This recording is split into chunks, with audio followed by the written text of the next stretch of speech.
Other people's check-in systems are filled with luxury cars and mansions, and cash is given away as if it's worthless. But my check-in system is all about rewarding looks or charm. At this moment, attending the university orientation, I can't help but curse inwardly. When I didn't have the system, I was a broke loser. And now with the system, I'm still a broke loser. This system is no different from being bound for nothing. Is this system planning to make me a gigolo living off others? Although I'm complaining in my heart, I still have to check in. Just like that, after a year of persistent check-ins, I finally transformed from a rustic bumpkin into a tall, rich, and handsome guy. Today, my roommates and I went to great lengths to sneak into the new student orientation. Not for anything else, but to get a close look at the host of the orientation, the campus beauty, Yoon Shuei Ro. As soon as we found a place to sit in the venue, a light screen suddenly appeared in front of me, visible only to me, displaying, detected that the host has obtained a random check-in opportunity. Would you like to check in? I chose to check in without hesitation. Immediately afterwards, a line of text popped up on the screen, check-in successful. Reward a Aston Martin car. The reward has been issued to the nearby parking lot. Please check it. I looked at the rewards on the light screen, and my eyes immediately lit up. Goodness! After all this hard work and suffering, I finally saw something decent. The corners of my mouth involuntarily lifted slightly, revealing a faint curve. I glanced at the system's notes again and anxiously prepared to head to the parking lot to check out that car. Just as I got up, the dorm leader grabbed me and asked in surprise, "Hey, what are you doing? Yoon Shuei Ro is about to arrive, and this is a rare opportunity. If you leave now, won't you have wasted all that time waiting?" My mind wasn't on the campus beauty, as I said. I suddenly remembered I have something to do, so I'm leaving first. I was already walking towards the exit. Others looked at my hurried figure, and the fourth one murmured to himself, "What could be more important than seeing a beautiful woman?" A few minutes later, I had walked to the parking lot outside the campus and saw the white Aston Martin shining brightly from a distance. Many passers-by noticed this handsome supercar, turning their heads towards it with expressions full of jealousy and envy. "It really lives up to its name as an Aston Martin. Its looks are off the charts," I quietly commented. I was quite satisfied with this car, a slight smile appearing on my lips as I prepared to get in and take a look. I gently pressed the car key, and the Aston Martin let out a beep, its big eyes flashing quickly, looking like a fierce beast that had just awakened. I opened the car door without hesitation and sat down, feeling the comfortable embrace of the seat while casually observing the interior of the car.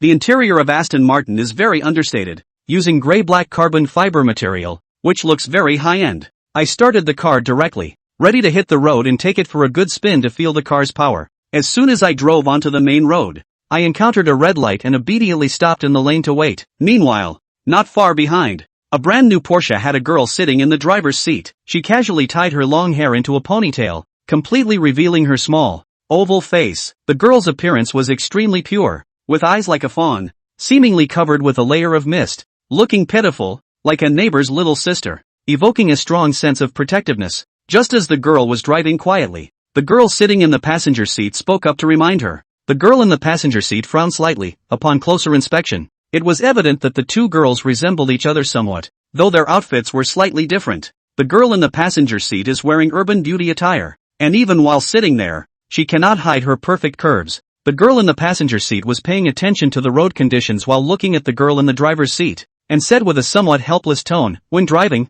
you need to keep your eyes on the road and your ears open. And also, you should look at the rearview mirror more often and pay attention to what's happening behind you." After saying that, the girl tapped on the glass, signaling the other person to look over. Luing was quite obedient. Upon hearing the girl's words, she immediately looked over this way, but her glance clearly showed a sense of indifference. Luing gently shook her head, her pure little face full of helplessness, thinking to herself, "My sister just keeps nagging. It's really annoying." Luing could only complain about this in her heart. Then she focused straight ahead, nervously watching in front, driving carefully. After a while, Lu Meng was still chattering away, shouting, "It's not that I'm saying this to you.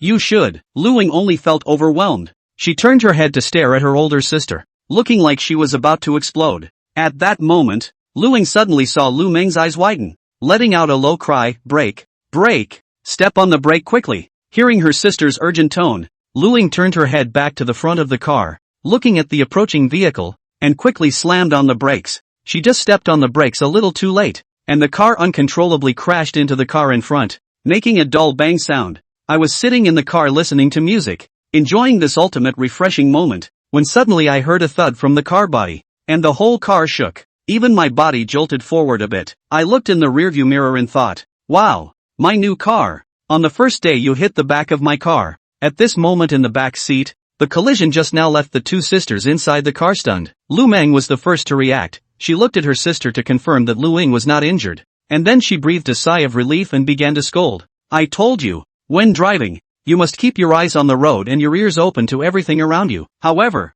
before Lu Meng could finish her words, Lu Ying lunged over and covered her mouth. The more Lu Ying thought about it, the angrier she became, thinking that if it weren't for her older sister constantly nagging beside her, she wouldn't have lost focus and crashed the car. She directly reached out her small hand and pinched the area around her older sister's chest. Lu Meng was startled and thought, is this really my biological sister? As soon as I got the hang of it, I aimed for the person's chest. Lu Ying had no intention of letting Lu Meng go, clearly applying more force as she said, when someone is driving, you can't just keep nagging. Today, I must teach you a lesson. Lu Meng was pinned in her seat, whimpering twice, and quickly admitted, I was wrong. Hearing her sister submit, Lu Ying finally snorted and stopped. She looked up at the car in front, gazing at the iconic streamlined curves of the Supercar, and sighed deeply, thinking to herself that it was obviously a good car, and now she had crashed into it. Today was really unfortunate. Lu Ying sat in the car, took a deep breath, and steeled herself to open the car door and get out. As she got out of the car, she saw that I had also gotten out. With my long legs, I quickly walked up to Lu Ying and questioned, how did you drive the car? This is still a new car, and you've already dented the rear. While saying this, I walked towards the back of the car, carefully examining the damage, and saw that the rear was significantly dented in. This impact was indeed quite severe, and even I was a bit stunned. Lu Ying watched my actions, helplessly pursing her lips. This was her new car, but after all, it was her fault for rear-ending me, so she was clearly in the wrong. Lu Ying adjusted her emotions and quickly walked towards me, sincerely apologizing, I'm really sorry, my skills are lacking, and I've caused you trouble. Just as I was about to speak, a light curtain suddenly appeared in front of me. It detected that the host has obtained a random sign-in opportunity. Would you like to sign in? Sign in successful. Congratulations on receiving a God level 5 consecutive draws. Should I use the God level 5 consecutive draws immediately? I looked at the words on the light screen, and couldn't help but raise my eyebrows, directly using my mind to control the system to perform a God level 5 consecutive draws. Successful use. Reward with 1 set of Yulong Garden No. 1 Villa. Reward with 1 Laken Supercar. Reward with 1 Lamborghini Veneno. Reward with a small goal every 10 days. Skill to become the first step to being a winner in life. Reward with the God level rebate skill for hard-earned soft meals. If a girl with a score of over 95 consumes as the host, it can randomly multiply the rebate. I looked at the reward messages one by one, and the clear remarks written on them made me laugh. Wow, this good stuff, coming in like this all at once. The feeling of it smashing into my face is actually quite refreshing. Over here, Lu Ying looked at me in a daze and thought I was heartbroken, so she became flustered. The boy in front of me looked very tall. If he got too angry, would I end up getting beaten? Lu Ying's heart trembled, and she quickly spoke up. It's all my fault, it's entirely my responsibility. Just as Lu Ying was speaking, Lu Meng also got out of the car. She first took a look at the situation with the Aston Martin, and then heard her sister's voice, how much compensation do you need? Just tell me, and I'll pay. Hearing her sister's words, Lu Meng quickly walked over, leaned close to her ear, and whispered, this is an Aston Martin, a supercar worth millions. What are you going to use to pay? Don't be silly, hurry up and call the insurance. Lu Ying was speechless, thinking to herself, is my luck this good? On the first day of driving the new car, I rear-ended a supercar. Not to mention myself, even the insurance company is probably speechless. Lu Ying silently sighed in her heart. She looked up at me and said in a negotiating tone, Sir, I will call the insurance company right now. Please wait a moment. I naturally had no objections to this. After Lu Ying called to notify the insurance company, the two of them moved their cars to the side of the road, waiting for the insurance company's people to arrive. After Lu Ying parked her car, she looked at the huge dent in the back of the Aston Martin and felt a pang of guilt. What a cool supercar. And it ended up like this because of her crash. No wonder the owner was so stunned with heartache. Even she felt it was a great pity just looking at it. Lu Ying felt very guilty, and after looking around, she saw a small convenience store not far away and hurriedly ran over. Sir, please have some drinks first. Lu Ying quickly bought it back, and with an apologetic expression, she handed the water to Yi Xian. Looking timid, Yi Xian looked at her and then looked at the water handed to him, so he took it with his hand. The moment Yi Xian received the drink, a light screen popped up in front of him once again. detected an extremely beautiful woman spending $6 for the host, randomly triggering a 1,000,000 times reward. Rewarding 6 million. Looking at what was displayed on the light screen. Well, that's a windfall. I didn't expect the skill to be so trenchant, directly 1,000,000 times the rebate. Yi Xian's mood was much better as he opened his drink and slowly sipped it. Luing watched Yi Xian's brows relax and secretly let out a sigh of relief. After she was no longer in fear, Luing was also quietly sizing up Yi Xian, and she realized that the owner of the opposite side of the car turned out to be a big handsome man. A moment later, the insurance company man came hurrying in. When he followed Luing to the front of the two cars and looked at the brand new Aston Martin and the huge dent on the back ass, his face turned a little ugly and he almost fainted in shock. Good lord, a supercar of this caliber. And it's been hit so hard. How much money is it going to cost? When he goes back to report this, I guess the department manager will have a headache. The staff swallowed hard and then looked at Luing and Yi Xian, keeping their politeness, and said, because the vehicle is more valuable and we don't have access to it, we'll have to ask a third party for an appraisal. Both Yi Xian and Luing did not have any comments on the staff's proposal, and after receiving the duo's permission, the staff hurriedly walked to the side and made a call. Soon, someone from a third-party appraisal company arrived and pulled both vehicles onto a trailer, ready to head to the facility. The staff greeted the two owners and left after the third-party appraiser.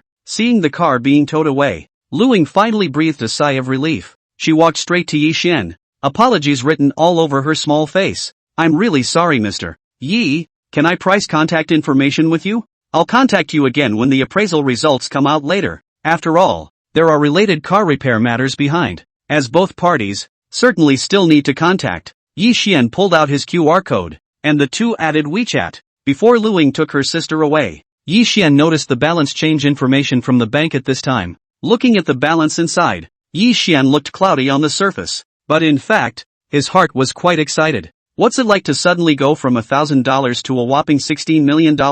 It's just one word. Awesome. Just as Yi Xian was immersed in happiness, a call suddenly came in on his cell phone. Yi Xian glanced at the caller ID. It was a local number. Yi Xian directly picked it up. Hello, who is it? Upon hearing Yi Xian's young and clear voice, the person on the opposite side of the room was obviously flabbergasted for a moment, but he quickly spoke out and introduced himself. Hello, I am the property manager of Jade Dragon Court. I'm calling you to inquire when you're coming over. Yi Xian listened to the sweet and melodious voice on the other end of the phone, and only then did he remember that he had just signed in to Villa No. 1 of Jade Dragon Court. The other side called so quickly, so true to the system. However, Yi Xian looked around, and then remembered that the car he had just signed in had been pulled away. He dropped his eyes in thought and spoke into the phone. I'll take a cab later. The property manager across the street froze again when he heard Yi Xian say that he wanted to take a taxi, but he quickly reacted. Okay, Mr. Yi, I'll wait for you at the entrance of the villa area. Yi Xian hung up the phone. He raised his wrist and looked at the time, then stopped a cab at the side of the road. Go to Jade Dragon Court. Yi Xian sat in the co-pilot and then reported his destination to the driver. Okay. The driver answered as he put his foot on the gas and the cab ejected straight out. The stance was like driving a supercar. Yi Xian sat quietly in his seat, enjoying the scenery outside the car window. As the car sped along, the roadside scenery gradually became less boisterous, but with a natural beauty. In the midst of a scene of natural beauty, the cab suddenly made a U-turn and drove straight up a mountain road. As soon as he drove up the mountain road, Yi Xian immediately felt that the road in front of him was wide. Not only is the road wider and the view better, even the scenery on both sides of the road has become more pleasant. The driver drove on one side, and his sight was attracted by the beautiful scenery in front of him, and he couldn't help but open his mouth and sigh. It's really worthy of being called Jade Dragon Court. Look at the way it's all laid out. It's all so exquisite. I can't even dare to imagine what kind of decorations people have to have inside their neighborhoods. You are not aware of it, lad. This road was specially built for the Jade Dragon Court on the mountain. Look at the width. It's even more exaggerated than the main road. Not only is the road spacious, but the road is also swept, so clean that you can't see any small stones. The car couldn't have been more soothing as it sped along these roads. To think that by becoming a homeowner of Jade Dragon Court, you already have a dedicated main road. Just think about it and feel superior. The driver's mood seemed to be stimulated, and his conversation opened up as he sat there and continued to talk. The hand of my former company has a villa right here, and I heard that all the people living inside are dignitaries, and every neighbor is not an ordinary person. I heard him talking about this side of the house at the drinking party earlier. It seems that a random set will cost tens of millions of dollars to start with. Simply don't be too extravagant. Seemingly thinking of something, the driver's eyes lit up and leaned towards Yi Xian's co-driver's seat and whispered, you probably don't know. I heard that those few sets of the most luxurious villas deep in the villa area are worth up to several $100 million. The best thing is that those villas are still good things that have a market without a price, not something that can be bought with money at all. Those who could become the owners of those villas were bound to be the top dignitaries in Jinling, or else don't even think about it. When the driver finished and didn't get a response, he looked at Yi Xian through the rearview mirror and inquired curiously, "Young man, what are you doing in this place? I see that you've just graduated from college, right? Are you applying for a job over there? Be good when you get there. You've got to be good at your job when you get to work in a place where there are bigwigs like that." The driver droned on, his words so dense and numerous that they drowned out the music in the car for a few moments. Meanwhile, at the entrance of Jade Dragon Court, because they knew that the owner of Villa No. 1 was coming over, in order to express their respect for this honorable owner, the property of Jade Dragon Court had urgently set up a welcoming ceremony. Quite a few staff members were busy, and the setup was finally completed in the shortest possible time. The supervisor stood by and scrutinized the details, occasionally directing the crew to make some adjustments. A pretty-faced girl in a professional suit. She held the contract in her arms and lowered her head to check her attire. She had a very slender figure and her legs were beautifully shaped in classic glass stockings that wrapped both calves perfectly. Out of professional needs, the girl's face with a thin light makeup, but also set off the delicate features. Extremely beautiful. She stood quietly, still shining like a starlight, instantly becoming the center of attention in the crowd. A girl next to her finished her work at hand, and seeing the girl standing here, she hurriedly walked over quickly and said in a concerned tone, "Manager, and why don't you go sit over there first? With such a big sun, people are going to get sunburned." And Xiao gently waved her hand when she heard the girl's words, her small face filled with persistence. "It's okay, I'll just wait here. After all, this one was the owner of Villa No. 1, but the most honorable owner of their entire villa area, so naturally they couldn't be the slightest bit slow." The girl sniffed and nodded gently, looking at Xiao's back, her heart bursting with emotion. No wonder people are already managers at such a young age. Just based on the seriousness of their work, it's hard not to get promoted. Just at this time, suddenly a cab drove towards the gate of the villa area. The girl next to him visibly froze at the sight of the cab, her eyes glittering with confusion. "What is this? Jade Dragon Court here are in and out of all kinds of luxury cars. Cabs are not common, But the next moment, she saw Xiao's eyes light up as she quickly ran towards the direction of the cab. And over here in the cab, the driver noticed the arrangement at the entrance of the villa area at this time. Looking at the banner there and the ceremony, his eyes full of marvel. Villa 1? Thinking about what a handful of people said before. Wouldn't the value of this Villa 1 be doubled even more? That's got to be a lot of money. The driver's heart flipped. He looked deeply at the banner, and wondered what kind of person had bought it. It was really rich. No, it has to be especially prestigious. Thinking about this, the driver was filled with respect for the unknown owner of Villa 1. Yi Xian saw the car stop, looked out the car window at the magnificent atmosphere of the district gate, took out his cell phone to scan the code to pay for the car. He put away his cell phone, and as soon as he raised his eyes, he saw Xiao running over. Although she was bound by a fitted professional outfit, it was still hard to hide her waves and the picture was amazing. And Xiao quickly arrived beside the cab. She reached out and straightened her clothes before personally pulling open the door for Yi Xian. "Hello, you are Mr. Yi, right?" Yi Xian also nodded when he heard Xiao's sweet and melodious voice. Seeing Yi Xian's action, Xiao outside the car directly froze, her beautiful eyes filled with shock. "This one is actually the owner of Villa 1? That's too young, isn't it? It looks like he's just in his early 20s. What kind of status does that have to be?" It was no wonder that Xiao was so shocked. After all, as a staff member of the Jade Dragon Court, she was very clear about how prestigious this unique Villa number 1 was. Not only does it occupy the best feng shui and scenery of the entire villa area, but even the villa is specially invited to designers. Professional design. Extremely attentive. Many dignitaries in Jinling had their eyes on this No. 1 villa, but none of them had bought it. There is no other reason than that they can't hold down the other owners because of their status. These various reasons combined, which led to the most classic Villa No. 1. The delay in welcoming his owner. As a staff member, Xiao had also guessed what kind of existence the owner of this No. 1 villa would be. Just like other colleagues, never would I have expected such a handsome young man. Xiao was a very professional person. She quickly reacted and forcefully suppressed the shock in her heart, bowing towards Yi Xian and politely said, "Mr. Yi, your Villa 1 title contract is here. You sign it first. I'll take you to Villa No. 1 in a moment and go through the possession process." Xiao's sweet voice rang out, and the driver in the car heard it clearly.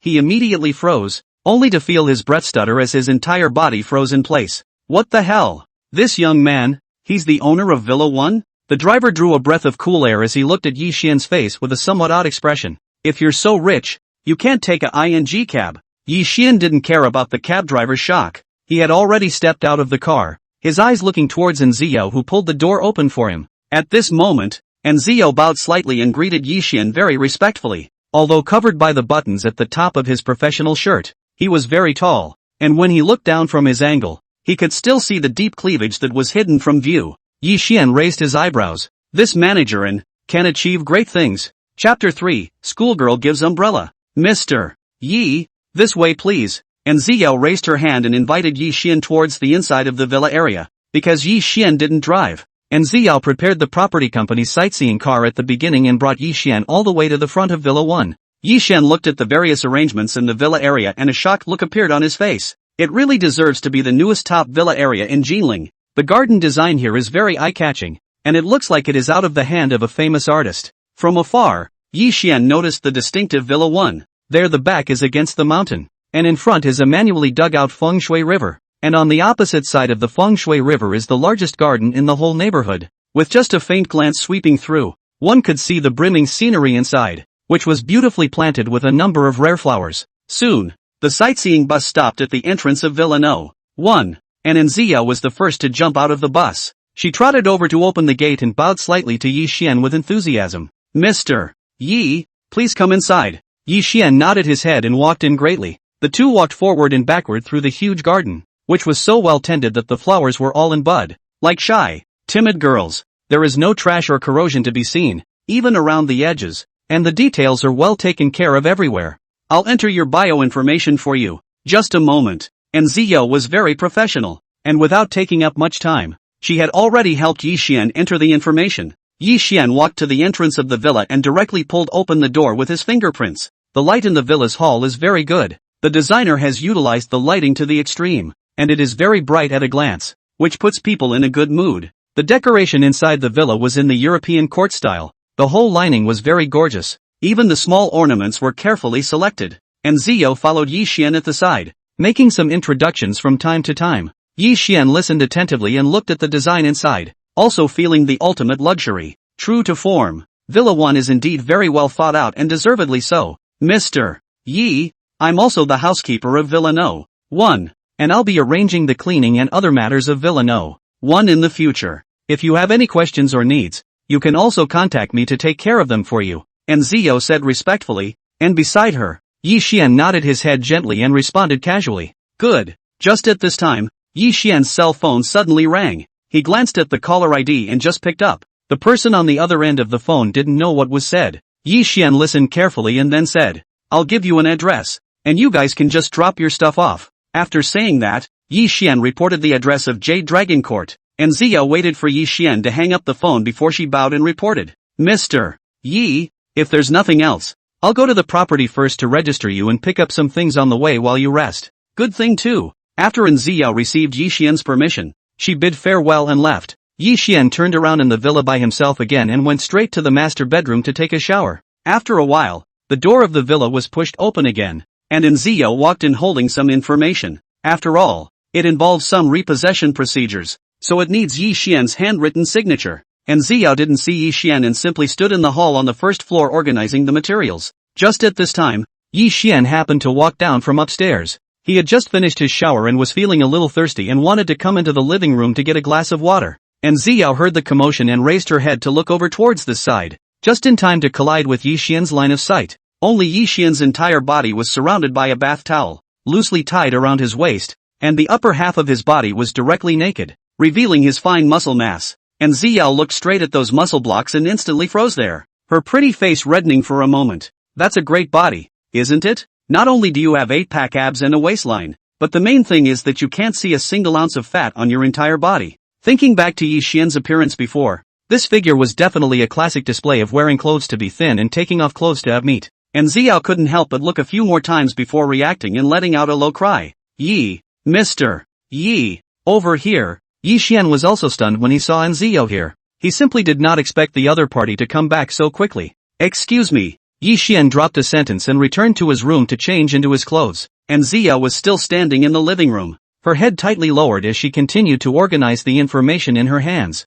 It was just that the image of what she had just seen often appeared uncontrollably in her mind. Thinking of Yi Xian's perfect body, and Ziya blushed again. She only felt a burst of burning panic on her pretty face, and couldn't help but use her small hand as a fan, gently fanning herself. Just as Ziya was shy, her cell phone suddenly rang. Seeing that it was a call from the property side, and Ziya hurriedly picked it up. What's wrong? The person on the other end of the phone reported something to Ziya, who listened attentively. Wait a moment, I'll ask Mr. Yi. And Ziya didn't hang up the phone, but directly looked at Yi Xian, who had just changed his clothes and walked down, respectfully inquiring, Mr. Yi, there's a big car in front of our district, saying it's here to deliver something to you. You see? Hearing Ziya's words, the corners of Yi Xian's mouth lifted slightly as he directly nodded his head. Yes, let them in. Yes, and Ziya answered painfully. Yi Xian raised his wrist to look at the time and walked towards the outside of the villa. Yi Xian waited in front of Villa No. 1 for a while before he saw a large car slowly drive over. The big car quickly came to a stop in front of Villa No. 1, and the driver in the car jumped down at the first opportunity and walked over to Yi Xian and asked, Hello, it's Mr. Yi, isn't it? Yi Xian nodded, and the driver sent the bill in his hand, and then began to bring the workers for unloading. Careful, a little to the left. The driver directed the workers loudly and soon unloaded 2 large crates steadily, and Ziya had already walked over to Yi Xian's side. She stretched her head and looked at the 2 large boxes with doubts in her eyes. Such a big box. What exactly is Mr. Yi ordered here? Just as she was puzzled, the worker had opened the box to reveal 2 objects bulging inside, and Ziya looked at the shape of the 2 large pieces, and immediately stared in disbelief. This is a car? Yi Xian's hands were behind his back, and as he looked at the shape of the objects that were revealed, he also knew that these were exactly the 2 supercars that he had signed up for. Even through the car cloth, Yi Xian could still imagine how cool the streamlining underneath the car cloth was. Yi Xian's eyebrows and corners of his eyes were colored with a hint of a smile as he walked to the front of the car cloth and lifted it with one hand. Lamborghini Poison just appeared without warning. The overall silver-gray color is very advanced and shines differently in the sunlight, like a silver elf with endless charm, becoming the only focus on the field. Yi Xian picked up the key and gently pressed it, and the scissor door gently opened, lifting up in a domineering gesture. Looking at the poison in front of him, Yi Xian nodded with satisfaction and walked to the side to pull off another piece of car cloth, revealing the Laken Supra underneath it. A gaudy red supercar just appeared in the sunlight. It was obvious that he was just staying there quietly, but the charm that emanated from his entire body was already unstoppable. It was even more stunning than what you see inside a blockbuster movie, like a sultry goblin. Just one glance and you can't take your eyes off it. Handsome and sassy in perfect harmony, and not at all outclassed by the Lamborghini's silver genie when placed next to it. Over here, and Ziya watched as Yi Xian lifted the car cloth, and the moment she saw the supercar, she subconsciously covered her small mouth,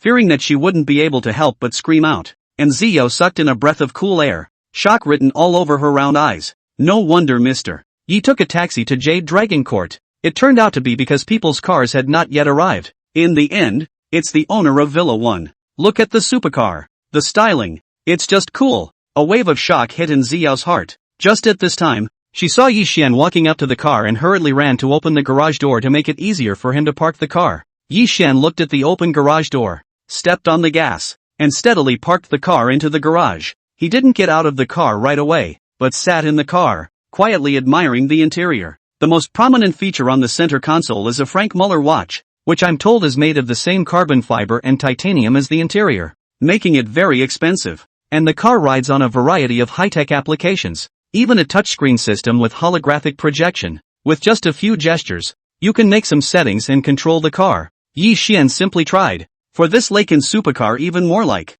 This car, too, smells too good. It's not even in the same league as the Aston Martin that was hit today, and the way the car drives, and the tastefulness of the interior, is obviously so much higher. Yi Xian happily parked the Laken supercar and walked to another body, directly pulling open the door and sat in. This one Lamborghini Poison is even more dominant, a foot on the gas, like an awakened beast, with a raging force. The power is just superb. Unfortunately, the drive was too short to feel the wind. Yi Xian had a good appreciation before getting off the car and returning to the villa, and Ziya followed Yi Xian. She recalled that Yi Xian didn't seem to have brought many things over, so she took the initiative and said, Mr. Yi, We can customize a few sets of clothes for you on our side. All of them are customized models from famous brands. You see? When Yi Xian heard in Xiao's words, he had a deeper understanding of the humanized service of the Jade Dragon Court Villa area. This is a good service. Yi Xian gently nodded his head. Okay, then, please. It's no trouble.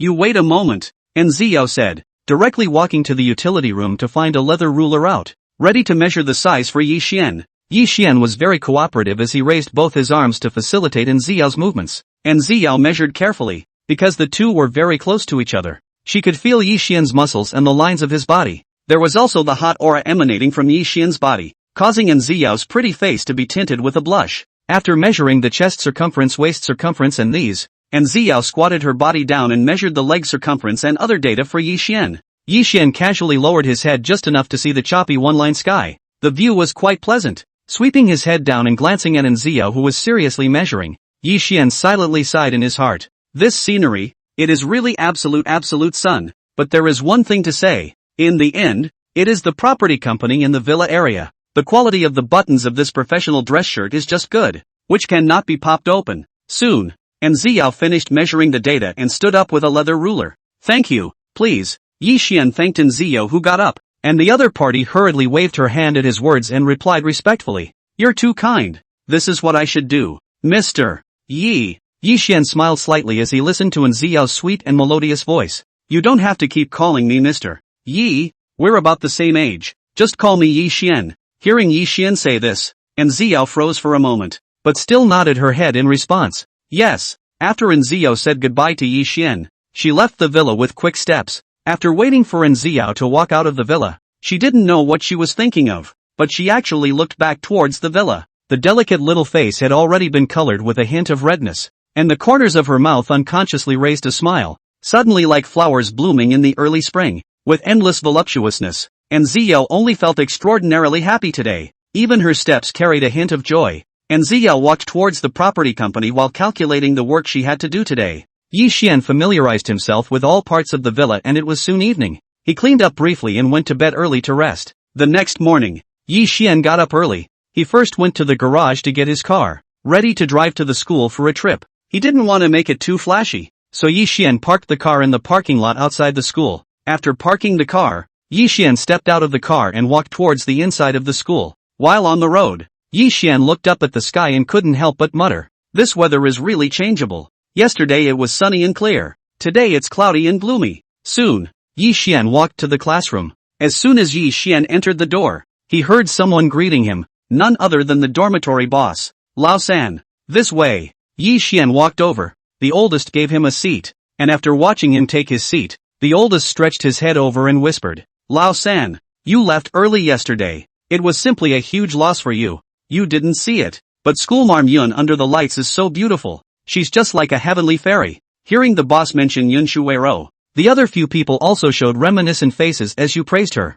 As soon as school flower Yun came on stage, the eyes of those boys on stage went straight. It's really worthy of being a big school beauty. That face value. It's simply like a fairy descending to earth. The applause was thunderous. This is definitely not an exaggeration. Brother, a few were at the scene at that time. Yun's schoolgirls, as soon as she appeared on stage, just like a big star, the scene directly burst. That effect is not even blowing. It's a pity that the speech was so short. If only it could have been longer. We could have had a good fill of it. Can't have such a stunning schoolgirl? Can't you just see more? Several of the housemates were all looking back, and it was not easy for the boss to come back to his senses as he looked at Yi Xian and asked curiously, "Right, Lao San, what the hell did you do yesterday? Not only did you miss seeing the schoolgirl, you actually stayed out all night. At least the same dormitory for several years. Yi Xian but very few times do not come back." When Yi Xian heard his boss mention this matter, he nodded and said directly, "I'm not even staying at school anymore." Ha! Hearing Yi Xian's words, several housemates awed in unison, simply a bit unable to believe their ears. Lao San doesn't live at school. Where could he go? A few of the housemates exchanged glances, and the oldest drooped his eyes in thought before suddenly pulling his voice right up in pitch. "Fogweed. San, you're not worried about what we said yesterday, are you? We were just kidding around yesterday. People really aren't afraid you're the one." When the oldest heard the second's words, he also reacted for a split second and hastily added, "That's, our oldest is so straight. How can he be a crooked one?" Yi Xian glanced at the several people, the corner of his mouth raised in an arc and said in a light tone, When you guys were talking yesterday, I was starting to get scared of you. A couple of housemates. Good lord. There's really nothing wrong with that at all. After a few people joked and laughed for a while, the topic of a few housemates couldn't help but turn back to Yun Shuiero once again. Especially recalling Yun Shuiero's glance and smile yesterday. A few of the housemates' eyes started to glaze over and their harumphs were about to flow down. The freshman ceremony is open for too short a time.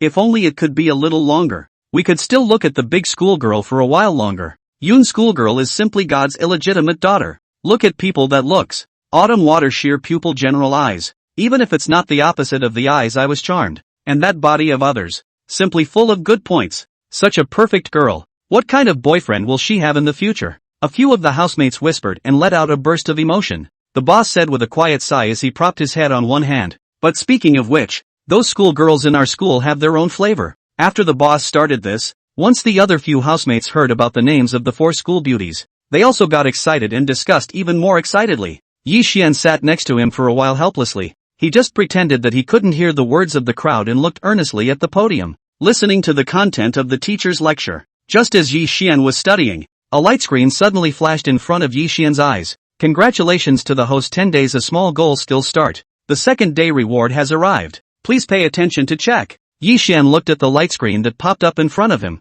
His heart moved, and the system attribute panel popped up automatically. Divine signing system, name, Yi Xian, age, 21, height, 183 centimeters, face value, 95, gain divine face value, 1 year gradual change, temperament, 96, stature, 95, assets, 26001000. Looking at the asset balance that had been updated on the list, Yi Xian's mouth lifted up in a iffy arc. It's pretty gratifying to sign yourself up for small goal skills. A class period passed quickly and the professor was the first to leave with the materials after arranging some assignments. When the students saw the professor walk out of the classroom, they hurriedly grabbed their things and ran towards the outside of the building. Only just before they reached the entrance of the school building, the boy running at the front let out a wail. No way. What the hell kind of weather is this? It's actually raining on a good day. Yi Xian and a few housemates also walked out at this time. They looked at the rain outside. This situation, it is really not small. The dormitory boss took out his cell phone and tapped it a few times.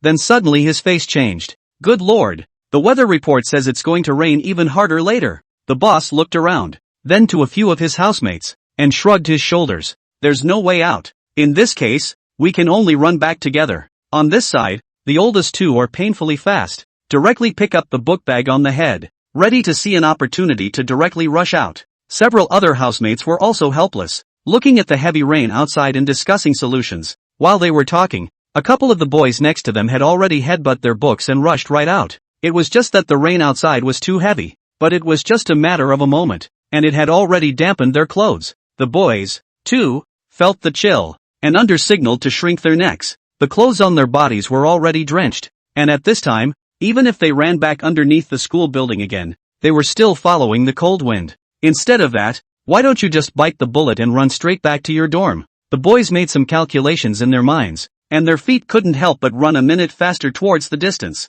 More students stood underneath the school building, looking at the heavy rain falling wildly, with lifelessness written all over their faces. And on the other side at this time, Lu Ying had just gotten out of class, and she walked out of it clutching her textbook. Looking at the suddenly heavy rain, he couldn't help but let out a quiet sigh. If she hadn't gotten into an accident yesterday, she could have driven her car straight home today. What's the point of staying here and sighing? Looking at the students around her who were complaining non-stop, Lu Ying's heart sighed again. If I had a car, I could have driven my classmates with me. But now, however, it was good that Lu Ying was careful, and when she went out, she would look at the weather forecast and brought an umbrella in advance. Touching the umbrella in her bag, Lu Ying instantly felt secure. Just as Lu Ying's thoughts were drifting, her eyes glanced towards the surroundings, and suddenly she saw Yi Xian in the middle of the crowd. Yi Xian was not only tall, his looks were even more handsome, coupled with a unique temperament. He was particularly conspicuous in the crowd. Lu Ying was visibly stunned.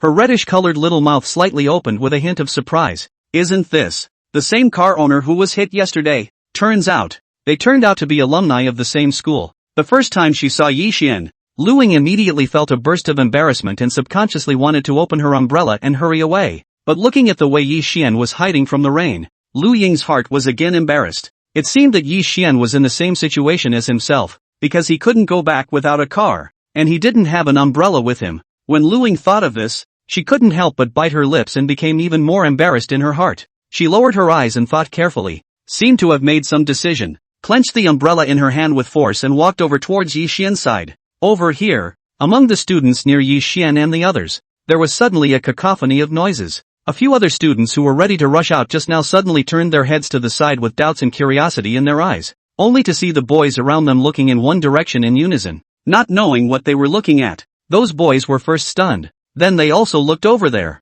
and were instantly caught by a figure that caught their eyes. Only Lu Ying was seen walking quickly towards the side in the midst of the heavy rain. She was wearing a long white lace dress, and her long black hair was not brushed up, but fell neatly over her shoulders. Lu Ying's small googly egg face was painted with delicate light makeup, completely accentuating her already exquisite features. Even on such a dim and rainy day, it still became the brightest presence in the neighborhood. Although the dress was different from yesterday's, the feeling of innocence came out even more than yesterday's under the white lace material. For a while, the eyes of everyone in the vicinity were attracted by Lu Ying, and even a number of voices that sucked in their breath backwards rang out. After a few moments of silence, the boys could no longer contain their excitement and opened their mouths. Good lord, pinch me and see if I'm dreaming? Isn't this the Lu University school flower? I can't believe I'm seeing her here. Schoolgirl Lu is also too pretty. It's simply a top-match first love face. Just looking at her has fulfilled all my expectations of love. You guys, look, big schoolgirl Lu is coming this way. Holy, I can't, I'm getting nervous. The boys were making a lot of noise and whispering, and just at this time, Lu Ying had already walked over towards this side. Many people subconsciously made way when they saw Lu Ying's movements. Over here, the boss several people also noticed Lu Ying's approach. Looking at the other party's exquisite palm-small face, several housemates also could not help but sigh out. I now have very much evidence that my peach blossoms have started to flourish recently. Look at this. Yesterday I met schoolgirl Yun, and today I met senior schoolgirl Lu. We've been nothing short of sons of fortune these past 2 days, and beautiful women are all circling around us. With such good luck, the day of having a girlfriend is definitely not far away. So it looks like there's simply no difference between schoolgirl Lu Ying and schoolgirl Yun. The types are different. No comparisons can be made. Both are too beautiful. A few of the housemates' eyes were about to glaze over as they looked at Lu Ying's appearance. As they watched Lu Ying walking towards Yi Xian's side, their eyes were only in awe. They didn't even have time to wonder about the other party's purpose.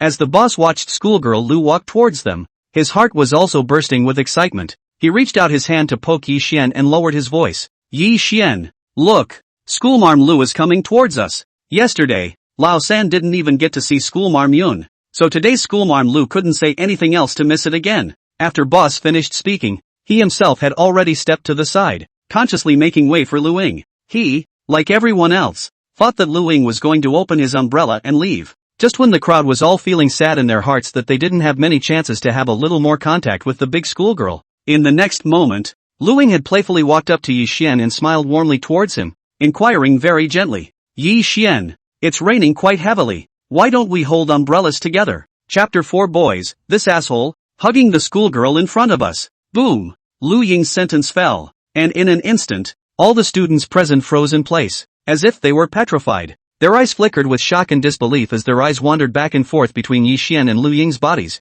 all of them a little confused. What's going on here? Who is this guy? And how did he get a personal invitation from the Lu University schoolmarm? At this moment, the string that was taut in the hearts of all the boys snapped, and they all stared at Yi Xian in unison, itching to stare a hole in his body. Especially when they noticed that schoolgirl Lu had a delicate look that simply inspired everyone's protectiveness. That slightly red little face, the corner of the eyes of the eyebrows with a trace of embarrassment shyness, is simply the appearance of a young girl in spring. For a moment, the hearts of the boys in the room were dripping blood. The boss and the others standing next to Yi Xian were also in the same mood. They looked at the scene in front of them with disbelief, and their hearts were aching vaguely. Fogweed, what's going on? Miss Lu, how do you know San? And even offered to walk with Yi Xian under an umbrella? When did this guy pick off the schoolgirl without a word? Countless thoughts bubbled up in the hearts of the several housemates as they looked at Yi Xian dumbfounded. Only Yi Xian was flabbergasted for a moment, but he still nodded his head and responded naturally.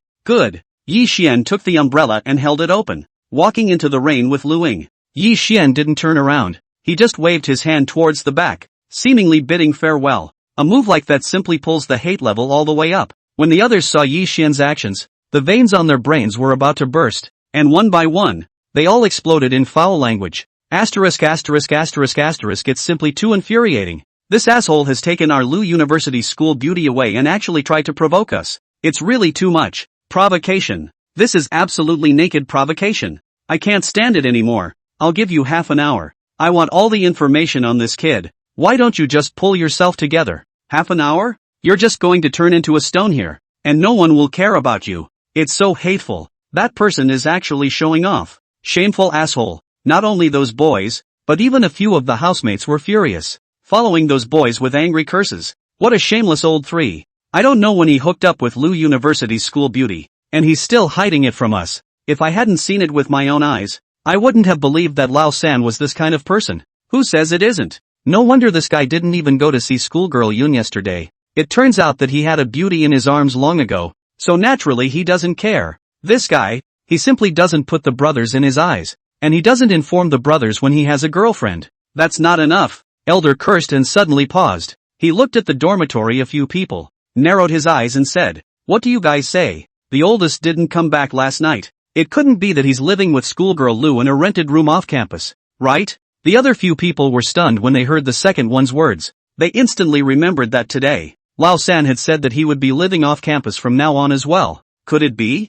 Fogweed. It's still possible. The thought of this possibility brought a hint of flesh to the faces of several of the housemates. Their big school girl, was actually mercilessly abducted by Lao San just like that. The most irritating thing was that this matter was actually hidden from them, and they hadn't even been told about it. Still not a brother anymore. At that moment, a few of the housemates even cursed a few times to vent their anger. Stop it, stop it. The dormitory's oldest four looked at the several people's faces of righteous indignation, gently pulled them, and lowered his voice to say, "What are you guys so angry about?" With this hand from third brother, "Isn't there hope for our future happiness?" Yesterday, they were still fantasizing, hoping that Yi Xian could take down school flower Yun so that they could follow suit. Now that Yi Xian and schoolgirl Lu were getting along, wouldn't their good times not be far behind? A few of the bosses responded as they listened to the oldest and stood there grinning from ear to ear. They forgot about this one? Good job, Lao San. That was beautiful. A few people in the dormitory thought silently, and then looked at those who were furious,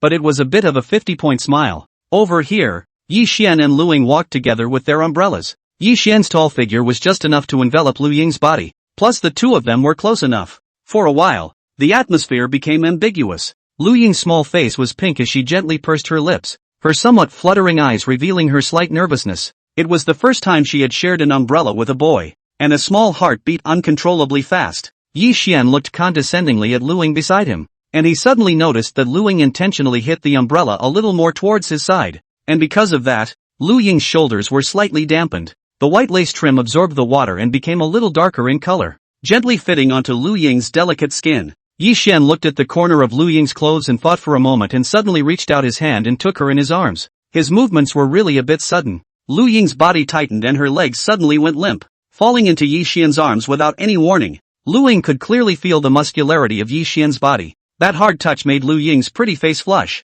In the distance, those behind him saw the scene. In an instant, the crowd's emotions directly exploded, and the bit of depression in their hearts all exploded out. Asterisk asterisk asterisk asterisk this kid definitely did it on purpose. You want to snuggle, can't you find a place where no one is? Why in front of us sad people? So hateful. This asshole. Don't let us know who he is, or we will definitely fight him. My heart is breaking. Schoolgirl Ryu was hugged by that asshole and didn't resist at all. Is this another way of official announcement? I can't accept this official announcement. It's a naked stab in the body. The curses from behind were so loud that both of them had already walked out quite a distance and could still hear them clearly. When Lu Ying heard those people's words, her entire body froze, and the blush on her pretty face deepened a few points. She subconsciously wanted to struggle out of Yi Xian's embrace, and before she could make a move, she heard Yi Xian's voice from above her head. "I'll shield your shoulders like this, so you don't get wet again." A simple sentence directly dampened Lu Ying's movements. Lu Ying's heart silently thought, "I didn't expect this Yi Xian to be so careful and considerate." Yi Xian walked forward with Lu Ying in his arms, and with such a close contact, he could clearly smell the aroma radiating from Lu Ying's body. That kind of faint young girl's fragrance, as if on purpose, drilled into Yi Xian's nose one after another. Over here, Lu Ying slightly lowered her head and said with great embarrassment, "I'm so sorry for leaving you without a car. I'll buy you lunch today." Yi Xian was also about to go to lunch, and when he heard Lu Ying say so, he opened his mouth to respond. "Good." Just as Yi Xian's voice fell, in the next moment, A curtain of light suddenly popped up in front of his eyes. Detecting that the host has been given a random chance to sign in. Do you sign in? Checking in. Sign in successfully. Rewarded with the Eye of the God skill. As the fonts of the light screen flickered, Yi Xian only felt his eyes suddenly heat up, and then he felt that the entire world had become extraordinarily clear. Yi Xian only felt a burst of relief in his eyes and subconsciously looked at Lu Ying beside him. Almost instantly, a curtain of light that only Yi Xian could see flashed out.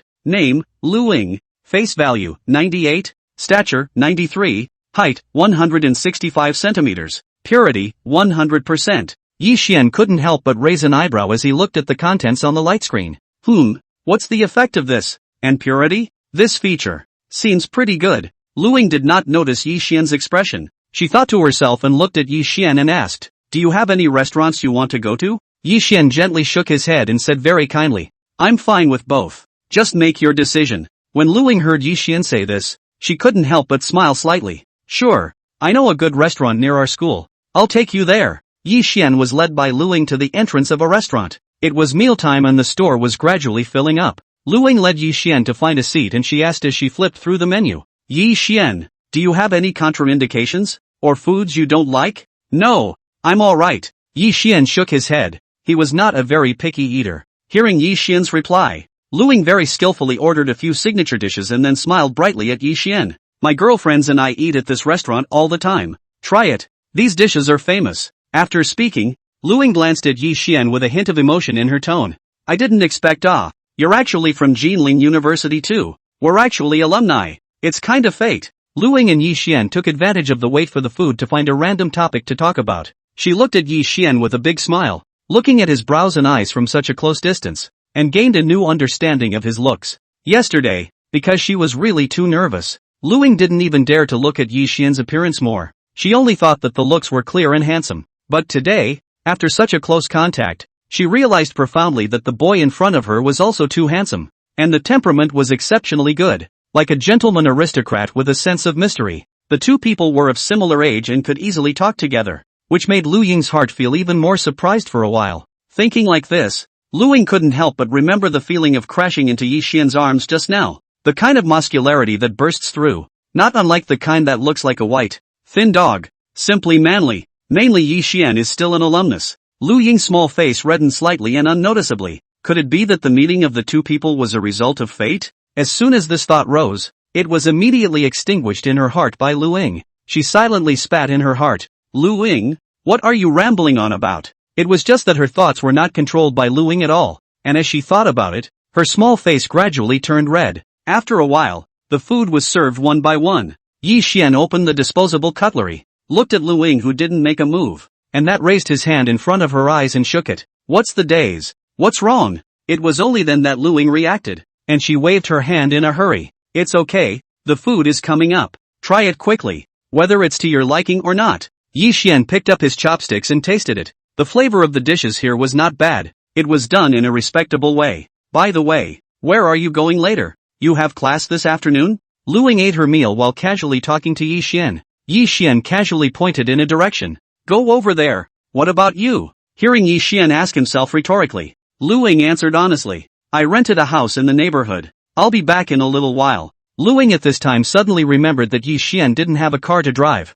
She was embarrassed again and thought about asking out loud. I'll drop you off later? No, I'll just go over there myself. Yi Xian politely refused Lu Ying. She sniffed and gave a low "oh," dropping her eyes without knowing what she was thinking. Here, try this again. Lu Ying enthusiastically pinched dishes for Yi Xian, and the two continued to eat their meal. After a while, Yi Xian suddenly put down his chopsticks and said to Lu Ying across the table, I'm going to the restroom. Oh, good. Lu Ying put down her chopsticks and smiled sweetly at Yi Xian, responding very nicely. Yi Xian had just walked out of the restroom when a light screen suddenly popped up in front of him. Detected an extremely beautiful woman spending $200 for the host. Activating the soft food hard eating skill. Random 100,000 times rebate. Rewarding $20 million. Please pay attention to check. Chapter 5, this car, it's too handsome, right? Looking at the contents on the light screen, even Yi Xian, who felt that he was already used to seeing the system's large sums of money, flashed a hint of shock in his eyes. Great guy. Someone invites you to dinner and you make $20 million?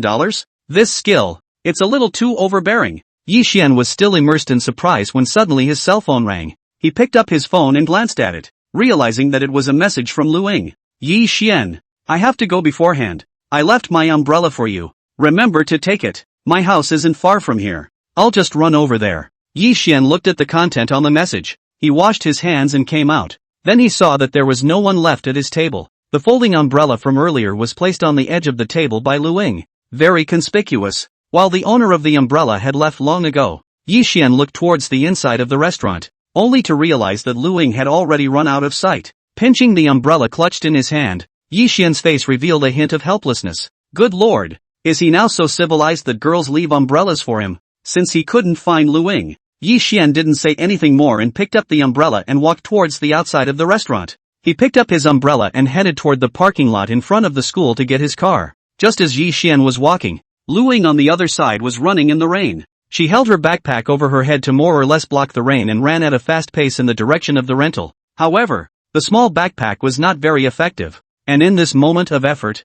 Lu Ying's clothes and shoes were all wet. Feeling the lace dress clinging to her body, Lu Ying couldn't care less and had to speed up her pace again. This way, a car. On the driver's seat sat a bright-eyed and white-toothed girl with extremely beautiful looks. Her agar nose was high and straight, making her features appear even more three-dimensional, and she carried a sense of high class. The girl quietly drove the car. Her whole body exudes a Confucian atmosphere, the bookish atmosphere as if it is from the bones. If someone notices such a girl, I'm afraid they simply won't be able to take their eyes off her. The girl was about to change lanes when she suddenly noticed a wildly running figure on the side of the road, and the girl immediately let out a soft eep. Without hesitation, she swerved right into it, followed by a gentle honk. Meanwhile, the girl lowered the window on the other side of the car and shouted towards the figure running wildly down the road. Ing. This way. Lu Ying first heard the horn blaring, then heard someone calling her name, and subconsciously looked over towards this side. When she got a good look at the light little face of the girl in the car, she was so happy that she hurriedly ran towards the car.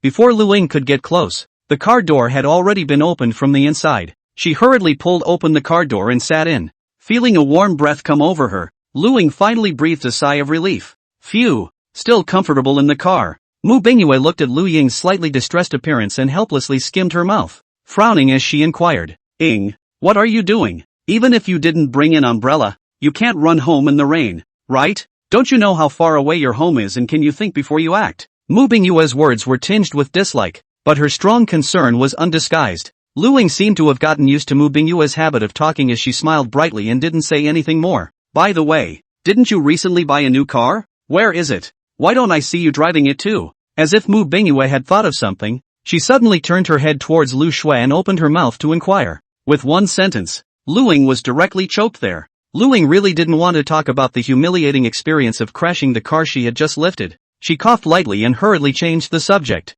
Ahem. Ice whisper. Where are you going? Mu Bingyue didn't see Lu Ying's unnaturalness as she casually replied while looking at the road. I'm going to the store to check on the store. It's not like I just got out of class. By the way, if you're going somewhere, I'll drop you off first. Take me back to the rental place. Lu Ying did not politely talk to her best friend and directly reported her destination. She then took the tissues out of her bag and cleaned up her mess a little. Mu Bingyue couldn't help but laugh lightly and shake her head as she listened to the address that Lu Ying had spoken. Good lord. It's a good thing you ran into me or you were really going to just run back? It's not that far to drive, but how long would that take you if you simply ran there? Lu Ying just smiled faintly at his words and didn't say anything more. The two sat in the car chatting idly as they drove in the direction of the neighborhood, and on the other side at this time, in the public parking lot outside of Jinling University. Ha ha, let's accompany Brother Chen over to the inside of the store. A few young men and women were talking enthusiastically as they each walked to their cars, ready to drive away. Everyone had obviously decided on the destination they were going to and were ready to get into their respective sports cars.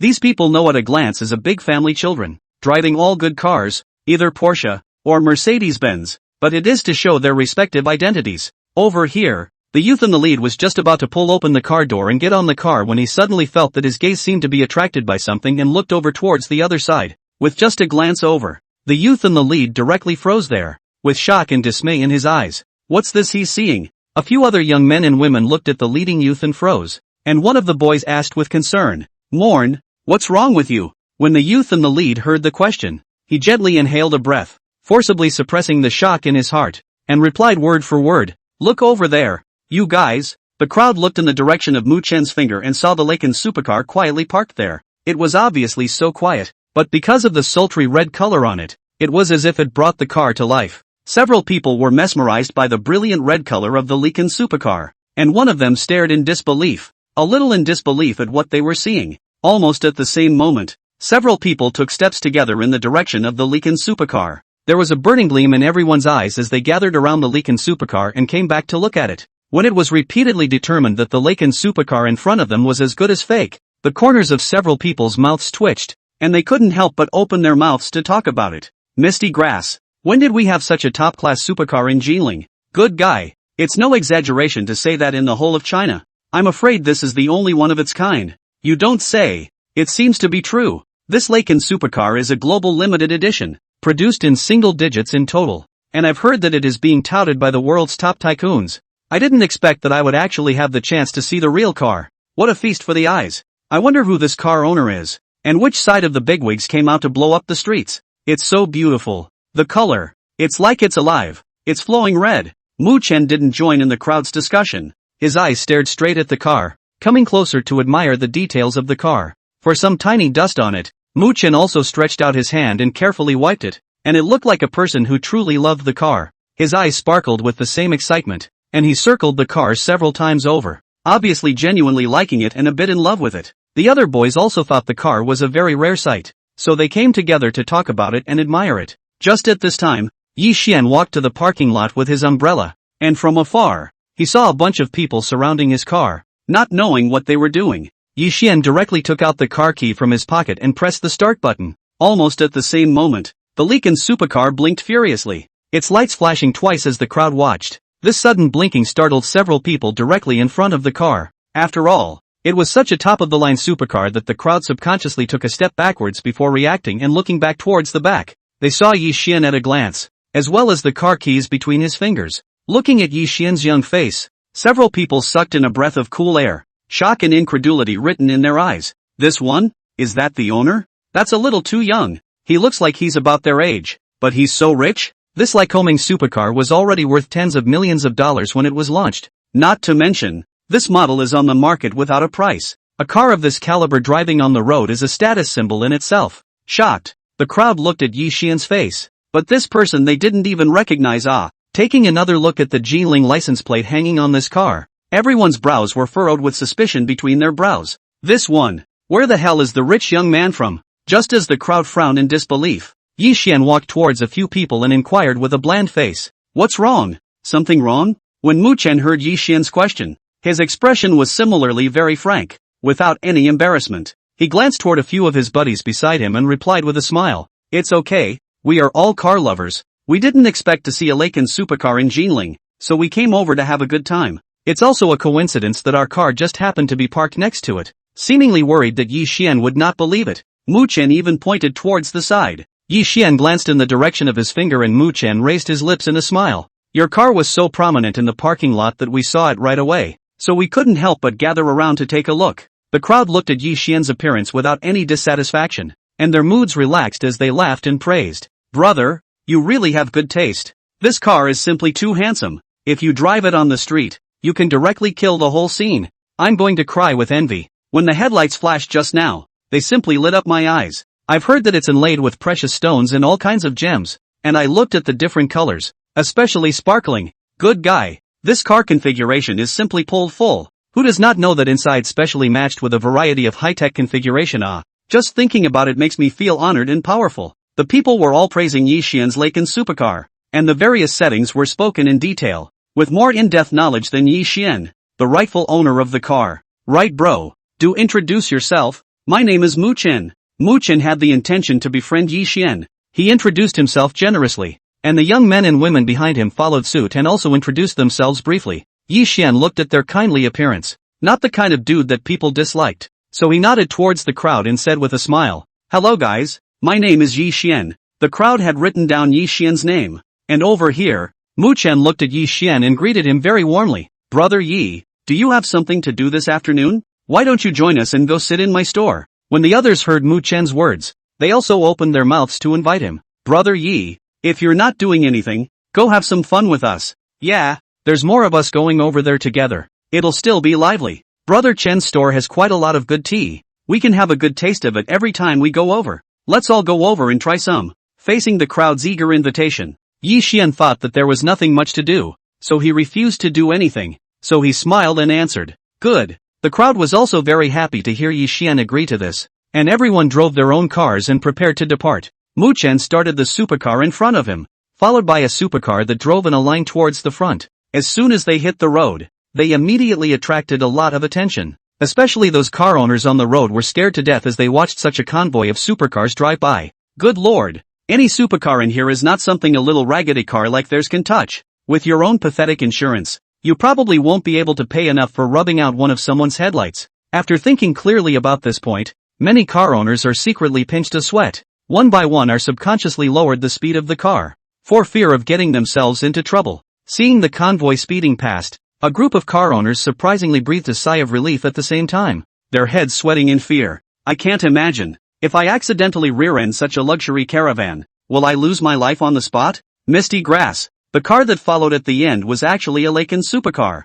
This is simply a king bomb. Fortunately I ran fast, or else I really have to be scared to weak legs. Where is this rich son of a out blowing up the streets? In the future, legislation should be enacted so that, in order to ensure the physical and mental health of us ordinary car owners, a report should be made for luxury cars on the road. The owners were genuinely surprised by the awakens supercar and were still in a cold sweat when it became clear that the convoy had left. The caravan crowd was unaware of it, and everyone listened to high tunes as they drove all the way to an elegant antique store. It was a small independent building, constructed with ancient sounds and colors, with a classical atmosphere all around. Copper bells made of bronze hang from the slightly upturned molding of the eaves. When the breeze blows through, the copper bells make a crisp and pleasant sound that is both relaxing and enjoyable. Store entrance also put two naive stone lions. A look is made by masters. Action between the movement through the naive. This is a good thing to town store. Yi Xian surveyed the antique building in front of him. Mu Chen noticed Yi Xian's line of sight and introduced with a smile.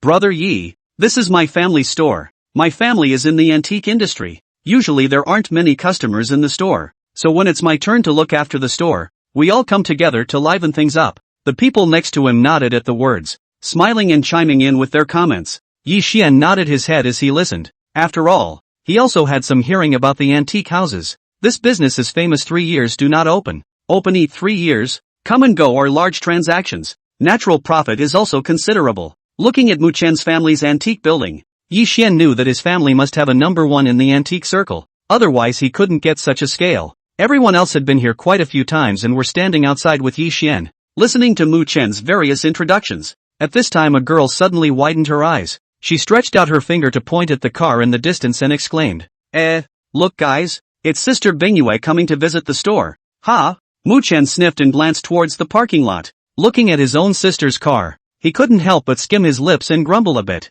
Hey, really? This old sister is also really had told me that she wants to come over to watch the store. We do not need to come over directly out to play. How good. It doesn't smell good to go anywhere with this huge bunch of them. However, since they had all come over, Mu Chen didn't intend to leave straight away, and led the crowd together towards the inside of the store. The crowd stepped through the doorway made of lapis lazuli and into the store. At this time in the inner hall, Mu Bingyue was kneeling beside the short tea table, holding a teapot and slowly brewing tea. Her movements were very skillful, like flowing clouds in water, and the inner hall was already filled with the tantalizing smell of tea. Mu Bingyue enjoyed the process of making the tea, making her feel a wave of relaxation in her body and mind. Just then, she suddenly heard a cacophony of talking coming from the store. Mu Bingyue instantly heard out that it was none other than her own brother Mu Chen and a few good friends who had come over. A hint of impatience appeared on her face, and she bristled slightly. Looking over in the direction of the doorway, Mu Chen walked at the front, and before he walked into the inner hall, the voice had already come in. Older sister, you came over to look at the store earlier. If I had known we would have gone out to play. I thought I'd be needed to watch the store today, and without any delay at all, I came straight here. When Mu Bingyue heard her brother's loud voice, she directly rolled her eyes and softly rebuked, knowing it's in a store. Could you keep your voice down? Being big-headed all day really doesn't fit the atmosphere here. A good antique store, with the aroma of tea. What a good atmosphere. All stirred up by this kid. The others heard Mu Bingyue speak and came forward to greet her. Mu Bingyue smiled slightly towards the crowd and invited very politely. You've all come together. Hurry up and sit down. Just in time for me to make some tea. As Mu Bingyue spoke, she looked up and saw Yi Xian in the crowd and immediately froze. She's never seen this one before? When did my little brother have a friend with such a great temperament? Over here. Yi Xian also looked towards Mu Bingyue. As he looked over, a curtain of light suddenly popped up in front of him. Name, Mu Bingyu. Face value, 97.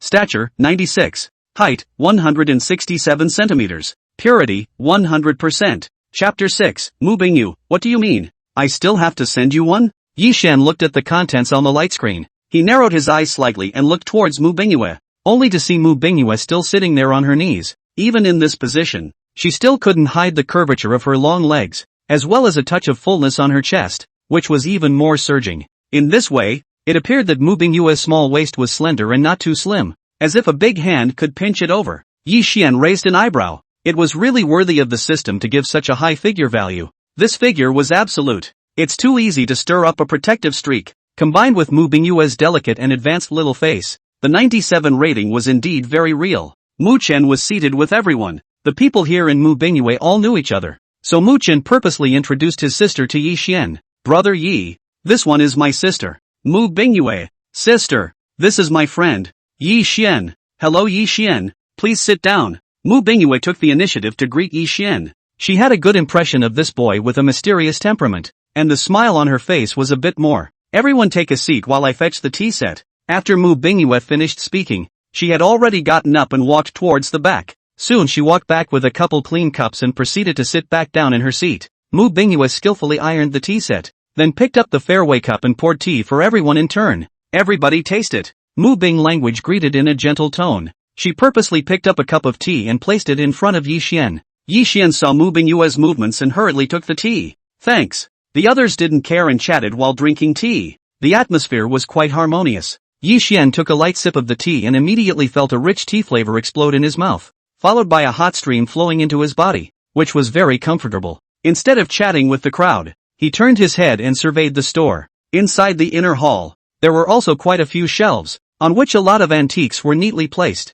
and the location was also extremely elaborate. It makes for a very comfortable look. Yi Xian looked over towards a pastel-colored porcelain plate, and suddenly a light screen flashed in front of his eyes, and a series of data appeared in front of his eyes. Not only is there a description of the plate, but the age and value of the plate are also clearly listed. Yi Xian looked at the content that flashed up above and was visibly stunned. Good lord! It turns out that the gods I could not only see the value of girls, but actually had such a function. It's like an invincible plug-in. The corner of Yi Xian's mouth lifted up in an arc. Not bad, not bad. I'm afraid that in the future, there will be other functions that can be developed. After looking at the antiques in the room again, Yi Xian withdrew his eyes and sipped his tea with the crowd. Yi Xian spoke with the crowd for a while. He put down the cup of tea he had already finished and walked to the front of those shelves, looking at the various antiques up close. Mu Bingyue saw Yi Xian walk a bit farther away before she came over to Mu Chen's side and lowered her voice to inquire. Why haven't I seen this friend of yours before? When did you meet him? When Mu Chen heard his sister's inquiry,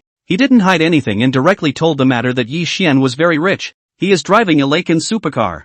I'm afraid I can't find a second one in the whole of China. Those top tycoons don't even want to drive it, but put it in the garage for collection. Look at people Yi Xian like to drive out. This is the real man. It's also really rich. Mu Bingyue immediately froze as she listened to her brother's tone of admiration, and her beautiful eyebrows raised. Oh, hearing his old sister's oh-so-sweet voice. In an instant, Mu Chen instantly looked at his old sister and said with a serious face, Old sister, let me tell you, I genuinely see Brother Yi as a good guy and only made friends with him. Don't push our family's antiques and make it seem like I'm calling people over just to push them. If I'm taken for a trust again, will I ever go out again? Hearing the warning from her brother, Mu Bingyue glared at him and rebuked in dissatisfaction. Look at what you're saying. What's wrong with the stuff in our store? Who doesn't know that we only sell real stuff here? Make it seem like I'm trying to cheat people. Is that how you talk about your sister? This stinky brother. It's kind of a waste of time to raise him. Mu Bingyue was too lazy to talk to Mu Chen anymore and simply got up and came to Yi Xian's side. She didn't say anything either, just stayed quiet and accompanied with a suitable smile on her face. Yi Xian had already looked at the group of antiques on the first floor, then twisted his head to look at Mu Bingyue beside him, and thought for a moment, as if he had thought of some idea. He hooked his lips into a smile and took the initiative to say, You guys have a really nice store, and you put good stuff in it. When Mu Bingyue saw that Yi Xian was so knowledgeable, a quick flash of smugness flashed under her eyes, and just as she was about to open her mouth to answer, she heard Yi Xian continue. I've actually been thinking of buying a few of these lately to put inside my home as decoration. Just now Yi Xian had already had this idea, Quite a few things here could enter Yi Xian's eyes. It would be good to buy them. With a single word, Mu Bingyue immediately looked at Mu Chen beside her, and although she didn't say anything, that smug look already indicated everything. Mu Bingyue was now happy as she hummed lightly and glared contemptuously at her brother. That look seems to be saying, "This is your friend's own initiative to buy. I did not sell it. It has nothing to do with me." Oh, Mu Chen, sis, do we have to do this? Mu Chen helplessly bristled, but still walked over quickly, wanting to see what object Yi Xian had his eye on. After all, he was quite optimistic about Yi Xian as a friend, but he couldn't let his old sister ask for a lion's share. He was on the sidelines to see how much he could get his old sister to tighten up a bit, and then he himself could help to press the price. Seeing Mu Chen walk over, the others also put down their teacups and leaned over towards the shelves. Their faces were filled with curiosity, wondering what Yi Xian was planning to buy. After all, they knew that the things in the Mu family's antique store were all genuine, each worth a lot of money, and any one of them was hundreds of thousands or millions. People here receive really big clients in the circle. Everyone knew that Yi Xian should be quite rich, but they didn't expect that the other party would have to buy something just after coming to the store. Over here, Mu Bingyue had officially entered the boss status. She smiled very warmly, her knowing eyes smiling into a curved moon. Yi Xian, what do you want? I can introduce you. His own little brother had just talked about Yi Xian's wealth, and now that he knew that business had been delivered to his door, Mu Bingyue was like looking at a big moneymaker. This money man, she must take care of it. Mu Bingyue was secretly thinking in her heart, just with her profound knowledge of antiques, she wouldn't be able to easily fool a youngster. By then, if he wasn't satisfied, she could introduce her to other antiques. Mu family antique store, not much else, but all kinds of antiques, Thinking of this, the expression on Mu Bingyue's face couldn't help but become 1 point more enthusiastic. Yi Xian didn't care about Mu Bingyue's reaction. His eyes rested on those antiques, looking at them carefully one after another. His speed was fast, and the light curtains kept popping up in front of Yi Xian, who quietly watched and gained some understanding of these antiques. Yi Xian closed to pick up the pastel porcelain plate. So close observation. You can see the glaze moist, shiny, and very thick. Hold in the hand, feel excellent. Mu Bingyue looked at the porcelain plate in Yi Xian's hand and then looked at the price tag next to the plate. $500,000. Looking at the price tag, Mu Bingyue's eyes turned, and when she just wanted to open her mouth, in the next moment, she didn't expect to be snatched by Yi Xian. Yi Xian looked at Mu Bingyue with a very serious sight and pointed to the porcelain plate in his hand. This pastel porcelain plate, can you sell it to me for $300,000? A single sentence caused Mu Bingyue's face, which was originally smiling like a flower, to stutter. Not only Mu Bingyue, even Mu Chen and the others beside him were stunned and looked at Yi Xian in unison. Mu Chen took a deep breath as he glanced at Yi Xian and was somewhat speechless for a moment. That's no way to cut a price. $500,000 straight up at 300,000. That's close to the waistline. Yi Xian looked at the crowd's odd expressions and naturally knew what they were thinking. He hooked his lips in a smile and held the pastel-colored porcelain plate out to the crowd. This is a Qianlong Famille Rose porcelain plate. And a characteristic of all Famille Rose porcelain from the Qianlong period is that there will be a stone-green glaze on the mouth or bottom of the vessel. Yi Xian said here and flipped the porcelain plate over, showing the stone-green glaze at the bottom to the crowd. In fact, the Qianlong pastel colors are very exquisite. The amount of survival is not much. The price will be a little higher. This porcelain plate is in very good condition, with a moist glaze and only small chips on it, making it a fine example. Just this porcelain plate is too common. So the current market price is almost nearly $300,000. I'll just round it up and give $300,000 as a reasonable price. This antique should have been collected from your store. What price it was collected at I'm not sure. But no matter what, you must have made a profit at this market price. As the saying goes, buying is not as good as selling. People open stores to make money, according to the market price to buy, as the shopkeeper absolutely have to earn. Besides, the store's $500,000 price tag was supposed to be negotiable, and as for the closing price, it was up to the game between the buyer and the seller. Yi Xian was not short of money right now, but he didn't want to be an ingrate either. Trading at such a market price was the fairest price he could think of.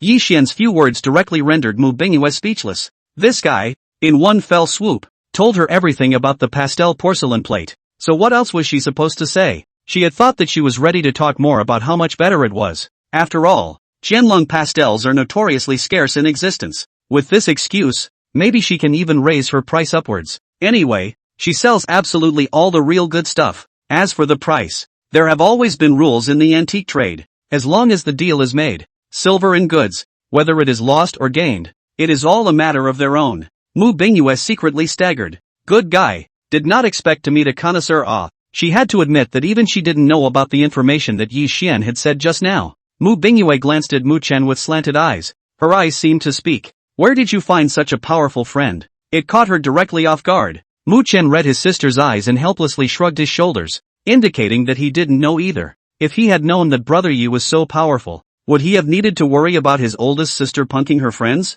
Mu Bingyue frowned slightly and unnoticeably, then raised her head to look at Yi Xian. A trace of a difficult look appeared on her elegant and quiet little face, and said in a consultative tone, "You're pressing too hard on this price. Can you raise it?" Mu Bingyue directly mentioned it in a big way as she gazed at Yi Xian, hoping that the other party could give in. "It's really good stuff. Why don't you just raise the price more or less?" Yi Xian naturally could see Mu Bingyue's mind. He lowered his eyes and said with a smile, "That's a really fair price. You definitely won't lose out even if you sell it to me like that." Yi Xian's tone was very certain as he paused for 2 seconds and continued. "Besides, I bought quite a few. Buy a lot?" With one sentence, Mu Bingyue, who was standing directly next to her, resumed her smiling face, and even her tone of voice became sweet. "You want to buy a lot? Then this is fine. After all, you are my little brother's friend. Let's call this a friendship price." Mu Bingyue made a perfect excuse for herself and agreed to the deal in the process. She then pointed to the shelves in front of her and looked at Yi Xian with a smile as she asked, "Do you want anything else?" When Yi Xian heard Mu Bingyue's inquiry, his eyes swept around the many shelves before pointing at a few of them. The crowd was stunned as they watched Yi Xian's actions, especially the group of young ladies beside Mu Chen. All of them were wide-eyed with shock in their eyes. "I'm afraid it's a few $1 million for just a few random clicks." A girl deliberately walked into the shelves to take a look. Those antiques have price tags next to them. Looking at the black and white words on them, the girl directly sucked in a breath of cool air. "Nice guy. So much in one shot?" True to form, the trenchant energy of the owner of the Lycoming Supercar is nothing short of enviable. Mu Bingyue was of a similar mindset. She knew the store's antiques very well, and if these few pieces were added together, they were already worth a lot of money. This Qianlong pastel sold for $300,000, which is not a bad deal. Just as the crowd was shocked, Yi Xian had already lowered his hand and looked over towards Mu Bingyue, saying flatly, "I don't want these ones. I'll take all the rest on the first floor." Boom! Before Yi Xian's words fell, the people present were all confused, as if they were petrified and froze there, looking at each other in disbelief. The crowd of big young ladies boasted that they had also seen the world, but it was the first time they had encountered a big brother who was so bold when he made a move. Even if his own old man was here, he wouldn't dare to speak so arrogantly. "I'm guessing that if you buy one or two, you'll be heartbroken. And this young brother Yi, people are talking about, to buy something to go home to do decoration. A shot is the goods of the first floor of others." The few pieces that weren't wanted were almost negligible, and totally just about wrapped up. Even Mu Chen was dumbfounded and froze there, staring straight at Yi Xian, his eyes filled with disbelief. The extent of this brother Yi's trenchancy had exceeded his knowledge, and he could no longer even speak. Only Mu Bingyue was briefly stunned after hearing Yi Xian's words before revealing a full-blown smile, the smile on her elegant little face getting thicker and thicker. Well. Her smile had long since stopped, and Mu Bingyue had just wanted to speak, wanting to take the initiative in this transaction. Unexpectedly, before Mu Bingyue could open her mouth, she heard Yi Xian already open his mouth. "I'll take the stuff, but this price definitely can't be according to what's on the price tag. This way, I'll quote you one by one." Yi Xian didn't mind the trouble at all.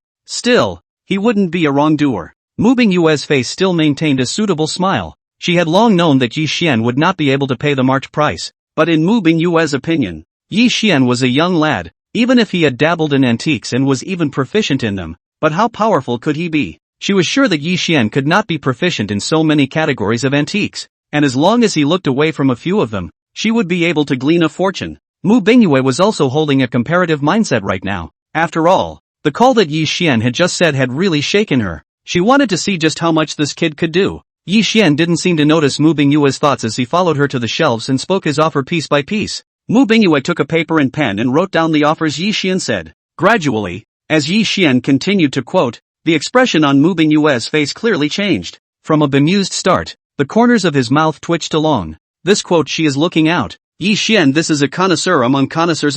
How come you're proficient in everything?" And every single one of them was so well put together that she didn't get a chance to interject several times when she tried. "Let's go. All the ones outside have already quoted their prices. Go take a look inside the inner hall," Yi Xian said, interrupting the spitting in Mu Bingyue's heart. and the two of them walked towards the inside one after the other, almost like a glance sweeping over. Yi Xian didn't seem to need any thinking at all and directly quoted a few prices. Mu Bingyue listened in the back. Her face was so gloomy that it was about to drip out of the water, memorizing a quote almost poking a hole in the paper. She had a wave of depression blocking her heart at this time, and she simply couldn't get it out, which was particularly difficult. These prices that Yi Xian had just set out had all been pressed to the minimum. It's the lowest bar, but they are profitable if they go out and make a profit. It's just that this is a small gain compared to the usual business, but if you don't sell them, so many goods can only be put on the shelves, and I don't know how long it will take to sell them all. If it's for sale, Mu Bingyue really can't swallow this breath. This profit is too small,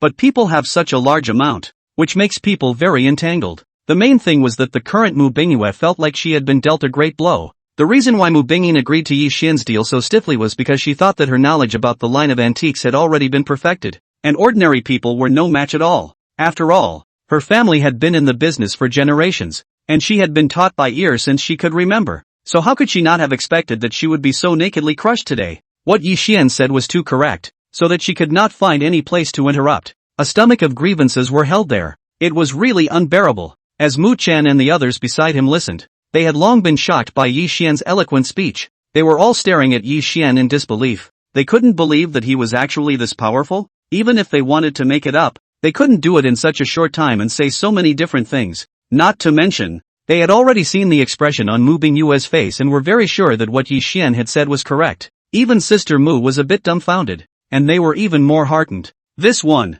what a man! Right at this moment, Yi Xian looked at a bottle next to him, narrowed his eyes and quoted the price. This one is not bad. Suitable to be placed on the dining table as a vase. $800,000. I'll take it. This vase was quite pleasing to Yi Xian's eyes, and he decided to take it down after just a light glance. After quoting the price, Yi Xian approached towards the shelves, ready to take the vase down for a good look. Just before Yi Xian could get close, Mu Bingyue next to him had already snatched the vase in his arms first. Mu Bingyue clutched the vase tightly with both hands, her whole body carrying a vigilant mood, and that tight little face looked like it was on the verge of crying. She looked angrily at Yi Xian and said in an extremely firm tone, "Don't take you to press the price like this. This vase $800,000 absolutely can't be sold." Mu Bingyue stared at the vase in her arms, almost gritting her teeth as she uttered these words. This vase was the one she had received in the store back then, and the purchase price at that time was not far from the price given by Yi Xian.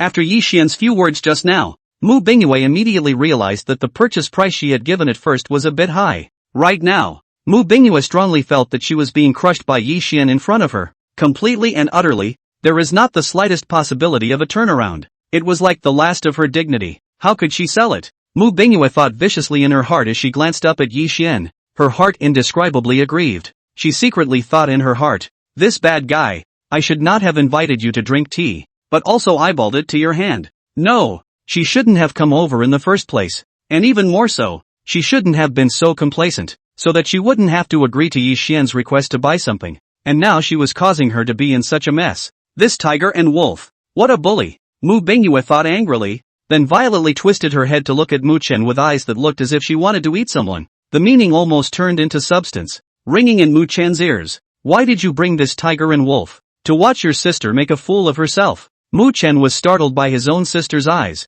and he somewhat helplessly skimmed his mouth, silently thinking in his heart, "A creature like a woman is really hard to guess. What did he do? How did he make his sister angry?" Yi Xian looked at Mu Bingyue, who was holding the vase in her arms, and was also at a loss as he opened his mouth to inquire. "Young boss, what do you mean by that?" Mu Bingyue directly waved her hand without thinking and announced loudly, "No more, no more. This is firmly not for sale to you. Don't you dare hit this vase." If she really sold the vase for $800,000, her face would be impossible to claim. The more Mu Bingyue thought, the more depressed. Simply holding the bottle squatting there, that little look looks like it's going to cry. Completely a small woman mentality. Where's the old bookish girl's demeanor? Such a very different side of the world immediately brought the crowd in the room to its knees. The eyes of those big young ladies looked straight. They couldn't believe what they were seeing. It was actually Big Miss Mu.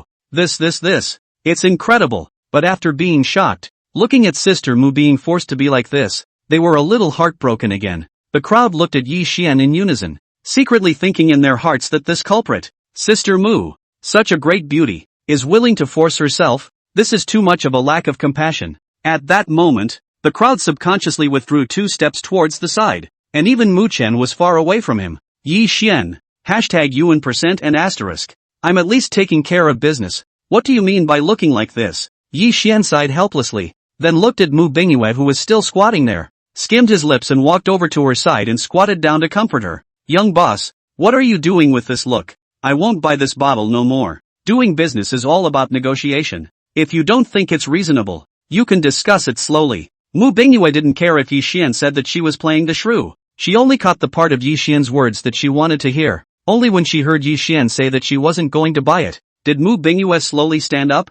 She tightened the vase she was clutching in her arms and confirmed with a wary look on her face. That's what you said, Ao. You're not buying a vase. Yi Xian nodded with a light smile, and when Mu Bingyue saw his movements, she breathed a sigh of relief and carefully placed the vase back on the shelf. It seemed like dignity was truly preserved, and Mu Bingyue's mood recovered a bit. Over here, Yi Xian looked at Mu Bingyue's appearance and said directly, okay, not to scare you, just get these. After saying that, Yi Xian suddenly looked at Mu Bingyue and raised an eyebrow towards her. Say, young boss, I've bought so many things from your house. It's not that little, is it? Give you a chance to show your store, no? Mu Bingyue. She took a deep breath and looked at Yi Xian tentatively. You mean, giving one away? Chapter 7, Assets of nearly $100 million. Young boss, it's still you who does this business. You're the one who understands. When Yi Xian heard Mu Bingyue's words, he instantly smiled and said with a smile, but it was also considered to be sitting on this so-called indication. Mu Bingyue, good lord, you don't have a premium and I end up with one? Tough guy, really tough guy. I know how you rich people are so rich. It's because you're stingy, the capitalist of all evil. Mu Bingyue was directly exasperated by Yi Xian's words. She looked at Yi Xian and narrowed her eyes, sighing that this was really a society of law and order. If it weren't for the law, she would have wanted to strangle the guy. Big brother, you're not letting us make any money, and you want me to hitch a ride? Mu Bing tone bulging said. Yi Xian sniffed but did not react much, just a faint oh, I won't buy it then. Mu Bingyue, that's awesome, my pulse is kind of pinched by you. Although Mu Bingyue was angry in her heart, she immediately changed into a smiling face and tried her best to look groomed and generous. Don't, I'm just kidding, it's not just an add-on. Send, even if you don't. We have to show it in such a big antique store, don't we? As Mu Bingyue spoke, she lowered her eyes in thought and took out a delicate wooden box from one of the drawers in the inner hall. She gently pulled back the lid of the box to reveal what was sitting inside, only to see a small jade pendant lying quietly inside. The jade quality is very good. The most eye-catching is still the jade carved with dragons and auspicious clouds on top. That carving could be said to be very top-notch. The Tunglong was lifelike, as if it might ride the clouds at any time. Over here, Mu Chen looked at the jade pendant and instantly widened his eyes and exclaimed in shock. Older sister, isn't this the birthday present you were going to give me?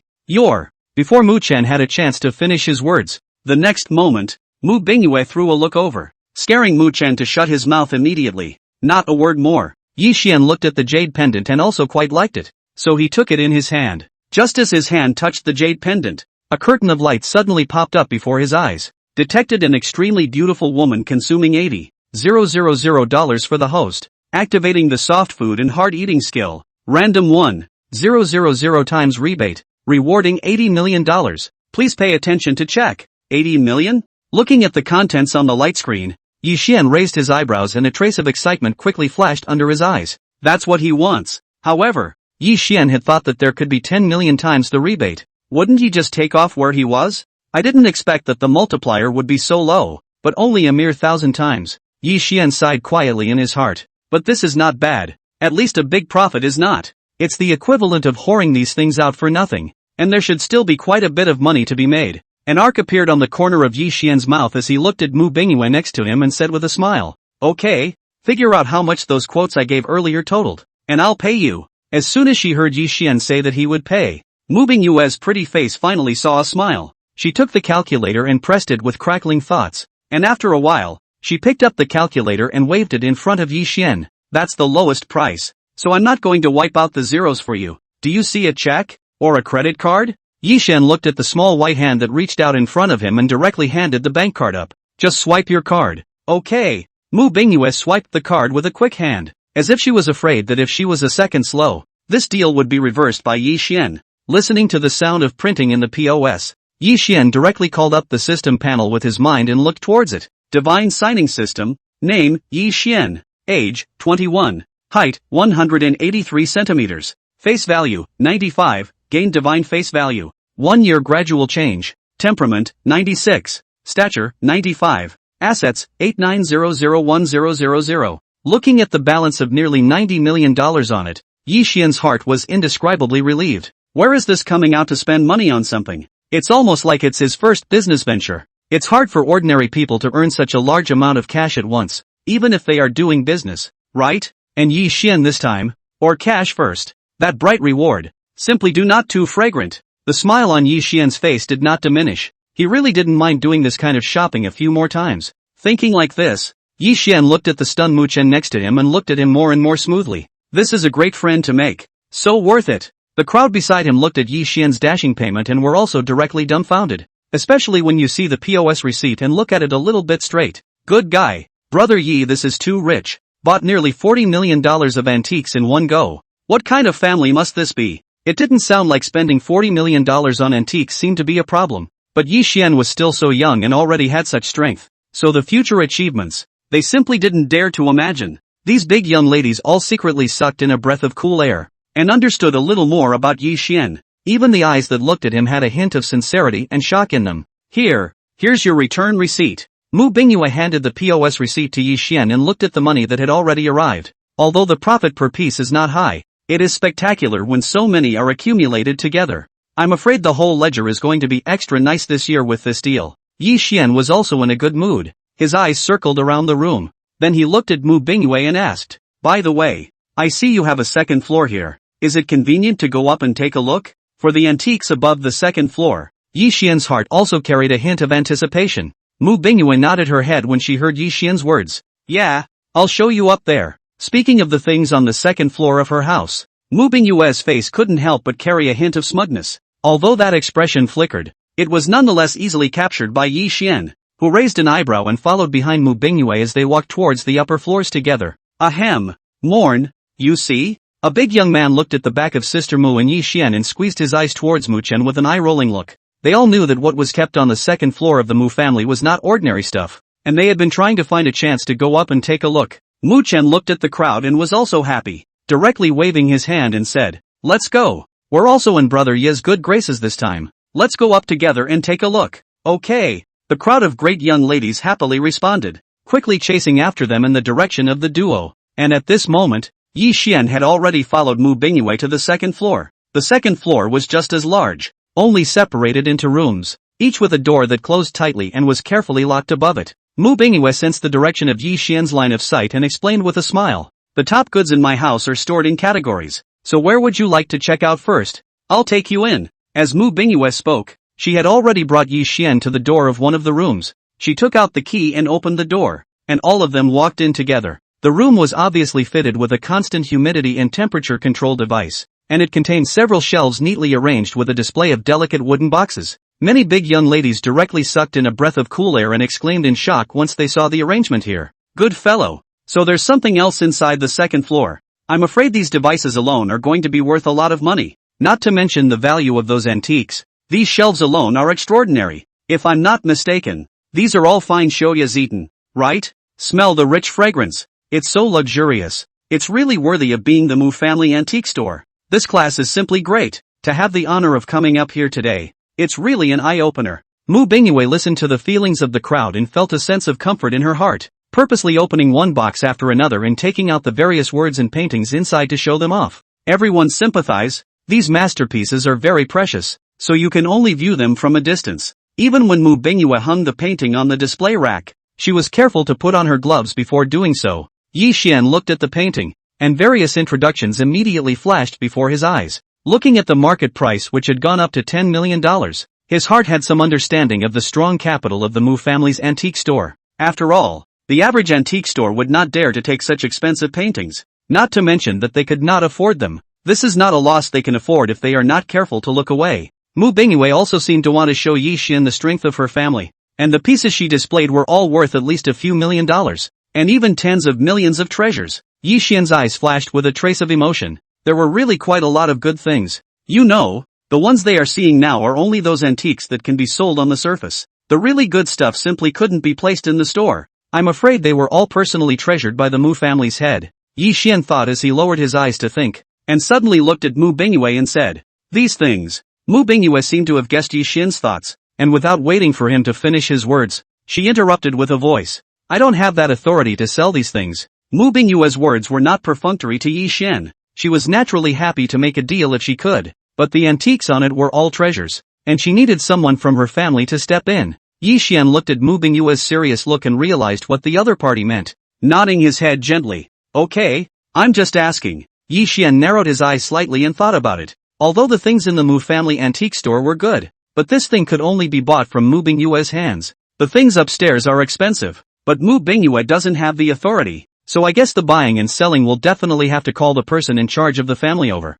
Even if the deal was struck by then, even if the other party was more atmospheric and eye-catching than Mu Bingyue and gave him something of a higher class, what could it matter? After all, even if that thing is expensive, the rebate still doesn't do anything if you can't get it back. When the time comes to look at the goodies in your hand, won't you just numb yourself? Yi Xian figured this out and didn't continue with this topic. Mu Bingyue smiled as she led the crowd to continue admiring the other rooms on the second floor, and almost every room they went into caused a burst of amazement from the crowd. After staying for a while longer, Yi Xian looked at the time and it was almost evening, so he took the initiative to say goodbye. "I'm done shopping for the day, and it's getting late, so I'll head back." When Mu Bingyue heard that Yi Xian was going to leave, she did not continue to retain him, but inquired, "Why don't you leave me an address, and I'll pack up the stuff and send it home for you?" After all, this big customer had almost rounded up the antiques on the first floor, which was still quite a lot. Yi Xian sniffed and thought about it, gently shook his head and politely refused. "Forget it, I'll just take it back with me." Ha! Mu Bingyue didn't even expect Yi Xian to say this. After all, these were all expensive antiques. A little bump wouldn't do. It's a little too casual to bring it back by yourself. When Yi Xian saw Mu Bingyue's hesitation, he had already walked towards the first floor. Mu Bingyue was such a smart person that she could naturally see that Yi Xian had made up his mind. She stomped her foot lightly and followed quickly. The crowd returned to the first floor together, and Mu Bingyue found the store's second, helping to pack those antiques together. After all, it's a professional store. There are ready-made packing tools in the store. Mu Bingyue and Xiao Er were busy together. Mu Chen was watching from the side and also hurriedly walked over to help. "Be careful. The curio must be wrapped in a few extra layers to maximize the shock resistance." Not only that, Mu Bingyue also patted several layers of foam paper underneath the box, and only after getting it right did she carefully cover the box. "Oh yeah, almost forgot about this." At the end, Mu Bingyue didn't forget to put a receipt inside the box.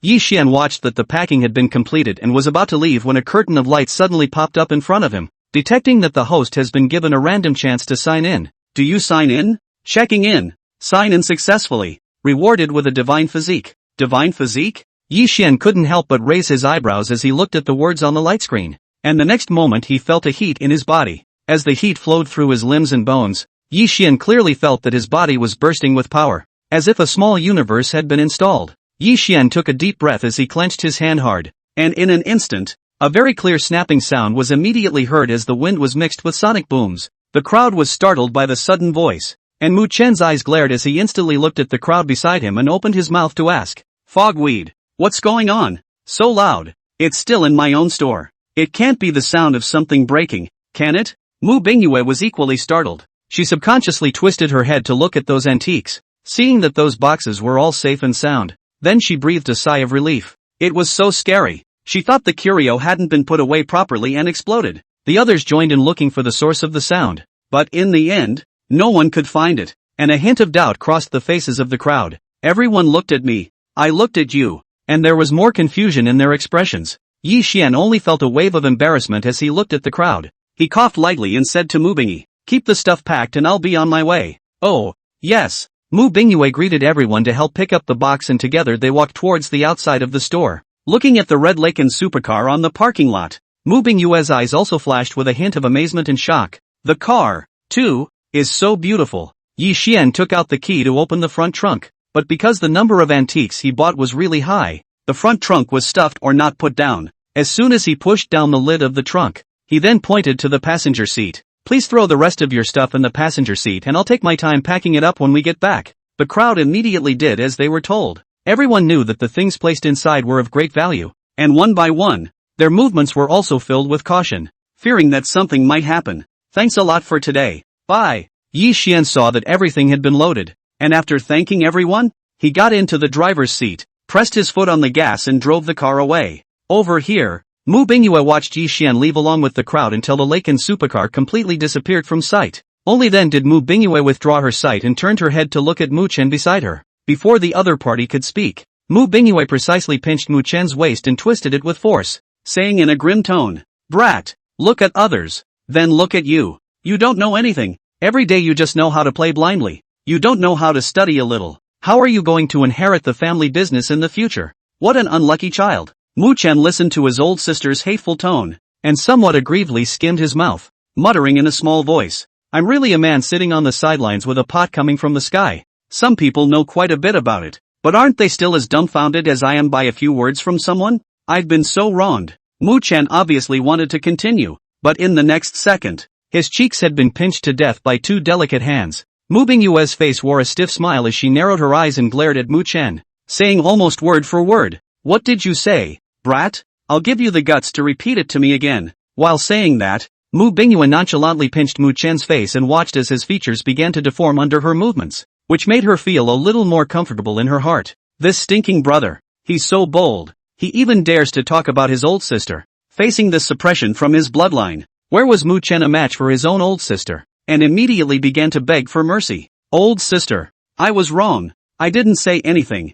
I just promised to learn from you in the future." Only after hearing Mu Chen admit his weakness did Mu Bingyue let out a cold snort and loosened her hand. At this time, a great young man next to him slowly withdrew his sight and let out a quiet sigh. "Alas, Brother Ye's handiwork is too big. Did you guys just see the way Brother Ye put things away? It feels like he doesn't take things as things at all. It's like he doesn't care at all." When the other great young ladies heard his words, it was as if they had been opened up, and they opened their mouths. Brother Ye is truly worthy of being the owner of a awakens supercar. This buying gesture, it's simply not too ostentatious. Honestly, it's the first time I've seen this kind of person who buys antiques in a package. That's right, I've seen people clearing out clothes in bags, but this is the first time I've seen this clearing out antiques. People casually point, "These do not want," the other for me to wrap up. Tens of millions of dollars of antiques. People Yi Xian did not have to deliver the door, their own car to pull back. Still cannot feel the attitude of others. Mu Chen listened to the crowd's discussion and nodded in agreement.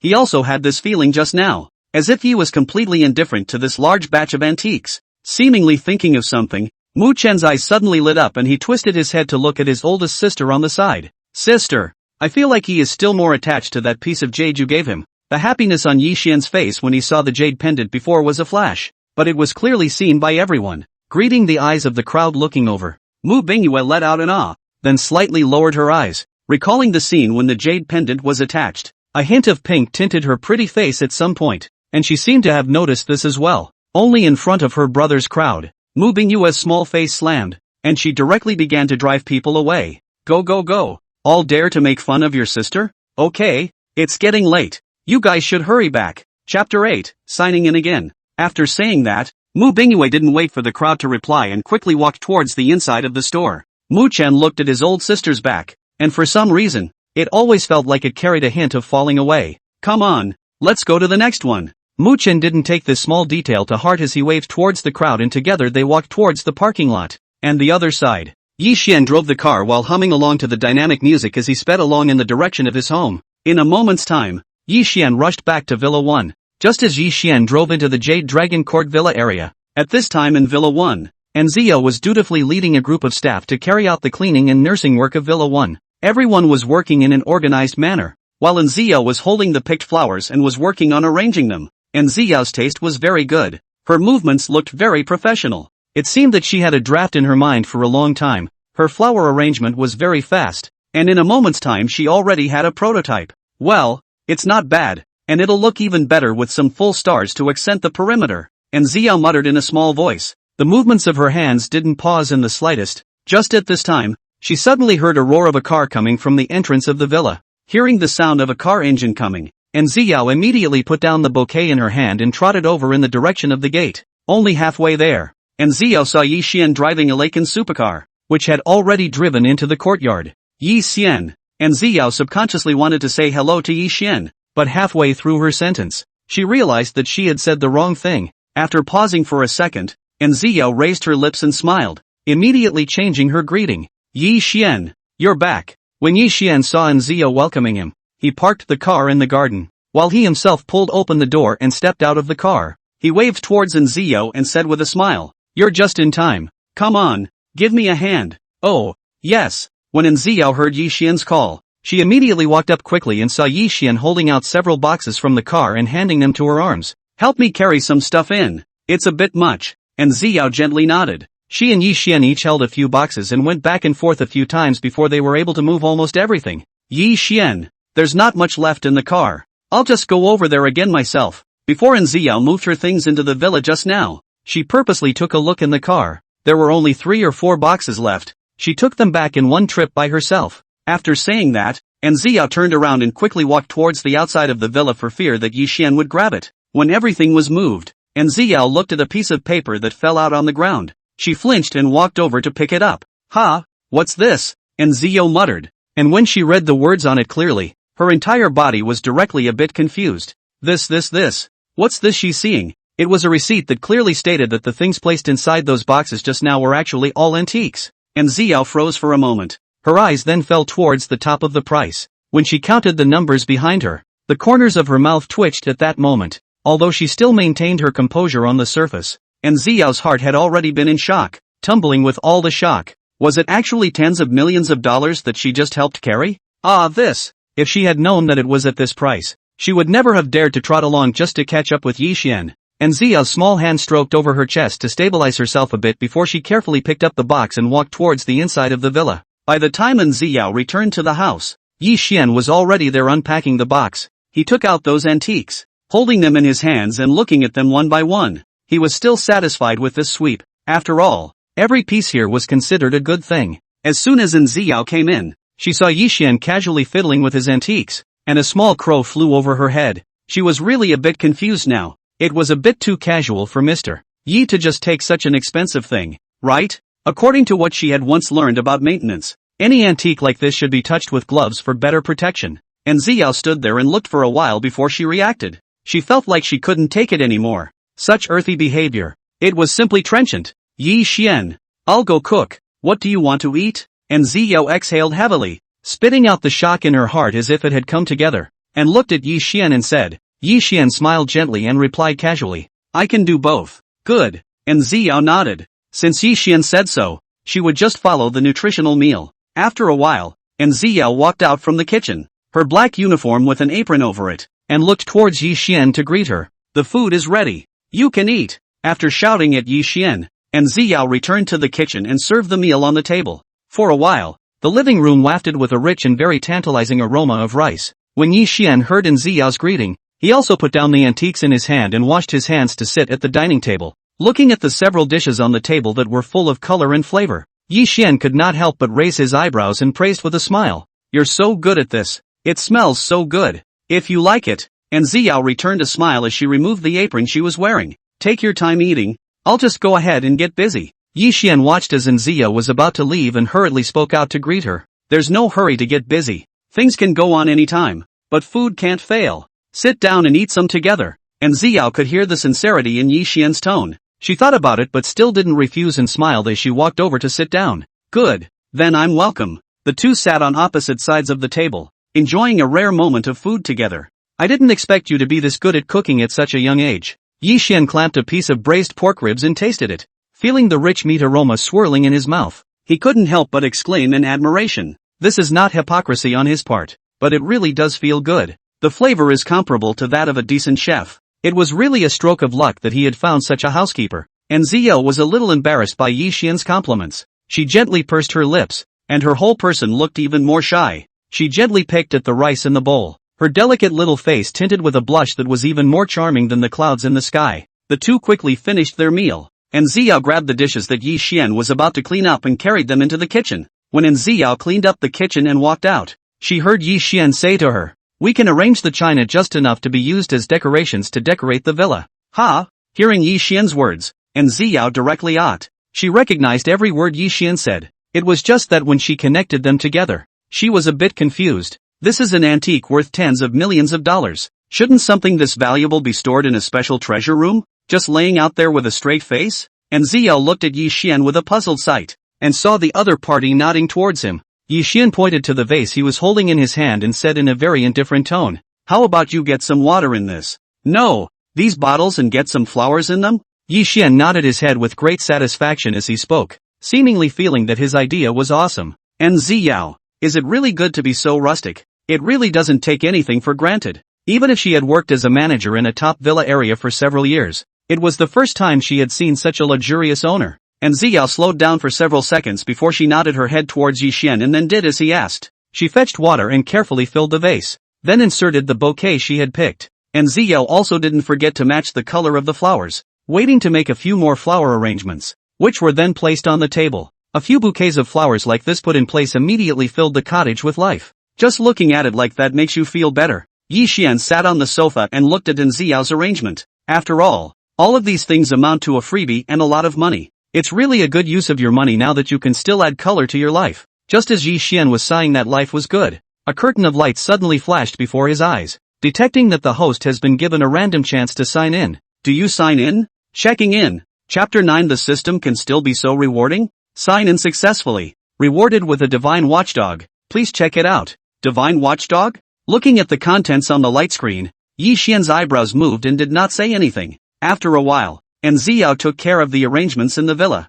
and then said goodbye to Yi Xian and walked towards the door of the villa. She still had work to deal with on the property company's side. Yi Xian sat for a while and also came to the courtyard. As he stood in the center of the courtyard, he saw a huge shadow coming this way. Looking at the speed at which the black shadow gradually grew larger, it was evident that the other party was extremely fast. When the other party leaned closer, Yi Xian could even hear the other parties huffing and puffing, panting very clearly. At this time, because the distance was drawn closer, Yi Xian could also see clearly that the one running over was a Tibetan Mastiff dog. This Tibetan Mastiff dog is so big, it's as big as a full-grown male lion, and its size is amazing. The best thing is that the Tibetan Mastiff dog has a very graceful body shape, full of power in those lines, and when it runs, the black fur on its body seems to flow, which is extremely beautiful. Yi Xian looked at the dog that suddenly appeared and could not help but narrow his eyes slightly, hiding the surprise that quickly flashed under his eyes. Good lord, this one is a godly watchdog? So huge that just looking at it makes you feel safe.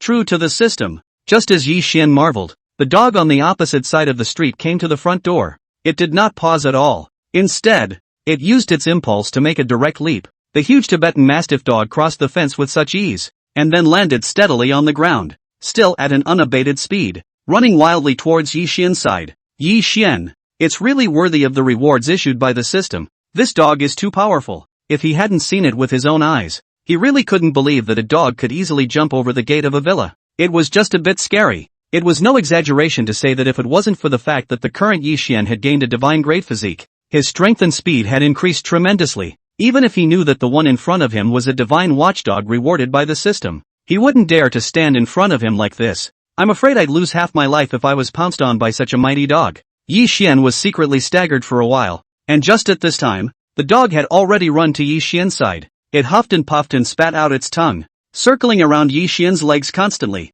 and even used its huge body to gently rub against Yi Xian's face, expressing its intimacy. The dog seemed to know that he was extremely large, so he was very careful in his movements for fear of upsetting his master. But even as the dog restrained himself with all his might, the sensation of that wildly wagging tail hitting his leg still felt like a small whip. Yi Xian looked at the dog's efforts to be cute and let out a giggle, reaching out his hand to touch the dog's head. The dog was instantly happy to feel the touch from his master and pushed his head hard to feel his master's caresses. That dog? That's great. Yi Xian touched the dog's slippery fur and couldn't help but marvel. He looked toward the yard, and then remembered that he didn't have anything here yet, neither a customized kennel for the dog, nor even the most basic leashes. Dog food, and feeders and such, have been prepared yet. With such a good dog following him, Yi Xian was not willing to aggravate him. Yi Xian thought of this, raised his wrist and looked at the time. Seeing that it was still very early, he turned his head to the dog and said, "You stay here and watch the house while I go out and get you something."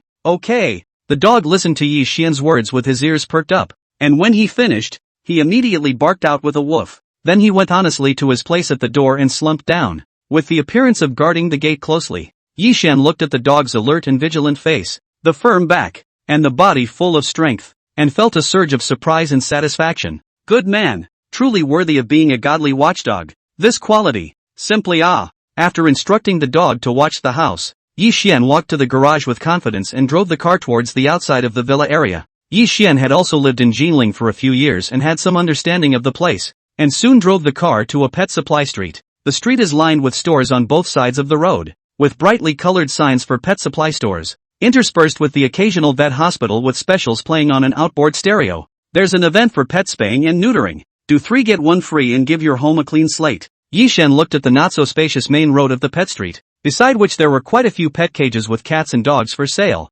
making the already not spacious road even narrower. He was secretly staggered and simply pulled over to the side of the road, ready to walk in and take a casual look around. Yi Xian intended to find a random pet supply store, buy some first to cope with a while, and then order specifically for the dog later on. Many of the sales clerks who were making sales pitches were brightened up when they saw Yi Xian passing by, and they came forward to hand him a poster of the store. The words hadn't even been said yet. Just looking at Yi Xian's handsome face from a close distance already made people blush and forget all the important things they wanted contact information for. Yi Xian took the poster and looked at the goods on it, just as he was choosing what to buy. But the next moment, a jade arm reached out from behind Yi Xian, and silently patted Yi Xian's shoulder. Yi Xian reacted quickly and immediately turned his head back to see a pretty face with a smiling face. Looking at himself with a smiling face, the girl's small pink and white face was like a hibiscus, and her thin eyebrows were like willow leaves, which set off a pair of watery eyes that shone more and more. It's even more endearing than the peach blossoms that are just blooming in early spring.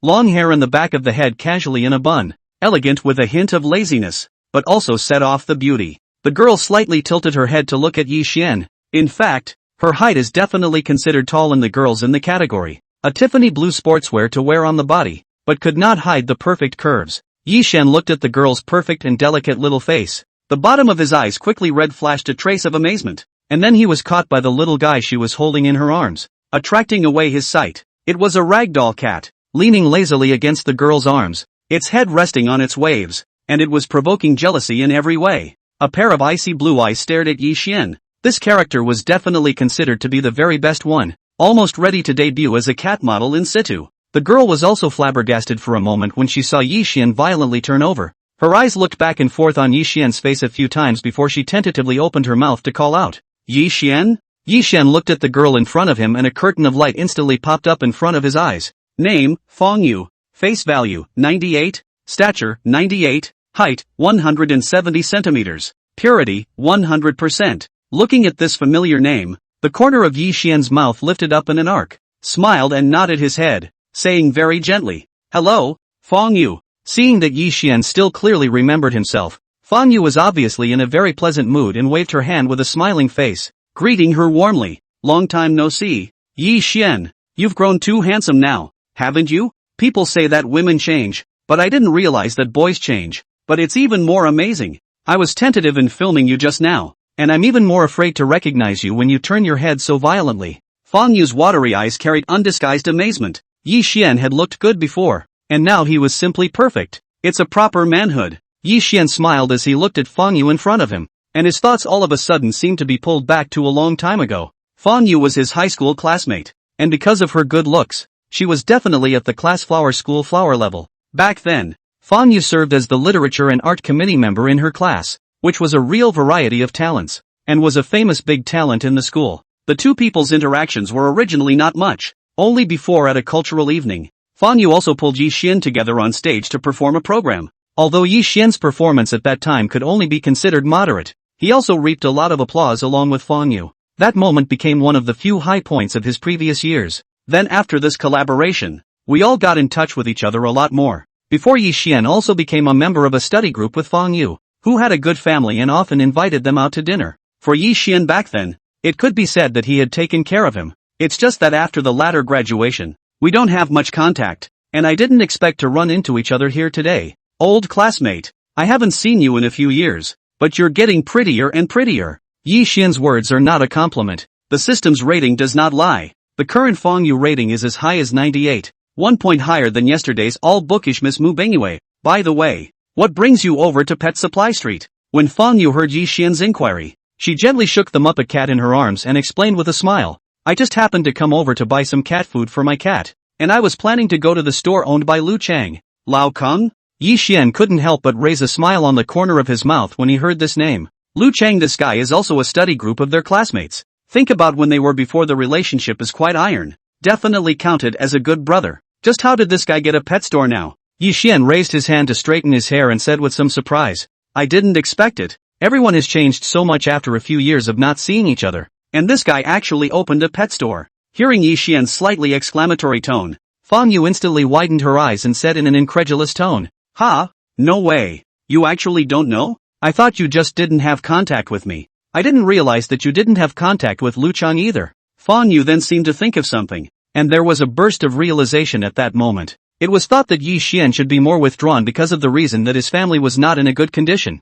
or it was the fault of low self-esteem. Fang Yu was just thinking about it in her mind, with a visible little excitement on her face. After all, it was fate to meet again here. When she first graduated, she was so timid and shy that she still had a gift that she hadn't given to Yi Xian, and there were still some words that she hadn't had time to say to him. Fang Yu took a deep breath and looked at Yi Xian's lightly smiling face in front of her. This encounter might also be a chance given to him by God, and he should take advantage of it. But after all, it has already graduated for several years. Fang Yu forcefully suppressed her excitement. This time can't be too abrupt. Can't scare Yi Xian away. Just as Fang Yu's mind was raging, Yi Xian smiled as he looked at her somewhat dazed. Why? Big school girl, what's on your mind here? It's fine. It's fine. It's just a random thought. An emotion. Fang Yu quickly waved her hand. Her own little mind. Where is the good sense to say it directly in front of Yi Xian? Her pretty face flushed slightly, and suddenly her eyes flickered and her words changed to something else. We had a few class reunions before.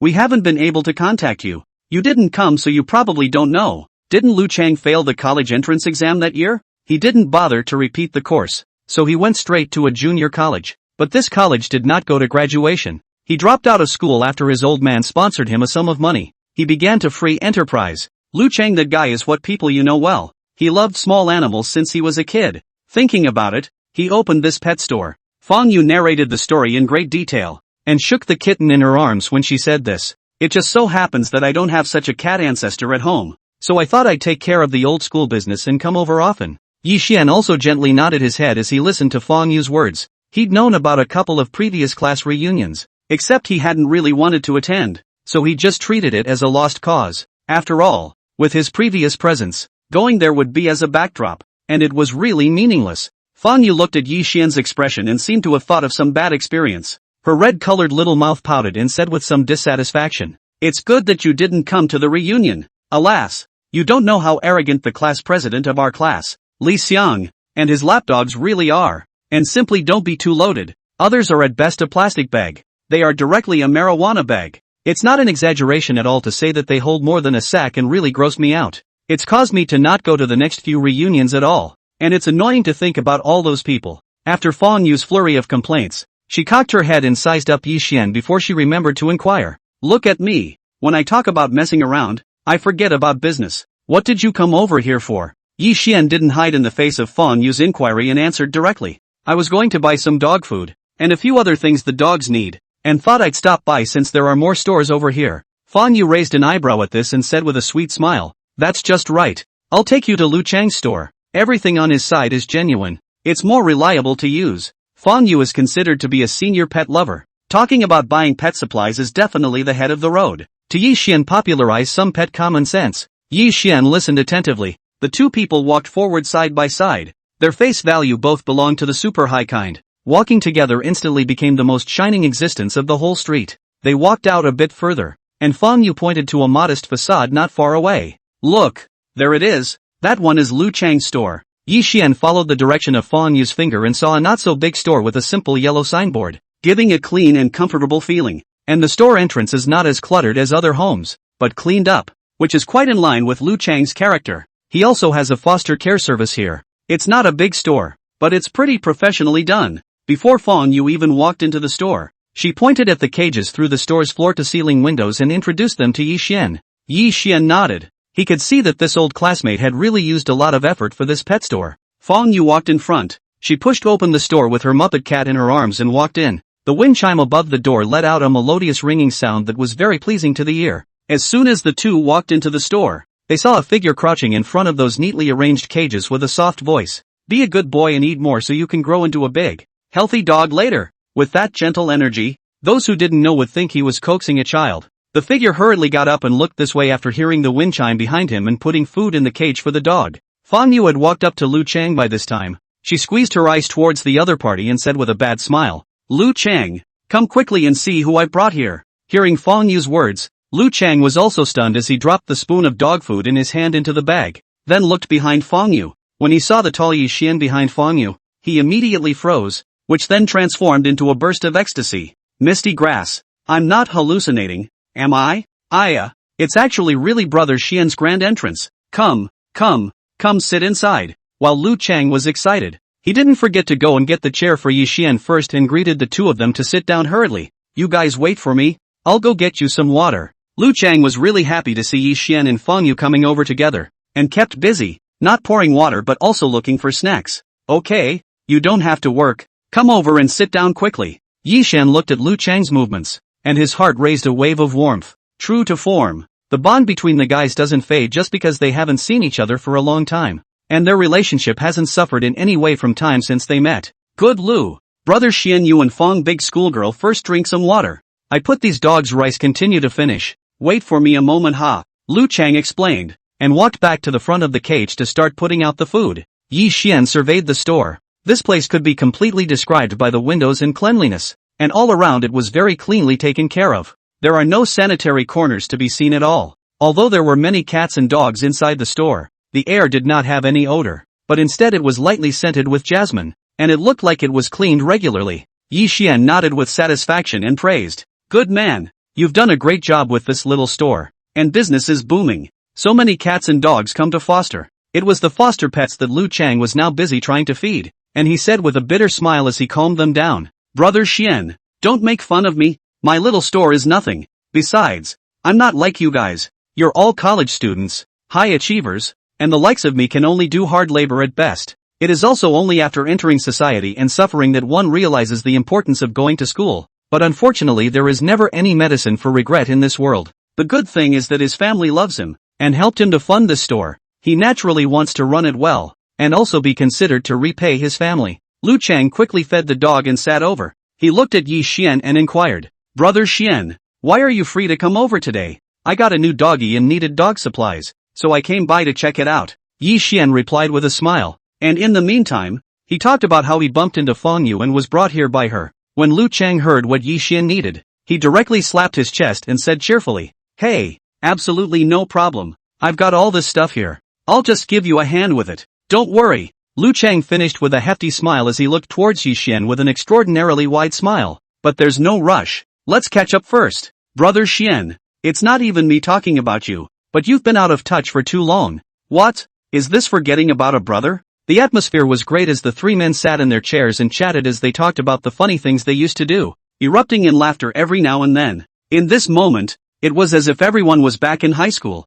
mindlessly heckling. Just as the crowd was chatting, suddenly a roar of an engine sounded outside. The violent boom was so loud that several people sitting in the store were startled and looked in the direction of the door at the same time. Only an Audi S6 was parked in front of the store, and the roar came from this very car. But it made sense that a normal Audi wouldn't make that sound at all, as if it had been modified in some way. And the humming engine sound was incredibly effective, because the noise was a bit loud. The cats and dogs in the cages that were obediently sleeping began to stir. How some of the less temperamental dogs started barking and even making whimpering warning noises. Even the ragdoll cat, who had been behaving well, began to squirm, with anxiety and restlessness in his movements. Nini, be good. It's okay, don't make a scene. Fang Yu was heartbroken for the Muppet cat and hurriedly held it in her arms, coaxing it softly, but her eyes were staring angrily at the car outside. The Audi parked and the doors opened, and several youths stepped out of the car. Fang Yu glanced at the few people who got off the bus. Her pretty eyes immediately flashed a trace of disgust.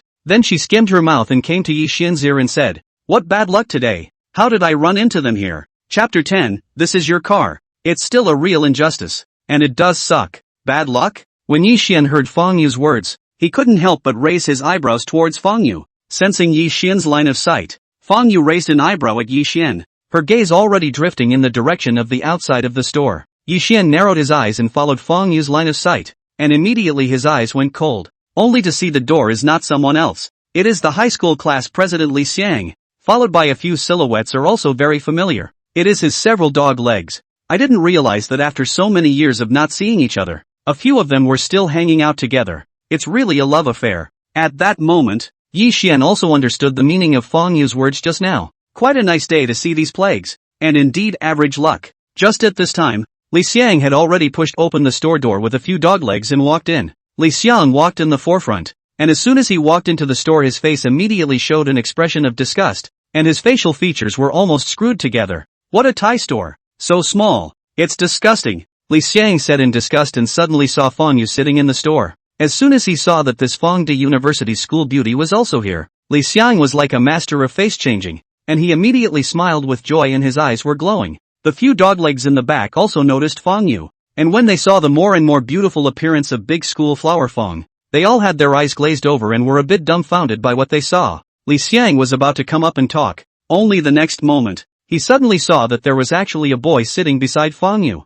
Moreover, the two people were sitting very close to each other, and Fang Yu's little face, which had just been filled with smiles, gradually cooled down after seeing herself. Li Xiang immediately became a bit displeased and turned his head to angrily look at Yi Xian. When he got a good look at Yi Xian's face, his brows furrowed, but he also recognized him. Gu, it's really rare, isn't this Yi Xian? Li Xiang casually looked bad, but at least he was a good classmate. Even if it was just to get close to Fang Yu, he was bound to walk over. For Yi Xian's impression, Li Xiang was still stuck in that little transparent one in high school, so the derision in his tone was not hidden. Yi busybody, you've been a god for so many years, how many times did we invite you? But we didn't see you come to the reunion. You're quite high-toned. That strong hint of mockery came out of his mouth as Li Xiang looked Yi Xian up and down with a very impolite gaze. Yi Xian, it really isn't me who wants to talk about you. When Li Xiang was about to pick on Yi Xian's faults and paint his mouth, before he had time to say the latter words, he heard Fang Yu snatch the first dislike back.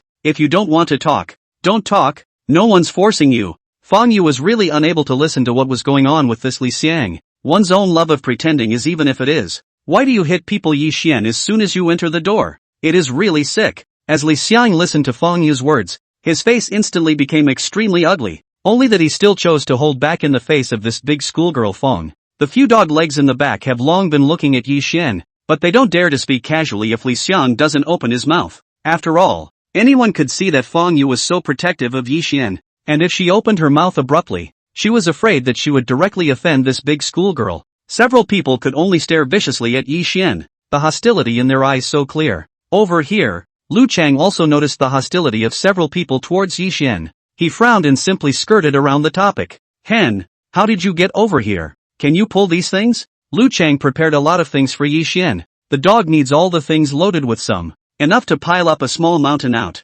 Yi Xian said with a light smile as he surveyed the small mountain of items on the ground. It doesn't really seem to work. I can only fit 2 people in that car, let alone all this stuff. I'm afraid this cage alone is not something you can put down in your own car. By the way, how much are these? Yi Xian asked, and before he could say the words behind him, he heard Lu Chang interrupt. What money or not? You take it and use it, and contact me later when you're short of something. Yi Xian gently shook his head as he looked at Lu Chang and said in a serious tone, No, if you don't want this money, how can I still have the honor to come here in the future? If you don't tell me the price, I'll transfer the money myself. Lu Chang looked at Yi Xian's expression and knew that he was definitely not joking, and after thinking about it, he still quoted a cost price. Yi Xian didn't say anything more this time and directly swept the code to pay. Lu Chang saw Yi Xian so painfully, and then looked at this pile of this, thought for a moment and said, Alright then, you can leave the stuff here. I'll bring it to you later. At least it is a good brother's stuff. Must be served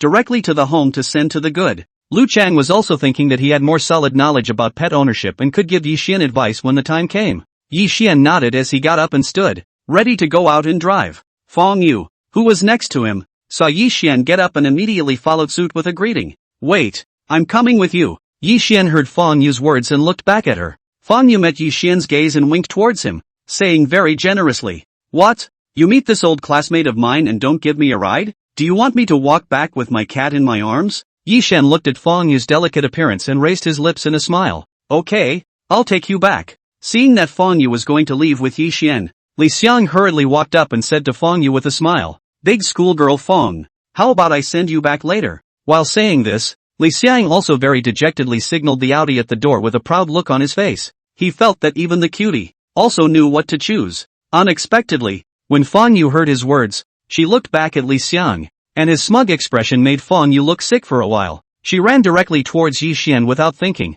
not forgetting to wave her hand towards the back to signal. It's not even remotely obvious what choice Fan Yu has made. Over here, Li Xiang looked at the back of Yi Xian and Fan Yu's departure. His face became very ugly, feeling that he was losing face, muttering and cursing. So pretty to look at, but not so smart in the head. What's so good about that kid? Isn't he just an orphan? He usually doesn't dare to come to class reunions for fear of spending a penny more. You've got a face, and now you're riding a small donkey, and you're a meat and potatoes man? Humph, you'll have time to regret it later. When the other few dog legs heard Li Xiang's words, the words they had held in their stomachs could finally be spat out, and they all opened their mouths to agree. This Yi Xian is nothing but a good face. If he wasn't good looking, how could he have been the one who performed on stage with Fan Yu back then? At best, he's a showman. It's said that this woman has no brain once she's good looking, and there's nothing wrong with that at all. What does this Yi Xian have? Even if he goes to college, he'll still be a part-time worker. This kind of trash appearing in front of the eyes is really dirtying the eyes.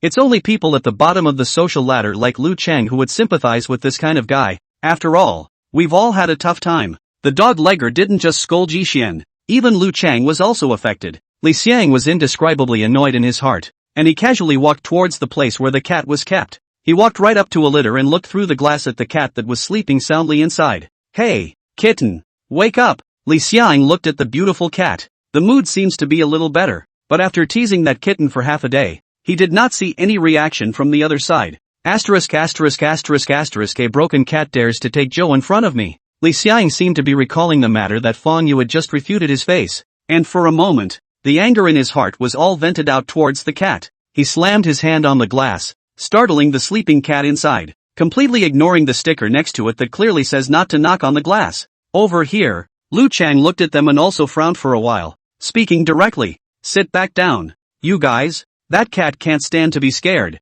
It can't stand to be played with like that. What are you afraid of? What? It's just a broken cat. We can't afford it. Brother Xiang? A dog-legged man heard Lu Chang's words and immediately disgruntledly disliked him back. Li Xiang, who was next to him, heard it clearly, and a trace of disdain appeared on his face. I'm not buying it, but it's so cheap and average looking. Buy some to scare yourself in the middle of the night for fun? Listening to Li Xiang's tone of complete disdain, the several doglegs next to him laughed indulgently. That's right. What kind of taste is our brother Xiang? How can this kind of broken cat get into brother Xiang's eyes? Forget it. Let's not make it difficult for others. Lu Chang. It's not easy for him to open a small store. Do you really expect him to get a good cat? What can we buy? Ha ha ha. I guess even if I sell my kidney, I can't afford to buy any good cats. I heard that those race-grade cats, a cat is at the very least big tens of thousands of dollars, and the good ones hundreds of thousands of dollars. Lu Chang listened to their words as you spoke and I spoke, and held a fire in his heart, stifling it. I'm going to deliver something to Yi Xian later. You guys. Lu Chang originally wanted to give an expulsion order, saying that you guys should leave first if you are fine, but the result was that before he finished his words, he was interrupted by Li Xiang and the others. Alright, why do you need to talk about this little thing? You go ahead. We'll play some poker here in the store, just to help you keep an eye on the store as well. John Lu, good man. You guys are a good hand at making yourselves at home. Meanwhile, on the other side, Fan Yu walked with Yi Xian on the road, her brows slightly knitted as she muttered in dissatisfaction. These people are so annoying. It's really bad luck to meet them. However, Fan Yu did not say the latter words, but secretly glanced at Yi Xian. Although these people were annoying, but thanks to their blessings, in a while, he himself could go back in an electric car with Yi Xian. At that time, wouldn't she be able to put her arm around Yi Xian's waist, or the bright and open kind? Thinking like this, Fan Yu's heart was delighted, feeling that this was quite romantic. Fan Yu gently pursed her lips and suppressed her emotions, secretly thinking in her heart, now that Yi Xian's body is so good, she wrapped herself around his waist. Is this considered mooching? A cloud of hot air rose directly to Fan Yu's small face, and she only felt some heat on her face. She had never been this close to any boy before, and her heart was even tinged with a little bit of anticipation. However, in the next moment, Fan Yu looked down at the Muppet cat in her arms and thought with some fretfulness, I'm afraid the little electric car isn't very big. So where do I put this little guy? The main thing was, if there was this little guy in the middle, wouldn't it be inconvenient for one to hug Yi Xian? Thinking like this, Fan Yu immediately felt that she had lost a lot of money and looked at the Muppet cat with eyes filled with embarrassment. The two people walked towards the street while talking. Fan Yu felt that she had so many things she wanted to say to Yi Xian. Her pretty little face was full of pleasure, and it was even more indescribably pretty and soulful. As they were talking, the two men also walked to the curb where they had parked their electric cars. When Fang Yu looked at Yi Xian, she saw that the other party had no intention of stopping at all and directly led her over. Fang Yu froze and asked with some curiosity, "Yi Xian, where did you park your car?" Yi Xian pointed towards a short distance away. "That way." Fang Yu looked at the public parking lot across the street. Her lips moved, but she still didn't say anything. In her opinion, it was probably Yi Xian's first time coming over and didn't know much about this side of Pet Street, so it was understandable that he parked his car at a distance. Time flew by as the two men talked, and that distance was soon traveled. Over here, Fang Yu looked at the various vehicles on the public parking lot, which did not lack luxury cars, and she gently skimmed her lips. "You just parked your car here? It doesn't seem like you're allowed to park an electric car here." Fang Yu pursed her lips and just wanted to tell Yi Xian that this kind of parking lot did not allow electric cars to be parked. When she saw Yi Xian beside her nodding his head as an acknowledgement, Yi Xian didn't know what Fang Yu was thinking as he took out the key from his pocket and gently pressed it. The Lycoming supercar placed not far away blinked violently, extremely bright in the whole parking lot. Looking at the suddenly blinking headlights, Fang Yu's small mouth was slightly open, looking at the awakened beast in front of her, directly sucking in a mouthful of cool air, her eyes full of unbelief. She couldn't believe her eyes a little. The car. Fang Yu froze for a good while, the shock in her eyes almost turning into substance and spilling right out. After all, the face of this Lycoming supercar is simply a ceiling in the supercar world. Simply an enchanting goblin. "Yi Xian, is this your car?" Fang Yu took several deep breaths before forcibly suppressing the shock in her heart and looked at Yi Xian and asked with difficulty. Chapter 11, Fang Yu, "Yi Xian, what are you doing?" Yi Xian looked at Fang Yu's dumbfounded expression when he asked the question and only found it a bit adorable. He was dumbfounded and gently raised an eyebrow. "Yeah, or what do you think? I thought." Fang Yu smiled sarcastically. Yi Xian had taken out the key, and with such naked evidence right in front of her, there was no way for her not to believe it. So naturally Fang Yu didn't say the latter words. She just sneaked a couple of glances at Yi Xian,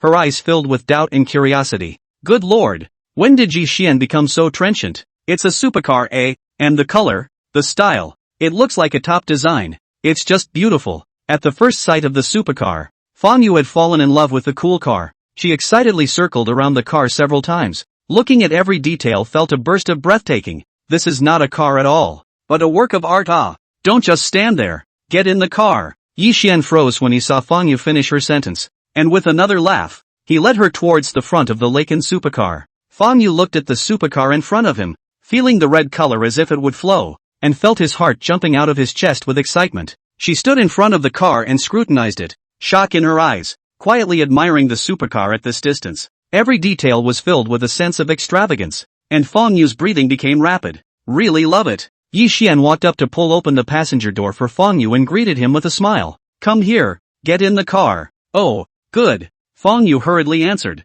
She had just taken a step, and suddenly lowered her head to look at the kitten in her arms, and her pace immediately lurched. A hint of apprehension appeared in her expression, and she stood still without daring to move. This cat of mine might be a little unfaithful. Don't scratch the upholstery or anything, that wouldn't be good. Fang Yu whispered. This supercar is worth a lot of money at a glance. If it is really accidentally scratched, I am afraid that I can't afford to pay for it even if I sell myself and the cat together. Yi Xian was unconcerned when he heard this, as he straightly pulled open the door of the driver's seat and sat in. It's okay, get in the car. I'll take you home. Hearing Yi Xian say this, Fang Yu also breathed a sigh of relief and obediently carried the ragdoll cat into the car. Feeling the excellent wrapping sensation of the supercar seat, Fang Yu instantly felt a burst of comfort, and her tense brows instantly relaxed. Then look at the car's extremely high-grade interior. Although Fang Yu cannot see what material this is, but also know that this must be expensive. Just look at it, feel extraordinarily exquisite and beautiful,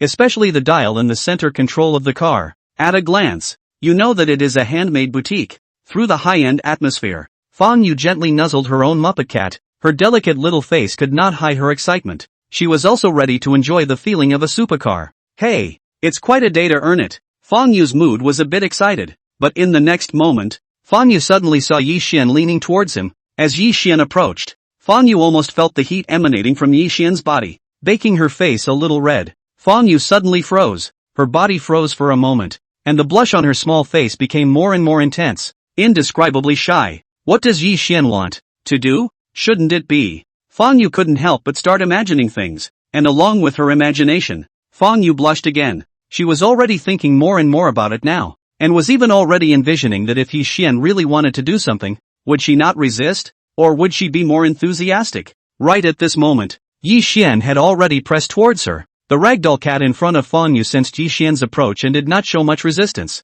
but only subconsciously leaned towards the back and pressed tightly against Fang Yu's chest. The kitten stretched out comfortably in passing, her head pushed back even more, squeezing the big white rabbit behind her. Fang Yu's little face was on the verge of catching fire, and just in the nick of time, Yi Xian's gentle voice resounded above Fang Yu's head. I'll put your seatbelt on. Fang Yu, good lord. A seatbelt that brainstorms so much on its own is practically born to be a screenwriter. Fang Yu was now so embarrassed that her toes had gouged out a 3-room apartment in her shoes. Her expression stiffened as she let out a silly laugh. Oh, please. Fang Yu forcibly suppressed all kinds of thoughts in her mind. She honestly leaned on the back of the seat to facilitate Yi Xian to fasten the seatbelt for himself. When the seatbelt was fastened, Yi Xian looked over towards the side and saw that the seatbelt that had just been fastened was just tightened to the right measure, strangling right between the peaks. Yi Xian watched as the seatbelt pressed the clothes down, and for a moment, the peaks suddenly became more pronounced and taller. You can't help but look at it. It's only a shame that the only thing that wasn't enjoyable was that the Muppet cat was blocking part of the scenery.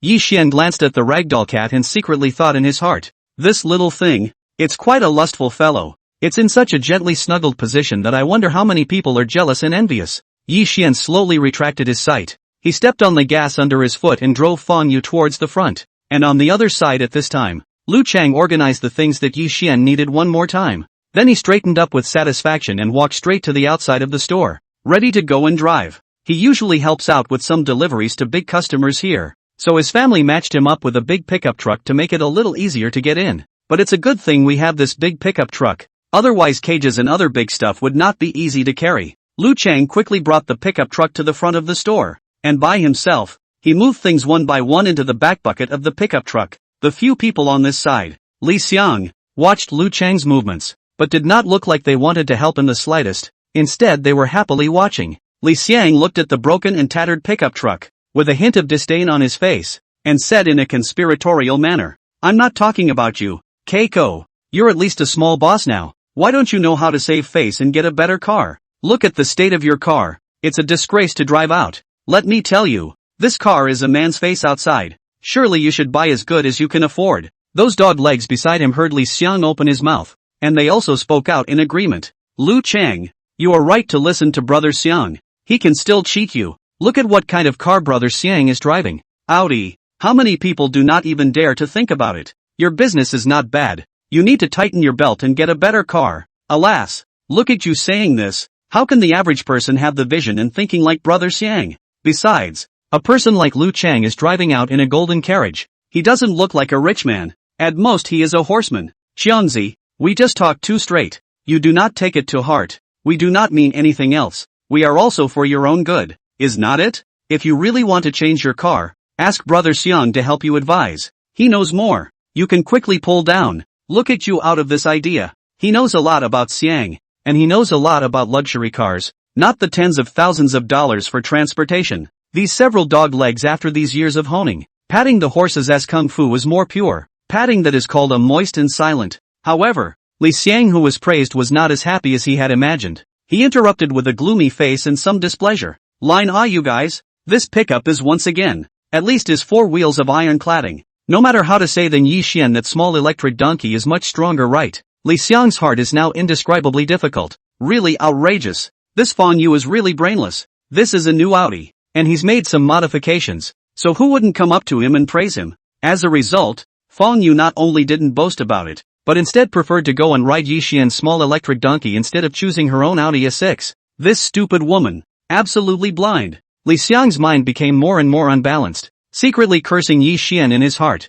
This Yi Xian is really too inviting. So much for school. Still a ghost after graduation. How he's everywhere. Just as the crowd was talking, they suddenly heard a roar from not far away. Listening to the roaring sound that seemed to contain a huge amount of energy, a youth next to him froze for a moment and frowned as he glanced in the direction of the sound. He thought whoever drove the modified car over. The roar was so loud. Was this a stereo on the exhaust? A soft grunt escaped the youth's nostrils, and it was really something like that. But the next moment, when he saw the car that made the roaring sound, he directly froze there, as if he was petrified. Over here, Li Xiang and the others also saw the Laken supercar that drove over. And each one of them was dumbfounded and stood there simply unable to believe their eyes.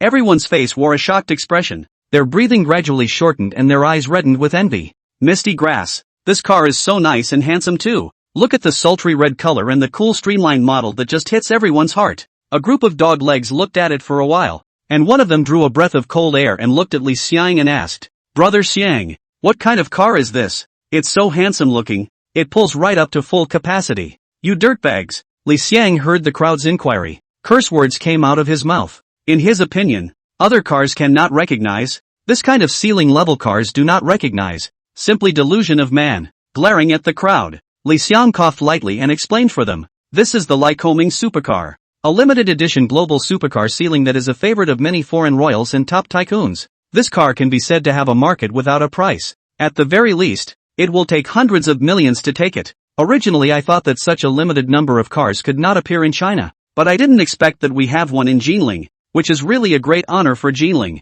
Facing this kind of top-class supercar, Li Xiang's face and heart were filled with envy. A few of the dogs next to him were staggered when they heard about the hundreds of millions of dollars of supercars. Hundreds of millions can only buy one car. That's too expensive? If they had hundreds of millions in cash, they'd rather put it in the bank and eat the interest than take it and buy a car. What kind of family background does one have to have such a pattern of driving a car with hundreds of millions of dollars out to blow up the streets? After all, even foreign royals, or those top tycoons, are placed in car museums to admire them when they have nothing to do. Who's willing to drive like that? It's still Brother Xiang who knows more. It's just different for people with a high level of vision. Unlike us, who can't even come into contact with this level of things. A dog-legged man said with emotion. He was not all compliments. It really carried an element of sincerity. Li Xiang looked deeply at the Laken supercar twice, and did not even dare to have the idea of taking pictures for fear of accidentally annoying the owner. Someone who could afford a supercar of this caliber was not someone he could afford to offend. Don't look. We can't afford this car for several lifetimes. Just look at it. Li Xiang greeted the crowd and planned to go inside the store to play poker together. But the next moment, under everyone's watchful eyes, that Laken supercar actually drove over towards this side. The crowd froze for a moment as they looked in the direction the car was driving, and no one left. The Lycoming supercar just drove to a stop in front of the crowd, and the crowd swallowed hard at the sight of the top supercar so close to them. One stared wide-eyed and straight at the supercar, none of them knowing what it meant. Just as the crowd froze, they saw the windows of the car slowly come down. Yi Xian and Feng Yu's faces appeared clearly in front of the crowd. Boom! In an instant, the people present all sucked in a breath of cool air. One by one, their eyes were about to glaze over. They simply couldn't believe their eyes a little. Chapter 12, Nice Guy. We're neighbors? It's a hallucination. It must be a hallucination. The hearts and heads of the crowd were left with nothing but shock. And at this moment they couldn't even turn their heads. They could only stand in place with their eyes frozen. The look of dismay and shock on his face couldn't have been more obvious. Li Xiang had the same reaction. He looked at Yi Xian and Feng Yu in the car. Even his eyes trembled. Isn't this guy an orphan? Wasn't he poor in high school? How did he become the owner of a Lycoming supercar in good standing? Originally, they thought that Yi Xian was still as transparent as he was in high school, which was why they dared to say that Yi Xian only had a good face. As a result, people's backhand is such a hard slap, which who can carry it? For a while, the crowd's mood was very complicated, as if they were fish on an iron plate, and they were tormented. The crowd's thoughts instantly cleared. Looking at Yi Xian's supercar, their hearts were already roaring. The so-called car that can only seat two people turns out to be a supercar? Fogweed. They thought it was a small electric donkey. That was sloppy. Looking at Yi Xian's calm demeanor, and then looking at himself, such a comparison was simply garbage. At this moment, the crowd only felt ashamed of themselves, wishing to find a crack in the ground and hurry to drill in and hide, especially those few dog legs. Thinking about the words they had just said and the unspoken thoughts in their hearts, they were even more frightened and their faces turned white. This makes you appear to be just like, without a shred of intelligence at all. Even if there is still a trace of sanity, we all know that such a big brother absolutely cannot be offended. A few dog-leg regret, if not just follow Li Xiang together with the fight to pull step on Yi Xian, on the basis of the relationship between their old classmates, as long as they are a little thicker skin, still afraid of not hugging on the thighs of it, and now it's all ruined. Over here, Lu Chang finally reacted from the shock. His face was filled with joy as he looked at Yi Xian and said excitedly, "Brother Xian, handsome, you're flying high now." Lu Chang looked at the Laken supercar in front of him, but also felt like it. After all, the boy's love for the car is flowing inside the blood and bones. But for Yi Xian, he was more happy for his good brother. Seeing Yi Xian living well, he felt comfortable in his own heart. Lu Chang was excited for a while. He patted his pickup truck towards Yi Xian and laughed nervously. Shall we go? I'll make your delivery. Yi Xian looked at Lu Chang and snorted out a laugh, nodding towards the store behind him. What? You're not closing the door? Hearing Yi Xian's words, Lu Chang glanced towards Li Xiang's several people, and Yi Xian watched Lu Chang's movements and swept towards the several people as well. Li Xiang's few people were already feeling groundless, and when they saw Yi Xian's eyes drifting over, they naturally didn't have the courage to meet his eyes. In that case, where would they still be in the mood to stay at Lu Chang's store and play poker?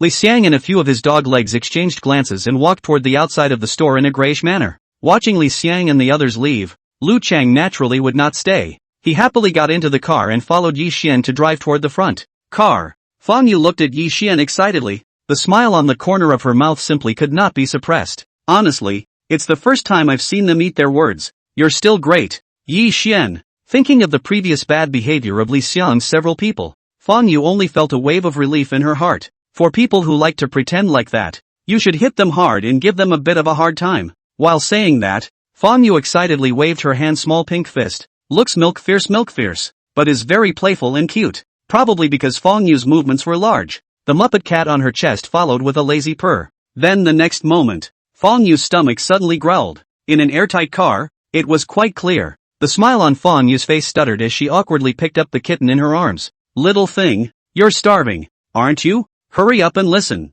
Your tummy is growling and growling so loud. Ragdoll cat. Meow. Is that polite? Yi Xian looked at Fang Yu's appearance. The corner of his mouth rose slightly and said as he parked the car on the side of the road. Wait in the car for a minute. I'll go down and get you something. Fang Yu gently bit her lip, obviously a little embarrassed, and nodded, her tone a little light. Thanks. Yi Xian stepped out of the car not a moment later and returned with 2 roasted sausages, handing them to Fang Yu, who was sitting on the co-pilot. Yi Xian saw Fang Yu take it before he drove the car towards the front. Right. Let me get you home first. Hearing Yi Xian say this, Fang Yu nodded with a red face. Well, my house is in Jade Dragon Court. Please, Jade Dragon Court? Aha! Hearing this familiar name, Yi Xian's eyebrows slightly raised and he turned his head towards Fang Yu. Good lord! I didn't realize I had this old classmate. Or a neighbor? Fang Yu also heard Yi Xian's light eep at this time and smiled brightly towards him. You don't know about Jade Dragon Court? Yi Xian blinked his eyes as he listened to Fang Yu's tone and said with some curiosity.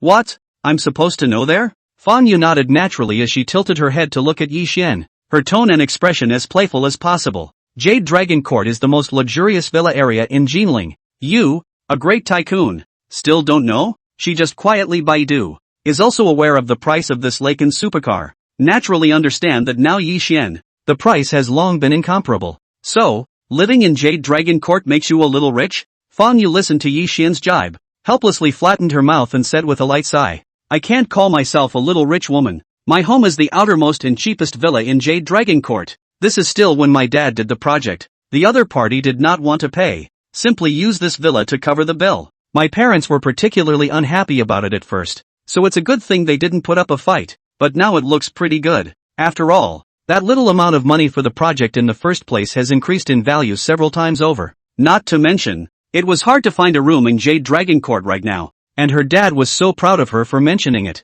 Fang Yu thought that Yi Xian really didn't know about Jade Dragon Court, so she took the initiative to introduce it. It's because of this title of the first villa area in Jinling, and now all the people living in that villa area are real dignitaries. Just pull out a random one. The identity is big and a bit scary. So a lot of people cut their heads off trying to squeeze in. In fact, her family lived there honestly because of the unusual neighborhood there and never thought of selling. Fang Yu introduced Jade Dragon Court while pointing the way to Yi Xian. A moment later, they were on the Yangtze River Bridge. Looking out from the car, you can see an endless view of the river, which is indescribably wide and spectacular. Fang Yu couldn't help but also be attracted by the beautiful scenery outside the car window. The breeze blew the hair on her shoulders, and there were even a few knotty strands of hair that climbed onto Yi Xian's face, making him feel a little itchy. The itch seemed to be contagious, and in a moment's time it reached the heart. Sensing Yi Xian's hot gaze, Fang Yu smiled and asked out loud, "What are you looking at you? Look at the beauty." Fang Yu's pretty face suddenly blushed as she listened to Yi Xian's off-the-cuff reply. She rolled her eyes, trying desperately to hide the corner of her mouth that had curled up. "You're pretty direct, but your mouth looks like it's smeared with honey. What? Is this practiced from having had a lot of girlfriends?" When Yi Xian heard Fang Yu bring up the topic of his girlfriend, he immediately revealed a hurt expression and lamented. That's not true. It's commonly known as the mother fetus solo. The pain of being single is something I've enjoyed for over 20 years. A sentence that made Fang Yu look over and let out a giggle. A smile unconsciously crept onto the corners of her mouth, her heart inexplicably happy. Fang Yu did not know what came to her mind. She inclined her head and placed the roasted sausage in her hand directly on Yi Xian's mouth and said with a smile, I'll feed you. Ah! Yi Xian was not polite and took a bite of the roasted sausage, while Fang Yu next to him watched his movements and was also ready to eat another one. But the next moment, suddenly a car switched lanes violently and cut in front of it all at once. Yi Xian knotted the brakes, and although he avoided the cut of the front car, he did not expect to hear Fang Yu beside him whimper. Yi Xian hurriedly looked over and saw that a grilled sausage had gone in flush. And just at this time, Fang Yu pulled out the roasted sausage in her mouth as if it was nothing. That kielbasa was actually intact. Yi Xian also froze as he watched Fang Yu's slow movements, and he could not help but raise his eyebrows. Good lord, that swallowing is kinda cute. At that moment, Yi Xian's heart was also moved. This would be great if. Chapter 13, Is this Villa 1 yours? Fang Yu let out 2 dry coughs as she patted Yi Xian in dissatisfaction and said as if she was complaining. You guys? You didn't even tell me in advance about the emergency brake. Really? Yi Xian shrugged his shoulders. This is the front car suddenly inserted. He cannot predict the operation of the other party. The car continued to drive forward for a while, and the gate of Jade Dragon Court was already not far away. Fang Yu pointed at the grand and atmospheric gate and introduced it with a smile. Look, there's the Jade Dragon Court. As Fang Yu spoke, her eyes had drifted towards the distance. Suddenly, her entire body froze and she let out a gasp of surprise. Why is the fountain in the courtyard of Villa 1 turned on? It's really rare. It's not usually turned on. Fang Yu's tone of voice was full of envy. After all, it was Villa 1. Everyone envied the people who could live in Jade Dragon Court, but the only thing that the residents in Jade Dragon Court envied was Villa 1. That's where the real first residence is. Fang Yu glanced towards Yi Xian next to her, winked and said with a smile, You're really here today. This is a landscape that's hard to come across. Tell you what, I can take you to Villa No. 1 to have a look at it in a while. I'm telling you, I've seen the fountain landscape open once over there, when Villa 1 was testing it, and it's beautiful in there. I don't know if it's a test this time, but every place there is designed by a famous master, so it's definitely a great opportunity to feast your eyes on it. Fang Yu herself had gotten excited as she spoke. The smile on her face could no longer be stopped, and she smiled and came over to Yi Xian's side, whispering introductions. Yi Xian, you probably don't know that this Villa 1 of Jade Dragon Court is the real best place in this Jade Dragon Court. The cost alone is worth a few $100 million. That is really a good place to have a market without price. The entire Jinling do not know how many dignitaries look forward to it. I don't know who bought this place. Maybe it's the top few tycoons in China. Seriously, if it was anyone else, I can't believe who has such a big face. Fang Yu gave a good sigh of relief as she looked at Yi Xian. I'll take you over there in a few minutes so we can see it from a distance. Yi Xian only found it very interesting when he listened to Fang Yu's words, so he followed her tone and said with a smile, I'll take you over there in a few minutes so we can see it up close. Close up? Hearing Yi Xian's words, Fang Yu's eyes instantly widened and she said with a low cry, You don't have to joke. If this is discovered by the owner of Villa 1 and it really does impinge on the dignitaries there, the consequences would be too much for me to accept. Although she was also the owner of Jade Dragon Court, she was very self-aware. That is, 100 of herself. Would not dare to make a fool of herself in front of the owner of Villa 1. Yi Xian just smiled when he heard this and didn't say anything more as he drove the car straight to the entrance of Jade Dragon Court. Seeing the approaching gate, over here, Fang Yu sat in the car and smiled at the security guard through the front windshield, and waved and signaled. The security guard flinched when he saw Fang Yu's movements, a trace of doubt on his face. However, looking at Yi Xian's car, the security guard instantly recognized that it was the number 1 owner, so even though there was still a distance between them, the security guards hurriedly raised the stall bar and let the owner of Villa 1 in. Over here, Fang Yu looked at the gear lever that had been lifted. Her mood was instantly great, and she explained to Yi Xian with some excitement. Just now I was ready to go down and have a good talk with the security guards if they didn't let me through. I didn't expect these security guards to be quite smart and recognize me straight away. That's really good. Yi Xian seemed to have thought of something as he smiled and nodded, giving a thumbs up towards Fang Yu. You are more or less a social cow with a little bit of a social cow. I can't believe you can say hello to the security guards. Awesome. Fang Yu listened to Yi Xian's jab and gave him a light little pink punch. Go go go. You're making fun of me again. Just as the two were talking, they had driven into the villa area. That way, Fan Yu had just thought of getting up to give Yi Xian directions when she saw Yi Xian heading towards the other side. Looking at the direction Yi Xian was driving in, Fan Yu immediately froze. Yi Xian, where is this going? Cough. Yi Xian, where are you taking me? Fan Yu watched as Yi Xian chose a direction on his own without even asking himself a single question, and was instantly a bit confused as well. She mumbled as if she had asked, then stared stupidly at Yi Xian, waiting for the other party's answer. Yi Xian himself couldn't even remember how many times he was amused by Fan Yu's droll expression today. The corners of his mouth rose slightly as he replied very naturally, where else? Didn't we say we were going to Villa 1? Fan Yu froze for a moment when she heard Yi Xian's words. She turned her head to look at Yi Xian's serious side face and couldn't help but suck in a breath of cool air. Ah, no, really? Yi Xian didn't continue to say anything, but instead drove the car with great generosity in the direction of Villa 1. Fan Yu's mind was a mess right now. She even forgot to ask why Yi Xian knew the location of Villa 1 so well. Seeing that the awakens Supercar was already about to drive to the entrance of Villa 1, Fan Yu immediately widened her eyes and looked at Yi Xian and said seriously, you can't keep driving. Alright, come on, stop, just stay right here. You really can't get any closer. The identity of the owner of Villa 1 was not trivial, so they couldn't afford to rush the big man just because of the playfulness between their classmates. After all, that one, not to mention that his family couldn't afford to mess with it, was the top-ranked 10 villa owners, and would definitely not mess with such an existence as the number 1 owner. Yi Xian looked at Fan Yu's face that had obviously changed. He didn't have the heart to continue teasing her, and obediently parked the car on the side of the road, no longer continuing to approach. Fan Yu watched as the car finally stopped, and the breath hanging in her heart fell smoothly. Come on, I'll show you out of the car. Fan Yu held her own ragdoll cat carefully, and the two of them walked out of the car together, looking towards the direction of Villa 1. From their angle, they could just see the fountain spraying recklessly, as if they had added a water and light filter to Villa 1, making it look even more beautiful. It's like a little girl's fantasy castle. Mysterious and high-end atmosphere coexist, but also with a daunting aura. Fan Yu appreciated the unique beauty of Villa No. 1. She sighed quietly and said with great emotion, it's really worthy of being the No. 1 villa that everyone misses. The view, it's just beautiful. It's no exaggeration to say that the place is as aesthetically pleasing to look out at any time of day, and there are absolutely no dead angles in 360 degrees. Look at the gardens and landscaping inside. After all, they are cleaned and cared for every day, and are kept in the most exquisite shape at all times. See all those flowers and plants in the garden. The property company sends someone to prune them every day as a way of keeping them looking their best. Jade Dragon Court was, after all, the top villa area in Jinling, and the property services here were naturally the best. The services that can be provided, though, make a difference. Owners of small villas on the periphery like the Fan Yu family, although they also have a villa housekeeper. It is a housekeeper shared with the owner next to them.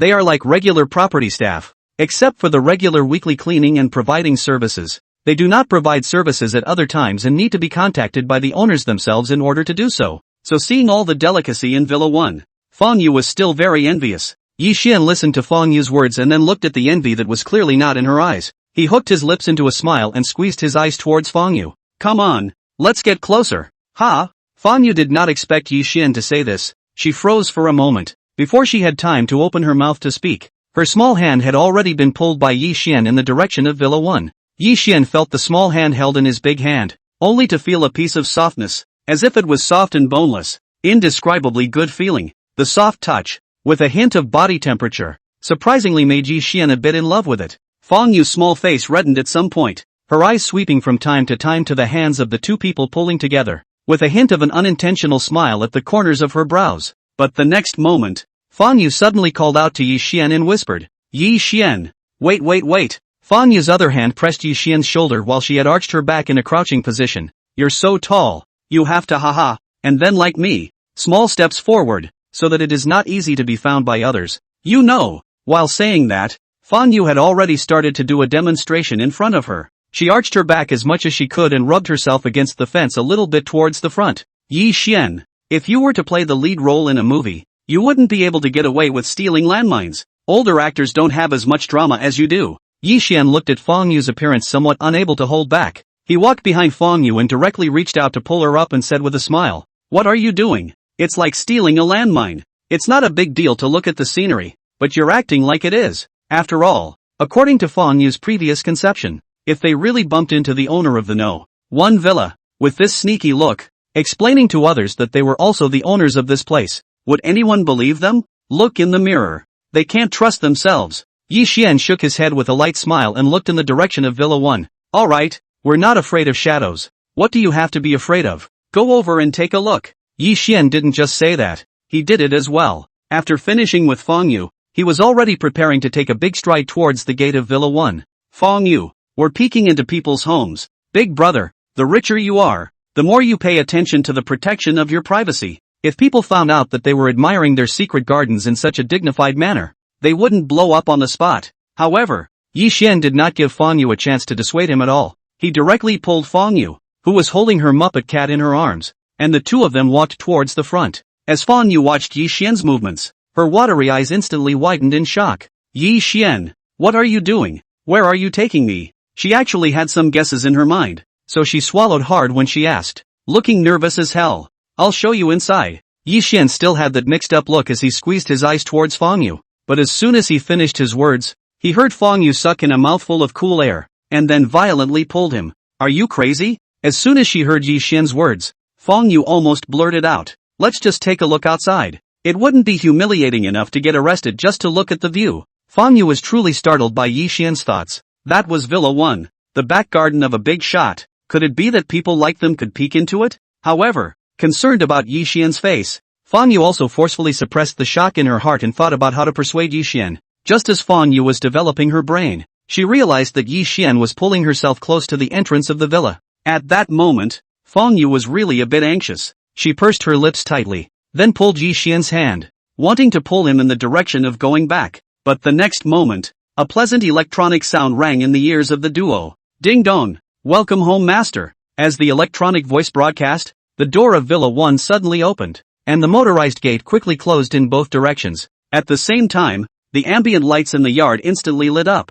arranging the road between the villa's gate and the villa into a big road of glittering light. Boom! Looking at the one villa in front of her, which was like an exquisite castle in a fairy tale, Feng Yu only felt her brain short-circuiting, and for a while, she couldn't even say a word. Feng Yu was now a dumbfounded wooden chicken. The whole person froze in place for several seconds before she turned her head towards Yi Xian with sluggish movements, a look of wanting to get an answer. That blear-eyed little eyes stared straight at Yi Xian, and even his breathing became rapid. You girl, why have you become silly now? This is my home. We are neighbors. Chapter 14, this cat went out for a trip. Why did it blow up? Yi Xian was once again amused by Feng Yu's expression. If it wasn't his house, he wouldn't have such a wicked sense of humor to bring his female classmates to peek at someone else's house set. In an instant, Feng Yu's breathing stuttered and her eyes widened as she looked at Yi Xian, her vision filled with unbelief. Villa 1, actually bought by this old classmate of his? Nice guy. This one villa, which countless dignitaries in Jinling had been rushing to, after hanging in the air for so long, had landed on Yi Xian's body, which really broke through Feng Yu's imagination. What must be the selling price of the first villa that cost several $100 million just to build? Not to mention, it is also necessary to overwhelm a group of dignitaries in terms of their status in order to convince people to do so. This. One question after another popped up in Feng Yu's heart. She felt like her head was going to be insufficient. Her brain buzzing, obviously a sign before it was going to go down. Feng Yu swallowed a mouthful of water with difficulty. Her eyes swept over Yi Xian's face. This guy, is he already so rich now? No wonder the ride out of the house is $100 million supercar. So how much does he have to be worth? Now, in an instant, Feng Yu seemed to have figured out quite a few things. No, wait. Just at this time, Feng Yu suddenly glared with her eyes and remembered something else. When they entered the neighborhood just now, it didn't seem like they were able to come in so smoothly because she knew the security guard. People that recognized Yi Xian's car at a glance. The owner of the first villa, but the entire villa area's most honorable existence. People who offend anyone, will not offend this one. At that moment, Feng Yu stretched out her small hand and stroked her chest, then glared mournfully at Yi Xian and said with some dissatisfaction, really scared me to death. Obviously you're the owner of Villa 1. Why don't you just tell me, and keep me on my toes here? You bad boy. I suspect you did it on purpose. Humph, but it's only been a few years since I've seen you. You've not only become oily, but you're also so bad. If she had told herself earlier, wouldn't she have walked in with Yi Xian in a big way, which would have been joked about by Yi Xian as stealing landmines? In that case, wouldn't what little image he had of himself be all gone? But after a flurry of complaints, Feng Yu's mood began to perk up again. Since Villa No. 1 was Yi Xian's territory, Wouldn't he be able to have a good view of it himself? It's a trip that's been well earned. Thinking like this, Fang Yu's person was already bouncing towards the inside of the villa. She was already envisioning now what she was going to stroll around first in a little while. Fang Yu's pair of eyes were no longer enough, and she had already begun to look around before she even entered the front door, taking in every bit of beauty. It really deserves to be called Villa No. 1. This garden at the gate is already beautiful. So beautiful. Fang Yu let out a heartfelt sigh of admiration, her eyes glittering with a unique luster, her entire person appearing to shine. And it's even more luxurious than I imagined. Not only are there all kinds of rare flowers, but the design and all kinds of materials used are also very elaborate. For this No. 1 villa, Fang Yu was now full of curiosity and couldn't wait to explore it right away. But the next moment, Fang Yu's gaze was drawn to the black mass at the entrance of the main villa, and at first she thought it was some kind of modern-style ornament. When she really looked at it clearly, for a moment her entire body froze there, and even her breathing subconsciously began to slow down. Yi Xian, your house seems to have entered a lion. Seemingly out of fear, Fang Yu not only began to stutter, even her voice took on a hint of trembling, as if she might cry out at any moment. Just at this time, the dog, who had been lying quietly in the doorway, heard the commotion and drew himself up. Such an action made the dog's physique fully displayed in front of Fang Yu, even more robust than when he was lying on his back. Very majestic and domineering, the dog was very alert, his two ears twitching slightly in the wind as if he was collecting nearby sounds, while his dark eyes were looking towards Yi Xian's side. Where had Fang Yu seen a dog of such a large size? Especially when she looked at the dog stepping over, she was instantly confused and directly froze in place. This. What kind of behemoth is this walking over here? Fang Yu only felt a tingle in her scalp, and her legs were also weak for a while, as a huge fear bubbled up in her heart, and for a while, she was also scared to death. She subconsciously wanted to scream, trying to release the great fear in her heart in this way. However, before Fang Yu could open her mouth, Yi Xian beside her seemed to have seen through Fang Yu's intentions and covered Fang Yu's mouth. Fang Yu, this is anticipating my maneuvers? Yi Xian looked at Fang Yu's wide-eyed eyes and let out a ghostly sigh as he hurriedly spoke out to explain. Don't scream. Don't scream. You don't have to be afraid. This is my dog. It just looks a little bit fierce, but it's actually very well behaved. Yi Xian was also worried about scaring Fang Yu. He glanced at the Muppet cat Fang Yu was holding in her arms and wanted to start with the empathy of owning a pet to make Fang Yu relax as soon as possible. After just one glance, Yi Xian froze for a moment as he looked at the Muppet cat with a somewhat one-dimensional expression. Fang Yu, your cat seems to be fried. When Fang Yu heard Yi Xian's words, she subconsciously looked at the cat in her arms and couldn't help but frown. The ragdoll cat also seemed to be startled by the appearance of the dog. The fur on his body completely exploded and nestled in his arms was shivering in the middle of a woody. It was only that the cat was just too scared, and now the cat was trembling at about the same frequency as she was, which was why Fang Yu didn't feel it too obviously. Yi Xian looked at the timid one person and one cat, so he had to walk towards the front himself and came to the dog. He gently touched the dog's head, and when the dog saw Yi Xian approaching, it immediately came forward intimately, arching its head over Yi Xian's hand continuously, as if begging for a caress. Yi Xian enjoyed the intimacy. He calmed the dog's excitement and then shouted at Fang Yu. Come on over. Come in and sit down for a while. But after several seconds after Yi Xian shouted, there was no response from behind, as if nothing had happened. Yi Xian glanced back towards Fang Yu's position, only to see that she was still standing in place, shivering in the wind along with the cat. Looking at the scene, Yi Xian sighed quietly, then pointed in the direction of the corner. The dog saw Yi Xian's action and immediately understood his master's meaning, and without saying anything, he directly came to the corner position and plopped down. Simply not too well behaved. Yi Xian came to Fang Yu and gestured for her to take a look at the dog. The dog is exceptionally obedient. He's hiding in the corner now. Can you come inside? A trace of embarrassment appeared on Fang Yu's pretty little face as she bit her lip and said in a very low voice. I saw it, but I got weak in the knees. Fang Yu was really frightened just now. This moment could only barely maintain a standing position. Taking a step out would be easy to fall. Yi Xian condescendingly looked at Fang Yu's appearance. He narrowed his eyes and suddenly bent down and directly picked up Fang Yu in a princess hug. Fang Yu did not expect Yi Xian's action at all. She let out a low cry and her hands subconsciously climbed onto Yi Xian's neck. The kitten in her arms was surprisingly similar to her movements, clinging to its owner with a look of fear of being dropped. Yi Xian let out a low laugh, and Fang Yu, who was nestled in Yi Xian's chest, listened quietly, and felt the vibration in her chest, and her pretty face reddened all of a sudden, especially feeling Yi Xian's bursting muscles, each of which carried great strength, and feeling the hot body temperature of the other party's body. Fang Yu even felt an extreme sense of security that she had never experienced before. Even the cat was docile and coquettish, nestled in Fang Yu's arms, not daring to move. This feeling simply should not be too peaceful. At first Fang Yu, who was still anxious and uneasy, gradually calmed down. She gently leaned her head on Yi Xian's shoulder just to converge on the corner of her mouth a touch of curvature. Yi Xian directly walked into the main villa holding Fang Yu. Both of his hands were occupied, so it was inconvenient for him to open the door. After using facial recognition, he directly kicked the door open with his foot. It wasn't until the two men and a cat walked into the villa and Yi Xian used his foot to bring the door closed that Fang Yu felt better and exhaled heavily. Cough. Yi Xian. Thanks. You put me down. Fang Yu felt much better, and she then remembered that she was still nestled in Yi Xian's arms. She struggled a bit like a frightened bunny and said to Yi Xian with some haste. Yi Xian put Fang Yu down, and only then did Fang Yu begin to survey the decorations in the main villa. The first feeling that this place gave Fang Yu was that the area was too big. One living room alone was the size of 6 or 7 in her house.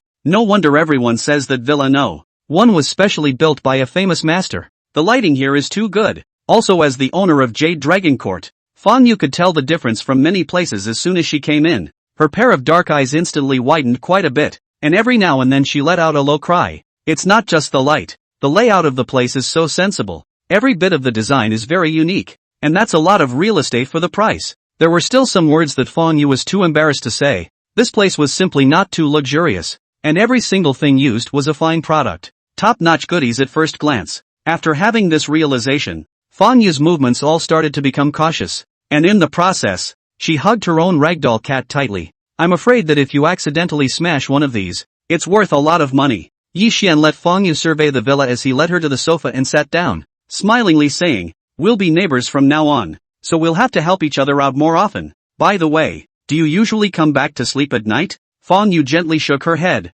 "I'm staying at the school during the week, and I come back on weekends and days off when it's easier." When Fang Yu said this, she gently skimmed Yi Xian and secretly thought in her heart that since there was Yi Xian in the neighborhood, she really didn't mind running back when she was fine. Just as Fang Yu was rambling, her eyes suddenly glared. "Yi Xian, aren't we forgetting something? Yi Xian seems to be missing someone?" Yi Xian and Fang Yu glanced at each other, and the two of them immediately walked in the direction of the villa's gate. Fang Yu first went back to the car and took out her cell phone. After the cell phone screen was lit up, he saw a series of missed calls from Lu Chang on it. At that moment, Fang Yu also froze in place, only feeling that her entire body was numb. What a sin! Actually forgetting such a big living person like Lu Chang. Embarrassment and guilt were written all over Fang Yu's pretty face as she hurriedly called back, not forgetting to turn on the speakerphone function. The call was quickly connected, and Lu Chang's mournful voice came over from the other end of the line. "Big sister, what's going on here? You went in with Yi Xian instead.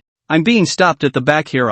Hurry up and talk to the security guard so I can get in too." Lu Chang was really very helpless. He drove his pickup truck and followed behind, and even though he was chewing on his 3-inch tongue, he wasn't allowed to enter. He was really getting angry. "Fang Yu, you may not believe me when I say it, but Yi Xian really wasn't brought in by me for him. To put it bluntly, it was still thanks to Yi Xian's blessing that Fang Yu herself could come in so smoothly." Over here, when Yi Xian heard Lu Chang's complaint, he hurriedly took out his cell phone and called the security booth, telling the other party to hurry up and let go. The security guard personally received a call from the owner of No. 1, and also paid considerable attention to it, not only giving Lu Chang a free pass, but even personally bringing him to Villa No. 1. "Mr. Yi, I brought someone over for you," the security guard said respectfully and bowed before leaving quickly. Lu Chang looked at the security guard who had been acting like a businessman a moment ago, and was now acting in a respectful manner, and immediately froze in place as well. Fang Yu looked at Lu Chang's appearance, as if she saw herself just now, and hurriedly went forward to tell the matter that Yi Xian was the owner of Villa 1. Lu Chang's reaction was generally the same as Fang Yu's, as he instantly widened his eyes with a horrified look of wanting to eat someone. Good man, this good brother of his is really developed, driving $100 million supercar and living in such a luxurious top-of-the-line mansion. It's a real showstopper. But apart from the shock, there was not a trace of jealousy in Lu Chang's eyes. He was genuinely happy for Yi Xian. "Oh yeah, you guys wait for me while I get my business done." Lu Chang spoke to Yi Xian and was ready to start unloading. He looked at Yi Xian inquiringly as he moved things around. "Where's your dog? I'll see if you need some supplements and I'll bring them to you then." Hearing Lu Chang's question, before Yi Xian could reply, he saw Fang Yu raise her hand and point in the direction of the corner. Lu Chang followed the direction of Fang Yu's finger, and when he saw the dog that was like a giant beast, he was immediately startled as well. Good lord, You're raising a dog? This is totally raising a bear. Not only was the dog's huge size, but look at the dog's oily fur. The dog was too well bred. Lu Chang is a sincere dog lover. He watched the dog, although scared, but after a while it was bold, and praised it for a while. After a while, all the dog's stuff was unloaded in the yard. Lu Chang divided the things into several parts and placed them as he looked to Yi Xian and introduced them. Over here is dog food and canned dog food.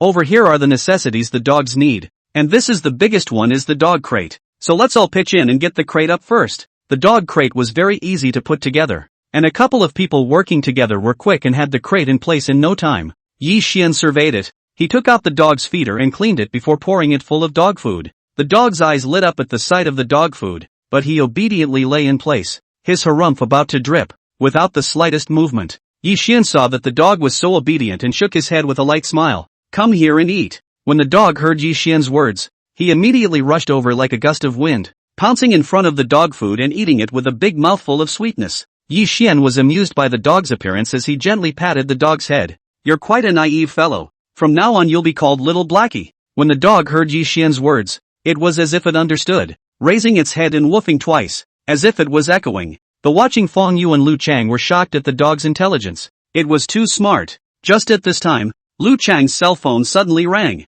He picked up the phone and said a few words before hanging up the phone to look at Yi Xian and Fong Yu. Embarrassed. I'm sorry, brother Xian. There's something else going on in my store. I have to go first. Yi Xian and Fong Yu understood, and the two of them sent Lu Chang to his car and watched him drive away in his pickup truck. When the pickup truck completely disappeared from sight, Yi Xian looked at Fong Yu next to him and asked with a smile, "Send you back?" Fong Yu nodded gently. Good. The two walked side by side, slowly slipping around the villa area. At this moment, it seemed as if the world was left with just the two of them, extraordinarily quiet. Fong Yu walked beside Yi Xian, only feeling a small heart thumping, unable to suppress it at all. She herself couldn't tell if it was because she was scared, or because of something else, but Fong Yu just had an inexplicable feeling of peace of mind, and her heart even carried a hint of a leap. An invisible deer kept dancing in her heart, making one of Fong Yu's hearts beat faster. As the two walked and chatted, Fong Yu suddenly raised her hand and gave Yi Xian a small pink punch on the chest,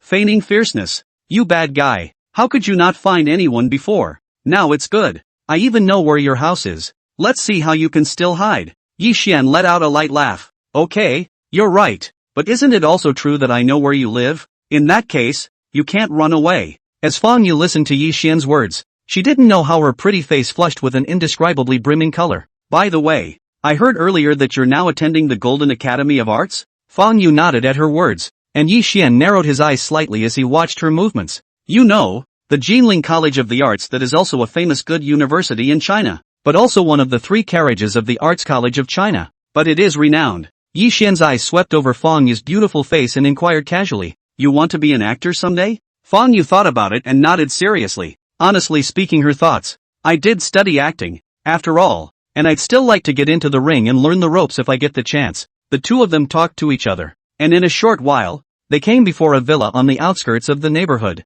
Yi Xian glanced at the location of the villa and looked towards Fong Yu to say goodbye. Hurry back. I'm going to head back too. Call me if you need anything. Fong Yu listened to Yi Xian's words and nodded her head obediently. She stood in place and watched Yi Xian leave until his figure disappeared around the corner. Only then did she slowly retract her sight, gently exhaling a breath. An aura suddenly flashed through Fong Yu's mind. She froze instantly and stomped her foot violently. Oops, how could I forget about this? While speaking, Fong Yu had already picked up her own ragdoll cat and ran in towards the house. Once back in the villa, Fong Yu first put the cat on the sofa to let it play by itself while she herself ran towards her room on the second floor. Pushing open the door of the room, Fong Yu pulled open the drawer straight away and tumbled out a small wooden box from the innermost part. Looking at the small box, Fong Yu's face held a trace of remembrance as she gently opened it. Only in the delicate little box, there was a scented sachet lying quietly. As the box was opened, a light fragrance was released, and smelling it made one feel a rush of calmness in one's mind. Fong Yu's pink fingertips scratched the scented bag.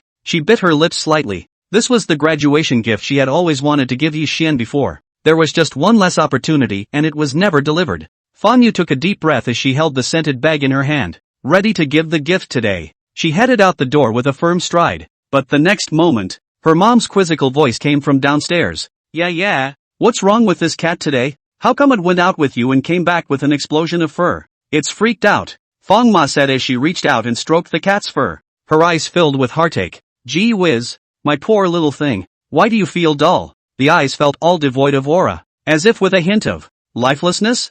Manhwa was startled by her own thoughts as she hurriedly took the ragdoll cat into her arms and cuddled it, softly soothing it. The ragdoll cat was swept up in his arms, smelling the familiar scent of his master and the familiar surroundings, which gradually quieted down. Manhwa glanced towards the downstairs. With her own mom there, she wasn't worried about the cat's state. However, just now, Mom's words had suddenly reminded Manhwa of little Blackie in Villa 1. That big guy, when she saw it violently today, really psyched her out. If she goes over there now, in case she is treated as an outsider.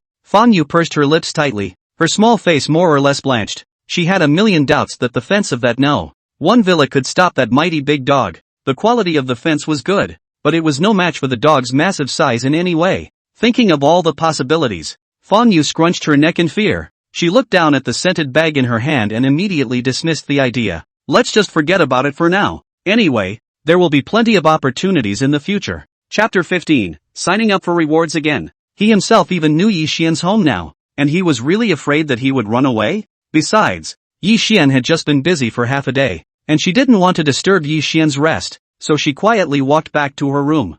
Manhwa carefully put the scented bag back into the small box, as if she was quietly hiding her feelings. The corners of her eyebrows were all shy. Putting the box back into the bedside drawer, Manhwa was relieved and prepared to take a shower and go to bed. The next morning, Anzia was dressed in professional formal attire, taking small steps full of confidence as she walked through the villa area. She has a very strong sense of time, and what should be done at each time is planned well in advance and in an organized manner. Today's Anzia was in an extremely good mood. Her pace was brisk and she was even humming a little song, and it felt like the sky was extraordinarily blue today. Simply beautiful to the core. Her thin-heeled high heels stepped on the stone road as if she was playing music with a special instrument, which was indescribably pleasing to the ear. Quite a few employees saw Anzia with curved eyebrows. Everyone was stunned. The bottom of their eyes frantically flashed with a color of astonishment that could not be concealed. However, the crowd didn't dare to have any unorthodox thoughts about Managerin, and hurriedly averted their eyes and greeted him respectfully. Good morning, Managerin.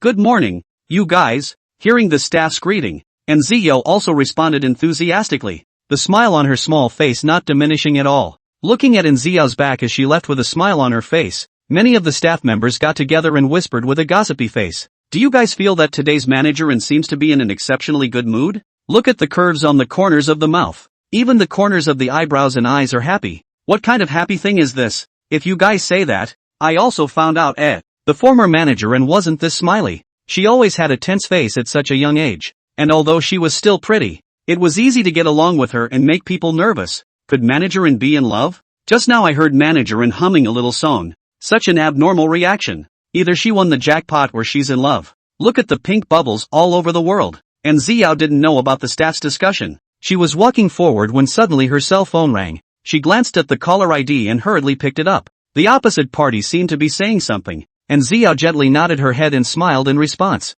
Okay, I know. I'll get it right away. The one who called was a famous clothing brand that had a cooperative relationship with the property company, and the several sets of clothes that Anzio had customized for Yi Xian before had already been rushed to completion. The other party called specifically to inform Anzio to pick up the goods. Our people have sent the clothes over to the property company, so if there are any problems, feel free to contact us for alterations. After all, it is a customized model of a high luxury brand, which naturally attaches great importance to this aspect of after-sales service. After the phone hung up, Anzia's little face was even more full of smiles as she prepared to go over to Villano, one side first and arrange for the cleaning work. When it was about time, she personally went to fetch clothes for Yi Xian, but the next moment, just as Anzia took a step, she saw a dog darting towards her in the distance. The dog was not too big and not too small. It should belong to the medium-sized dog itself, but the owner's family was in good condition, so the dog also grew extraordinarily strong and appeared to be a bit intimidating.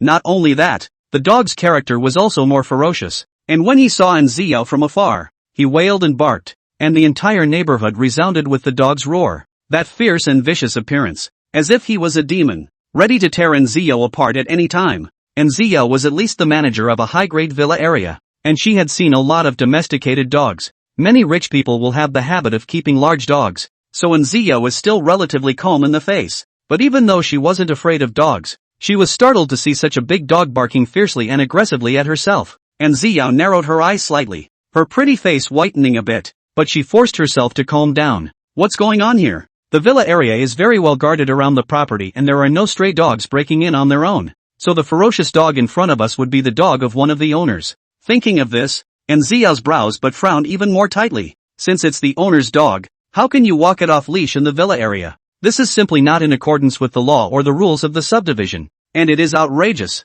Just as Xiao was thinking in exasperation, she saw a woman's figure appear on the path the dog was walking on. The woman was walking slowly behind her, a dog leash in her hand, yawning as she headed this way. As soon as Xiao saw the woman's stance, she knew that she was the dog's owner. Her little face went slack-jawed for a moment, and she walked briskly over to the woman in a serious tone. Ma'am, there are rules in the villa area, and you need a leash to walk your dog here. So please obey the rules. The woman glanced at Xiao, but didn't even take her reminder to heart. She yawned and glared at Xiao with some dissatisfaction, a mouthful of excuses for herself. My dog doesn't bite, and it's not big, and it's dorky and cute, so why can't it be off leash? Besides, I'm the master. Aren't I following it? If there's a problem I'll drink it off. You guys are just asking for trouble. Get out of the way. The woman justifiably retorted in Xiao's words as she glared at her condescendingly, even a little resentful of the other party occupying the path in front of her. And Xiao was also a bit angry. It was obvious that she did something wrong, and now she had to argue here without reason. Her brows furrowed slightly, but as a property staff member, she could only endure helplessly in the face of such a mixed and unreasonable owner. After all, who called them a service industry with no real enforcement power? But the next moment, the woman on the opposite side looked behind Xiao. She didn't know what she saw, and instantly froze in place, and her face went white for a while, almost without any blood color. The woman's eyes flashed with full shock. She was obviously very afraid, but it was like she was petrified in place. She couldn't move her steps at all, and the dog that was still raging a moment ago was also staring at Xiao's back. The hairs on his body instantly flared up and stood rooted there, but he didn't dare to bark even a single time. The dog was so scared that he prostrated himself on the ground, his fat body trembling there as if he had seen something horrible. And Xiao looked at the woman and the dog who suddenly didn't dare to move at all. A trace of doubt flashed through her pretty eyes. What's going on here? Just as Xiao hung her eyes in a gap of thought, she suddenly heard the sound of huffing and puffing coming from behind her. The voice was getting closer and closer to her own, as if the hot breath was going to spurt to the back of her neck. And then look at the reaction of the person and dog in front of him. In an instant, and Xiao only felt a sense of danger coming from all over the world. The hairs on her body stood on end, and her scalp followed a little fried. However, out of duty, and Xiao still took a deep breath and gathered enough courage to slowly turn her head. When she turned her head, she caught a glimpse of a huge dog, standing with its head held high, huffing and puffing. A pair of round, dark eyes swept back and forth over several people in an alert manner, and Xiao only felt her breath catch, startled by the sudden appearance of the dog. So big? Compared to the off-leash dog from earlier, this one was a total behemoth, and no one would doubt that it was a full-grown lion, especially this majestic faction. It is the Lion King does not necessarily have this kind of elegance. And Xiao swallowed hard. Her eyes were only full of shock. If it wasn't for the dog being pulled by the leash, she really would have been terrified. Looking upwards along the tow rope, and Xiao saw Yi Xian's face. Her eyes glared and she just wanted to say hello to Yi Xian when she heard Yi Xian open his mouth first. Yi Xian did not speak to Xiao, but looked straight at the woman in front of him and said with a bland face, "What? You can walk your dog without a leash in the villa area now? That's great. I'm too lazy to do that. A fart's dog wants to run wild, and this dog of mine likes to run wild." Yi Xian's light sentence. His tone was very light, but it was such a simple sentence, as if it was a thunderbolt, directly ringing in the woman's ears. The woman only felt a buzzing in her head, and looked at the ferocious-looking dog in front of her. Hell, the dog in front of him was clearly eyeing him. Wouldn't this rush over and tear her apart in minutes if she did get untied? By then, I guess I won't even be able to call the police in time, and my side will be torn apart and eaten by the dogs. The dog next to him seemed to sense something as well, and his trembling became more pronounced, dripping some sort of liquid down the fur on his ass. One person and one dog were scared. It was a matter of life. She didn't dare to be tough anymore. The woman's lips mumbled for a long time before she managed to squeeze out a few words. "No, can't." After a few words, the woman seemed to have found her voice. Looking at the terrifying dog in front of her, she didn't dare to relax at all and hurriedly continued. "Let me tell you, there are rules in our villa area. You have to keep your dog on a leash when you walk it." The word must came out of the woman's mouth almost through gritted teeth. Yi Xian listened to the woman's words. He still had a bland expression, the corner of his lips slightly hooked. "Oh, and you here?" The woman was Yi Xian's words all of a sudden asked. She was speechless for a moment. The next moment the woman reacted. Without thinking about it, jogged to the front of his dog, and tied the dog chain in his hand to its body. As she bolted the rope, the woman also feigned a low reprimand. "What are you doing wandering off in a good time? If you hadn't run out in terror, how could I have come out without a leash?" The dog has long been scared to death, but also ostrich-like crouch on the ground. Let the woman said something. The dog is not dare to move. The body is still slightly shivering. Over here, little Blackie, not knowing what was wrong, violently screamed towards the side. The loud, muffled bark, as if it were a thunderbolt, rang in the ears of the woman and the dog, frightening both man and dog. The woman in particular, as if her lie had been demolished, didn't care if it was dirty or not, picked up her own dog and ran towards the distance trembling. That wretched back carried an obvious falling away. Yi Xian didn't pay any more attention to the woman who fled as he looked towards Nziao, the corner of his mouth raised in a faint arc. "Yi Xian, you dog." Sensing Yi Xian's gaze, Nziao quickly greeted her. She curiously looked at the dog in front of her and then looked at Yi Xian and asked. Yi Xian seemed to have seen Nziao's thoughts and replied with a faint smile. "This is the dog I have, called Blackie." After introducing little Blackie to Nziao, Yi Xian looked at Nziao's somewhat fearful appearance and patiently explained. "It's okay, don't be afraid. Blackie is very tame." Nziao. "Ah, this look, call it quite tame? Have you misunderstood meekness in some way?" Looking at Nziao's resistant face, Yi Xian gently blinked his eyes. He did not say anything more. Instead, he directly went forward and pulled Nziao's small hand, gently resting it on the top of little Blackie's head. The moment Nziao's small hand just touched the little black guy, her body followed and trembled, clearly feeling the fear within her. Yi Xian patted the back of his hand and softly soothed him. "It's okay, don't be afraid, just relax." Yi Xian's voice seemed to be carrying a magic power. Listening to Yi Xian's words, Nziao's trembling was obviously much smaller. Yi Xian then took her hand and rubbed it on the dog's head. "Touch the dog's head often, and you won't have to worry about anything." Listening to Yi Xian's casual and auspicious words, Nziao snorted out a laugh, and the little black son felt the soft little hand, also a face of enjoyment, gently arching his head, responding to this caress. Faced with such a well-behaved and cute response, Nziao's mood, which had been tense just a moment ago, instantly relaxed. She blinked her eyes at the little black man and gave a tentative bark.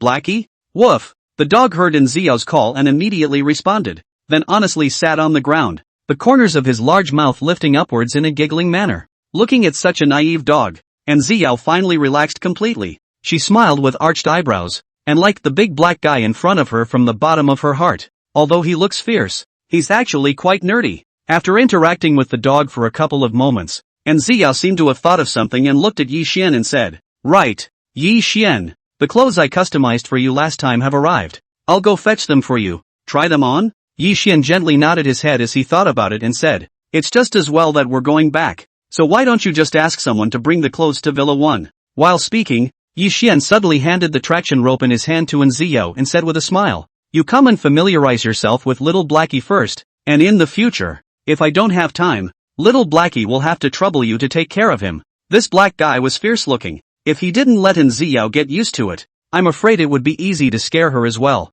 Nziao didn't reject the work arranged by Yi Xian. She was just a bit unconfident. "Can I?" Nziao finished by lowering her head and looking at little Blackie with helplessness in her eyes. "This big guy, is this a dog walking a man or a man walking a dog? You can try." Listening to Yi Xian's words, Nziao summoned up the courage to pull the traction rope and led little Blackie down the path of the villa area. After holding little Blackie for a while, Nziao gradually felt that this feeling was not bad. This little Blackie is really very tame and smart enough to seem to understand human language and knows to actively avoid the owners in the villa area when they encounter them. At the very least when it's calm like this, it does. Nziao gradually slipped out a little feeling too, joyfully followed behind Yi Xian, walked back to the first villa. Yi Xian told Nziao the location of the dog's cage and where it usually used things. Nziao carefully recorded it, and she personally poured the dog food for little Blackie after getting Yi Xian's permission. Watching it gobble it down in a big gulp, after feeding the dog, outside Villa 1 suddenly walked in a property staff member, who was carrying several boxes in his hands, which were exactly the customized clothes specially made for Yi Xian. Seeing her colleague coming over, Nziao hurriedly greeted her and took the clothes, accompanying Yi Xian into the villa. After coming to the living room, Nziao took several sets of clothes out of the box and looked at the styles and cuts with Yi Xian. Yi Xian briefly looked at it and nodded with satisfaction. In the end, it is a big brand of haute couture. The tailoring is really noteworthy. and the details are handled very well. I'm going to try on some clothes first. Yi Xian took those clothes and led the way to the bedroom, and Zia waited in the living room on the first floor, looking at Yi Xian's back as he disappeared up the stairs, already imagining what Yi Xian would look like after he put on his clothes. Given Mr. Ye's looks and body, I'm sure he's very handsome, and Ziyao's face carried a vague look of anticipation, and her mind was already involuntarily imagining that wonderful picture. After a while, Yi Xian walked out of the room. He came down the stairs, and from the moment his figure appeared, and Ziyao's line of sight never left,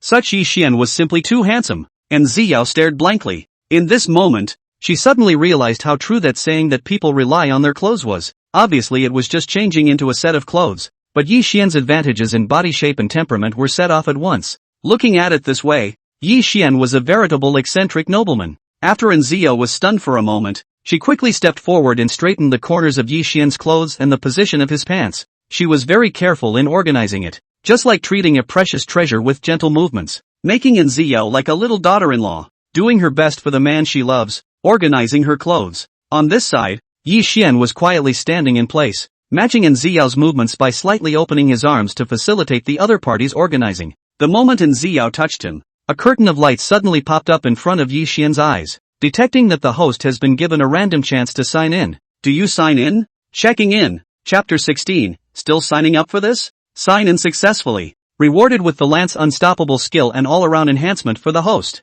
Yi Xian. Good lord. That's a decent system. When Yi Xian's mind moved, his system panel immediately appeared in front of him. Divine signing system. Name, Yi Xian. Age, 21. Height, 183 centimeters. Face value, 95. Gain divine face value. 1 year gradual change. Temperament, 96. Stature, 95. Assets, 99001000. Looking at the asset information that had been updated, and the small balance of 100 million immediately, Yi Xian's expression did not change in the slightest. It seems that today's 10 million has been activated to the account. Not bad, not bad. True to the system, true to form. With her clothes already organized, and Ziyao looked at Yi Xian's handsome appearance, lowered her head to curb the amazement and admiration under her eyes, and respectfully inquired, "Are you still satisfied?" Yi Xian walked to the mirror and looked at himself, nodding in satisfaction. That's nice. You've got a heart." Hearing that Yi Xian was satisfied,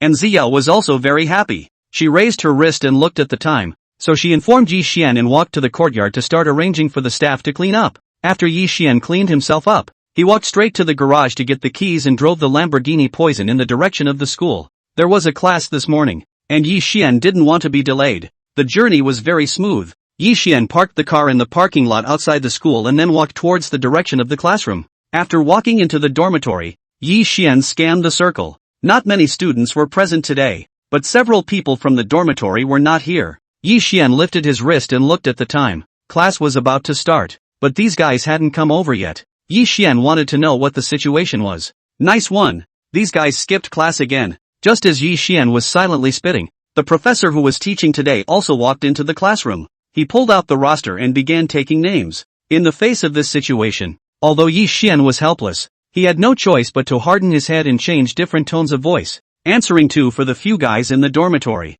Over here, after the professor had taken the roll call, he put down the roster in his hand and was about to start lecturing when he suddenly noticed that there weren't a few people sitting in the class in total. Good lord, just a few silhouettes, and the whole class is here at roll call? The professor's beard straightened in anger. The students nowadays, they are really getting more and more righteous. But the professor was in a good mood today, so he didn't bother with that much and simply continued with his class. After all, the end-of-course exams at Jinling University are not the usual fun and games, and as long as these guys can pass, even if they don't come to class, it's certainly not a problem. The professor's mind was a good one, and he was soon immersed in his lecture, rattling off his concepts and ideas. Yi Xian listened attentively, and various solution ideas were forming in his mind. Just at this time, Yi Xian suddenly felt the vibration of his cell phone. He took it out and glanced at it, realizing it was a message from the oldest of the dorms. Brother San, are you in the classroom yet? Did old Chang call the roll today? Yi Xian picked up his cell phone and tapped the screen a few times and quickly replied,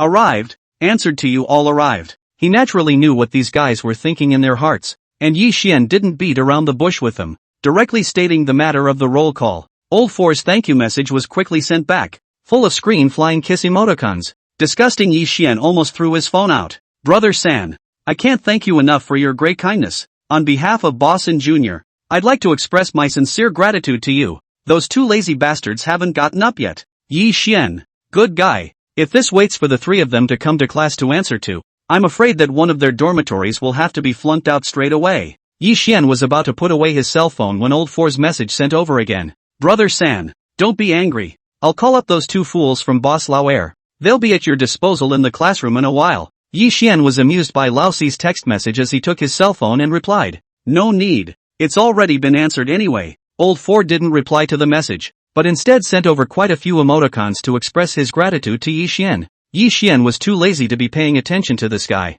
He put his cell phone on mute on the table and then listened carefully to the professor's class, taking notes carefully. After a while, Yi Xian's cell phone lit up again and a message popped up on the screen of his phone. Yi Xian glanced towards the screen and realized that it was a message from Feng Yu. Yi Xian, where are you? There's something I forgot to give you yesterday. It's a small gift. A little gift? Looking at the focus of Feng Yu's words, Yi Xian's eyes instantly lit up, picking up his cell phone and quickly replying, hey, if you say you're giving something away, then I'm interested. Yi Xian casually joked and then sent another message over. I'll come over to you after class in a bit. At this time, Feng Yu on the other side looked at the cell phone screen. Looking at the message that came back in seconds from the cell phone, the corner of her mouth rose slightly. No need. In fact, it's good to wait until afterward when you have the chance. For some reason, looking at Yi Xian's reply, Feng Yu instantly felt more than a hint of timidity and embarrassment. However, Yi Xian still replied quickly. Say it again. Say it again. Feng Yu walked forward while repeatedly looking at the message Yi Xian had replied to. A smile pursed gently on the corner of her mouth. As if thinking of something, her small hand gently gripped the box in her other hand. Next to her, her roommate looked at Feng Yu with a smile at the corner of her mouth and squeezed her eyes towards her, inquiring with a gossipy face. Gu, what's wrong, Feng de beauty? Are you in love? That roommate said with a bad smile while his eyes swept towards Feng Yu's cell phone screen. Who are you messaging? Come on, give us an honest answer. This box looks so delicate and we haven't seen it before. Is it a gift for someone inside? The next few housemates heard the girl's words. You looked at me. I looked at you. And voiced their agreement. Good man. After hearing you say that, when I look at our big beauty Feng's little face now, I feel like my face looks like a peach blossom. This is a sign of peach blossom movement, isn't it? TSK.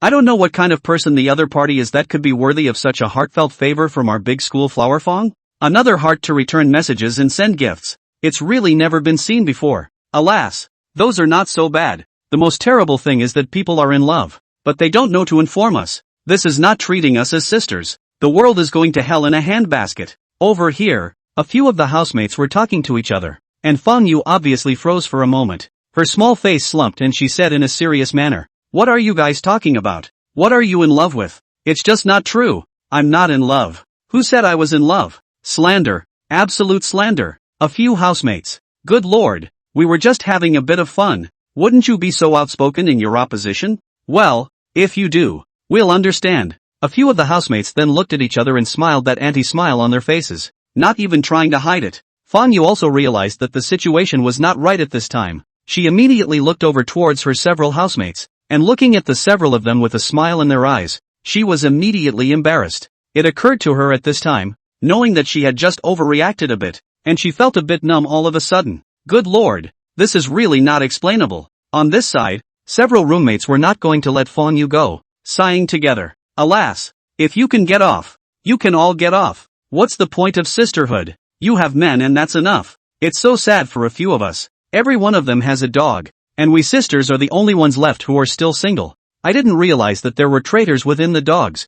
I had agreed to be single together, but I didn't realize that some people walk around with company. Feng Yu, when it comes to yin and yang, you guys are really something. Feng Yu glared viciously at a few of her roommates, and everyone walked towards the school building in a cheeky manner. All that was left was a burst of laughter, which was dispersed by a gust of wind as they left. Seeing their backs disappear from sight, a few boys next to them who were covered in designer labels smiled and looked at the youth next to them, marveling. Take care. Sister-in-law is so beautiful. It has to be you. This aesthetic is perfect. A boy next to him ahs as he scratches his head in some confusion and opens his mouth to ask, didn't Zhao not take Feng Yu yet? As soon as he finished a sentence, another boy next to him slapped him on the back of the head and lightly reprimanded him. What are you talking about? There's still a girl our brother Zhao can't get? Those women in the past, no matter if she was the class flower or the school flower, which one of them wasn't taken down easily by Zhao?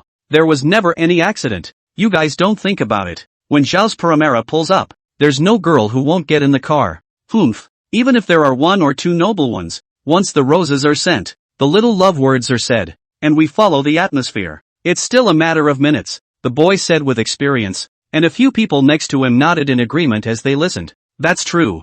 They've seen the most noble of girls, and they still end up in the car. A smile of determination appeared on Zhao Feng's face as he swept a glance at the few boys around him. By the way, are you all ready? Don't worry, brother Zhao. You told us. How could we not prepare? It was ready a long time ago. Listening to the assurances of a few boys patting their chests, Zhao Feng nodded in satisfaction and raised his head to look towards the school building in front of him. Zhao Feng thought about Feng Yu's delicate little face and forced down the impatience in his heart and said with a smile, "Okay, we'll start right away when they get out of class in a little while. Don't girls just love a ritual? He gives it to her." As long as he was thinking about Feng Yu's tall figure and a face full of aura, Zhao Feng couldn't wait any longer several times. Couldn't wait to have her. After a while, Feng Yu's class finally ended, and she and a few of her roommates followed behind their classmates and walked out of the classroom together. A few people walked out with a smile and a laugh. Feng Yu spoke to her housemates while silently calculating in her heart. Now just after class, why don't you rush over to Yi Xian's school directly and give him the stuff? Thinking of seeing Yi Xian again, Feng Yu didn't know why, but her heart just fluttered faster and faster. Just when Feng Yu was still entangled in whether or not to go, the roommate next to her looked at Feng Yu's dumbfounded appearance, and immediately pursed her lips and was happy, not forgetting to pull the roommate next to her to view it together. This is the first time they have seen such a distracted Feng Yu. A few housemates quietly got together and looked at the small expression on Feng Yu's pretty face, a situation they had never seen before, making them excited and a whisper. Just at this time, they saw Feng Yu suddenly take out her cell phone and look at it, hesitation written all over her small face, and a long sigh. What's wrong, Hyatt? Seeing that Feng Yu suddenly changed her face, several housemates immediately came up to inquire with concern. Feng Yu shook her cell phone around and replied somewhat helplessly. What else could it be? It's a bit of business to take care of over at the student council. Suddenly appearing a bit of work is not terrible, but as soon as Feng Yu thought that this affects her to see Yi Xian in the first place, her mood suddenly became a bit unbeautiful. It's not really something to dwell on, as it's not even possible to go because you have to deal with work. The few housemates didn't think that much, and thought that it was because there was too much work in the student union, and Feng Yu felt pressured, so she spoke out to comfort them. The student council has something going on at this time. I assume it's about the talent night the night after tomorrow? With something this big, you, the student council president, will naturally have your hands full, as much as you can. A nearby housemate, listening to her, suddenly picked up the conversation. I've heard a little news. It seems that the opposite side of the Jinling normal is also going to hold a party. As if I heard that the momentum over there is not small. They're doing this on purpose at this time. As if they have to overpower us. You have to fight for our school. My assembly president. As the president of the student council, Feng Yu was naturally a bit more informed in this regard. She nodded vigorously and responded with a confident look on her face. You guys just relax. That's for sure. Even if it's for the honor of the school, they can't lose this party. After Feng Yu said that, she also realized the importance of this party. She secretly sighed in her heart. In that case, she really couldn't go over to Yi Xian today, although it was a bit of a pity, but Feng Yu also knew that business was important, so she hurriedly cleared her mind and walked towards the downstairs with a few of her roommates. A few people had just walked down together when they heard a cacophony of voices coming from the other side. Quite a few students gathered there to watch. Everyone talking and talking, the whole school building looked chaotic down there. What's going on? One of the housemates asked curiously, and a few people looked at each other and walked together towards the outside of the school building. Only when they walked out did they realize that they only saw that a lot of bouquets of flowers had been placed in front of the school building at an unknown time, and those roses were placed there in a regular manner, and parked next to them was a Porsche Panamera, the baby blue car shone in the sunlight, and the red roses formed a very strong color clash, which was appropriate, and at this time the trunk of the Panamera is wide open, revealing the full of red roses placed inside. It looks very romantic. The air is laced with the faint fragrance of roses. Many students gathered around and watched, the large bouquet of roses stimulating their eyes as well as their hearts, and one by one they stood there talking. Good guy, such a big scene, how much money must this cost? What a big deal, buying so many roses at once. Is this going to form a sea of flowers? Look at your eyesight, why are you so shallow? Those roses are only $10,000, but this Panamera is a Porsche, over $1 million.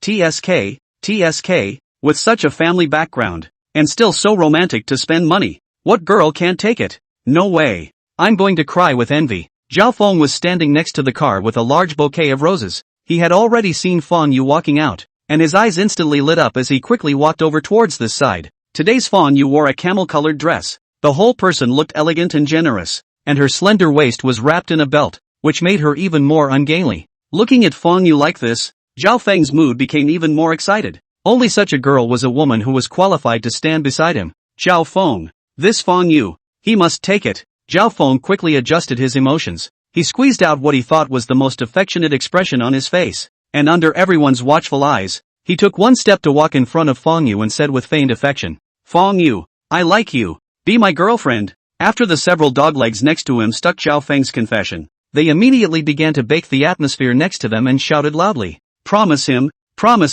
stay together, stay together." Those onlookers beside the students were also infected by the atmosphere, and followed along. The scene suddenly became noisy. Feng Yu wasn't affected by the crowd in the slightest. She remained absolutely sober. Her watery eyes looked towards Zhao Feng and recognized the boy with a single glance. This Zhao Feng, she had heard of the other party's big name, a famous womanizer, relying on himself as a second generation. His girlfriend changed more often than the boy's smelly socks. He had just changed his girlfriend not long ago, and he didn't think that this guy would actually hit on himself. Feng Yu's brows frowned, her expression carrying obvious disgust as she raised her eyes to Zhao Feng and replied in a serious tone, "Sorry, no." In one sentence, Feng Yu directly rejected Zhao Feng, and it was a rejection that left no room for error. In an instant, everyone in the room froze. The scene that was still in an uproar just now became quiet because of Feng Yu's words. The crowd was in disbelief. Good guy. It really deserves to be the Feng Dis school flower. Just not easy to chase. People put up such a big row, and they swept it lightly and rejected it outright without a second thought. If it were an ordinary girl, where would she still have such courage? I'm afraid that her heart would be bursting with joy. Just as everyone was lamenting in their hearts, Zhao Feng in the crowd's face sank, and the anger in his heart rubbed off. This Feng Yu actually gave him so little face. That's add up. Zhao Feng forcibly suppressed the annoyance in his heart. His sight swept the surrounding area where so many students from the Jinling Academy of Arts were gathered. If he folded in front of so many people, where would he put Zhao Feng's face in the future? I'm afraid I'm going to be laughed at for a long time. Zhao Feng wouldn't care about a woman. For him, face was the most important thing. The reason why he chose to confess in public was that he wanted to follow up the pressure of the crowd to make Feng Yu feel that she couldn't stand up and had to agree to his pursuit. What I didn't expect was that this Feng Yu was actually so insensitive. He had set up a row and was so affectionate, but as a result, the other party rejected him without mercy. Such a rejection was absolutely unacceptable to him. Zhao Feng. At that moment, Zhao Feng narrowed his eyes and took large steps towards Feng Yu's body. He decided to give Feng Yu another chance. After all, the other party was not only a big schoolgirl, but also a famous school bully in the school, so it wasn't unacceptable for such a girl to be a bit arrogant. For him, the better the girl, the harder she was to chase, the better it was when he took her down. As Zhao Feng thought this, his person had already walked over to Feng Yu and stood in front of her, saying with full sincerity, "Feng Yu, I am sincere this time. I hope you can see my sincerity and agree to my confession." Those high-legged men beside him saw the opportunity and were about to raise a ruckus right on cue when they heard Feng Yu's pleasant voice ringing out clearly in everyone's ears. "And I reject you with all my heart." This time, Feng Yu was even more refusing without leaving any mercy. Facing Feng Yu with such unforgiving words was considered to have completely pissed off Zhao Feng. He glared viciously at Feng Yu, like a hungry wolf staring at a lamb, and the words that came out of his low voice were naked threats. "Feng Yu, you give you face and you take it. I advise you to think about it. Don't be ungrateful. You don't know what's good for you?" In the face of Zhao Feng's sudden change of face, Feng Yu didn't see the slightest bit of fear on her pretty face. She coldly looked at Zhao Feng and let out a cold snort from her nose, saying in a very disdainful tone, "You threatened me?" Feng Yu didn't even want to pay attention to such a classless boy. She didn't even look at Zhao Feng and directly dropped a sentence. "Get out of my way. I'm leaving." Once he heard that Feng Yu wanted to leave, Zhao Feng naturally couldn't agree. How is he going to end it if the heroine just walks away and leaves him with a mess like this? Today, no matter what, he was forcing Feng Yu hard. He had to make the other party nod before he could do so. After making up his mind, Zhao Feng straightly blocked Feng Yu's way and said in a roguish manner, "I'll tell you this, if you don't say yes today, it's not going to be easy to leave." The several doglegs next to him looked at Zhao Feng's expression and knew that something was wrong. They had long ago walked over to Zhao Feng's side and stood by his side. with a look of angrily standing up to the end. It was the first time Fong Yu had seen this kind of scoundrel, and she directly reached out her hand and pushed Zhao Feng, trying to get him to hurry up and get out of the way. Zhao Feng didn't expect that Fong Yu not only didn't give him face, but now she even dared to make a move against herself. And for a while, she was also in a rage, directly blocking her and a few of her housemates' retreat. If they don't agree, none of them will leave today. Zhao Feng, I'm telling you, don't go too far. Fong Yu's beautiful eyes flashed with anger as she stretched out her arms to protect a few of her housemates behind her and confronted Zhao Feng. The next moment, a sudden cacophony of voices came from the other side. Many of the surrounding students were attracted by the sound, and they all looked towards the other side to see a speeding Lamborghini Poison, shining like an elf on the road. Chapter 17, Can You Do It, Fine Dog? In an instant, all of the students' sights were firmly locked, and they simply couldn't break free. Everyone's sight was tinged with shock and disbelief. They even breathed in a stutter, only to stare blankly at the Lamborghini Poison, getting closer and closer to them. After a brief moment of silence, some of the car-loving boys in the crowd recognized the car. He swallowed hard, then spat violently on the ground with a low whimper. Fogweed. This is actually Lamborghini Poison. Hundreds of millions of dollars of supercars. And it actually just swaggered onto the road and drove into our school? I'm simply going crazy. The boy was overly emotional, so he didn't control the volume at all, and practically shouted it out so that the students around him could hear it clearly. When the crowd heard that the Lamborghini Poison in front of them was actually going to cost hundreds of millions of dollars, they immediately revealed a face full of shock, and their mouths were a bit unable to close. Hundreds of millions of dollars of supercars. What kind of person would have to be worth to be able to afford such a car? The question was so completely over the top that they couldn't answer it or even dare to imagine it. Good guy. I just used my cell phone to Baidu, and it's really a model that is over $100 million and can't be bought at all. I didn't realize that we actually have one in Huaxia, or in Jinling.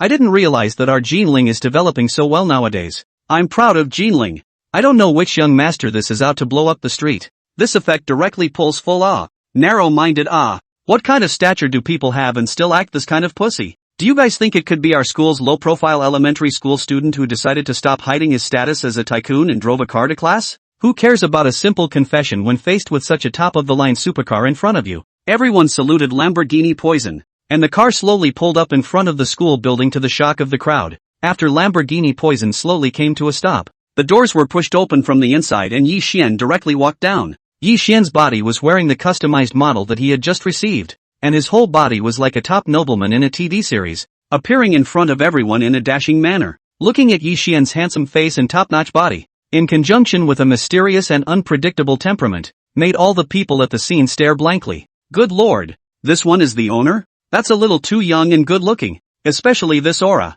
Not something that could be cultivated by an ordinary family. It's just absolutely amazing. Quite a few girls looked at Yi Xian's appearance, their eyes straightened up, and their harumps were about to stop dripping down. Yi Xian didn't care about the sight of the crowd. He stood in front of the school building and scanned around, and with a glance, he saw Fong Yu in the crowd. He drove his car directly to the Jinling Academy of Arts after class just now, and in order to determine the location of the teaching building, he even asked his classmates on the road. Originally, Yi Xian was planning to contact Fong Yu when he arrived at the teaching building and give her a little surprise, but Yi Xian himself did not expect that he would see such a scene just after he came here. Looking at Fong Yu, who was always dull and cute in front of him, revealing a rare cold and stern expression, as well as her arms that she was trying to spread out to protect the female students behind her, Yi Xian narrowed his eyes slightly, and a cold light flashed in his eyes, taking another look at Zhao Feng's expression as he blocked Fong Yu's face, as well as his movements. The arc on the corner of Yi Xian's mouth had long since disappeared,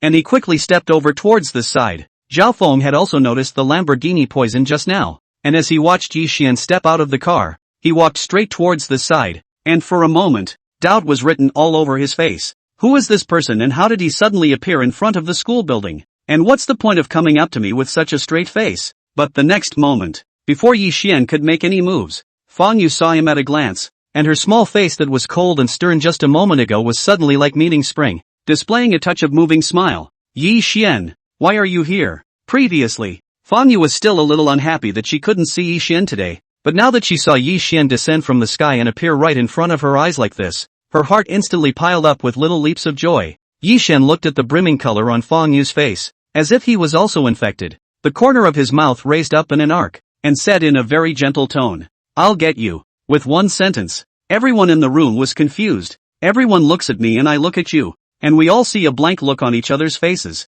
What's that supposed to mean? This one. Again? The few housemates standing behind Fong Yu stretched their heads to survey Yixian, and one of the girls stared wide-eyed, exclaiming in shock at the moment. Misty grass. So this is the one that yeah has her heart set on. The girl's sentence was not loud, but because of the momentary silence just now, it clearly fell into the ears of the people present and Zhao Feng's several people. In an instant, everyone froze again, feeling their brains spinning a bit. Their eyes flickered with shock, gradually transforming into a full-blown shock. What did that housemate just say? Could it be that this one is Fong Yu's boyfriend? Ha! So handsome? And so rich? Countless thoughts violently appeared in the minds of the crowd as they looked at Yixian and Fong Yu with disbelief, simply a bit unable to believe what they were hearing. But then they looked at the Lamborghini poison not far away, and they had to admit that it was all true. At this moment, the hearts of many of the boys and girls present were broken. For Fong Yu, there was also for Yixian. As for Zhao Feng and the others, they were completely unprepared for this mysterious boyfriend who suddenly appeared,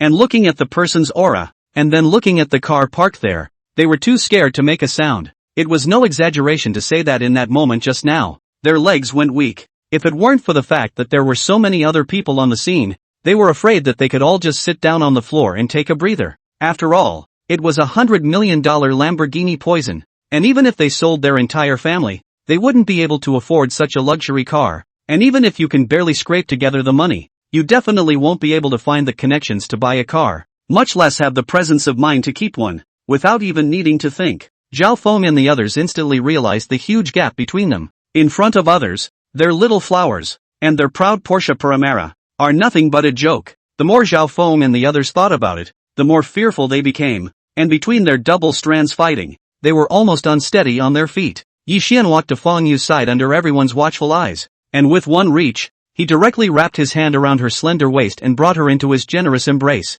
It was the first time that Fong Yu was wrapped up in a boy's arms like this. A strange feeling came over her, making her instinctively want to dodge. But looking at Yixian beside her, the two were so close that she could smell the pine scent on the tip of her nose if anything. Fong Yu gently bit her lips. She forced herself to resist the urge to dodge and lean towards Yixian's direction. A hint of shyness on her delicate little face, the slightly trembling eyelashes, and the look of desire, made the next few housemates see it and silently gave Fong Yu a nod in their hearts. Good lord! The expression, the gesture, it's just spot on. Several housemates looked at Fong Yu with wide eyes. They had never seen such a sight of Yu before, and their eyes glittered with gossip. Yixian took 2 steps forward with Fong Yu in his arms as he looked at Zhao Feng and asked, "What do you mean by this scene? What did you just try to do?" In an instant, Yixian's words directly blindsided Zhao Feng. Sweat instantly broke out on his forehead, almost pissing himself at Yixian's ahem. Zhao Feng clenched his teeth tightly and held on for a while before he could hold back the urge to urinate. Before he replied with a sarcastic smile, Brother, this might just be a misunderstanding." Zhao Feng's mind had never spun so fast in his entire life. He took a deep breath and said the wording that had just come to mind. Word for word, I'm actually a part-time flower seller on campus. I was just asking Ms. Fong Yu if she wants to support young people to start their own business and buy some flowers. As soon as the call was finished, Zhao Feng exhaled heavily as if he had used up all his strength. Yixian looked at Zhao Feng's wimpy face and snorted coldly, not bothering to waste one more word with this kind of trash. He walked out a few steps towards the front with Fong Yu in his arms, and when he passed Zhao Feng, Yixian coldly swept a glance at him and said in a light tone, "Selling flowers in a Panamera. Make up a solid excuse next time and don't treat everyone like a cutie. Fooling around." Yixian's tone couldn't be heard emotionally. Only Zhao Feng, who bore the brunt of the attack, was startled and only felt chills all over his body, as if something dangerous was about to happen. Zhao Feng's entire body froze there, and Yixian reached out and patted him on the shoulder. Under everyone's seemingly normal action, a cold light flashed in Yixian's eyes as he pinched at Zhao Feng's shoulder. His movements were so fast and stealthy that no one other than Yixian and the person in question, Zhao Feng, even noticed. In the next moment, Zhao Feng only felt a huge force coming from his shoulder. He didn't even have time to react, and then he heard a bone-cracking sound coming from the bone conduction, immediately followed by endless pain. A sharp pain came towards Zhao Feng. He had been living a pampered life at home since he was young. Even the bumps and bruises were rare. Where could he carry such an injury? Zhao Feng wailed in pain. He was in so much pain that he shouted out in pain without the slightest regard for his image. One of his hands was tightly covering his shoulder, and his face was white with pain. "My shoulder, it hurts," because the pain was too intense. Zhao Feng directly collapsed on the ground and kept rolling, not caring about the dirt that was all over his body. In an instant, the crowd beside them all froze as they watched Zhao Feng's reaction. Fogweed? What's going on here? Bumper sticker? The crowd of students looked at me and I looked at you. All of them had a confused look on their faces, which was then replaced by a face full of disdain. This is so damn fake, isn't it? Just now, they were able to see clearly that the other Yixian was just lightly tapping his shoulder. It's wailing and rolling around on the ground. What's going on here? Over here. Fan Yu looked at Zhao Feng on the ground and was also furious. Previously, he was justified in forcing himself to agree, and now that he knows that he can't compete with others, he's going to start blackmailing them, isn't he? Fan Yu felt like she was going to explode with anger. She looked at Zhao Feng angrily and questioned loudly, "Are you okay? Fine dog, you still want to touch the porcelain, right?" The crowd beside them heard Fan Yu open his mouth, and finally they couldn't hold back and spoke out. Before to see him out quite generous. Also thought this is true love it. Did not think that the character is actually so bad. Fight but directly lie down. What the hell is this operation? I simply marveled. I said that this kid is young how to drive a Porsche Panamera. It is because he is better at acting. So the paycheck is particularly high.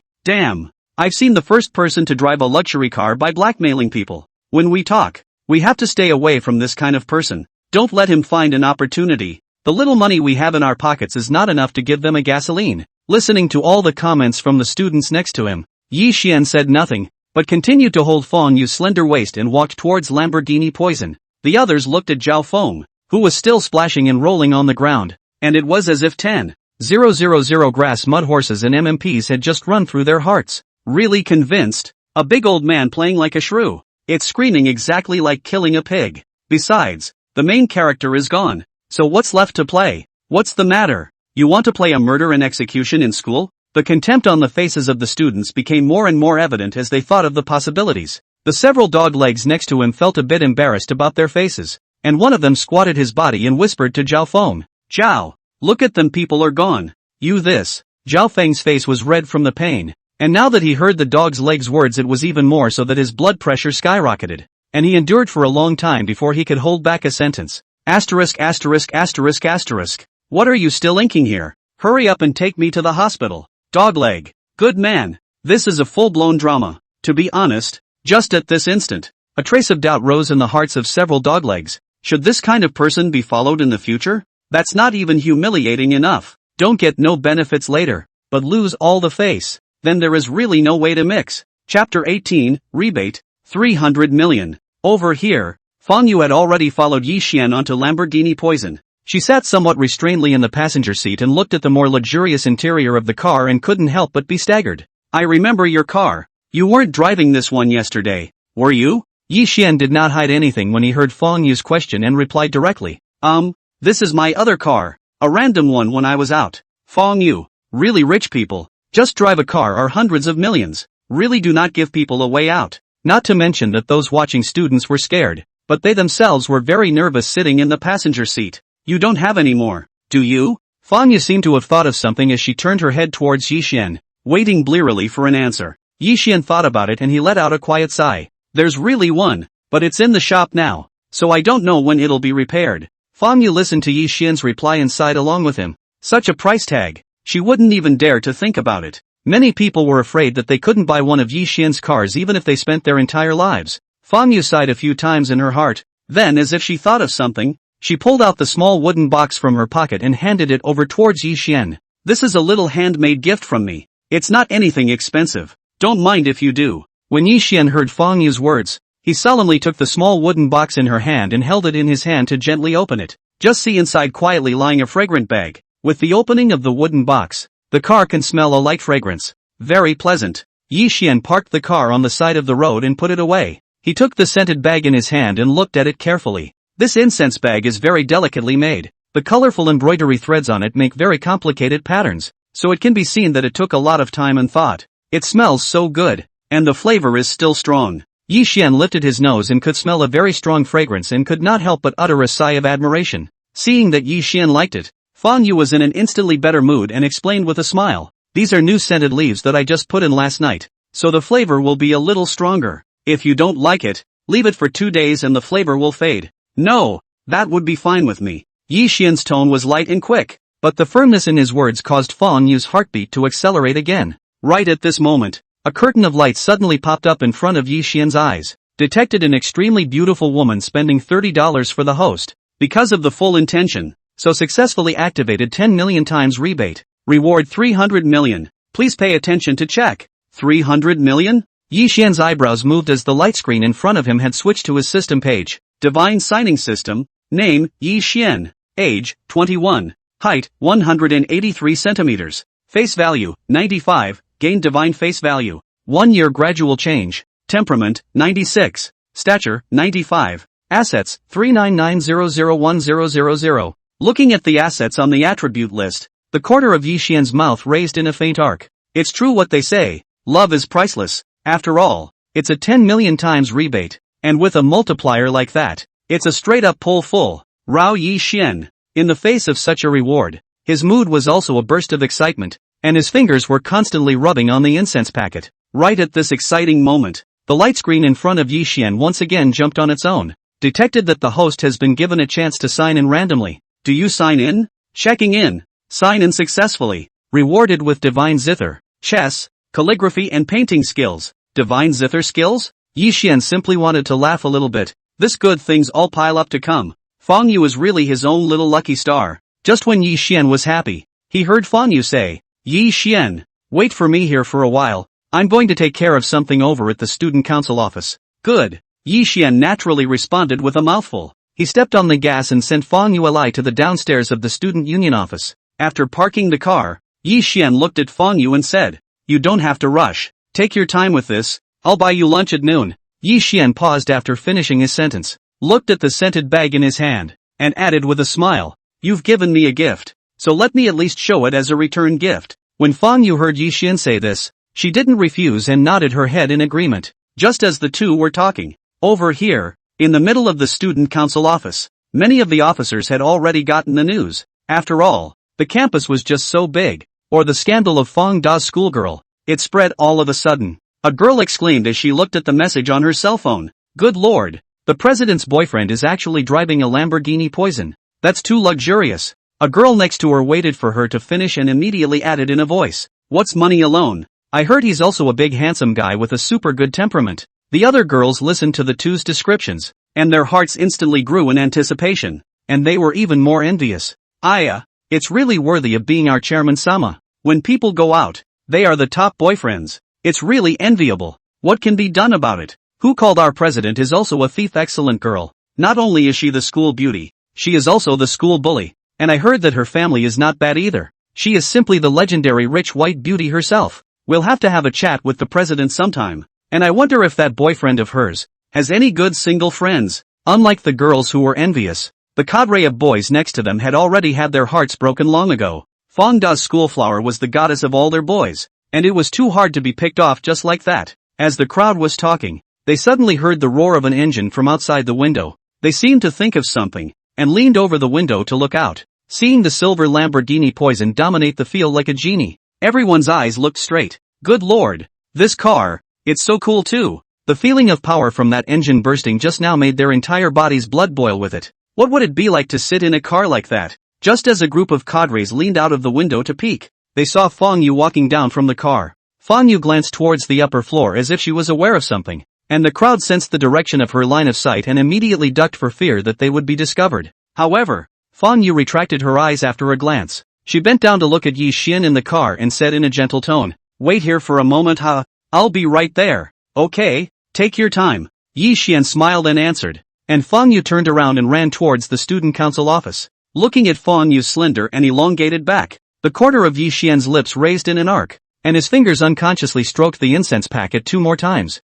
The pleasant aroma calmed Yi Xian's mood. He turned off the car and waited quietly listening to the music. Meanwhile, in the middle of the student council, a few girls got together. They hid in the corner and looked down towards the bottom. From their angle, they could just see Fang Yu dealing with various club work, looking at Fang Yu like a little gyroscope, quickly handling her work. A girl squeezed her eyes towards the next few girls and asked in a low voice, this situation, should we go down and take a look? A few of the girls' eyes lit up when they heard her words, and they nodded vigorously. They walked down the stairs gently, and no one paid any attention to the busy Fang Yu, but walked straight out of the office building towards Lamborghini Poison. Good lord, this car looks even better from this angle. A few girls looked at the Lamborghini Poison with straight eyes. They swallowed a mouthful of water almost simultaneously, their eyes clicking like searchlights. After all, it was a luxury car of hundreds of millions of dollars, and they didn't dare to get too close, although they wanted to take a closer look at the supercar, but they still sensibly kept their distance.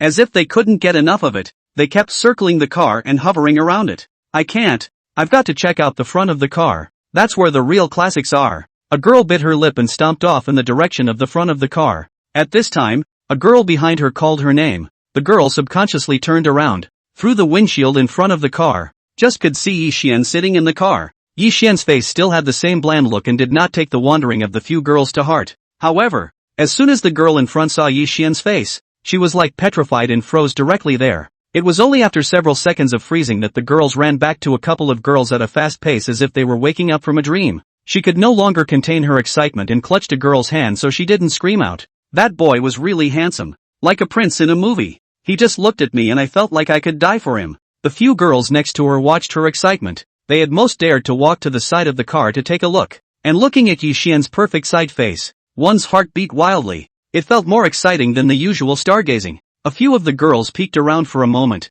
They came together and whispered, "Our chairman's luck is also too good. This boy is so good looking and has such a good temperament. Where in the world did he find his boyfriend? I'm going to cry with envy." I was craving for tears just now just listening to the description, and I thought I'd be in a better mood when I saw the real thing. But I didn't think I'd be even more envious. How can there be such a perfect boy in this world? It's said that every flower has its own eye. But why can't people find any fault with this boy? Rich people's kids are different. Look at the way they've been raised. The girls were talking to each other, and the words were all about Fong Yu's envy. After all, the president was so good in every way, and now even his boyfriend was top-notch. They were now being crushed on all fronts. After a while, Fong Yu hurriedly walked out from the student council office. In order to not let Yi Xian wait too long, she was on fire to get all the work done in such a short time. Fong Yu jogged to the front of the car, knocked on the window, then sat in the passenger seat. "You're in a hurry, aren't you?" Fong Yu asked with a slight gasp. Yi Xian shook his head with a light smile as he casually pointed out the window. "That's not true, but it is true that I was mobbed." A hint of doubt appeared on Fong Yu's pretty face as she glanced towards the car window and heard Yi Xian talking about those girls. "Pust." Fong Yu sniffed out happily. She looked at Yi Xian's handsome face and said somewhat helplessly, "Alas, these little senior sisters. But you, handsome, have a large amount of money. Just don't bother with a few girls." Yi Xian didn't care about a few peeping girls, and now that he saw that Fong Yu was busy, he was ready to take her to find a place to eat. He took his phone and did a brief search and found a nice place. Yi Xian looked at Fong Yu and asked in a gentle tone, "Is there anything you want for lunch? If not, I'll see to the arrangements." "Yeah, I'm all for it." Fong Yu naturally had no problem with this. She sat on the passenger side obediently and fastened her seatbelt. Listening to a soft click coming from the carabiner, Fong Yu instantly remembered the various random thoughts she had earlier in the Laken supercar, and her small face instantly raised a touch of pink. Yi Xian was playing soothing light music in the car, and with the addition of the high-grade stereo, the car was like listening to a live concert. Fong Yu couldn't help but be a bit mesmerized, her mood gradually relaxing, her entire body nestled in the seat, quietly enjoying the music. Yi Xian took advantage of the traffic light to sweep a glance at Fong Yu. Looking at the way the corners of her mouth lifted in a smile, he also slightly hooked the corners of his lips. After a while, Yi Xian brought Fong Yu to the entrance of a clubhouse. The decoration of the clubhouse is very luxurious and atmospheric, and the overall decoration style of white and gold. The extravagant atmosphere is simply overwhelming. Just by looking at the expensive decoration of this place, Fong Yu could already guess that the price of this place was definitely not expensive. Fong Yu gently spat out her tongue as she stretched her head towards the side and saw the clubhouse's high-class and exquisite signboard, Jiangnanmei Clubhouse. As soon as she saw the name, Fong Yu couldn't help but suck in a breath of cool air, and her clear eyes glazed over. How did Yi Xian bring himself over here? Jiangnan Beauty Club in Jinling is very famous. She also heard her father and his own told here before, said that this is considered to be the top restaurant in Jinling. Even her dad had only been here once before when he had the honor of coming over for dinner with some corporate bosses. That one time, though, it did leave a lasting impression on him. "Come on, let's go inside." Yi Xian parked his car in the parking lot in front of the clubhouse and looked at Fong Yu and said. Just at this time, someone had already pulled open the door of the main driver's seat for Yi Xian with a respectful face. "Welcome, sir." It was the lobby manager of the Jiangnanmei Club. He had just seen Lamborghini Poison drive into the parking lot, and after a moment of stunned silence, he rushed to meet him. At least the manager is also a person from the top club in Jinling, and his eyesight is naturally not ordinary. He recognized this top global Lamborghini poison at a glance and naturally knew that this owner was definitely not an ordinary person. So he personally walked up and pulled open the door for Yi Xian. The lobby manager personally led the way for the two of them, taking them all the way inside the clubhouse. If the outside of the clubhouse is luxurious and atmospheric, then as soon as you walk into the clubhouse, you can clearly feel the extravagant atmosphere coming out.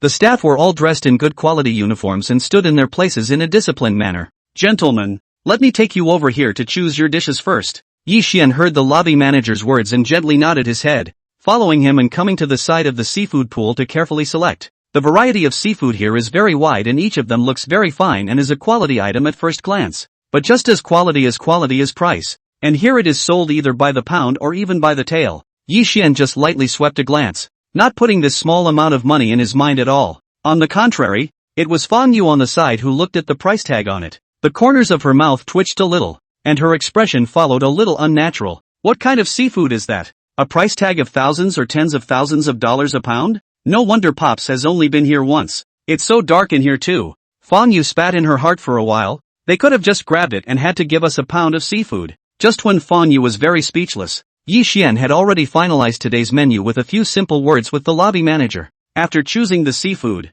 Yi Xian took the menu handed over by the lobby manager and chose some tea and cold dishes. After all, they couldn't drink. The lobby manager looked at the menu selected by Yi Xian. His eyes flashed with excitement, and he raised his hand towards Yi Xian and said respectfully, "You too, this way please. I'll take you to the top floor box." Yi Xian's ride alone was enough to qualify him to sit in the top floor box. Not to mention, Yi Xian had ordered a table of delicious food, so without saying a word, the lobby manager took the duo to the top floor. Fang Yu nervously followed behind. Her family was at least in business, so she naturally knew the importance of the top floor box for a restaurant. That was the box used to specially receive the top guests, and was usually not open to the public. Walked into the top floor box, not like the downstairs box kind of eye-catching luxury, but instead is to appear extremely low-key. But underneath the low profile, there are all sorts of hidden agendas. All the objects in this box are made of Hainan Wanwali, and never patchwork out of that kind, but the whole piece of good wood directly to create the completion.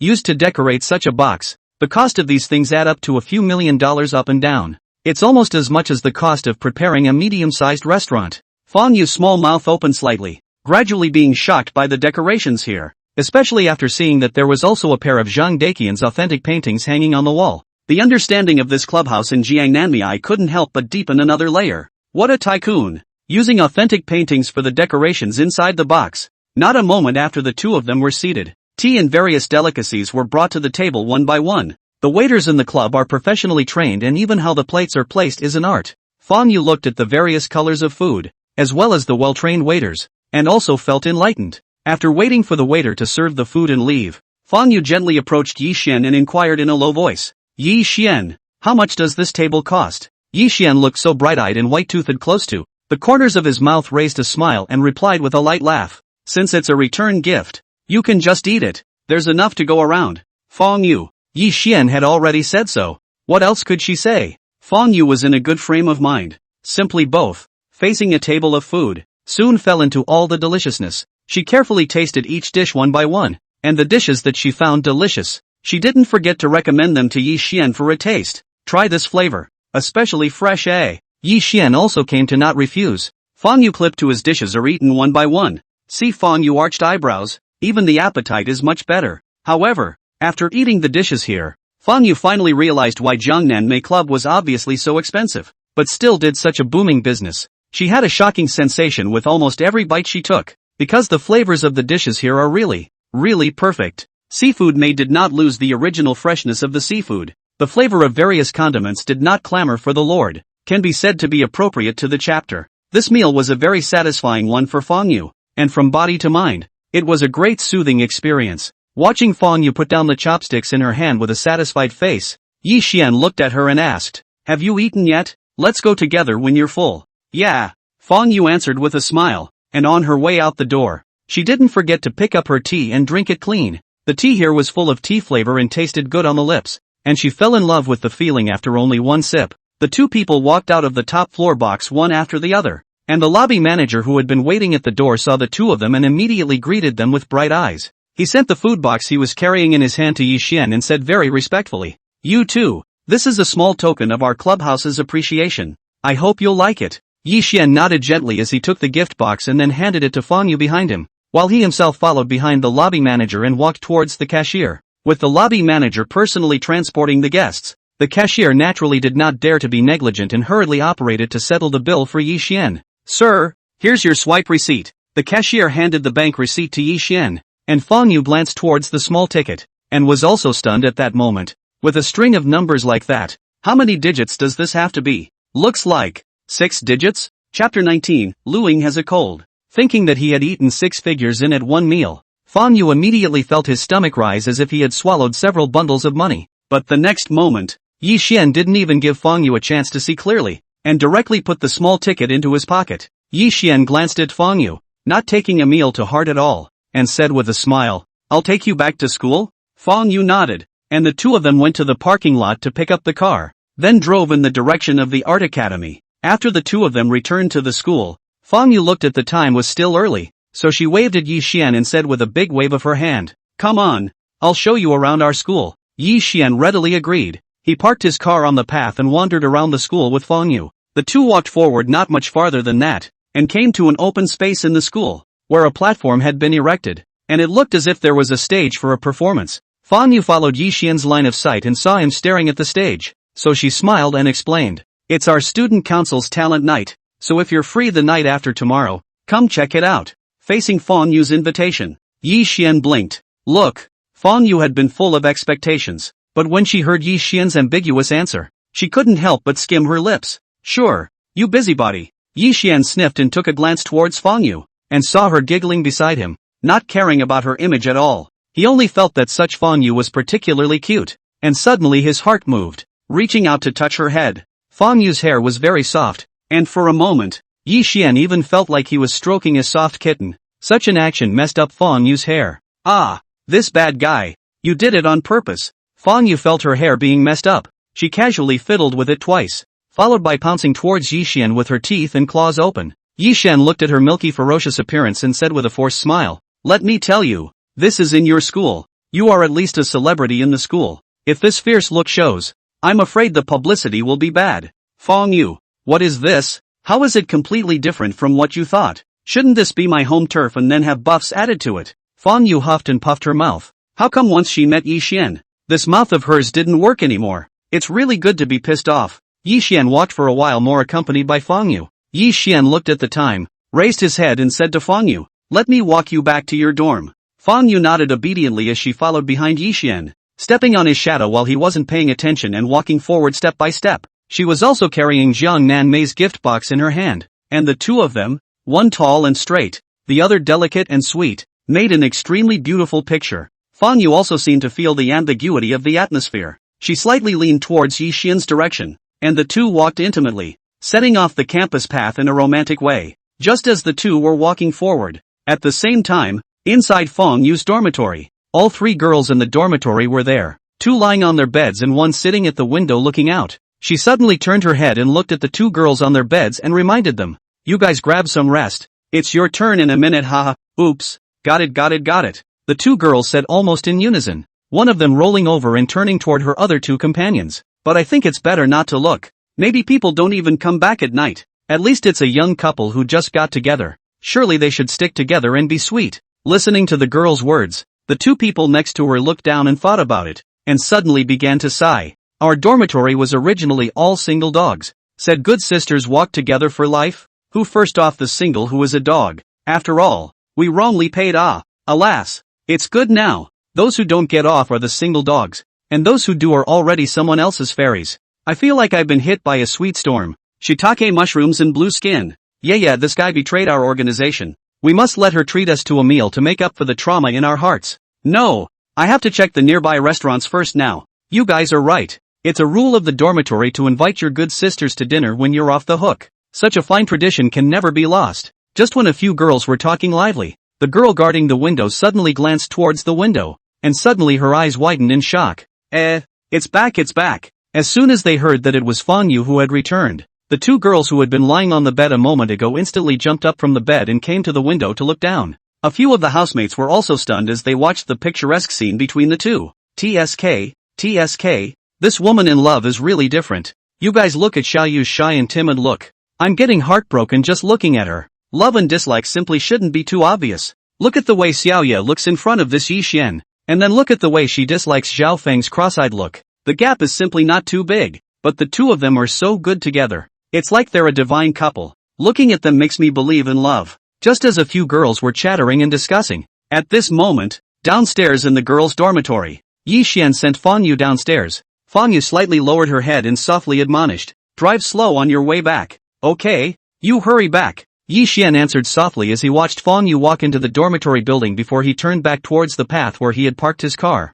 As for Fang Yu on this side, after bidding farewell to Yi Xian, she walked straight back to the dormitory. She had just pulled out her key and was about to open the door when the door to her dormitory was opened from the inside. Several of the housemates were in the dormitory, and they looked at Fang Yu with smiles. "People gone? You've been peeking down here for quite a while. Did you come back reluctantly because you couldn't see the back anymore?" Fang Yu was obviously stunned when she heard her roommate's words, and the next moment she reacted, her eyes narrowing slightly. Good lord! Together these guys were staring at her upstairs. However, Fang Yu didn't take this matter to heart as she looked at the several housemates and shook her head, handing over the gift box in her hand. A few people looked at the beautiful gift box and burst out laughing and snickering. "Count on you little ninny to have some conscience." One of the housemates was quick with her hands. As soon as the words from this side fell, her side had already opened the gift box, revealing the exquisite desserts inside. At the same time, the rich, sweet smell swirled through the air, burrowing into everyone's noses.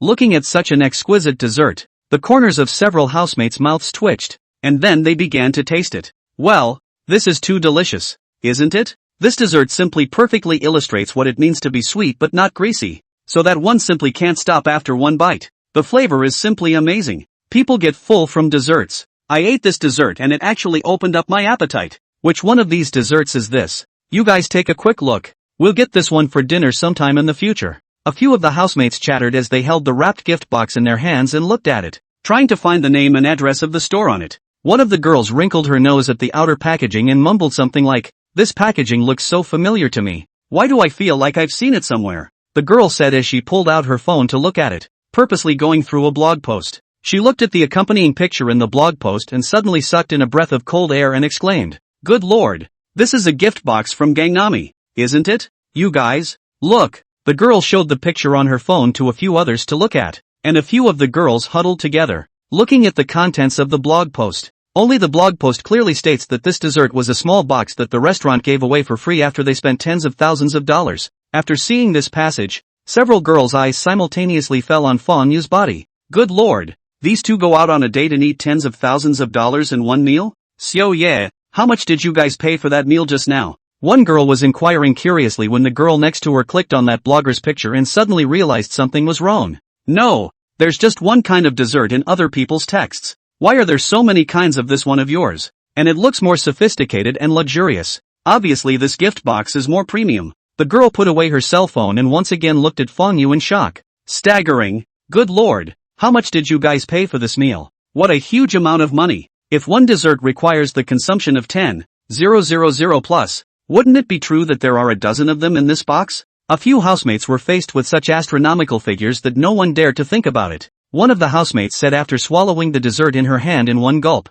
"Why, that's astronomical money for us? They're driving Lamborghini poisons. A meal like that is a basic operation at best." The other two. Seems to be true. After figuring this out, a few of the housemates exchanged glances, and the same fawning smile surfaced on their faces and in their tones. Good you. We are so close. You can't bear to see us die alone, right? Ask your boyfriend if he has any good brothers. Look at. They can't do something like stealing a best friend's boyfriend, but a best buddy is no problem. When Fang Yu heard the three words boyfriend, her pretty little face was tinted with a blush, indescribably brimming with spring color. She looked up at a few of her housemates, the corners of her mouth lifting up in a curve as her eyes rolled around as if she had thought of something. Fang Yu coughed lightly and said deliberately, I've been walking a lot here. These legs. As soon as the three housemates heard Fang Yu's words, their eyes glazed over and they hurriedly pulled Fang Yu to come and sit down on the chair. Quickly sit quickly. Our little Yu has really worked hard today. Come.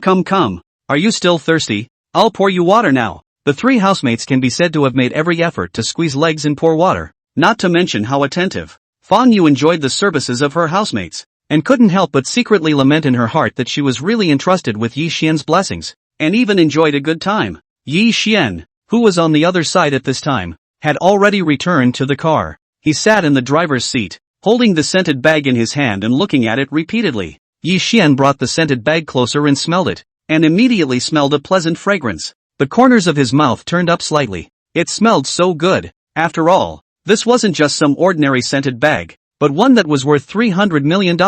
Yi Xian carefully placed the scented bag, then stepped on the gas under his foot and drove in the direction of the school. He happened to have a class in the afternoon and thought of going over there to finish the class and return the umbrella from last time to Luing. Yi Xian quickly rushed to the school, and by the time he walked into the classroom, he saw that a few brothers from the dormitory had already arrived early. Sango, over here. As soon as Yi Xian walked into the classroom, he was seen by the dormitory's oldest, who immediately waved his hand in greeting. Seeing several people over here, Yi Xian naturally sat over. The boss said with a smile as he grabbed Yi Xian's shoulders. Lao-san, it's still you. You're righteous enough. Luckily we have you to answer to us, or else the professor would definitely be furious again. What a big deal. Yi Xian and a few people in the dormitory talked for a while. The boss suddenly thought of something, suddenly came close to Yi Xian and said with a bad smile, Lao-san, you can play. Quickly explain, when did you flirt with Lu University's school beauty? Dude, you didn't even say anything about this big deal. Honestly, is this why you moved out? The oldest two and the oldest four beside them were also interested when they heard it, and they came together and gossiped about it as well. Yi Xian just glanced at a few people with slanted eyes. What? Are you guys interrogating me? With one sentence, the few boys present looked at me and I looked at you, all with smiles on their faces, and hurriedly spoke out to explain. Lao-san, you see you just love to think too much. How could we possibly mean that? Concern. We are purely concerned. That's right, we brothers are still counting on you for some relief. Otherwise we would really be a desert of love. We are all brothers. You have to give us a hand. Sango, you see it's not easy for us. When you guys go out on a date again, can you stop by and ask for us if we have any good single girlfriends? Look at. A few people were chattering away, and before Yi Xian could open his mouth, he saw the professor on the podium looking at them with narrowed eyes. Those students, since they like to talk so much, why don't they come up and talk? As soon as the several housemates heard the professor's voice, they immediately didn't dare to speak. They tightly lowered their heads, one just like an ostrich. Yi Xian looked at them and gently shook his head as he continued to listen carefully to the professor's class. Near the end of class, Yi Xian took out his cell phone and found Lu Ying's dialogue box and sent her a message. Which classroom are you in? I'll give you back your umbrella. Lu Ying's message replied quickly. Ah, there's no rush. I didn't come to school today and called in sick. Hearing that Lu Ying had called in sick, Yi Xian flinched. What's wrong? Is it serious? Nothing's wrong. Got a cold. Chapter 20. Whose hair is this? Yi Xian looked at the message sent by Lu Ying and gently narrowed his eyes. It's fine. How come you have a cold? I'm afraid I didn't catch a cold or a flu because I got caught in the rain yesterday. Plus girls have a lower resistance. Thinking of this, Yi Xian took his cell phone and quickly typed down a line. Is it because you left me the umbrella? Lu Ying's message came back quite quickly. No, no, no, no, no, no, no, no, no, no,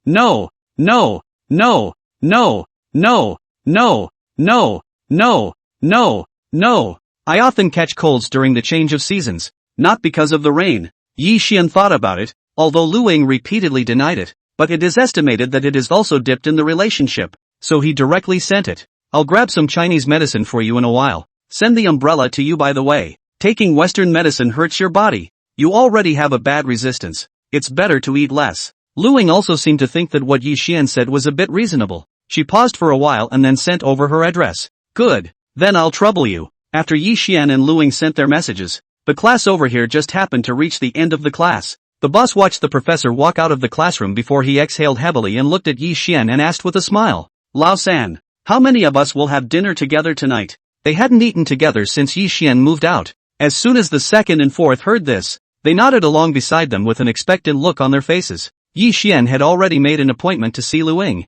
He swept a glance at a few people in the dormitory and still refused. No, I'll treat you guys next time there's time. I've got some things to do today, so I'll go first. After saying that, Yi Xian directly picked up his things and walked towards the outside of the classroom. A few people in the dormitory looked at Yi Xian's back as he left, always feeling that there was a haste in the pace. They seemed to think of something inside in unison. Several people looked at each other, and one of them said with emotion, When will we be able to live this enviable life? Having someone waiting at home after class is exciting to think about. And it's not just any girl. It's also the big school girl that everyone adores. What kind of peach blossom luck is this? The boss imagined being waited on, and was all of a sudden giddy with anticipation. If I can get my hands on the schoolgirl, what classes am I taking? It's all floating clouds. Just take something else. The remaining few. Fogweed. Boss, you're such an obscene person, Lao Si commented very fairly. And a few of them joked around as they gathered up their things and headed for the dormitory. On this side, Yi Xian walked straight to pick up his car outside the school. He sat on the driver's seat and first used his cell phone to check the nearby Chinese medicine stores. Yi Xian purposely chose one of the largest Chinese medicine stores, then drove his car towards the address. By the time Yi Xian arrived at the pharmacy, he realized that in the end, it was a famous and large Chinese pharmacy. The number of customers here was very high, and there was an endless stream of people coming in and out. As soon as he walked in, a smiling little fellow immediately greeted him with a very warm greeting. Are you seeing a doctor or buying medicine? For a doctor's appointment you can pick a physician and then get in line. If you're getting medicine I'll take you to the front. The little fellow looked at Yi Xian with burning eyes. After all, it was the first time he had seen such a good-looking young man. However, there was a famous art school in China nearby, and the little fellow subconsciously thought that the other party was also a student there, and spoke more warmly. Smelling the strong odor of traditional Chinese medicine in the air, Yi Xian inhaled and replied directly. I'd like to get my medication and get me a prescription for a cold,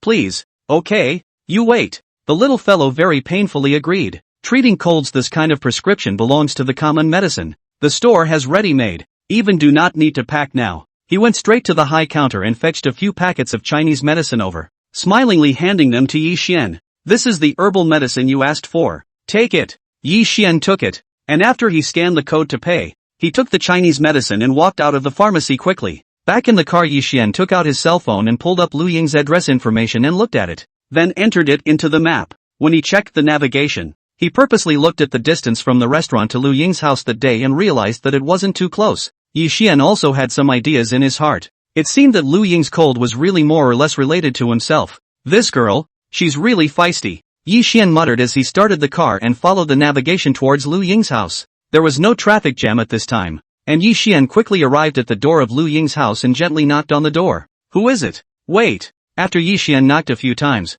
Lu Ying's voice sounded in the house. After a sound of light footsteps, the front door of Lu Ying's house was pulled open a crack. Through the not-so-big gap, Yi Xian shot a glance at Lu Ying, and saw that the other party's body was wearing Pikachu pajamas with a sleepy look. Although the pajama owner doesn't look very energetic, the Pikachu on the pajamas is so cute. Especially a pair of large eyes looked aura, bulging with certain waves, as if they were alive. Even though Yi Xian considered himself to have a good fixation, when he saw such a spiritual image, he couldn't help but look at it a few more times. Yi Xian, it's you who's here. Come in. Lu Ying also recognized Yi Xian at this time. She didn't expect Yi Xian to rush over so quickly, and her heart was a little touched. She pulled open the door to make room for Yi Xian and invited him in hurriedly. Yi Xian walked into the store carrying Chinese medicine. Today's Lu Ying without powder, although it is purely vegetarian, but still cannot hide her natural beauty. No blemishes could be seen on the white little face. Even the pores were hard to see, very eye-catching.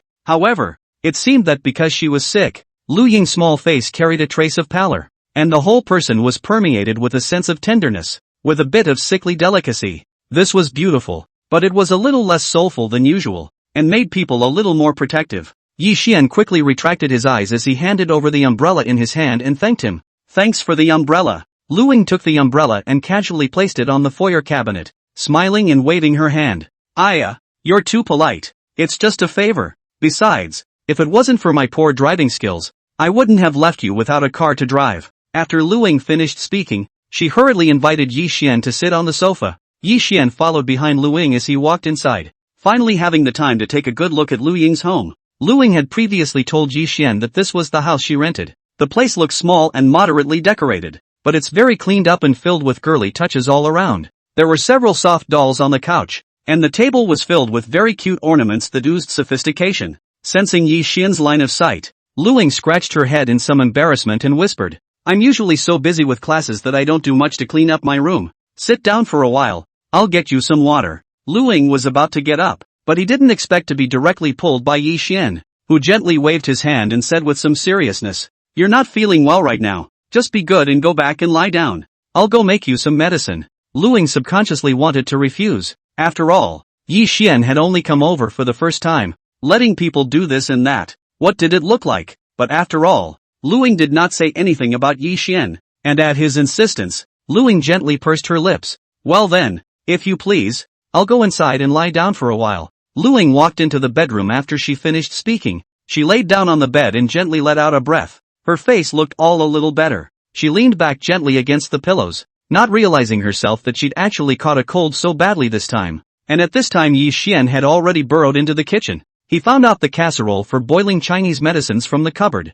cleaned the bought Chinese medicines and boiled them carefully. The Chinese medicine needed to be boiled for some time, and only when there was only one bowl of medicine left in the pot did Yi Xian turn off the fire and carefully poured the pot of medicine into a bowl. Yi Xian took advantage of the heat to serve the Chinese medicine to Lu Ying in front of her. Lu Ying smelled the strong smell of Chinese medicine. Her beautiful eyebrows were suddenly locked together, and she flattened her mouth and asked, Yi Xian, is this bitter? Yi Xian smiled at his words and replied as if he had prepared for it. It's okay, I found honey in the kitchen and added some for you to taste. As soon as she heard that Yi Xian had added honey, Lu Ying's wrinkled little face finally stretched out, obediently serving up the Chinese medicine and taking a shallow taste. It's really not too bitter, Lu Ying exclaimed, although the taste was still bitter in the mouth. But after all, it was Chinese medicine, and the presence of honey had greatly neutralized this taste, making the medicinal juice go down much better. Taking advantage of the fact that the taste was not very bitter, Lu Ying drank all of the Chinese medicine in one go.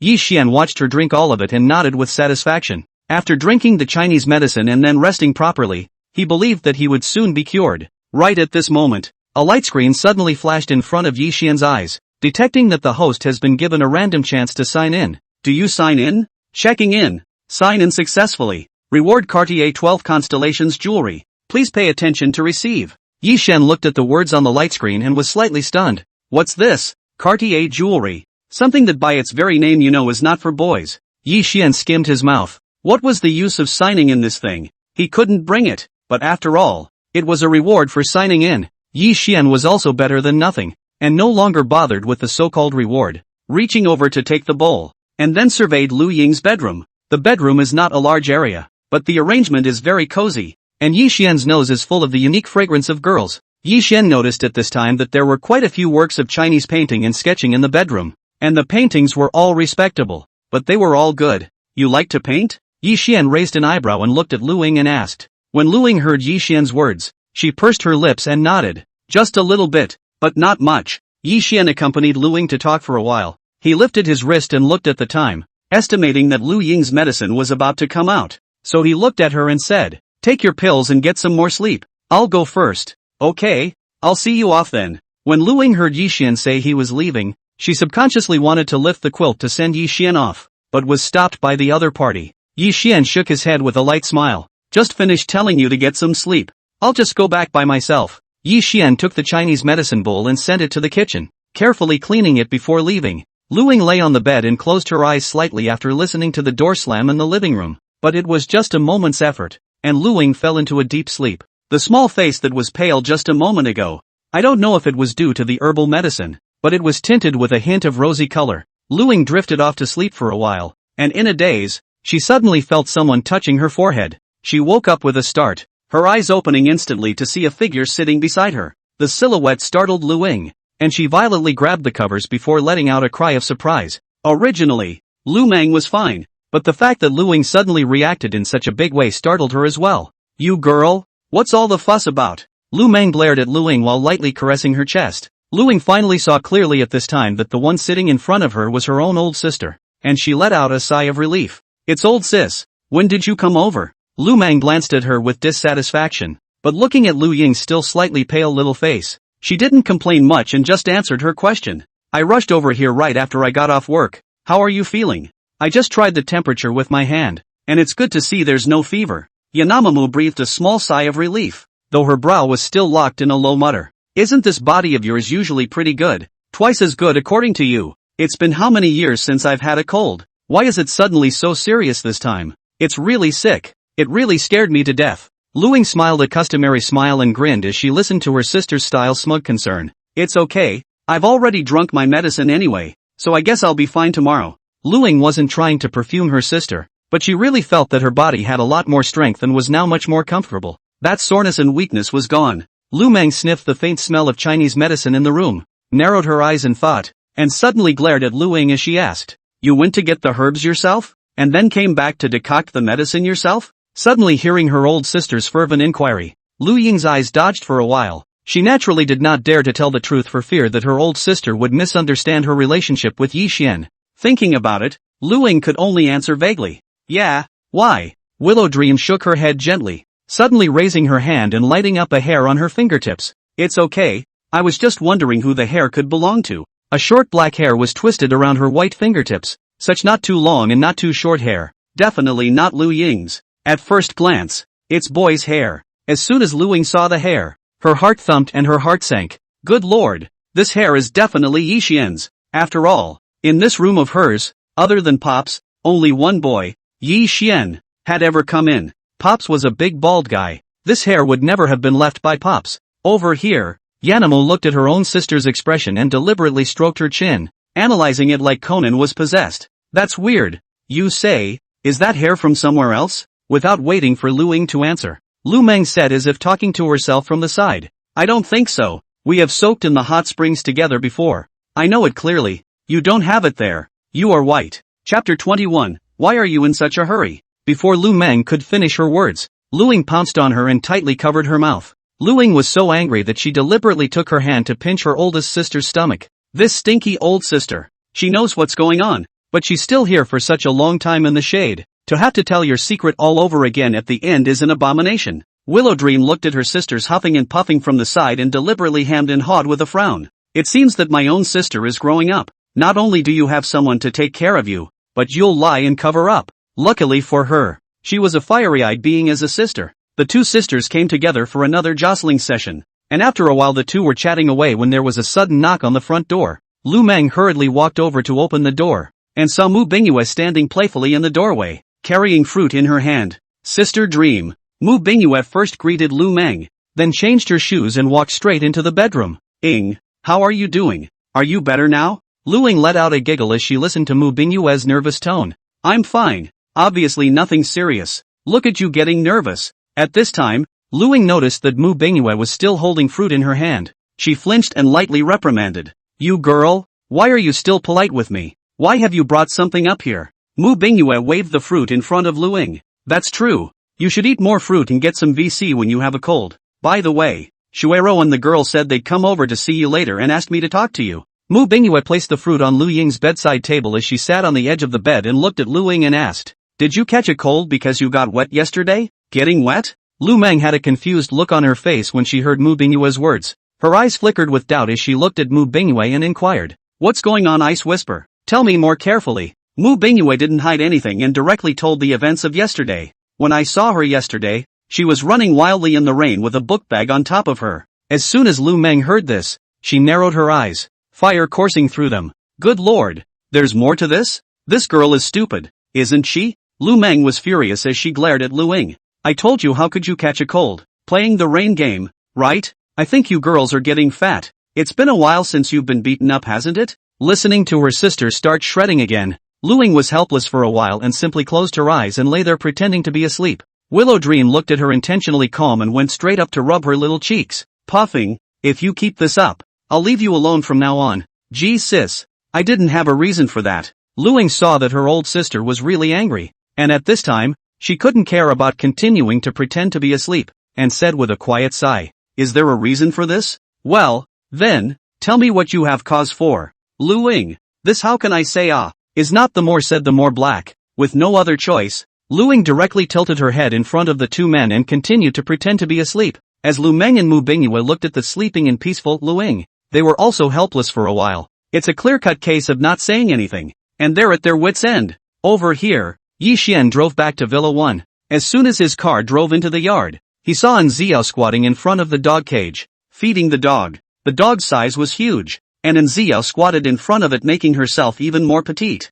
She crouched there mixing the dog food for the dogs, the movement of her arms squeezing her waves to the point where, for a moment, certain parts stood out even more voluptuously. Yi Xian sat in the car, quietly admiring An Xiao's unobstructed good figure. His mind couldn't help but recall the deep ditch he had seen earlier, and he couldn't help but raise an eyebrow as he stepped out of the car and walked into the villa. In the evening, An Xiao prepared dinner and went to her room to call Yi Xian to come down to dine. Yi Xian finished his dinner with peace of mind. An Xiao had already waited by the side and looked at Yi Xian, who got up and reported respectfully. Yi Xian, the bath water has already been put on. Yi Xian nodded at his words, and An Xiao said goodbye to Yi Xian and walked towards the outside of the villa after her work for the day had been completed. After seeing An Xiao leave, Yi Xian returned to the master bedroom, and sure enough, he saw that the bath water had already been put on. He undressed and took a comfortable soak. The appropriate temperature wrapped his entire body in. Yi Xian let out a comfortable sigh of relief and slightly closed his eyes,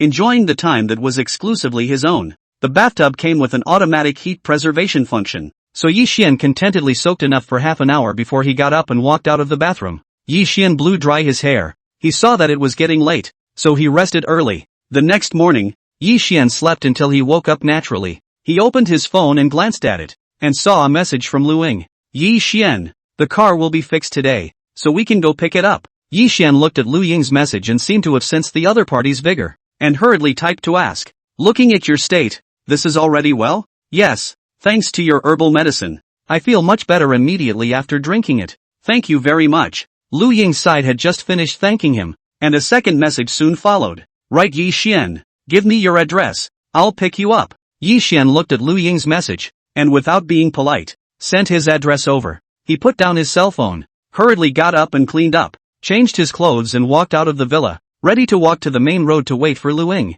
After waiting for no more than a moment, Yi Xian saw Lu Ying driving a Porsche rapidly approaching. With a sharp brake, Lu Ying stopped the car next to Yi Xian and said with a smile, look, my car has been fixed too. After saying that, Lu Ying had opened the car and jumped down herself. Yi Xian slightly lowered his eyes and looked over. He saw that Lu Ying's slender legs were wearing white lace stockings. It looked pure and lustful. Simply don't attract too much eyeballs. Lu Ying greeted Yi Xian. She raised her wrist to look at the time and hooked her hand at Yi Xian. Come on, get in the car and I'll take you to get your car. Yi Xian nodded and sat in the passenger seat. When Lu Ying saw Yi Xian sitting down, she directly stepped on the gas and drove the car towards the 4S store. The staff of the 4S store waited at the entrance in advance, and when they saw Lu Ying's car, they took them straight to the maintenance department at the back. Yi Xian's Aston Martin had been repaired and was parked intact in the yard, and the car had been brushed clean, as if it was new. The damage location has been fully repaired, and the insurance company side has completed the compensation.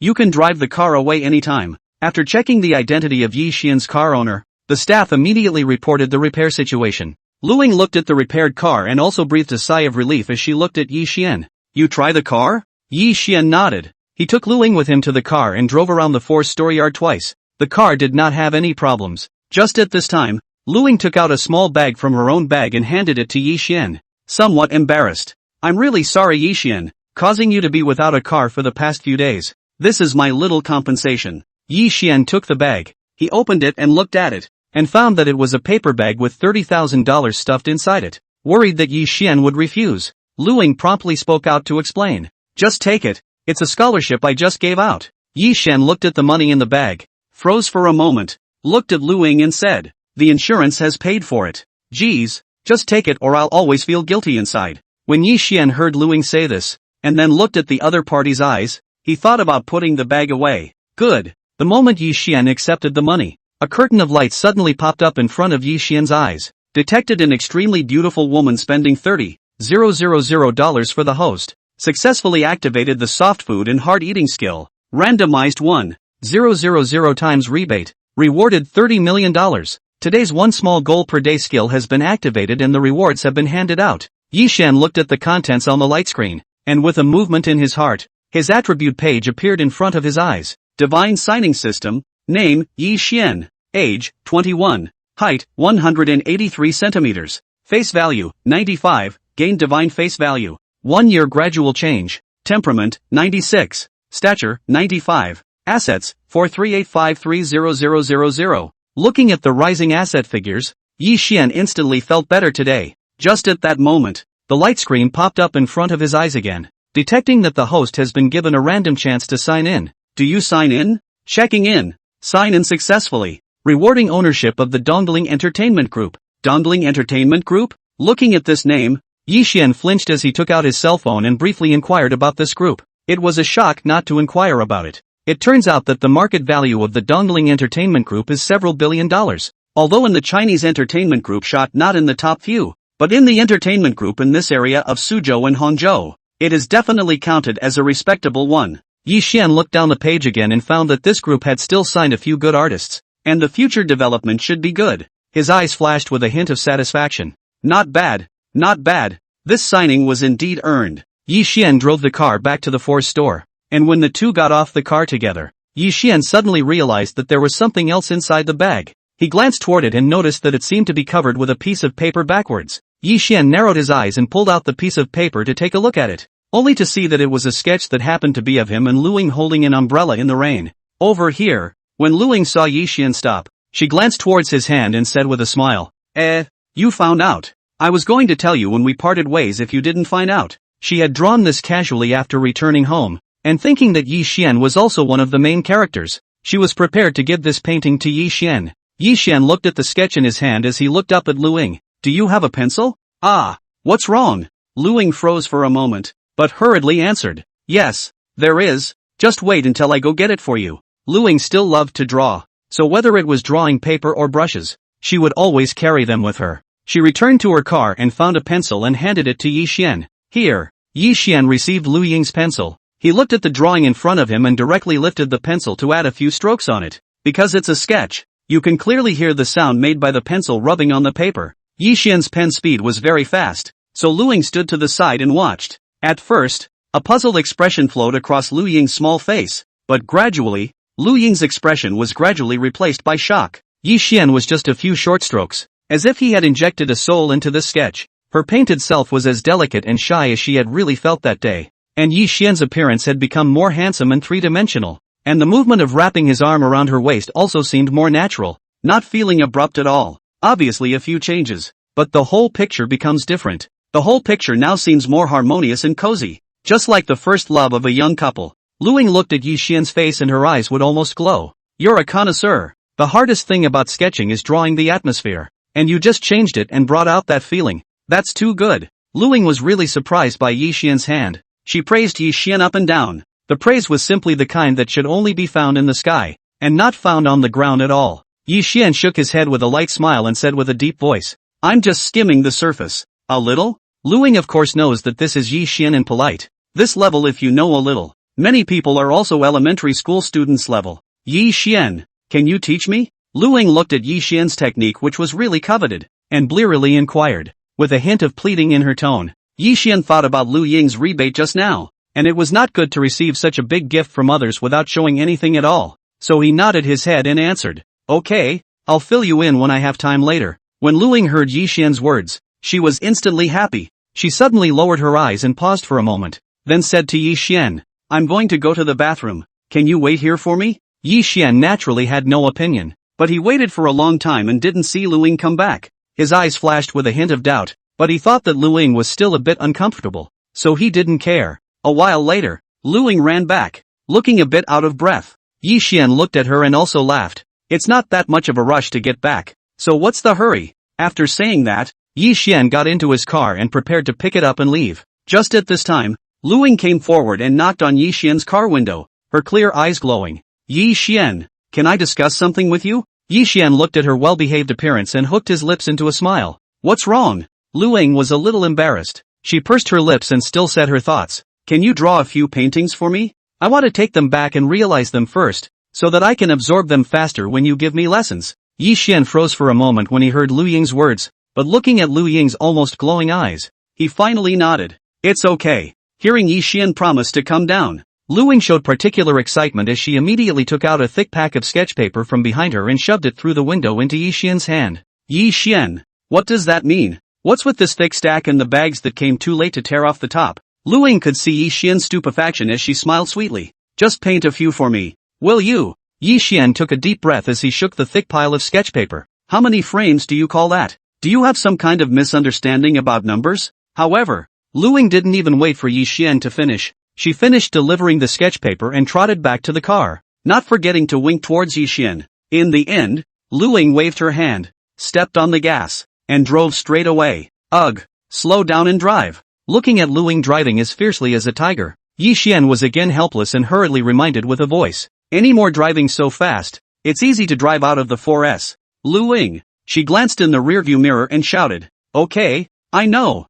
Chapter 22, The School Flower Finds Her. Inspiring the system's super reward. As soon as Lu Ying's words were shouted, she drove the car towards the front. Yi Xian watched from behind and shook his head straight as he turned the car around and drove in the direction of his home. The journey was still smooth and Yi Xian's side had just arrived at home when his cell phone rang. Yi Xian picked up his cell phone and looked at it, only to see that an unfamiliar caller number was being displayed on the screen. "Hello, who is it?" Yi Xian directly hit the answer button, and as soon as he finished his words, he heard a calm male voice coming from the other end of the phone. "Hello, may I ask if this is Yi Dong? I'm the general manager of the Dongling Entertainment Group. My name is Sun Yong." Sun Yong introduced himself as soon as he came up, and Yi Xian gently nodded his head when he heard the other party's words. "Yes, I am." If it wasn't for the other party calling, Yi Xian almost had to forget that he had also signed to an entertainment group. As for Sun Yong on the other end of the phone, after hearing Yi Xian's voice, he was also slightly flabbergasted. He never thought that this Yi Dong who directly took the group,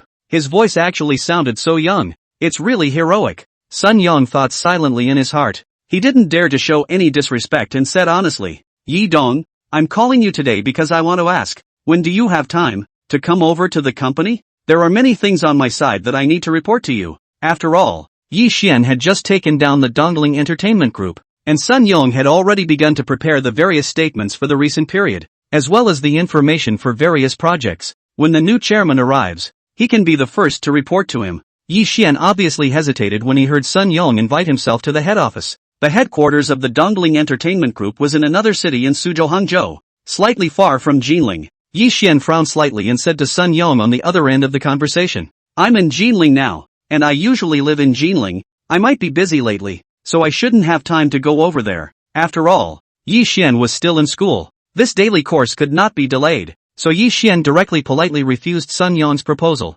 Sun Yong didn't seem to expect Yi Xian to say this. He seemed to think for a moment and immediately responded, "Ah, it's like this. Then Yi Dong, do you think this is okay? I happen to be making a trip over to Jinling tomorrow as well, so I'll bring all this information with me, and you and I will meet?" Yi Xian listened to Sun Yong's words and then agreed in one breath. "Okay, you contact me when we get there tomorrow and we'll make an appointment." "Okay, Yi Dong." After Sun Yong said a few more words to Yi Xian, he hung up the phone in fear. Over here, Yi Xian looked at the screen that had gone black and threw his cell phone aside, then saw a stack of sketch pads laying next to him. Looking at this pile of sketch paper, Yi Xian only felt a headache. Good lord, this chick, she's trying to wear out the stupid kid. Yi Xian directly threw the stack of sketch paper to the side. He looked towards the window and saw that today's weather was exceptionally good, and it just so happened that there were no classes, so he walked out into the courtyard to enjoy the scenery. Looking at just the right amount of sunlight, Yi Xian directly lay down on the lawn,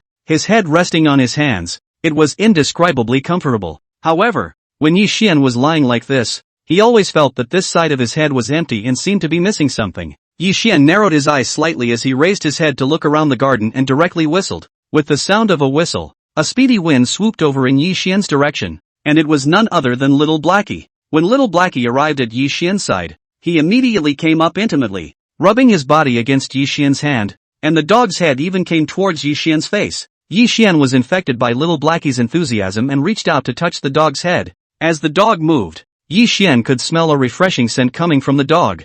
"Blackie, you smell pretty good today. Is this a bath?" Yi Xian asked at Little Blackie, who seemed to understand Yi Xian's words and immediately stood there with his head held high and majestic like a great general. Looking at the small black child's complacent appearance, Yi Xian reached out and touched the fur on its body. The hand was like fine satin, but with a little bit of hardness. That kind of hand feeling was hard to describe in words. Smelling the strong scent again, it seemed that Nziyo had given the dog a bath. Yi Xian looked at the fragrant little black sun in front of him, hooked his finger towards it with a smile, and pressed it to the grass to lie down. He then didn't hesitate to pillow himself directly on the little black man's fleshy body. Feeling that life had come full circle all of a sudden, Yi Xian squinted his eyes and prepared to sleep for a while. His breathing gradually evened out. On the other side at this time, Sun Yong directly convened a meeting of all the executives after calling Yi Xian. Sun Yong spoke directly about the new chairman at the meeting, and then asked each department to summarize the various materials and submit them to him. Each department organizes its own information,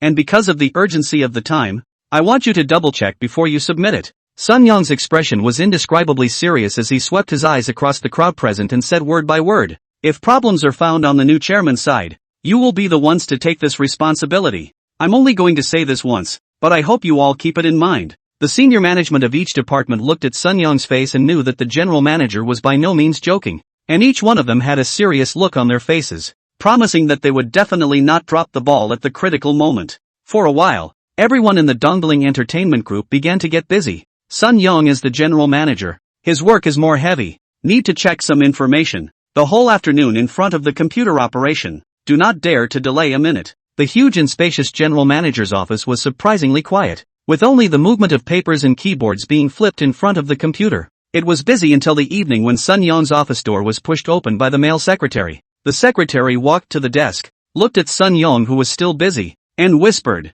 "Mr. Sun, I came over because I wanted to remind you about your trip to Jinling tomorrow morning." While speaking, the secretary handed a document to Sun Young. Sun Young took the information and flipped it open to look at it. He gently nodded his head and directly responded, "Okay, this will work, so let's set it up." Sun Young closed the folder and handed it back to his secretary, who finally bothered to look up and saw the sky outside the floor-to-ceiling window. "I didn't realize the time actually went by so fast." Sun Young obviously froze for a moment. He thought that at most 2 or 3 hours had passed, but he didn't realize that it was already dark outside now. This time is going by fast. It's nighttime in so little time. Sun Young mumbled as if he had said something, then turned his head to the secretary and ordered, "Okay, if it's okay you can go ahead and leave work. I got it." The secretary nodded. He didn't dare to disturb Sun Young's work, so he gently exited the office, walking out of the office and bringing the door to the room with her. The secretary stood in the doorway looking at the light showing through the cracks. "See, this is the work attitude and passion of Mr. Sun, which is not comparable to ordinary people." As Sun Young's secretary, he knew very well that Sun Young was a person whose work efficiency could be described as very high. Under such high intensity, people can still continue to work for such a long time, the persistence of which can be imagined without saying. The secretary sighed quietly. In fact, their colleagues also have to leave later, but either their work ability is lacking, or they rush through the work and leave immediately. Thinking about it carefully, it seemed that he hadn't really seen any person who came home from work before Mr. Sun. It is no wonder that people can do the position of general manager at a young age, which is based on personal ability to fight for. Really not envious. The secretary stood in the office doorway and fumed for a while, and it took a while before she withdrew her eyes and walked towards the outside of the company. He had to go back early to pack up, and he had to accompany Mr. Sun to Jinling tomorrow. The next morning, after Yi Xian slept until he naturally woke up, he got up and washed up, then took his books and prepared to go to class. After all, his real job now was a student, and he didn't want to waste study time when time permitted. When it was time between classes, Luing also walked out from her classroom and came to the door of the classroom where Yi Xian was. She craned her neck towards the inside of the staircase classroom, and saw that the teacher was writing carefully on the slate above, and instantly froze for a moment as well. Luing didn't have the good sense to walk directly into the classroom. She lowered her eyes and thought about it. Then she looked at a boy next to her. Her eyes rolled and she quickly walked up and said, "Hello, may I have a moment of your time?" The boy suddenly heard someone talking to him and hurriedly looked over towards this side, and as soon as he saw that the person speaking was Luing, he immediately froze there. The boy's face carried a clear sense of being flattered as he took a deep breath and looked over at Luing and asked, "Call me?" Although Luing was only saying a faint sentence, it made the boy's heart beat violently. At that moment, the boy's face raised what he thought was the brightest smile, and his heart was already happy. Misty grass. Could it be that he had gotten lucky today? Isn't this one the famous Lu University schoolgirl? She actually took the initiative to talk to herself, and that could have blown up for days, especially looking at Lu Ying's little face up close. It was simply beautiful. The boy forcibly suppressed his excitement as he maintained his surface calmness, bumbling his way over to Luing to stand in front of him and ask enthusiastically, "What's wrong?" Seeing how enthusiastic the boys were, Luing also smiled slightly and opened her mouth to inquire in the midst of the boys' disorientation. "Hello, may I ask if Yi Xian is in your class? Can you call him for me? Just say I'm looking for him for something." Boys. Holy, it's so hard to have a chance to get up close and personal with Lu Dashue, but it turned out to be because of another man. What is this called? The boy was now in a bit of a tearful mood. He was holding a good deal of fire in his heart, but he also knew that he couldn't let it out in front of Luing. Not to mention that Luing was his goddess. He simply couldn't give up anymore. Even if he had the guts to yell at Luing, I'm afraid that it wouldn't take long for him to become a global public enemy. The boy took several deep breaths before he barely managed to adjust his emotions and replied to Luing, "Okay, just wait a minute." After the boy finished talking to Luing, He walked quickly towards the inside of the classroom. He scanned around the classroom and quickly found Yi Xian's position, and saw that Yi Xian was getting together with a few brothers from his dormitory, chatting in a low voice. As soon as he saw Yi Xian's handsome face, the boy's face immediately became ugly, and his heart was indescribably clogged. He walked over quickly and tapped Yi Xian's table with his finger, ending his voice. Yi Xian, outside Lu Ying is looking for you. The boy finished his sentence, not wanting to linger a second longer, and walked quickly towards his position. It was as if endless anger was in that departing stride, and it burned all the way away. Oldest said with a confused blink and a skittish look as he watched the boys leave. Good lord, why does this guy's face look so foul? As if someone has offended him. It was as aggressive as if he was going to tear anyone alive. The boss let out a soft laugh at his words as he moved in front of a few of his housemates and explained in a low voice. Look at what you're saying. Didn't your face look this bad the day that big schoolgirl Lu gave Lao San an umbrella? To put it bluntly, with the grievances you had at that time, a damn 1,000-year-old corpse would have to crawl back into the coffin and close it up again if it came across you. Lao Si, big brother, you were not the same that day? How did you manage, shyly, to describe me as such? Over here, when Yi Xian heard that it was Lu Ying who had looked for him, he pulled out a bunch of sketch paper from inside his bag and walked quickly towards the outside. As soon as Yi Xian walked out of the classroom, he saw that Lu Ying was standing there, eagerly waiting. As soon as Lu Ying saw Yi Xian come out, she immediately pounced forward with a smile on her face and stretched out her hand towards Yi Xian, saying in a kitten-like manner, Yi Xian, the painting you promised me yesterday. Yi Xian looked at Lu Ying's sparkling eyes and handed the sketch paper in his hand towards her. As soon as she saw such a large stack of sketch pads, Lu Ying immediately became excited and was so happy that she practically wanted to scream. I can't believe there are so many. Yi Xian, this is too righteous. Lu Ying couldn't say too much in time, so she picked up those sketch pads and looked at them one by one.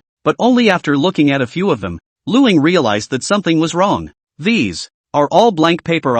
Lu Ying felt like she had been on a roller coaster. She glared at Yi Xian and pointed at the sketch pads with a puff of anger. Where's the painting? What have you painted here? In the face of Lu Ying's questioning, Yi Xian was unconcerned and answered with a straight face. I drew a picture of a hungry tiger pouncing on a tiger. And it's not just sitting here. A hungry tiger pouncing on a picture? Lu Ying almost laughed at Yi Xian's words. Yi Xian, do you think I'm poorly read? So you're deliberately lying to me? Where's the food? The hungry tiger ate it. Listening to the way Yi Xian had come and gone with his words, Lu Ying's breath stuttered. What about the hungry tiger? Yi Xian looked at Lu Ying with a look that he wouldn't let go of, and leisurely raised an arc on the corner of his mouth as he replied word for word. Eat and go. Lu Ying, what about teasing? What a great picture of a hungry tiger eating food. Why don't you draw another picture of an old cow eating grass? At that moment, Lu Ying was also exasperated by Yi Xian's maneuver. She put her hands behind her back and huffed. You just tease me. Said you'd draw me a picture. No more dessert for you.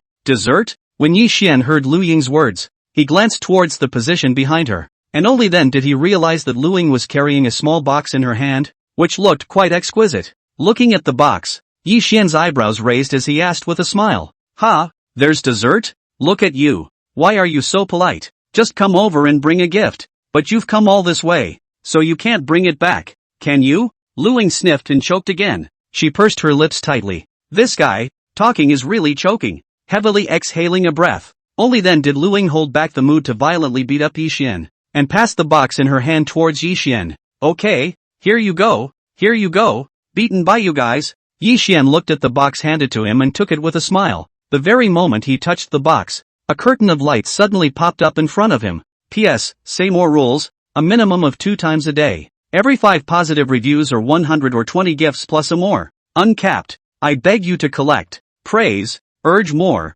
Thank you for the support of the big ones. Chapter 23 Meetings. Detected an extremely beautiful woman spending $100 for the host. Successfully activated the soft food and hard eating skill. Randomly received a million times rebate. Rewarded 100 million. One small goal skill activated every day. The reward of $10 million has arrived. Please pay attention to check. Yi Xian looked at the contents on the light screen, and his eyes followed with a pop. Holy cow, you're giving away desserts for a rebate? It's really worthy of being a system skill, but this function is too dominant. Yi Xian's mind moved and he saw his system interface appear before his eyes. Divine signing system. Name, Yi Xian. Age, 21. Height, 183 centimeters. Face value, 95. Gain divine face value. 1 year gradual change. Temperament, 96. Stature, 95. Assets, 548530000. Yi Xian looked at the changes above the assets. After the recent hammering, he had not changed his face, even his mood was no longer so excited. After all, for Yi Xian, these were only just the beginning, and I'm afraid that the numbers in the future would be even more astonishing. Right at this moment, the light screen in front of Yi Xian's eyes suddenly made a jump, detecting that the host has been given a random chance to sign in. Do you sign in? Checking in. Sign in successfully. Rewarded with divine management skills. As the light screen flickered, Yi Xian only felt a rush of heat in his mind, and a large amount of management knowledge was implanted little by little in his mind, and was then absorbed by him in its entirety. Soon, Yi Xian absorbed all of the heat flow, and a stream of refined light flashed from his eyes, which was soon hidden in the bottom of his eyes. At this time, Yi Xian had already recovered as usual, and looking at Lu Ying who was ready to leave, he hurriedly spoke out. Wait, there is. Upon hearing this, Lu Ying hurriedly turned her head back and saw Yi Xian pull out a small bamboo tube from his clothes pocket and hand it towards Lu Ying. Looking at the small bamboo tube in front of her, Lu Ying's eyes lit up and she hurriedly opened the mouth of the tube on top,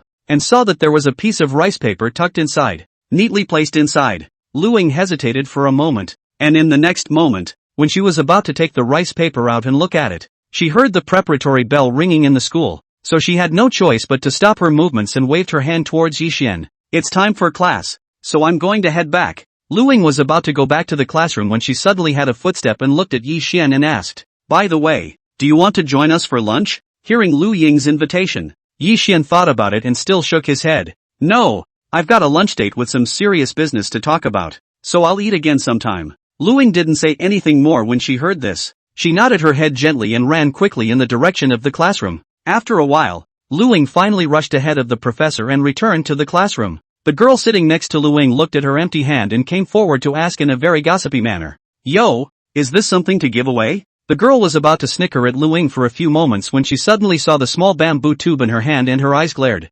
Ha, this even brought something back. What's this? A return gift? The girl's words drew several eyes nearby. Everyone looked at the small bamboo tube in Lu Ying's hand, wanting to see what exactly was placed inside. You girls, you're all so gossipy. Lu Ying glared at them, but in fact, she herself was a bit curious as to what kind of painting was placed inside, so she drew out the rice paper inside in front of everyone. As soon as the rice paper was pulled out, Lu Ying immediately smelled a light ink fragrance. She froze slightly, as if she had thought of something, and unfolded the rice paper in her hand a little. In an instant, the crowd all froze in place as they looked at the painting on the rice paper. This, actually, is an ink drawing, only to see that the main character in the painting was none other than Lu Ying, who was wearing a flowing jacket, as if it was windless, with the hem of her coat fluttering up. It's obviously just a painting, but when you look past it, it's as if a picture automatically appears before your eyes. Lu Ying's hand was holding an oil paper umbrella, and she was standing under the lintel,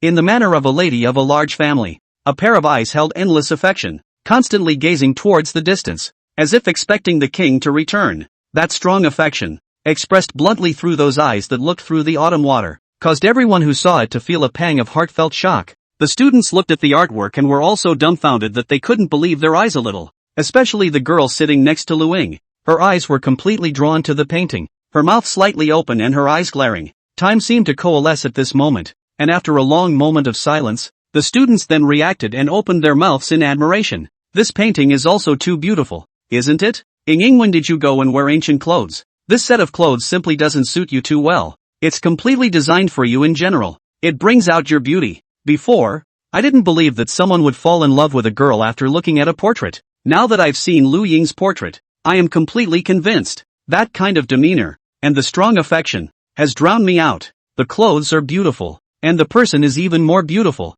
I don't know who will be so blessed in the future to have the true heart of our Lu University school beauty. Such a little lady raised in the house. Thinking about it makes me fall in love. Ooh. Lu Ying couldn't help but roll her eyes as she listened to a few of the girls' comments, but looking at the painting in front of her, she was a little shaken herself. It was as if he had traveled back in time to that era. Besides, is she really as beautiful as she is in the picture? Lu Ying gently stroked her cheek, a hint of confusion in her eyes. Yi Xian had painted her so beautifully that she had a moment of hesitation herself. Only after admiring for a while did Lu Ying exhale heavily, feeling her emotions ease a lot. Repeatedly looking at the painting in front of her, Lu Ying's eyes flashed with disbelief. I didn't expect that Yi Xian would actually know how to do national painting. The level of this ink drawing has simply reached a certain realm. This is too powerful, at least in her opinion. Her own teacher was also a completely impossible opponent in front of Yi Xian, so to speak. Just at this time, many of the students next to him were hearing the commotion over here, and one by one, they leapt forward to come over to see what was going on. Lu Ying looked at the crowd and had no choice but to roll up the painting first and put it back into the bamboo tube to put it away. Otherwise it would be really bad to disturb the order of the class in a while. Lu Ying tightly gripped the small bamboo tube in her hand, and the smile on the corner of her mouth never disappeared. She focused her attention on the professor who entered the room, ready to listen to the lecture properly. At the same time, Yi Xian also carried the box back to his seat and sat down. As soon as the boss saw Yi Xian return, he immediately came forward in a manner and inquired in a low voice. "What's up, Lao San? What's our Lu De schoolgirl looking for you for?" Yi Xian shook the carton in his hand and showed it to a few housemates. "Nothing, just some desserts delivered." While saying that, Yi Xian opened the carton in front of the crowd. As he did, a rich, sweet smell spread through the air, burrowing into the noses of several people nearby. The boss sniffled as he picked up a piece of dessert with his hand directly in his hand and looked at it with a lamenting face. "Ugh, is this something I can eat?" However, before the boss could finish his sentence, the piece of dessert in his hand was snatched by Yi Xian and directly stuffed into his mouth. The flavor isn't overly sweet, and the baking time is just right to put a nice crunch in your mouth. Yi Xian licked his lips in satisfaction, then swept a glance at the dry-eyed boss and muttered in a low voice, "If you can't eat it, don't eat it, I'll eat it for you, boss." "Good man, I can kind of see that you are not at all used to people's problems." At that moment, the boss learned his lesson and picked up another piece of dessert. This time he didn't dare to talk nonsense, and without saying anything, he directly stuffed it into his mouth and chewed hard. "I have to say, it smells so good." A few housemates ate very cheerfully, and while they ate, they gave thumbs up and praised Lu Ying's handiwork. "I've kind of realized that this outstanding people still always work harder than us. Look at the other Lu University schoolgirl. She's obviously already so pretty, but she actually has such good cooking skills. In the future, whoever is able to marry Lu Daxue is simply too blessed. Being able to go up to the hall and down to the kitchen at the same time. No way. I'm already crying with envy." With her skill, it's no problem for her to open a joke dessert store. Plus she looks so pretty. She can't just open a store without customers coming to her door. The way of a beautiful woman is better than that of an ordinary person. The crowd burst into a passionate rainbow fart, praising Lu Ying to the heavens and the earth. Yi Xian swallowed the dessert in his mouth as he gently dusted the crumbs on his fingers and said softly, "Not that I'm saying, it's not like people's Lu Ying is here. So why are you guys talking so much? A few people in the dorm. We're just giving it a heartfelt shout out. Absolutely no ass kissing intended." After a while, the course was over. Yi Xian greeted a few people in the dormitory and walked towards the outside with the book, ready to get the car. After driving the car, Yi Xian took out his cell phone and looked at it as he drove towards his destination. And at this time on the other side, in front of the Golden Sapphire Clubhouse, Sun Yong had already arrived at the appointed place in advance, his hands holding the group's materials, standing there with a straight pencil. Even though many people passing by looked towards him, Sun Yong still stood there with an unchanged face and a straight face. After waiting for a while, a girl walked over in a hurry, her face wearing a mask that covered most of her face. Despite this, it still couldn't hide her beautiful body and her delicate curves. She walked quickly to Sun Yong and greeted him respectfully. "Mr. Sun, I'm not late, am I?" Sun Yong looked at the girl in front of him and recognized her at a glance. He chuckled and shook his head, whispering, "Xiao Zhou, I see that you happen to be in Jinling as well, so I thought to ask you to come along to meet Yi Dong." After Sun Yong finished speaking, he looked at Zhou Yi's quite formal attire, and this one in front of him was considered to be their group's top artist. Zhou Yi is not only good on the outside, the main thing is, she is a very hard-working person. These years down, it can be said that in film and television songs and variety shows and so on have a lot of achievements, belong to the talent plus hard work type, do not fire or not heavenly reason that kind of. Now although Zhou Yi was already 27 years old, she was already among the first tier, and was considered the group's cash cow. I asked her to come along with me today, so that I could talk to the chairman about what's coming next. In the meantime, Zhou Yi had been in the circle for so many years and naturally understood the importance of meeting with the chairman today. She had also heard about the group's change of chairman before. She knew that this was Mr. Sun giving her a chance, and at that moment, she also looked at Sun Yong and thanked him very sincerely. "Mr. Sun, thank you for giving me this opportunity." Sun Yong smiled as he gently waved his hand and waited at the entrance of the clubhouse with Zhou Yi. Over here, Sun Yong looked at Zhou Yi as if he had thought of something and said, "I heard Yi Dong's voice. It seems like he's not very old. If you're there, you can also regulate it from there, so it won't be a cold scene." Zhou nodded at her words, but she wasn't quite sure. How not too old was Mr. Sun when he said not too old? After all, they are all mixed up to the chairman of the board of directors. Can they still not be old enough? According to Zhou's own thoughts, this chairman must be in his 30s at the very least. Just as she was rambling, she heard the roar of an engine speeding this way. Sun Yang and Zhou also heard the sound, and they looked towards the direction of the sound in unison, and saw a Lamborghini Poison roaring with fury, driving towards the side. Many people in the neighborhood noticed the top-of-the-line supercar, and the sound of backward intake of breath kept coming from them. All of them were shocked at the top-of-the-line supercar. Zhou looked at the supercar that was like a silver elf, and couldn't help but secretly think in her heart, Jinling really deserves to be the core of this side of Suzhou and Hangzhou, and there are really a lot of rich people. This hundreds of millions of dollars of supercars have been driven out. It seems that the rich people of Jinling are really strong. According to Zhou's idea, I'm afraid that the one who can drive such a car on the road is at least a son of a big family, right? Both of their eyes were locked on Lamborghini Poison when they saw the car slowly stop in the parking lot and Yi Xian opened the door and walked down. The moment Yi Xian appeared, he immediately became the shiniest presence in the neighborhood. Looking at Yi Xian's handsome face and super invincible temperament, Zhou froze directly there, her eyes sparkling behind her sunglasses. This little brother, he's so handsome. She had been in the entertainment industry for so many years that she naturally knew what kind of face was most popular with the public. As soon as she saw Yi Xian's looks, Zhou's little heart followed and beat faster and faster. With that look and body, you could definitely debut in place.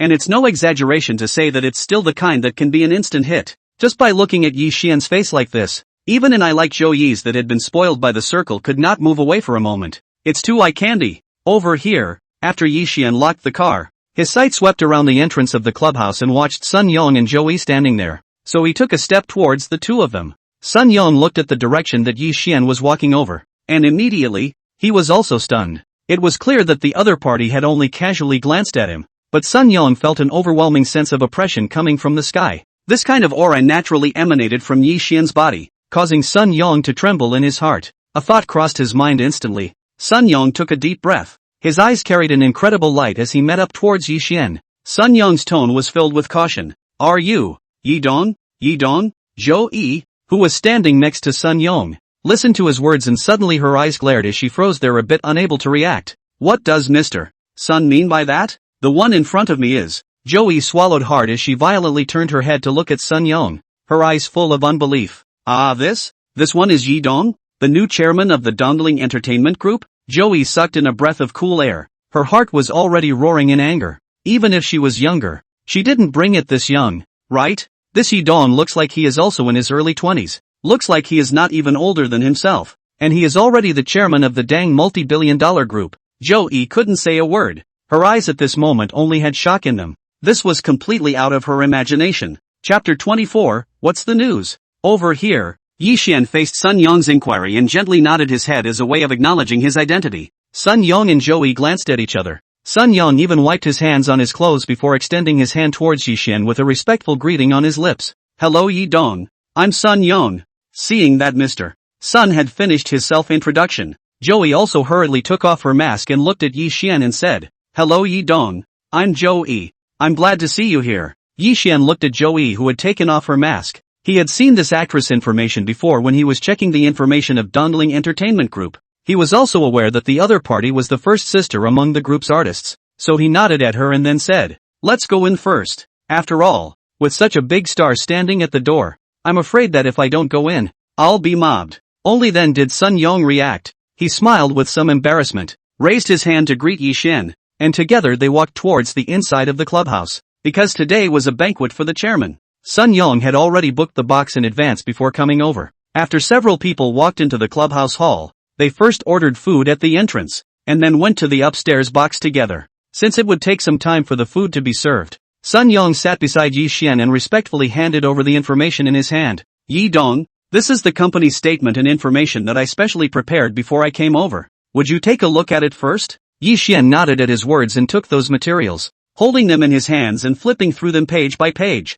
Sun Yang and Zhou felt the aura of Yi Xian's body. They were not quite daring to speak casually in front of Yi Xian. For a while, the whole box was very quiet, only the sound of turning pages that rang out from time to time from Yi Xian's place. Yi Xian slowly looked at those statements and information. His posture was very elegant, even though it was a very casual action. but seeing Sun Yong two people's eyes, they felt extraordinarily eye-catching. Sun Yong, take a look here. Yi Xian looked at the information, and where he saw it, he would casually point out some of the problems he found. And it wasn't just that he could only see what was right in front of him. Sometimes Yi Xian would combine the information he had seen before, and even the data was remembered clearly. Sun Yong listened carefully to Yi Xian's words, and although he didn't say anything on the surface, his heart had already set off yo piece of shocking waves. This Yi Dong, obviously still young, but the management ability is also too strong, right? The questions he just blurted out offhandedly can be said to have hit the nail on the head. Sun Yong boasted that he had been a general manager for so many years and was also an experienced management talent,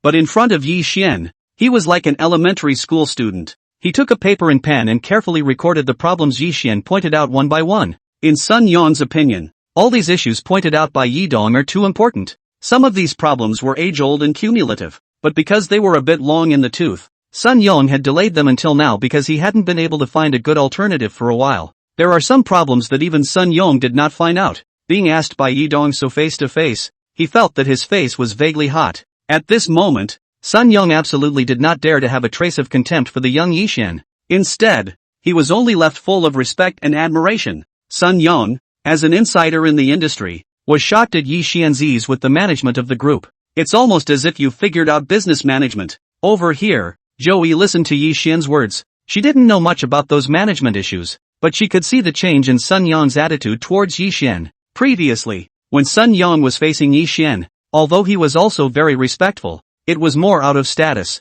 And with the communication between Yi Xian and Sun Yong had clearly become convinced about Yi Xian. That kind of heartfelt conviction is not something to be faked. Joey herself is a senior acting major and is engaged in the industry, so she is even more determined in her judgment. She took a deep breath and gained a little more understanding of the young chairman in front of her. Joey stood up. She picked up the teapot next to her and attentively added tea and poured water for Yi Xian and Sun Yong. Her movements were also very careful. Sun Yong had already been asked by Yi Xian several times. He was now a little red in the face, and continuously drank several cups of water down his throat. Joey saw it from the side and hurriedly refilled Sun Yong's tea in time. She was standing right next to Sun Yong and could clearly see the expression on Sun Yong's face. After listening to the two people's conversation, Joey's heart once again set off some waves, and the shock was even greater than just now. This new chairman really is a man of many faces. Look at this talk of others. Can put the vertical entertainment industry. Sun General said speechless. Simply does not look like a young man of such an age.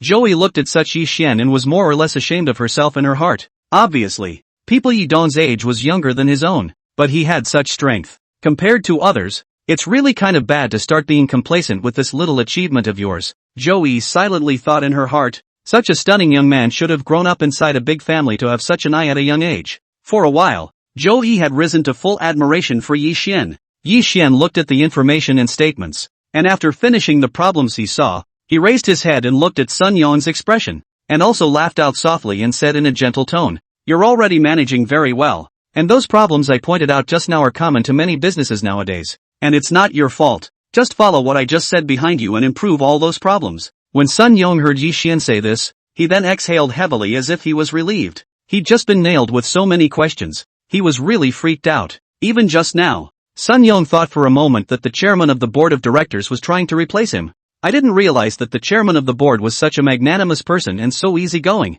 At that moment, Sun Yong looked at Yi Xian, and his eyes were also filled with extreme reverence, although the two had only met briefly. At this moment, Sun Yong was completely convinced of Yi Xian's strength and was more loyal to this new chairman. Yi Xian closed the document in his hand. He looked at Sun Yong and said in a warm voice, "You manage the group well. In the future, if it's not something important, I won't go over often. It's good that we have time to communicate." Through the reports and information just now, Yi Xian also had a certain understanding of Sun Yong's working ability. After all, he usually needed to stay in Jinling, so he only needed to manage the general direction of the group, and just let Sun Yong operate the rest. Sun Yong listened to Yi Xian's words and knew that this was also the chairman's trust in himself, and for a moment, he was also very touched and quickly nodded his head. "You can rest assured, Yi Dong, I will do my best to manage the group." Yi Xian and Sun Yong spoke for a while, and after a while, various colors of food were flowing onto the table. Looking at the colorful and fragrant food on the table, Yi Xian looked at Sun Yong and Joey and greeted them with a smile. "You two don't have to be polite with me. Sit down first. Let's eat first." Joey and Sun Yong nodded. Joey put down the teapot and sat in her seat as the three of them began to savor the food. Other side. After Luing finished her class, she went straight back to the rental house with her things. After returning home, Luing directly changed into her pajamas and was still holding the small bamboo tube Yixuan had given her in her arms as she lay on the bed. Lu Ying's palm-sized little face was filled with excitement, especially a pair of deer-like eyes that shimmered as they looked at the small bamboo tube. It was as if he had been given the most precious treasure. Gee, what a day! Lu Ying muttered joyfully as she rolled on the bed, then sat up and took the small bamboo tube to the table and sat down. She carefully opened the bamboo tube and removed the rice paper inside, placing it on the table and unfolding it. Lu Ying carefully looked at the details on top of the painting, as if a silhouette appeared in front of Lu Ying's eyes, none other than herself in the ancient costume. Those deep and charming eyes, with a sight that made Lu Ying somewhat unfamiliar,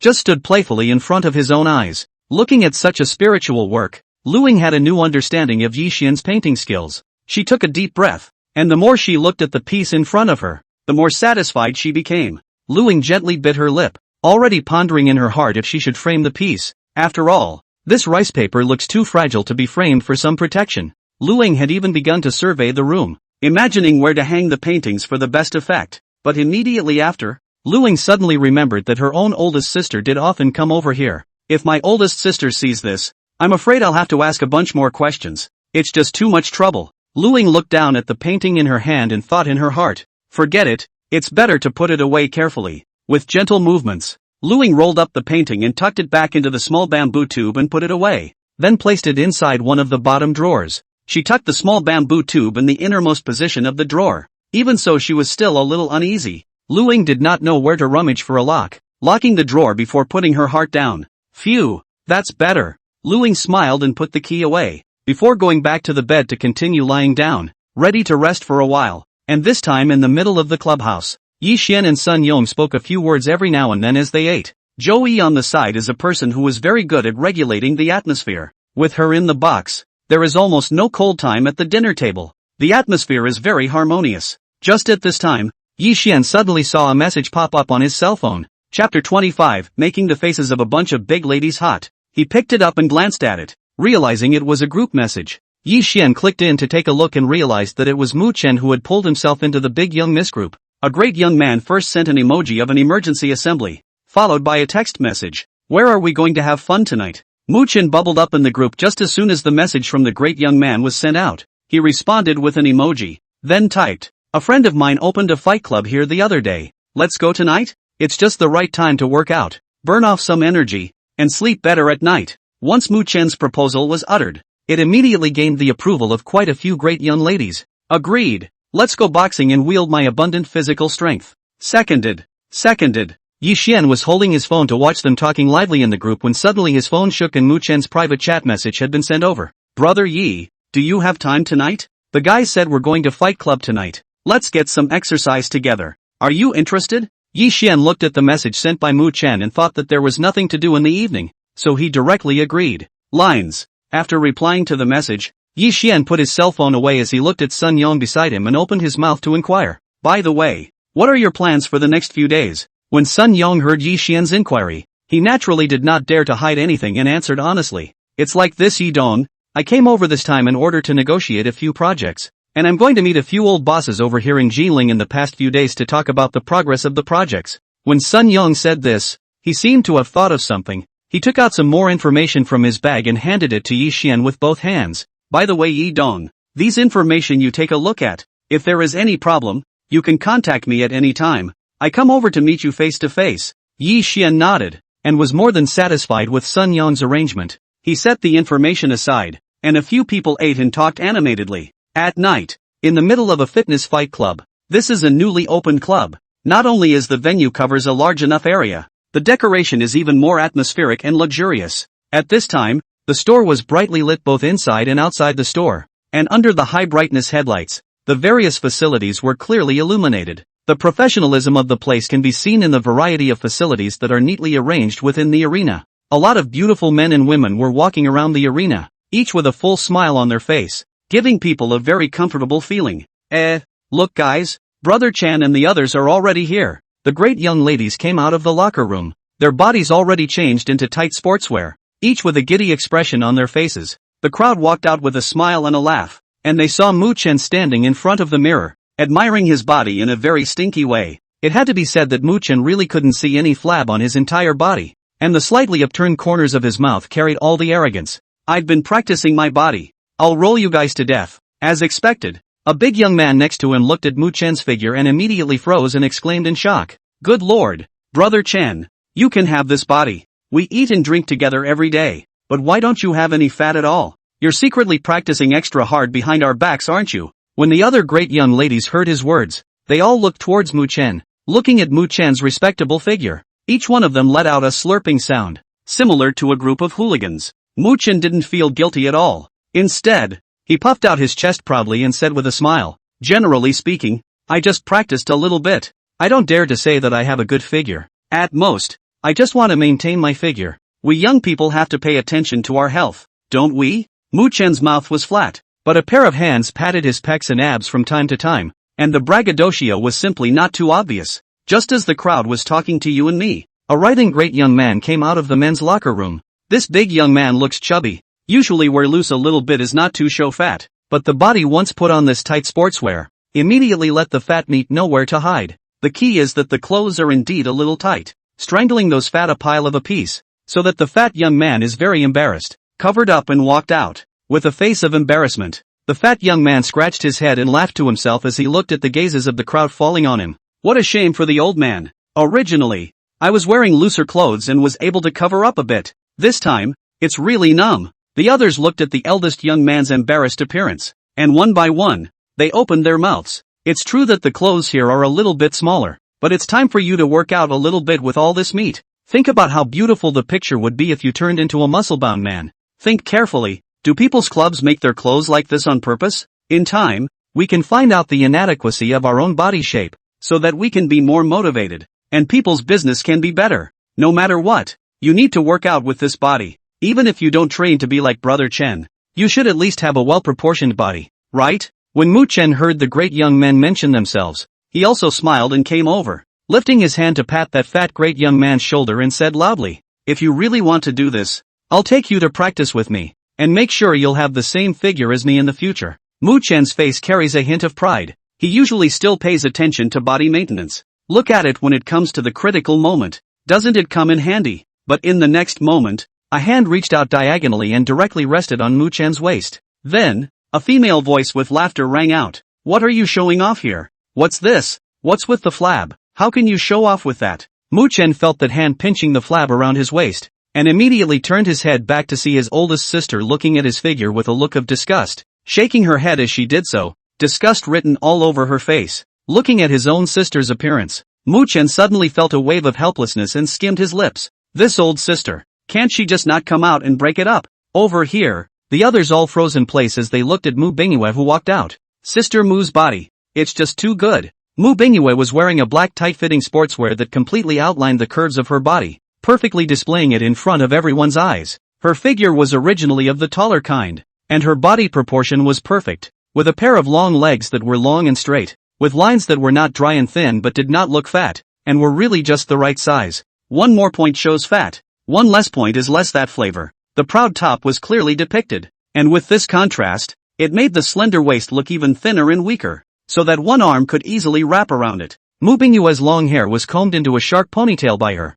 revealing her white and tender swan neck, as well as her slim and straight back line, and she couldn't find any flaws in her entire body. Over here, the great young ladies struggled to remove their eyes from Mu Bingyue as they looked at Mu Chen in unison and said in admiration, Sister Mu's body is too good to be true. Do you usually work out a lot? Mu Chen, you may not believe me when I tell you that some people, just like that, don't gain weight from just eating and are in great shape. The crowd envied the crowd for a while, when a great young man poked Mu Chen with his elbow and asked in a low voice, Brother Chen, how come Sister Mu got the time to hang out with us today? It's no wonder that these young ladies feel new. Usually Mu Bingyue is very cold, rarely play with them, all day long as the school store both ends run. Mu Chen directly shrugged his shoulders at the words, with an expression of I know as much as you guys. Then who knows? Originally old sister also said she wouldn't come, probably because she heard that Brother Yi was coming, so she followed along. When Dasho heard it, it turned out to be so? Did. Just as the great young man's thoughts were turning over.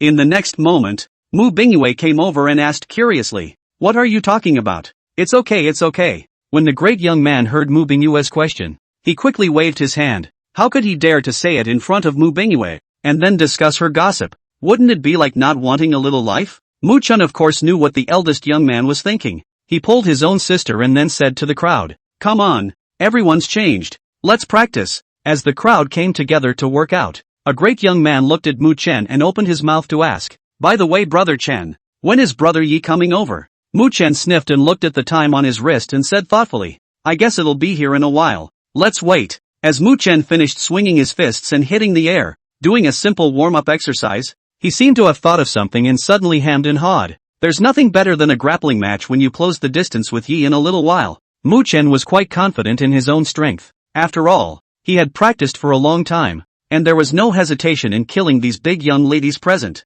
Mu Bingyue heard Mu Chen's words from the side and turned her head to glare at him. What kind of logic is that? Ugh, you don't understand. Mu Chen said triumphantly as he squeezed his eyes towards his own sister. It's our manly way of drawing friendships closer, and you wouldn't understand if I told you. Mu Bingyue faintly swept a glance at him and said quietly, "It's okay for you to wrestle, but don't get yourself hurt." The moment he heard his sister say that, Mu Chen's heart followed. In the end, she was her own elder sister, and she still cared about herself at the critical moment. As Mu Chen patted his chest and was about to brag a couple of times, the next moment, he heard his oldest sister's voice ring out again. The old man recently prepared to enter the jade industry. In a few days will definitely want us to follow the past to see. I do not want to move those stones by myself. You better watch your ass or. Mu Bingyi's later words were not heard by Mu Chen, and he saw that Mu Bingyi had already jogged into the distance. Mu Chen. Others. Okay, it's safe to assume that this is definitely a real sister. Just as the crowd was happily exercising, Yi Xian also walked into the club. When Mu Chen and the others saw Yi Xian walk in, they walked over and surrounded Yi Xian to greet him. "Yi, you can go change first. Let's have some fun together later." Hearing Mu Chen's words, Yi Xian followed and nodded, heading towards the men's locker room at the back. Instead of continuing to work out, Mu Chen and the others stood together in front of the locker room and chatted while waiting for Yi Xian. After a while, a young lady next to her was originally looking around, when suddenly her body froze and her entire body froze. Missy sucked in a breath of cool air, her small hand directly covering her mouth. Her eyes glazed over. The others looked at Missy's appearance and revealed a trace of puzzlement, then followed Missy's line of sight and looked over towards that side. In an instant, everyone in the room froze, only to see that Yi Xian had already changed his clothes and walked out. The tight-fitting sportswear was worn on Yi Xian's body as if it was tailor-made, showing the advantages of his figure completely. Yi Xian's body was simply too perfect, as if it was carved by an axe, and the black tights couldn't hide its curvature. Whether it's pecs or abs, one piece is especially clear, and it's a mouthful to look at. Mu Chen stared at Yi Xian's muscles for half a day. The corners of his mouth twitched and he hardly couldn't find a single thing wrong with it. There's just nothing to get off the ground if you want to blow it off. Mu Chen skimmed his mouth with a helpless expression and whispered, "Misty grass. Yi, you're the connoisseur of exercise." The muscle mass wasn't the big exaggerated one, but just by looking at it with his eyes, he could see the huge energy contained on it. Mu Chen secretly thought in his heart, "It's over. It's over." He was going to show off in the club, but it came to a roll of pussy. With this body and muscles, what the hell is one supposed to show? Directly by others show a face. I can't get this face back. Mu Chen, who had been the center of attention of the crowd just a moment ago, was robbed of all the limelight the moment Yi Xian appeared. Mu Chen's mood was very complicated right now, obviously in pain, but he still had to maintain a superficial cheerfulness. As he spoke, his eyes were already stealing glances at the several great ladies next to him, only to see that these several big ladies were staring straight at Yi Xian. At this time they couldn't care about being reserved. Their eyes were unobtrusively looking over those muscles. There were even some big misses whose pretty faces were red and whose little hands were used as fans to keep fanning the wind. I don't know if it's because of the exercise heat or something else. Chapter 26, Mu Bingyue is gagged. Even his own oldest sister was staring at Yi Xian, that passionate look in her eyes, not the slightest bit of her usual bookishness. Seemingly sensing Mu Chen's gaze, Mu Bingyue frowned and came over to Mu Chen's side, leaning towards him and asking out loud, "Why is it that you say you work out a lot, but you're so far off compared to someone else's body? Look at that muscle. It is hard and full of power. It looks especially strong. And look at you. Why do you feel like your muscles are all flabby, like watered down pork?" Mu Chen, sister, what is the meaning of your disgusted look? Dare you explain it to me? Mu Chen's face was raw as he glanced at his old sister and patiently explained. "Old sister, do you have some basic knowledge of biology? This is a different physique from person to person. Some people are practiced like this. Look at those Westerners. Their dietary structure promotes muscle growth more. So their muscles are more exaggerated. Even though I usually work out, it's not to build muscle mass. It's for my health, okay? In order to get back some face, Mu-chan also went out on a limb. A flurry of theoretical knowledge output, regardless of whether it was right or not, all pulled out to show off. Mu Bingyue began to listen attentively, and then the more she heard, the more outrageous it became. And when she didn't hold back, she directly burst out in joy. Not to build up muscle mass? Then what were you just showing off here? Mu-chin, you this? What is this for? You're not giving your brother any face, are you? Mu Bingyue looked at her brother's darkened face. She could also feel the resentment in Mu-chan's eyes. Mu Bingyue had to force herself to hold back her laughter and try her best to explain. Sorry.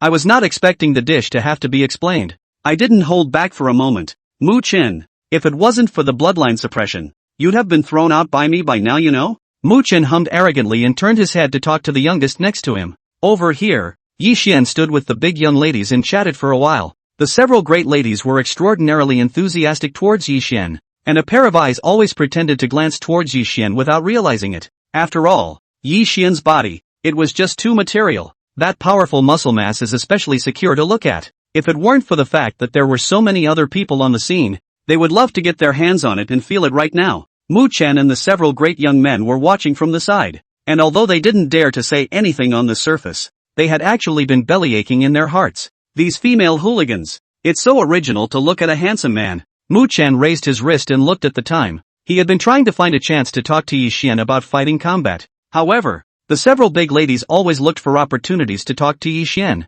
and Mu-chan was dryly watching from the side. Hard to get a place in line. Mu-chan helplessly skimmed his mouth as he walked over to stand next to Yi Xian, and just at this time, his own elder sister walked towards him. Mu Bingyue squeezed her eyes towards Mu-chan and lowered her voice. I'm going to go to the bathroom first. Don't you guys start, huh? Wait for me for a while. I want to see it too. Haven't seen a free-for-all this close yet. Mu-chan was a bit helpless as he looked at his old sister's excited face. Good lord, this hasn't even started and there's already a looker. Alright, get going. After all, it was his own oldest sister, and Mu-chan didn't dare to refuse, so he could only wave his hand and hurry to drive people away. The corners of Mu Bingyue's mouth lifted up in an arc as she cheerfully walked in the direction of the bathroom. Over here, Yi Xian looked around and also saw a row of sandbags next to him. Looking at those sandbags, Yi Xian also had some itchy hands and wanted to go over and try. He found a pair of gloves from the side and put them on, walking over to the sandbags with some eagerness to try them out. A few of the big boys next to him were drinking sports drinks, and as they watched Yi Xian's movements, a few of them took their drinks and walked next to Mu-chan. Several people had obvious curiosity on their faces, and one of them, a great young man, tapped Yi Xian's direction with his chin and said in surprise, "Look, Brother Chen, Brother Yi is walking over towards that side. Good guy." Looking at Yi Xian, this stance is so adequate. Did he practice boxing? Mu-chan met the gazes of the several great young men and gently shook his head. Speaking truthfully, I don't know. It's fine. We just happen to see what level Yi is at. Mu-chan was also thinking in his heart that if Yi Xian had really practiced, it would be best to know his enemy and know what level Yi Xian was probably at, so he could also master the strength. After all, he didn't just want to win so simple. More importantly, he couldn't hurt Yi Xian in the fight. Let's not close the distance and then hit the hospital. That won't be pretty. Just based on Yi Xian's popularity now, I'm afraid that the several great ladies and my own sister couldn't spare themselves. Thinking about the possibilities,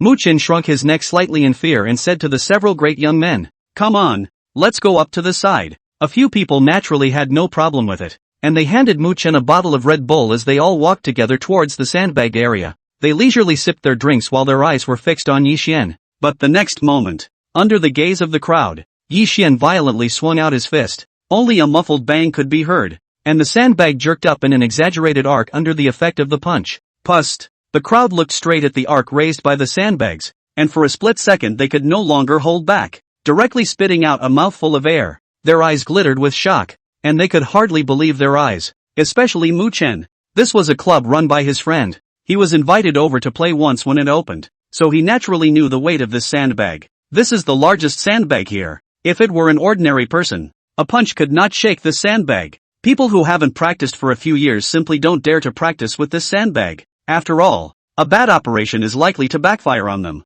Various thoughts surfaced in the minds of the crowd as they stared straight at Yi Xian, all of them forgetting to move. The Yi Xian on this side did not notice the movements of the crowd. He watched the sandbags fall heavily and violently towards his position, and without thinking he immediately gave way to a position. After dodging the swinging sandbag, Yi Xian looked at the sandbag and directly punched it with a side punch followed by a straight punch. Every angle and time Yi Xian stuck just right, ensuring that he had time to safely dodge the sandbags as they fell. Each of Yi Xian's movements were methodical, and the sandbags thumped with the successive punches. Mu Chen and the others watched from the side, and the entire group froze in place. That's a lot of hitting. This was the first time they had seen such live training. Many people beside him were also attracted by Yi Xian's action. They watched Yi Xian's operation from afar. Each one of them was wide-eyed, and in their hearts, they madly praised. It was really a high art. If they were faced with such a large sandbag, they might not be able to dodge and be directly slapped out a few meters away. After the shock, the crowd only felt a sense of danger coming on,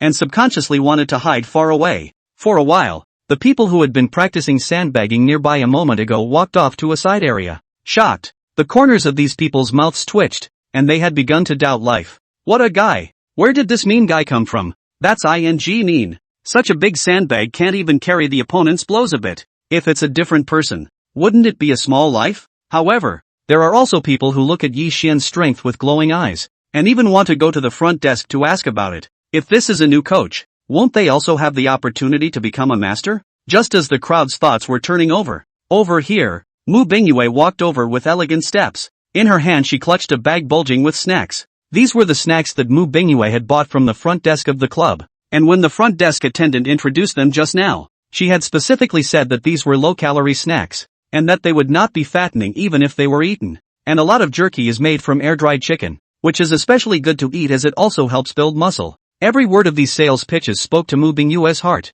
and she immediately waved her hand and bought a full bag back, ready to give everyone a share. It's just as well that everyone's here. Come on, let's eat something together that won't make you fat. Mu Bingyue smiled as she distributed the snacks out, and she picked up a bag of chicken jerky for herself, tearing the bag as she walked over to Mu Chen. At this time, Mu Bingyue suddenly realized that her own little brother seemed to be trembling. Even the teeth seemed to carry a scraping sound. Mu Bingyue was startled by Mu Chen's appearance for a moment. She stared at him and asked with some confusion, "What's wrong with you? What are you shaking? Are you cold?" However, Mu Bingyue didn't take Mu Chen's reaction to heart as she took out a piece of chicken jerky and held it in her mouth before looking at Mu Chen and asking, "I'm ready now. You can go ahead and invite. By the way, you'll be gentle with your hands in a while. Don't get someone hurt. You won't be spared when the time comes." Mu Chen, "I hurt him? Sister, even if you want to strike me down, you can't irritate me like this." Mu Chen swallowed hard as he tried to retain what little self-respect he had left,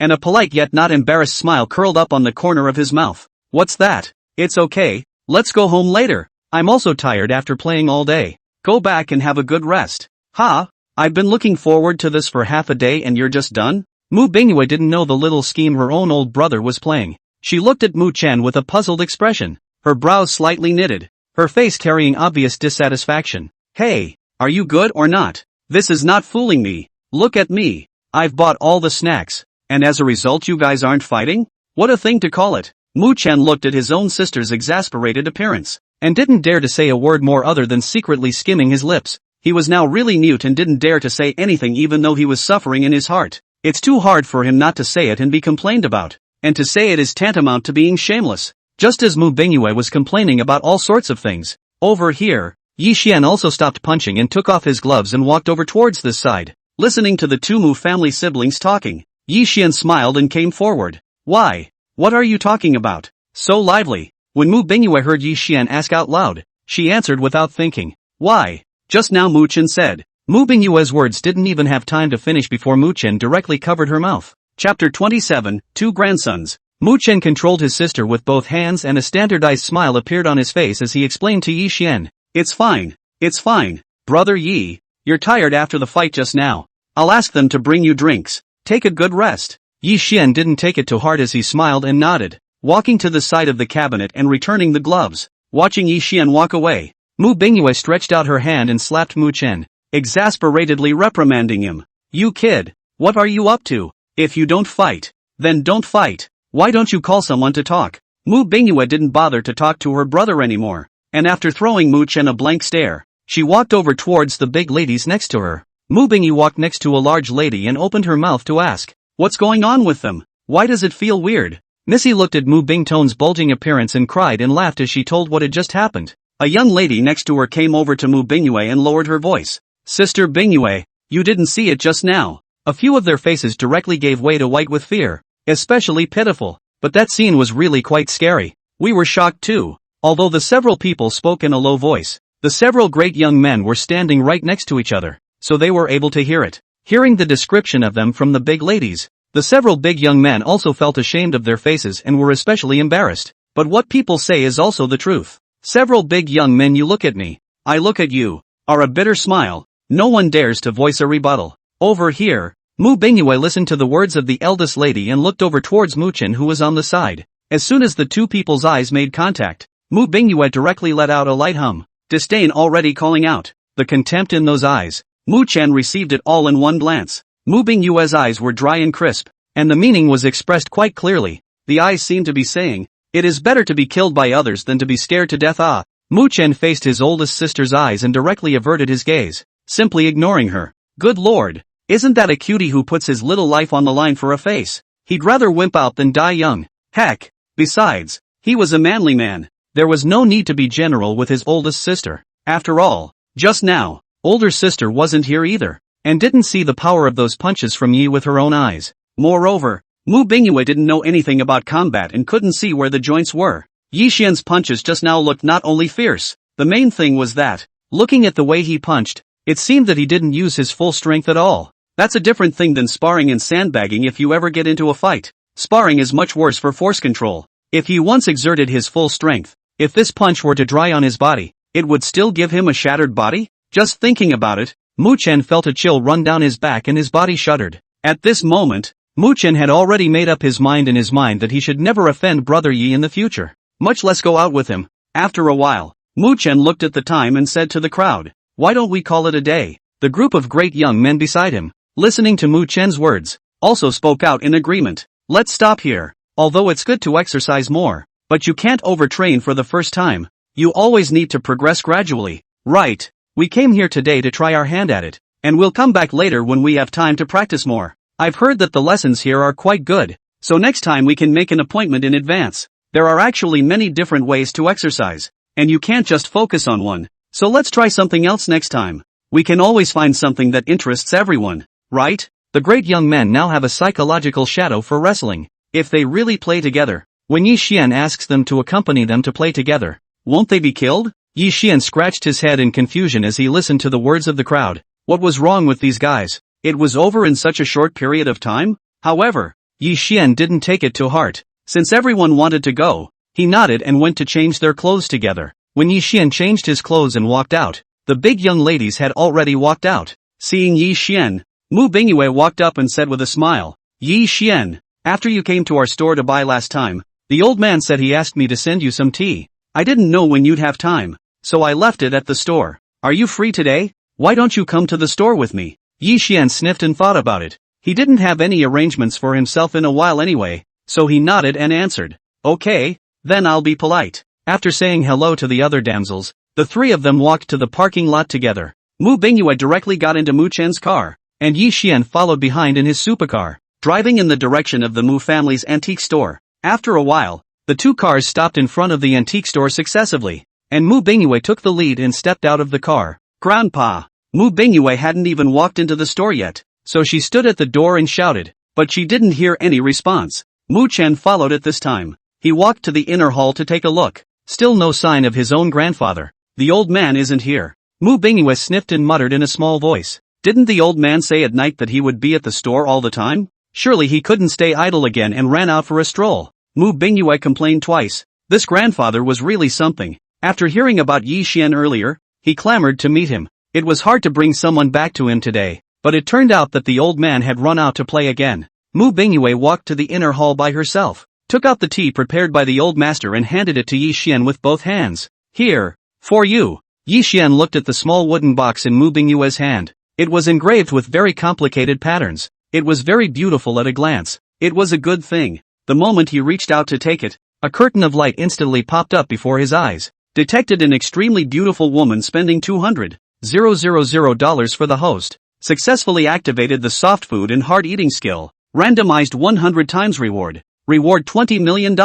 In the next second. There was no need for Yi Xian to act at all. The system unexpectedly popped up the system page by itself. Divine signing system. Name, Yi Xian. Age, 21. Height, 183 centimeters. Face value, 95. Gain divine face value. 1 year gradual change. Temperament, 96. Stature, 95. Assets, 568530000. Yi Xian looked at the updated system list and couldn't help but raise an eyebrow. Good guy. There's a windfall here? It was worth the trip. Yi Xian's mood was instantly pleasant. And the more he looked at the two siblings, Mu Bingyue, the more obedient he became. Especially his sister, who was not only a great beauty with iconic looks, but also his goddess of fortune. Weighing the tea leaves in his hand, Yi Xian looked at Mu Bingyue and said with a smile, "Thank you for the tea. I'll be off then." "Okay, I'll give you a ride." Mu Bingyue brought Mu Chen along and sent Yi Xian to the car. Watching the Lamborghini Poison drive away, Yi Xian drove his car and turned out of the antique store,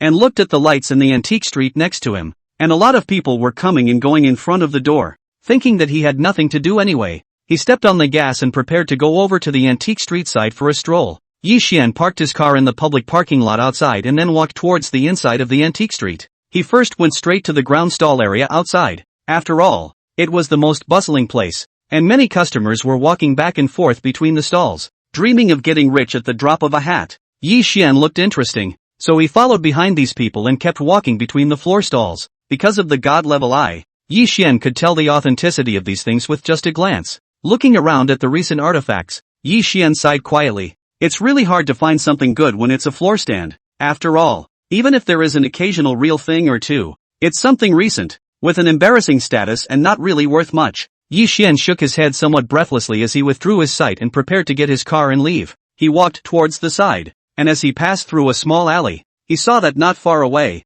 two silhouettes walked out. Those two silhouettes looked a bit sneaky, and their bags were bulging as if they were holding something. Even when they were walking, these two were unsettled, looking around from time to time as if someone was chasing them. That look of weakness was a problem for anyone who looked at it. Yi Xian frowned and followed in the direction of the two. Observing the movements of the two people along the way like this, Yi Xian was also looking more and more suspicious. Yi Xian narrowed his eyes as he stood still and said towards the two men in front of him, "The two in front of you. Stop. What are you doing?" When the two heard Yi Xian shout, their bodies directly lurched. The faces of the two men were hidden in the darkness under the dim streetlights, and they smiled at each other. Their gazes swept over Yi Xian's body without any trace, and they looked at the customized clothes he was wearing, which were worth a lot of money at a glance. Yi Xian had walked up to the duo by this time. He looked them up and down, his brows slightly knitted. "What are you two sneaking around for? And what are you holding in your hands?" The two men looked at Yi Xian's appearance and then tightened the things in their arms. One of them took a step and glared at Yi Xian without answering.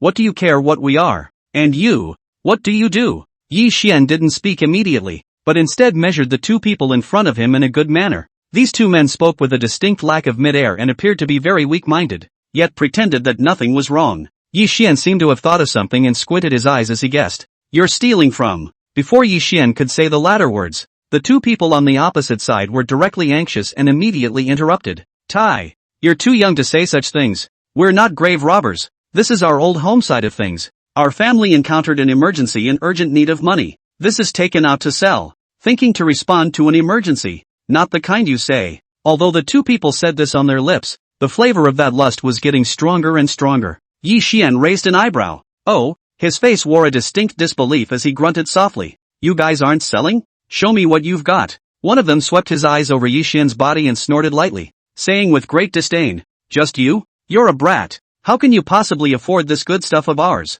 It's not that brother is looking down on you. Forget it, let's just pretend we've never met." Before Yi Xian had the chance to speak, the other man next to him suddenly took over the conversation and took the initiative to persuade for Yi Xian. "Big brother, don't you always say that you can't judge a book by its cover? I see that this young man seems to be dressed well. This kind of person should have $2. Anyway, we're just showing him, it's a way to grow his eyes. Consider it a destiny." The man said it with affection, and the man clearly hesitated for a moment, then gritted his teeth and agreed. "Okay, just listen to you for once." After the man finished speaking, he waved towards Yi Xian, his mouth still muttering. "Well, if my brother hadn't spoken up for you, I really couldn't show you any of these goodies." While speaking, the man had pulled open the bag in his arms and showed Yi Xian what was inside. There were quite a few antiques stuffed inside. Porcelain vases and jade pendants. All sorts of bits and pieces. Yi Xian just glanced twice from above and froze directly there. Good guy. This is hidden tightly. So all the fine high fashion chanting. Your mom's kisses. You guys were just fishing for a show. And you've been eyeing me since before, right? Yi Xian slightly lowered his eyes, hiding the anger under his eyes. These two grandsons. This is to treat themselves as the second generation of the big young man. Think that they are stupid and have a lot of money. Chapter 28, The Good Stuff. For such people, Yi Xian did not want to spoil them at all, and was ready to leave in a hurry after cleaning up the two people. But in the next moment, Yi Xian's sight was suddenly caught by one thing in the package that caught his eyes. Over there was a pile of ancient money, and in order to look more like something that had just been plowed out of the ground, the two men should have deliberately smeared mud on top of it. Yi Xian looked precisely at one of the ancient coins inside the ancient coins that was wrapped in black mud, and a quick flash of light flashed through his eyes. The corners of his mouth lifted up in an arc as he casually rummaged around inside his bag and pulled out a porcelain vial at the top and opened his mouth to ask, "How do you sell this stuff?" The two men saw that Yi Xian had already taken the bait, and their hearts were filled with joy.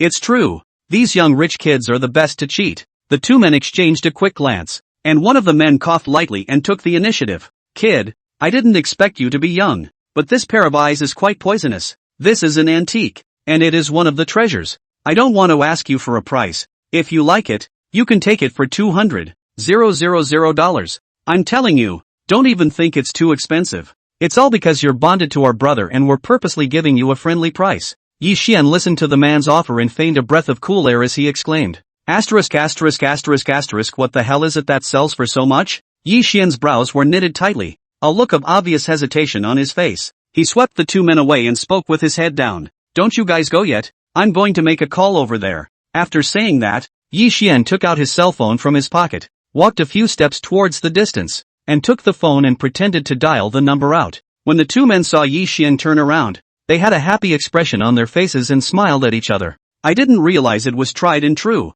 There are always cuties, dreaming of riches. Just as the two were sitting and waiting to collect the money, they heard Yi Xian, who was not far away, violently pull up his volume and roar loudly, "Pops, I did buy a lot of fake goods before, but this time, I really saw something good. You believe me? What? Don't you freeze my card. Have a nice conversation. Yi Xian's words ended abruptly here, and a moment later, Yi Xian walked back with a dark face. As soon as the two men saw Yi Xian's face, they instantly said a bad word in their hearts. Looks like it's been a bit of a rough day. Yi Xian had already walked up to the two by now. He put his cell phone back into his coat pocket and took the initiative to speak. "This stuff, you guys give it to me cheap." The two men looked at each other. One of them thought for a moment and looked at Yi Xian and said, "Brother, we're not hiding anything from you. We heard you on the phone just now because it was so loud. Just tell us the truth. How much money do you have now? We also see you as a man of destiny. If another person came here, we'd turn around and leave if we didn't pay $200,000.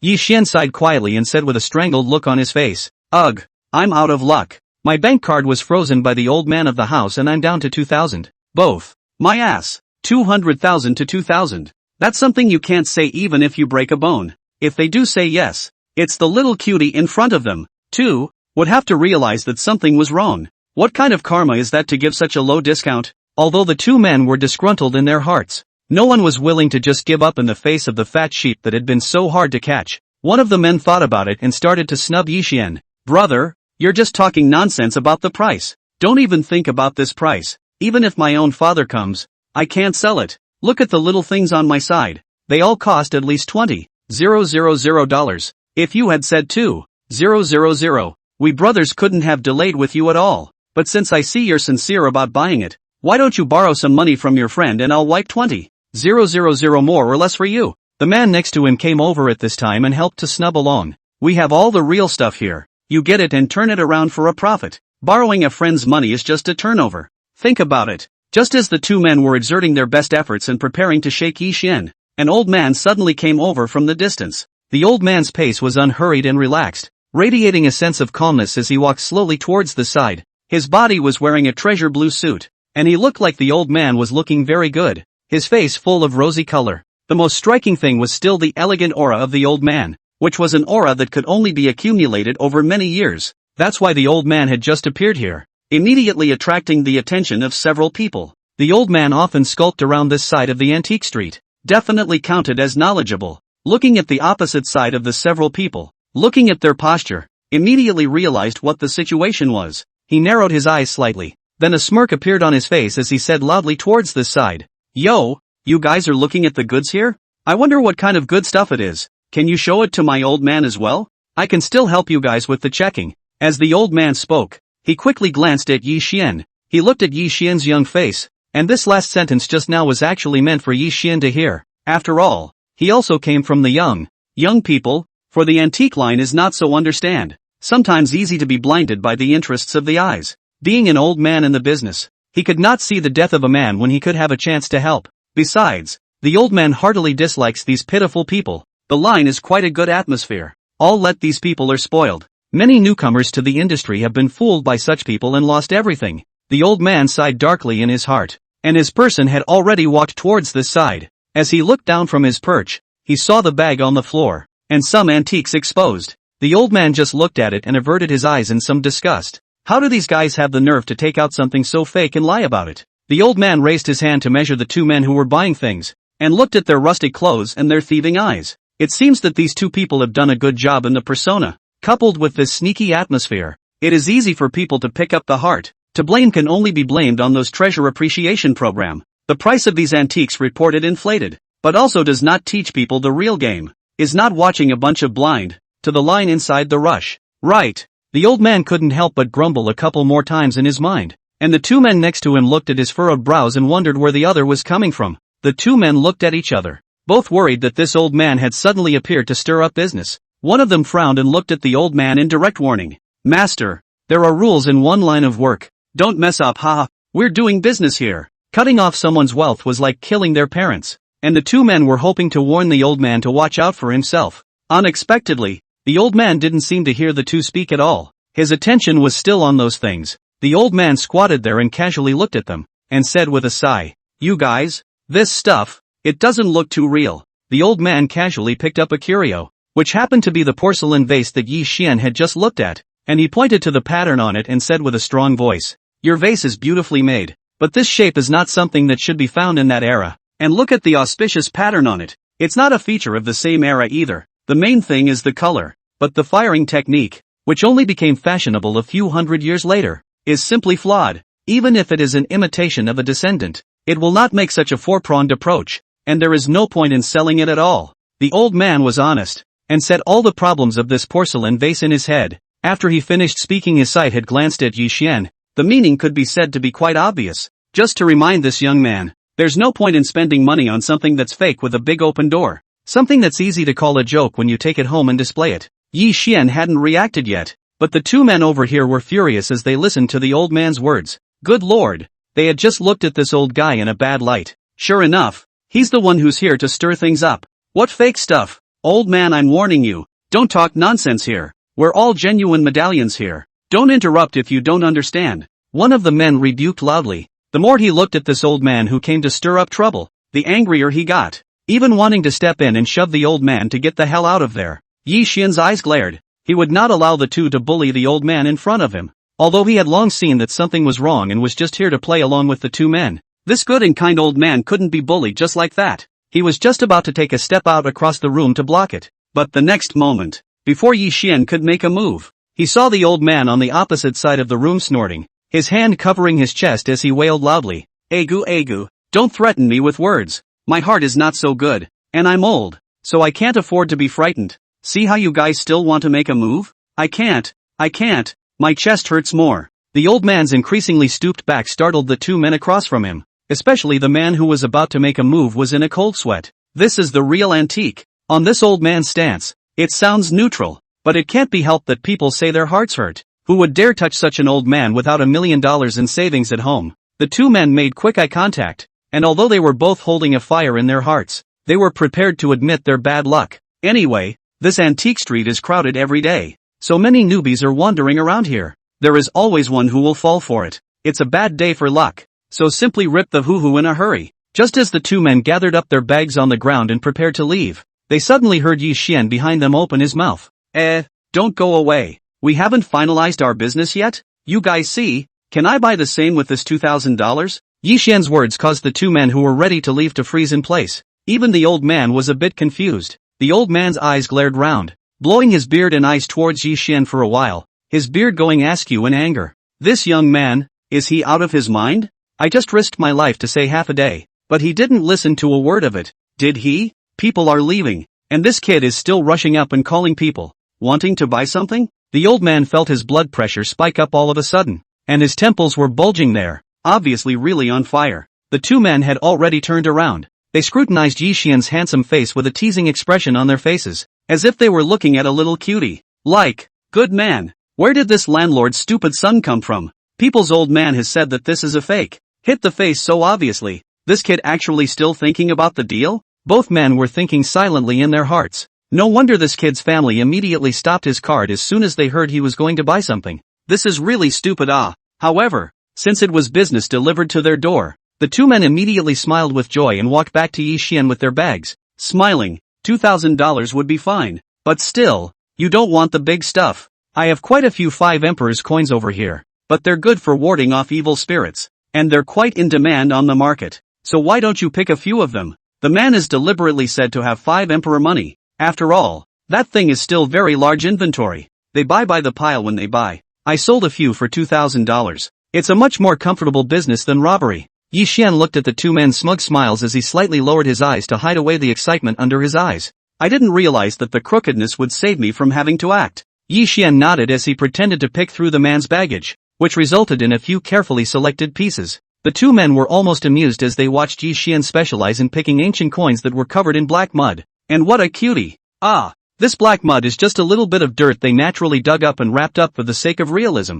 This little cutie. I thought it was freshly plowed out of the ground. True simplicity. The two men forced their hearts to hold back their laughter. He looked at Yi Xian still carefully selecting, and just now pinched out 2 more randomly from the bag and threw them on the ground, and said to Yi Xian, "It's almost enough. These 2 are for you. It's also worthy of our destiny. Our brothers are in a hurry to leave, so hurry up and pay." Yi Xian took a few coins in his hand and then paid the 2 men. The 2 men were finally relieved to see the money arrive and walked quickly toward the other side of the room. Seeing that the 2 men had disappeared in the blink of an eye, the old man was still glaring at Yi Xian with a furious look. This asshole kid, thanks to his good intentions, is hopeless. The old man glared at Yi Xian and also prepared to leave. Over here, Yi Xian looked at the old man's appearance as he turned around and flung his sleeves. He was also happy and hurriedly shouted out, "Master, thanks for what happened just now." Thanks? The old master did not feel any gratitude in the slightest from Yi Xian's words as he snorted coldly. "I don't dare to take this much thanks from you.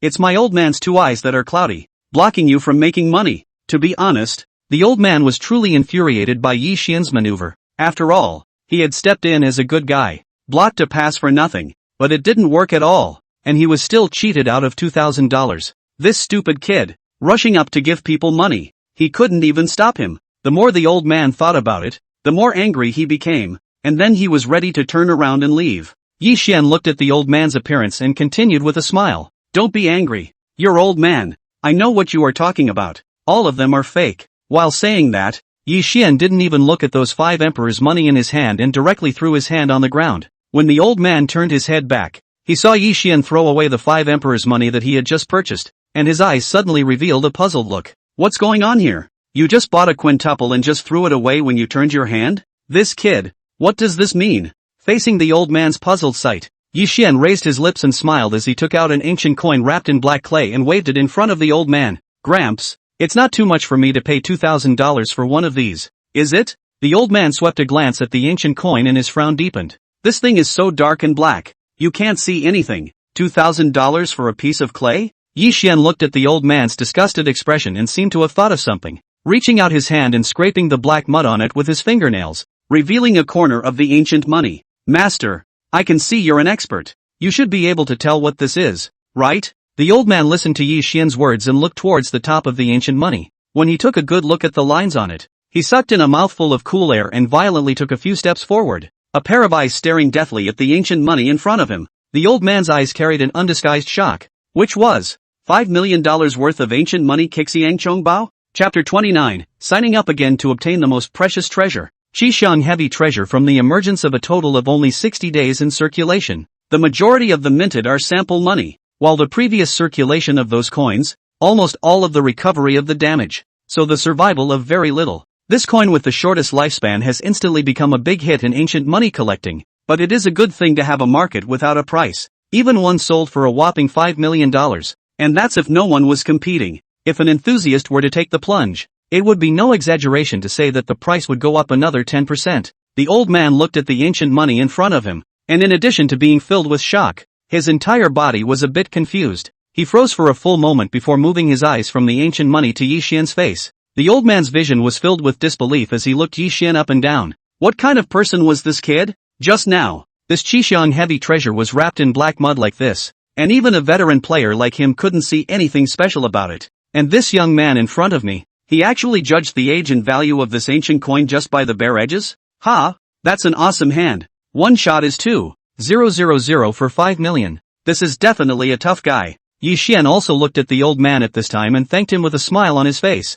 Master, if it weren't for you just now, I'm afraid they'd still be hanging around, unable to let me take these 5 emperor's coins for $2,000. Yi Xian was happy in his heart with this kind of harvest. He looked around and pointed to a tea garden not far away and said, if the old master appreciates your honor, why don't I invite you to sit in the tea garden over there and have a cup of tea? After all, just now the old man was absolutely kind, afraid that he had been cheated. This kindness he had received, naturally thought to thank him. It was just that in the face of Yi Xian's warm invitation, the old man was ashamed as he hurriedly waved his hand and said, No, it's my old eyes. I really don't see anything good. I'm really old. The old man only felt a bashfulness on his face. He knew that the reason Yi Xian said that was to comfort him. Although he had just been kind, he had almost done the wrong thing with good intentions, and had really stirred up people's lucrative business. The business of antiques is indeed easy to get rich, but it is very much a test of one's eyesight and judgment. The old man was really embarrassed to stay.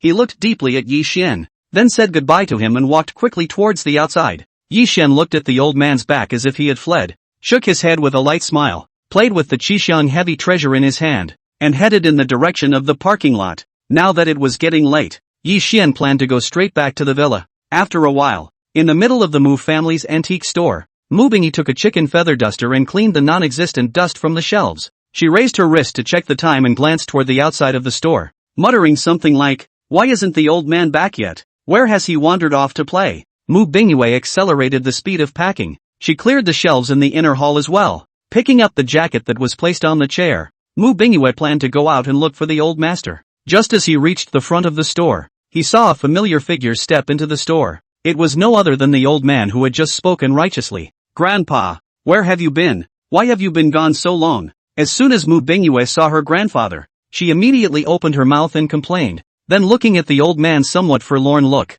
she immediately froze and hurriedly asked with concern, what's the matter you are? Where were you? The old man didn't say anything, just gently waved his hand and paused for a while before saying, it's okay, it just slipped out. Looking at the bitter smile on the old man's face, Mu Bingyi first poured a cup of hot tea for the old man and watched him gently sip it before asking softly, what's wrong, Grandpa? Are you in a bad mood? The old man sighed quietly and swallowed another mouthful of hot tea. It's really not worth saying that I'm ashamed to follow this old face after nearly spoiling someone's day. As soon as Mu Bingyi heard the old man say this, she immediately became interested. Listening to my own grandfather, he's looking away? Honestly, it's a scene you don't see very often. Mu Bingyi pulled her chair towards the old man's direction and asked with a smile, Grandpa, did you just look away? The old man didn't reply, but a deep sigh was the best answer. Mu Bingyi instantly brightened up as she sat beside the old man and pestered him with constant questions. Grandpa, you can tell me about it, just so I can learn more about it, so I won't lose your face when I go out in the future.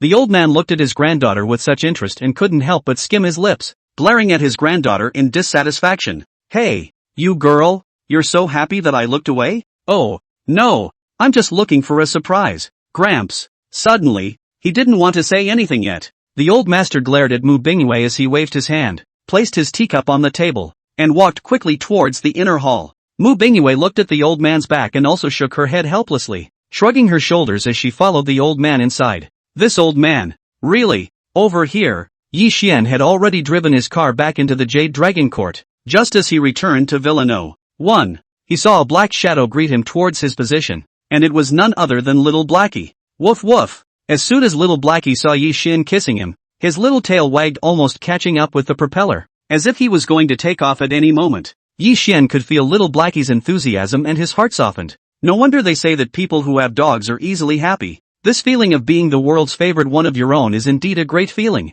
Yi Xian took the canned food for little Blackie to eat, while he himself walked straight into the villa. He found a small brush and scrubbed the ancient coin clean, revealing its original appearance. Not bad. Yi Xian surveyed the ancient money in front of him. A satisfied look finally appeared on his face. It looked much smoother this way. He played with the ancient money for a while, then looked for a red rope to tie the ancient money, thought about it and walked to the dog cage of little Blackie, hanging the ancient money directly above the dog kennel. Yi Xian looked at the little bit of red on top of the large iron cage and couldn't help but raise his eyebrows. Good lord. This gear, it's like a straight-up pull full. Black dog, 5 emperor's coins, red rope, 3-piece set to ward off evil. Just as Yi Xian had a look of emotion, little Blackie, who was standing below, was also staring at the ancient money with round eyes, with a look of wanting to protect it properly. Yi Xian looked at the dog and gently stroked its head, while he himself walked towards the villa, preparing to go and rest. Day 2. Early in the morning, and Xiao arrived at the villa early, ready to start the day's work. She started by walking to the front of the dog's cage and letting Blackie out for some air, filling his bowl with dog food in the process. Blackie, you eat slowly, oh. And Xiao gently stroked the dog's head, and suddenly when she looked up, she saw the Qishang heavy treasure hanging above the cage. She immediately froze, looked around the ancient money, her eyes with a strong doubt. What is this thing? And Xiao carefully recalled, when she came over yesterday, it seemed like she hadn't seen it yet. Looking down at the dog who was still bored with his dry rice, and Xiao looked at the words on top of the ancient money, then took out her cell phone and searched. Soon, the search results appeared on the phone, and Xiao looked at the introduction on the page and directly froze there, with shock and disbelief in her eyes. What is this that you are seeing for yourself? This is actually a Qishang heavy treasure, worth $5 million?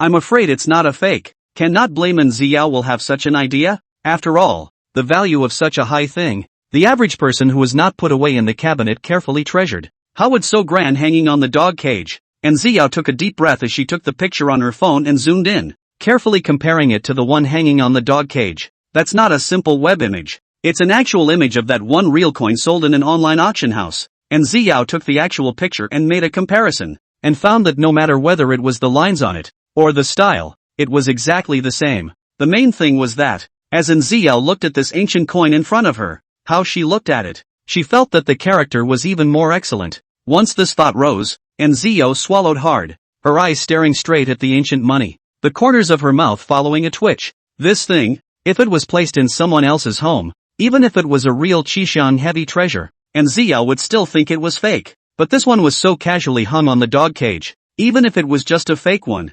Xiao felt that it was real in any way. And the one in front of me seems to be the real thing. Just as Xiao had an internal struggle. Over here, Yi Xian had also gotten up and walked out from inside the villa. As soon as Yi Xian walked out of the villa, he saw Xiao standing there in a daze and took the initiative to walk up to greet her. Xiao, good morning. Xiao was also startled when she violently heard Yi Xian's voice, and after reacting, Xiao stood there with a trace of embarrassment on her pretty face. Good morning, Yi Xian. Xiao hurriedly responded to Yi Xian as if her small actions just now had been discovered, her cheeks carrying a slight blush. When little Blackie saw Yi Xian walking over, he finished his bowl of rice in 3 tries and trotted to Yi Xian's side to rub against him. Yi Xian reached out and touched the dog's head, and then saw Xiao take out the dog's leash from the utility room, ready to put it on the dog to walk it. Looking at Xiao's extraordinarily petite body beside little Blackie, Yi Xian walked forward and said with a smile, "Here, let me help you tie it together." Yi Xian wrapped one hand around the dog, while the other hand went for the traction rope in Xiao's hand. The hands of the two people unintentionally touched together, and at this instant, a curtain of light suddenly popped up in front of Yi Xian's eyes. Detecting that the host has been given a random chance to sign in. Do you sign in? Checking in. Chapter 30, Fall News Hotness. Sign in successfully. Rewarded with a piece of superb jade. Yi Xian looked at the contents on the light screen and froze. Over here, Xiao quickly retracted her hand as if she was electrocuted. Her small face carried a hint of redness as she hurriedly held little Blackie and said, Yi Xian, I'm going to walk the dog first. After saying that, Xiao led the dog towards the outside of the villa. Over here, Yi Xian looked at Xiao's back as she left, thinking about the hints on the light screen just now, and walked into the villa's living room without slowing down. Just after walking into the living room, Yi Xian saw a piece of jade placed squarely on top of the coffee table. The sunlight hid just above the jade, causing the entire piece of jade to emit a glistening luster that looked like it was permeated with a hint of aura. Yi Xian raised his eyebrows and walked quickly towards the coffee table, sitting on the sofa and carefully examining the jade in front of him. The whole piece of jade is almost 40 or 50 centimeters square size. The whole is white and flawless, and looks particularly transparent. The head of water is very sufficient. It is really worthy of being a superb jade, not needing to use any tools at all. It is the most perfect state to the eye. Yi Xian looked at the jade in front of him and couldn't help but sigh in his heart. What a good thing! Just as Yi Xian was marveling, the light screen popped up in front of him once again. The one small goal per day skill has been activated, and today's rewards have been issued, so please pay attention to receiving them. In the next second, Yi Xian's system page popped up automatically. Divine signing system, name, Yi Xian, age, 21, height, 183 centimeters, face value, 95, gain divine face value, 1 year gradual change, temperament, 96, stature, 95, assets, 578530000. Yi Xian looked at the system page that was updated daily and his mood improved. This one mini goal per day skill is pretty powerful, and the rewards arrive every day, which is a really nice feeling. Yi Xian gently leaned back on the sofa, feeling the rare leisure. Today there happened to be no classes, so he could take a good rest. When the evening came, it would be a good idea to make a trip to Fengyu, who just happened to have a party over there today. Yi Xian was also thinking, before Fengyu's gift to himself was a rebate of $300 million. He invited people to have a meal. How can he also have to show it again, right? His alarm clock flickered, and he suddenly remembered that he had signed for Cartier Zodiac jewelry earlier. It's the kind of glittery, shiny thing that I think girls should love. Yi Xian thought like this, then directly took out his cell phone and sent a message to Fengyu. Fengyu, what's your sign? A while later, Fengyu, who was still busy in the school, glanced at her cell phone and quickly replied when she saw the message of inquiry from Yi Xian. Virgo, what's wrong? Yi Xian replied to the message very quickly, almost counting it as a second reply. It's okay, I'm just going to give you a gift. A gift? Looking at Yi Xian's message, Fengyu seemed to have thought of something. She smiled with her eyebrows arched, and her hand that was rapidly tapping the words was as fast as her heartbeat at that moment. You're coming over to the party tonight? Fengyu's face with obvious anticipation, looking at Yi Xian replied over is. Her pretty face smile suddenly thick up. That smiling like a flower look, at a glance is to say no happy. Fengyu gripped the cell phone in her hand. The corners of her mouth couldn't control the crazy upward movement. Happiness surrounded her. Over here, a female student union officer looked at Fengyu's happy look with her cell phone, flinched and said with some surprise, Yo, what's up with the chairman? Looking like he's quite happy? After all, just by standing next to Fengyu, they had already felt the happiness that they simply couldn't hide. The girl next to her squeezed her eyes towards the female officer and replied mysteriously, You don't have to ask. It must be because of the boyfriend. If you think about it, whoever has a boyfriend like the chairman will wake up with a smile on their face. When the girls next to her heard the topic, they immediately opened the conversation and came up to say, That's right, he's not just rich, he's also very handsome, and his demeanor is much better than the boys in our school. Such a boy should only be found in heaven. The last time I took a close look, the president's boyfriend's body is super good. Definitely the kind that looks thin in clothes and meat in clothes. It's really enviable. A pair like that is simply a divine couple.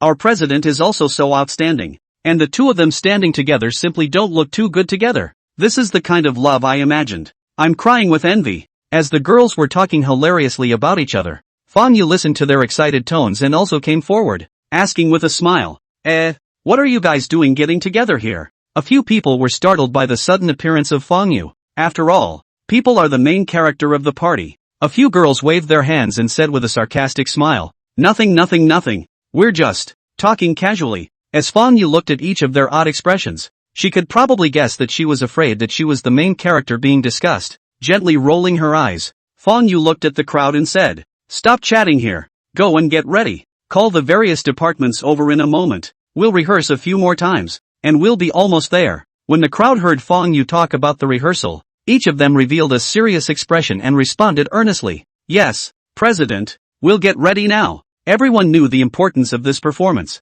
so after hearing Fengyu's words, they all began to get ready. Fengyu shouted the beat and led the group to rehearse a few times to make sure there were no problems before stopping. The continuous dancing made Fengyu a bit out of breath. She gently clapped her hands and said to the crowd, There's nothing wrong with it anymore. Everyone perform well in a moment and bring out your best. Yes, the crowd naturally responded in one breath. And the female officer next to them saw everyone stop and walked over to Fengyu and asked, Chairman, you guys are almost done practicing. Why don't we go eat dinner now? There was still a bit of time left before the party started, and after eating at this time, Fang Yu and the girls also had time to take a break, so it could be said that it was just right. Greeting the sight of the female officer and several team members, Fang Yu lightly smiled and shook her head, gently responding, "No, you guys go ahead." The female officer did not leave immediately. Her small face held a trace of worry as she looked towards Fang Yu and said, "President, you didn't eat much at lunchtime here. If you don't eat at night, how will you have the strength? You have to sing and dance on stage at night here.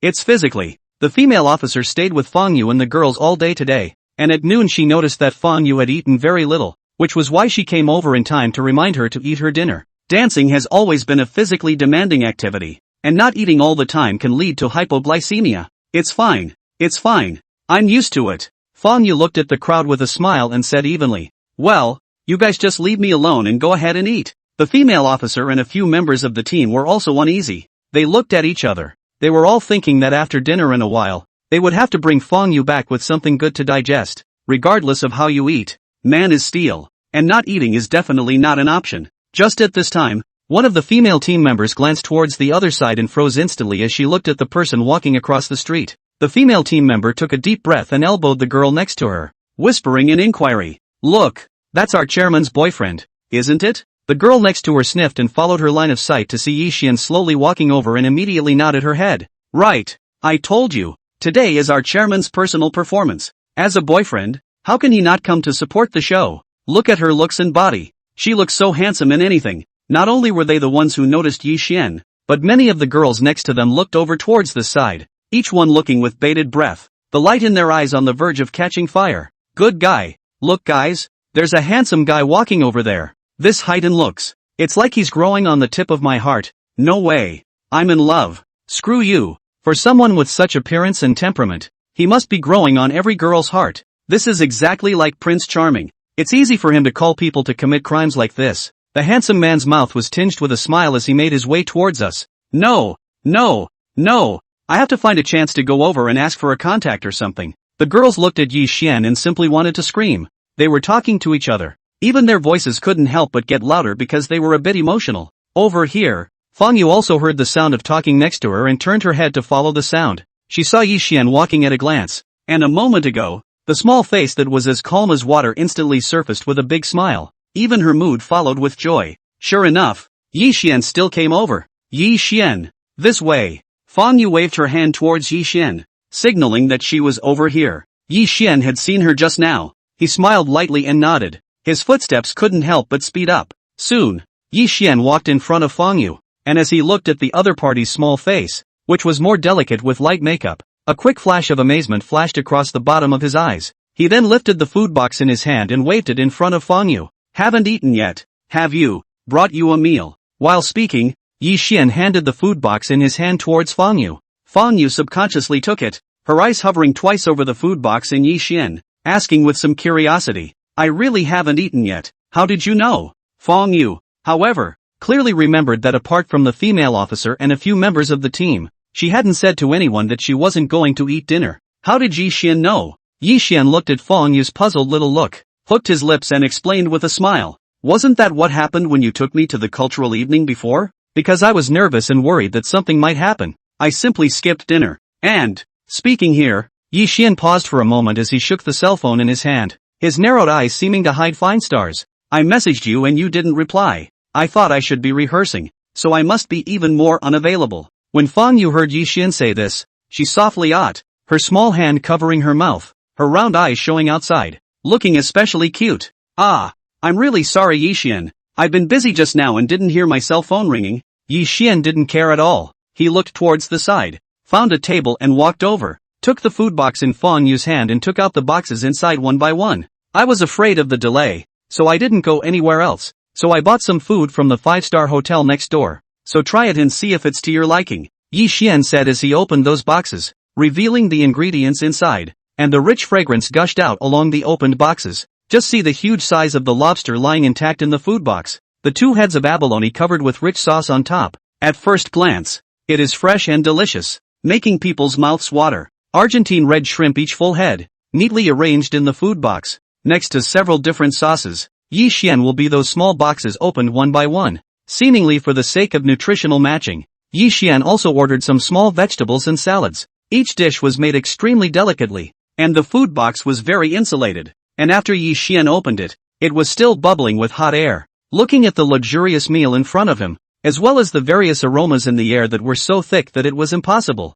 many of the people next to him were subconsciously dry gulping as they watched. Good lord, look at the boyfriend. He's just too sweet. Knowing that my girlfriend had a gig, this meal preparation was enriched in order to give her good stamina. And what did they just say? Eat whatever you want? Is this the world of the rich? He actually calls this random? The crowd watched with bated breath, each one frozen in place with extremely mixed emotions. A few of his teammates and the female officer, in particular, had a slight twitch at the corners of their mouths as they looked at the gurgling delicacy in front of them. No wonder the chairman didn't want to go to the cafeteria with them. They wouldn't go to the cafeteria if they had someone to send such a delicacy over. Compared to these top-notch cuisines, the cafeteria's meals are worse than pig food. At this moment, they suddenly felt like they understood a phrase. Living and living are really two different things. A few of the girls sighed heavily and whispered their feelings. It's still the chairman. Look how good people are at finding boyfriends. This is too thoughtful. Not only do you know the chairman's habits, but also prepared early.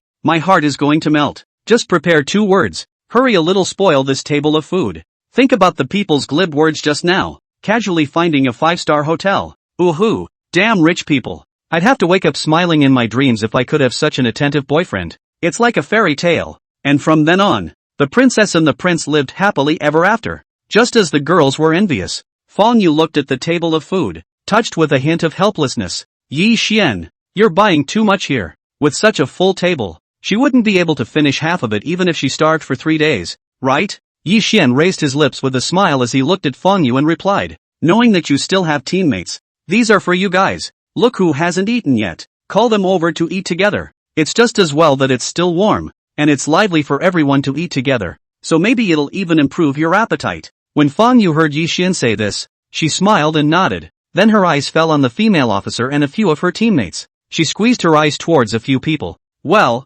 if you don't mind, join us for some? Disgusted? The female officer and a few teammates listened to Fong Yu's words and the corners of their mouths twitched slightly. How could they possibly dislike it? A few people looked at each other and ran to the table in 3 steps, grinning. Then we're welcome, huh? They had practiced all afternoon today, and had long been starving, and with the rich scent in the air, the crowd was no longer polite, and began to launch themselves towards the food on the table. After a flurry, the crowd put down their chopsticks with satisfaction, their eyes filled with the insatiable hunger after having eaten the food. True to the craftsmanship of a 5-star hotel, the taste is fantastic. Lobster meat is fresh and firm. Abalone stew is even more tender. A bite, fresh, almost even swallowed into the abdomen with the tongue. Even the ordinary baby bok choy felt like it had a hint of sweetness when you bit into it. So I guess it's the legendary organic vegetables. It's so good. Over here, Fong Yu also had a beautiful meal. She simply cleaned up the mess on the table and then looked at Yi Xian and said, Yi Xian, I won't be able to accompany you in a while. Yi Xian naturally nodded with great understanding. It's fine. It's fine. Just go about your business and have a good night. I'll celebrate for you when you're done. Cheers. Hearing Yi Xian's gentle words, the smile on Fong Yu's face couldn't help but swing open as she sweetly answered, okay, wait for me then. Yi Xian had already completed the task of delivering the food, and as he watched Fong Yu finish eating, his heart was relieved. So he turned around and walked out of the backstage, and simply strolled around inside the school. He found a florist nearby and went straight in to order a bouquet of flowers. After agreeing on a delivery time, Yi Xian slipped back to the party. As the time continued to draw nearer, it became clear that the place was beginning to fill up with students. Everyone's face carried an expression of excitement, and as Yi Xian casually looked around, he was surprised to find that there were quite a few outsiders here. Seeing these people appearing here, Yi Xian flinched and looked in the direction of those people, spotting a few silhouettes among them. They were operating computers in their hands and seemed to be recording something. After taking a look at what these people were wearing, at that moment Yi Xian also understood. These, I'm afraid, are the talent scouts who have come over to work? After all, the Jinling Academy of Arts was one of the 3 carriages of China's art academies, and the strength of the students here was still very strong. They should come over here often to discover potential newcomers in order to fulfill their work targets. What's more, tonight is the cultural performance. Many students will be able to put their best foot forward, so it's the right time to discover good talents. These talent scouts had gotten ahead of themselves and found a good spot to wait for the party to start. Yi Xian quickly retracted his sight, and as he watched the time of the party gradually approaching, Yi Xian also found a good position and waited. After a while, the party officially started. The scene was already full of students and teachers, and there were many students who felt that the position in the back was not good, and simply found a position next to them and stood, looking at the stage with an excited face. The host walked onto the stage generously, and after a brief introductory speech,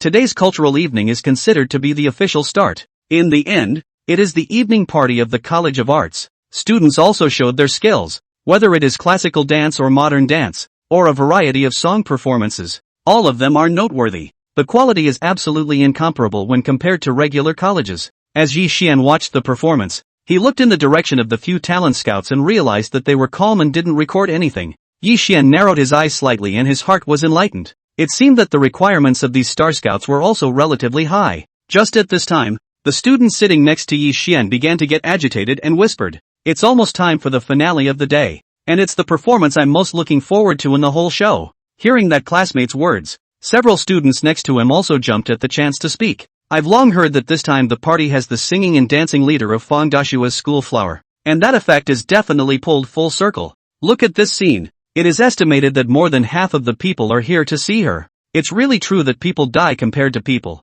and goods get thrown away compared to goods. We're all scum in front of the other Fang Dashua's schoolgirl. She's the real all-round school bully. She's outstanding in every aspect. Not only is she the president of the student council, she's also a proper flower in the acting department. And she's not just a strong professional, she's also a good singer and dancer. She's God's own daughter." The classmates were talking to each other, and the words were all about envy and affirmation for Fang Yu. Yi Xian quietly listened, and at this time, he noticed that the several star scouts next to him who were originally loose, one by one, also straightened up their bodies, with a look of getting down to business. Looking at them, Yi Xian also understood. Good lord, these guys were also waiting for Fang Yu and the girls to perform. Yi Xian looked at their excitement and thought in his heart, such a good seedling. Naturally, the fertilizer is not flowing to outsiders. He also had some calculations in his heart, but he didn't show it and continued to watch the performance on the stage. Just at this time, as the host's curtain call ended, Fang Yu walked onto the stage with his team members.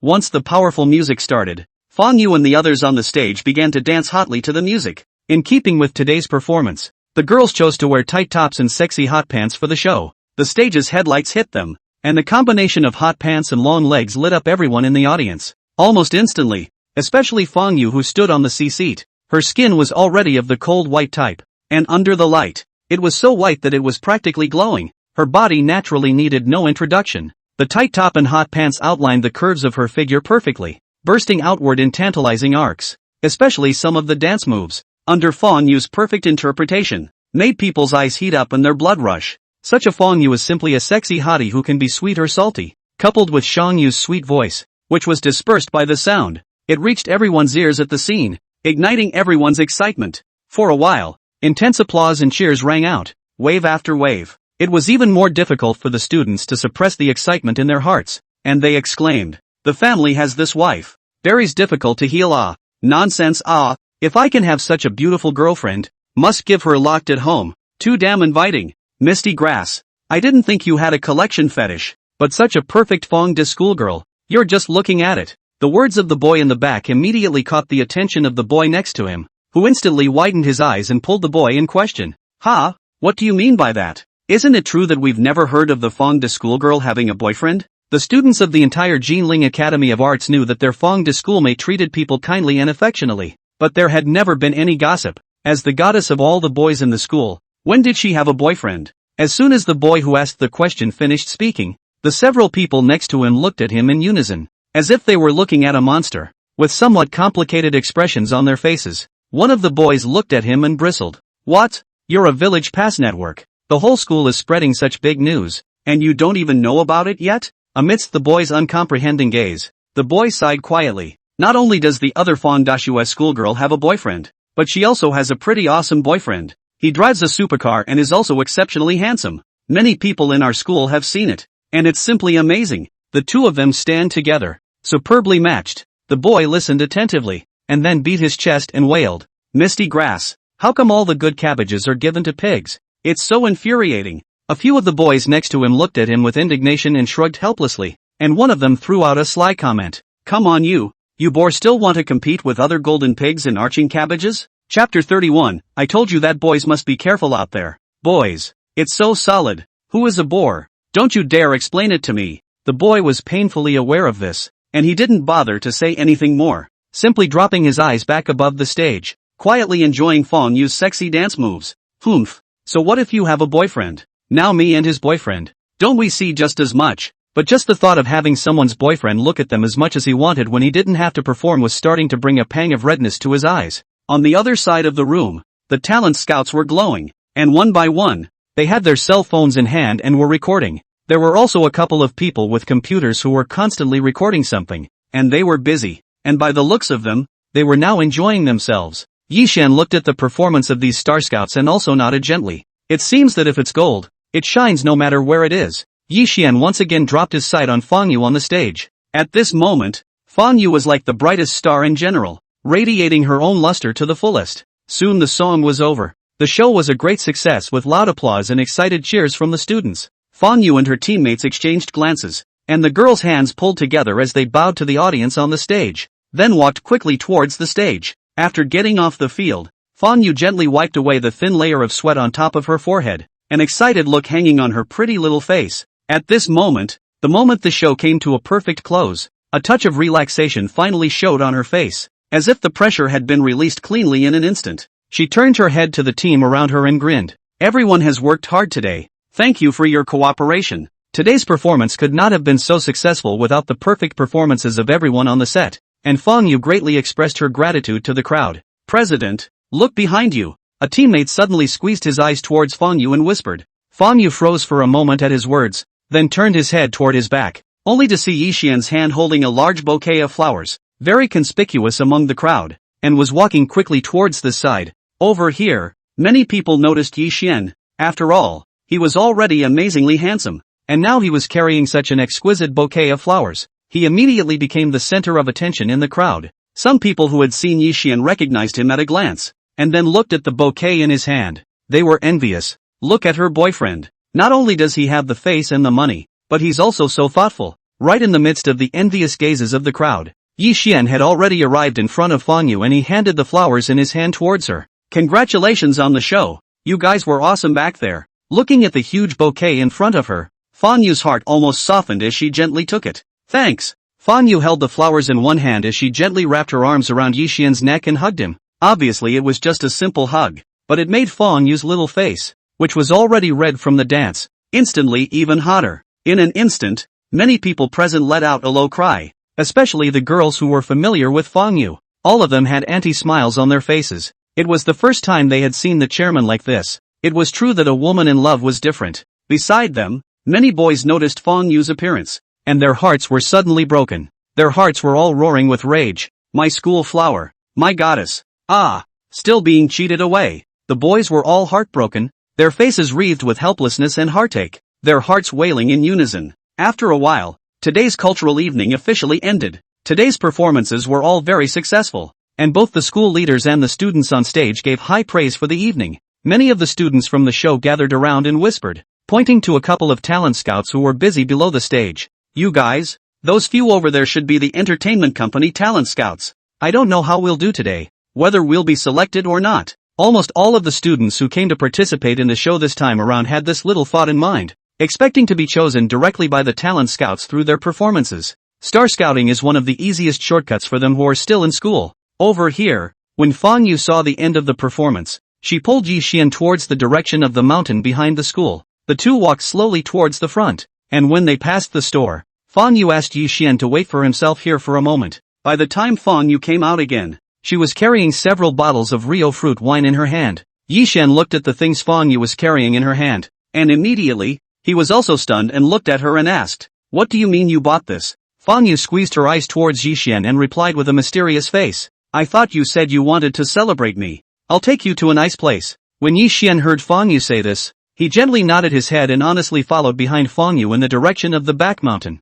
The two walked forward and backward to the back of the mountain inside a small pavilion, where there was little light to be seen around. It was dark, but it was exceptionally quiet. You can clearly hear the sound of the wind blowing the leaves on the mountain, which inexplicably calms the mind. Fong Yu pulled Yishan to sit inside the small pavilion, opened a bottle of Rio and handed it to Yishan, smilingly introduced, Sometimes when I feel stressed, I just sit here for a while and I feel much better. How's that for a nice view? Yi Xian looked around and picked up the fruit wine in his hand and clinked it with Fang Yu. It's really nice, and it's very reassuring to stay. The two men chatted and drank fruit wine, clinking glasses every now and then, and the atmosphere was pleasant. Yi Xian looked at Fang Yu next to him. Then, as if he thought of something, he took out a small box and handed it to Fang Yu. Fang Yu looked at the exquisite box that was handed in front of her. She looked at Yi Xian suspiciously and heard the other party's voice with a smile. A gift for you. A gift? Fang Yu picked up the small box. She directly opened the box and looked towards the inside of the box through the moonlight.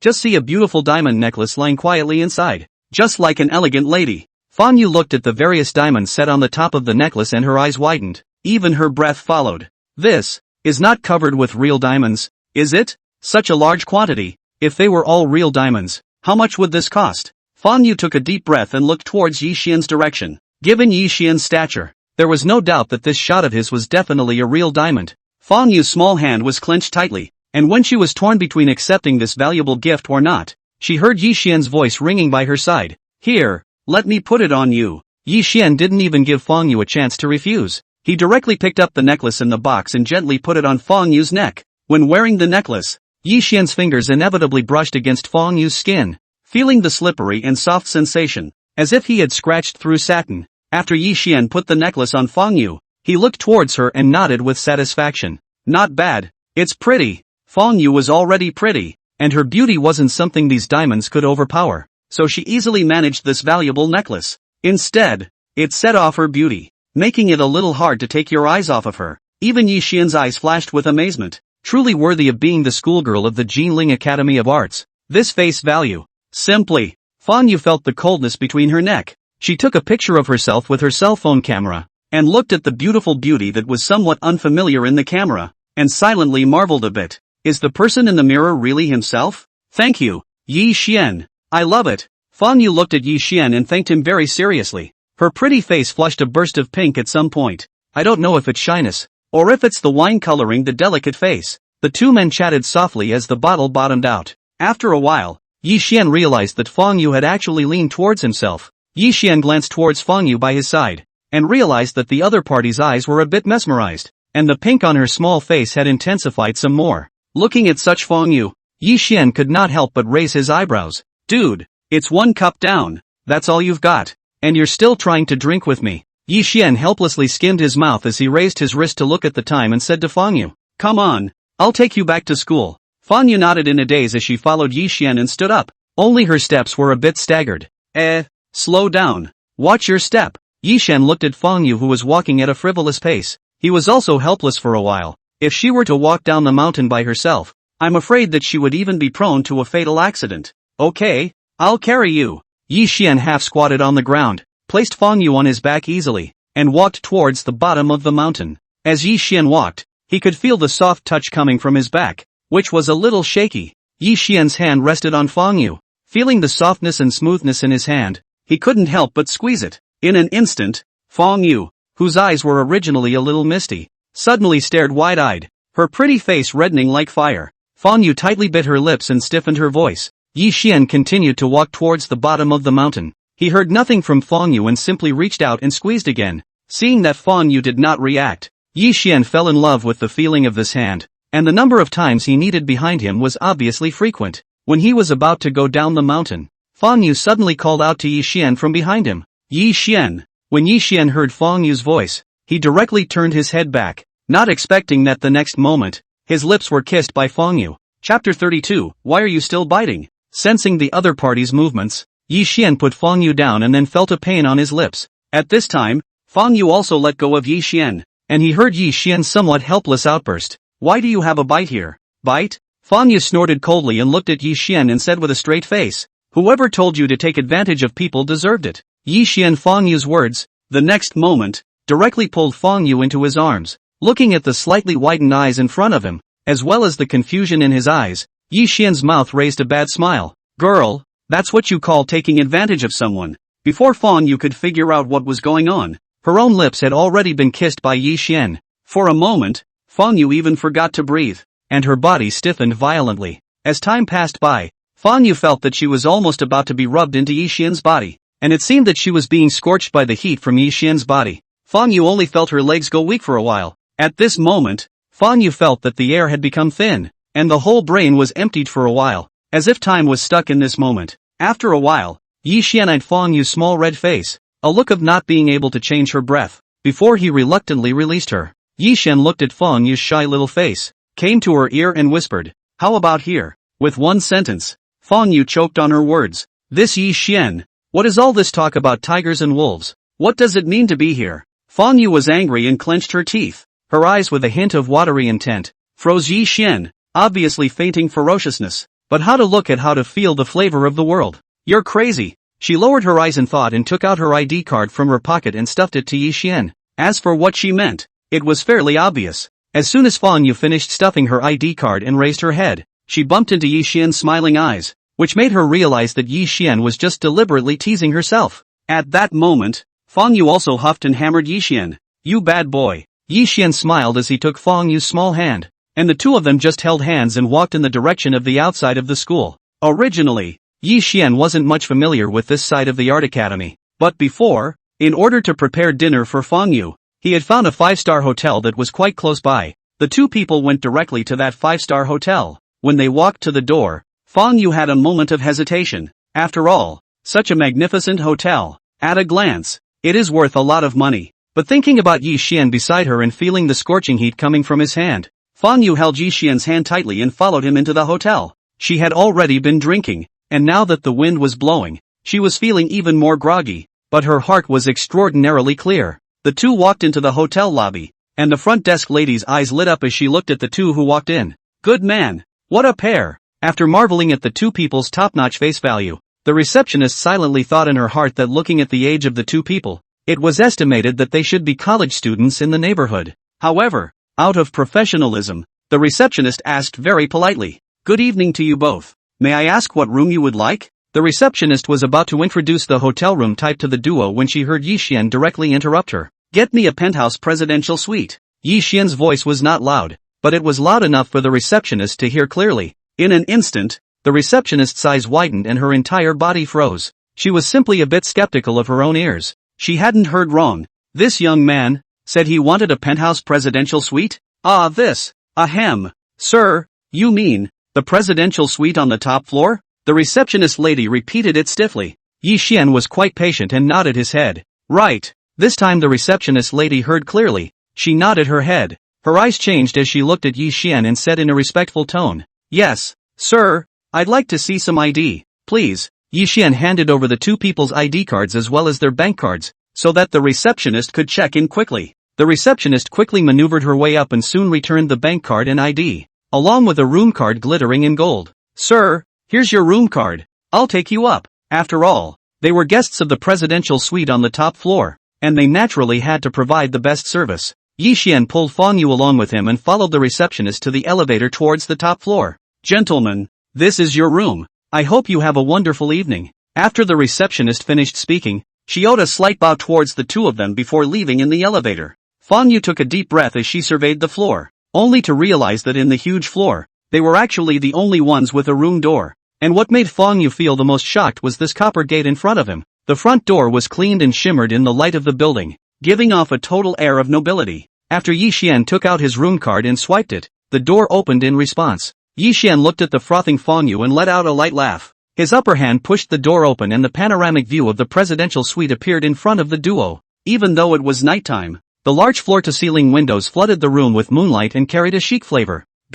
Like to go inside and take your time." Yi Xian's gentle voice resounded above Fang Yu's head as he pulled Fang Yu into the house and inserted the room card in the doorway. In an instant, the room was lit up. Looking at the brightly lit room in front of her, Fang Yu's eyes instantly widened, and as if she didn't have enough eyes, she enjoyed the room's decorations to the fullest. It was Fang Yu's first time to stay in a presidential suite, and everywhere she looked she felt extraordinarily new, especially with such a lavish arrangement. Fang Yu felt her footsteps follow with caution, just when Fang Yu wanted to have a good look at the presidential suite, but the next moment, she only felt that her entire body was light, and she directly fell into a warm embrace. Yi Xian directly picked up Fang Yu in a princess hug, causing Fang Yu to let out a low cry. This weight of Fang Yu was light for Yi Xian. He easily carried the beauty into the master bedroom and directly threw Fang Yu on the bed. Although the bed in the presidential suite was extraordinarily soft, Fang Yu still had some slight pain. She beamed, rubbing her arm in some aggravation. Just as she was about to scream in pain,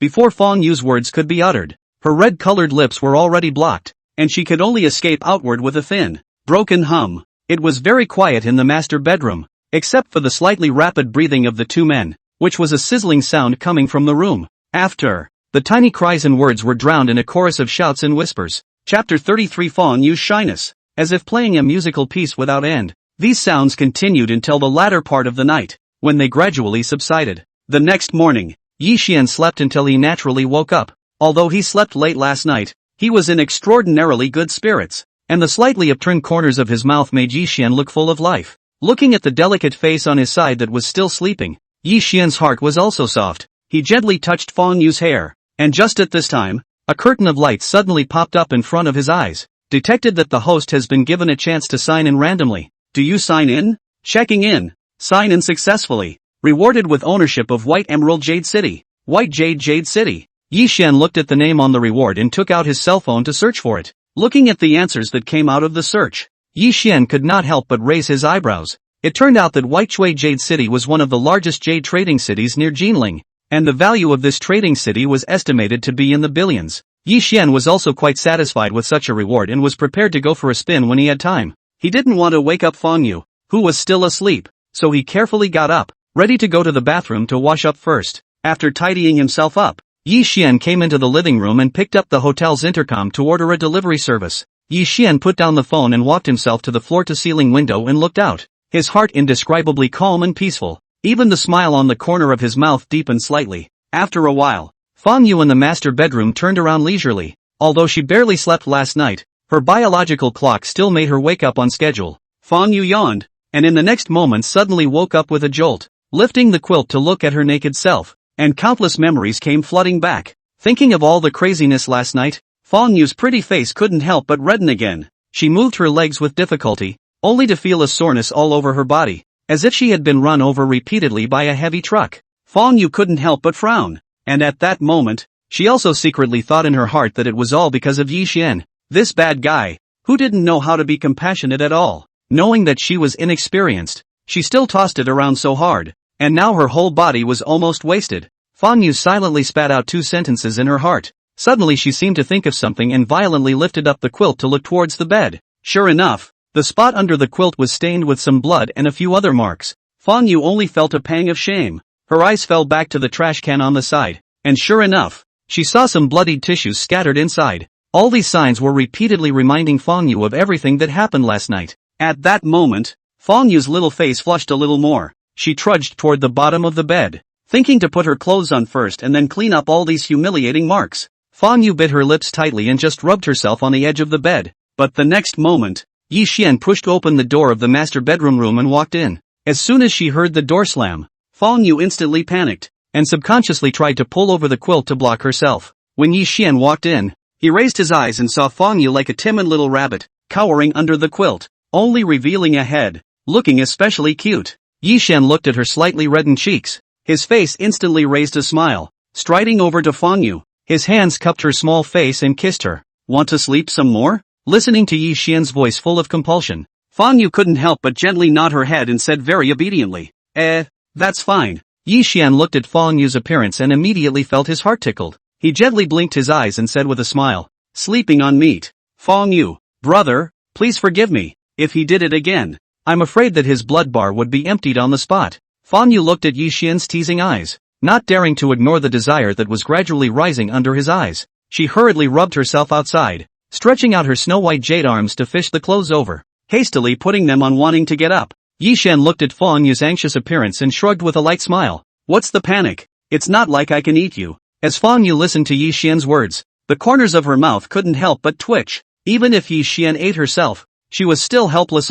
Fang Yu skimmed her mouth in dissatisfaction as she pushed towards Yi Xian's back and urged, get out of here. I'm going to take a shower and change. Yi Xian helplessly stood up and muttered as he walked outside. What's the point of kicking people out? It's not like we didn't. Last night. Before Yi Xian could finish his latter words, he glimpsed a pillow flying towards him out of the corner of his eye. Facing the light and soft concealed weapon, Yi Xian hurriedly reached out and grabbed it, holding the pillow towards the outside of the room. After a while, after Fong Yu cleaned up, she opened the door to the master bedroom's room and walked out. She had just taken a shower, and her whole body was like a lotus flower, with a hint of water in the ends of her hair. Yi Xian watched her come out and immediately greeted her, gently lifting her long hair and helping her put the necklace on. Last night's light was not good enough, and when I looked at Fong Yu again today, I only felt an aristocratic aura coming out of my face, and she appeared to be even more of a hibiscus with a jade face that was indescribably dainty. It's beautiful. Yi Xian gave a heartfelt sigh of admiration. Just at this time,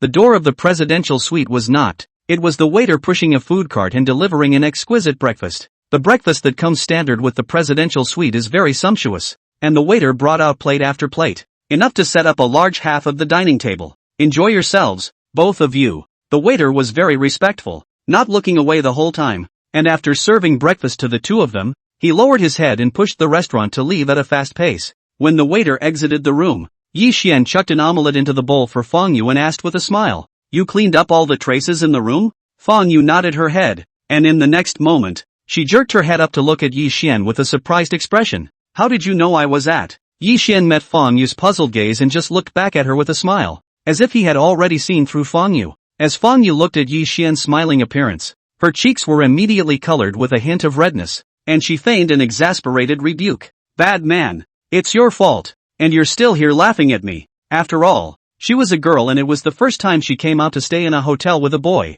so she really couldn't face those marks calmly. Although Fong Yu's mouth said that Yi Xian was a bad guy, but her eyes always followed his movements, and her eyes were all about him, especially those loving eyes. Just a glance at each other would give a man's heart a great sense of satisfaction. Yi Xian picked up the orange juice and took a sip, looking at Fong Yu and asked, "What's the matter? Looking at me so intently?" Fong Yu's little face turned red at Yi Xian's words as she glared at him, still not allowed to see it.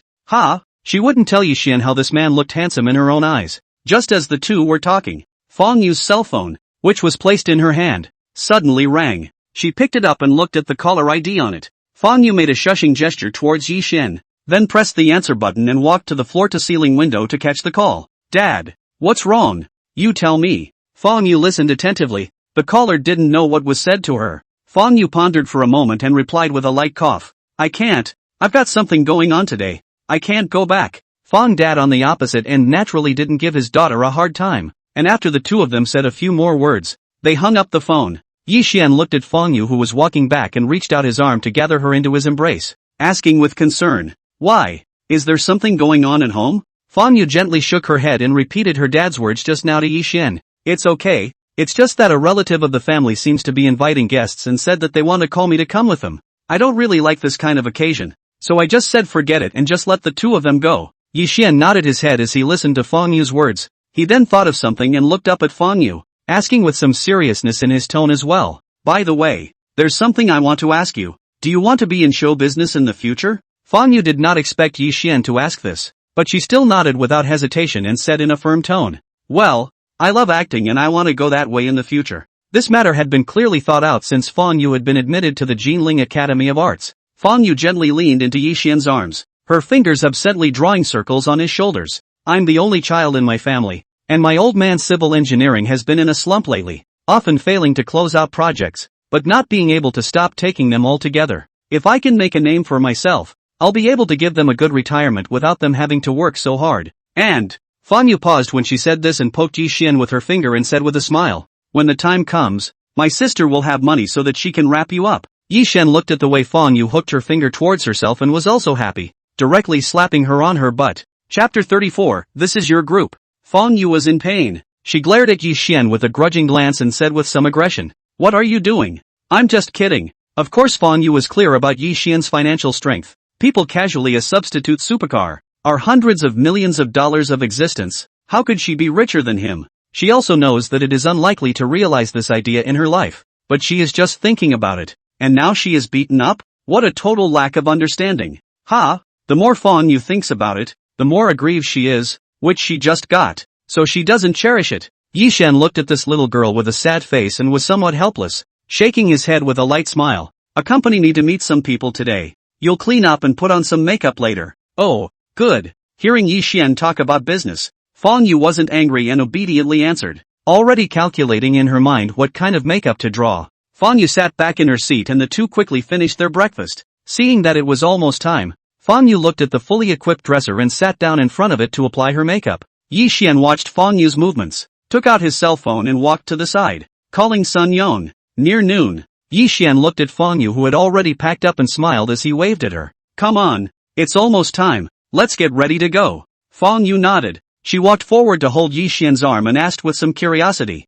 who are we going to see later? Yi Xian blinked his eyes and deliberately sold a lie. You'll see when we get there in a little while. Fang Yu looked at Yi Xian's mysterious appearance and just skimmed her mouth. Could it be that the person Yi Xian wanted to meet, she also knew? After straightening his clothes in the mirror, Yi Xian pulled Fang Yu out of the hotel with him and rushed towards the agreed place. Yi Xian brought Fang Yu to a luxurious clubhouse and said to Fang Yu while walking inside, we'll just go straight in. I've already made a deal with the other guy to go straight to the box. Fang Yu nodded at his words, and they followed behind the waiter, walking into the second floor box together. As soon as she walked in and looked at the two people sitting in the box, Fang Yu immediately froze, her watery eyes instantly glaring round. This is Mr. Sun Yong's son? Fang Yu took a deep breath, but she knew Sun Yong's identity as the general manager of Dongling Entertainment Group. He had also previously spoken as an invited guest at a ceremony at the Jinling Academy of Arts, and their entire school had considerable respect for the general manager. Fang Yu moved her eyes with difficulty and looked at the girl sitting next to Sun Yong again.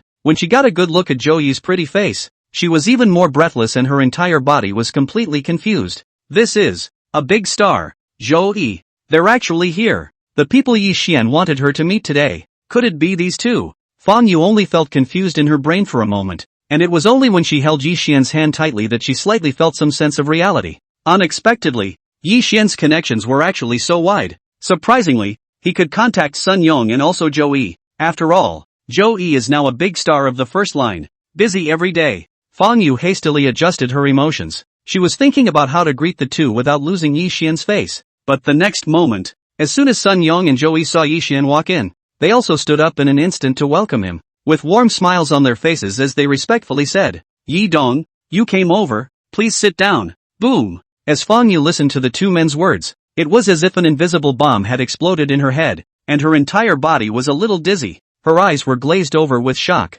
and she couldn't believe her ears a little. What did Sun Yong and Zhou Yi call Yi Xian just now? Yi Dong? The corner of Fang Yu's mouth twitched as she gently pulled the corner of Yi Xian's coat and inquired in a low voice. You are? Yi Xian was amused by Fang Yu's dumbfounded look and introduced himself with a smile. These two are my subordinates. Fang Yu. Sun Yong's son is always Yi Xian's subordinate. Then does not that mean that Dongling Entertainment Group is Yi Xian's company? Figuring this out, Fang Yu sucked in a breath of cool air, and the shock in her eyes increased. Yi Xian pulled Fang Yu, who was still dumbfounded, to sit down. And over here, Zhou Yi looked at the two of them and had some guesses in her heart. After all, she was a girl. Zhou Yi was a little more attentive, and looking at the intimate small movements of the two, she was also probably understanding the relationship between the two. Zhou Yi's eyes then looked towards Fang Yu as she looked up and down, and suddenly her vision lurched and her entire body froze in place. She wears it around her neck. That's it? Cartier Zodiac jewelry? Even this world-weary first-tier star, Zhou Yi, was a bit unsettled at this time. Cartier in the 12 Constellations jewelry, belonging to the brand customized limited edition jewelry, any set of millions of value. The main thing is that, because the diamonds used in jewelry are unique, they are extremely rare in quantity, and as soon as they hit the market, they have the status of being priceless. Jewelry like this is not something that money can buy at all. Nice guy. After having this realization, Zhou Yi's gaze changed a bit when she saw Fang Yu. At that moment, Zhou Yi knew even more than Sun Yong that the closeness between Yi Xian and this Fang Yu was definitely not ordinary. Over here, Yi Xian looked at Sun Yong and Zhou Yi and introduced them with a smile. Let me introduce you. This is Fang Yu. A simple sentence that only stated Fang Yu's basic situation, but not the relationship between the two. When Sun Yong heard Fang Yu's name, he was immediately stunned as well. But soon Sun Yong reacted. He eagerly looked at Fang Yu and said with a smile, You're the president of the student council of the Golden Academy of Arts, right? Fang Yu did not expect that Mr.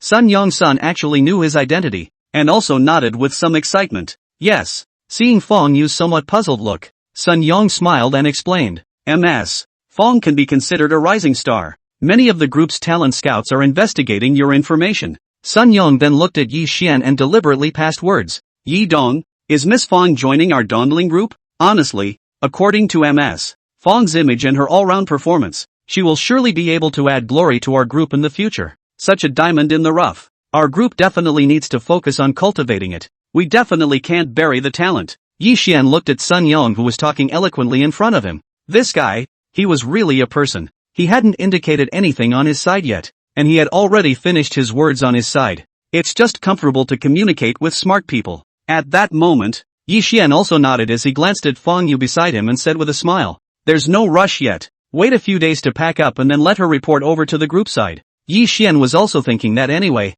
With himself watching over, the resources on the group side were naturally at her disposal, and he was also a little more assured. Sun Yong looked at Yi Xian's expression and hurriedly responded with a voice. Right.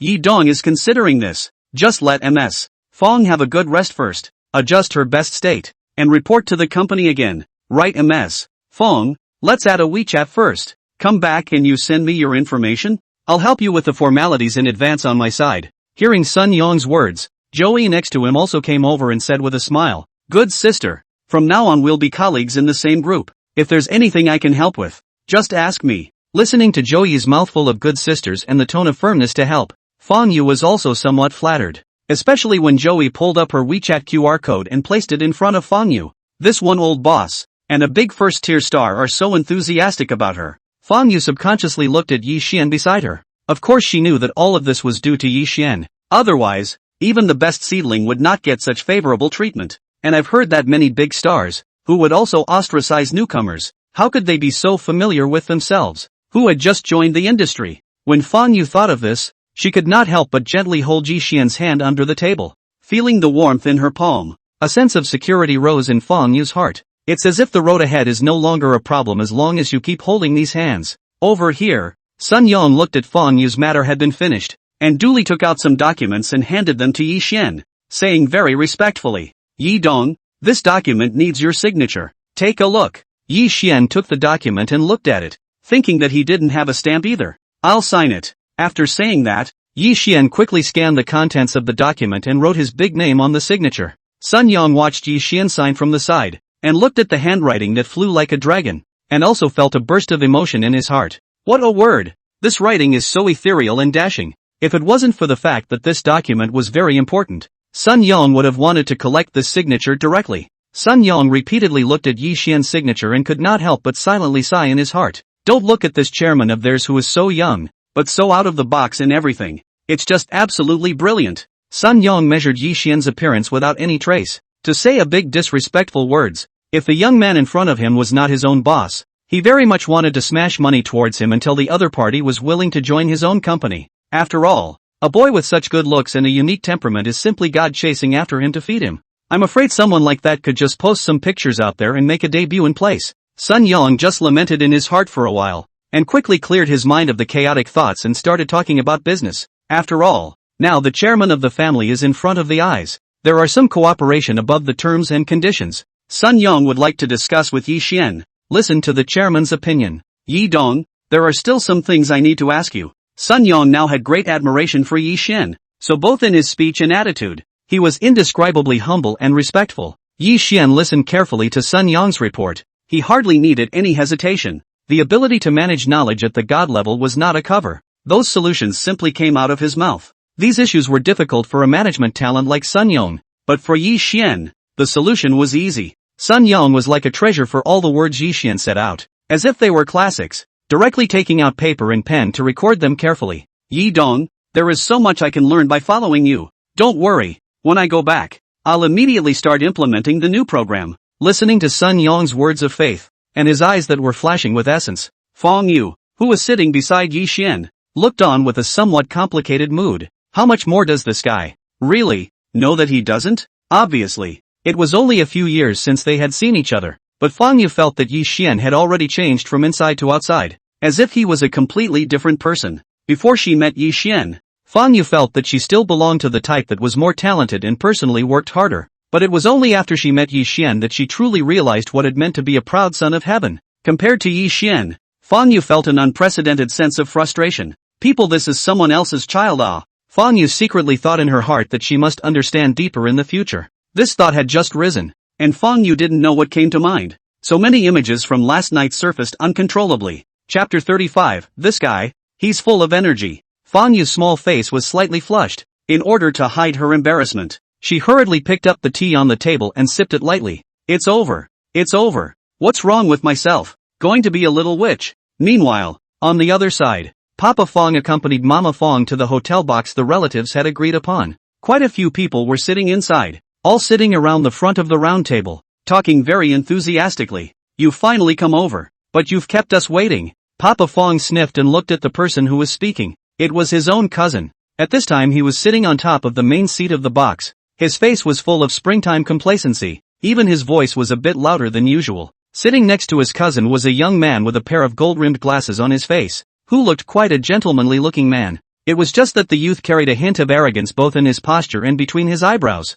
A bit of a sheer arrogance. Papa Fong naturally recognized this youth. It was his cousin's son, Lu Kai. The relatives sitting next to him looked at the seated Mr. and Mrs. Fong and immediately said loudly, "Oops, you guys came over too late, but you missed a big news. You know, I tell you Xiao Kai now that is really capable. Young age has entered the top financial securities company in China. That's awesome. 2 years of good work in the future. It's definitely going to be a great future." That relative's words were spewing out of her mouth, but she herself was oblivious to it. And that proud energy, as if she was boasting about her son, her tail was about to go up to the sky. Over here, the tone of the relative's speech pleases Lu Kai, and a hint of a smile finally appears on his haughty face. He looked at the people present and feigned great indifference. Why, this little achievement of mine is nothing but a fluke. Although his mouth said that it was a fluke, but the complacency that flashed quickly under his eyes was clearly seen by everyone present. It's just that everyone is very optimistic about Lu Kai right now, so naturally it's impossible to say anything unpleasant on the spot. The crowd of relatives looked at me. I looked at you, all with smiles on their faces, complimenting Lu Kai. Gu, old Lu, or you will educate your children. Look at this child Xiao Kai, all so powerful, but still so low-key. After all, Xiao Kai is young now. It's always good to be humble. I'm telling you, the more humble a child is like this, the more he'll accomplish in the future. It really made me envious. In that case, in the future, old Lu doesn't need to do anything. Just wait at home and enjoy his happiness. Having a good child is happiness. Instead of us being envious here, wouldn't it be better to take lessons from old Lu and ask him how he was educated? One of the relatives said something, and for a moment, the eyes of all the people present all fell on Lu's father. Sensing the crowd's eager gaze, Lu Dad also smiled proudly and cheerfully explained to the crowd, "This kid worked hard on his own, and his mom and I really didn't worry much about it. If you ask me, this son has his own children and grandchildren, and we should let go when it's time to let go." Xiao Kai the kid studied this major, plus he got good grades, but not into the big group. But I've heard that you can make a lot of money later on after a few more years in the industry and with seniority. The crowd of relatives listened to Papa Lu's words and scared again. Just at this time, the door of the box was knocked on, and the waiters carrying various dishes began to serve them. Everyone fell silent, and Papa Lu looked at Papa Fong beside him at this time and inquired with a smile, "By the way, isn't Xiao Ye about to graduate as well? I remember that she majored in acting back then, right? How about that? Have you thought about what kind of job you're going to get?" When the other relatives heard Papa Lu mention Fong Yu, they were all of a sudden interested and came forward to ask. It is said that nowadays the most expensive to feed college students are those who study art. Xiao Ye is still studying acting. What kind of job you want to do in the future? But you have to plan ahead, yo. Xiao Ye is so pretty. It's not bad to learn acting. But will this industry be a youthful diet? A little less stable? What is little Yu's own plan? Who doesn't know that you can make a lot of money as a big star nowadays? But I've heard that the circle is very chaotic, so we can't let a good kid learn to be bad. The crowd threw a flurry of questions over, asking Fong's father and mother to be speechless for a while, and in the end, they could only smile awkwardly. After a few moments of contemplation, Fong Dad then slowly replied, "We also have more respect for Xiao Yu's own opinion. This child likes to perform. I guess he should go to be an actor in the future." When the relatives heard Papa Fong say this, many of them raised their eyebrows and smiled. Actors are not bad. Maybe they will become big stars in the future? Look at the income of those actors. It's tens of millions of dollars, so you guys can enjoy yourselves in the future. Over here, Lu Kai and his dad listened and also hummed lightly as Lu Dad opened his mouth. "Why, from what I've heard, you can't be a big star right out of school. They just walked out of school. They must have started out as nobodies, or at best, as runners." When the crowd of relatives heard Papa Lu say this, a look of dawning realization appeared on their faces as well.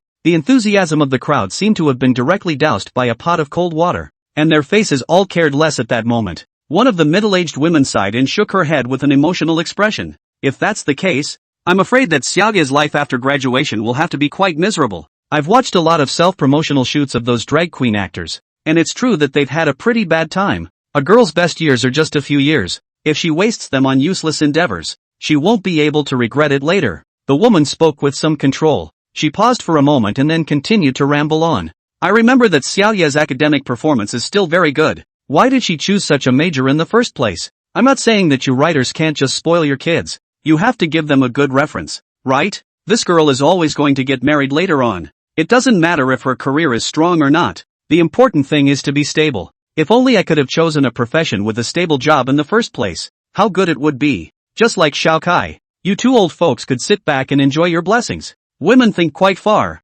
After all, Xiaoya looks so beautiful. Find a rich man is not easy. Even if you can't be as good as Kai, you can be a young granny or something else in the future, and your life will be just as beautiful. As soon as the woman's words were finished, they were echoed by Papa Lu. Papa Lu nodded vigorously. He looked at Papa Fong and again shook his head and said, "You're not doing well in civil engineering now, and it's starting to get unstable, is it? I think you haven't tasted enough instability, and you're asking your daughter to live the same way? Although you have a little bit of money, it's still up to your children to make a good living in the future. So how long can you fill it with that little money of yours?" A group of relatives are now looking up to Lu Dad. Once he finished his words, the crowd beside him spoke out in agreement. Old Fong, don't be upset if I tell you the truth. This girl still needs to be stable. What can she do if she goes to run the show? It's a waste of years of tuition. Children with such expensive tuition fees for a year can come out so accomplished. Xiaoya's tuition fees alone cost tens of thousands of dollars a year, and she can only go to work as a drag queen at the bottom of the ladder. What kind of a thing is this? No, let Xiaokai think of a way. It's not easy for a girl to find a stable job. As long as you're not overly ambitious, you might be able to find a financial executive to be your husband. With Lu Kai, the template of the financial industry. Here, Fong Yu's future runs are extraordinarily low. For a moment, even if those present were relatives, they couldn't help but start stepping down and elevating themselves, itching for Lu Kai to introduce Fong Yu to their group as a receptionist. After the crowd finished this pass, their hearts began to envy Lu Kai's family more and more. After all, if your child is successful, both the child himself and the parents of the family will be honored. Ugh, such a great kid. How come he's not in his own family? After the crowd had finished lamenting in their hearts, they surrounded Lu Kai and Lu's parents to praise them, and the nice words were like flowing water, raging around in the box. A relative suddenly thought of something and looked at Lu Kai and asked, "By the way, Kai, how much do you have to be paid after working long hours here?" Everyone was concerned about this topic and all looked at Lu Kai in unison, waiting for his answer. Lu Kai greeted the crowd's line of sight, smiled faintly, and said in a very bland tone, "I'm not much of a salary to begin with, but now it's also good to go steady at $500,000 to $600,000. But while it's small now, when you get through the years, you'll be able to reach millions of dollars in paychecks behind you. If you can become a manager, you'll be taking a cut of the entire department, and then your salary will be more or less on the upswing." As the crowd listened to Lu Kai's words, their eyes widened, each as if they had heard some shocking news. Good man, how long has this just been in the group? And now it's $500,000 to $600,000? True to form. That's a lot of revenue for a big group. Lu Kai was extremely enjoying this shocked gaze. The corners of his mouth uncontrollably raised slightly, a look of deep concealment. I'm still just getting started here, and it's nothing impressive. I'll definitely work harder in the future and try to become a manager soon. That's kind of my little goal these days.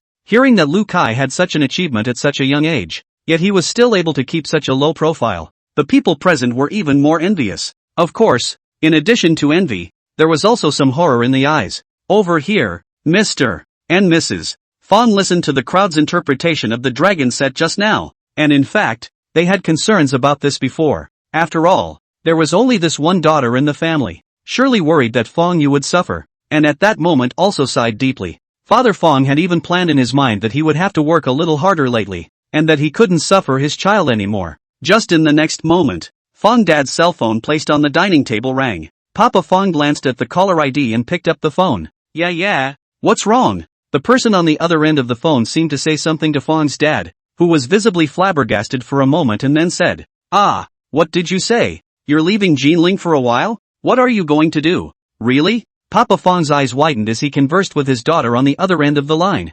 "Okay, then you'll go home first in a while. We'll go back in a while too. We'll discuss it at home. After saying that, Fong Dad sighed hung up the phone. The crowd looked at him as he put down his cell phone, and they all looked this way with curious looks on their faces. What's wrong? I heard you talking just now. Was it Hyatt who called? Papa Fong seemed to still be immersed in the phone call he had just made, and his movements were a bit slow, but he nodded vigorously. We're going to go home first in a while. Yaya said she's going to sign a contract with the Dongling Entertainment Group. She just finished dinner with the other party's boss and said she'll go home to pack up her things in a while. Ha? Dongling Entertainment Group? Signing? Papa Fong's words caused all the people present to freeze, with shock on their faces. They simply couldn't believe their ears a little, their eyes staring straight at Papa Fong as if they were waiting for the other party to break. What did Papa Fong just say? Xiao Yu actually dined with the boss of Dongling Entertainment Group? Dongling Entertainment Group was still quite vocal on the Suzhou Hangzhou side, and even those of them had heard about it. Such a big group boss. Xiao Yu actually knows him? Over here, Dad Lu's reaction was the biggest. He sniffed and sucked in a breath of cool air, frowning as he looked at Dad Fong and asked, "She's a student who can have dinner with the boss of a big entertainment group? Isn't this a joke? Not to mention how busy people's bosses are in a day. Even if they are good seedlings, it's hard to get a personal reception from their bosses. Xiao Ye is young now, so don't be fooled. You adults have to pay attention too, or you'll regret it." The other relatives, listening to Lu Dad's words, also felt that it made perfect sense and opened their mouths. Or old Lu has insight. I also felt something was wrong when I heard it just now, but I didn't realize it for a while. When you said that, I kind of came back to my senses. I heard that nowadays many people are posing as directors or people from entertainment companies, just to cheat those girls who want to be stars. You guys tell Xiaoye that you must be more vigilant. At least Xiaoye is a child from a proper art college. How can she still fall for this kind of trick? Alas, in the future I'll have to talk to the people around me. Girls still need to learn some stable majors. Everyone was not believing Fong Dad's words, and had even come to believe that Fong Yu had been tricked. Just as these people were talking to each other, Fong Ma's cell phone rang. Fong Ma picked up her cell phone and took a look at it, and froze directly there as she looked at the message on it. The people next to her looked at Fong Ma and froze, looking towards her cell phone screen, only to see that the screen was sending a photo of Fong Yu and a big beautiful woman, the two of them leaning intimately together like a pair of sisters. What really froze the crowd was that big beauty, none other than first-tier big star Joey. The best part is that Fong Yu didn't just send a group photo, but also an autographed photo of Joey. Mom, didn't you especially like Joey's role before? I got her autograph for you. I'll give it to you at home later. WeChat that Fong Yu seems to be in a good mood, regardless of whether the mom has replied, directly thrown over a few happy emoticons. Through the screen can feel that kind of happiness. Fong Ma looked at the cell phone screen and took a deep breath, then zoomed in on that group photo in front of everyone. The crowd could see Fong Yu and Joey's posture more clearly as Joey took the initiative to wrap her arms around Fong Yu's shoulders with a casual and sweet smile. Such an intimate gesture. Just a little cutie. You can also tell that it's not a photo op with a fan's face. It's like they've been friends for years. This. Joey is at least a big star of the first tier. Her episodes are shown on TV every day, and her figure is often seen in various advertisements. So having ascertained the owner of this face, the faces of these relatives present became instantly enriched. Especially a few relatives who liked to visit the entertainment section. Their mouths were slightly open, their eyes filled with shock and disbelief. That's Joey Ah. People proper first-line star? That value are hundreds of millions of calculation. A relative sucked in a breath of cold air as she swallowed hard. In that case, Fong Yu, this is really having dinner with the boss of the Dongling Entertainment Group? I remember that Joey is the first sister of the Dongling Entertainment Group, and I didn't expect to be accompanied by a first sister just for a meal. The latter words were no longer available to the relative. All the words were stuck in her throat, and even the other relatives were silent for a while. There was silence for a full moment before one of the relatives looked up at the crowd as an afterthought and spoke. This if Xiaoye becomes a big star like Joey, then in the future, won't she be worth hundreds of millions of dollars a year? The kind that's worth hundreds of millions of dollars? After all, everyone knows by now that stardom is really very much a money-sucking business. Casually endorse a big brand. The least is tens of millions of dollars of income. That is a proper little moneymaker. The crowd imagined Fong Yu's future income, and it instantly felt almost astronomical. Dad Lu and Lu Kai sat there listening, their faces becoming a little uncomfortable. Almost instantly, the 500,000 to 600,000 dollars of income that had just been blown out of proportion by the crowd, and the millions of dollars of annual salary in the future, became a joke all of a sudden. After all, people are big stars in the future, and that income has no upper limit at all.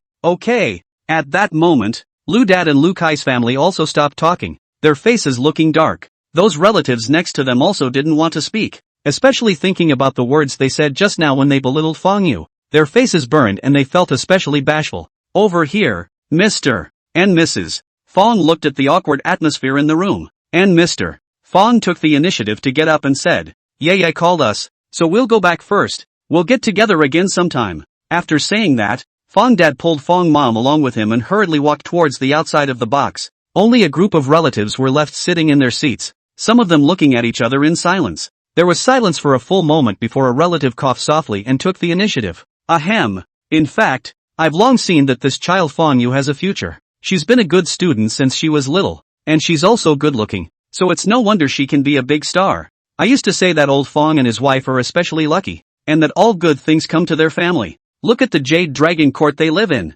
Who would believe it's a big villa that comes with a bill? This is life. Look at the children born from other people. Compared to my unlucky thing, I can't even eat anymore. And I want to go home and beat the children now. The relatives have now changed their words, and they think that Fang Yu is a good child, and will be able to get good benefits in the future. Such a good relative to keep on good terms with. On the other side of the room at this time, Fang's dad and mom drove the car straight back to the house. When the two of them entered the house, Fang Yu in the living room heard the sound coming from the doorway and immediately greeted them. "Mom and Dad, you're home." Fang Yu smiling trotted over, doggy-like first signed photo stuff to mom. A look of praise. "Goo, it's really Joey's autograph photo. My goodness." Fang Mom took the signature photo back and forth looked. The smile on his face cannot stop. The crow's feet at the corners of the eyes looked to be laughing out. Fang Dad was watching from the side and was also very happy, looking at his own daughter and asking, Yeah, when do you plan to leave?" "When the time comes, ask your mom to pack for you. You haven't traveled much. You're inexperienced, so you can't leave anything behind. Although it is true that you can buy a lot of things now, but when it really comes time to use them, what can you do if it is too late?" Mrs. Fang also had a worried look on her face. She first carefully put the signed photo away before she came over and said, "Right you. Do you want to rent an apartment when you get there? Do you need mom and dad to follow you to look for an apartment?" Fang Yu knew that mom and dad were concerned about themselves, but she still hurriedly waved her hand. "There's no rush. I won't be there until a few days later anyway, so we'll see what happens when we get there." After talking to mom and dad about the signing, Fang Yu yawned and said to them, "I'm sleepy as hell. I'm going to take a nap." Fang's father, Fang's mother, thought that her daughter was excited and didn't fall asleep because she was going to meet with the boss of Dongling Entertainment today, so she nodded her head. "Okay, why don't you go upstairs and catch up on your sleep?" Fang Yu nodded, not daring to show too much obviousness in front of mom and dad, so she had to endure the tearing pain and walked towards the second floor room.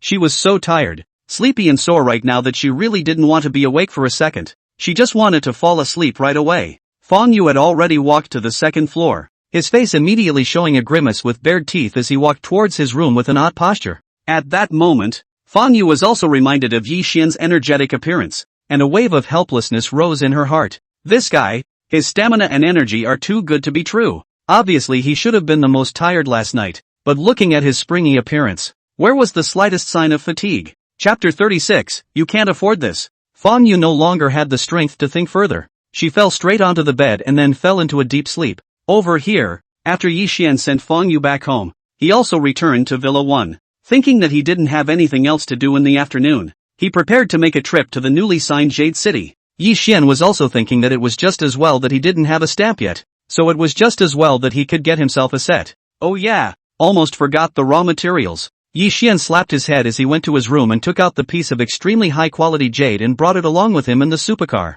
He navigated the location of Jade City, then slammed his foot on the gas and headed towards his destination. After a while, Yi Xian drove his car to Jade City. Yi Xian's eyes flashed with satisfaction. Truly worthy of being the largest Jade City near Jinling, it was indeed very distinctive. The whole building is built in an ancient sound and color. It looks like an antique building, and it covers a very large area. Yi Xian stood in the doorway and watched the people in a hurry walk from here. The customer flow was quite guaranteed. Yi Xian gently nodded and took a step towards the inside of Jade City. His hands were holding the jade, and in an instant, Yi Xian's figure attracted a lot of attention. The crowd was not only shocked by Yi Xian's looks and temperament, they were also attracted by the jade in his hand. Many of the customers who frequented this place were insiders, and they were obviously a little confused at the sight of the jade. Even the corners of their mouths twitched with it. What kind of jade is this? It was simply more perfect than any jade they had ever seen in their lives. The piece is so big and there's not a blemish in sight. It's perfect. That foot of water alone is enough to drive these people crazy.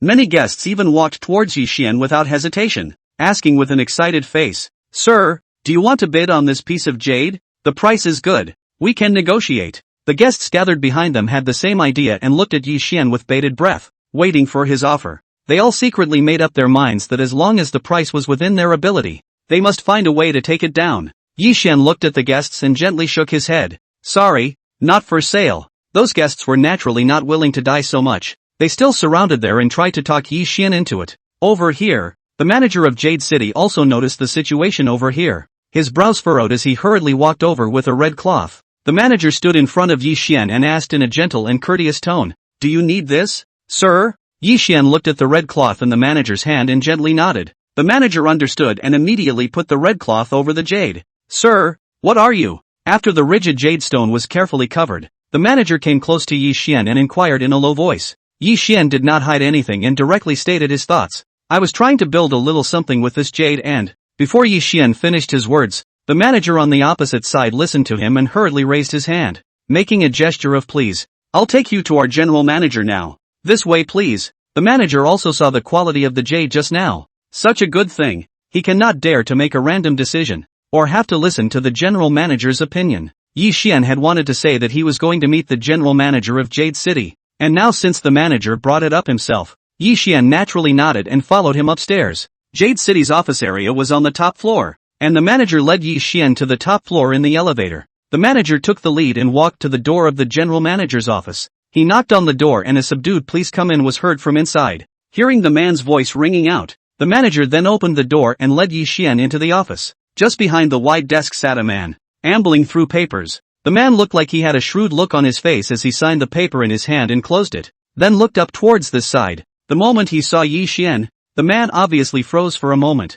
then rubbed his head and stood up from his chair, respectfully greeting him. "Boss, you're here, boss?" Hearing the general manager's words, the manager directly sucked in a mouthful of cool air, his eyes glaring round as he looked towards Yi Xian at his side. The manager was originally thinking of reporting on the jade situation, but now that he had heard the general manager's words, all his words were stuck in his throat. He had also heard about Jade City's new change of boss, but how could he not expect that the new boss would actually be so young? That's so young. It doesn't even look as old as he is. After the manager was shocked, he also reacted and looked at the two men respectfully. "Then I'll go out first. You two can yell at me again if you need anything." General Manager Zhang Hong walked over from his position. He looked at what Yi Xian was carrying in his hand and hurriedly inquired, "Boss, what have you got here?" As Zhang Hong spoke, he had already extended his hand in preparation to take it. However, Yi Xian waved his hand, politely refusing Zhang Hong's movements and said softly, "I'll just put it down." Yi Xian placed the jade on the table and then lifted up the red cloth covering it. Zhang Hong glanced towards the jade. His eyes had been completely unable to move away. His eyes were glazed over. Even his breathing followed. "This is?" Just at this time, Yi Xian also took the red cloth down completely, revealing the full picture of the jade. Zhang Hong stood there as if petrified, his entire body a little confused. Such a neat chunk of jade, still glistening. He swallowed a few mouthfuls of saliva violently. As the general manager of Jade City, his pair of eyes were quite poisonous. With just one glance he concluded that this piece of jade could be said to be worth a lot of money. For this character and size, it is absolutely a superb product with no price in the market. Zhang Hong took several deep breaths before letting his excitement gradually ease a bit. It's really worthy of being the new boss. The handiwork is just extraordinary, and the first shot is a masterpiece. To be honest, this piece of extremely high-quality jade directly shocked him completely. Zhang Hong reluctantly looked at the jade a few more times before looking at Yi Xian and inquiring in a low voice, "Boss, what are you?" Yi Xian pointed at the jade and directly stated his thoughts. "I'm missing a few seals right now, and I'm planning to make a few seals with some of the bumps on the outside of this piece of jade," Yi Xian said while comparing the jade on top of it in front of Zhang Hong. Zhang Hong's heart almost twisted together in pain as he listened to Yi Xian's words and then looked at the fingers that were gesturing back and forth on the jade. Such a nice stone. Such a complete piece. Cut off part of it with this to make a seal? Isn't that a waste? It was important to realize that Zhang Hong had been the general manager of Jade City for so long, and this was the first time he had seen such a good jade. But after all, this was brought by his own boss, so even if Zhang Hong had some thoughts, he did not dare to say them. Zhang Hong slowed down for a good while before reluctantly accepting this fact. He coughed lightly and looked at Yi Xian and said, Boss, I was going to contact you as soon as I finished the paperwork. Since you came here first, why don't you take a look at the file first, and I'll get someone to design it for you right away now? Yi Xian listened to Zhang Hong's words and also nodded his head as a promise. It was just as well that Yi Xian had the time now, just so he could check out the situation in Jade City. Zhang Hong was very respectful in front of his own boss and immediately gave up his position and found out the documents prepared in advance and presented them to Yi Xian with both hands. Boss, take a look at it, and if you have any questions or want to know anything, you can ask me anytime. Yi Xian nodded gently as he listened to Zhang Hong's words. He took the various reports and documents handed over by the other party and quickly browsed through them. Although Yi Xian had not come into contact with this aspect of the Jade business, but after all, he had divine-level management abilities in place, so there was no hindrance at all in reading this information. Soon, the situation of Jade City took a rough shape in Yi Xian's mind. Yi Xian gently nodded his head. It really deserves to be the largest Jade City near Jinling. Under Zhang Hong's management business is very prosperous. It is worthy of the title of number one. However, at the moment, Yi Xian could only see a limited number of documents, so after reading them, he put them aside. It was at this time that the office door was suddenly knocked on. Come in, Zhang Hong shouted. The office door was pushed open from the outside and a silhouette walked in. It was the designer that Zhang Hong had shouted for. As soon as he saw the designer arrive, Zhang Hong immediately introduced him to Yi Xian. Hello boss. The designer was also shocked when he looked at Yi Xian's young face, but he quickly lowered his head and greeted respectfully. Yi Xian gently nodded his head as he directly opened the door and stated his request. I'd like to make a couple of seals, and I need you to help me with a couple of styles. The designer listened attentively to Yi Xian's claims, and then spoke out some of his own ideas in accordance with Yi Xian's thoughts. By the way boss, do you want yin or yang seal engraving on your seal? The two had a quick discussion, and after the designer quickly recorded Yi Xian's requirements, he got up and left. Over here, Zhang Hong stood next to the table, looking blearily at the top quality jade, his heart having long since shattered into crumbs. Such a good and superb jade, thinking that it was going to be made into a seal. Zhang Hong felt bad in his heart. Such a superb jade could definitely become an heirloom piece if it found a top-notch carving master to create it. What a shame. Zhang Hong's heart felt like a knife when he thought of such a waste. But if you think about the fact that this is what your boss is going to use, naturally it's going to be the best. It makes you feel a little better. Just at this time, Yi Xian put down the document in his hand and looked at Zhang Hong and said, I'm going to go down and hang out by myself, so why don't you continue organizing the paperwork here, and just send it directly to me when you're done. Zhang Hong naturally nodded his head in response as he listened to Yi Xian's words, and then sat back in his seat to expedite the processing of the documents at hand. Yi Xian walked out of the general manager's office. He took the elevator and went directly to the downstairs. He had just walked out of the elevator when the manager standing in the lobby saw Yi Xian and hurriedly took 3 steps forward, owing slightly. Boss, you're down. Where are you going to go? I'll accompany you over here for a stroll? Yi Xian gently waved his hand at the words and looked at the manager to reply. No, just go about your business. I'll just look around myself. The manager nodded and stood still, watching Yi Xian walk towards the halls of Jade City. Yi Xian put his hands behind his back and surveyed the Jade City in front of him. In addition to the area for buying finished jade, a large portion of the area here is used to sell various raw stones. Both areas were crowded and gated, so it was no wonder that Jade City's daily water flow was so amazing. Yi Xian nodded with satisfaction and took the lead towards the area where finished jades were sold. He followed the guests and wandered around the jade counter. Yi Xian carefully observed, and found that the jades sold at the counter were all of good color, with goods of all price levels, and complete styles. Even the store offers a high level of customization service, which allows customers to shop for the jade they have their eye on for a private order. Yi Xian also purposely looked inside the high-level jade counter, although the jade here was really good. However, such as his piece of jade that was of top quality, it was a piece of jade that he did not see. Yi Xian understood this very well. After all, that piece of jade was an extremely high-grade jade rewarded by the system, and that grade was absolutely priceless. Even if there is really such a color of jade, I am afraid that it is also in the hands of some collectors to treasure. Simply impossible to take out. Yi Xian looked around for a while, then walked towards the area where the raw stones were sold. The raw stone area was very crowded with guests, and many people here were old acquaintances, picking stones while chatting with one another, which seemed extremely lively. They all had smiles on their faces, and they all seemed to be getting something out of it. Yi Xian raised an eyebrow and used his god-level eyes to survey the pile of raw stones not far away. The stones in the raw stone area are not randomly placed. The placement is very telling and represents different prices.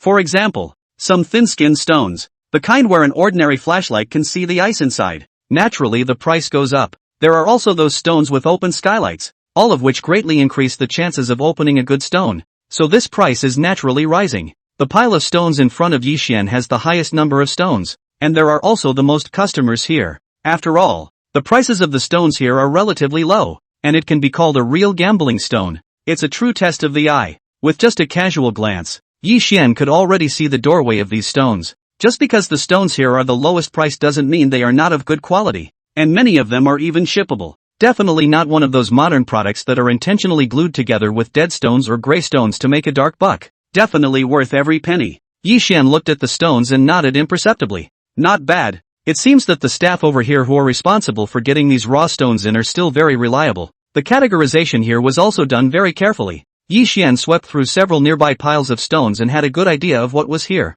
Yixian went to look at the location a little bit inside, sort of looking at all the raw stones on this side, and finally Yixian's line of sight landed on a small raw stone at the corner. He swept a few unmarked glances and turned his eyes to the side. By this time a number of the guests had come this way, and they lowered their heads to pick and choose from the pile of stones. The faces of these people all wore extremely serious expressions, and the small equipment in their hands was one set per person, very skillfully operated. These guests also noticed the small piece of raw stone in the corner, holding it in their hands and passing it around. Soon one by one they straightened up and shook themselves, heading the other way. Yixian looked at these people and also walked to the edge to pick up the piece of raw stone and look at it. A flicker of realization flashed across his face. No wonder all these people shook their heads and left, so there were quite a few cracks in the surface. With a performance like that, the odds are that nothing good will come out of it. But well, a mysterious smile flashed under Yixian's eyes as he threw the piece of raw stone back into its original position. He didn't have any interest in these stones.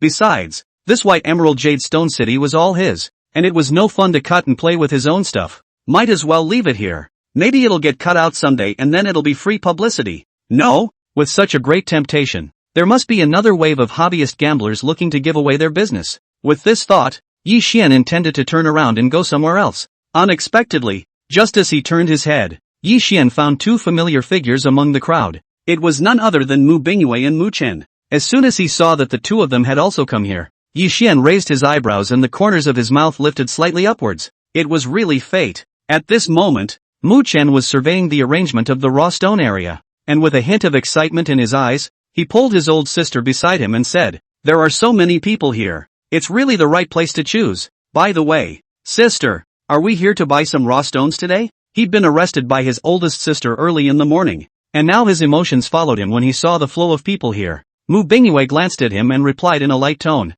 "There's no rush. No news has come from the old man's side yet. Let's scout around here first." Grandpa had the idea of entering the Jade Circle before, and in the future, he would definitely want to put some in the family store. So Mu Bingyue was also extraordinarily attentive. Mu Bingyue was clearly using her heart as she surveyed the situation in Jade City before continuing. "Let's work a little harder in the next few days and walk around some more, and there are a few other venues we can go over to get a feel for the situation first. I've heard that there are still some jade auction places in Jinling, so when the time comes, we'll also be stepping on the spot, so we might have a use for it in the future." Speaking here, the corner of Mu Bingyue's lips hooked upwards. "Of course, if I come across the right one I'll have to buy it too, just for practice." As soon as he talked about buying raw stones, a quick flash of excitement flashed under Mu Bingyue's eyes. She had recently specialized in a lot of information on the subject, and now it was time to verify the effectiveness of her studies. Over here, Mu Chen looked at his old sister, skimmed his mouth in a direction Mu Bingyue couldn't see,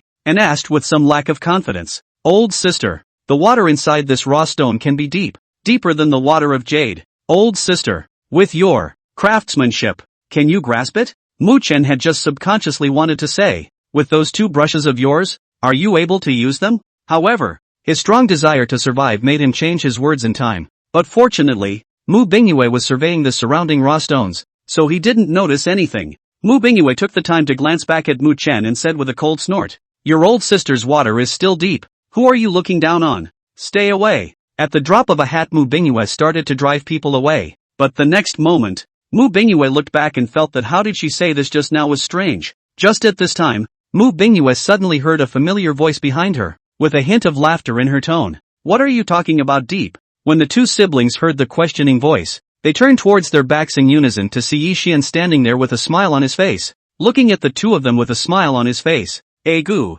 brother Yi, you're here too." As soon as Mu Chen saw Yixian, he immediately cheered up and cheerfully came forward to greet him. Why, just now my oldest sister said her. Chapter 37. You said Yi Xian is your boss? Ah. Before Mu Chen could finish his words, Mu Bingyue came up with a punch directly towards his back waist. The punch was accurate and hard, and it made a muffled sound. Mu Chen. Misty grass. My loins. At least we're siblings. Why are you being so mean? Mu Chen was in pain for a while, and he gave his oldest sister a grudging look, but out of his suppressed bloodline, he stiffly didn't dare to say a single word more. Mu Bingyue didn't bother with Mu Chen at all as she looked at Yi Xian with a smile on her face. It's fine. I was just joking with him. By the way, Yi Xian, why are you here too? Yi Xian nodded at his words. I came over to take a casual look. Are you guys here to buy raw stones? Yeah, take a look over here, and if you run into the right one, buy it. Facing Yi Xian's inquiry, Mu Bingyue did not hide anything and spoke her thoughts. In front of Yi Xian, Mu Bingyue didn't have the cold and perfunctory look just now, but was a smiling lady of the world in general. Mu Chen, who was watching, bristled. This old sister, why is it like learning to change faces? Mu Chen spat out 2 sentences in his heart, then dropped his sight on Yi Xian and asked with a smile piled on his face. Brother Yi, how long have you been hanging around over here? How's it going? Is there any jade you've been eyeing? Give us a recommendation? He had seen Yi Xian's strength, and since Yi was so accomplished in antiques, he thought that he wasn't bad in jade. Mu Chen's off-the-cuff words caused Mu Bingyue beside him to be speechless for a while and let out a quiet sigh. She slapped her head, her white eyes nearly rolling out of her head. Their Mu family is also a Jinling family. How did such a stupid boy come out of a good family? This is a raw stone area. If people have a good eye for a piece, why don't they buy it themselves and recommend it to you? It's so whimsical. People Yi Xian will not be a lack of money. See which piece of their own buy away is. This silly boy. So talk is not difficult for people. Mu Bingyue just wanted to open her mouth to cut through the topic, but in the next moment, Yi Xian's voice snatched at him. Speaking of jade, there is one. Yi Xian pointed towards the pile of raw stones behind himself, then roughly stated the location of that raw stone and said in a serious tone, you guys go take a look. It's not a bad idea to buy that piece for fun if you can ship it. At least far more than that stone is worth. It won't be a loss. Mu Bingyue. Yi Xian. You really don't care at all. I have to say. Yi Xian. This person can deal with. You ask him, he really give you a recommendation. Mu Chen carefully noted down the location that Yi Xian said, and the corner of his mouth grinned. Alright, thanks brother Yi. I'll go over and take a look first. Mu Chen was an acute person, and before the words fell on this side, he had already pulled up his sister's hand over there and was ready to walk towards the pile of raw stones. Seeing the backs of the 2 people leaving, a light curtain suddenly popped up in front of Yi Xian's eyes. Detecting that the host has been given a random chance to sign in. Do you sign in? Checking in. Sign in successfully. Rewarded with divine tea leaves and divine tea crafting skills. As the handwriting on the light screen changed, Yi Xian only felt a heat in his mind, and knowledge about all kinds of tea brewing filled his brain, gradually blending in. Soon after Yi Xian completely absorbed the divine tea ceremony skill, he slightly exhaled a mouthful of turbid breath. He was about to go catch up with the Mu siblings when suddenly his cell phone shook. It was Zhang Hong who sent a message to Yi Xian, saying that the information on his side was ready. Yi Xian narrowed his eyes as he looked towards Mu Bingyue and Mu Chen and said with some apologies, why don't you guys go ahead and pick out the raw stones? I've got some things to take care of over here. Okay, go ahead and get busy. When Mu Bingyue heard Yi Xian's words, her heart was slightly lost, but she was still very understanding and let Yi Xian leave first. After seeing Yi Xian's figure disappear into the crowd, Mu Bingyue then joined her brother and walked to the pile of raw stones that Yi Xian had mentioned. Sis, look, is this piece the one Yi said? Mu Chen's eyes were sharp. He saw the piece of raw stone Yi Xian was talking about at a glance and hurriedly walked closer to look at it.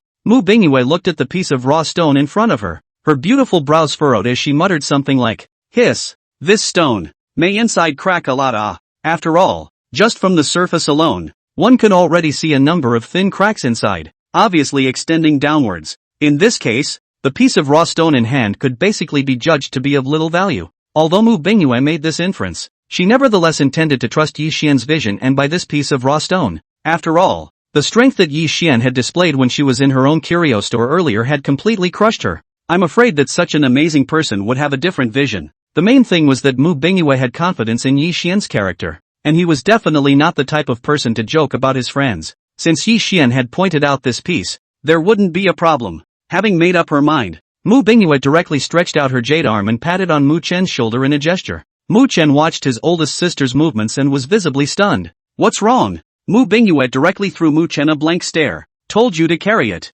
Go, pay the bill. After saying that, Mu Bingyue didn't give Mu Chen a chance to speak at all and had already turned around and walked towards the counter. Mu Chen looked at his old sister's back and sighed helplessly, then resignedly lifted the stone up and followed to the checkout. He could kind of see that he was meant to be a hard laborer. His own old sister is really a good calculation. No wonder he told himself to take care of his body. This is to treat him as a laborer. Manager, how much is this raw stone? Mu Bingyue walked straight to the manager, pointed to the raw stone behind him, and inquired about the price with a smile. The manager looked at the Mu family siblings and gently nodded his head. He had just seen the two of them together with Yi Xian, and smiled and exchanged looks for a while. Something clicked in his mind, but he quoted the original price. Mu Bingyue listened to the manager's words. This price was reasonable, but with a twinkle in her eye, she then pointed to the obvious crack above the raw stone and negotiated with a smile. Look, this one has more cracks. Can you go cheaper on the price? When the manager heard Mu Bingyue picking faults, he had long been surprised by such a reason for slashing the price,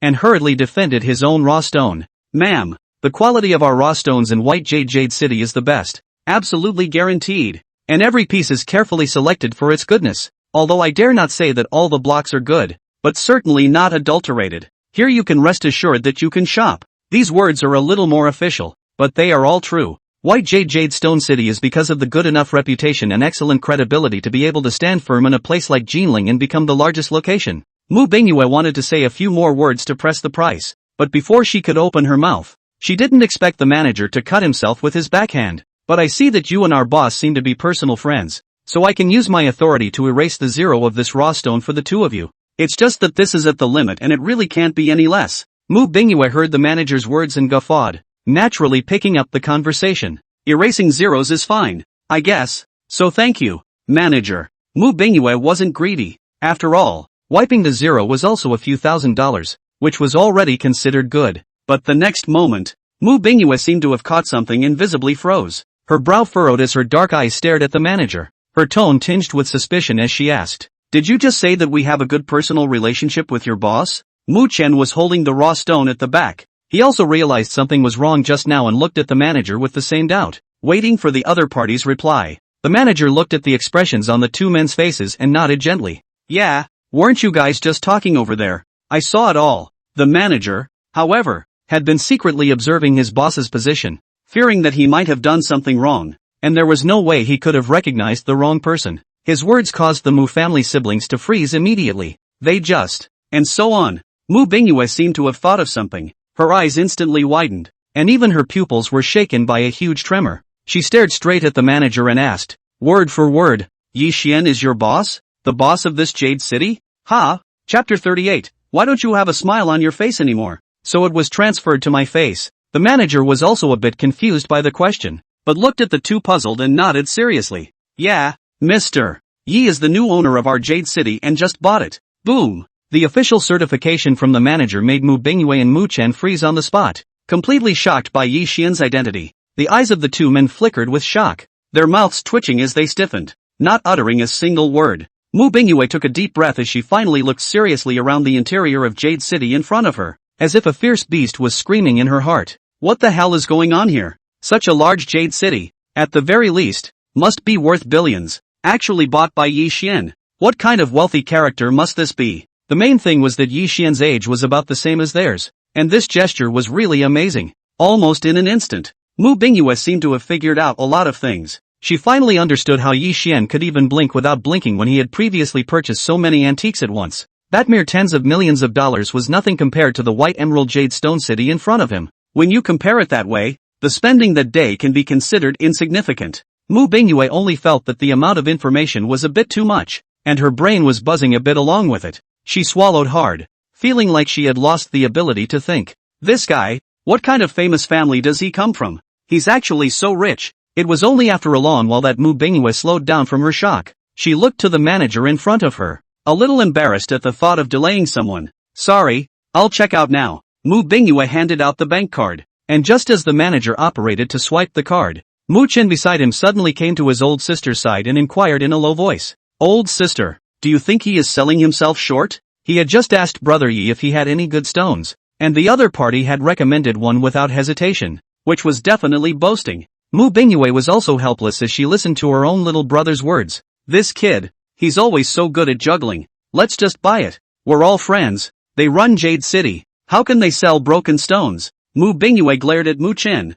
How could Yi Xian put this amount of money of 3 melons and 2 jujubes in his heart? Mu Chen was a bit speechless as he watched his old sister's face from the side. I am just kidding. Ah hey. You old sister. A little sense of humor or not? Hello ma'am. Here's your bank return. The manager politely handed the small ticket to Mu Bingyue's hand. Then he glanced at the raw stone and said very politely, we have a master here who specializes in cutting stones, so if you two need it, you can cut it on the spot. Many customers who come to Jade City, after picking their favorite raw stones, choose to cut the stones on the spot. When the time comes, guests can choose to keep it for themselves, or sell it on site to Jade City for convenience. Mu Bingyue had just seen quite a few customers cutting stones, and she agreed after thinking about it. Well, that's a pain in the ass. Mu Bingyue's words had just fallen, followed by the next moment. Not far away, several silhouettes walked towards the side. The girl at the head of the group was dressed in a lavish big brand couture, her brows locked tightly, seemingly disgusted with the guests coming and going in the Jade City.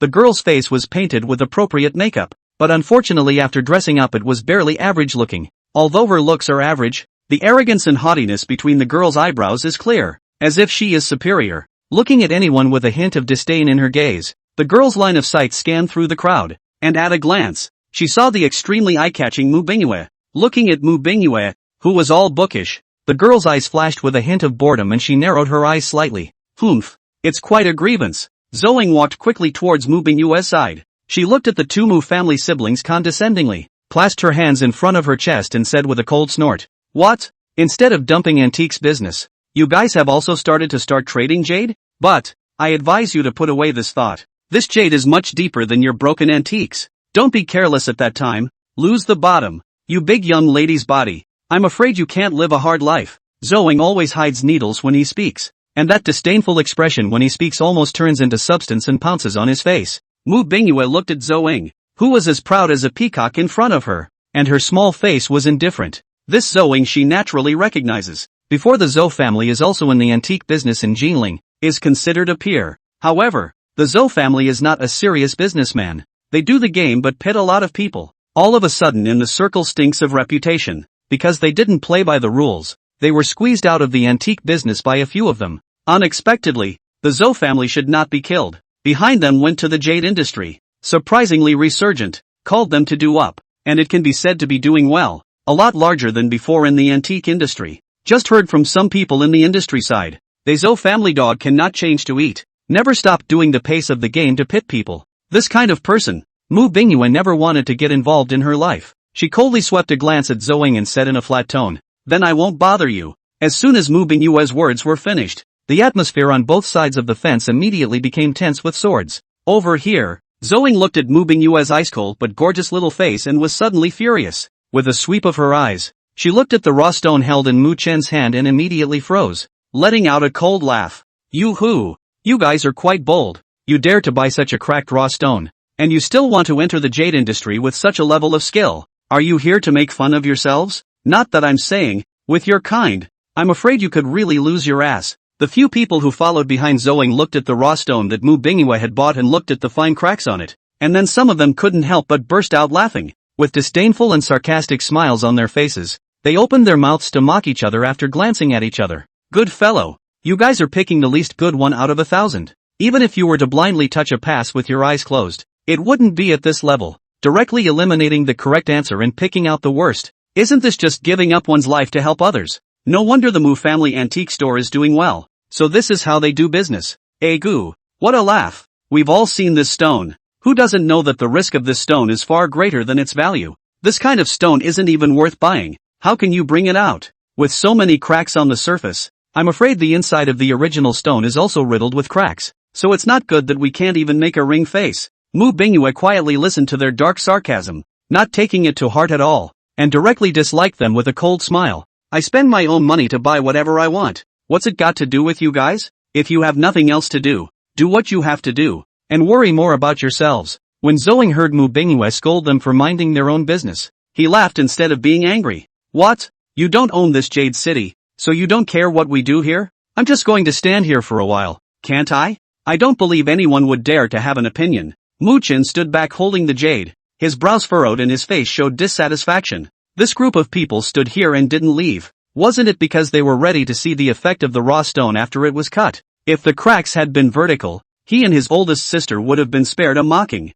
Mu Chen wasn't willing to take the heat, so he immediately prepared to go over and drive these people away. As soon as Mu Bingyue saw her little brother's movements, she guessed what he was thinking and directly reached out to pull him back. Not so much. They can look at it if they want. It's just a raw stone. After saying that, Mu Bingyue looked at the manager with a frank face and smiled. Please help me find a master to cut the stone. The manager looked at Mu Bingyue and nodded gently. Okay, you wait a moment. After the manager answered, he immediately went to the back and called a master in charge of cutting stones. The master came over to first look at the stone. In seeing the top cracked, his brows could not help but frown. Visible also was not too optimistic about this piece of raw stone. Although the masters themselves do not gamble on stones, they have been in this industry for a long time and naturally have their own experience to summarize. Master looked up at Mu Bingyue, then politely inquired, how do you want to cut this first cut? Over here. Zoeng and the others didn't leave at all, but stood by the side and waited calmly, with a look of being a spectator.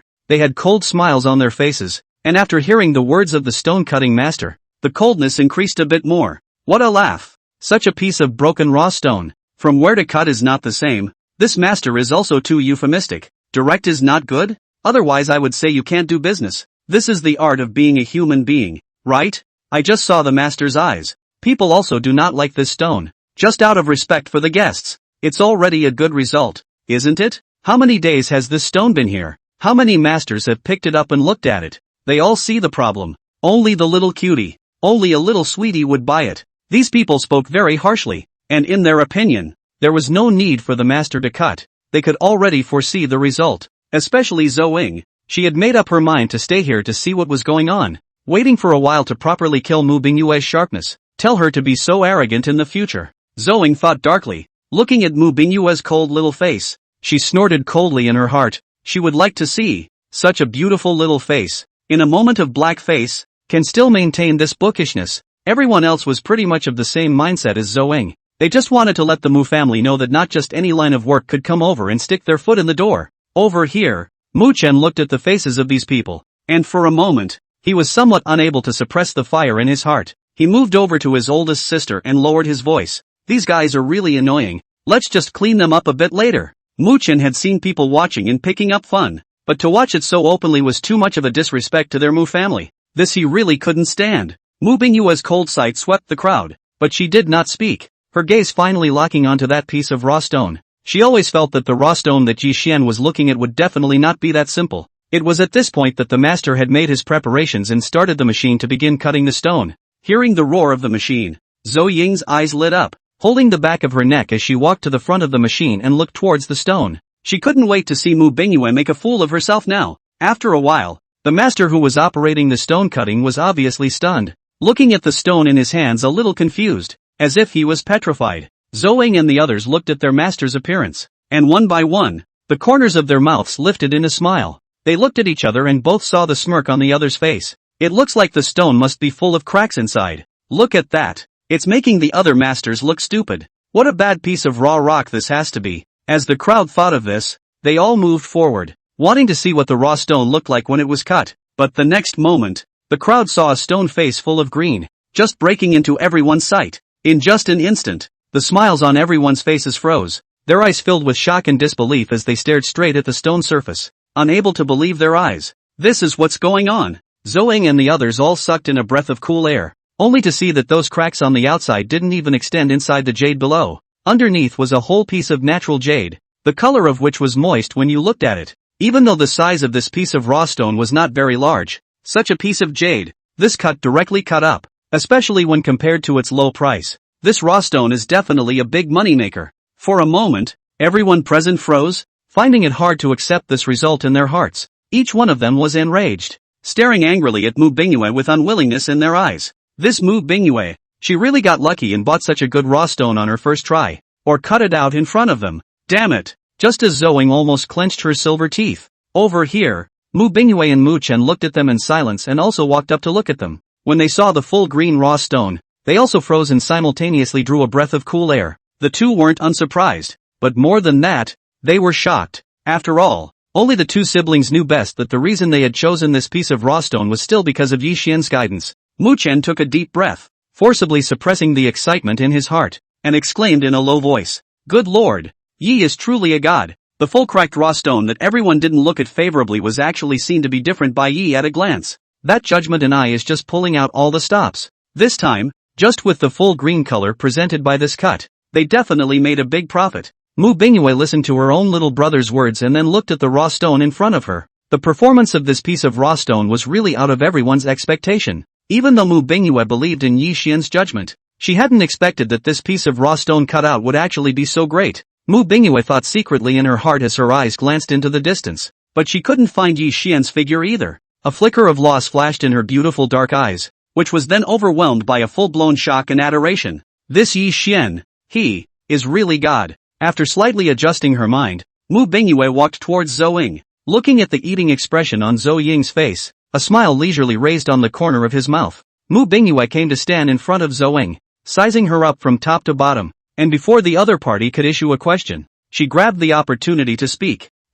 Why has the smile on Miss Zhou's face disappeared? Just now it was not all together. Whoops. Mu Bingyue deliberately pulled a long tone as the smile on the corners of her mouth deepened and she continued. So the smile didn't disappear. It transferred to my face. Chapter 39, Sister, do you want me to be your wingman? I'm a professional. Zhou Ying, listening to Mu Bingyue's complacent tone and the slightly upturned ending, was furious and wanted to tear Mu Bingyue apart on the spot. This woman, isn't it just opening a stone? What's there to be proud of? Zhou Ying hated it, and she was just about to go look at the boy next to her when she saw Mu Chen slowly walking over with his sleeves rolled up, that fierce and cold look on his face. And looking at the muscle mass on Mu Chen's body, the gap between the body types was indeed a little too big. However, Zhou Ying's side was a bit more crowded in the end, so these people didn't wimp out and stared angrily at the Mu family siblings, with no one making the first move. Over here, the manager looked at the atmosphere of saber rattling between these two sides, and also stood aside and waited. After all,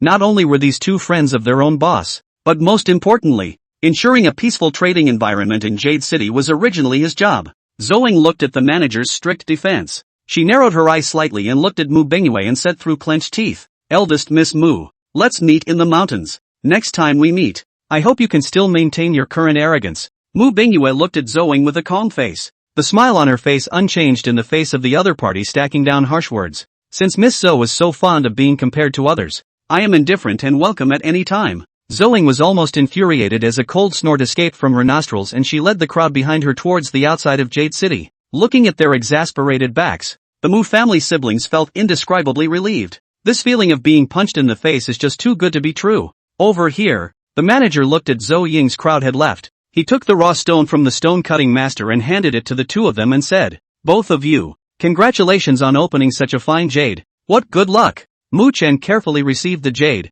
Looking at the jade in front of him so closely, Mu Chen's mood was instantly excited. This color, actually they casually opened it. He still cannot believe it a little. "Thank you, we'll be on our way then." After Mu Bingyue thanked the manager, she and Mu Chen walked together towards the outside of Jade City. Mu Chen surveyed the jade in his arms and thoughtfully looked at his oldest sister. "I'm looking at the size of this piece of jade. It should be able to produce 2 bracelets of good quality, right? If this color of jade bracelet is taken on the market, I'm afraid the value is even higher." Mu Bingyue looked at the jade and thought about it, and said directly, "Let's just offer a bracelet, and hit a men's string for the rest and give it to Yi Xian." Mu Chen listened to his old sister's suggestion and nodded in agreement, feeling that it made sense. After all, this piece of raw stone was the one that Yi had shown them the way, and now that they were returning the favor, even if they beat a bracelet out of it, they had made a huge profit. The two siblings talked as they walked towards the outside of Jade City, preparing to go back. Over here, Yi Xian had already returned to the general manager's office early,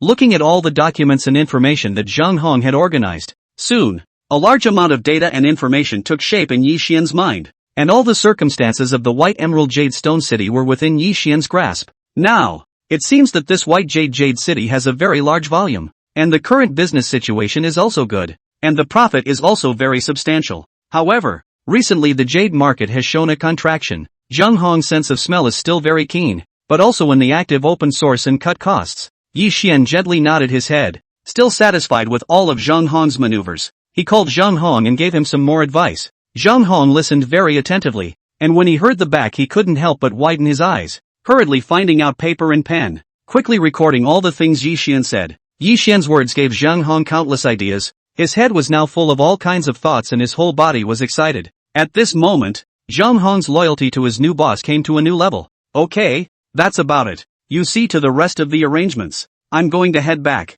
After Yi Xian presented his thoughts, he planned to go back first. Before leaving, Yi Xian received some documents handed over by Zhang Hong, which needed to be confirmed for him to sign. Yi Xian quickly flipped through one copy as he took Zhang Hong's pen and signed it one by one. Although Yi Xian's words were written in a dragon's hand, the heartache in Zhang Hong's heart was obviously much better as he watched his own boss signing so hard. He was even making up his mind that he had to keep an eye on the design department side and get the boss's stamp to be the best it could be. Boss, when the seal side is built, I'll send it to you first thing, Zhang Hong said very seriously. After all, the identity of his own boss actually did not have his own seal. It is indeed a bit uncharacteristic. Yi Xian nodded at his words. He got up and walked towards the outside of the office. Zhang Hong hurriedly followed up and personally escorted Yi Xian out the door. After sending Yi Xian away, Zhang Hong returned to his office and immediately instructed his secretary. Notify down. Let the designer side work overtime to catch up with the work. We need to get all the boss's seals done as soon as possible.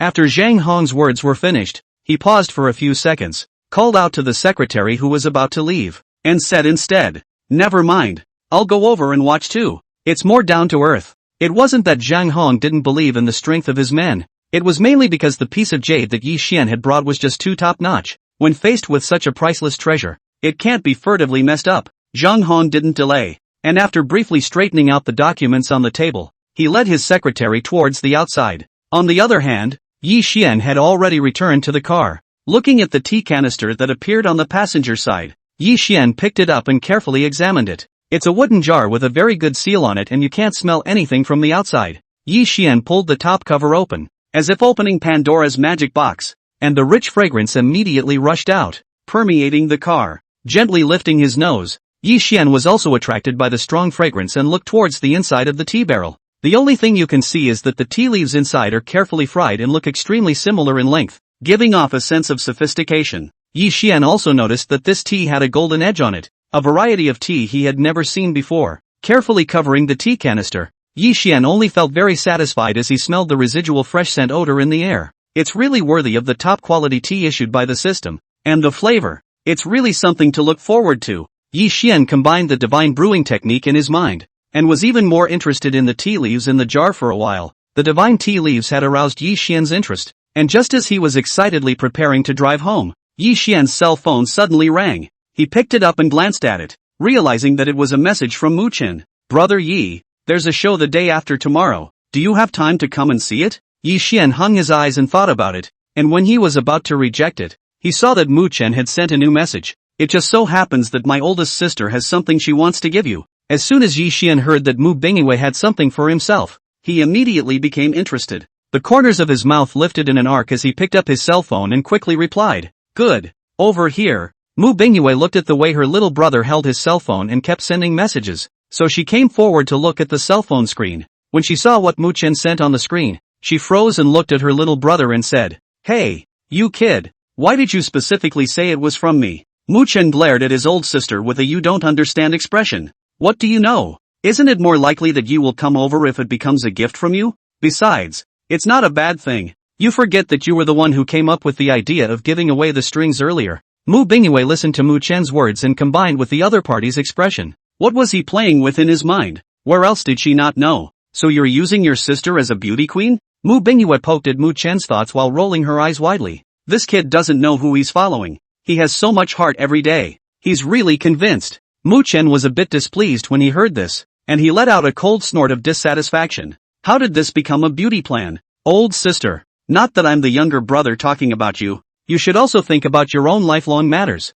Look at these guys our age. Which one is as good as Yi? Not only are they handsome and good looking, but they are also rich. Look at the cars they drive. They are supercars with hundreds of millions of dollars. Such a boy. Naturally, his family background is needless to say. That must be the excellent kind as well. Mu Chen didn't even need to think much before naming quite a few of Yi Xian's strengths. He coughed lightly and continued to add fuel to the fire. Didn't you see the expression on those big ladies' faces when they looked at Yi Xian in the gym the other day? That drool almost came out. I am now helping you to matchmaking. If you don't know how to work hard yourself, if he is snatched by someone else in the future, TSK, you, just find a place to cry. Mu Bingyu. Oh, man. So I have you to thank for this. Ha! Mu Bingyue spat in her heart, but Mu Chen's words just now had caused Yi Xian's appearance to surface in Mu Bingyue's mind. Thinking carefully about all the feelings after the recent contact with Yi Xian, Mu Bingyue had to lament a sentence. This guy is a pure demon.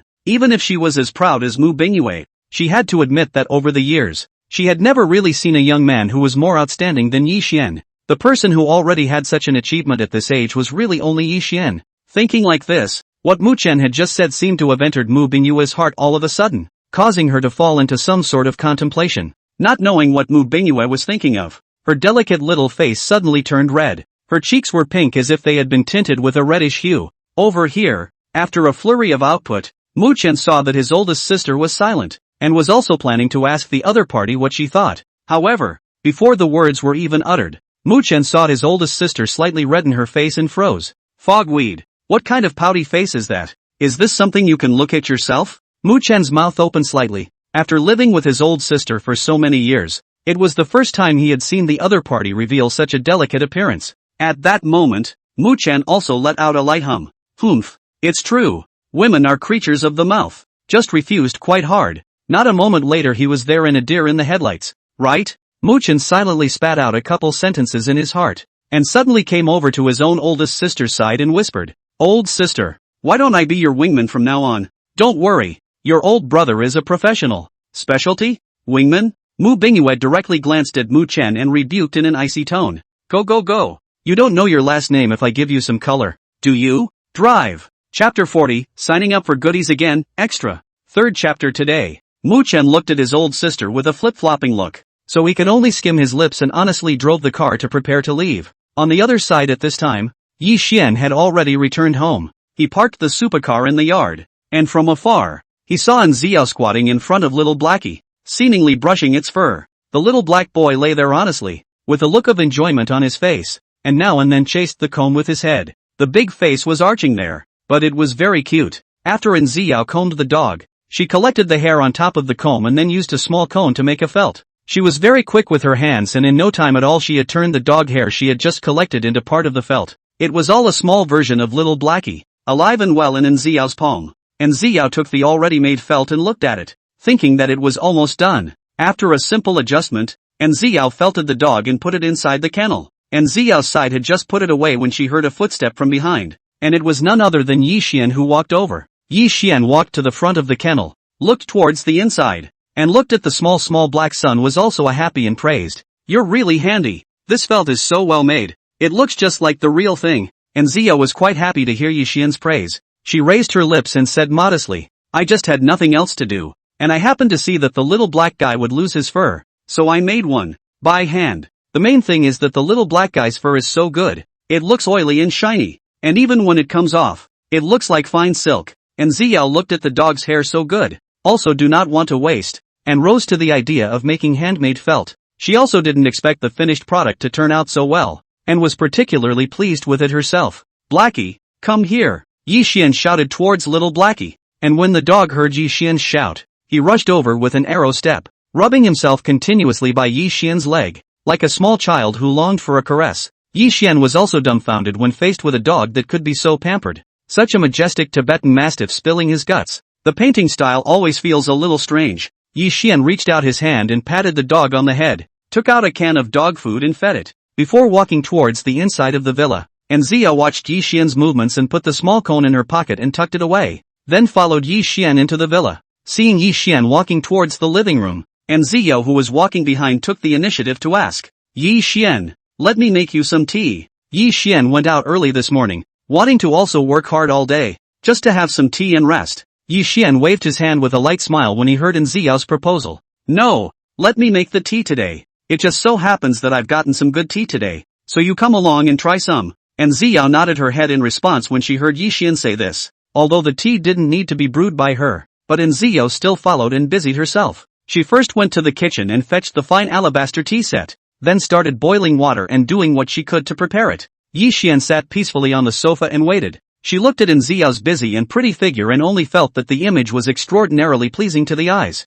It's true. As long as it's a beautiful woman, no matter what you do, it's an extraordinarily beautiful picture. Yi Xian greatly appreciated the tea for a while, and waited until the tea set and hot water were prepared by Nziao and placed on his own table. Nziao looked at the exquisite and small wooden tea canister in front of her, and only felt a burst of novelty. This was the first time she had seen such packaging. As Yi Xian opened the wooden jar, the room was filled with the unique flavor of tea as the rich fragrance escaped from inside. She lifted her nose and sniffed the air for the scent of tea, looking adorable in her careful movements. And at this time, Nziao was also very sure that with such a strong and unique fragrance, this tea was definitely very unusual. Just as Nziao froze, Yi Xian had already picked up the hot water and started rinsing the tea set. The hot water brought up dense hot air, and Yi Xian was right in the middle of the hot air, his hands constantly changing positions. Nziao was watching intently, and her nose already smelled the rich aroma of tea, which was even more intense than just a moment ago. Between Yi Xian's hands fluttering,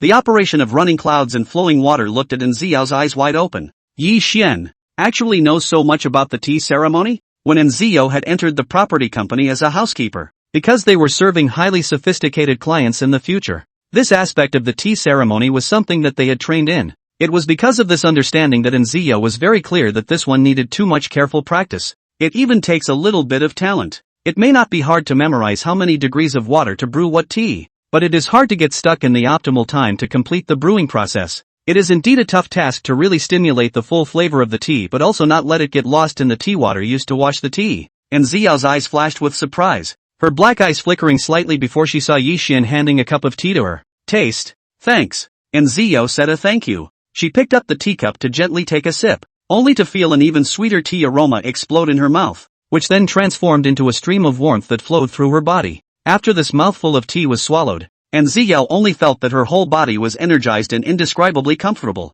Nziao immediately sucked in a breath of cool air. Her eyes were filled with shock. She had never had such a good tasting tea before. Yi Xian sat opposite Nziao. He also held a teacup and sipped it leisurely, silently lamenting in his heart. As expected, the tea was worthy of the system's reward, and the flavor, indeed, was a sweet aroma that had never been seen before. The two people quietly sipped the tea for a while, and after a while, Nziao put down the teacup in her hand and looked at Yi Xian and carefully inquired, Yi Xian, your tea brewing skills are so good, can you teach me? I'd also like to be able to make a nice cup of tea later, okay? Nziao's heart was a little apprehensive, but the next moment he heard Yi Xian's laughter-laden voice ring out. Yeah, sure, no problem. Yi Xian had absolutely no intention of fooling Nziao, and after agreeing to the other party's request, he immediately prepared to start teaching the brewing technique. Since you know the basic steps, I'll teach you some brewing techniques. While Yi Xian was talking, he had already taken Nziao's hand and led her to do some tea ceremony moves.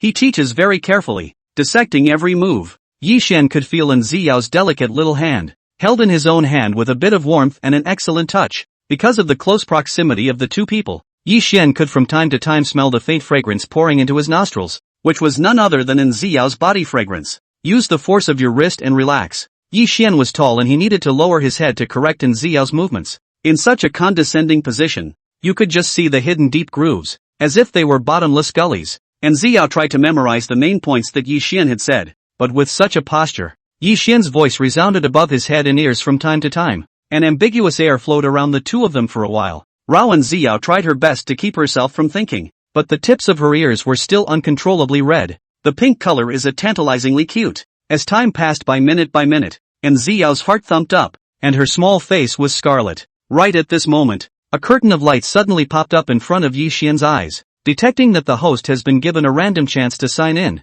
Do you sign in? Checking in. Chapter 41, Yi Xian you bad guy, plus. The fourth shift today. Sign in successfully. Reward Cartier Diamond 500G. Diamond 500G? Looking at the rewards displayed on the light screen, Yi Xian's mouth twitched. Good lord. Diamonds are weighed by the pound now, aren't they? Such a reward from the system is really powerful and domineering. Yi Xian only froze for a moment and quickly reacted, then began to explain the main points to Nziao again. After a while, Yi Xian's professor was almost finished. He looked towards Nziao and said gently, you should memorize these points first, and practice more later when you have time, so you can slowly master them. As the saying goes, practice makes perfect, and some knowledge still needs to be integrated by yourself to use it more smoothly. Nziao listened attentively as she gently nodded her head and looked at Yi Xian gratefully. Okay, thanks, I'll practice more. While saying that, and Ziyao got up and walked out. She now needed time to digest those points of knowledge. So while walking, and Ziyao tried to recall the points she had just made.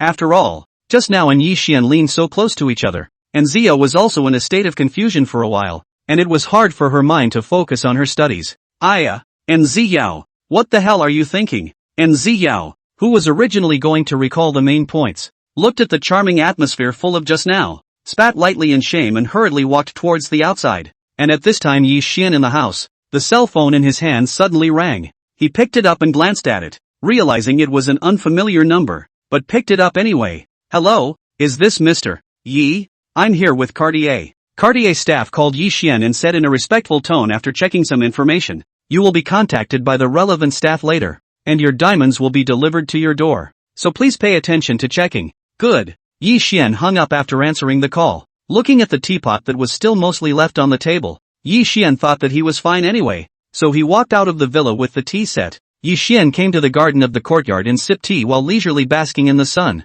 Looking at the quiet cell phone, Yi Xian couldn't help but raise an eyebrow, secretly thinking in his heart, Fong Yu, this girl, is quite capable of sleeping. It seems that last night really ate her up. The corners of Yi Xian's mouth lifted up in an arc as he picked up his cell phone and sent a condolence message to Fong Yu before he put it away and quietly basked in the sun. I have to say, it was just too nice of a day to be outside, admiring the flowers trying to bloom in the garden. Yi Xian closed his eyes slightly and took a shallow sip of tea every now and then. At this moment, Yi Xian finally realized the superiority of Villa 1. It feels like it's just pulled full circle. It wasn't until the evening that the message Fong Yu replied to found its way onto Yi Xian's cell phone. I just woke up, and it was a good sleep. Yi Xian looked at the message sent by Fong Yu, as if he saw her happy emotions between the lines. What? Is this a relief for you? Yi Xian's message had just been sent over when Fong Yu's message came back in seconds. Fart. I'm exhausted. Okay? It's all thanks to someone's lack of compassion. In the face of the full of complaints,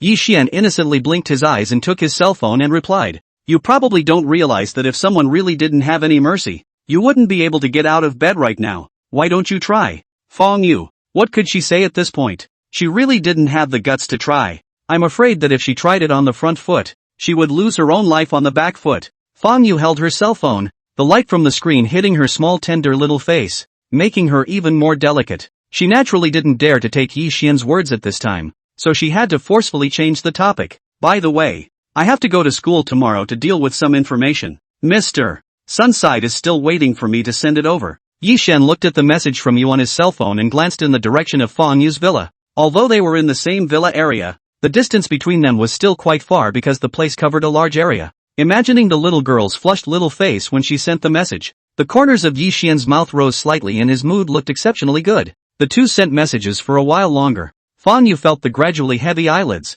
took the cell phone and said hello to Yi Xian, then lay back on the bed and fell into a deep sleep. Yi Xian went to take a shower and cleaned up a bit and also entered dreamland. The next morning, Fong Yu woke up early and went straight to school after eating her mom's elaborate breakfast. Today's Fong Yu chose a long skirt to wear on her body. The short hemline design just exposed Fong Yu's two long legs. Fong Yu's legs were long and straight, plus she was tall and had an excellent waist-to-body ratio. So dressing like this immediately made her the most beautiful presence on the road. Quite a few sights were directed towards her, so the stunning eyes that called out to her could not be hidden at all. Fong Yu had been beautiful since she was a child, and had long since gotten used to the sight of passers-by as she continued to walk forward as if no one else was around. But today she always felt something strange on her body, especially on her chest, which always felt a little taut. Fong Yu looked down and surveyed herself. She usually paid great attention to body management. She obviously did not put on weight. Suddenly, a thought surfaced in Fong Yu's mind. She remembered in a trance that when she was reading the news on the internet before, she had overheard a science fiction that said that after a girl was developed, certain places could develop twice and become a bit bigger. Fong Yu looked down at himself. This, actually so effective? At that moment, Fong Yu also made up her mind that it was time for a change. Otherwise it's really hard to be so crowded. Fong Yu looked at the gradual increase in the number of students on the road, raised his wrist to look at the time, and accelerated his pace toward the other side of the school office building. Over here, many of the boys noticed the delicate figure at first, especially looking at Fong Yu's beautiful and delicate little face, that glowing skin. One of them was thrilled in their hearts. Love bubbles piled up all over the place. They were all afraid of being discovered by Fong Yu's sight, but they still couldn't help but look a few more times. In the corners that Fong Yu could not see, these boys swallowed their saliva excitedly and talked excitedly. It's really worthy of being Fong Da's school flower. Look at how beautiful people can be when they casually wear a skirt. It's really good to have no heavenly reason. Such a girl is simply a gift from the creator. Excessively beautiful. Otherwise, how can I say that in this era? A good-looking face is a passport. Even if people are not schoolmasters, just with this face and this body, go out to be an anchor with a cargo, and earn a lot of money in minutes. Don't even say it. The halal is coming out of the sides of your mouths. Have this time to look at more beautiful women. Back to the dormitory when blowing awesome can also have more talk. Does not smell good. A few boys finished glancing at each other. And even more so, they looked at Fong Yu with bated breath, and it was as if their eyes had grown on each other, and they were about to be unable to pull them off. A youth next to him looked at these boys with the appearance of pure beggars, helplessly skimmed his mouth and spoke out. Don't look, just to see what's the point of looking at flowers. They have boyfriends. Such a big event as Fong Yu, a famous person in the whole school, having a boyfriend, of course, spread in the first time, and many students had heard about it. The other youth shook his head gently at the words and said with an emotional expression, it's really inconceivable. With such a high and cold nature like big school flower Fong, wouldn't her boyfriend be left out in the cold? Looking at such a delicate little flower but cold, it would be meaningless after a long time, right? The few boys next to him were just about to nod their heads in agreement when they heard this, and before they could make a move, they saw a hint of a cold smile on the face of the youth next to them, and said with a light hum, high-strung? That's for people you don't like. People's Fong Daifai is not sure how passionate she is to the people she likes. Boys. They really wanted to retort twice, but when they thought about it, it made sense. The pot of hard, cool water was poured down so hard that the group of boys in the room had to calm down. At this time, one of the boys suddenly saw Fong Yu's knees under her short skirt and immediately froze. Only Fong Yu's knee was red, so I guess the reason was already self-evident. For a moment, the boys' mouths were also twitching and they couldn't say a complete sentence. Is this difficult? At that moment, the boys heard a crunching click in their chests, a heart that had long since been broken. The news was so sudden that they couldn't accept it at all. You guys pay attention to see the knees of the big schoolgirl Fong. That boy almost gritted his teeth before saying such a sentence, and quite a few of the boys looked towards Fong Yu's knees and froze in place as well. One had a very complicated mind. All sorts of speculations came up in their minds, and a certain thought had raised itself and been pressed to the back of the boys' minds at the first opportunity. No,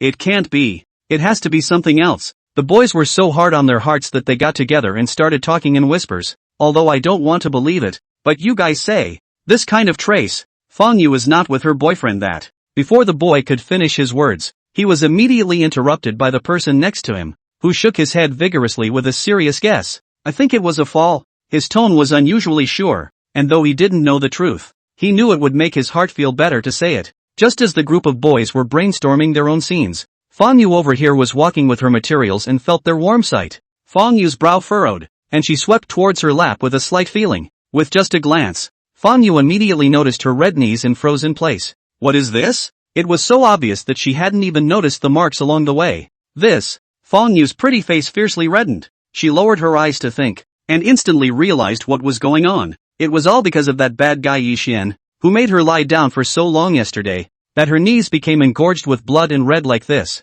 P.S. Plus more to come. Thanks to all of you to urge more. Praise. Ask for praise. Urge more. Thanks to all the rich big brother's gift. Old readers should know. I always rule will be the gift proceeds will be donated. Thanks to all of you rich big love. Let's continue to add more. Chapter 42. How can you get a rebate like this? I'm afraid I'm going to lose my own face. Fong Yu secretly spat in her heart, but on the surface she didn't show it in the slightest. Quietly turning a direction and walking quickly towards the direction of the dormitory. She was going to go back and change her clothes, and then take her time to go through the information when she got back. Fong Yu's speed was very fast, and in no time at all, she changed into a pair of jeans and re-stepped out. Although the pants couldn't reveal any spring light, the tight design of the jeans perfectly outlined and molded Fong Yu's slim and unshrinkable small waist. Coupled with the two long legs, it was no less flavorful than earlier. Fong Yu did not delay at all. Quickly went to the school office building and finished the required information at once. After waiting for the formalities to be completed,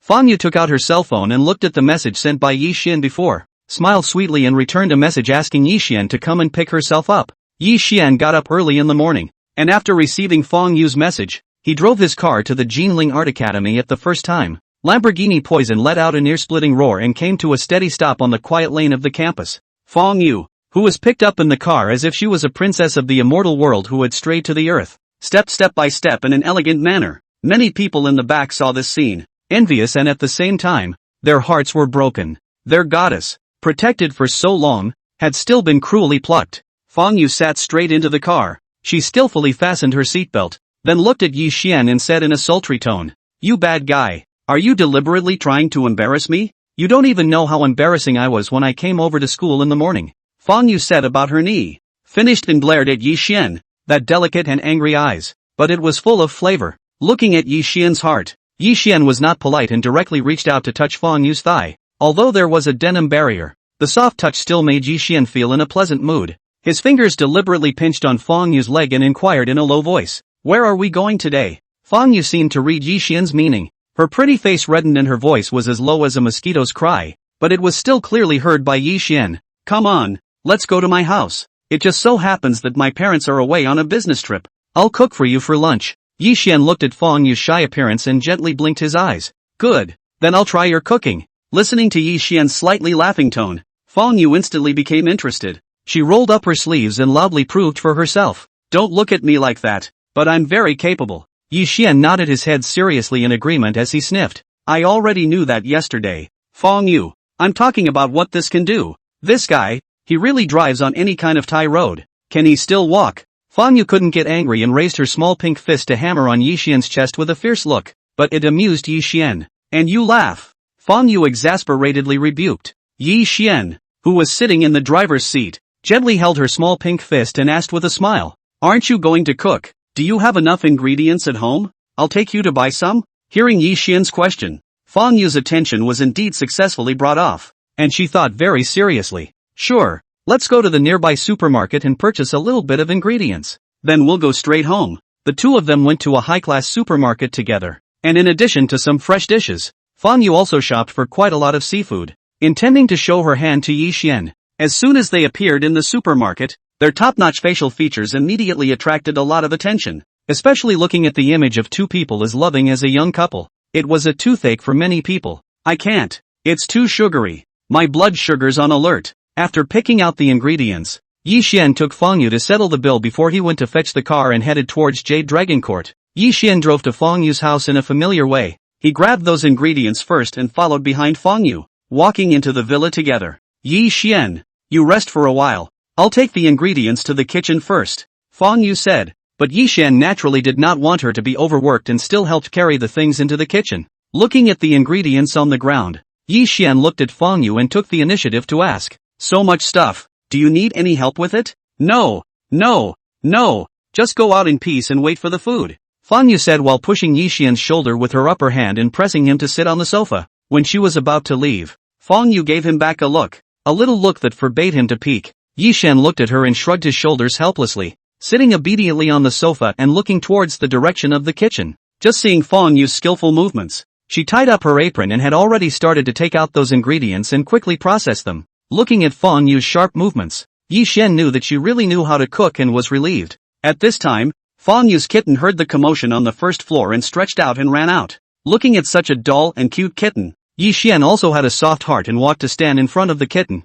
holding a teasing stick and playing with the cat. Rarely was the little cat not afraid of life at all, and soon played with Yi Xian. The atmosphere was good for a while. After a while, Yi Xian heard the doorbell ringing and walked out to look at it. When the courier boy saw Yi Xian walk out, a warm smile appeared on his face. "Your delivery, please sign for it." Yi Xian took it and looked at it, and seeing that the recipient's was Fang Yu's name, he graciously took the pen and signed it. Walking back to the house with the delivery, Yi Xian stood at the kitchen door and looked at Fang Yu who was busy inside and asked, "Your delivery, do you need to open it?" When Fang Yu heard that it was her courier, she seemed to have thought of something and hurriedly took it over to have a look. "Oh, this one. No need to open it. Just give it to me," Fang Yu said perfunctorily, then took the spatula with the delivery and ran directly to her room. Yi Xian looked at Fang Yu's secretive appearance. He couldn't help but raise an eyebrow, secretly thinking in his heart, "What is this thing and to be so secretive?" However, Fang Yu quickly returned back.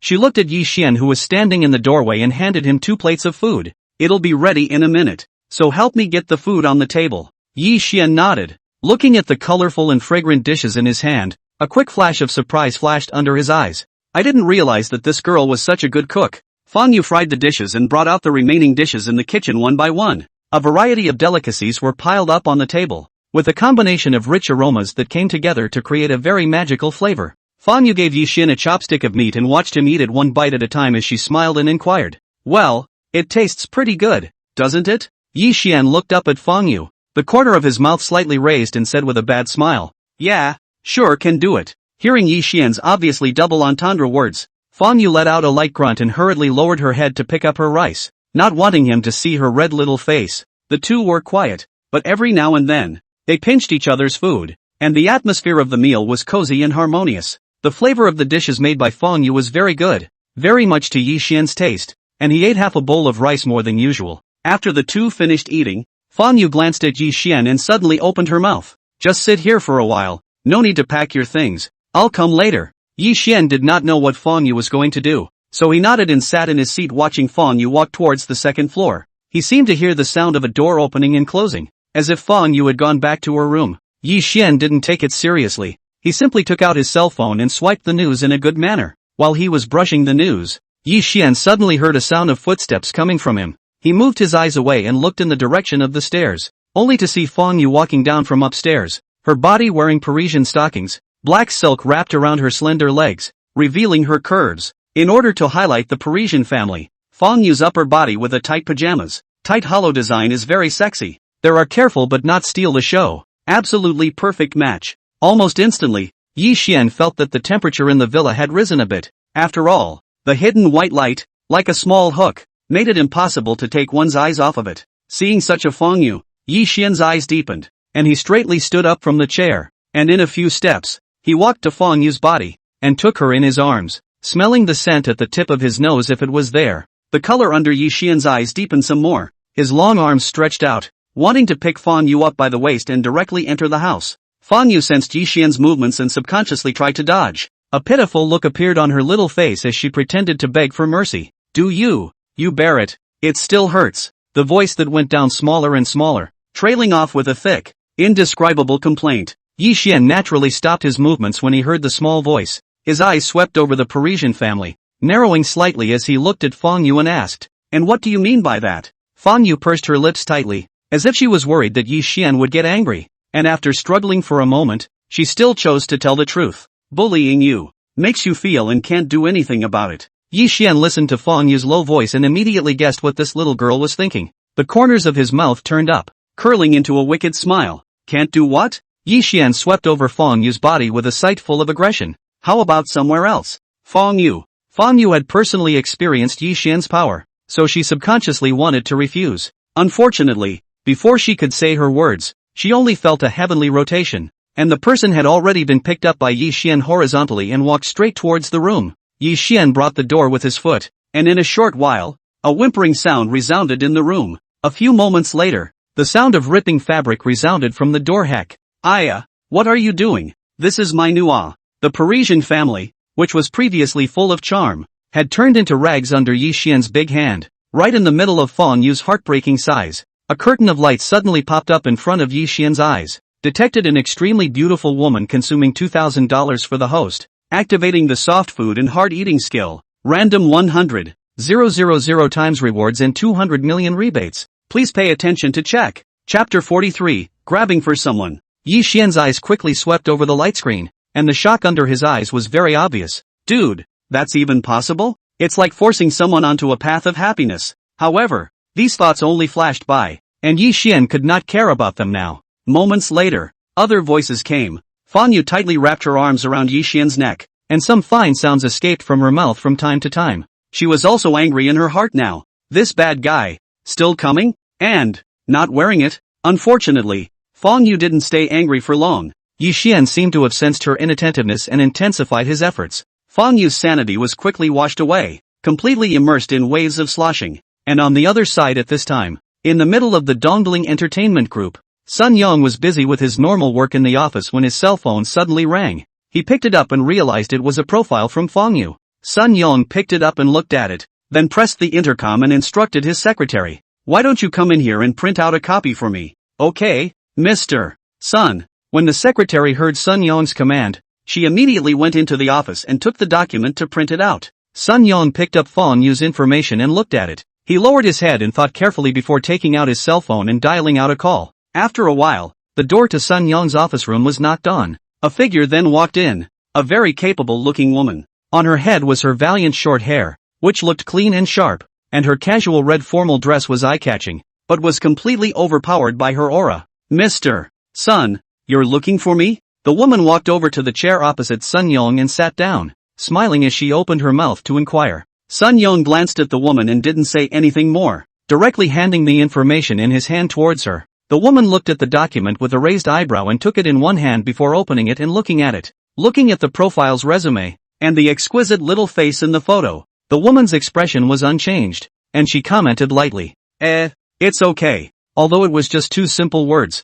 Sun Young, who was familiar with women, heard it as if he saw a glimmer of hope. After all, this woman had always been rather picky, and for a newcomer to get the word okay was already considered a very good qualification. However, before Sun Young had the chance to open his mouth, the woman on the opposite side of the table looked at his changing expression and seemed to have guessed the other party's thoughts and directly jumped ahead. Mr. Sun, what do you mean by that? You're not asking me to bring in new people, are you? We had a deal. I'm not bringing in new people. Besides, Joe E and the others are on such a tight schedule lately. I'm just a gyroscope all by myself and I can't even turn around. Moreover, I have other people's business at hand. I am really too busy to do so. How about you just give me a high hand and let me off the hook? The woman has long pinpointed Sun Young's pulse, directly the opposite. Up is a big pouring of bitterness, showing their own not easy, the newcomer but not good to bring. The woman is not willing to trip this muddy water, so before Sun Young opened his mouth, before extinguishing the other side of the mind, as Sun Young listened to the woman's words, he also helplessly skimmed his mouth and didn't continue to say anything. The woman in front of him was the agent that he had gone through a great deal of effort to purposely poach in the first place, and was a very powerful presence in the circle. After so many years in dondling entertainment, he has also created great value for the company. It was no exaggeration to say that the artists that the woman was now carrying under her were the top pillars of the group, definitely taking up more than half of the territory. And for so many years, the woman has been doing her job. And apart from fighting for resources for the artists under her, she hasn't fought for any favors for herself. So in the face of the woman's refusal, Sun Young thought down and gave up the idea. After all, the woman is so busy that most of her energy must be focused on a few other artists. Putting Fong Yu under her might not be good for Fong Yu either. Thinking of this, Sun Young glanced at the woman and directly waved his big hand to start driving people away. Okay, I knew you wouldn't want to, so go away. Alright, thank you Mr. Sun. When Zhao Fong heard Sun Young's words, he cheerfully stood up and walked towards the outside of the office. After walking out of the office, Zhao Fong's expression was also relieved and she directly exhaled a sigh of relief. Luckily I reacted quickly, or I would have had a lot of trouble in the future. You know, it's the most laborious thing to bring in new people. Although that little girl just now looked not bad, indeed a good seed, but there was already a lot of pressure on her right now, and there was really no need to add such a big mess to the mix. Zhao Fong felt like she got rid of a big trouble and walked towards her office with easy steps, and Sun Young, who stayed in the office, looked at Fong Yu's information and made a few more calls out. After a while, several brokers came to Sun Young's office one after another. You guys sit down first. Sun Young let them sit down first, then took Fong Yu's information to a few people to look at. Seeing that a few people were going to open their mouths after reading the information, Sun Young learned the smart way this time and grabbed the opportunity to open his mouth first. This one has an unusual relationship with our new chairman. There were some words that didn't need to be said at all. Sun Young gave them a look, and the few people who saw this all revealed a look of understanding. So it is. Sun Young looked at them and continued. Although it's still a newcomer now, it's definitely something that should be heavily cultivated in the future. You've seen the seedling's profile, the potential is placed here. He will definitely shine in the future. Sun Young had made his words so clear, and in an instant, the faces of everyone present changed, and their hearts clearly had an idea. After all, they are all old farts. And the various connections and interests tangled up in the back of this are already very obvious. A man hemmed and hawed. As soon as the man's words left his mouth, the other person next to him interrupted him and directly retorted. You can pull it off. You got that newbie before. This should be mine. The two men were about to fight it out when the agent next to them glanced at them and said quietly, I'm not even a newcomer yet this year. So I could be. The several brokers present directly scrambled, and several times Sun Young spoke without interjecting. Watching a few people engage in a war of words there, Sun Young was beside him for a while, helpless. If I had known that speaking out backstage would be so effective, Why would I have gone through all this? How nice to just put the word out and just wait for them to come to your door and grab someone. Maybe he could make a few more requests while he was at it. And wouldn't he be secure in his company's newcomer assignment today? Sun Yong secretly staggered. He was still too gentle, and should have used some caution a long time ago. Just as the swords were drawn in Sun Yong's office, over here, Zhao Feng had already returned to her office. Sitting on the wide boss chair, Zhao Feng exhaled heavily and prepared to continue working. Before Zhao Feng could start, she saw Joey opening the office door and walking in. As soon as Joey saw Zhao Feng, she immediately smiled sweetly and greeted her with a smile. Sister Feng, I'm back. Zhao Feng also smiled when she saw Joey. This was the first sister under her hand and one of the most honored artists. Naturally her treatment was also the best. There might not be much of a good face to others, but when it came to treating Joey, Zhao Feng had always been pleasant. How's it going? This time? I heard that you accompanied Mr. Sun and went to meet the new chairman? Joey nodded at her words. She seemed to have thought of something and hurriedly looked around to make sure no one was there before she came to Zhao Feng's side and whispered, By the way, Sister Feng, I'll tell you a key piece of news, huh? Our group may be coming over a new person recently. That girl is the new chairman's little girlfriend. I guess Sun will always discuss with you. You should take the opportunity. You cannot miss this lord, but she should be waiting a few days before she comes over. Anyway, so you'll be a little more prepared so you can go grab someone then. Zhou Yi was at the scene at the time. She could see that Yi Xian was quite attached to Feng Yu. Otherwise it would not have been a shot of millions of Cartier jewelry. If Feng Yu was brought together, wouldn't Feng have the final say on their side's resources in the future? Thinking of a perfect future, Zhou Yi's eyes shone with light and looked at Zhao Feng with anticipation, the meaning in her eyes already quite obvious. Over here, Zhao Feng's entire body froze as she listened to Zhou Yi's words. She narrowed her eyes slightly, thinking about the information she had just seen in Sun Yang's office, and for a moment, the corners of her mouth twitched. She took a deep breath and inquired tentatively, By the way, that person, is his name Feng Yu? Zhou Yi's eyes widened when she heard Zhao Feng's words, and she hurriedly nodded. It's okay, Sister Feng. You're really well informed.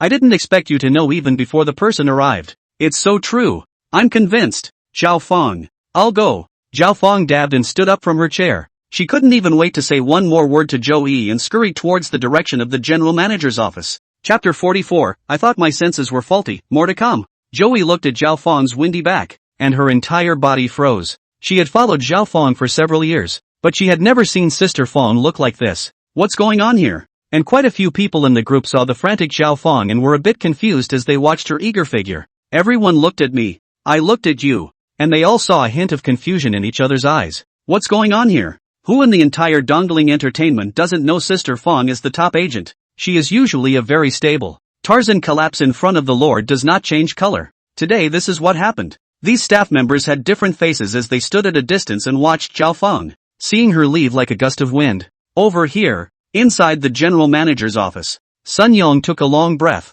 looked at Feng Yu's information in his hand, gently stroked his temples and massaged them a few times. These guys, they can be a real handful. If he wasn't still here to hold down the fort, I'm afraid the roof could have been lifted for him. But the good thing was that after a lot of scrambling, Feng Yu, the agent of the future big brother, was finally finalized. A hint of relief finally appeared on Sun Yang's face. Feng Yu's new manager was Chu Xiaodan, also a very good candidate. What satisfied Sun Yong the most was that Chu Xiaodan had good resources in her hands and was also relatively mild-tempered, so she definitely wouldn't make Feng Yu feel uncomfortable. Finally, this thing is set up. Sun Yong thought joyfully. He poured himself a cup of tea, leisurely took a shallow sip, let out a slurping sound, and immediately felt indescribably comfortable. Just at this time, the door to Sun Yong's office was suddenly violently pushed open from outside. Sun Yong was startled, and then he saw Zhao Feng walk in from the doorway with a noticeable gasp. Zhao Feng saw Sun Yong sitting there drinking tea, first poured out his breath for a while,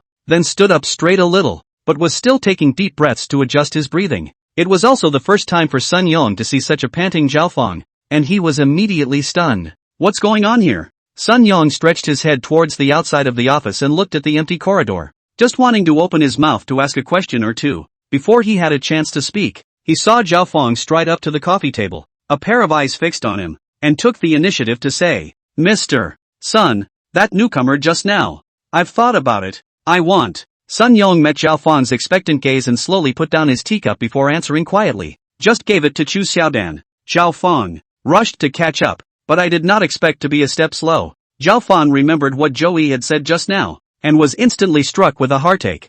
followed closely by a flood of regret. A regret that she had never felt before surged through Zhao Feng's heart, making her feel even worse than the painful loss of her first love. It's really numb. What she had just missed was not a newcomer. It was simply the star of tomorrow. If he could bring Shan Yu with him, in the future, he would definitely be counted among the people in the Chinese agent circle. Sun Yong looked at Zhao Feng's frown and couldn't help but be a little curious. His body probed forward and asked with a smile, "Tell me something, weren't you clamoring for no newcomers? What's the matter? Have you come around so quickly?" Meeting Sun Yong's line of sight, Zhao Feng glared at him grudgingly and flattened her mouth and said, "It's okay, I'll go first." When Zhao Feng walked out of Sun Yong's office, she gently leaned against the white wall of the corridor, her entire strength seemingly drained away. Looking downcast, what a thing to call it. The more Zhao Feng thought about it, the more angry she became, and in her anger, she directly reached out her hand and hammered on the wall. Feeling the pain assaulting her, Zhao Feng, though still furious,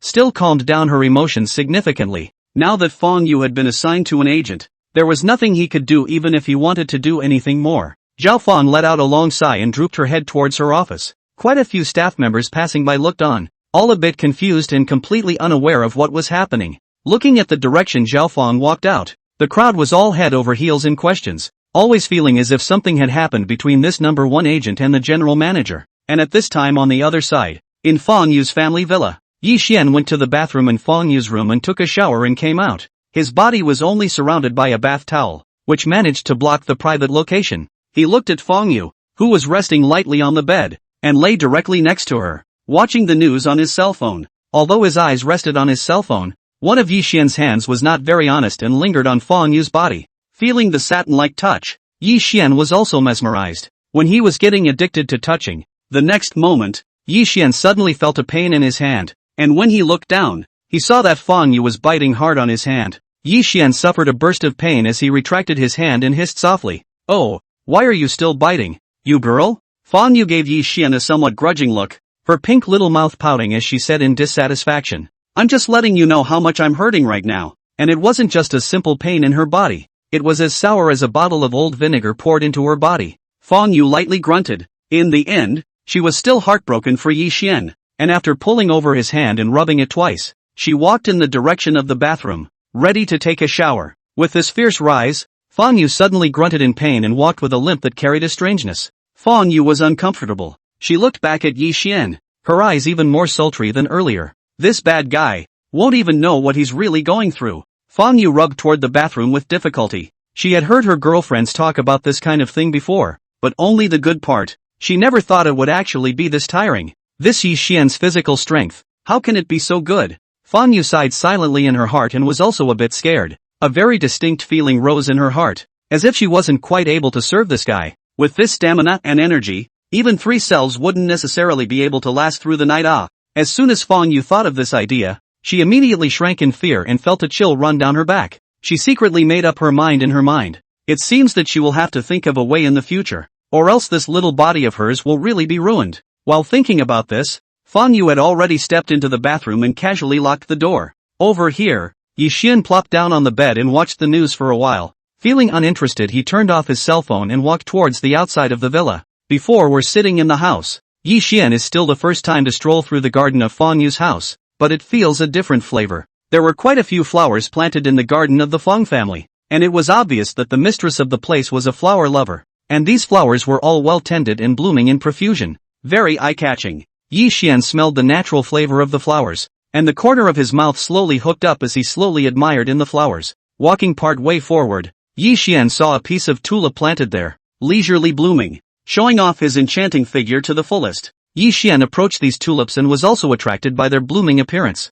stopping to admire the tulips in this area. Just as Yi Xian approached a tulip and sniffed it, Feng Yu just finished her bath and came out with a towel around her to look for Yi Xian. As soon as she came out, she saw Yi Xian's movements and couldn't help but smile slightly, tilting her head and asking, "How's that for tulip flavor?" When Yi Xian heard Feng Yu's voice, he immediately followed the sound and looked over towards this side, only to see Feng Yu standing playfully at the entrance of the villa, the slanting sun gently hitting her, as if adding a warm color filter to her, gilding Feng Yu with a layer of gentle light. All she had around her was a pink bath towel, and her long black hair, still dripping with water, was casually draped over her shoulders. Every now and then a mischievous droplet of water slid down the slippery skin of his shoulder. all the way to the top of the bath towel. The freshly bathed Fong Yu's skin was even more blown out, as if water would come out with a pinch. It was delicate to the naked eye. Beneath the towel were two big, long, straight white legs that glistened white in the sunlight. At this moment, Fong Yu, every enlargement was exquisite and impeccable,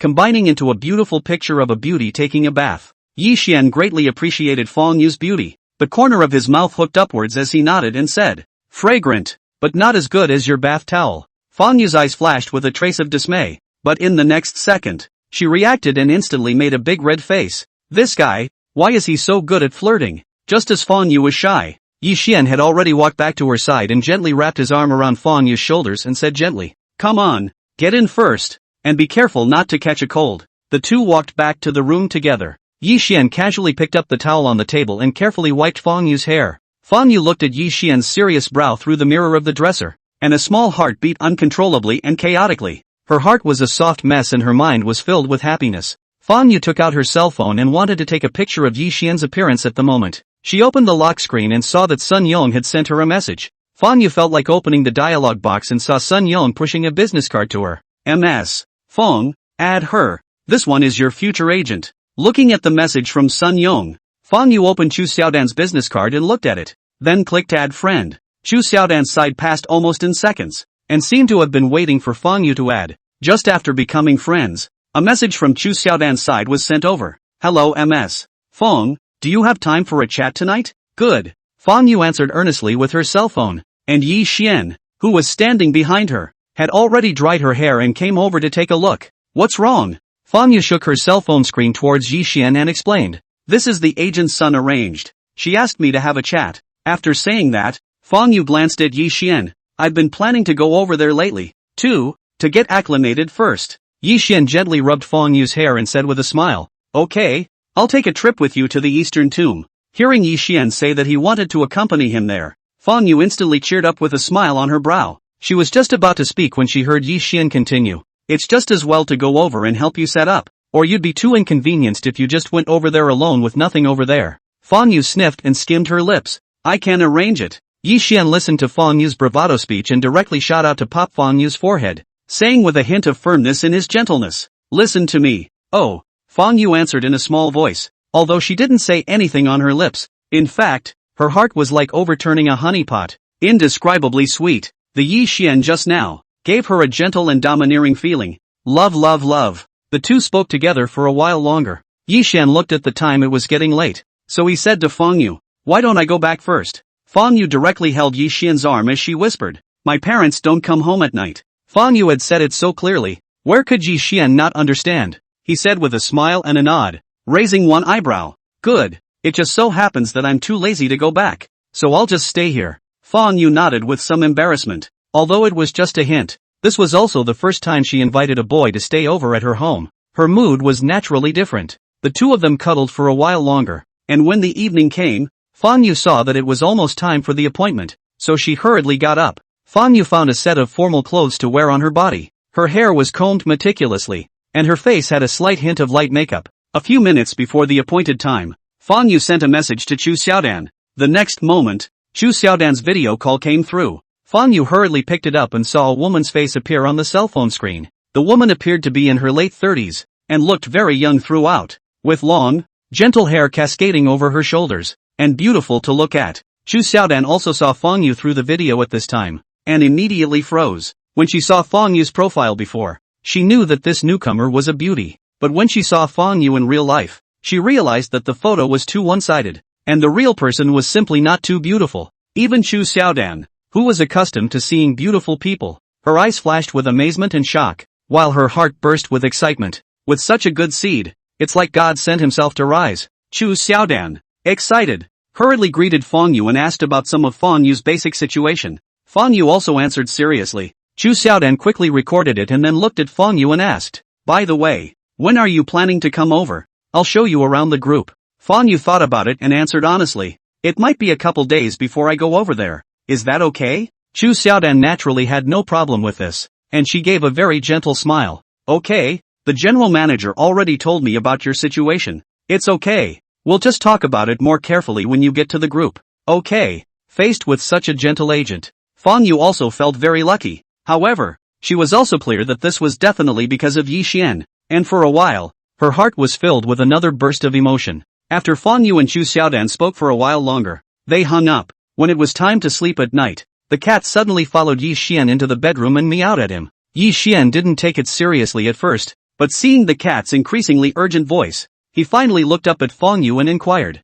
"This cat, what does this mean?" Fang Yu tried to stifle her laughter as she looked at Mimi, who was trying to meow underground, and explained, "I usually sleep with it at night." Yi Xian nodded his head as he listened to Fang Yu's explanation and sort of understood. No wonder the cat looked quite anxious. It turned out that it resented Yi Xian for hogging his master and was fighting for sovereignty. Yi Xian directly lifted the back of the cat's neck and threw the cat outside the door, then closed the door without thinking. Fang Yu, cat, meow meow meow, at #UN%. If cats could talk, they would have cursed by this time. That's a real dog you've got there. Yi Xian completely ignored the catcalls outside the door as he pulled Fang Yu into his arms and held her in a deep sleep. The next morning, Fang Yu and Yi Xian got up early. Fang Yu changed her clothes after washing up and said to Yi Xian, "I'm going out today to do some shopping." Yi Xian sniffed and nodded gently, naturally responding, "Okay, I'll join you then." Yi Xian suddenly remembered that he seemed to have asked Mu Bingyue and the others to go to a venue today, but the time should still be in time.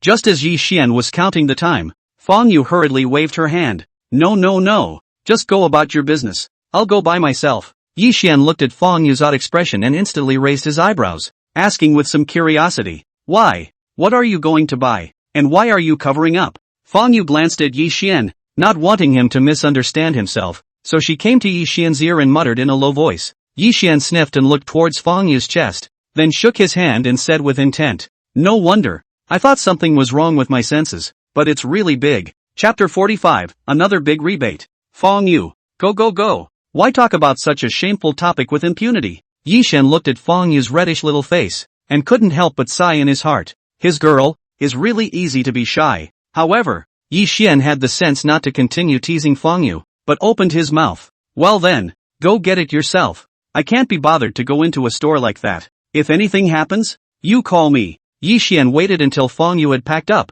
and the two of them walked out of the villa together. Fang Yu went directly to buy something while Yi Xian returned to Villa 1, ready to pick up something. Yi Xian looked around the house and took some divine-grade tea leaves and wrapped them up, preparing to give them to the Mu family siblings as a return gift. After preparing his return gift, Yi Xian went to fetch his car keys and then drove the car towards his destination. And at that moment the entrance to the venue, Mu Bingyue and Mu Chen arrived early and waited, both of them wearing formal attire and a hint of seriousness on their faces. Mu Chen glanced at the entrance of the auction behind him, then lifted his wrist to look at the time and muttered, "I guess Yi is almost there. He's usually rarely late." When Mu Bingyue heard Mu Chen mention Yi Xian, she slightly lowered her eyes, and her dense and long eyelashes were like small fans that gently fluttered twice. She raised her hand to reveal a small, delicate box she held in her hand, gently pulling open the lid to reveal a string sitting inside. The turquoise color is very moist, and after careful polishing, it shows a different luster. It was with yesterday's jade that the strings were created,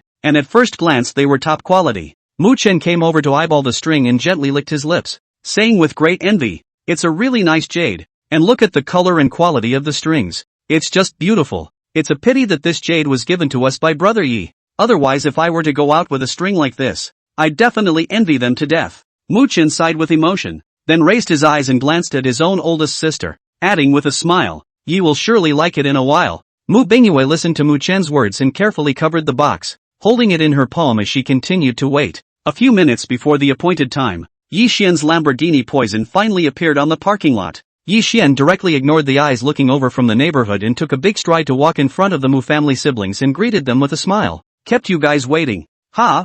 No, we just got here too." As soon as Mu Chen saw Yi Xian, he immediately came forward and said in a very doggy manner, "Ever since yesterday's raw stone." Now Mu Chen's admiration for Yi Xian was really like a torrent of continuous water. When Mu Bingyue saw Yi Xian come and looked at his handsome face, she handed the box in her hand to Yi Xian and said softly, "Yi Xian, I really thank you for your guidance yesterday. This is a little bit of my people's heart." Yi Xian looked at the box Mu Bingyue handed up and pulled it open to see the string inside. At the very same moment, a curtain of light suddenly popped up in front of Yi Xian's eyes, detected an extremely beautiful woman consuming 800,000 for the host. Activating the soft food hard eating skill. Random 1000 times rebate. Rebate 800 million. Please pay attention to check. Yi Xian looked at the contents on the light screen, Then with a thought, his own system page appeared before his eyes. Divine signing system, name, Yi Xian, age, 21, height, 183 centimeters, face value, 95, gain divine face value,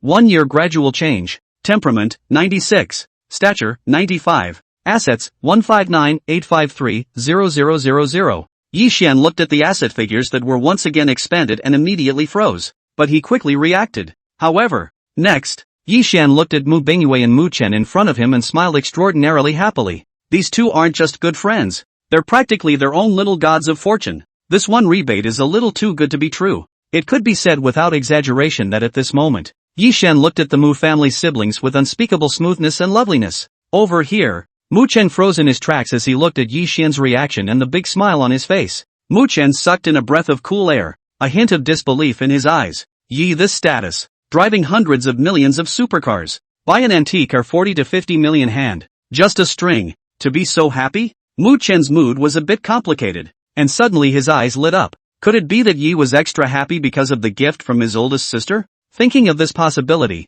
Mu Chen looked at Yi Xian and then at his own elder sister, his eyes flashing with a special light. Over here, Mu Bingyue also looked at the curve of Yi Xian's mouth and the obviously happy look, and gently pursed her lips. Yi Xian, like the things he sent so much? To be honest, Mu Bingyue had given out quite a few gifts, but no one had ever revealed such happy emotions when they received a gift. At this moment, even Mu Bingyue was infected by Yi Xian's emotions, and the smile on his face widened a bit. She then raised her wrist to look at the time and said to Yi Xian, "It's about time. Why don't we go in first?" Seeing Yi Xian nodding his head, Mu Bingyue walked side by side with him, opening her mouth to introduce herself as she walked. "We were kind of invited here today, and we just happened to come to this auction to take a look. There are antiques and jades here, and there are still quite a lot of varieties. Everything in this kind of auction is more guaranteed and will be inspected by a specialized team of experts, which makes it more comfortable to buy." Yi Xian listened attentively and looked at the auction venue in front of him. He had never been to such a place before.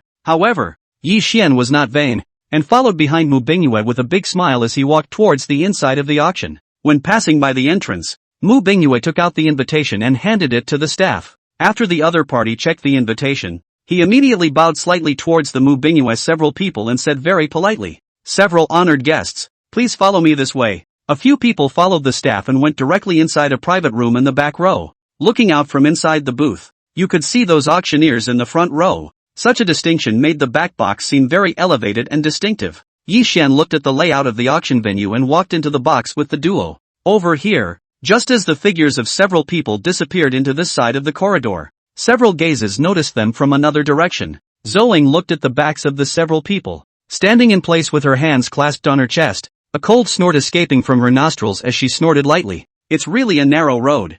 I didn't expect them to come over to today's auction as well. What bad luck." Zoing had originally looked at Mu Bingyue in a bad light, not just because of that feud in the family, but mainly because the other party was beautiful and better than herself in all aspects. Zoing, a person who had always viewed himself highly, recalled that he had gotten lucky by Mu Bingyue yesterday, and was suddenly in an even worse mood. She glanced in the direction Mu Bingyue had left and said with a frown, "Humph, but it was just a stroke of luck. Do you really think you can be so lucky every time? Daring to come to any place? It seems that if we don't show her some power, we really don't know what's good for her." Zoing grumbled under her breath and then walked towards another box under the leadership of the staff. Over here, after Yi Xian's few people were seated inside the private room, looking at the staff member who was going to serve tea, Yi Xian seemed to have thought of something. Yi Xian smiled faintly and took out the tea leaves he had brought. "I brought some tea as a return gift." Looking at the tea that was handed to her, Mu Bingyue hurriedly took it and opened the box to look at it. Mu Bingyue had just opened the box, and a strong aroma of tea immediately gushed out, drawing the eyes of Mu Chen next to him to stare and sniffle as he leaned over towards this side. "What kind of tea is this? It smells so good." Mu Chen sighed with emotion, and Mu Bingyue felt the same. She glanced towards the box, and looking at the tea leaves with golden edges, she was instantly stunned as well. This kind of tea was really the first time she had seen it, although it was unheard of. But smelling the aroma of this tea, coupled with the fact that it was a return gift from Yi Xian,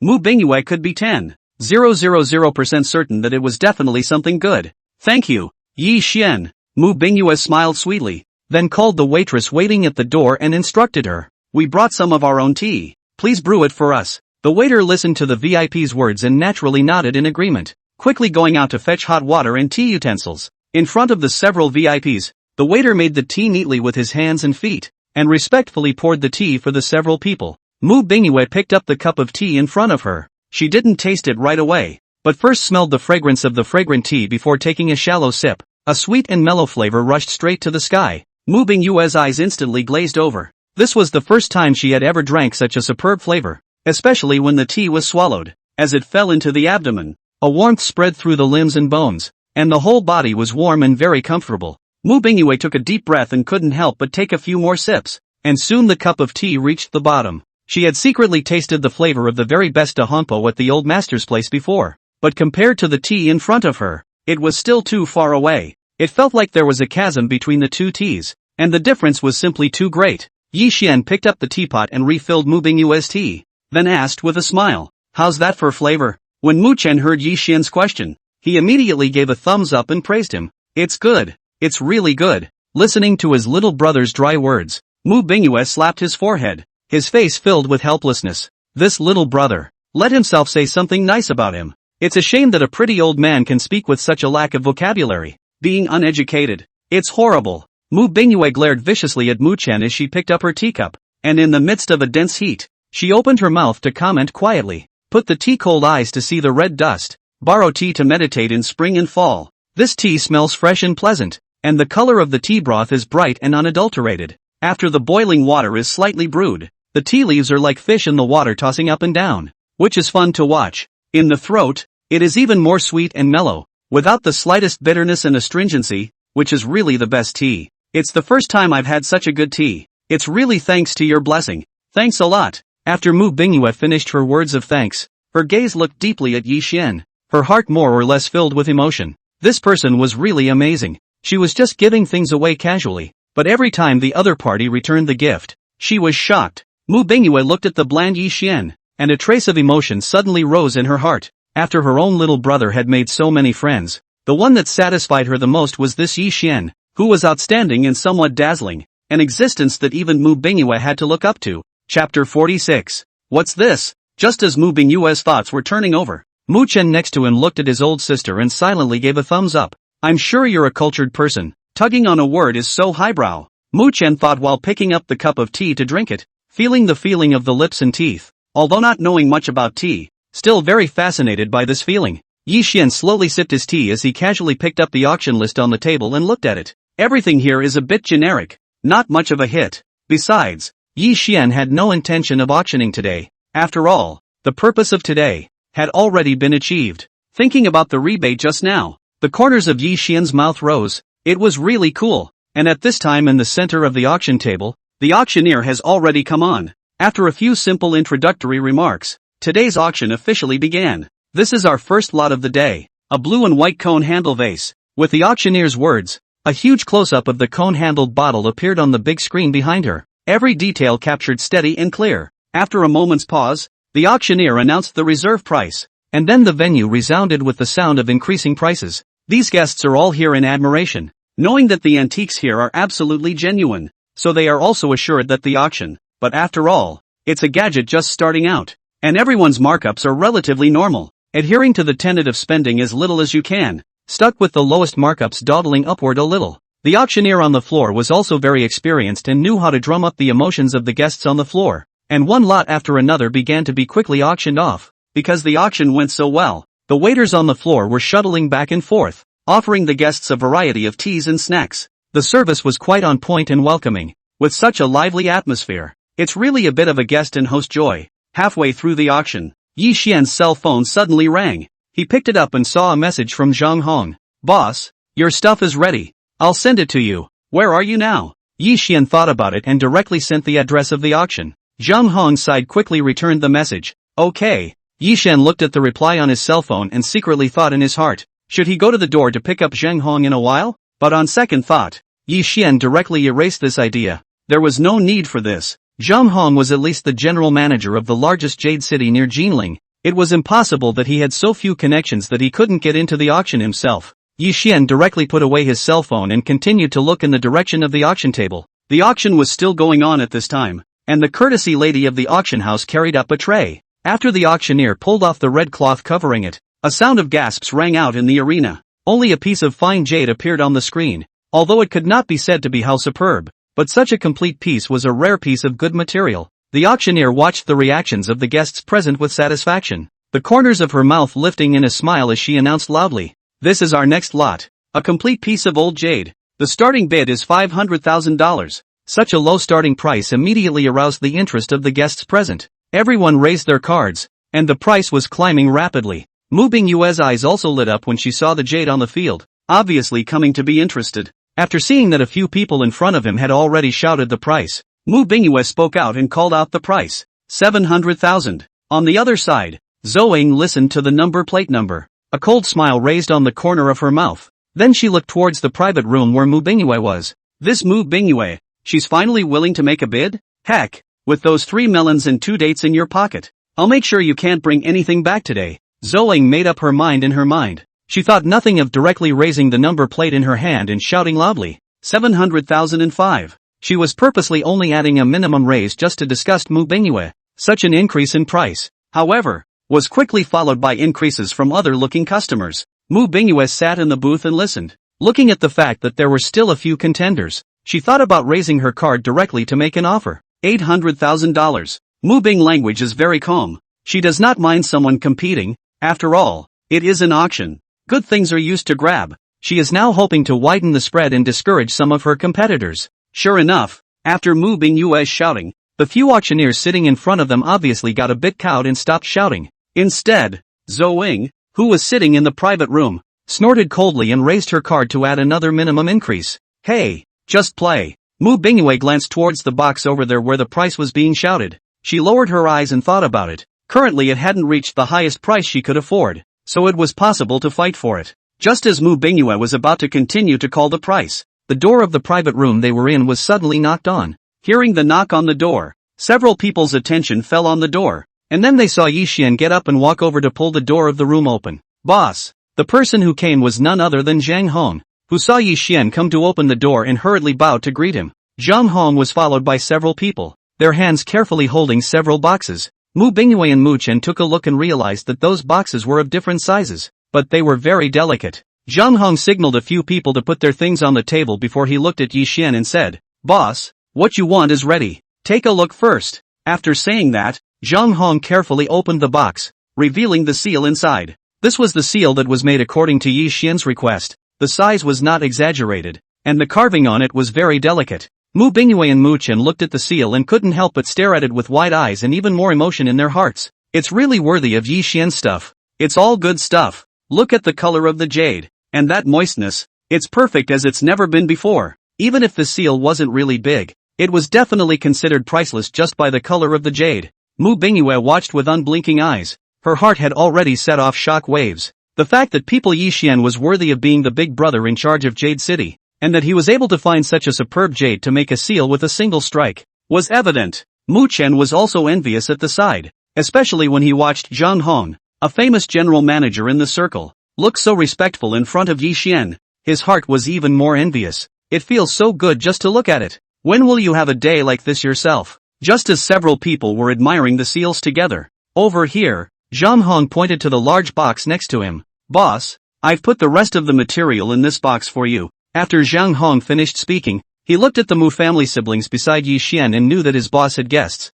so he took the initiative to take his leave. Boss, if there's nothing else on your side, I'll go back first? Yi Xian nodded and smiled as he heard this. Good. Hard work. No hard work, no hard work, Zhang Hong answered in a loud voice, and he bowed towards Yi Xian before leaving with a few of his men in quick steps. Over here, Yi Xian saw a few people leave and held the seal in his hand and played with it. By the way, take out the ready stamping clay next to you and try it on the paper randomly. In the end, it is a good jade, stained with the red color of the seal mud, transmitting a different sense of moistness, as if the red color has come to life. The more Yi Xian looked at it, the more satisfied he felt, especially when he saw the clear and moist handwriting printed on the paper. Yi Xian put the seal away, and when he looked up, he saw the Mu family siblings looking straight at the large box with a dazed look. What's wrong? Yi Xian asked curiously as he followed the two men's line of sight and glanced around on top of the large box. The box looked plain and didn't seem to be anything special. It was only when Mu Chen heard Yi Xian's question that he reacted as if he had woken up from a dream. He stared straight at Yi Xian and asked almost word for word, Brother Yi, What did that man say just now? The rest of the material? Speaking here, Mu Chen did not wait for Yi Xian to reply and directly sucked in a mouthful of cool air as he continued. Is this the material left over from these two seals, Yi? When Mu Bingyue heard her little brother ask this question, she followed suit and turned her head, looking blearily at Yi Xian. She was too curious, but in her heart she felt it was unlikely. After all, the material used for these two seals is just too superb. How much material can there be like this? Mu Bingyue swept another glance at the large box, silently calculating the space inside in her mind. I think the material that can be put inside this box can't be the same as this one. After all, when people generally make things, they choose the most delicate part of a piece of material. Thinking about it this way, I'm afraid that the jade stone contained inside this box is the jade block with the core removed. The reason why you would use such a large box is because the remaining parts are a bit too large. Mu Bingyue's heart was relieved when she thought of this possibility.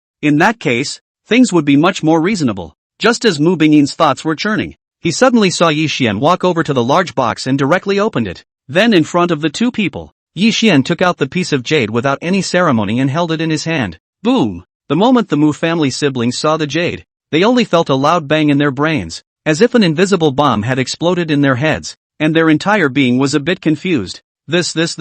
Both Mu Bingyue and Mu Chen were completely shocked by the complete and moist jade in front of them. They could tell at a glance that the two seals just now were taken from on top of this intact piece of jade. The Mu family siblings glanced at each other, and the corners of their mouths twitched up at the same time. This handout. You can't say it's big. It's a waste. It's just a seal. Do you need to put in so much blood and use such superb jade in carvings? Mu Bingyue came closer to the piece of jade and observed it. She looked at the traces on top of the jade and suddenly spoke out and inquired. Yi Xian, these two seals of yours, they were removed from the top of this whole block of jade? Her eyes were very sharp, and even though those masters had been extremely careful, she still found tiny marks on it. Yi Xian looked at the location pointed out by Mu Bingyue and nodded with a light smile. He marveled. That's a really good eye you've got there. That should be the piece it's unloaded on. Yi Xian ordered a location. He remembered that this piece had a raised position before, but now it was completely invisible. It seemed that when Zhang Hong and the others took the materials, they also used 102% of their hearts,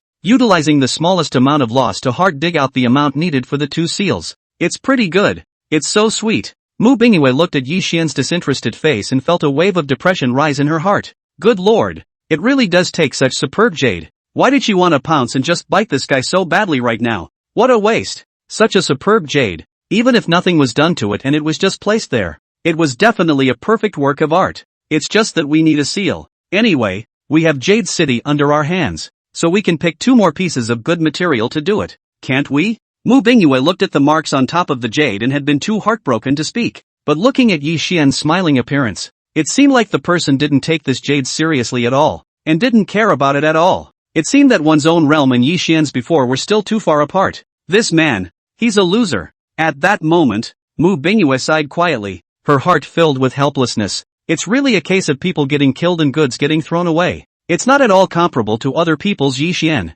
Over here, just as Mu Bingyue was endlessly lamenting, and at this moment, on the auction stage outside, the auctioneer slammed down his hammer and announced in a loud voice, "Congratulations to this buyer, taking the jade for $820,000. Listening to the sparse applause ringing out outside, Mu Bingyue suddenly slapped her forehead and fiercely widened her eyes. Good lord, she had just felt as if she had forgotten something, and it turned out that she had forgotten the auction. Just now, halfway through the bidding, he was attracted by such a perfect jade, and had long forgotten about the auction. This is a good thing, but it's a cheap shot. Mu Bingyue sighed a bit unwillingly, but then she looked at the perfect jade on the table and was a bit dumbfounded for a moment. Now she was once the sea is difficult to water, and this piece of jade compared to the jade just now the jade is a general road color, completely unable to enter her eyes. Mu Bingying glanced at Yi Xian without any trace. After staying with this guy for a long time, it felt like his taste was going to be infinitely pulled up. Thinking in this way,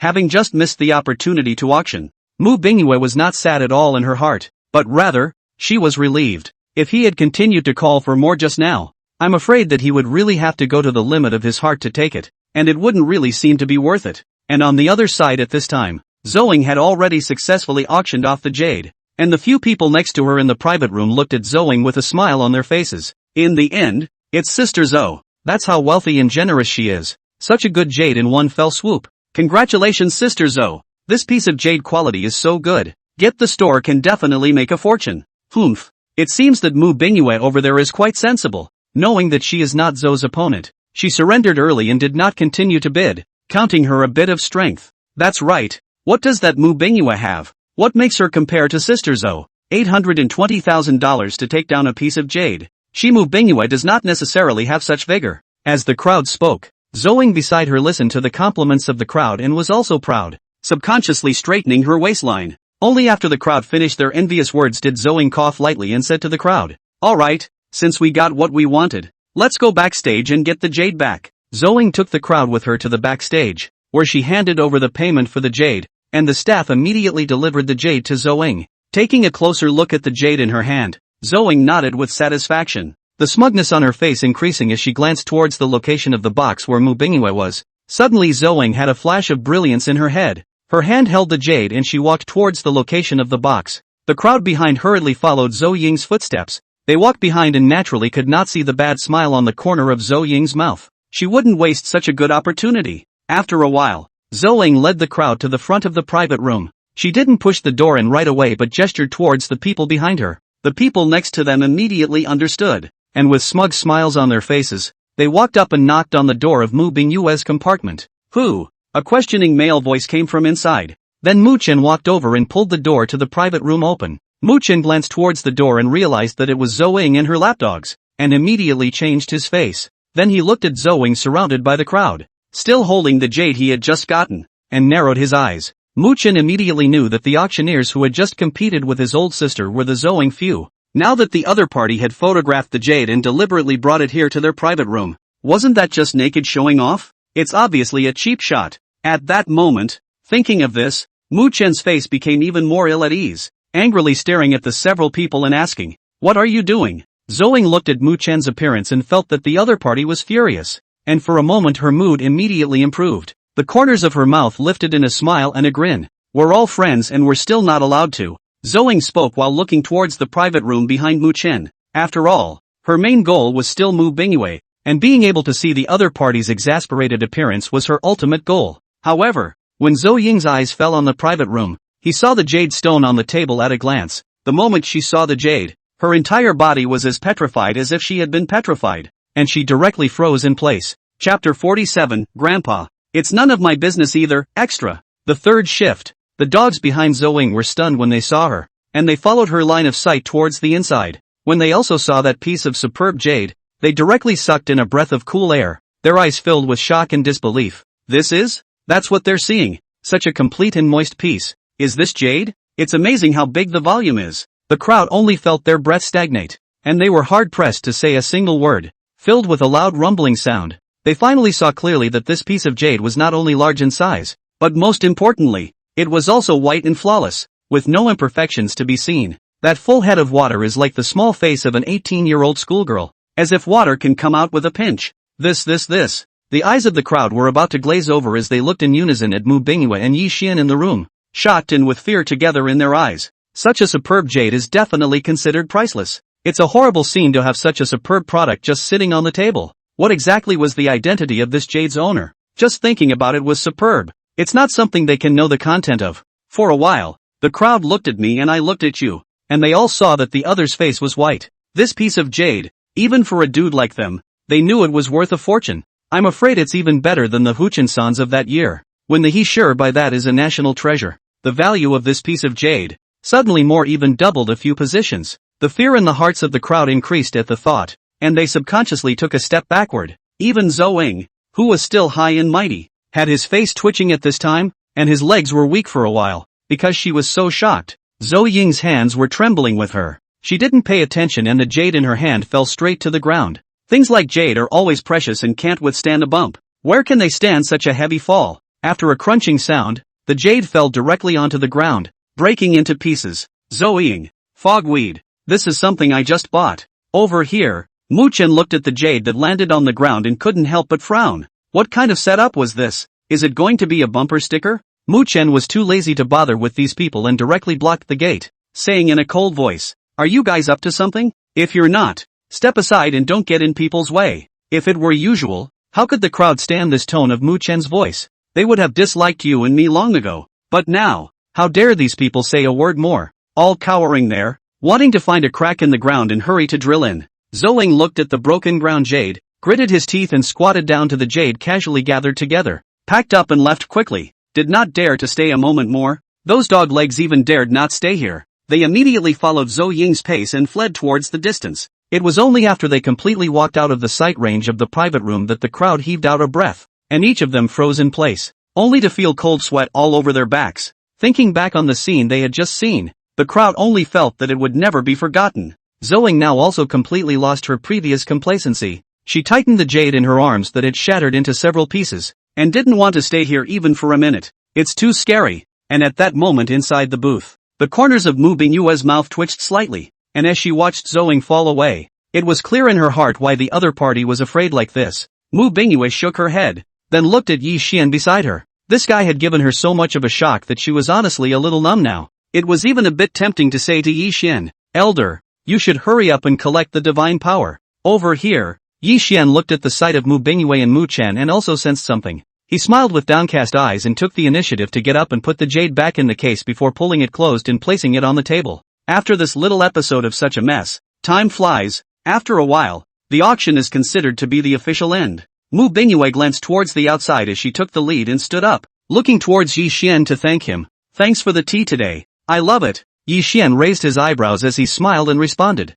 "There's a way back, young boss." Although Yi Xian had given away some divine grade tea leaves, but after all, the string Mu Bingyue had given himself earlier was worth 800 million, so he had definitely made a blood profit. Mu Bingyue hurriedly waved her hand as she listened to Yi Xian's words. "Don't call me that. I always feel a bit overwhelmed when a boss as big as you calls me young boss. How about this? You can just call me Ice Whisper, and I'll call you Yi Xian?" Yi Xian nodded at his words and naturally agreed. "Good." The moment Yi Xian's words fell, a curtain of light suddenly popped up in front of him, detecting that the host has been given a random chance to sign in. "Do you sign in?" "Checking in. Sign in successfully. Rewarded with $1 billion in deposits. Please check." Yi Xian looked at the message on the pop-up screen and couldn't help but raise an eyebrow. And in his heart, he said, "A good guy. Today's reward from this system is really simple and rough." Yi Xian's heart was indescribably satisfied. He looked at Mu Bingyue and raised his lips in a smile, raising the string in his hand. "Let's be more courteous from now on."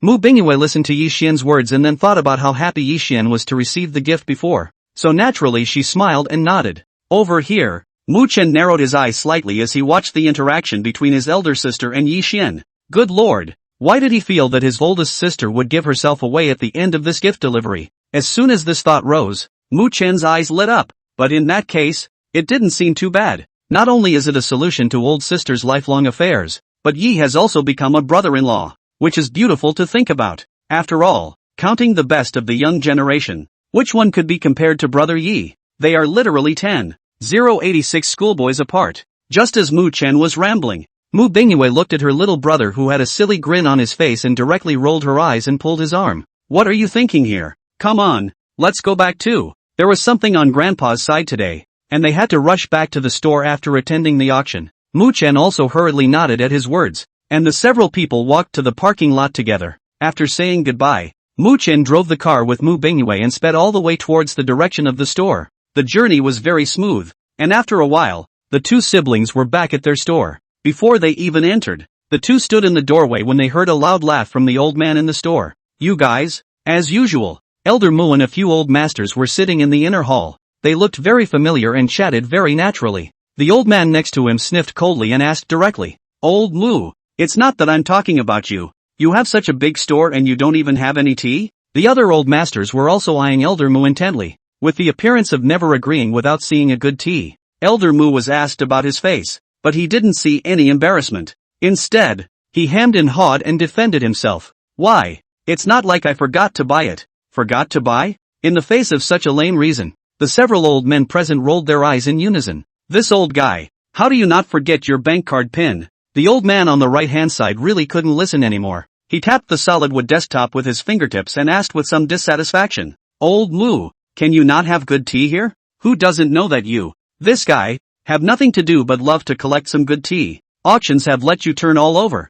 Humph, I think you're just stingy, old man. You don't want to give us a drink, do you?" Elder Mu's eyes glazed over when his mind was torn apart, and he quickly waved his hand. "How can that be? Is my old Mu that kind of person? It's true that I forgot. You all know that I'm old and just love to forget things. A few of the old men sucked in a breath of cool air at his words, and were about to break down his stingy nature when they saw Mu Bingwei and Mu Chen walk in together. As soon as the two siblings saw the several old masters, the corners of their mouths immediately raised in a smile and they greeted them very politely. Grandpas, you're here. When Elder Mu heard his granddaughter's voice, he also looked this way. Seeing that Mu Bingwei was still holding something in her hand, he blinked and opened his mouth to inquire. Girl, what have you taken here that you have gained at the auction? No, it's tea, Mu Bingwei said casually, and when the old man on the opposite side heard this, he immediately became interested and continued to pursue the question. Oh, where did that come from? Mu Bingwei glanced at the old man and after thinking about it, she still answered honestly.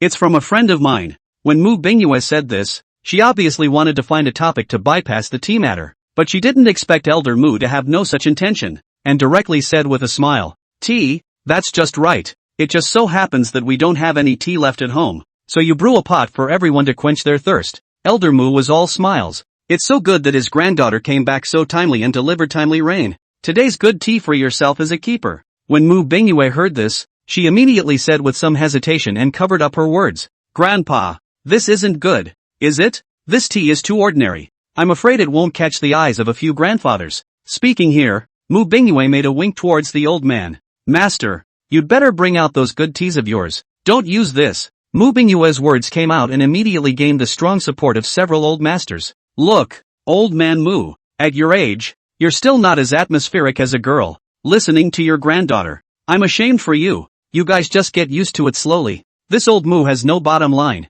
There are many more shameless things than this. It's good that he still has a good granddaughter, more or less pulling some favor for the Mu family. Bingwei is a good boy, completely different from your grandfather. Don't be like your grandfather. Good children are being brought down. A few of the old masters buried Master Mu in your words, and Master Mu gave a dry laugh. I'm not the boy that's misremembering. Although the mouth said so, Mu lousy heart but secretly thought, this silly girl, today this is what happened. Before also not like this usually you're as smart as anything. Why did you sell grandpa out as soon as you came up today? Elder Mu felt a bit embarrassed about his face as he glanced at Mu Bingwei and hammered out. Okay, just soak this. Mu Bingwei was also helpless as she listened to the old man's tone, so she could only look at Mu Chen who was on the side. Go, bring our tea set. Mu Chen nodded, and a moment later, he went to fetch the tea set and hot water, placing it on the table. Mu Bingwei skillfully operated. She carefully took out a little bit of tea leaves and heartily put them into the teapot. As Mu Bingwei poured in the hot water,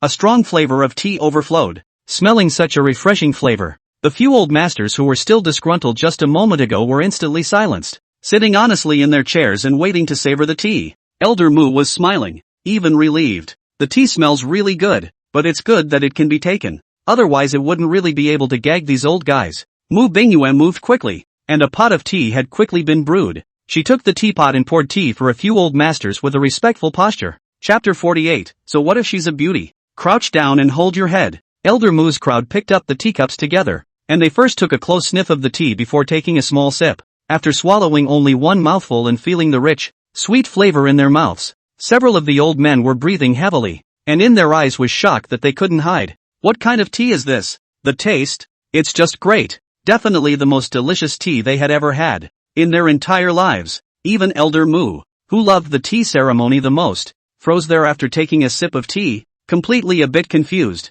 Who am I? Where am I? And why am I giving them such top quality good tea? In an instant, the reacting Elder Mu instantly looked at Mu Bingwei, the questioning in his eyes almost turning into substance. Facing the old man's eyes, Mu Bingwei could only shrug her shoulders, innocence written all over her small face. She had explicitly hinted at it before, but the old man himself didn't pick up on it, so it wasn't her fault. Elder Mu also remembered Mu Bingwei's weirdness earlier at this time, and he sighed quietly in his heart. If it weren't for the fact that the crowd was still sitting here, he would have wanted to beat his chest a bit. How could he have known it was such good tea? What a mistake! Over here, while sipping tea, a few of the old masters watched the movements and eyes of Mu Bingwei's grandparents and grandchildren, all with smiles on their lips. Good lord! So it looks like they were really wrong just now. These two grandparents and grandchildren of the Mu family are definitely as stingy as each other. That's some scary power of heredity. But the mood of the several old masters was indescribably pleasant. After all, today, they saw that the old Mu too had made a mess of things,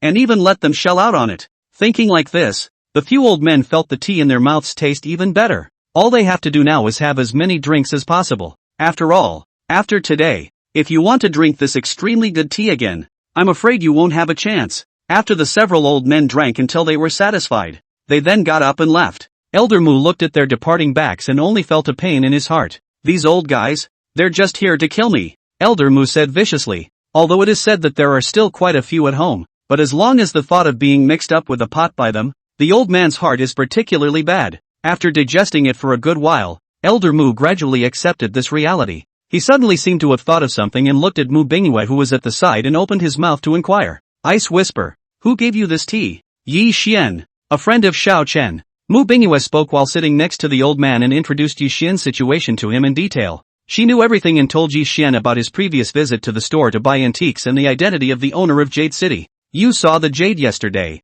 right? That piece was what Yi Xian helped us pick. And when it was opened everyone was dumbfounded. As soon as Mu Bingyue spoke about Yi Xian, she was completely unaware of the fact that her eyes were glowing and flashing with a strange luster. You are not aware that the jade he used to carve a seal for himself is absolutely superb. Mu Bingyue did not spare any words of praise, describing the perfection of that piece of jade to the core. Then he pointed to the small bag of tea. This is Yi Xian's return gift for our strings. Don't look at just this little bit. I think it's worth many times more than the strings. I don't know how many times more. Although Mu Bingyue was young, after all, she had been exposed to the business world early on, and her eyesight was not generally high. This kind of tea was unheard of even by his own master. Definitely not something that could be bought with money. Elder Mu listened to his granddaughter's narration. This youngster, is he so powerful? Which big family's son is this to have such a row? Elder Mu looked down at the tea leaves in his hand, scrutinizing the obvious golden edges on the tea leaves, and narrowed his eyes slightly, hiding the glint of essence that flashed under his eyes.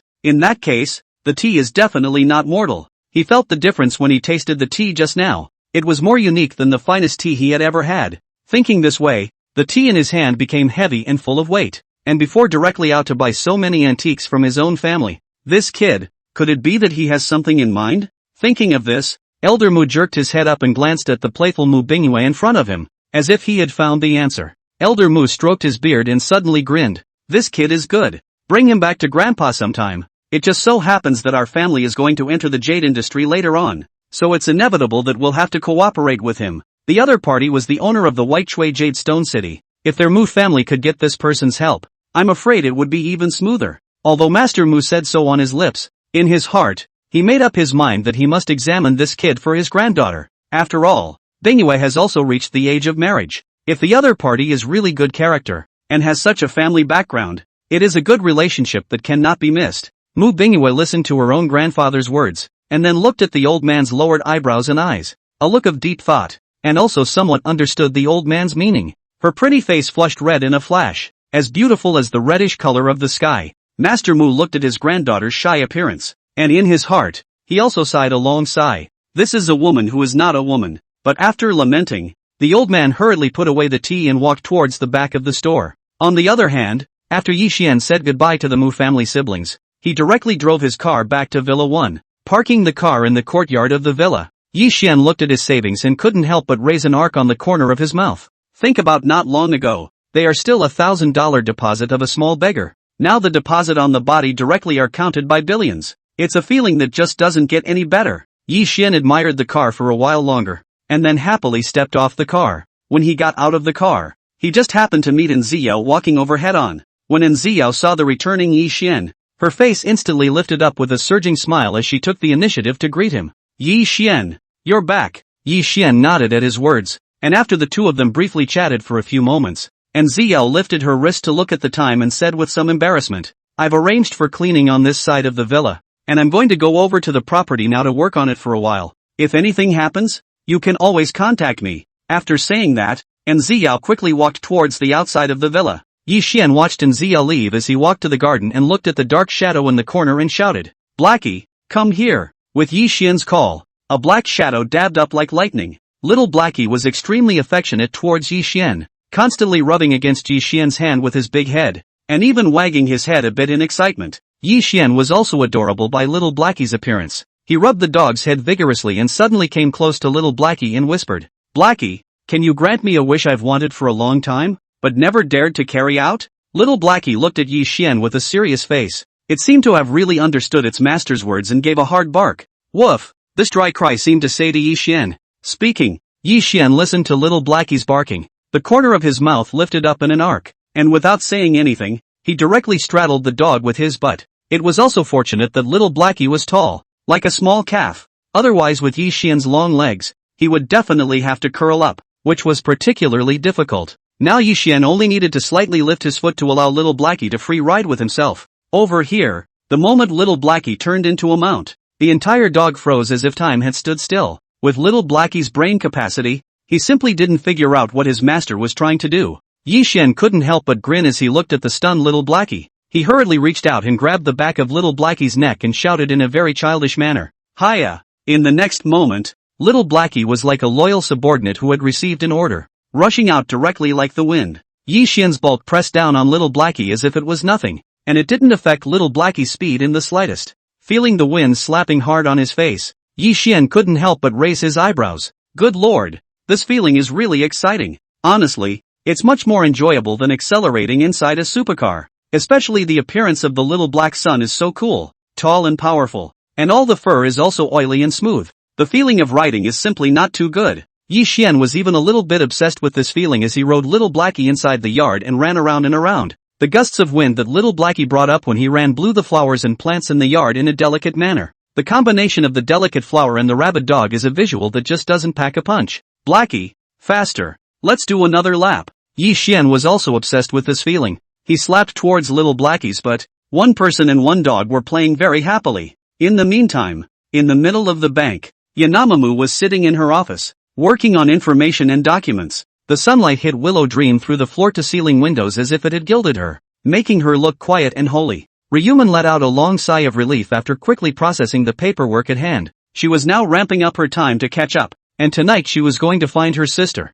Lu Ying, and take her out for dinner on the way. Thinking of her own sister, Lu Meng was also thinking about it. Just as Lu Ying's car had been repaired a few days ago, and she had been driving it for a few days. When I saw her in the evening, I just happened to stop by and test Lu Ying to see if her car skills had grown any. Hey, that girl, she's also not called for. Willow Dream muttered in a small voice as she withdrew her thoughts and continued to amble about getting ready for work. Just then, the secretary knocked on the door and walked in. She walked over to Willow Dream's desk and respectfully handed over a piece of information. Manager Ryu, look at this information. Yanamu heard the secretary and took the file and held it in her hands and looked at it. When she looked clearly at the contents of the information, she immediately froze, her watery eyes glaring round, her eyes full of shock and disbelief. This? Transferring $1 billion in demand? Which one is this? Lu Meng swallowed a mouthful of water with difficulty, and after being shocked, she could only lament that there were so many rich people in Jinling. $1 billion in cash flow is not something that even some large corporations can necessarily come up with in the short term. Yanamaman looked carefully at the contents of the information, and the secretary, standing nearby, spoke up at the right time. The banker said to ask you to look over this information and then take the time to visit this client today. He's out on a business trip right now and won't be back for a while. The secretary said, paused, and added in a whisper. I've heard that quite a few people from other lines now know about it, too. With such a big cash flow client, they're also eyeing it up, possibly trying to pry the corner. After all, this is $1 billion. If you can pull it off, a branch's task for a year is already guaranteed. The rest can be all about branch employee benefits. Yanamamu listened to the secretary's words and then looked into her glowing eyes, and then her head spun. That doesn't sound like a good job. Obviously, the governor didn't think about it. What would she take to visit such a big shot? And it's such a key figure. It's not so bad if she makes it, but if she doesn't, just by the fact that this client is a pivotal influence on the branch, he or she will absolutely have to suffer when the time comes. Willow Dream's brow was locked tightly, and the main thing was that the other banks were afraid that not all of them were governors. Himself, from his status, seems to be a big difference. Resumen wanted to back out so many times, but on second thought that was $1 billion deposit. If you count it as your own performance, you'll be counting your commission for the year. That's simply not too good. Willow Dream narrowed her eyes slightly and also made up her mind. She directly picked up a pen to make a list, and then handed it to the secretary, commanding in a serious tone, you go and get these things, and in a moment I will set out at once. Lu Meng was also thinking that since he was planning to make a move, he had to be more thorough in his preparations. It was true that her status was inferior to that of the other governors, but didn't they all have to act respectfully in front of that great man? One just has to be a bit more forthcoming. and with sufficiently attractive conditions, the chances of the deposit staying in their line are still very good. The secretary also knew that this matter was very important, and immediately nodded vigorously and hurriedly returned to go out to prepare. Over here, Yanamu looked at the secretary's back, pulled open a drawer to take out her makeup bag, and took out a small mirror to look at her makeup carefully. She usually came to work just to make a base, but today she was going to meet such an important client, so she definitely had to dress up. Willow Dream's movements were skillful, and she soon took those tools and began applying her makeup. When Lu Meng had organized her makeup, the secretary over here also walked in with a large bag. Manager Lu, everything you want is here. I'll raise it for you? Willow Dream looked at the gift boxes and nodded her head in agreement after a moment's thought. Okay, my car is downstairs in the basement. Why don't you accompany me there? Lu Meng took her secretary to the underground garage and carefully placed the gifts in the trunk before she was ready to drive away. Sitting in the driver's seat, Lu Meng lowered her eyes and thought about it. It doesn't seem good to go forward rashly like this. So she took out her cell phone and dialed out according to the phone number on the top of the information. Over here, Yi Xian was tired of playing with little Blackie and had just returned to his room when his cell phone rang. He picked up his cell phone and glanced at it, looking at the unfamiliar local number, and clicked answer straight away. Yi Xian had just picked it up when he heard a gentle voice ringing out from the other end of the phone, announcing himself. Hello, this is. Yi Xian listened attentively and soon heard the other party's meaning. So it was a call aimed at his $1 billion deposit. I'd like to come over and pay you a visit. I need to finalize my address with you. Would that be convenient for you? Yi Xian thought about it. Anyway, this 1 billion put is also put. Made into a deposit some income is also good. Okay, come over here. Yi Xian agreed and he reported his address before hanging up the phone. Thinking that the other party would come to the door in a while, Yi Xian called the property side again and told them. The property side received a call from the number 1 owner and also paid considerable attention to it, immediately sending the message down at an unprecedented speed. Yi Xian looked at the blacked out screen of his cell phone after making the call, and always felt that the voice that called just now was particularly familiar, as if he had heard it somewhere. But since he couldn't think of anything, Yi Xian wasn't in a hurry and sat on the sofa and waited leisurely. After a while, Lu Meng drove to the entrance of the Jade Dragon Court. Looking at the magnificent and expansive gate in front of him was also a burst of emotion. It really deserves to be the top villa area in Jinling. The configuration here, and the exclusive road just now, simply don't be too extravagant. Yanamaman admired the situation for a while before going up to the security guard and explaining the situation. Hello, I'm here to visit Mr. Yi. The security guard listened carefully to Lu Meng's words, and instead of the coldness and expulsion that he had imagined, he raised his lips and smiled, saying very politely, You're Mr. Yes guest come in. I'll take you to villa number 1. Lu Meng hurriedly nodded her head and followed the security guard's lead as she drove into the Jade Dragon Court villa area. This was not the first time that Lu Meng had come in here, but every time she came in, she felt that her entire being was shaken from the inside out. It's only an outlying villa, and it's already elegant as such. How prosperous is that big name Villa 1? Just as Lu Meng's thoughts were churning, the property's vehicle was already leading the way, taking her along towards Villa 1. As the car drove inward, Lu Meng saw villas that became more and more luxurious and large. The villas are widely spaced and at first glance the privacy is excellent. Moreover, the greenery and street sets here are too exquisite. Every place looks extraordinarily intentional. Looking at Lu Meng directly stared wide-eyed. Soon, the security guard's vehicle stopped on the far side of Villa 1. The security guard quickly jumped down from the car. He looked at Lu Meng and pointed the way very respectfully. That one is Villa 1, so I'll walk you here. After nodding her thanks towards the security guard, Lu Meng looked towards the direction of Villa 1. Looking at the magnificent atmosphere of the building, or obviously double the size, have shown that this villa is different. Willow Dream had thought she had been prepared for this, but she still couldn't help but suck in a breath of cold air at the sight of this perfectly large villa. Her eyes glittered with shock, and the corners of her mouth followed a twitch. This villa is too luxurious, isn't it? No. One villa was more than double the size of the large villas in the neighborhood, and it would not be an exaggeration to say that it covered an area 5 or 6 times larger if compared to those outlying villas at the entrance. Standing at the entrance of Villa 1, one could see a glimpse of the garden inside, and although it was only a quick glance, one's eyes were already awed. Not to mention, one of the largest landscape gardens in the villa area is actually built right across the street from Villa 1, which is completely the private garden of others. The location and this setup just wowed everyone's eyes. Lu Meng lamented in her heart for a long time. No wonder people could have $1 billion in savings. Can someone who lives in a place like this be an average person? Lu Meng gathered her emotions for a moment, then took out those gifts from the trunk and walked quickly towards Villa 1. Looking at the smart door in front of her, Willow Dream probed at it, trying to locate the doorbell. Just as she was looking around, the next moment, out of the corner of her eye, she saw a dark shadow, storming out from inside the villa. At the same time, a low growl rang out in front of Willow Dream with a strong warning.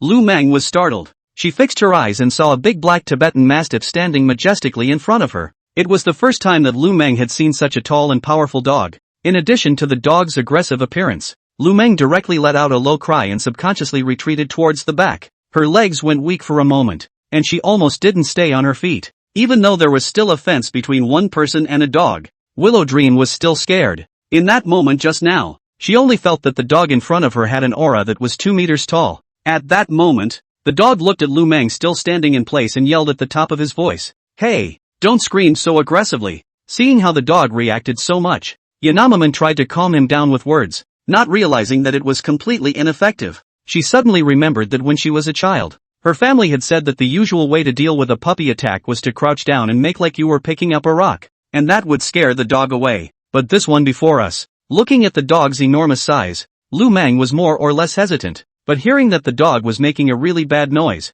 Lioma was going to crouch down and try. Unexpectedly, the dog was immediately displeased as soon as he saw that Lu Meng had made a new move. It barked louder, and its body followed the downward spiral, looking as if it might pounce at any moment. At this moment, where could Lu Meng still be taught? She had long since forgotten about any rock-picking maneuvers and went straight to crouching and holding her head in fear. Chapter 49, Fine Branches Bear Fruit. Over here, Yi Xian was in the villa when he heard the dog barking and immediately walked out with big strides. "Don't scream," Yi Xian lightly reprimanded, and the dog immediately stepped aside. Then Yi Xian saw Lu Meng, who was crouching there holding her head. "Yi Xian, what kind of pose is this?" Those who know you were scared by the dog.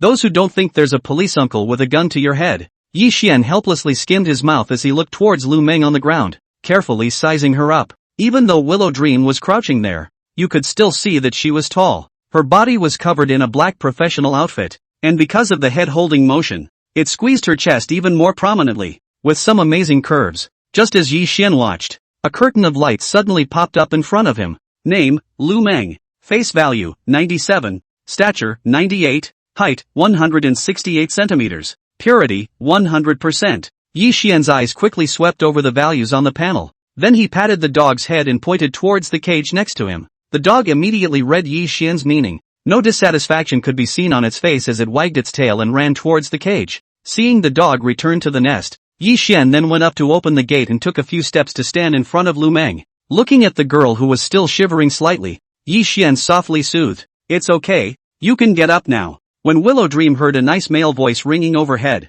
she hurriedly stood up and straightened her uniform, and that's when the two saw each other's faces. The two men then said, almost in unison, "It's you?" Lu Meng looked at Yi Xian's handsome face and swallowed hard, a bitter feeling rising in her heart. "Isn't this the rich young man who was smothered by my sister's car? He's this big guy?" Lu Meng sucked in a breath of cool air. No wonder he thought the name looked familiar before. So he had seen it before. Thinking about the name on the profile, and the bare $1 billion figure in the savings column that was actually his, Lu Meng looked at the young Yi Xian in front of her and only felt a surge of veins at her temples. Her eyes were filled with shock. It was obvious that they were both about the same age. But he was actually so rich? Thinking like this, Lu Meng glanced towards Villa No. 1 behind Yi Xian. This is his home. How rich must people be to be able to buy such a number 1 villa? Moreover, Lu Meng was aware that to buy such a No. 1 villa that represented the status, it was not something that could be done just by having money. Could it be? Magnum. Yanamamu marveled inwardly.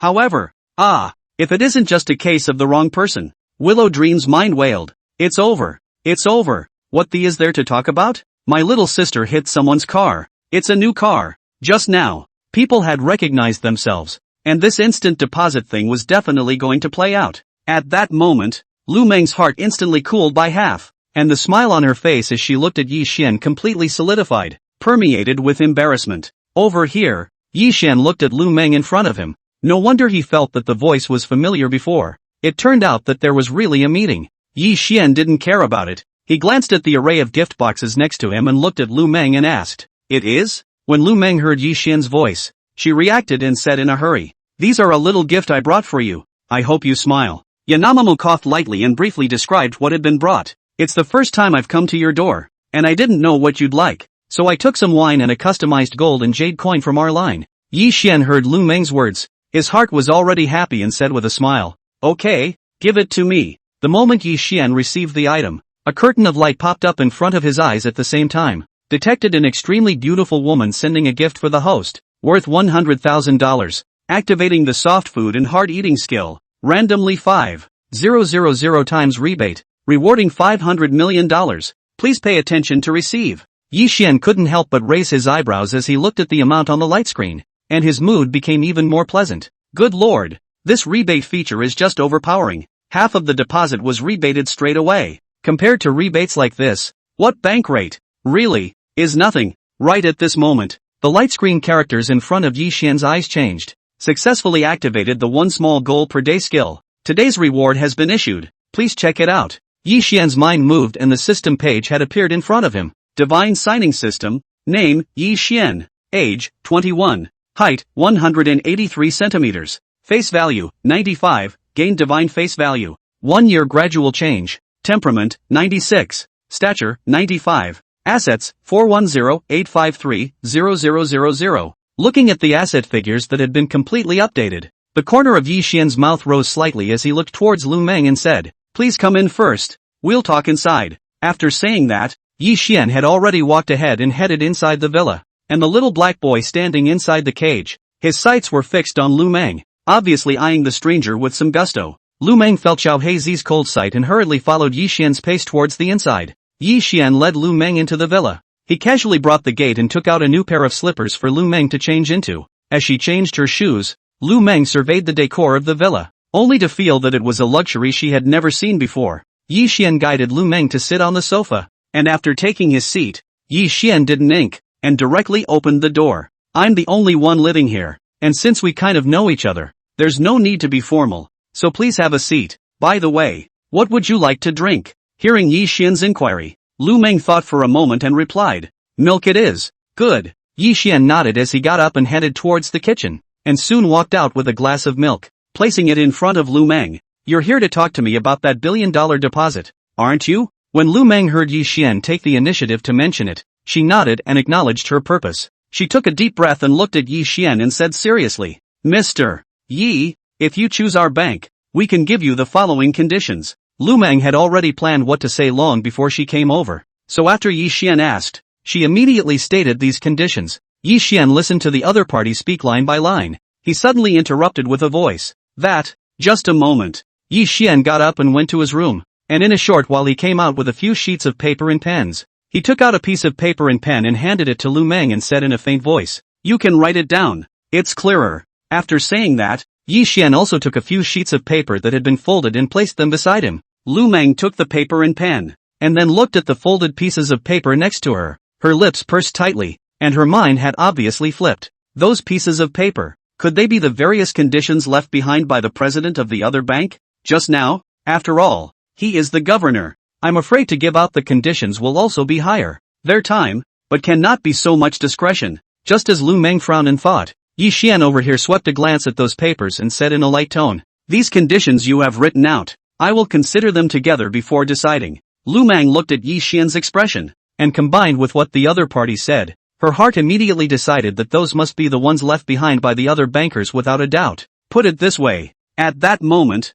Lu Meng also looked at Yi Xian, looking at the slight upward curve on the corner of the other party's mouth. Now the initiative is in the hands of others. Prisoner's dilemma. How is this she going to write in this situation? Willow Dream was torn for half a day as she thought about it, but she gritted her teeth and wrote on the paper. She was fast, and in a moment's time she had all sorts of conditions and benefits on paper. Willow Dream looked at the paper and pursed her lips gently. This was already the highest offer she could give, and even on the governor's side, I'm afraid it was tops. If you want to go higher, even if you take the deposit, you are afraid that you will be scolded from above. After all, they need cash deposits to make money for the bank, not to work for someone else. Mr. Yi, take a look. After Lu Meng checked that there was no mistake, she handed the paper in her hand towards Yi Xian. Yi Xian took it over and looked at it. Looking at the first 8% annualized interest rate, the bank will also open a few black cards for him, and then there will be exclusive customer service for Yi Xian alone. And these black cards are with a lot of domestic and foreign big brand cooperation, not only have a variety of discounts, and even some limited edition has the right of first refusal, is considered to be a proper identity representative. There were some other benefits, but they weren't too attractive and were skipped over directly by Yi Xian. After reading the conditions given by Lu Meng in its entirety, Yi Xian gently nodded his head. This was not bad at all. Yi Xian thought like this, then opened the other few sheets of paper and put them together. When Lu Meng saw Yi Xian's action, a heart lifted. This is a comprehensive comparison, right? Out of concern, Lu Meng probed towards those papers and looked at them, ready to see what the other governors were offering. Was it a steady pressure on her? I'm still sitting here anyway, so I can more or less find a way to make up for it, and maybe leave the deposit behind. But the next moment, when Lu Meng looked clearly at the contents of those papers, she was directly dumbfounded. Her big watery eyes stared suddenly, and she couldn't quite believe what she was seeing. Willow Dream reached out and rubbed her eyes filled with doubt and confusion. Why? With all this blank paper in front of you? Lu Meng frowned as she turned her head towards Yi Xian and asked in doubt, how come these are white? Yi Xian didn't care as he hooked his lips upwards and replied word for word, that's for sure. How else would I scare you? How can you get the best deal without some psychology? Willow Dream. Good man. What a great setup to play. Luckily, he had just done so much heart building, but he had directly set her up. At that moment, Lu Meng was also angry and helpless, especially when she thought of those brainstorms she had just made, but she couldn't do anything about it. It was $1 billion deposit, even if her own banker was here. I'm afraid he would only think about it more than she did. Yanimo could only sulk on his own now as he faced this deceitful landlord. As she breathed, Willow Dream's chest rose and fell. The picture is simply not too touching when such an uproar swoops over you. Yi Xian sat on the opposite side of the table and watched greatly, looking at the undulating arc. It's really worthy of a system rating of 98. This has to be a D+, right? The main thing was that the opposite side of Lu Meng's slender waist was not a handful, as if she could be pinched over with one hand. It's true what they say, thin branches bear fruit. Chapter 50. Is there any professional ethics left? Using such tactics? Extra. Chapter 3. Just this curve is literally growing on the tip of a boy's heart and very much inspires protectiveness. In the next moment, before Yi Xian had time to retract his sight, he heard the barking of the dog again from outside. Yi Xian glanced towards the main door and realized that it was another person coming over. This little black guy is more than a doorbell. Yi Xian stood up as he looked at Lu Meng on the sofa and said, wait here for a moment while I go out. After saying that, Yi Xian walked in the direction of the door. Over here, Lu Meng looked at Yi Xian's back as he walked out and began to survey the decorations inside the villa. If she hadn't seen it with her own eyes, Lu Meng really couldn't believe that someone would actually build a house so exquisitely extravagant. Such a subtle decoration. Every part of it smells of money and is probably worth a lot of money. Yanimo lamented in her heart while slowly admiring the various decorations in the living room. Looking at the various bottles and jars on the table, Lu Meng suddenly furrowed her brows, a hint of doubt appearing on her capable little face. She stared at the vase closest to her. These things, why did they look so delicate? Lu Meng took out his cell phone and took a picture. Searched the internet, and immediately a lot of information on antiques appeared. As soon as she saw what came up in the search, Lu Meng was also startled. Good lord, this mediocre-looking vase with blooming flowers in it is actually a real antique? Lu Meng's eyes then swept around the room. The rest of these, they can't all be real antiques, right? As soon as that thought rose, Yanamo herself was honestly startled. This one antique is already worth a lot of money. If a villa is all dressed up with real antiques, how much would it cost? But ever since that thought appeared, the more Ryuman looked at the bottles and jars, the more real they felt. Even felt the heavy sense of history that was conveyed above those antiques. It's too scary. The world of the rich is really beyond the comprehension of ordinary people. Willow Dream muttered as she subconsciously picked up the glass of water on the coffee table, intending to drink some milk to calm her nerves. After all, the thoughts just now were a bit too terrifying for an ordinary person like her. And at this point outside, when Yi Xian opened the door of the villa, he saw several people in black uniforms standing there, carrying an exquisite small box in their hands. As soon as he saw Yi Xian walk out, the man at the head of the group immediately came forward and inquired very respectfully, hello, are you Mr. Yi Xian Yi? Seeing that Yi Xian nodded his head and recognized his identity, the man in the lead bowed and began to introduce himself. Hello Mr. Yi, I'm a staff member of the Cartier Group. I'm here specifically to deliver the diamonds you ordered. After the man in charge finished speaking, he waved his hand behind him, and immediately someone came forward and presented the small box in his hand towards Yi Xian with both hands. Yi Xian also heard and understood that these were the staff members who had come to deliver the diamonds to him, so he directly picked up the small box. The small box was very heavy in the hand. Yi Xian had just carefully measured it and realized that the box was made of crocodile skin, and the lines on it were very clear. Luggage made from such material is waterproof and moisture resistant and has almost no drawbacks except that it is more expensive to build. Yi Xian swept a glance at the exquisite small box, then looked at a few staff members. You guys want to come in and sit down for a while? No need. Sir, if there are any subsequent problems, you can always contact our group's after-sales service. We will be happy to serve you, the leading man said in a serious tone. He was very clear that the one in front of him was a big customer of the group, not an existence they could offend, especially after seeing this number one villa of others. Facing this young man with an excellent temperament, they now only had endless respect and awe. Yi Xian heard the other party's firm tone and gently nodded, closing the door and carrying the box towards the house. He walked straight into the villa and sat back on the sofa again, the small box in his hand. On the other hand, was casually placed on the table. Lu Meng, who was sitting on the opposite side of the table, looked at the small box that Yi Xian had brought in and was instantly captivated with a hint of curiosity in her eyes. The case looked so delicate. It looked like something of great value. What would be put in this? Just as Lu Meng was curious. The next moment, Yi Xian seemed to sense Lu Meng's thoughts and casually opened the small box, only to see the box inside a large bright shining, densely placed all the diamonds. The quality of these diamonds looked very good and each one was very large, feeling like the smallest was over a carat. Over here, Lu Meng would have thought that this is a box of diamonds. The mouth of the milk choked in the throat to swallow, choked violently. It almost came out in a spray. The Willow Dream tried to hold back as much as she could. A few drops still landed on the chest of her black suit. Yanamamu swallowed the milk in her mouth, and this time she really couldn't help but start coughing. When Yi Xian saw Lu Meng's appearance, he hurriedly picked up the tissue on the coffee table and handed it over. Ahem, thanks. Lu Meng thanked Yi Xian, then picked up a tissue and wiped the corners of her mouth. She glanced toward her chest, only to realize that the milk that had stained her work clothes had seeped into the fibers of her clothing and she couldn't wipe it off. With no choice but to take a tissue and wipe it off so that the marks didn't look so obvious. After wiping it off, Yanajimo didn't have the heart to leave the paper towel on the table and simply stuffed it into her uniform pocket. Over here, Yi Xian looked at the various diamonds scattered in the box, and then looked at Lu Meng on the opposite side of the room, and said with a raised lip and a smile,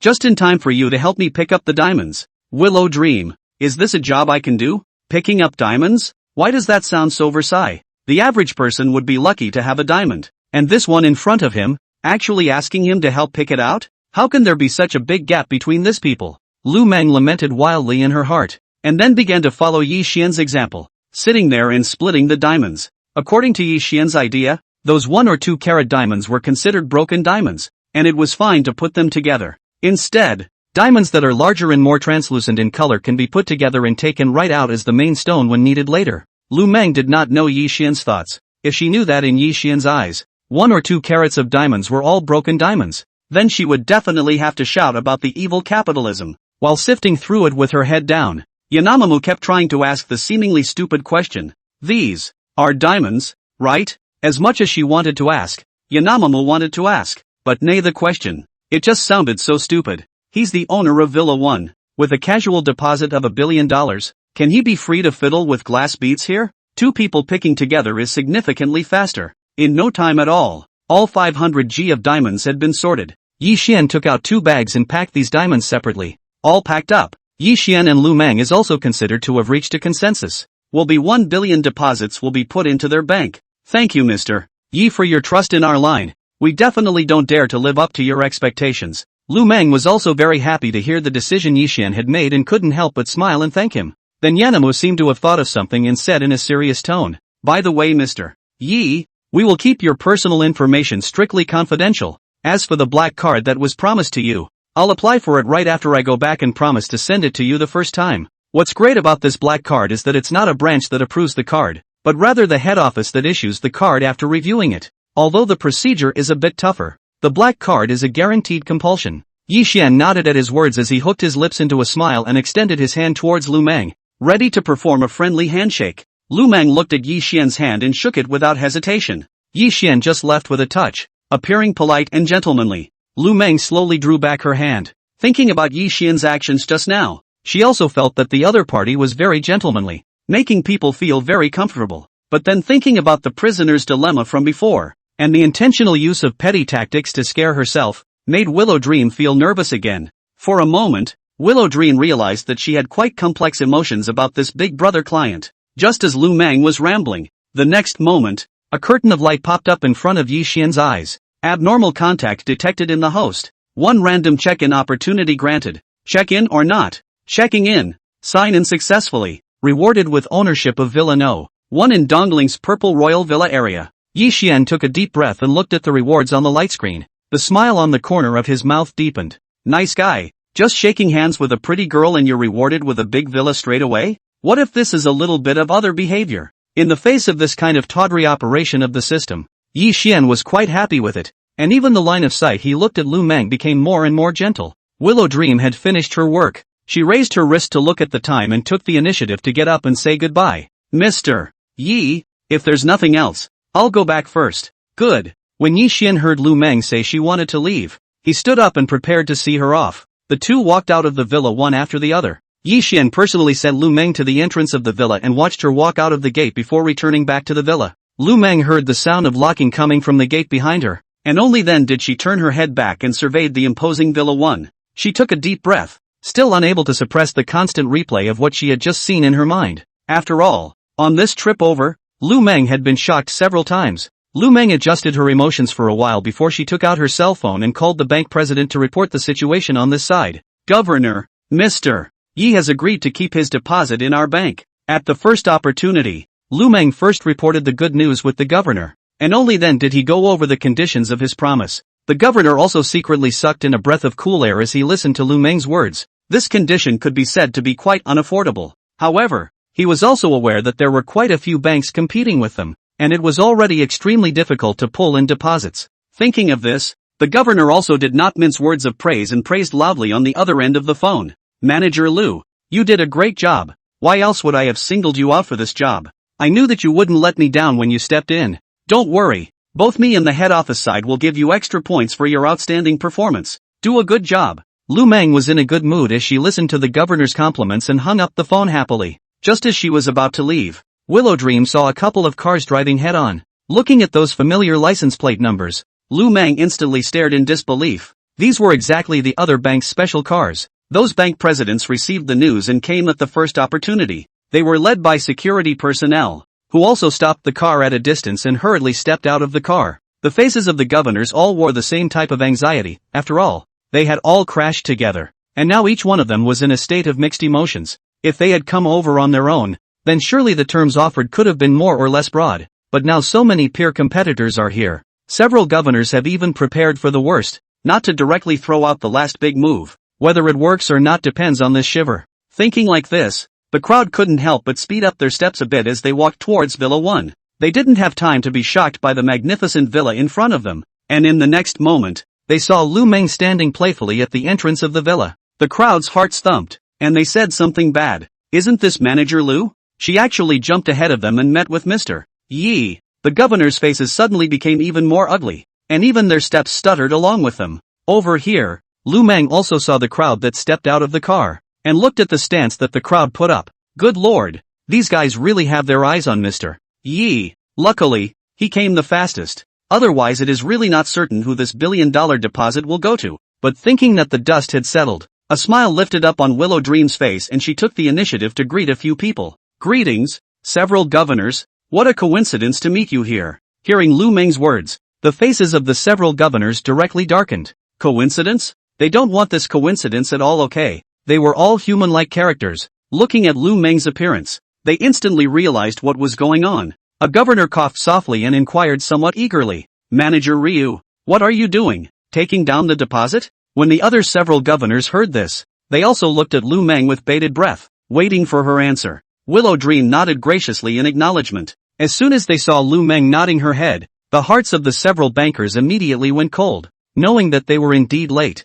A banker next to him originally didn't believe it. He looked Lu Meng up and down, and suddenly noticed that on top of Lu Meng's black uniform, there were some white stains at the front chest position. The governor straightaway froze. What was this? A myriad of thoughts rushed through this lineman's thoughts the moment he saw the stain. Lu Meng is young, can pull in such a large deposit in such a short period of time. It can't be. Is it using any special means? The thought had just popped up, and the governor's eyes had already landed on Lu Meng's delicate face. Lu Meng was originally extremely beautiful, and with the addition of light makeup, she was even more gorgeous, especially with this tight uniform on her body. The curves of Lu Meng's body were perfectly outlined. A woman like that would make any man's heart flutter. At the thought of this, the corners of that governor's mouth twitched, and he didn't even want to say a word. It was a wasted trip after rushing for so long. At this point, several other governors looked at this governor's sight and noticed the stain as well. For a moment, there was a hint of realization in the crowd's eyes. Everyone was pretty much thinking the same thing.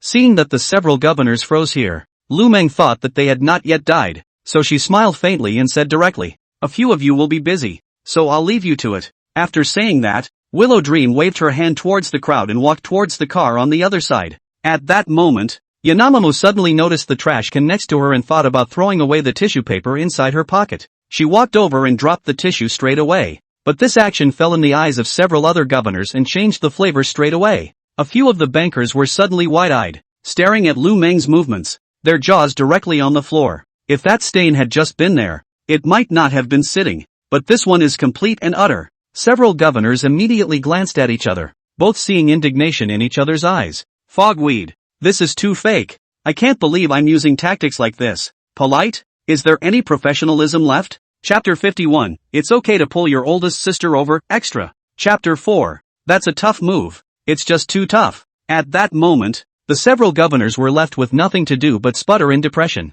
Lu Meng looks so pretty. The ones under them, none of them can fight her. That's a lot of fun. A few bankers stayed in place for half a day without dying, and only reacted when Lu Meng drove off in her car. But they were still sulking. The crowd looked at each other, looking at each other's unsettled faces, and no one laughed at the other as the defeated contestant. What are you still staying here for? Let's go. There's nothing for us to do. A governor snorted coldly, and after dropping a sentence, he carried his things and walked quickly towards his car. The others sighed as they watched the governor's back as he left in a negative mood and prepared to leave with their things. On the other hand, Lu Meng, after leaving Jade Dragon Court, went straight back to the branch. She first applied for a top-tier black card for Yi Xian, and then began to expedite the information that hadn't been done yet. Near the end of the day, the secretary walked in and looked at Lu Meng and reported, "Manager Lu, the black card you asked for has been delivered to the branch. You see?" As soon as Lu Meng heard that the black card had arrived, her eyes immediately lit up and she looked at the secretary and said,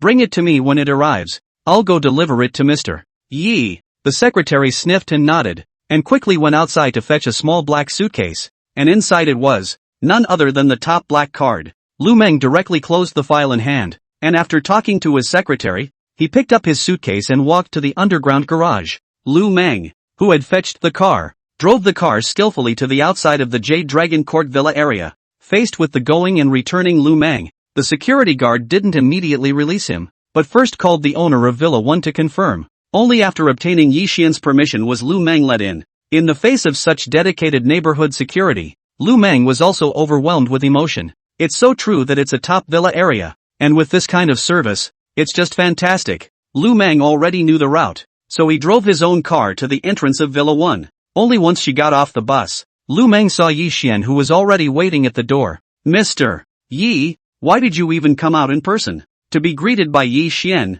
Lu Meng only felt very honored. Yi Xian just smiled lightly and did not explain anything. Just now, he received a call from the property and knew that Lu Meng had come over, so he just walked out and opened the gate. Lu Meng fetched the small black leather case from the car. She quickly walked to Yi Xian and respectfully presented the case with both hands. Yi Xian was also stunned when he saw the small suitcase. He opened it directly in front of Lu Meng and saw 2 bank cards lying quietly inside the suitcase. It was the top black card that Ryu Man promised. Looking at the card with a golden light on it, Yi Xian could not help but raise his eyebrows. "It's kinda advanced. It's the legendary colorful black, right? I didn't expect Manager Lu to be so efficient. We only talked in the morning, and the card was delivered in the evening." Yi Xian looked at Lu Meng and exclaimed in admiration, and Lu Meng waved her hand in some embarrassment at his words. "It would have been our bank's luck to serve Mr. Yi, so naturally we should be more efficient." Lu Meng spoke a few more words with Yi Xian and looking at the already late day, she directly said goodbye. "The card has been delivered,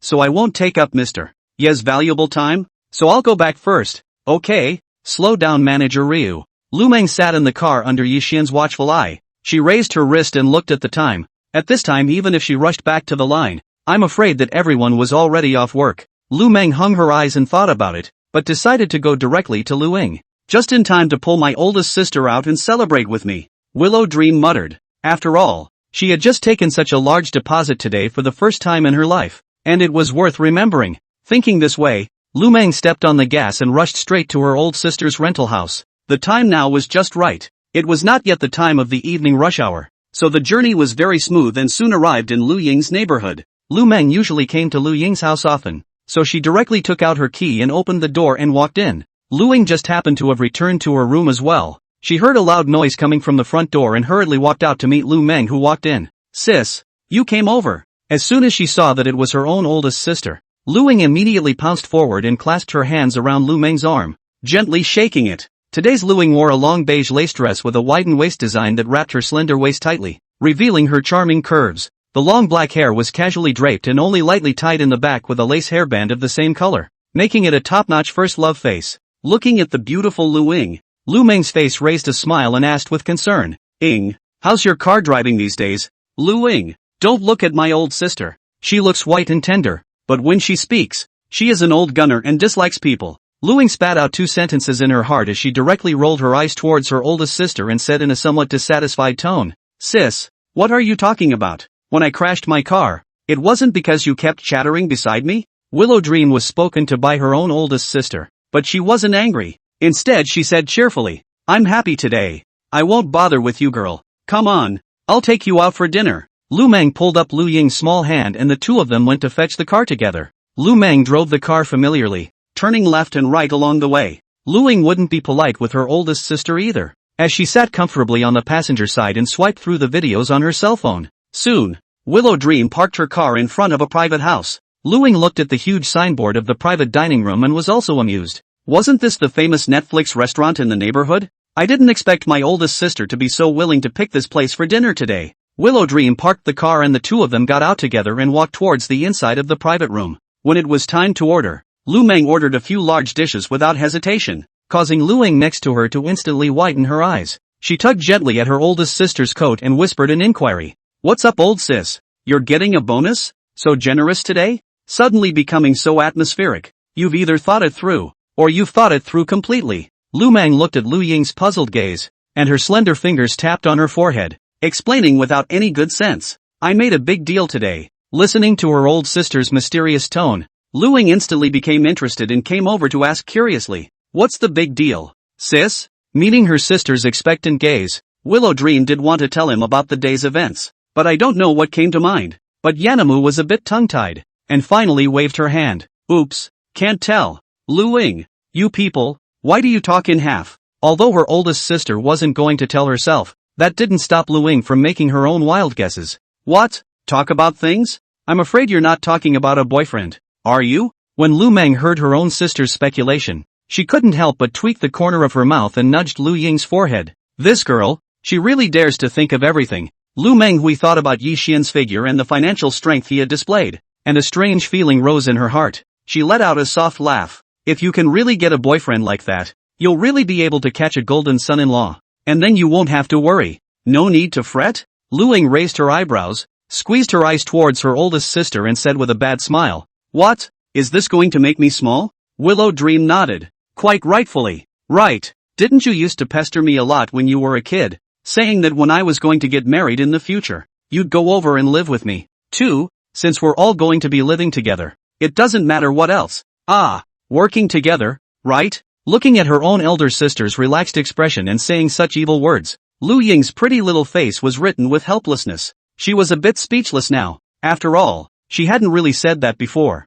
Not knowing what came to her mind, Lu Ying's mind suddenly conjured up Yi Xian's appearance. Sharing a husband with my oldest sister is out of the question. Though, it's okay if I can get my sister to come over later. After all, Yi Xian was so good that he was already more than enough to match himself and his old sister. As for the unseen brother-in-law, I'm sorry. Thinking like this, Lu Ying suddenly raised a bad smile on the corner of her mouth, a pair of watery eyes always sweeping over Lu Meng. Chapter 52. Yeah, why would I steal a kiss? Lu Meng was a little bit furious by Lu Ying's look. Her eyes glared and she glanced at Lu Ying and lightly reprimanded. "What's that bad joke there again, you girl?" When Lu Ying heard her oldest sister's question, she hurriedly smiled and waved her hand, answering mysteriously, "Nothing, nothing, nothing. Just thinking of a big plan." Willow Dream rolled her eyes outright. No one knew this sister of hers better than she did. It's a look that's obviously not good. However, Lu Meng didn't take this matter to heart as she looked towards Lu Ying and suddenly opened her mouth. By the way, tomorrow's the start of the long vacation.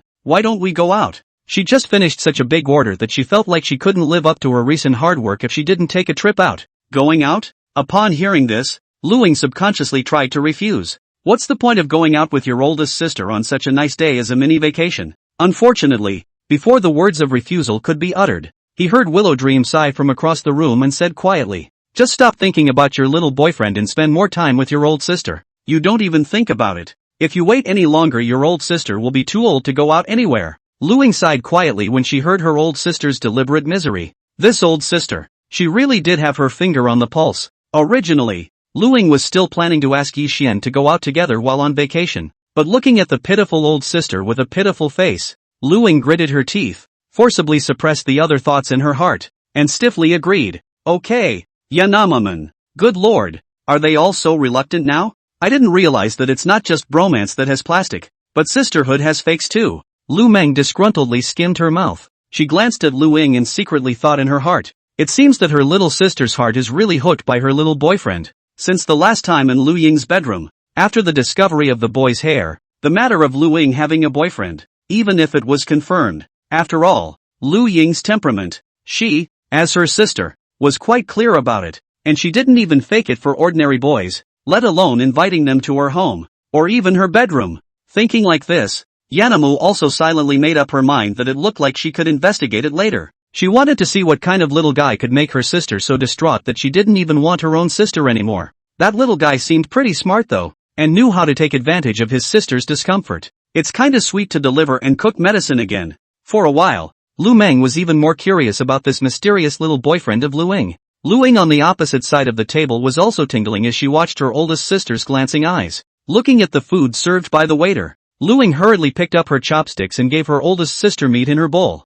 "Don't get carried away. It's served. Eat more." In the face of such sweet behavior from her own little sister, Yanamu directly attributed her to the other party's display of weakness. Willow Moon hummed softly, relieved to enjoy her sister's pinching service, feeling the tender gravy explode in her mouth. Yanamamu was quickly distracted by the food in front of her. Together, the two sisters were very joyful as they indulged in their food, and at this point on the other side, Fong Yu had already returned home. She burrowed into her bedroom, and after a burst of sizzling and fine sounds, Fong Yu had already changed into a new set that she had bought today. Gently swaying her body, feeling just the right sense of support, Fong Yu let out a sigh of relief. Sure enough, this underwear still needs to be just right to be comfortable. Fong Yu, who had changed her clothes, rummaged through the closet and pulled out a new set of pajamas. Looking at the set of pajamas in front of her, which was severely lacking in fabric, Fong Yu's delicate face was immediately colored with a touch of pink. "This is also specially bought for Yi Xian. I don't know if he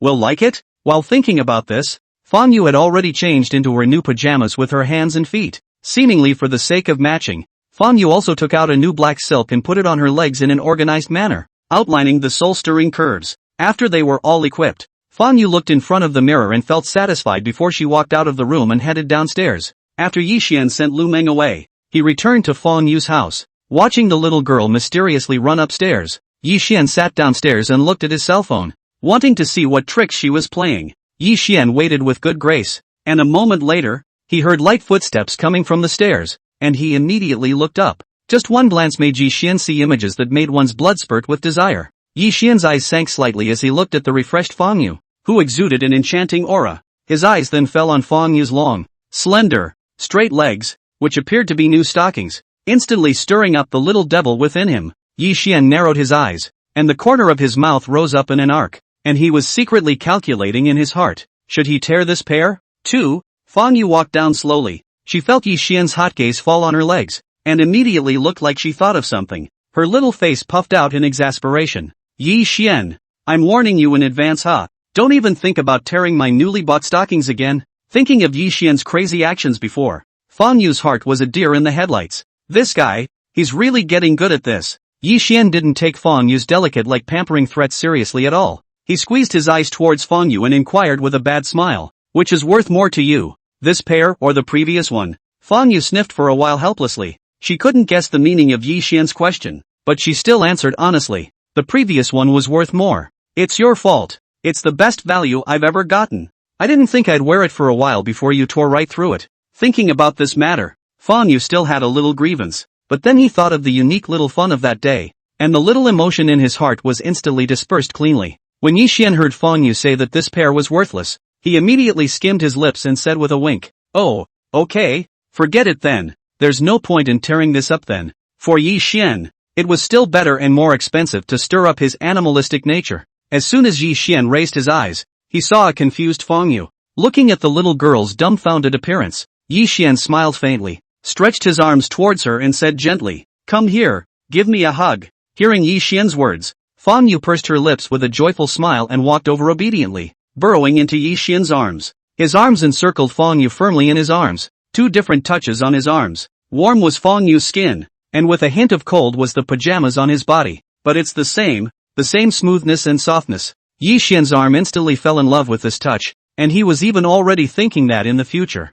he must give Fong Yu more clothes made of this material. A little person like that just doesn't feel good in your hands when you hug them. Feeling the scorching heat from Yi Xian's body, Fong Yu naturally leaned on his shoulder, her beautiful eyes slightly closed, enjoying the quietness of this moment. But in the next moment, Fong Yu suddenly felt a relief in the position of her chest. She subconsciously glanced down, then seemed to have an epiphany. This guy, when the hell did he learn to do that? Easily solved with one hand? That's quite a setup. Fong Yu narrowed her eyes slightly, and at that moment, she also gritted her teeth a bit and gave him a vicious look. This bad guy. Now that's too bad, isn't it? No wonder they say men carry the SP gene in their blood. How long has it been and they're already so skillful? It's a real love/hate thing. Yi Xian watched from the opposite side of the room as Fong Yu's eyes were lowered in contemplation, and when she was puffing up from time to time, her pink cheeks were slightly puffed up, indescribably cute and playful. Facing such a cute little person, Yi Xian raised his lips and smiled, immediately sticking up towards Fong Yu. Fong Yu also felt Yi Xian leaning over at this time. Her face suddenly changed. The little tiger that was milky and ferocious just a moment ago had turned into a soft kitten and began to beg for mercy. "It's really not going to work tonight, or else I won't be able to walk tomorrow. So how are we going to get going?" She had a deep understanding of Yi Xian's physical strength. If she did it again, she wouldn't have to get up tomorrow. Yi Xian looked at Fong Yu, who was slightly backing up with a defensive face, and let out a soft "oh." "Oh, it can't be dry at all. Fong Yu, hey, who's talking? Who's pointing?" Although Fong Yu was very uncomfortable in her heart, she could not be hardened at all in the face of Yi Xian, the physical strength fiend, so there was nothing Fong Yu could do now. This guy was just too demonic. It's almost like a tired cow. Anyway, an ordinary ground like hers couldn't really carry it. Yi Xian didn't insist. He glanced at Fong Yu and said with a smile, "Alright, then go pack up your things and let's take the high-speed train and leave tomorrow." When Fong Yu heard Yi Xian's words, she hurriedly nodded her head and responded, "Good." Being able to leave with Yi Xian, Fong Yu was in a very good mood and cheerfully went upstairs to pack her things. Although it was her first time going over to Dongling, Fong Yu didn't plan to bring too many things with her, so she picked out some clothes and packed them into her suitcase. Yi Xian couldn't help but speak as he watched Fong Yu pick and choose. "You're a little short on clothes here. After all, the company's headquarters was over there, and Fong Yu would have to go over there to be trained in work, and there would definitely be a lot of need in that area." Yi Xian then thought about it. He would follow him over there anyway, so he could just arrange it when the time came. "It's okay, let's just wait until we get there. Well, at least in the future is also to take the star route. This person depends on the clothes. The clothes are absolutely cannot be less." Fong Yu obediently nodded. Yi Xian went forward and swept her up in his arms and carried her to the bed, but it was just a cuddle, and it wasn't long before he drifted off into a deep sleep. When Fong Yu heard Yi Xian's peaceful breathing, she also finally let go of her heart and quickly entered dreamland. The next morning, Fong Yu woke up early. She opened her eyes and saw Yi Xian lying beside her. The sleeping Yi Xian was still so good looking. The corners of his lips were slightly raised, and he seemed to be immersed in a beautiful dream. The more Fong Yu looked at Yi Xian, the more she felt fond of him. Her delicate fingertips drew Yi Xian's silhouette, and she couldn't help but quietly give him a kiss on the cheek. After kissing, Fong Yu pursed her lips tightly, with a look of being overwhelmed by shyness. In the next moment, Fong Yu, whose small face was flushed, suddenly froze. "Well, this guy's hers now. Why even sneak in a kiss?" Thinking of this, Fong Yu felt instantly justified and directly cupped Yi Xian's face with both hands and kissed down towards his face. Yi Xian, fogweed, what's going on here? Chapter 53, The Big Man. Yi Xian woke up at that moment, and when he saw his situation clearly, he was also helpless for a while. "Fong Yu, this little guy, so enthusiastic in the morning?" Yi Xian just wanted to reach out and wrap his arms around Fan Yu to deepen the kiss when he saw that Fan Yu had already stood up. She looked at Yi Xian with a smile and said gently, "Why don't you go back to sleep?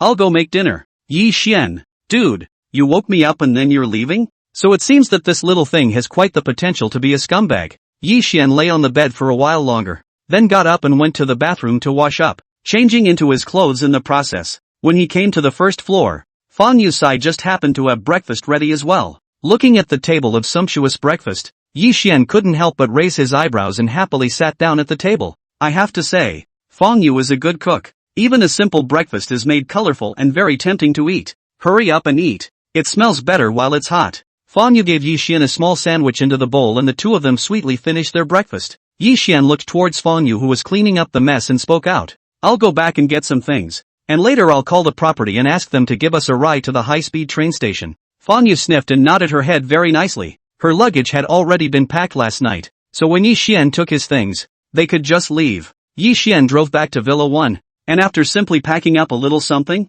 he called the property. The property company side attached great importance to Yi Xian's request and immediately dispatched the company's special car to drive to the entrance of Villa 1 as requested. After first picking up Yi Xian, he went to the periphery to pick up Fan Yu, and only then sped in the direction of the high-speed rail station. Soon, with an escort from the property, the duo arrived at the high-speed train station. The driver parked the car, helped the pair with their luggage, and escorted them into the station lobby before bowing and leaving. Looking at the driver's back as he left in quick steps, Fan Yu's small face carried a trace of emotion as she looked at Yi Xian and said, "That's just you. It's the first time I've ever seen these staff members of the property groveling so much." Although Fan Yu is also the owner of Jade Dragon Court, but after all, it is only in the periphery. Usually these staff service although also good, but definitely not so intimate. Yi Xian smiled as he gently touched Fan Yu's head. People's properties are also people-oriented. Fan Yu skimmed her lips. People-oriented?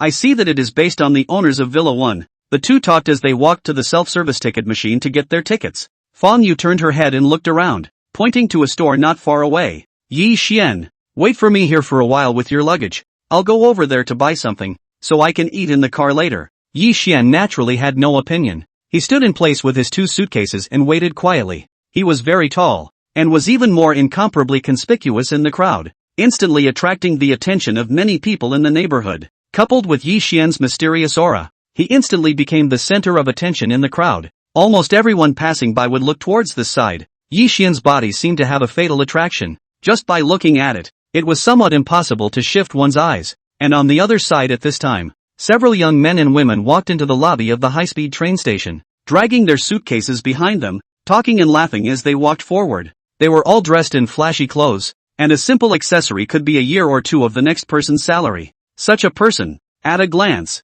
is the son of a dignitary and nobleman, and carries with him an air of superiority. A youth walking in the center exhaled heavily and said with some excitement, "Finally, I've made it to vacation, so I can finally go back to Dongling. When I get back home, I'll be able to relax." When the others heard his words, they all nodded along with a look of deep understanding. "This time when we get back home, we must highly eat, highly drink, highly play a whole lot. I'm suffocating over here." That's right, although we're far away from Dongling, it still doesn't feel like we're having fun, but we're still comfortable when we're at home. Let's make a deal. No one will be left behind. Then it's a deal. I'll book a resort then, and we'll all relax together. You girls are okay with that, right? A few youths were talking while their eyes had already fallen in the direction of the girls, intentionally or unintentionally approaching them as if they wanted to strike up a conversation. It was just a pity that a few girls were in the middle of a lively conversation, a few giggling and laughing, and no one noticed the youth's words. Just at this time, one of the girls suddenly saw Yi Xian standing there and obviously froze for a moment.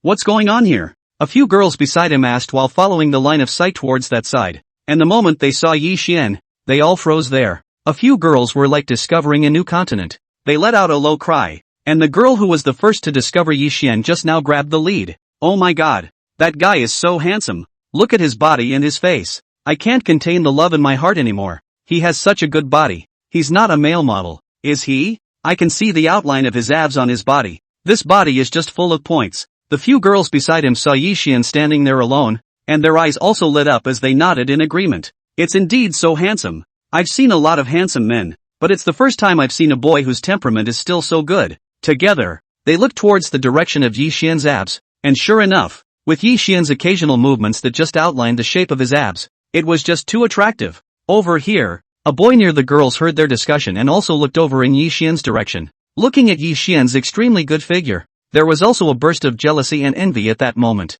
The boy wasn't going to admit that he was inferior, though, and he grunted softly, the corners of his mouth following in a slight glance. Heck, it's not just a little white boy. At the thought, the boy spoke directly. It is indeed good looking. I'm afraid it's not the goods that specialize in soft food by relying on a face, right? A few other youths smiled contemptuously as they heard this, and you stomped on Yi Xian. That goes without saying. Look at that kid's action style. It's just a look of a little white boy, but it's just a high-speed train ride, and he's wearing such a tight top, just to show off, right? You're wrong. It's not possible for people to say that they are selecting customers for the congregation. After all, it's hard to buy a high-speed rail ticket. You can't waste the value, can you? Misty grass. Nowadays the little white men are so curly. It seems that we can't look down on people's profession. After all, they really do put in the labor. A few youths said this. All of them Jia laughed out in a lewd manner. Over here, a few girls listened to their arguments and directly shook their heads, not paying any attention to them at all.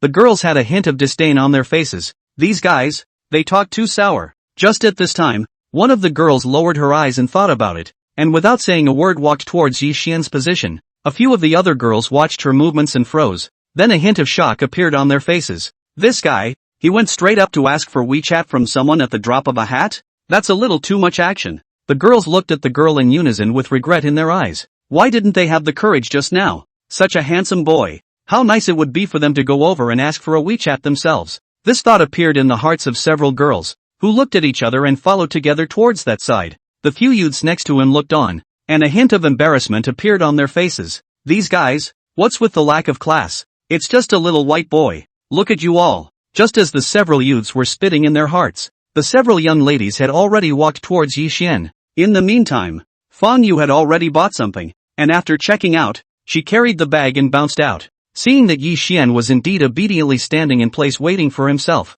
Fang Yu's face immediately revealed a sweet smile and fiercely pounced towards Yi Xian. In an instant, the several great ladies who had walked over directly froze in place, stopping to look at this scene. At that moment, the faces of several girls changed, and their hearts, which had been on fire just a moment ago, seemed to have been violently doused with a pot of cold water. It was instantly cold and still moist. Good lord, so this handsome guy, he already has a girlfriend. Taking another look at Fang Yu's appearance, the corners of the several girls' mouths also twitched, and they very silently returned together to prepare to go back. Over here, a few youths looked at the defeated girls with derisive expressions on their faces. Even though they had tried their best to hold back, they couldn't help but laugh out loud. A few of the girls immediately became a bit upset, glaring at them and directly questioning them. What are you laughing at? What's so funny? Nothing, just a joke that suddenly came to mind, a youth said, and then together with a few other youths, they glanced towards Yi Xian's side. Then he saw that Yi Xian was holding Fang Yu in his arms,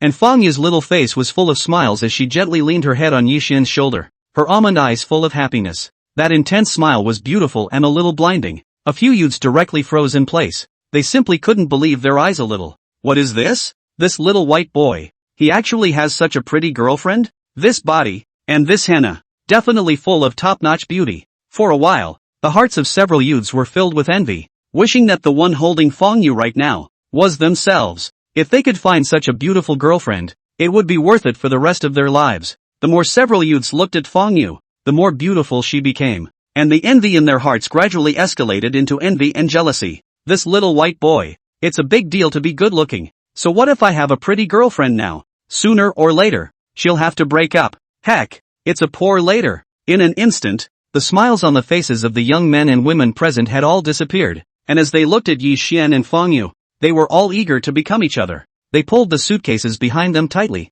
and all the happiness and excitement that had been in their hearts before seemed to have been washed away. Over here, a voice announcement came from inside the high-speed rail hall. Yi Xian pulled up his luggage and looked at Fang Yu beside him and said, "Let's go. You can check your ticket and get on the bus." Fang Yu nodded and reached out her hand to hold Yi Xian's arm, and the two of them walked towards the ticket gate together. Just at this time, Yi Xian's cell phone suddenly rang. He took it out and realized it was Sun Yong calling. Yi Xian directly picked it up and saw Sun Yong's respectful voice coming from the other end of the phone. "Yi Dong, when are you coming over today?" Yi Xian lifted his wrist to look at the time and replied directly, "In an hour or so, I'll be there." Okay. Sun Yong hung up the phone directly after saying a few more words to Yi Xian. Sun Yong looked at the screen that went black and immediately found his secretary and ordered it down. Call a few of our group's executives, and choose Xiaodan. We'll go together to greet Yi Don later. The secretary looked at Sun Yong's serious expression and immediately nodded, hurriedly informing the news. Knowing that the new chairman was coming over to Dongling,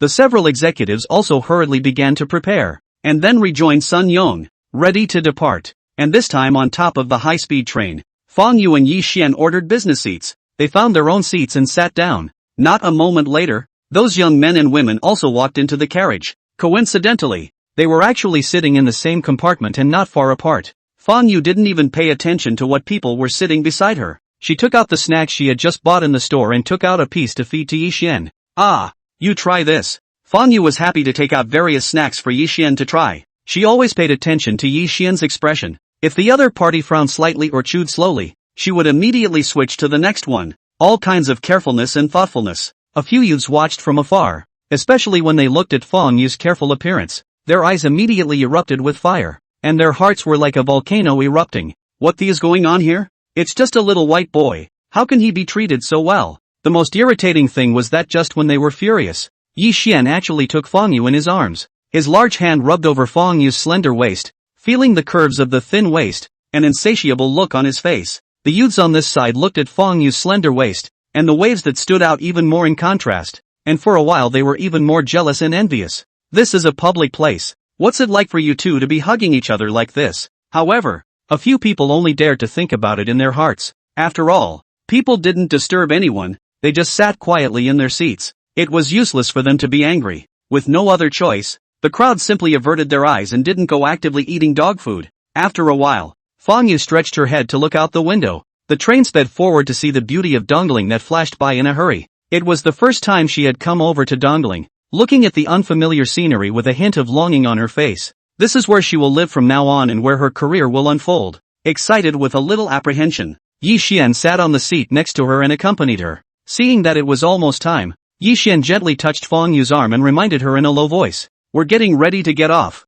I'll get the bags." Fang Yu nodded, while Yi Xian stood up and took the duo's luggage from the rack, pulling it towards the exit of the car. Behind them, those youths and girls whose destination was also Dongling, so they also picked up their luggage and followed behind Yi Xian, getting off the bus together. A few girls sat next to them and watched as the youth's eyes still fell on Yi Xian's duo and couldn't help but open their mouths. "Don't look, you guys. What's so pretty? Is someone's girlfriend that good looking? Such naked eyes. This is how envious of people are. Look at the eyes are flying out." Hearing the girls' words, several youths immediately became unhappy and opened their mouths to refute them. "How can that be? What are we looking at other people for? We don't have any special fetishes that specialize in liking other people's girlfriends. Besides, we wouldn't envy him. He's just a little white boy. Besides being better looking, where else is he better than us? Do we have this need to envy him? How interesting. But it was just a coincidence that we made a car and they were walking in front of us, so we just stopped by, not looking at them." Okay. A few youths were talking to each other, when they suddenly looked at the location not far in front of them and froze directly there. "Fogweed. Look at that. You guys." One of the youths sucked in a breath of cool air, not far away directly for the others to watch. The crowd followed the direction he pointed out and saw several figures standing at the exit location. Their bodies were dressed in straight suits and their auras were composed and introverted, and they were not ordinary characters at a glance. One of the girls looked at Sun Yong, narrowed her eyes slightly, and let out a low cry. "Isn't this Mr. Sun Yong-sun?" These few youths and girls were the great young ladies of Dongling, so they naturally recognized this general manager of Dongling Entertainment Group. As soon as they recognized Sun Yong, they immediately sucked in a breath of cool air, and after glancing at each other, one of the youths asked, "I didn't expect Mr. Sun to personally come to the high-speed train station.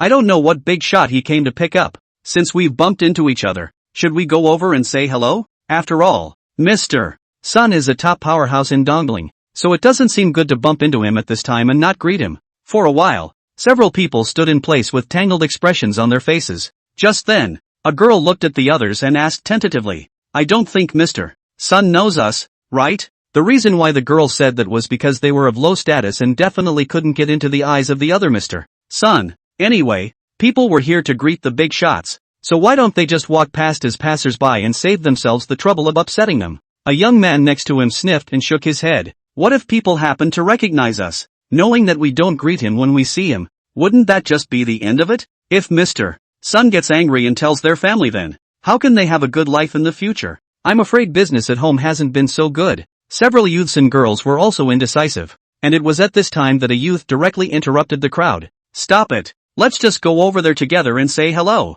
If we don't recognize them, let's go. It's better than not saying hello. A few people looked at each other and immediately reached a consensus, walking together in Sun Yong's direction, ready to go up and say hello. But the next moment, they saw Sun Yong and the others move from afar. Looking at the direction they walked over, a trace of doubt rose on the faces of several people, none of them knowing what they were trying to do. These people in front of them looked mediocre, and none of them appeared to be like people who could labor to greet Mr. Sun personally. Amidst the gazes of the crowd, Sun Yong sighed, however, walked faster and faster with a few senior officers and walked straight to stand in front of Yi Xian. Sun Yong's body then lowered, a face piled with smiles, and his posture was respectful as he greeted. Yi Dong, you're here. Chapter 54, here comes the signature. The few executives behind them also followed Sun Yong's actions. They didn't even dare to look at Yi Xian and greeted him honestly. Hello Yi Dong. The executives hung their heads low, curbing the shock in their eyes. Even though they had heard that the new chairman was young, they were still shocked after actually seeing Yi Xian. The new chairman was actually so young, which was completely beyond their imagination. The big young ladies at the back looked at the appearance of Sun Yong and the others, and while listening to their names, they were all frozen in place for a moment as if they were petrified. Their eyes were filled with shock as they looked at Yi Xian with incredulous gazes, the corners of their mouths twitching uncontrollably. This person in front of him was so young, and he was actually the new chairman of the Dongling Entertainment Group? How is this possible? It's absolutely crazy. These big young ladies simply began to doubt life. Everyone was about the same age. Why were they still in school, when others were already in charge of a multi-billion-dollar entertainment conglomerate? In front of others, they are just mud rotting in the ground, without a single comparison. Over here, Yi Xian looked at Sun Yong's crowd and raised his lips in a smile, greeting them very kindly. Hello guys, it was hard work still picking me up. Chu Xiaodan stood in the middle of the crowd, sizing up Fong Yu on the opposite side, and in her eyes was undisguised amazement. Earlier in the video, Chu Xiaodan had realized that Fong Yu was very pretty. Now looking at the real person right in front of me, looking at the living and breathing eyebrows, it is even more pleasing to the eye. Didn't even want to look away. Chu Xiaodan praised in her heart. No wonder Fong Yu was spotted by a bunch of talent scouts before she graduated. This condition, it's simply God rushing out to feed her. When Sun Yong and Yi Xian were talking, Chu Xiaodan walked towards Fong Yu and extended her hand with a smile. Hello Ms. Fong, I'm your agent, Chu Xiaodan. Fong Yu looked at the beautiful woman in front of her and instantly smiled with arched eyebrows, hurriedly going up to talk to Chu Xiaodan. After all, they were going to be working together for a long time in the future, so it was best to get to know each other and rub it in first. Sun Yong and Yi Xian spoke for a while, and he raised his hand to make a gesture of invitation. Yi Dong, let's not stand around. Let's get in the car first? Yi Xian sniffed and nodded gently, following behind Sun Yong as he walked towards the outside of the station. Sun Yong and the others' cars were parked outside, and when they walked to a Rolls-Royce, Sun Yong took the initiative to go forward and pull open the door, and said respectfully to Yi Xian, Yi Dong, you get in the car. While speaking, Sun Yong's hand rested on the roof of the car to prevent Yi Xian from bumping his head when he sat in. Yi Xian took Fong Yu into the car while Sun Yong sat in the passenger seat. The others watched them get into the car before they each got back into their cars and prepared to go back to the group. The convoy, led by the Rolls-Royce, headed toward their destination. Only when the caravan completely disappeared from view did a few of the big young ladies in the back probe out and watch. There was still a hint of pallor in their faces until they were sure that the crowd had gone away, and only then, with a sigh of relief, did they step out of the station. The girls were in an okay mood. They were just shocked by Yi Xian's identity, but those youths were different. Just now they had said so many bad things about Yi Xian. If they let others know, would they still have a chance to live? The youths looked at each other, forcibly suppressed their fear, and helped each other to leave at a quick pace. And at this point in the car, Sun Yong, who was sitting in the co-pilot seat, turned back to Yi Xian in the back seat and opened his mouth to propose. Yi Dong, you've worked hard all the way here. Why don't I send you to stay first? I've booked a hotel for you. You see? Yi Xian gently shook his head when he heard Sun Yong's suggestion. No, just send us directly to the Dongling Purple Royal Villa area. Purple Royal Villa? Hearing the name of the villa area, Sun Yong immediately froze. He looked at Yi Xian and tentatively inquired, Yi Dong, do you have any real estate over there? Yi Xian nodded his head as an answer. Sun Yang saw Yi Xian's action and grinned pleasantly. Isn't this a coincidence? I didn't think that in the future, you and I will still be neighbors. Yi Dong. Although Sun Yang said easily on the surface, he was actually a shocked batch in his heart. As someone who had struggled for so long in Dongling, Sun Yang naturally knew the expensive price of the Purple Royal Villa area. I didn't expect Yi Dong to be so generous, just coming over to look at the company and send the beauty, and then directly bought the villa over there. Sun Yang himself had struggled for so many years before settling on a villa over there, but looking at Yi Dong's cloudy appearance, it feels like people buying a villa is like sprinkling water. At this moment, Sun Yang's gaze towards Yi Xian was filled with admiration and respect. Look at this level of sophistication of my own boss. It's just great. A multi-billion-dollar conglomerate at such a young age. Or such a money spinner, that a few casual pointers to himself would make the conglomerate progress even faster. Following such a chairman, one's future can be expected. Sun Yang lamented in his heart for a while, then as if he thought of something, he took out his cell phone and called the executives behind him, telling them to go back to the group to work first. He accompanied Yi Xian over to the Purple Royal Villa, and then looked at Yi Dong's thoughts before deciding whether or not to head to the company. The executives naturally had no opinion, and after getting Sun Yang's notification, the car behind them directly turned around and rushed towards the group's direction. In the car, Fang Yu gently pulled the corner of Yi Xian's coat. She took the initiative to come to Yi Xian's ear and inquired in a low voice. Yi Xian, when did you buy a house over here? She hadn't heard Yi Xian mention it before, and she had just noticed Sun Yang's flash of surprise. I'm afraid that the Purple Royal Villa that Yi Xian was talking about was also an extremely uncommon place. When Yi Xian heard Fang Yu's inquiry, he reached out and covered her small hand in his hand and replied with a smile. I bought it recently, and you'll be fine living there when I'm not over here anymore. When Fang Yu heard Yi Xian's words, she directly Ha? I'm living in a big villa by myself? For Fang Yu, this arrangement of Yi Xian's was too extravagant. She had come over for work, and actually living in the dormitory arranged by the group, or renting a smaller house, seemed to be enough. Yi Xian seemed to have guessed Fang Yu's thoughts. He simply did not give Fang Yu the opportunity to continue and directly interrupted. Just stay there. I'll show you around in a minute. I haven't actually been over there to see it yet either, but I've been in touch with that side. Fang Yu froze for a moment. What Yi Xian said today, taken alone she could understand, but put together, it gave her a whole burst of confusion. Ha? You haven't been to see it yet? Not only did Fang Yu feel surprised, even Sun Yang, who was sitting in the co-pilot's seat, was a bit confused when he heard Yi Xian's words. The corner of Sun Yang's mouth slightly twitched twice. Good guy, really worthy of being Yi Dong. This heart is also too big. Taking a villa straight off the market and actually buying it before you've even seen it? That's a lot of hand-holding. Just a lot of hand-holding. Sun Yang swallowed 2 mouthfuls of saliva with difficulty. Before he thought that he had contacted many dignitaries and was a person who had seen the world, but lately on his own chairman, he felt he had really grown a lot. At this moment, he was even more determined to follow Yi Xian. Such a powerful chairman. The future development of the future is bound to be unstoppable. He will hold. Just as Sun Yang was still immersed in his intentions, the driver had already driven the car to the entrance of the Purple Imperial Villa. There were no credentials on the Rolls-Royce to enter the community, but the security guard saw Sun Yang in the car and instantly recognized that this was the owner of the lodge. After a simple registration, the Rolls-Royce drove directly into the Purple Imperial Villa. Sun Yang was just about to open his mouth to ask Yi Xian about the number of his villa when he heard Yi Xian's voice ringing out. Go to Villa 1. Villa 1? When Sun Yang heard Yi Xian's words, he directly froze there, only feeling the sound of his brain wang. The whole person was a bit stupid. What? Villa 1? That's the most expensive villa in the whole villa area, and it's several times the difference. Hello. Just as Sun Yang was shocked, Fang Yu next to him also stared with wide eyes. She looked at Yi Xian with some disbelief. She simply could not believe her ears a little. Villa 1 again? When this guy bought the villa, did he just recognize Villa 1? It's still true that it's a bit too extravagant, isn't it? Sun Yang,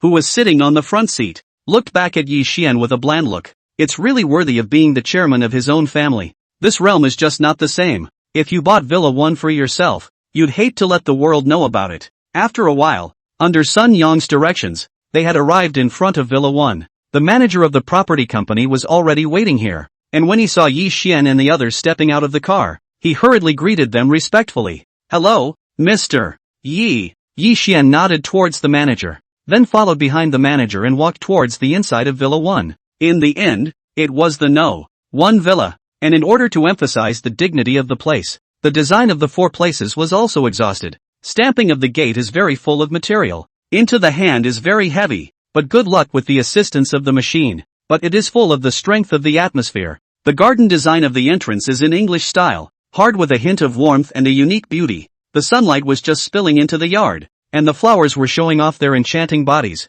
A peaceful and beautiful scene inside the yard. Yi Xian took a quick look around. This place looked pretty good. It's not as good as the one on the Jinling side, but it's still a good one. The property manager helped Yi Xian and Fang Yu register some basic information, and incidentally entered their fingerprints and facial messages into the gate and security system. Mr. Yi, here is something else you need to sign. This is the procedure to carry out the handover of property rights. The property manager respectfully delivered the document, and Yi Xian signed his name after briefly reading it. The manager took the document back in his hand and then bowed towards Yi Xian. I hope you have the most enjoyable stay in Villa 1. I'll just go back over to the property company to register, so you can contact me anytime if you have anything. Speaking here, the property manager handed Yi Xian another business card. This is the contact information of Villa 1's exclusive housekeeper. You can also contact her at any time if you need anything. Yi Xian nodded and picked up the document and handed it directly to Fang Yu. After all, she'd be living here more in the future,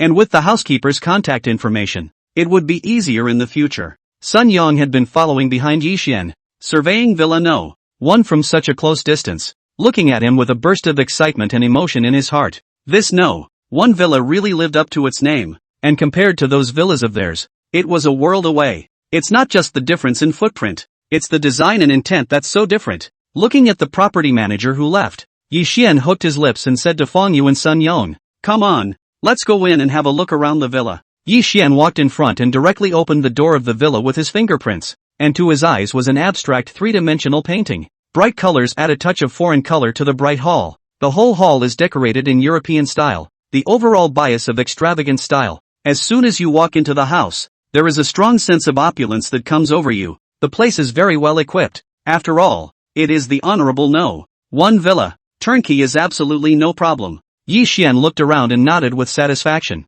It looks okay here, and I'm a little more comfortable with you staying here. While speaking, Yi Xian directly led Fang Yu to walk to the master bedroom and put the two people's suitcases here. Fang Yu looked at the luxurious and incomparable master bedroom arrangement and only felt that she had come to the palace. Good lord, this feels like a dream. It's like the bedchamber of a palace. Fang Yu looked at the huge master bedroom and couldn't help but let out a sigh of relief. This villa is just fantastic, especially when he thought that this place was specially set up by Yi Xian for himself. A strong feeling of emotion welled up in his heart. This intention alone was enough to impress Fang Yu's teenage heart. Yi Xian was also happy when he heard this. He gently wrapped Fang Yu's slender waist and said in a joking tone, "Since this is the case, this bedchamber will be I-phase from now on." Fang Yu, that small pink fist gently hammered Yi Xian, that a glance glaring over and delicate and charming. See Yi Xian heart a-throbbing. If it wasn't so early in the morning, I would really like to put this girl in her place. Alright, you pack up here, we'll wait for you downstairs, and we'll check out the group together in a bit.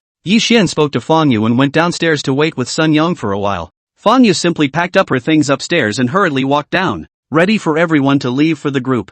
Several people got into the Rolls-Royce together. The driver pressed down on the gas pedal, and the car turned into a black sprite, rushing towards the front. The journey was very smooth and soon, the crowd arrived at the headquarters of the Dongdaling Entertainment Group. Dongdaling Entertainment Group is also one of the top entertainment companies in Suzhou, Hangzhou. As the headquarters of the building, it can be said that the construction of the building can be said to be remarkable. The floor is dozens of floors high, a water of toughened floor-to-ceiling glass polished and shiny, appearing to the whole building vibrant, so that people look at the mood to feel happy. Yi Dong, let me show you the group. Sun Yang took the lead and got out of the car. He respectfully raised his hand towards Yi Xian and led him towards the inside of the group, because a few of the top management had returned to the group in advance. They had announced the news that Chairman Hart was coming to inspect at the first opportunity. The group's employees were all energized, sitting at their workstations in a neutral manner and working hard. Yi Xian followed behind Sun Yang and picked a few floors at random to look at the situation. Seeing that everyone was working earnestly,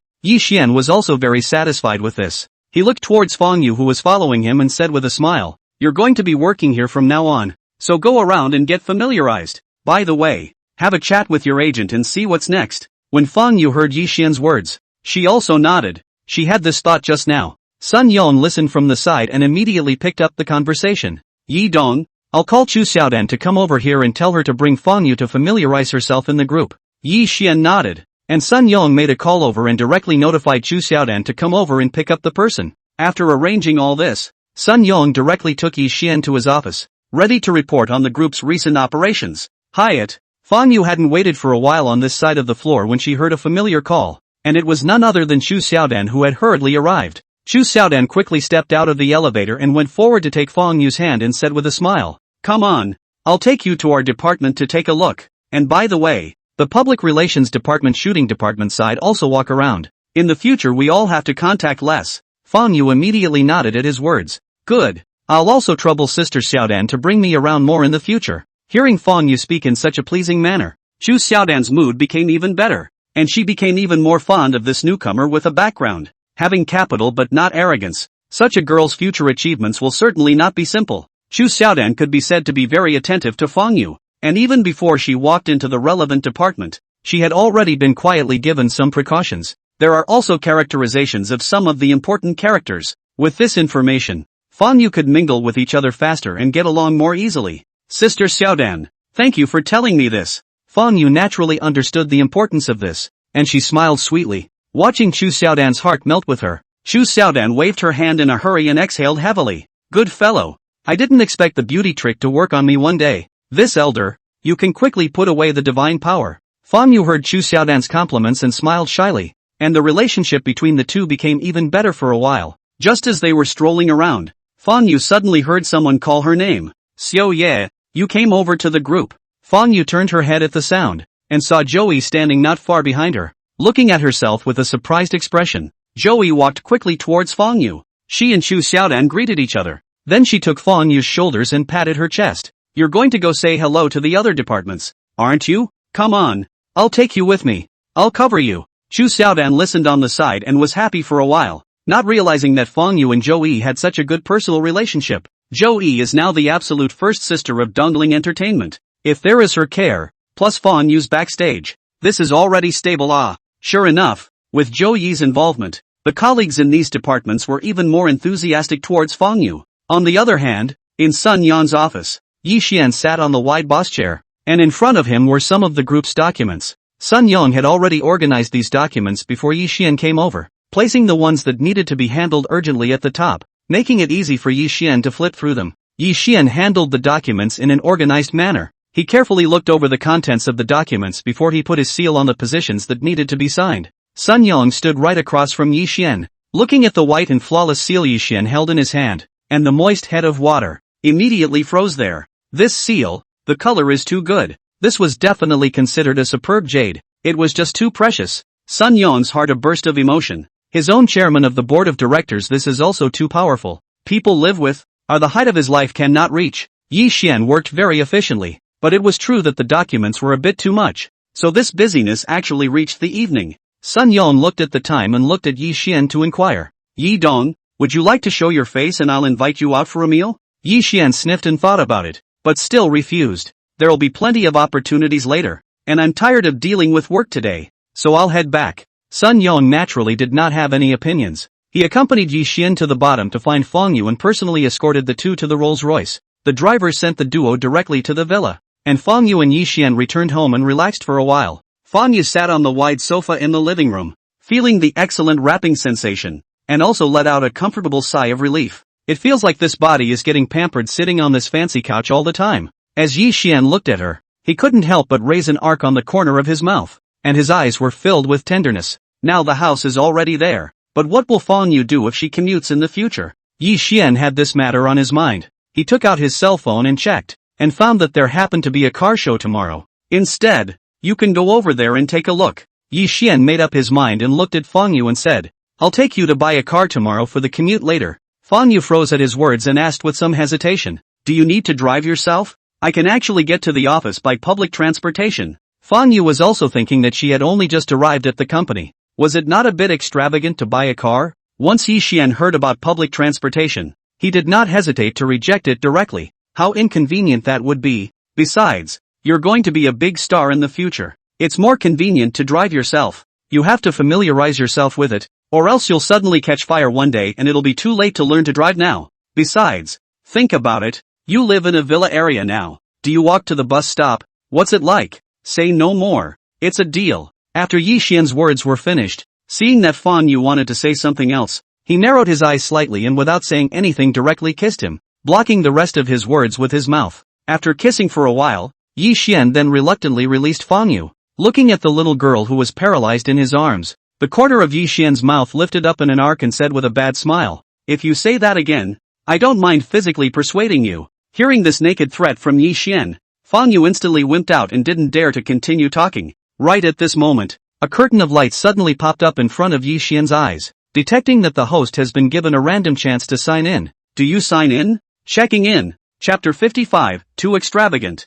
Sign in successfully. Rewarded with 3 sets of Chanel's top-of-the-line suits. Remarks, you can specify the size or someone other than the host. Yi Xian looked at the content on the light screen and couldn't help but raise his eyebrows. Good guy, this reward, at first glance, is more suitable for girls. After all, Chanel's top-of-the-line suits were more suitable for girls, and with such a reward, Yi Xian did not hesitate to designate it to Fan Yu. After Yi Xian specified Fan Yu's size with his mind, the light screen flashed and a new prompt had been issued. Size designation was successful. The customized clothes have been sent to the Dongling Chanel flagship store, so you can pick them up tomorrow. Yi Xian swept a glance at the screen and didn't pay any more attention to it, directly carrying Fan Yu towards the master bedroom upstairs. The next morning, Yi Xian and Fan Yu got up, and at this time, it was drizzling outside the window. The two of them got up and cleaned up a bit. Yi Xian made a call to the driver and told him to come pick up the people at the entrance of the villa. The driver was waiting at the entrance of the villa early in the morning, and after Yi Xian heard the driver's report,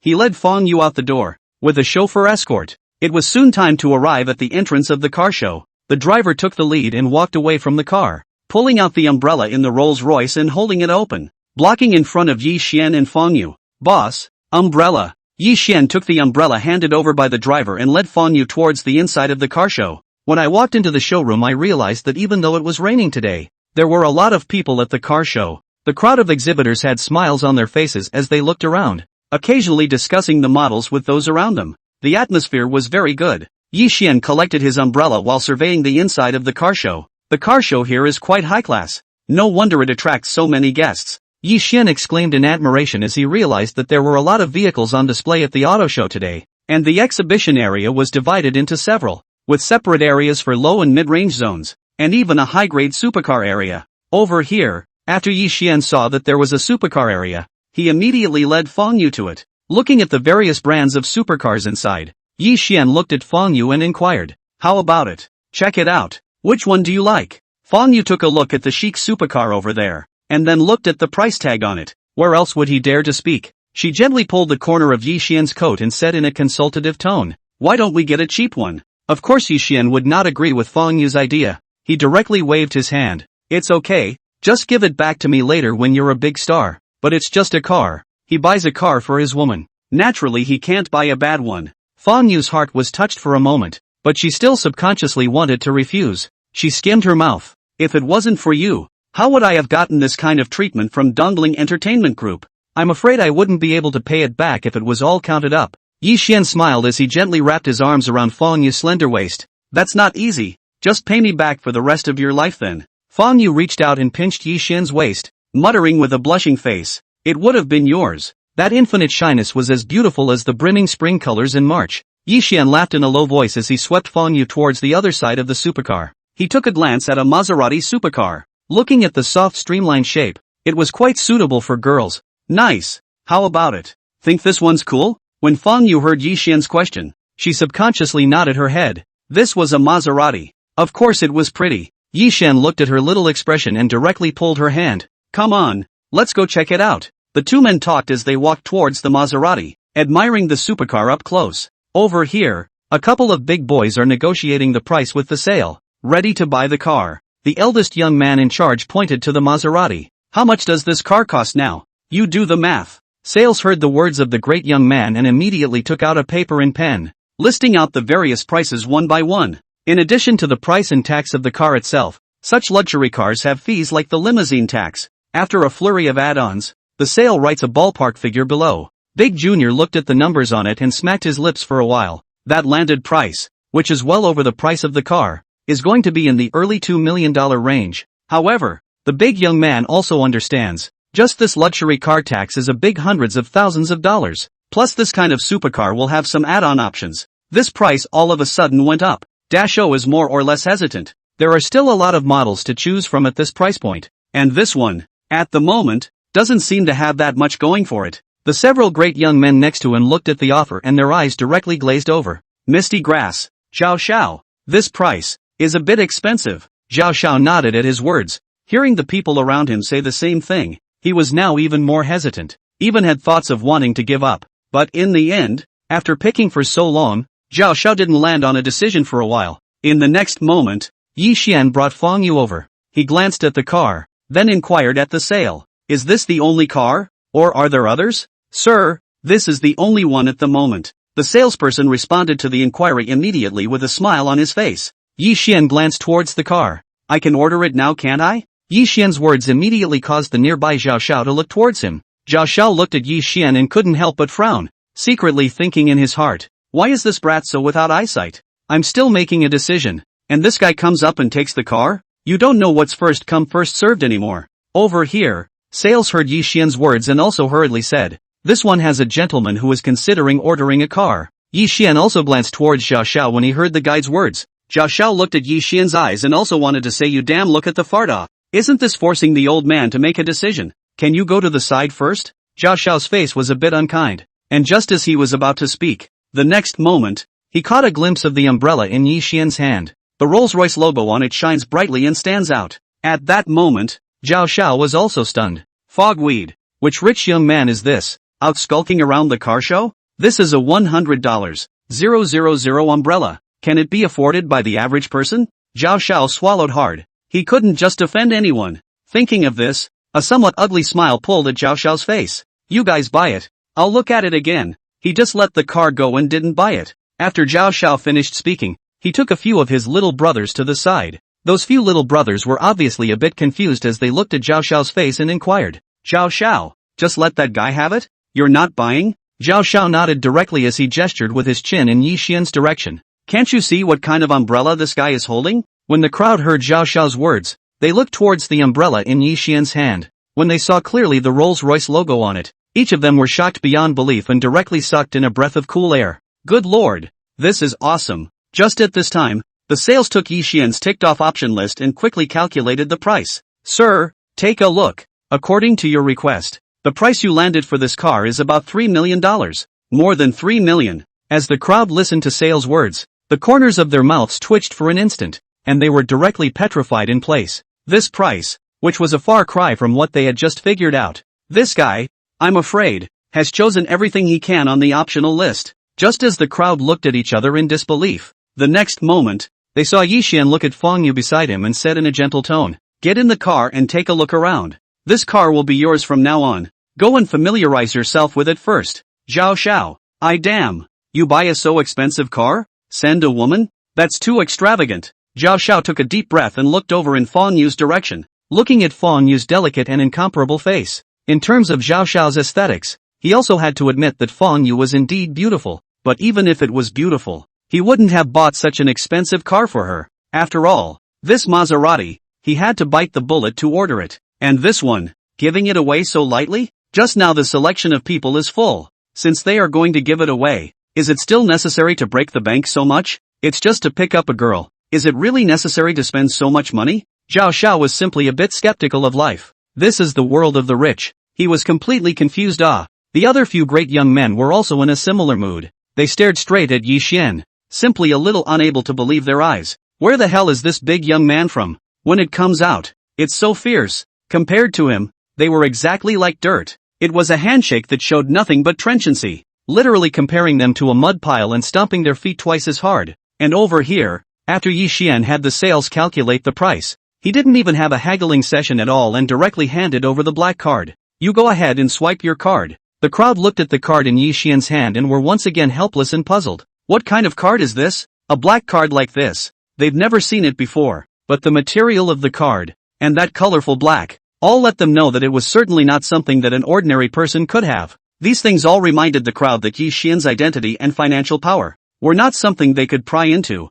At that moment, thinking about this point, these big young men were still looked down. Each other looked at each other. Together fast pace skipped. But they have seen the world today. and they definitely won't dare to be so arrogant in the future. It's not often that you see this kind of episode where you somehow bump into a bigot, but even if you encounter it once, it's still a gut-wrenching experience that sends chills down your back. The sales respectfully received the card, and after a moment, he walked over with the card and the receipt and respectfully handed it back to Yi Xian. "Here's your card, sir." Yi Xian didn't even look at it and directly put the card away, then said to the sales, "Grab the paperwork." "Yes, sir." "Just a moment." Sales asked Yi Xian a few questions, and only after getting Yi Xian's promise did he start looking for someone to operate. Some of the formalities are made simple and easy with the addition of banknote power. The paperwork, license plate selection, licensing, and all the formalities were a breeze. Even Yi Xian and Fang Yu didn't even go out of the door of the car show, and in an hour or so they were completely done and ready to hit the road. Late on the license plate, Yi Xian and Fang Yu sat in the car, looking at the full set of formalities in the hand. Fang Yu could not help but voice out a sigh of emotion. It's true that when money is in place, the efficiency of everything is fast. Otherwise, it would have taken a good while just to go through the formalities of getting a license plate. Their full set of paperwork doesn't take as long as the time it takes people to line up outside. Yi Xian also nodded as he listened to Fang Yu's words. This was indeed. How about trying it on a lap? Yi Xian looked at the goat herder and proposed with a smile. Hearing Yi Xian's words, Fang Yu bit her lip in some embarrassment. "I'm a little less daring to drive." Yi Xian smiled faintly at his words, softly calming Fang Yu's emotions and encouraging him. "Actually, you'll be fine if you familiarize yourself with it. Don't worry about it, just feel free to drive boldly." While speaking, Yi Xian entered the address of the Chanel flagship store on the navigation. "You drive. It's fine. There's an old driver on the passenger side." Fang Yu is indeed an old driver. Being able to solve with one hand is not an old driver.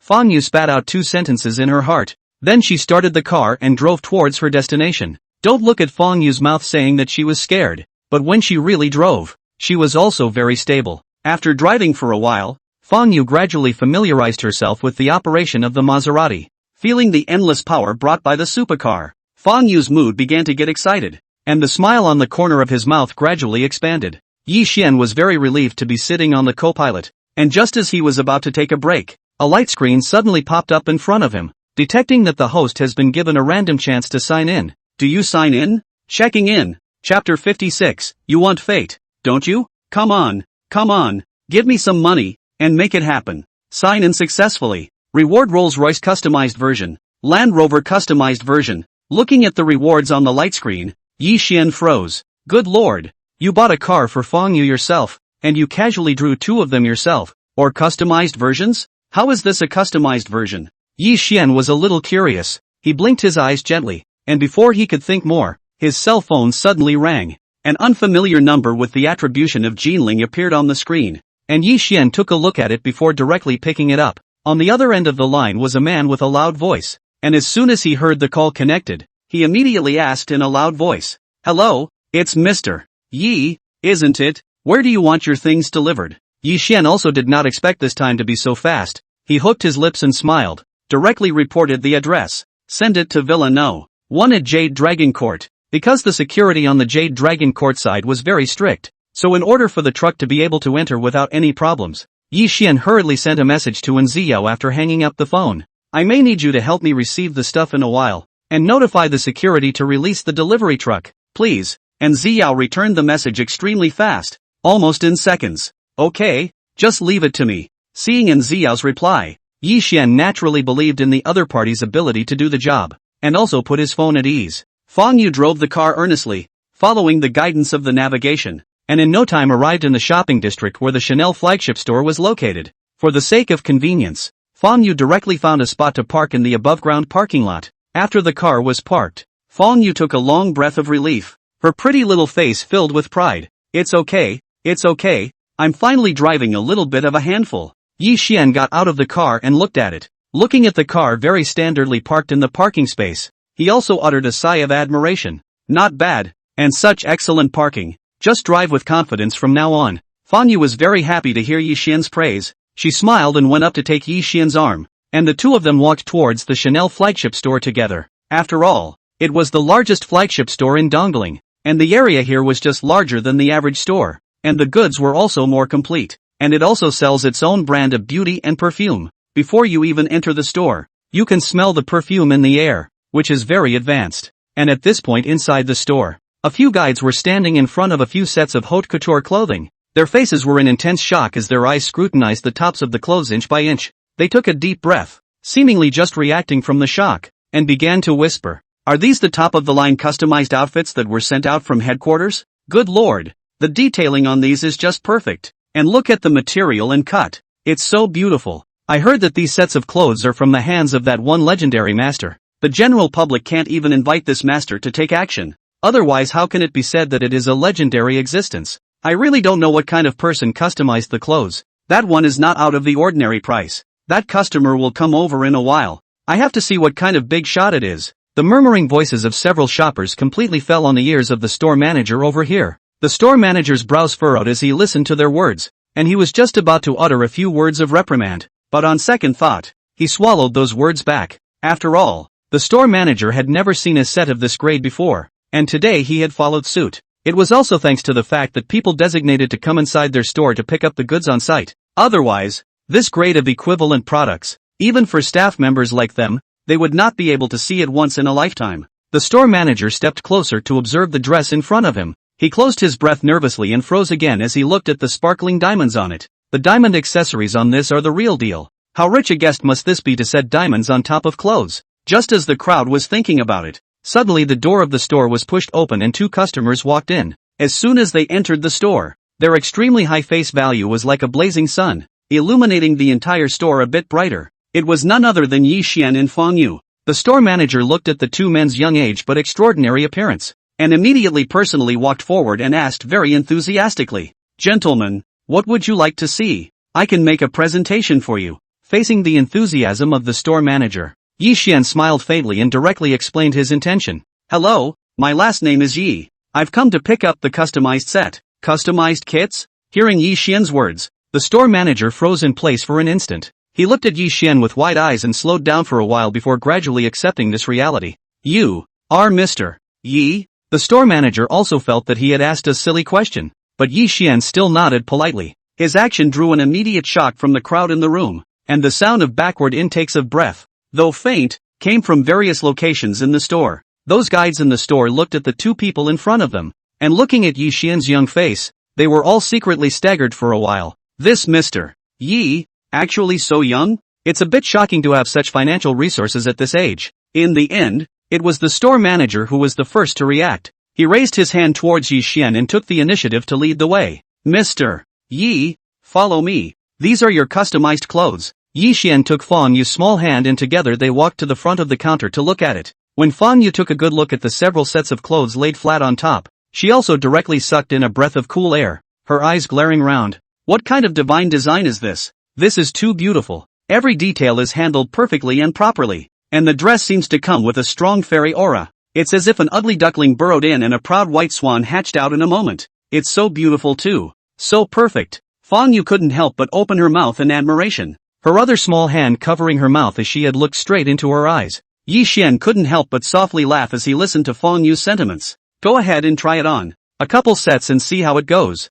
Fang Yu simply couldn't believe her ears a little. Such a beautiful dress. Was it also something she could try on herself? She turned her head and met Yi Xian's eyes that were full of smiles, and her heart instantly settled down. "Yeah, this one beside me is his man. He gave him his own clothes, and he says it's okay." Fang Yu's face raised a smile as she picked up one of the sets and walked in the direction of the fitting room. Watching Fang Yu's movements, two guides immediately took the initiative to follow, saying very respectfully, "Ma'am, we'll just get it for you." Even when Fang Yu walked into the fitting room, the two guides didn't dare to leave easily, quietly waiting outside the door, waiting for the call at any time. Yi Xian watched Fang Yu's figure walk into the fitting room. He felt a little bored waiting dryly, so he started to casually stroll around the store. The few guides on this side looked at Yi Xian who approached. A pair of eyes instantly brightened up and blearily went forward to serve. Now Yi Xian was a pure god of wealth in their eyes. After all, those who could afford that kind of top-notch suit, weren't they the god of wealth descending to earth? In the face of such a guest,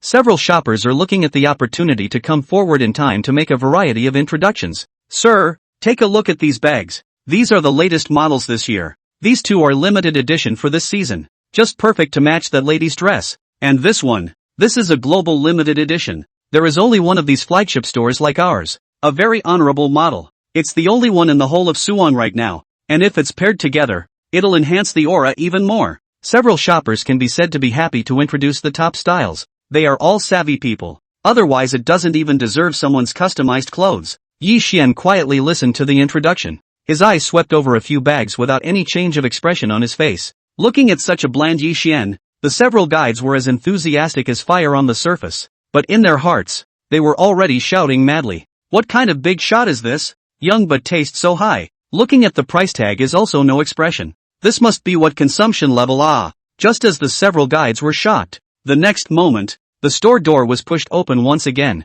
Looking at the guest who walked in, the store manager immediately greeted him with a smile on his face and greeted him warmly. "Ms. Zhou, you're here. Hurry up and please come inside." As soon as the store manager's words were finished, Zhou Yi's sweet voice rang out from across the room. "Is there anything new in stock? I came over specifically to check it out." Yi Xian listened to the familiar voice and probed in the direction of the doorway, and saw Zhou Yi and Zhao Fang standing there with coquettish smiles. The two people at the doorway also noticed Yi Xian at this time. Their eyes glazed over and they hurriedly walked up to greet him. "Yi Dong, you're here too." "Yi Dong?" The store manager and the shopping guide listened to Zhou Yi's name and looked at Yi Xian on the opposite side. At such a young age, he's already the chairman of the board? This is not a rich kid. It's a rich kid, right? Greeting the shocked eyes of the crowd, Yi Xian walked over to Zhou Yi and Zhao Fang and spoke to them. Zhou Yi looked around and inquired with some curiosity. "Yi Dong, you came here, this is?" Before Zhou Yi could finish her words, she saw a stunning figure, walking out from the fitting room.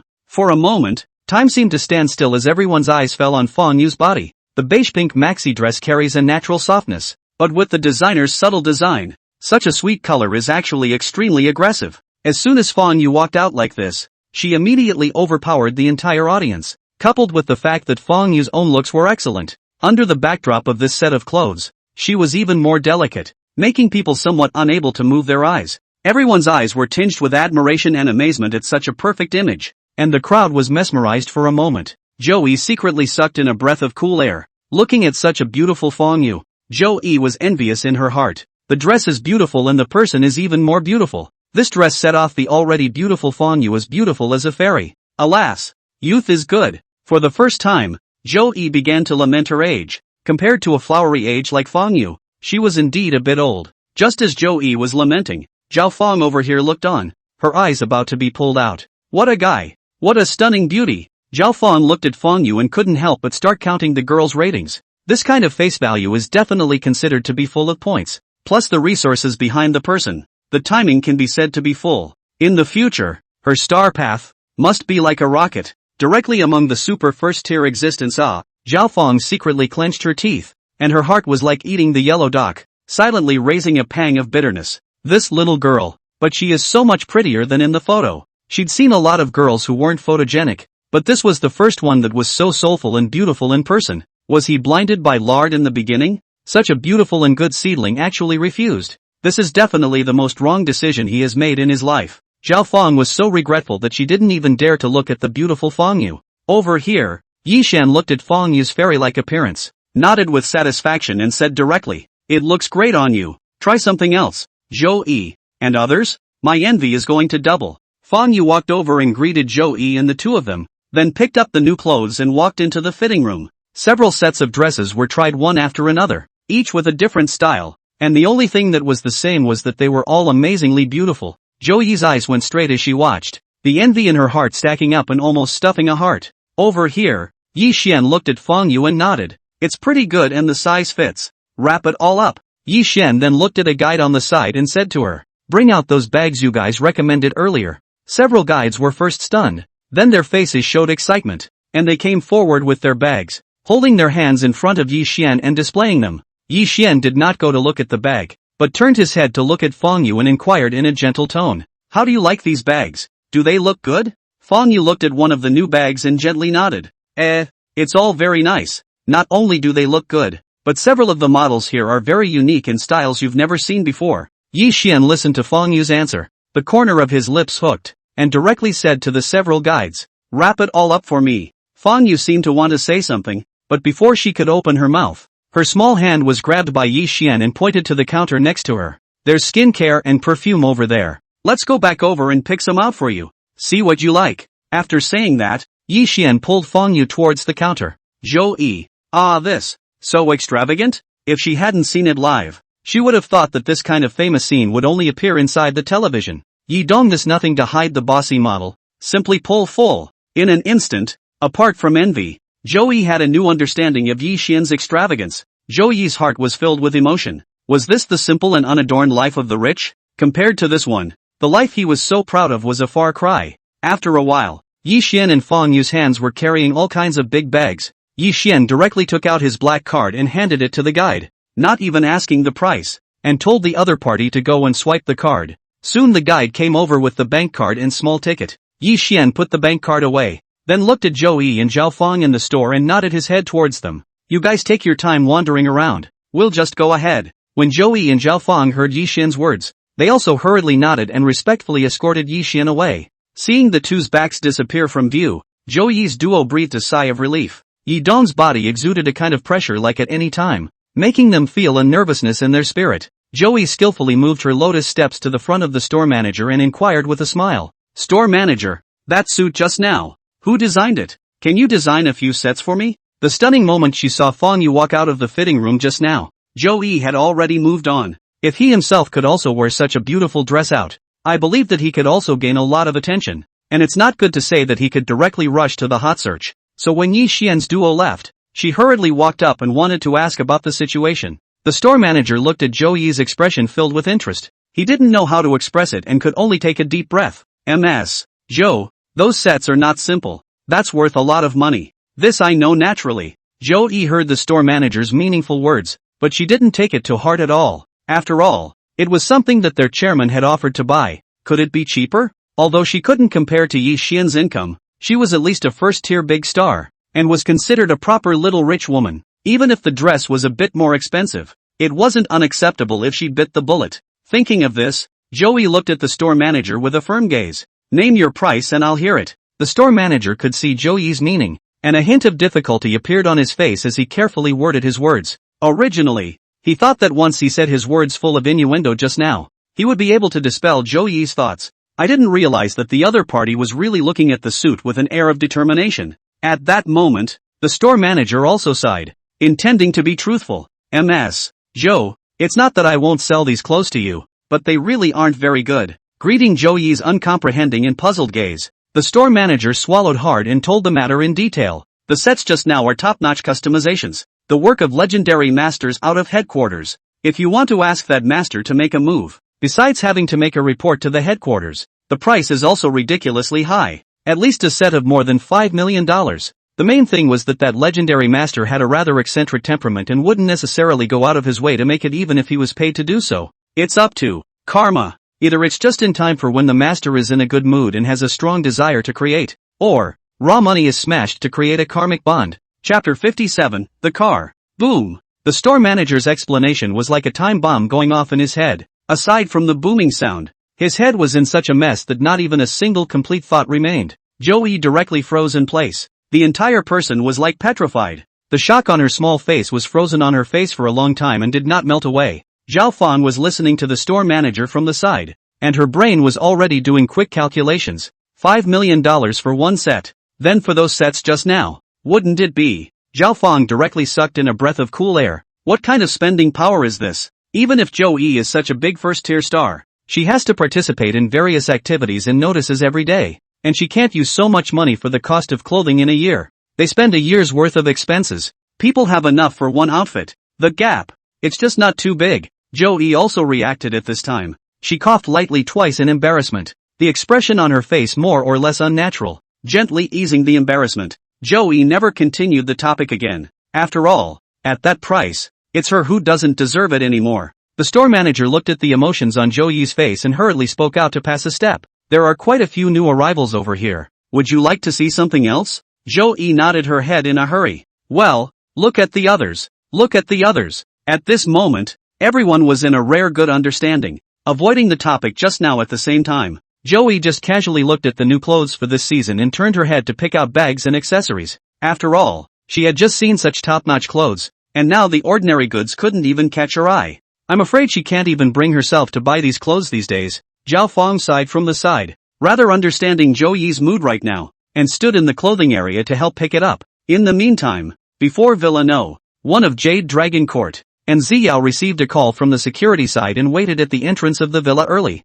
After waiting for a while, and Ziyao saw two big trucks from afar, slowly coming towards the side, and Ziyao looked on and was also stunned. What was this? Didn't one big car come last time? And this time, why are there two at once? How many cars are these? And Ziyao was a bit afraid to guess further. And just as her heart was in a state of shock, the staff on the van had already jumped down and walked towards her head-on. Hello, here's the manifest. We're heading down to unload first, the staff said and handed in Ziyao a sheet, then rushed off to set up the work for the workers. At the staff's urging, two large boxes were soon unloaded from the car, and Ziyao stood by and watched. These two boxes. It's too much, right? One box was exceptionally long, and there was another one that was very wide. Two boxes just appeared in front of Ziyao, causing her to be confused for a moment, and Ziyao tightly frowned. How come the specifications of the boxes are still different? Is it possible that the two cars in here were put together in tandem, and one is put together in parallel? Thinking of this possibility,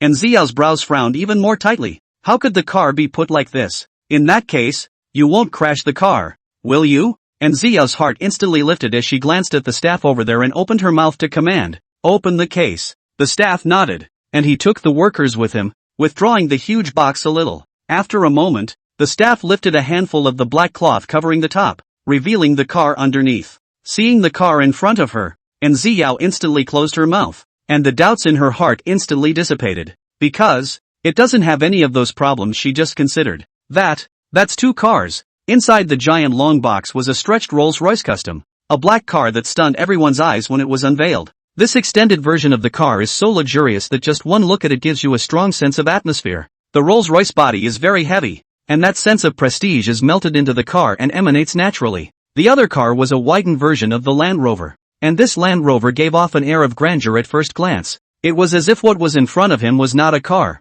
but a black giant. The Land Rover was as wide as two other cars, and the body seemed to have been specially thickened to make it look extra strong. The big, thick wheels alone don't feel like something you'd expect from a typical Land Rover. With two such customized models of cars appearing in front of her eyes, and Ziyao only felt that her one pair of eyes were going to be insufficient. It's so overbearing. And Ziyao took a deep breath. She had to say that Mr. Yes strike was too fierce. There have been so many supercars before, and two of them were the kind priced in the hundreds of millions. And now, two more such direct customizations. This is so strong that it's a little hard to imagine. Thanks to Villa 1's garage being large enough, or else so many cars would definitely have to fit. Rather, and Ziyao still slowed down for a good while before barely accepting the facts in front of her. It really is the world of the rich, and the brain circuits of ordinary people are simply a bit too much to bear. At that moment, and Ziyao didn't dare to think about it anymore, and directly made a call back to the property company, asking them to send a driver over and park the car. After all, two cars that are so flashy can't be placed at the entrance all the time. It's a bit too much hate. The driver responsible for parking the car quickly rushed over, and as soon as he saw such a nice car, he instantly felt a wave of weakness in his legs. But after all, it was his job, and the driver gritted his teeth, which got him into the car. By the time he stepped out after parking both cars in the garage, he only saw that the driver's forehead was covered in sweat. The driver's face turned a little white as he wiped the sweat from his forehead with his sleeve and said with a look of horror, "Good Lord, this is too scary. Honestly, I didn't even dare to step on the gas just now. I really did move in a little bit." The driver was indeed an old driver, no doubt, but with decades of driving experience. He had never driven a car like this before. One so long and one so wide can be too much of a test. And Ziyao understood the driver's thoughts very well, and she smiled kindly towards him. "It's really hard work. If it wasn't for your experience, the average person wouldn't be able to drive it." The driver's expression was a bit tearful. What experience did he have? If not for the fact that the property company's treatment was too good compared to other companies. Faced with such a daunting task, he was afraid that he would have to go and tender his resignation at the first opportunity. Such a car at a glance know the value of a lot of money. Really, if something goes wrong, even if his life counted, I'm afraid it's not enough to pay.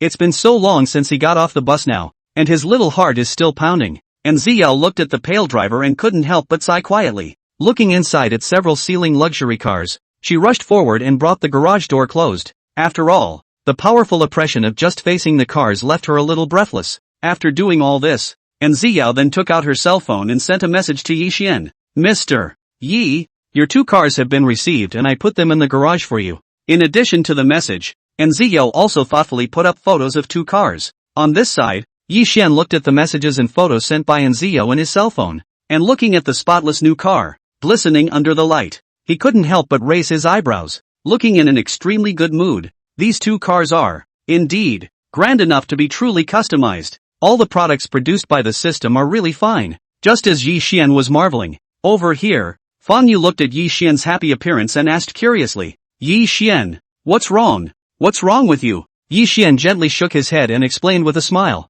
nothing much, just taking care of a little business. After Yi Xian finished his explanation, he put his cell phone away and looked towards Fang Yu, only to see that Fang Yu had already changed into new clothes, and in order to match, Fang Yu had even put on a white silk. White silk as moist and white as milk was worn on Fang Yu's legs, and the color of white silk and milk muscle blended together perfectly, almost without any difference. It was obvious that it was almost about to melt into one color, but when viewed from any angle, this extremely coordinated color brought out a strong taste of hormones. Not only that, under the addition of white silk, Fang Yu's pair of long legs looked even more slender. That long and straight perfect arc seemed to be drawn on Yi Xian's heart, making him itch inside. Faced with such a picture that caused one's heart to burn furiously, Yi Xian's eyes could not help but deepen. Over here, Fang Yu did not notice Yi Xian's fiery gaze at all. She was still standing in front of the mirror, joyfully admiring herself. Yi Xian's vision was too good to be true, and these haute couture he chose were simply perfect, especially when Fang Yu thought that these were the clothes that Yi Xian had specially customized for himself.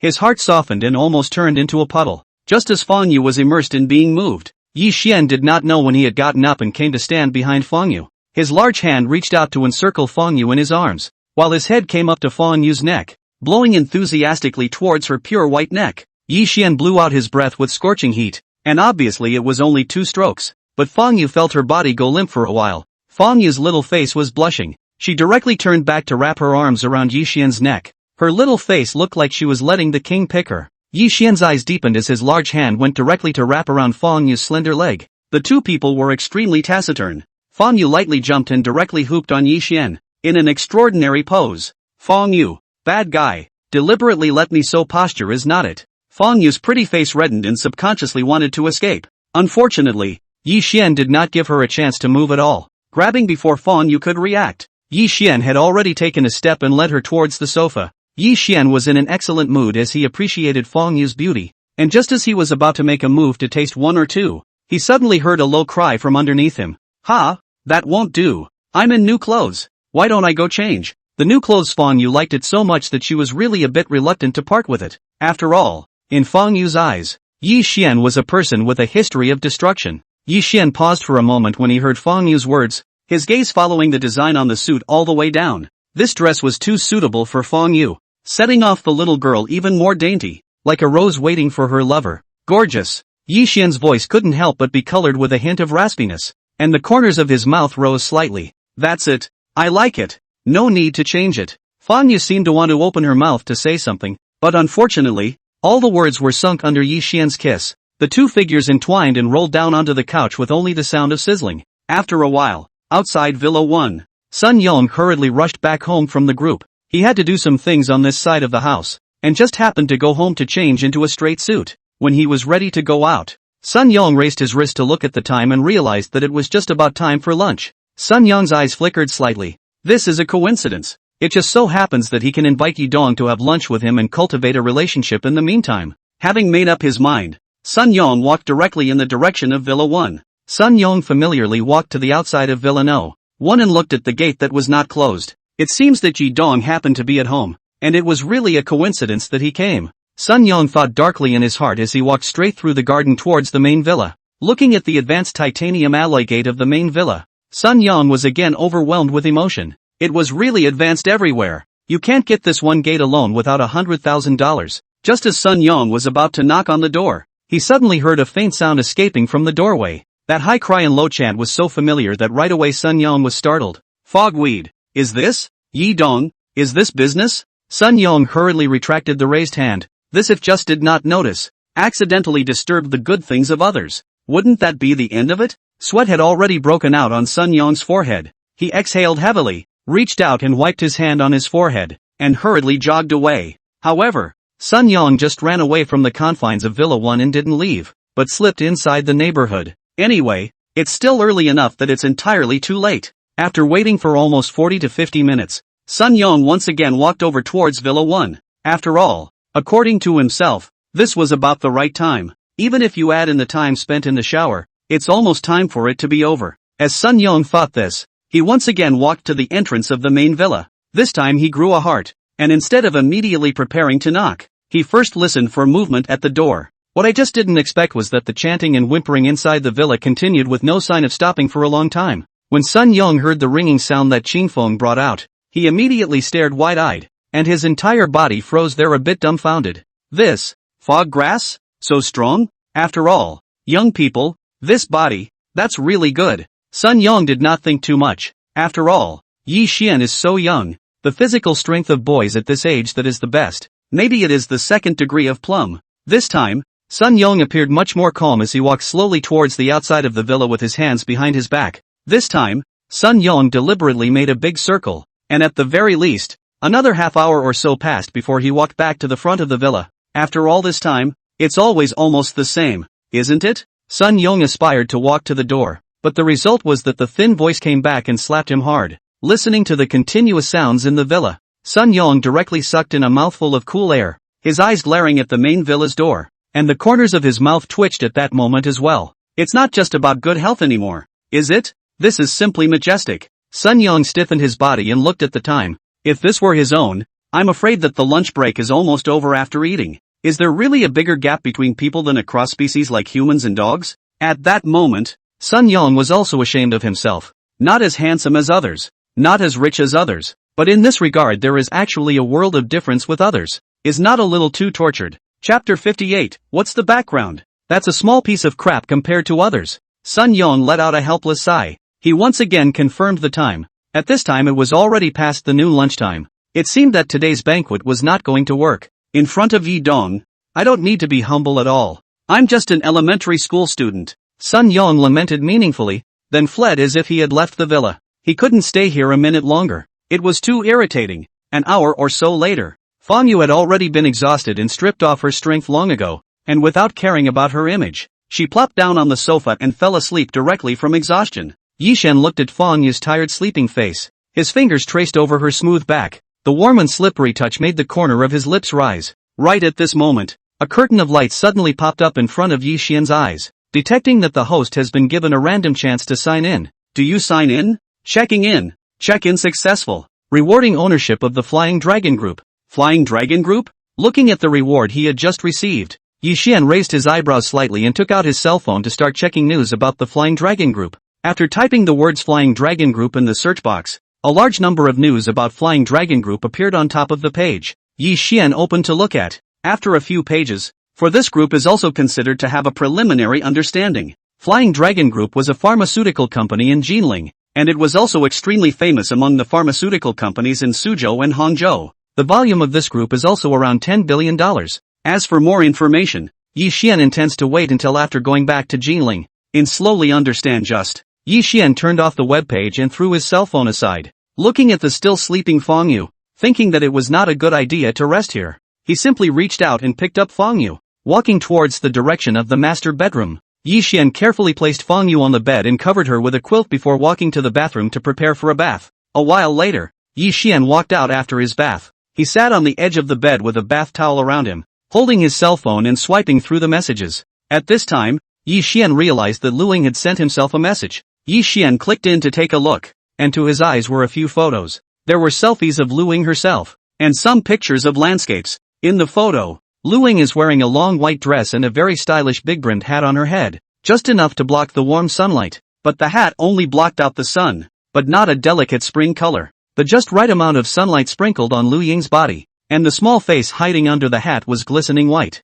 with a complexion like snow. Lu Ying's face is full of innocence and freshness, and a pair of watery eyes seem to be carrying strong feelings, looking at you through the lens. In addition to the photos, Lu Ying also sent a message to Yi Xian. I'm taking advantage of the long vacation to travel. I've brought specialties with me, so I'll bring them to you when I get back. Yi Xian couldn't help but raise his eyebrows as he watched Lu Ying say gifts. That's great. Wouldn't it be another rebate on a gift from a beautiful woman? For a while, Yi Xian looked at Lu Ying in the photo and only felt more and more bright and beautiful. He picked up his cell phone and replied quickly. Good. Have fun. Yi Xian finished replying to the message and was about to put his cell phone away when the pleasant ringtone suddenly rang. He picked it up and glanced at it, realizing that it was an unfamiliar number local to Jinling, so he casually picked it up. Hello, it's Mr. Yi, isn't it? Yi Xian has not yet opened his mouth. The phone came from the other end of a warm voice. That person is not at all ink. Directly on the self-reported doorway. I'm Li Jiang, the general manager of Flying Dragon Group.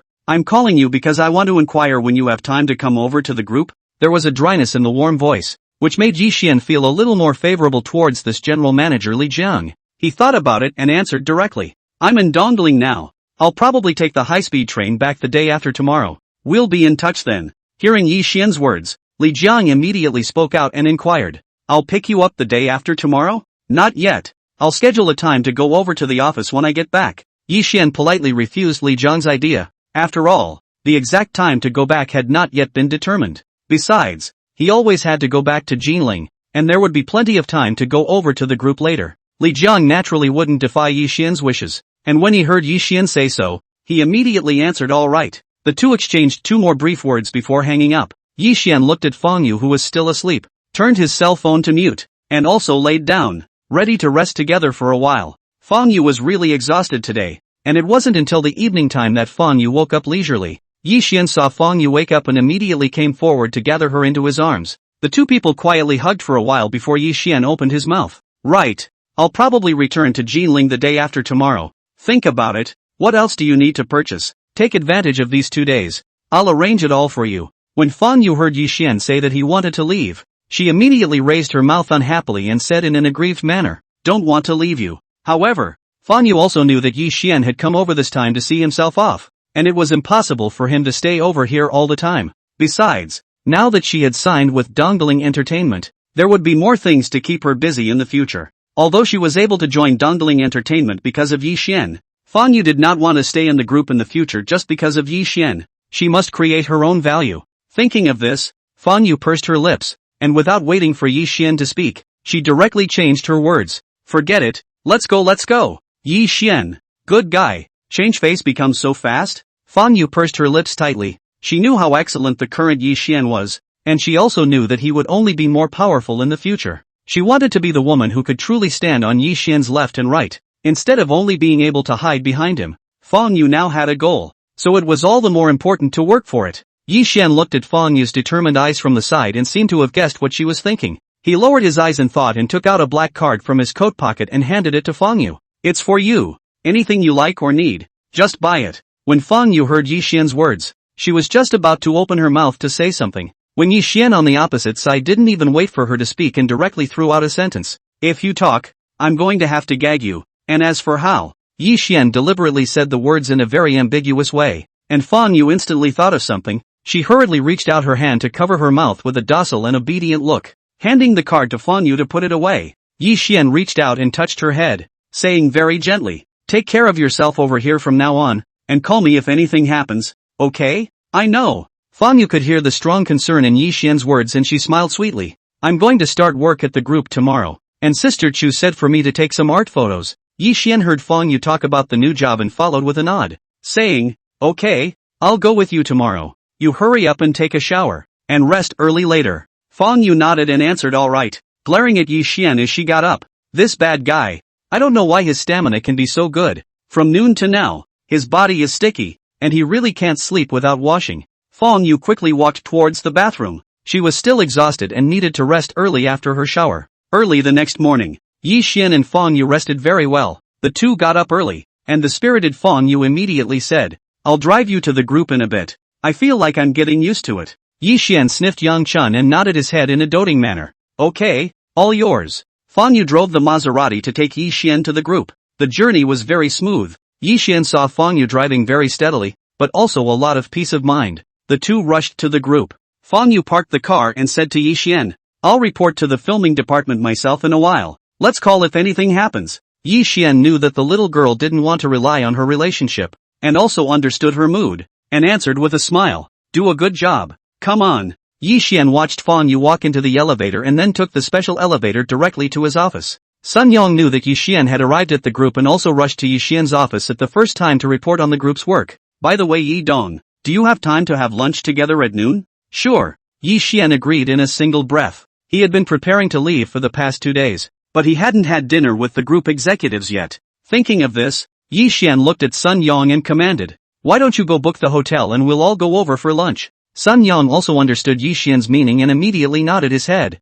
responding in a loud voice, "Yes, Yi Dong, I'll go arrange it right away." While waiting for Sun Yang to go out and arrange for the luncheon, over here, Yi Xian also started to deal with the recent documents. Yi Xian was very efficient and quickly took care of the task at hand. After he signed the last document, he was ready to check out Fong Yu's new job. And at this time, Fong Yu was already busy in the filming department. "Fong, change your position, raise your hand higher." The photographer was directing the side, instructing Fong Yu. Fong Yu was also very cooperative. She was no stranger to filming, so her emotions were not that tense. She listened carefully to the photographer's requests and quickly found her way. And everyone sensed the elegance and calmness radiating from Fong Yu. Adding to the fact that Fong Yu was wearing the suit she had just gotten yesterday, it completely presented the beauty of her body in front of the camera. Everyone was captivated by such a sparkling Fong Yu. Their gazes were fixed on Fong Yu's perfect cheeks, and they were all feeling one thing in their hearts. Why is it that people are already so inhumanly beautiful when they are obviously only lightly powdered and lightly made up?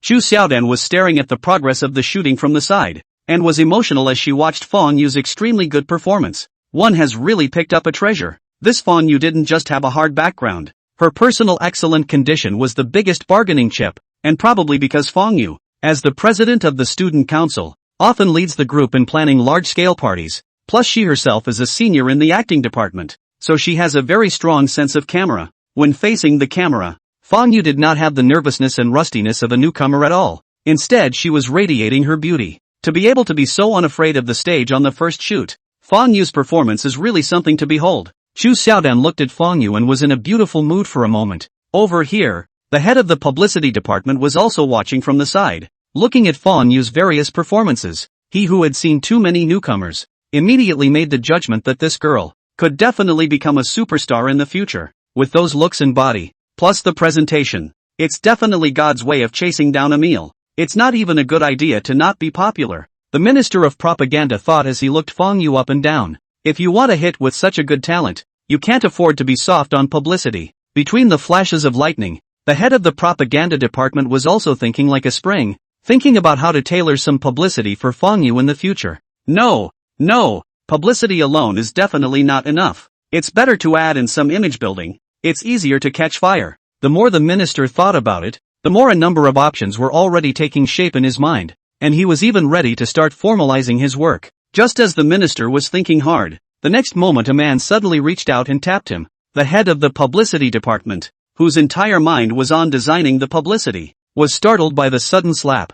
"Fogweed, why you?" As soon as the minister turned around, his eyes glared directly at the visitor, and there was a moment of helplessness. The one who had just made a move to scare him was the minister of one of their A-side groups. It said it was a group of A's, but in fact, it was a client who came to their company to cooperate in a commercial. But it's more like a partnership between them than the bossy A's. After all, in the Suzhou-Hanzhou region, there was no entertainment group more influential than them. Who wouldn't give a thumbs up when mentioning the Dongling Entertainment Group? The Minister of Party A was also taken aback when he saw the reaction of the Minister of Propaganda. He scowled and bristled. "What's wrong with you? A random pat on the back and you're this scared?" The head of the propaganda department sniffed and glared, explaining in an unhelpful manner. "What can I do? I'm just thinking. I wasn't surprised when you tapped me like that. If I lose my train of thought, you'll have to pay for it." The other party, listening to the propaganda minister's words, hemmed and hawed and gestured with his eyes towards Fong Yu's side. "Don't lie to me, huh? I saw it all. I saw you staring at that girl the whole time. Your eyes were straight. If you dare to make me pay for my thoughts, I'll reveal your LSP nature and ask you if you're convinced." The minister was joking with the Minister of Propaganda and he elbowed him. "Tell me, what are you thinking?" Upon hearing that minister's casual joke, the Minister of Propaganda, however, had a serious look on his face and hastened to explain. "Don't you dare say that. I'm thinking of tailoring some of the promotional things for her. It's all business. It's fine if this minister doesn't know the inside story, but if this gets out and the new chairman hears about it, can people believe it's a joke? It's a joke on his own future, and the Minister of Propaganda can't afford it." Minister A didn't continue to pursue the question. His eyes also looked at Fong Yu, and after looking up and down, he voiced his comments. "It's really good. Good-looking body and quite natural in front of the camera. It's really a good seedling. Where did this girl get hired? Kind of interesting, haha, but I look a bit raw. Doesn't look like a star from anywhere? Is this someone new to the scene? Or is this a newcomer that your group is going to be hot for? This series of several questions asked, combined with Fong Yu's astonishingly beautiful face, this minister of Party A was instantly interested, no matter which one it was. From his point of view, this girl was in such a good condition that it was only a matter of time before she became popular in the future. And didn't the Minister of Propaganda just say that he was thinking about how to publicize her? The meaning behind this, isn't it obvious enough? Thinking of this, the Minister of Party A did not even wait for the Minister of Propaganda to respond. His eyes quickly turned, and he already had an idea in his heart. Minister A directly tapped the propaganda minister's shoulder and said in a consultative tone, "Brother, how about selling me some face? In the future, if this girl gets promoted, let her do some publicity for our group." Just now, Minister A had already thought it through. Based on this one's conditions, if he was strongly promoted, he would definitely be a big hit later on. At that point, people can't say they won't have a slot. After all, really have a reputation. Do not know how many groups and enterprises are looking forward to cooperate with her, which is so fast turned to their own. It would definitely be a sure thing if we could get a verbal agreement first now. With this promise, it wouldn't be easy for these people from Dongling Entertainment to refuse in the future. But these are later things. Now they are at least Party A. This face the other party will certainly give. So this minister waited quietly, expecting an answer from the Minister of Propaganda. Unexpectedly, the Minister of Propaganda did not feel the pain he expected, but glanced at him lightly. "You're really good at talking." Minister A hemmed and hawed, raising an eyebrow. "That's not true. I'm always a good judge of character. And this girl has the makings of a red-hot one." "Red-hot conditions? Isn't that something you can see with your eyes?" The Minister of Propaganda sniffed lightly and replied in a very serious tone. "Well said. That depends on what you offer." "Price point?" Hearing the propaganda minister's words, Minister A sucked in a breath of cold air, a hint of doubt in his furrowed brow. What does this guy mean? Even if it's a newcomer who's going to be a force to be reckoned with, it's not such a baby until it catches fire, is it? What? You still want me to pay the kind of price Joey paid to hire someone? Minister A didn't have the good sense to take it. If he just smashed the big price, he would still be here to buy a fart face. Wouldn't it be better to talk to Dongling Entertainment directly about cooperation? The Minister of Propaganda, hearing that the other party was gradually in a bad mood, turned to look squarely at the Minister of Party A and replied very seriously, "That's not enough for the price you're talking about. I can tell you very responsibly. This one, our group is to spend the greatest resources and strength in the future is to be built into the existence of Dongling Entertainment signboard. Think for yourself. What you say, is it enough? The signature of Dongling Entertainment? The greatest resource and power?" Minister A instantly grasped the point of the propaganda minister's words, and his eyes glazed over. Even the corners of his mouth twitched. What does this mean? So tough? A newcomer is just a newcomer, and he's already decided to drop so many resources? Minister A sucked in a breath of cool air as his eyes looked towards Fong Yu with a searching look in his eyes. He looked deeply at Fong Yu, came over to the propaganda minister's side, and inquired in a low voice. "This one, what exactly is his background? After all, if you don't have a background, it's unlikely that even the best newcomer would make it this far." The Minister of Propaganda was tight-lipped about it, and he shook his head gravely. "Then you don't need to know. I've told you all I can. No comment on the rest." The Minister of Party A listened to the Minister of Propaganda speak his words completely to death, and at that moment, he was also a bit resentful and smacked his lips helplessly. This guy, it's just a background.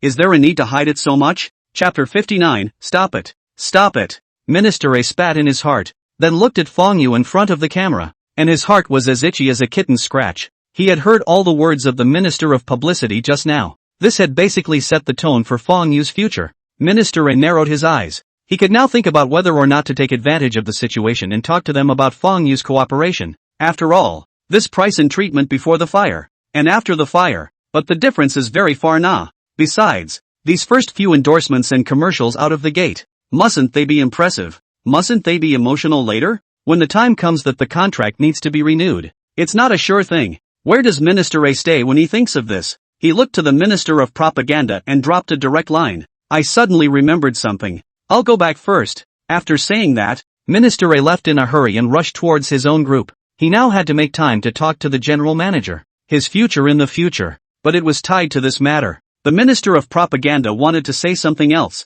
but unfortunately, before he could open his mouth, The other party had already waved his hand at him and disappeared from his sight at a hurried pace. The propaganda minister shook his head helplessly as he dropped his sight on Fong Yu once again, his eyes once again serious as he muttered in a low voice, "I've said all that needs to be said, and it's up to you to decide how far you can grasp it in the end." The next second, the minister took out a paper and pen and earnestly began to record his new idea. These things are going to have to be arranged together a little faster. After a while, the shooting on Fong Yu's side was heating up, and Yi Xian walked into the shooting department and looked over towards this side. When the crowd saw Yi Xian coming over, one by one, they subconsciously adjusted their postures, and the seated staff members also had to get up and greet Yi Xian. When Yi Xian saw the crowd's movements, he immediately pressed his hand, signaling everyone to just stay as they were and keep quiet. The staff present naturally didn't dare to defy Yi Xian's wishes, but they also didn't dare to be as unorthodox as they had been just now, and each of them maintained a seated posture. Yi Xian didn't care.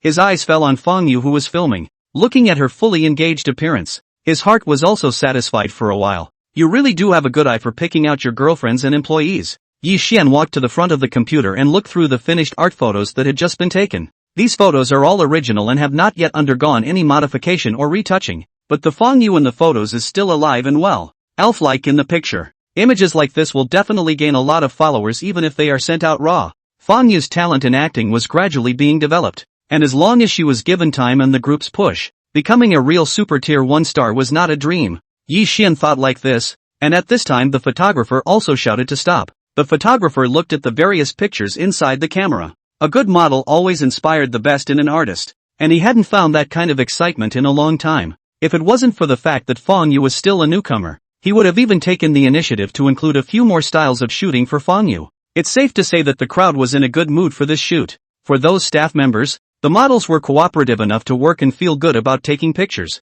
and it was simply not too comfortable to finish the work early. Over here, Fong Yu also noticed Yi Xian. Seeing Yi Xian personally come over to see himself, Fong Yu's heart was happy and immediately ran towards him. "There you are. Did I shoot okay just now?" Yi Xian, facing Fong Yu's blear-eyed expectations, reached out and touched her hand, telling her in a very serious tone, "You did a very good job and the pictures are beautiful." Fong Yu, who was recognized by Yi Xian, was especially happy, happier than if she had just successfully finished her first job. Yi Xian then looked at the staff present and announced loudly, "Everyone pack up and have a meal together at lunchtime." When the staff heard Yi Xian's words, they were all very excited and looked at their own chairman and loudly answered yes. It's a great honor to follow the chairman to dinner. Everyone also knew that they had dipped into Fong Yu's favor, and for a while, they all threw grateful glances towards her. The crowd quickly packed up the studio, and Yi Xian saw that it was about time, so he greeted everyone and set off. Sun Yong booked a 5-star hotel near the group,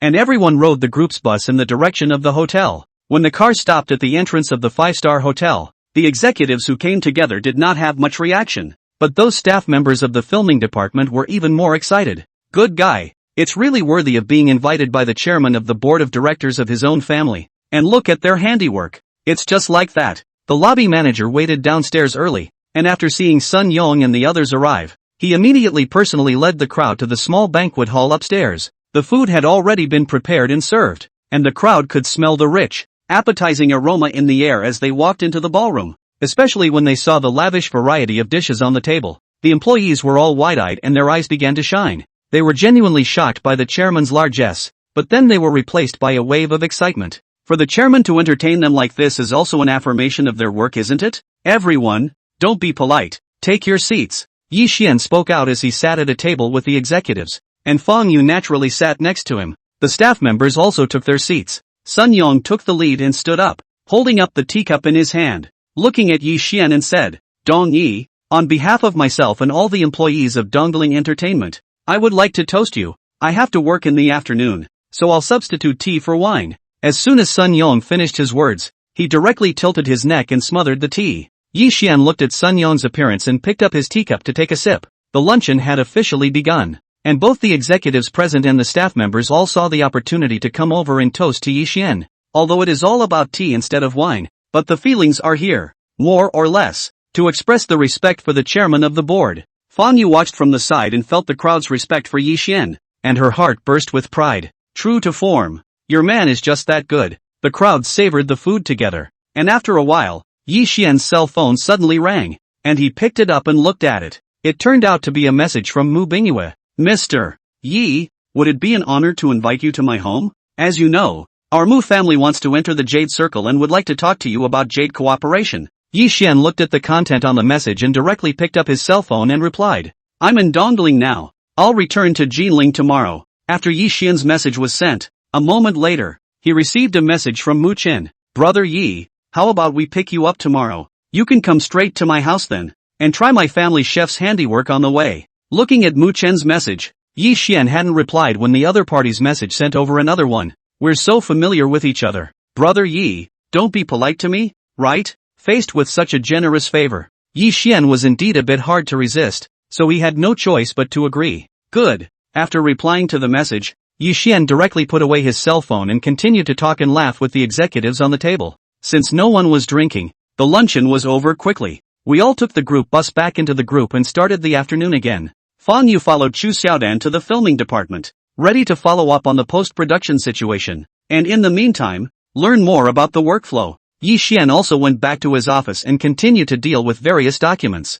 It was only when the evening came that the two returned to the Purple Royal Villa together. Yi Xian sat in the co-pilot seat, looking at the quiet garden, and suddenly opened his mouth. This garden is so big. Will you be scared alone? How about getting a dog here with you too, to keep you safe? Although Yi Xian didn't have any extra god-tier dogs, it was not bad to see that he could buy a well-trained guard dog and keep it in his yard. Fang Yu, stop it. I still have a mental shadow. If you really had a dog like that, you wouldn't dare to come back yourself. Not to mention that thieves wouldn't dare to come. Fang Yu's small face carried a hint of fear and embarrassment as she gave a sarcastic smile and politely refused. I don't think it's necessary. In fact, the security over here should be good. After all, it's Dongling's famous villa area. This aspect of the configuration is naturally no problem. Besides, it's Villa 1, with the best stuff and materials in it, with just that titanium gate in the way.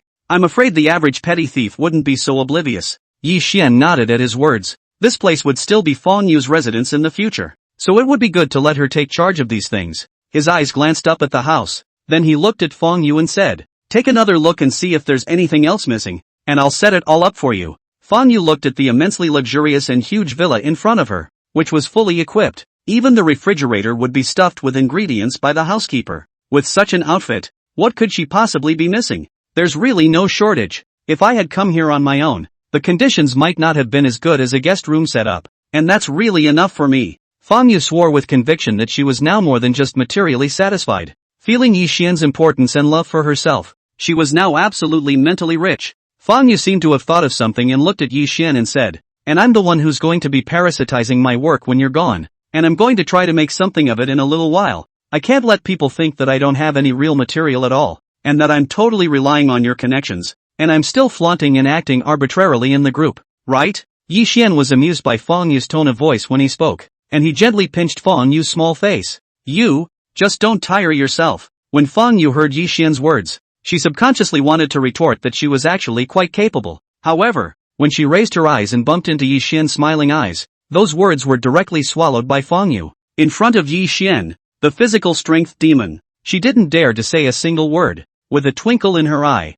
Fang Yu took Yi Xian's hand and led him upstairs. Come on, I'm going to go pack your things now and get an early night tonight. Seemingly thinking of something, Fang Yu's footsteps walking forward lurched and suddenly turned her head to look at Yi Xian, adding with a serious face, but we agreed in advance that we'd sleep with the veggies tonight. Yi Xian, good guy, sleep vegetarian are out. In fact, Yi Xian didn't have that plan tonight. After all, Fang Yu had a new job tomorrow and needed the strength to adapt properly. The two had already walked upstairs. Fang Yu found out Yi Xian's suitcase and started to pack his things for him. While putting things inside, Fang Yu instructed Yi Xian, you should take good care of yourself when you go back. Don't always just be busy, and eat your 3 meals on time. Listening to Fang Yu's rambling words, Yi Xian snorted with amusement and teasingly looked at Fang Yu and opened his mouth. Why? It's obvious that you're the one who's far away, and you're making it sound like I'm the one who's far away. Fang Yu froze at his words, and after a moment, he also reacted, blinking lightly. It does seem to be the case,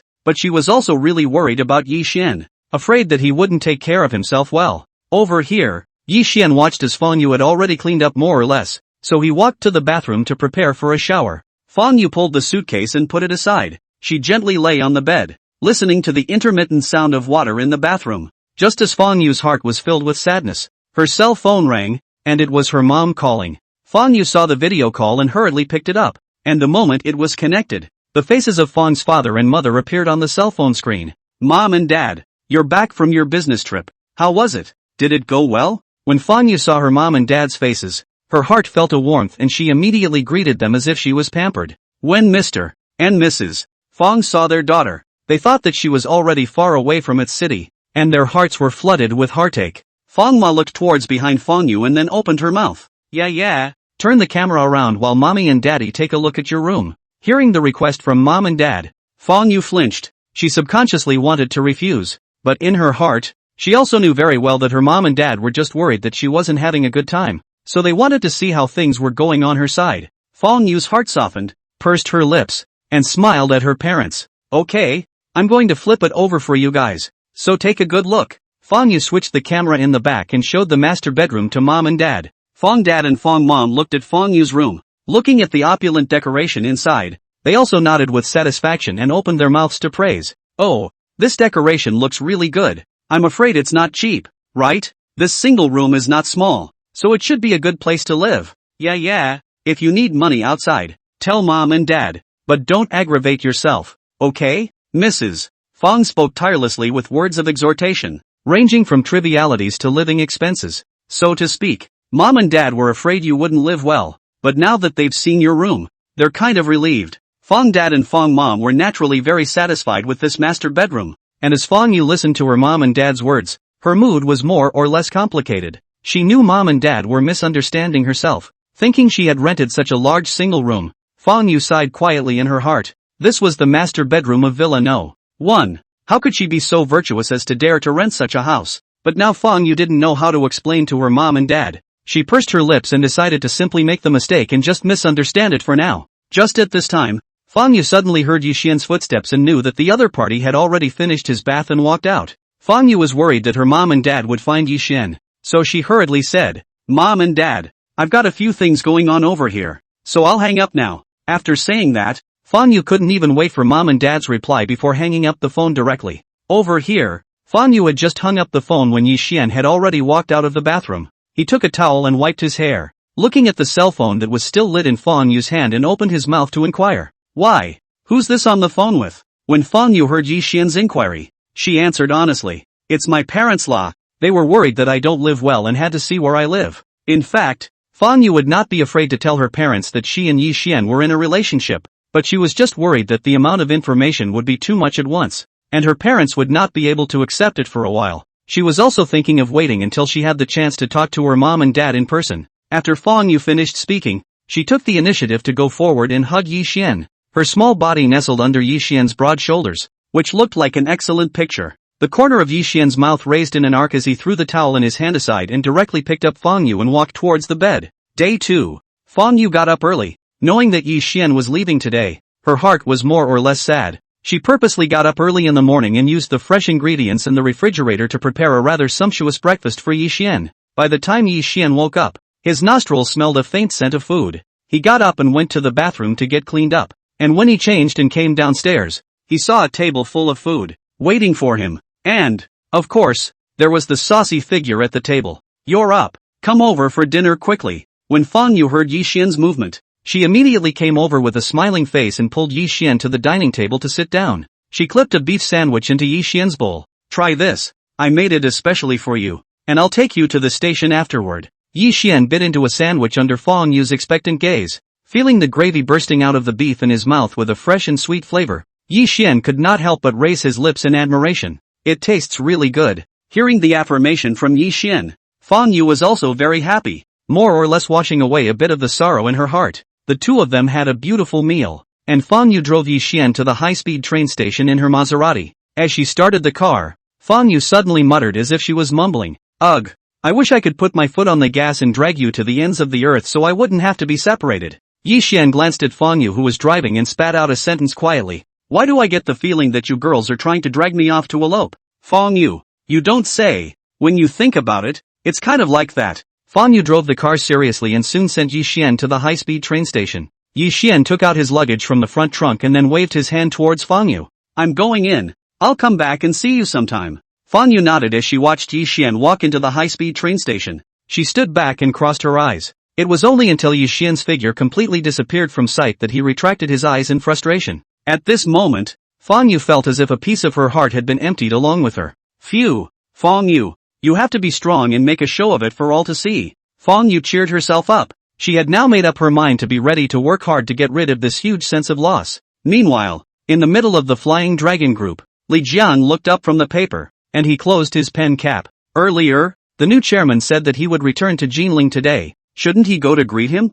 Thinking this way, Li Jiang took out his cell phone and searched for the high-speed train schedule from Dongling to Jinling. Looking at the departure time above, Li Jiang also guessed that this new chairman should choose the morning train, right? It is estimated that they will arrive at Jinling in the morning, and since they know about it, this is always a good idea to go over and show them. Although Yi Dong said it's not necessary, those of us who are subordinates have to pay attention to it. Thinking like this, Li Jiang directly determined the idea, and then directly called the secretary in and opened his mouth to command. You go and call up a few of the group's executives and go with me to pick up the people in a while. A few executives quickly rushed to Li Jiang's office, and Li Jiang didn't hide it from the crowd, telling them about the new chairman's return to Jinling. When everyone heard this, they also attached great importance to it. After all, everyone was well aware of the seriousness of this matter. The executives straightened up their dress code with Li Jiang before calling for the group's buses and preparing to leave for the high-speed train station. The crowd quickly rushed to the high-speed train station, and since they were not sure about Yi Xian's specific train number,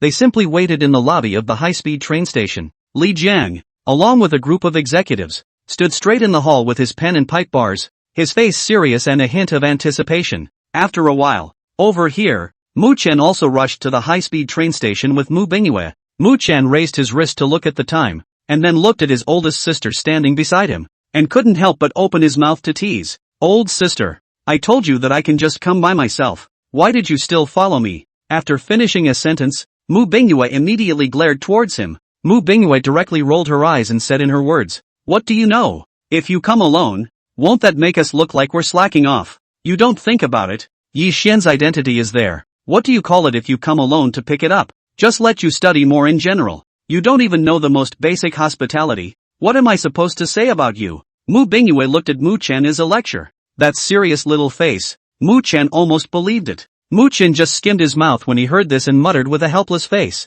Don't you just want to come and pick up other people's brother Yi? But you're still here to talk hard about the big idea, making it sound like it's real. If I hadn't seen that there was a bit of a catfight between the two of you, I would have really believed it. Mu Bingyue listened to Mu Chen's disgruntled mutterings and immediately narrowed her eyes, asking in a somewhat dangerous tone, what did you say? After saying that, Mu Bingyue's hand had already pinched towards his waist. This dead kid, if I don't let him learn a lesson, he won't know his own last name. Mu Chen seemed to be aware of this, and just as soon as Mu Bingyue's hand reached out, he hurriedly jumped to the side, staring at his older sister with a cautious expression. Mu Bingyue was just about to chase after them. Then her eyesight looked to the other side and she froze in place. Stop it! Stop it! Mu Bingyue's eyes rounded as she sucked in a breath of cool air and hastily spoke out to remind her. Mu Chen, not me making a scene, not you want to come and pinch me? Mu Bingyue didn't have the time to explain so much to Mu Chen as she pointed with her chin to a location not far away. Look over there. Mu Chen looked in the direction that his old sister pointed out, and saw Li Jiang and the others standing there in suits, and his movements stalled. It's not Flying Dragon Group executives? In the Jinling business circle, but there is no one who does not know Flying Dragon Group. Flying Dragon Group has a lot of influence in Suhang. After all, people in the circle of pharmaceutical companies, but it is a stable first place. General Manager Li Jiang and a few executives are here. What is this about? Just as Mu Chen was secretly thinking. In the next moment, a pain suddenly came from his waist. Mu Chen.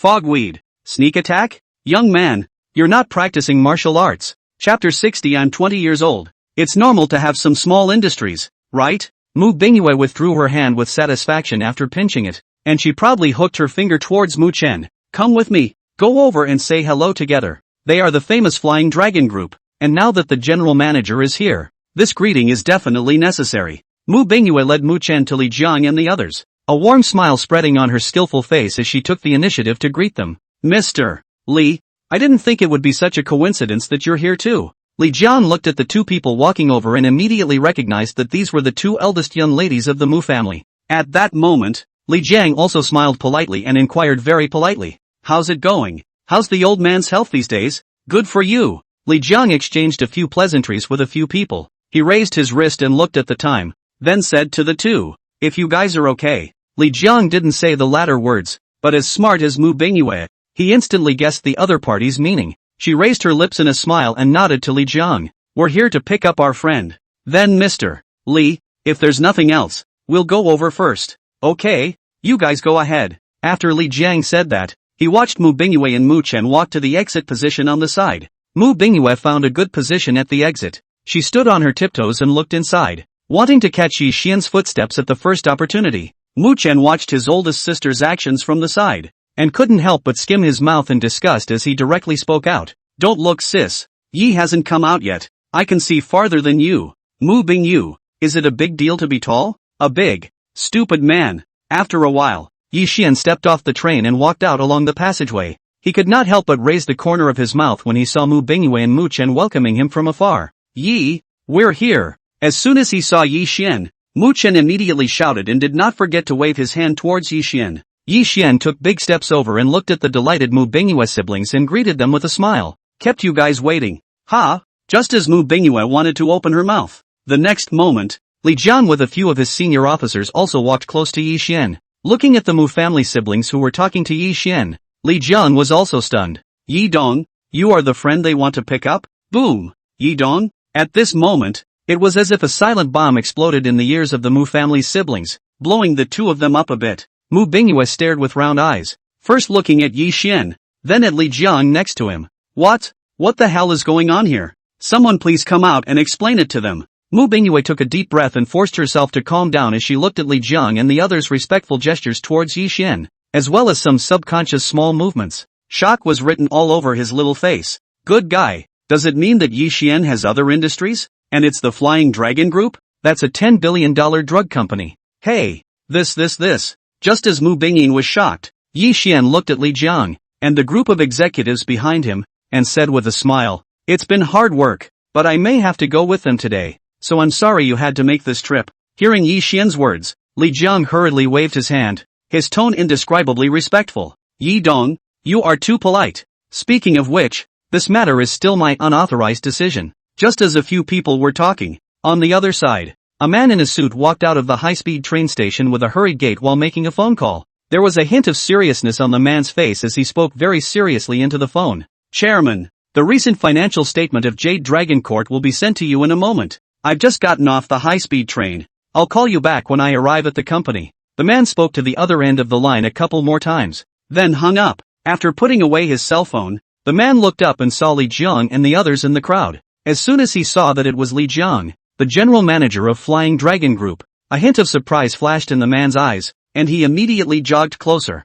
wanting to go up and say hello. Before he could get close, the man heard Li Jiang speak. Then, "Dong Yi, will go out first?" Yi Xian gently nodded his head when he heard Li Jiang's words. "Good." The man froze in place for a moment as he listened to the conversation between the two. "What does this mean?" The man's breath immediately stuttered as he looked at Yi Xian's young face and a horrifying thought occurred to him. Once this thought rose, the man didn't dare to hesitate for a second and hurriedly kept Yi Xian's face firmly in his mind. But the person's handsome, compelling face is simply not memorable. On this side, Yi Xian walked out of the high-speed train altogether, surrounded by the crowd. Yi Xian looked at Li Jiang and the others. "You guys just go back to the group. I should be over there for a bit when tomorrow rolls around." Li Jiang hurriedly answered at his words, and he bowed respectfully towards Yi Xian before leaving with the executives. Looking at the departing backs of the crowd, Yi Xian withdrew his sight and looked at the Mu family siblings and said, "Let's go too." Yi Xian finished his words, but realized that he did not receive any response. He froze and turned around to look towards Mu Bingyue and Mu Chen, and when he met them, he saw two people with puzzled looks on their faces, staring intently at him. Yi Xian seemed to have guessed what the two people were thinking as he smiled faintly and said blandly, "I'm 20 years old. It's not unusual for me to have some small industry, right?" Mu Chen, Mu Bingyu, "What the? 20 years old? A little industry? Normal? What does that say? This one pointed word? It's just unpleasant to listen to. This one is definitely a top Versailles player, known as the Versailles Old Driver. That's you yourself, right? Being humble is good, but excessive humility is definitely naked pride." Mu Chen's mouth squirmed for half a day before he managed to squeeze out a complete sentence. "Yi, what if I want to strangle you now?" Yi Xian was faced with such words, but he was not panicked in the slightest. Instead, he hooked his lips and smiled. The smile on his face carried a deep meaning, I've been practicing a little bit too, so we can both try it. As Mu Chen listened to Yi Xian's words and then looked at the expression on his face, he instantly remembered what happened over there at the club. Thinking of that biggest sandbag flying straight up, Mu Chen had automatically brainstormed his own face. If that punch had hit his face, I'm afraid he would have lost 2/3 of his blood bar right then and there. It's a big difference in strength. So what the hell is the point of playing? Isn't that like giving away your head? He was dumbfounded at the thought. Mu Chen touched his nose and smiled sarcastically. I'm just kidding, brother Yi. Look how you still take it seriously. Mu Bingyu. Ah hey, how can you be such a wimp? What a wimp. How can you call yourself a Mu family member like this? Go on, take it or leave it. Make sure you give this Versailles a hard time, and tell him to learn about the evils of this society. I'm shouting 666 to you from the back of the room. However, Mu Bingyue only dared to growl twice in her heart, and with her thin arms and legs, she was even more unable to do anything. Over here, Yi Xian looked at the Mu family siblings whose expressions were slightly embarrassed, and suddenly hooked his lips into a smile as his low voice came out leisurely. As it happens, I was just kidding. Mu Chen. Is that funny? Mu Chen felt that he had suffered internal injuries and subconsciously looked at his sister next to him. Mu Bingyue met Mu Chen's gaze and let out 2 cold laughs. Heck, it's certainly not funny, but with a brother who was such a wimp, she wanted to beat the guy into a joke right now. It's too not tough. It's too far from other people's Yi Xian. Mu Chen looked at his old sister's face from the side and secretly skimmed his mouth, hurriedly walking towards Yi Xian and said in a very doggy manner, Yi, give me your luggage. I'll put it in the car for you. Yi Xian was not polite and let Mu Chen pull his luggage to the front of the car and stuffed it directly into the trunk. Mu Bingyue also came forward at this time and looked at Yi Xian and greeted him. Come on, we'll both get in the car first. Mu Bingyue and Yi Xian sat directly in the back row, and poor Mu Chen had no choice but to helplessly get into the driver's seat after putting his luggage away. Looking at his old sister who was chatting with Yi Xian with a light smile on the back seat, Mu Chen helplessly skimmed his mouth and resignedly drove the car in the direction of his old mansion. We agreed to come together to pick up people. How come when we get to the place, it feels like we've turned into a driver in seconds? However, in the face of the suppression of his own elder sister's bloodline, Mu Chen dared not say a word of nonsense except to spit out a few sentences in his heart. Honestly, drive the car in the front. In the meantime, in the middle of the Mu family's old mansion, in the spacious and ancient hall, Elder Mu sat before the round table, holding a teapot and carefully brewing tea. He was now using the tea leaves sent by Yi Xian, and this was the first time he had seen this kind of tea with a golden edge. But after just that one drink, the old man fell in love with the flavor. He knew how precious this kind of tea was, so he only spared himself a taste or two, not willing to share it with anyone at all. Taking out a teaspoon, the old man meadily dispensed a little and carefully brewed it up. Smelling the rich flavor of tea in the air, the old man's face immediately showed an intoxicated expression of indescribable enjoyment. The old man was extremely ceremonial in drinking tea, first picking up the teacup to smell it, which led to a shallow sip, followed by a satisfied sigh of relief.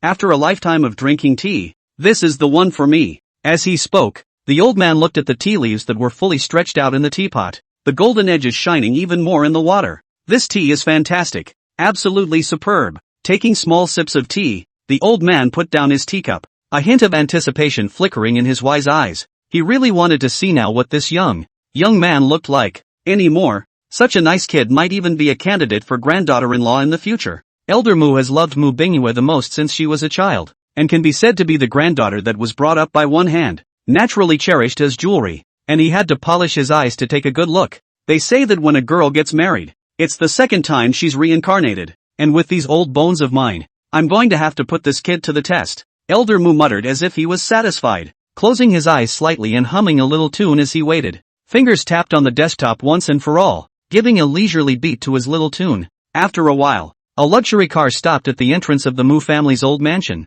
but this was a proper 3-entry courtyard in his house, so any more commotion on this side would be hard to transmit inside. Soon, however, Master Mu, who was humming a little tune in the hall, suddenly gave a start as he heard the sound of hurried footsteps coming from the aisle outside. Sure enough, the next moment, Mu Chen took the lead and walked into the hall, looking at the old master sitting on the eunuch's chair and said in a loud voice, "Grandpa, Yi is here." The old man opened his half-open eyes at the words, and even took the initiative to get up and prepare to greet them. 2 silhouettes walked in from the main entrance. The old man raised his eyes and looked at Yi Xian, who was standing with Mu Bingyue, and immediately froze. This face, this isn't? The corners of Elder Mu's mouth twitched, and he didn't say a word for a good half a second. On the contrary, It was Yi Xian on the opposite side who recognized the old man. He slightly raised his lips and smiled, taking the initiative to speak to the old man. Old master, so you're Ice Whisper and their grandfather. I'm out of respect. After Yi Xian's good sentence was finished,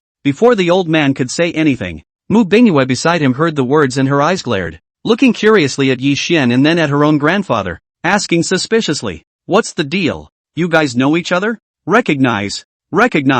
The old man responded in a hurry as he gave a dry laugh, trying to hide the embarrassment on his face. He had just wanted to find a random topic to cut through, but he didn't expect Mu Bingyue to be a bit unforgiving. As soon as the old master's words were finished, Mu Bingyue immediately picked up and asked, "Oh, Grandpa, how do you know each other?" One sentence made the corners of the old man's mouth, which had just risen, freeze there, and he opened his mouth in embarrassment. But in the end, he waved his hand and directly interrupted. No more. It's all a small thing not worth mentioning. Let bygones be bygones." The old man would feel a pang of shame whenever he remembered what happened last time. One's life's reputation could not be cut short on such a trivial matter. Mu Bingyue looked at the old man's attitude as she blinked her eyes, her elegant eyes flickering with curiosity. Grandpa was usually very stable. When had I ever seen him show such a strange expression? Mu Bingyue lowered her eyes and thought carefully, and for a split second suddenly remembered. After Grandpa came back that night before, those cloudy words he said, could it be that it was that day that Grandpa and Yi Xian bumped into each other? The more Mu Bingyue thought about it, the more curious she became. She quietly came to Yi Xian's side and asked in a low voice, "What's going on? You sneak up on me?" Before Yi Xian had a chance to open his mouth, the old man sitting on the eunuch's chair saw the two people start biting their ears and became a bit anxious. He hurriedly coughed twice, and the implication was simply not too obvious. "Over here." Yi Xian heard the old man's meaning, forced himself to hold back his laughter, looked at Mu Bingyue by his side, shrugged his shoulders and said, "You'd better ask the old man. He came here as a guest. If he reveals his shortcomings in front of others, won't he let people blow him out?" Mu Bingyue was a bit furious. She stomped her foot in irritation. These two people, isn't it a dry spell? In the end, it was Mu Chen who looked at the situation from the side and took the initiative to walk up, pulling Yi Xian and said, "Yi Xian has been in for half a day. Why are you still standing? Hurry up and have a seat. Sit down and let's chat slowly." Mu Chen brought Yi Xian to the chair next to the old master to take a seat, and the old master faintly and unnoticeably surveyed Yi Xian in front of him and said with a smile, "Little friend Yi, I still have to thank you for the tea. It really opened my old man's eyes." Yi Xian smiled faintly as he said lightly with a spring-like smile on his face, "You're welcome, master. This is what I should do." The two men exchanged a few words of politeness, and the old man was not polite, directly stating that he wanted to work with him on the jade matter. Yi Xian nodded his head when he heard the old man's meaning and directly answered, "No problem. As for those subsequent issues, we can discuss them again. All of this is fine." The old man was also happy to hear Yi Xian's dry tone. He stroked his chin and smiled with emotion. Well, little friend Yi, that's really refreshing, communicating with you like this. I feel like I'm a few years younger. After all, how can one not be happy with such a big cooperation that has no curves at all and is agreed to straight away?" Yi Xian took a sip of the tea on the table and said slowly, "In the afternoon, you can go to Jade City to take a look, and you can negotiate when you arrive at the scene." Yi Xian was naturally willing to facilitate cooperation, and this kind of cooperation was definitely a win-win result for both parties. Moreover, Yi Xian would not often keep an eye on this side of Jade City. This matter still had to pull Zheng Hong along, and it would be easier for them to butt heads in the future. The old man was even happier when he heard that Yi Xian had directly set the afternoon. This efficiency. This shows that people are in no way perfunctory, but really take things to heart. The old master, faced with such a dry and painful young man, looked at Yi Xian's handsome face and became more and more agreeable. He raised his eyes to look at Mu Bingyue and said with a smile, "Ice language you guys just go there during the afternoon. Regarding the matter of cooperation, I've talked to you about it all before. Just do as I say." Mu Bingyue listened to her grandfather's words and also nodded her head in a good manner. A quick flash of light flashed through the old master's eyes as he looked directly at the butler at the door and opened his mouth to command, "It's about time. How about serving?" The butler sniffed and nodded and walked down, and the old man got up to welcome Yi Xian and walked towards the dining table next to the hall. Together, the crowd took their seats at the table, and soon, food of all colors began to be served. Mu Chen was very enthusiastic in giving Yi Xian an introduction. He pointed at the Buddha jumping wall on the table and said mysteriously, "Brother Yi, you have to taste this. After knowing that you're coming over, my family chef started stewing it yesterday, and the heat is definitely just right." Yi Xian looked at the altar containing the Buddha jumping wall and couldn't help but give a thumbs up in admiration. This is an altar of old yellow wine. And this kind of wine altar to make Buddha jumping wall is the most authentic. To be able to find such a sophisticated home cook, Master Mu is indeed awesome. The old master was beside him, listening to Yi Xian saying in a few words where the trick to this Buddha jumping wall was. He looked deeply at Yi Xian. Little Frenchie is really involved in a wide range of things. I didn't expect to know even this. In the old man's opinion, a child in his early 20s who could speak so eloquently really impressed him. Thinking about what Mu Bingyue and Mu Chen had said about Yi Xian earlier, the old man felt even more favorable towards this young man. The food was served and the crowd happily savored it together. Over here, Mu Bingyue also went and brewed a fresh pot of tea, curling up and walking to Yi Xian's side, pouring tea for him. Mu Bingyue was tall, and when she poured tea for Yi Xian, she needed to bend down to steadily pour the tea into the cup. Yi Xian slightly sidestepped his body to make more room for Mu Bingyue. He turned his head to thank Mu Bingyue,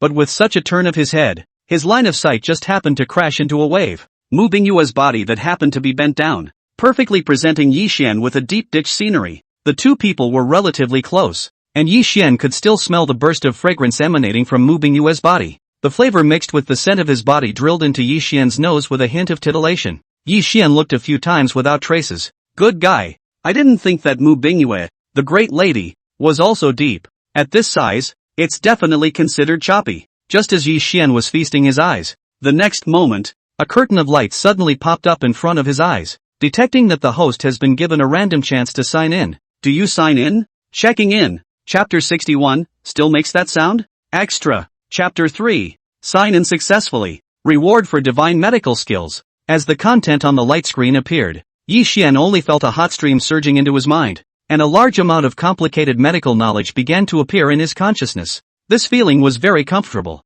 but because the amount of knowledge in the divine level medical art was very large, Yi Xian still felt a slight swelling in his brain. Yi Xian ate without changing his face, and no one knew that countless medical knowledge was being digested and absorbed by him, gradually blending in. Because they still had to go and talk about things in the afternoon, there was no alcohol prepared at this reception banquet of the Mu family. Everyone quickly finished their meal, and the servants came in and removed the dishes from the table, and the group sat together at the table and talked. Yi Xian leaned back in his chair and looked at some of the antique ornaments placed in the hall. He stood up and walked over to a celadon vase to look at it, and couldn't help but raise an eyebrow at the rich and measured glaze color on it. This is a rare blue and white porcelain. It's really worthy of the Mu family, a family of antiques and curiosities. They have all such good things. The old master looked at Yi Xian's appearance, walked over with his hands behind his back and asked with a smile, "Little friend Yi, what do you think of these things of mine?" Yi Xian directly gave a thumbs up as he commented politely with a very sincere smile on his face. "Old master, you have all good things here. Every piece is a fine product, and you've taken good care of them. Even when they're placed outside like this, they haven't lost any aura at all." The old man listened to Yi Xian's words with a hint of pride on his face. These were his treasures. I didn't expect this little guy to be so knowledgeable. The complimented old man looked at Yi Xian, and the more he looked at him, the more favorable he felt. This little guy is young. This treasure appreciation ability is naturally needless to say, and he is also the boss of Jade City. Looking at it like that, this must be the son of a big family without a doubt. Yi Xian stood towards here, and those so-called young talents that he had talked about before were not even remotely comparable. It's a complete cloud of difference. Such a good candidate for a granddaughter-in-law. But after this village, there won't be this store. The old man immediately felt a sense of urgency come over him. He narrowed his eyes, and at that moment, he also had an idea. "Little friend Yi, come.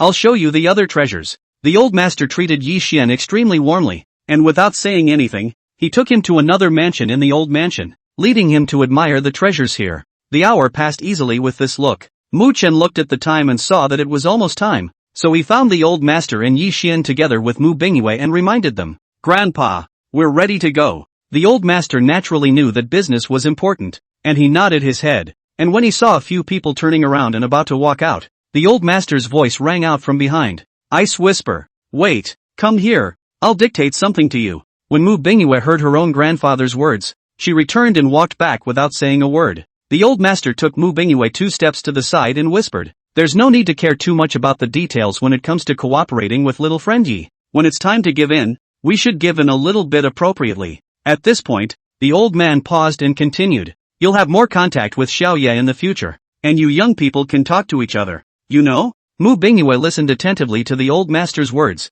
She gently nodded her head and responded very seriously. Okay, Grandpa, I got it. Mu Bingyue didn't think much about it at all. She thought that the old man would say this because he wished to facilitate the cooperation with Yi Xian's side. After all, with White Shui Jade Stone City's partnership, it would be easier and faster for them to expand their business piece next. Those small details, don't be too stingy. Surely you don't want to leave a bad impression on your collaborators. And you can't deepen your cooperation in the future, which is the biggest loss. Mu Bingyue thought deeply. In the end, he is a grandfather. This thinking is just clear. But the next moment, Mu Bingyue heard the old man rambling. And you're not too old now. This personal problem, it's time to think about it. Mu Bingyue, this, combined with what you just said, all that contact, and the so-called talking about it, is talking about falling in love? Good lord, what's all that should be? At that moment, Mu Bingyue also reddened her pretty face and stomped her foot. Master, what are you talking about? It's really not serious. Is this rushing your granddaughter out to get laid? Mu Bingyue got a big red face from the old man's words. She didn't know how to answer it at all. She simply trotted towards the outside. The old man looked at Mu Bingyue's shy appearance, secretly staggered. So thin-skinned, your side has not yet taken this step. The other side of the people may have been snatched away. I don't know how many people have their eyes on such a great kid. The old master was obviously on the ball. He secretly thought in his heart, this girl, it seems that we still need Xiao Chun in the middle, to help put a handful together. That brat, who is also uneducated every day, usually doesn't cause trouble for his old sister. Now it's time to contribute something to the future happiness of his own old sister. The old man muttered as if he had made up his mind that he must have a good talk with that Mu Chen kid when he returned. This is something that needs to be put on the agenda soon. And at this point on the other side, Yi Xian and the Mu family's siblings had already driven to the White Emerald Jade Stone City. As soon as he walked through the gate, Yi Xian looked at the duo beside him and suggested with a smile, it's still early,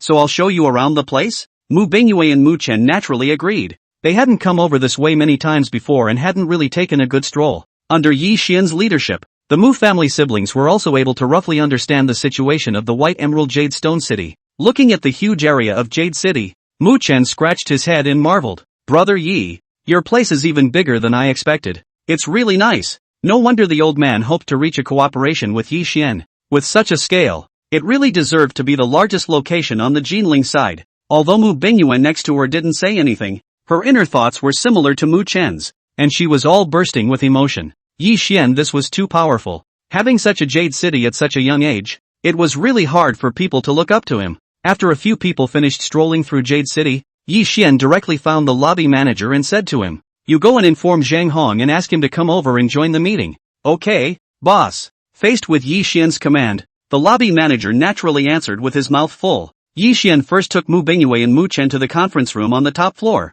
and after they were seated for a while, Zhang Hong soon rushed over. Boss, you wanted to see me?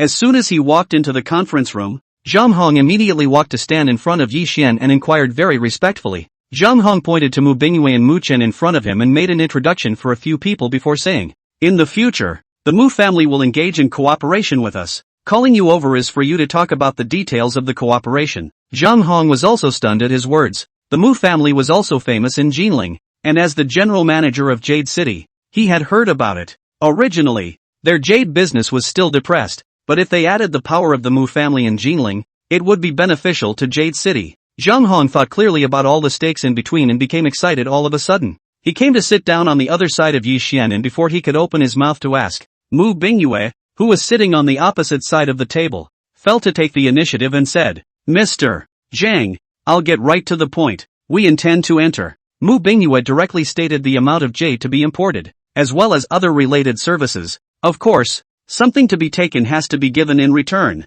and Mu Bingyue also gave her own conditions. In order to show the sincerity of his side, Mu Bingyue didn't hesitate to directly reveal his bottom card without any cover-up. Zhang Hong, faced with such frank conditions, was also clear in his heart that the sincerity of the Mu family's cooperation this time was absolutely full. For a while, his admiration for his own boss had reached a new level. True to form, look at the partners they've found. It's just not too much of a relief. Zhang Hong quickly suppressed his chaotic thoughts and began to quickly calculate. After a simple accounting, Zhang Hong looked at Yi Xian and nodded. Boss, there's nothing wrong with that offer. Yi Xian was not surprised by this. He looked at Zhang Hong and directly commanded, okay, go ahead and print the contract. Yi Xian's idea was very simple. Since the idea of cooperation had been reached, It was straightforward to sign the contract and make a clean break. Zhang Hong immediately walked out of the door to get ready. Yi Xian looked at the Mu family siblings and invited them with a smile. Come on, let's take you guys on a little more of a sneak around to see what's going on over at the raw stones.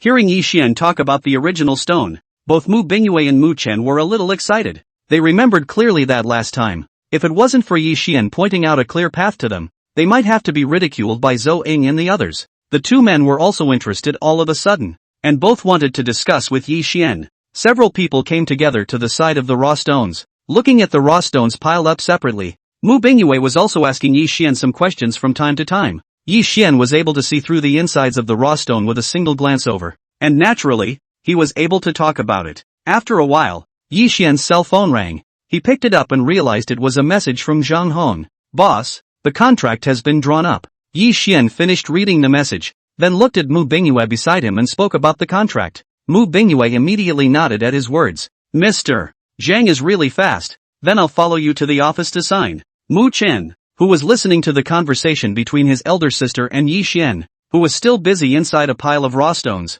raised his head at the right time and said, Sis, you go sign with brother Yi. I'll continue picking out the raw stones here. I'll look for you when I leave later. Mu Bingyue saw that it was rare for her little brother to be so attached to business matters, so she let him watch from this side. She then followed behind Yi Xian and walked in the direction of the office. Zhang Hong waited at the point-out door with the contract, and when he saw Yi Xian and Mu Bingyue walking out, he hurriedly handed over the contract. Yi Xian, who walked in front, took the contract and led Mu Bingyue into his office. Mu Bingyue surveyed Yi Xian's office, only to see that it was very elegantly furnished, permeated with an air of literacy. Yi Xian smiled and explained when he saw Mu Bingyue's eyes. These were arranged for me by Zhang Hong, and I don't come here often. Usually, if there is anything, it is settled in Zhang Hong's office, and he has not come twice in total. As Yi Xian spoke, he himself surveyed the decorations inside the office. These furnishings are quite a lot of thought. All of them are made of yellow rosewood, and it is a serious solid wood.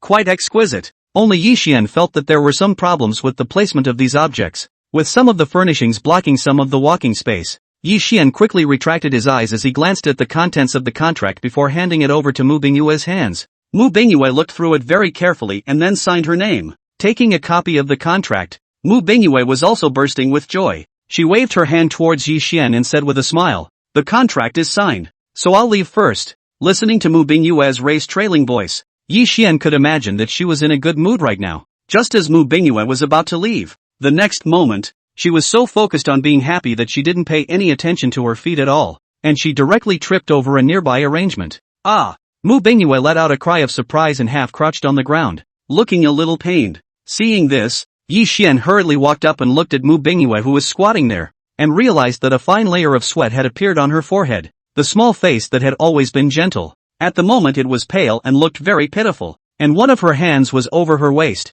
She seemed to be having a hard time, and the pain on her face was even worse. What's the matter with this? Twisted your back? Yi Xian's hand stopped halfway. Now that he wasn't clear about Mu Bingyue's situation, he didn't dare to move the other party's position rashly. Mu Bingyue nodded with difficulty, on the verge of crying out from the pain. Yi Xian frowned. Can you get up and move now? Mu Bingyue pursed her lips tightly as she tried to move and immediately retracted. No, it hurts. Listening to Mu Bingyue's cries of pain, Yi Xian looked at the side and directly picked her up in a princess carry, then placed her on the desk. Yi Xian looked at Mu Bingyue's completely stiff body and said after a moment of thought, Relax, I'll give you a massage. Mu Bingyue didn't dare to answer at that. Her face at this moment could be described as a mixture of red and white, pain on top of shame. She was now lying on Yi Xian's desk like this. What was going on? Over here. Mu Bingyue was still shy when she heard Yi Xian's voice ringing overhead. Take off your coat. Mu Bingyue froze at his words. She pursed her lips tightly and looked at Yi Xian and asked, Why do we still have to undress? Even if it's a massage, it's okay to wear clothes, right? Facing Mu Bingyue's puzzled eyes, Yi Xian directly rolled his eyes and said righteously, Massage your acupuncture points. What? It doesn't hurt? So many questions. If it wasn't for the fact that she was indeed having a hard time, Yi Xian wouldn't have taken it easy. Mu Bingyue couldn't help but flatten her mouth as she listened to Yi Xian's tone, but she still forced herself to take off her jacket. She wore a thin bottoming shirt just inside her jacket, and Yi Xian looked down from above and could even see the backstrap. The bottoming shirt was appropriately hooped around Mu Bingyue's body, showing off the slender waist of the surplus. With his eyes lingering in a circle above the slender waist, Yi Xian quickly started the massage. Mu Bingyue felt very painful at first and clenched her teeth tightly so that she didn't scream out. However, after being pressed a few times by Yi Xian, Mu Bingyue suddenly felt significantly better. Yi Xian's palm was very hot, and as he massaged her, a hot current flowed through her body, passing over the sprained area. The pain also gradually lessened, only to be followed by a feeling of warmth and comfort. As soon as the person got comfortable, Mu Bingyue couldn't help but narrow her eyes, and as soon as her emotions relaxed, she even winced. For a moment, the atmosphere in the office became awkward. Mu Bingyue had one small hand over her mouth, and her small face had long since turned red with shame. Chapter 62. What a smart ass. What's going on? How can you make a noise like that in front of someone? Yi Xian was still continuing to massage. He was feeling quite interesting. This Miss Mu. It turned out that when she was comfortable, she would make such a sound. Yi Xian massaged Mu Bingyue for half an hour. Mu Bingyue only felt that the entire waist was hot. The previous pain had long disappeared, only to feel almost better. Mu Bingyue was lying there, secretly lamenting in her heart. Yi Xian, this is too good. So versatile that you even know how to massage? Is there anything he won't do? She was really kind of in disbelief as to why there were such all-powerful people in the world. It's simply awesome. And Mu Bingyue really felt really much better. Before the slightest movement hurt like hell. Just now she shook it and it was already completely fine. Full-blooded resurrection. Just as Mu Bingyue was marveling, he heard Yi Xian say, "Turn over." Mu Bingyue froze at her words, and she blinked her eyes in some confusion. Why do we still have to turn it over? Yi Xian nudged Mu Bingyue's waist with his finger. I'll give you some more pressure. It's the whole back. There's no time to lose. Don't you want to be all better? Yi Xian said here and looked at Mu Bingyue with some hesitation and continued. If it leaves a root of disease, and you can't make it when you use your back in the future, that's the end of it, isn't it? Mu Bingyue, is there anything in particular that you have to use your waist for? Why do you feel? What's weird? Mu Bingyue was still really bluffed by Yi Xian's words. She felt it herself and felt that she was now completely fine. She obviously wanted to say something, but thinking about what Yi Xian had just said, she was also afraid that there would really be after effects. Although she was not a dancer or a heavy laborer, her waist was important to everyone, and Mu Bingyue didn't want to go out and walk holding her waist in the future. After seriously thinking about it, Mu Bingyue still honestly obeyed and rolled over to lie on the desk. Lying on the desk in such a position, or in front of a boy, Mu Bingyue couldn't help but blush, not daring to look at him at all. Yi Xian looked at Mu Bingyue, who was lying flat, and lifted up her thin bottoming shirt slightly. As Yi Xian moved, the waistline on Mu Bingyue's abdomen was revealed. Those sexy lines are like enchanting beauties that daintily light up in front of you and then burrow into the darkness. Looking down the waistline, looking at the obstructive wraparound skirt, Yi Xian was helpless for a while. He sized up Mu Bingyue without any trace, and couldn't help but sigh in his heart. This figure, it's really good. Moreover, Mu Bingyue's complexion was so white, like the warm white color of milk. Just looking at it gave people a sweet smell. Yi Xian greatly appreciated it for a while before he extended his hand and started massaging. Mu Bingyue was lying there just so she could see Yi Xian. Looking at Yi Xian's serious eyebrows and his focused appearance, coupled with the two people in such a position, Mu Bingyue's face turned even more red. All she felt was a fire in her cheeks, and she wanted to find a crack in the ground and hide for a while. It seemed that because of Mu Bingyue's shyness, the temperature of her body followed a bit higher. Yi Xian continued to massage, enjoying Mu Bingyue's tender skin. The feeling on his hands was like top-quality satin, making people love it. In fact, he had already massaged Mu Bingyue pretty much just now. She had simply twisted it and rubbed the injured position away. As for this, it's a bit of interest. After all, he couldn't press it for nothing, could he? There is no such thing as a friendly appearance. Yi Xian was enjoying himself beautifully as he looked down on Mu Bingyue's shy appearance, like a shy, delicate flower. Mu Bingyue felt Yi Xian's fiery sight. Her pretty face obviously reddened a little more. She gently bit her lips, glared at Yi Xian and said softly, You don't stare at me." Her voice was so small that if it wasn't for Yi Xian being close enough to her, he probably wouldn't have been able to hear this mosquito-like voice. Knowing that the other party was shy, Yi Xian blinked and said with a serious expression, "Why? There is no man or woman in the eyes of a healer, so don't get yourself carried away. Mu Bingyue, good guy. This means, I'm still not a man or a woman. Also, where am I imagining things?" Mu Bingtone didn't want to speak. She simply closed her eyes tightly and let Yi Xian, the healer, massage herself. Although she was exasperated on her face, Mu Bingyue soon realized that with her eyes closed, she could feel the movements of Yi Xian's hands more clearly. His light or slow movements, as well as the hot temperature of his hands, seemed to carry endless magic. making Mu Bingyue's heart rise and fall. Mu Bingyue didn't know when it started, but a heart was thumping. The clueless deer in the heart was banging around with excitement, and it looked like it was going to shut down, especially when Yi Xian's hands massaged downwards. Mu Bingyue's entire body began to tense up. That strange feeling was extraordinarily obvious, which made Mu Bingyue not even dare to breathe for fear that she wouldn't be able to help but make any more shameful sounds. After a while, Yi Xian looked at Mu Bingyue's increasingly reddened little face, afraid that this shy little girl would suffocate herself. He hid the smile on the corner of his mouth and stopped his hand to say to Mu Bingyue, "Well, why don't you get up and try and see if it's better?" Hearing Yi Xian's words, Mu Bingyue felt like she had been pardoned. Exhaling a heavy breath as her entire body felt a sense of relief, she hurriedly rolled over on one side and got off the desk. Feeling the nimble movements just now, Mu Bingyue instantly froze. Hiss, is the effect of this massage actually so obvious? Before, every move hurt like hell, but now Yi Xian massaged it like this, not even using a little bit of medicinal oil, and it's already completely senseless? Shock and surprise were written all over Mu Bingyue's palm-sized little face as she shook her body from side to side and realized that it was indeed better. It really can, eh? It's so cozy, Mu Bingyue exclaimed as if she was talking to herself. She crouched her body violently, and even with such a quick movement, she couldn't feel any pain at all. Over here, Mu Bingyue squatted on the ground floor, feeling the comfort of her waist, when suddenly the office door was knocked on from outside. Both of them froze as they looked towards the door at the same time and saw the door to the room being opened slightly. The next moment, Mu Chen probed his head and looked inside, whispering, "Sister, have you finished signing the contract? What's taking you so long? What's the problem?" Mu Chen was a bit addicted to picking out the raw stones downstairs just now, and after a flurry of comparisons, he waited until he reacted and realized that a long time had passed. Fearing that his old sister would nag him, Mu Chen hurriedly put down the raw stone and ran up to inquire about the situation. Just as Mu Chen's voice rang out, "Over here," Mu Bingyue maintained a half-crouching position and looked over towards the doorway. The two sides' eyes clashed together, and for a moment, time seemed to stand still. Mu Chen's eyes first shook, then slowly widened in disbelief as he looked at his old sister and Yi Xian in front of him. From this angle of his, things were clearly tinged with wrongness. Yi Xian was standing with his back to him, and the situation over there was somewhat unclear,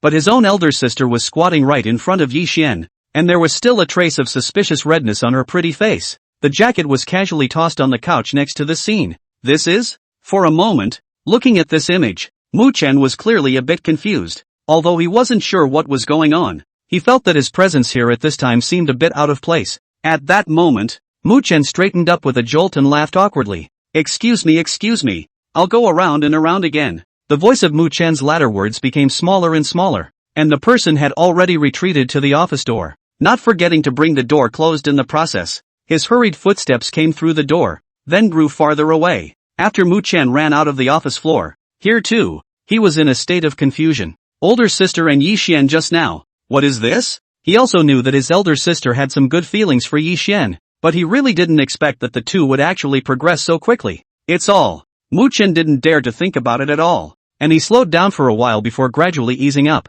In fact, if he quieted down and thought about it carefully, Yi would be happy to be his brother-in-law. After all, looking horizontally at the great young men of this age, even if we add those sons of the world, how many of them can compare to Yi? Those people were like a little bit better and more prominent in their family, but people Yi Xian was really something. Such a person's future achievements can never be low, and both the looks and temperament were also excellent, matching his own old sister. Such a good brother-in-law should indeed be held on to. Thinking like this, Mu Chen also silently affirmed Mu Bingyue's actions in his heart. It also had to be his own oldest sister, a mother fetus solo, who didn't expect to be so brave when it came to facing the boy she liked. Took he down so quickly? Could it be that his last words had really irritated his oldest sister? Mu Chen was secretly staggered. TSK, it had progressed to this point. Then wouldn't everything else that needed to be done have been done as well? No wonder he had offered himself as a wingman, only to be viciously rejected by his oldest sister. In terms of his own slow program, how can he have the simplicity and clarity of his old sister, who comes up and pushes right through? Mu Chen was again overwhelmed with emotion. No wonder people said that women chasing after men is not too easy. Twisting his head towards the upstairs, Mu Chen stroked his chin, secretly thinking that he should either leave first. Don't disturb sis and yes private time, and if he wasn't here, the two of them could play whatever they wanted. Mu Chen snapped his fingers as he made up his mind and walked quickly towards the parking lot outside. P.S. The fourth chapter is added. Today's 19,000 words, begging for urges, praise, reward, Thank you all, great support. Chapter 63. Just as Mu Chen drove off in his car. Over here, in the middle of the office, Mu Bingyue was still squatting on the ground. She looked up at Yi Xian before she slowly stood up. She had been pondering over what Mu Chen had just said and looked at Yi Xian somewhat nervously as she asked, "Do you think the boy misunderstood something?" Yi Xian just shrugged his shoulders at the words and replied with a face of pure innocence, "I don't know what he's thinking. How could someone as simple as him have such a dirty mind?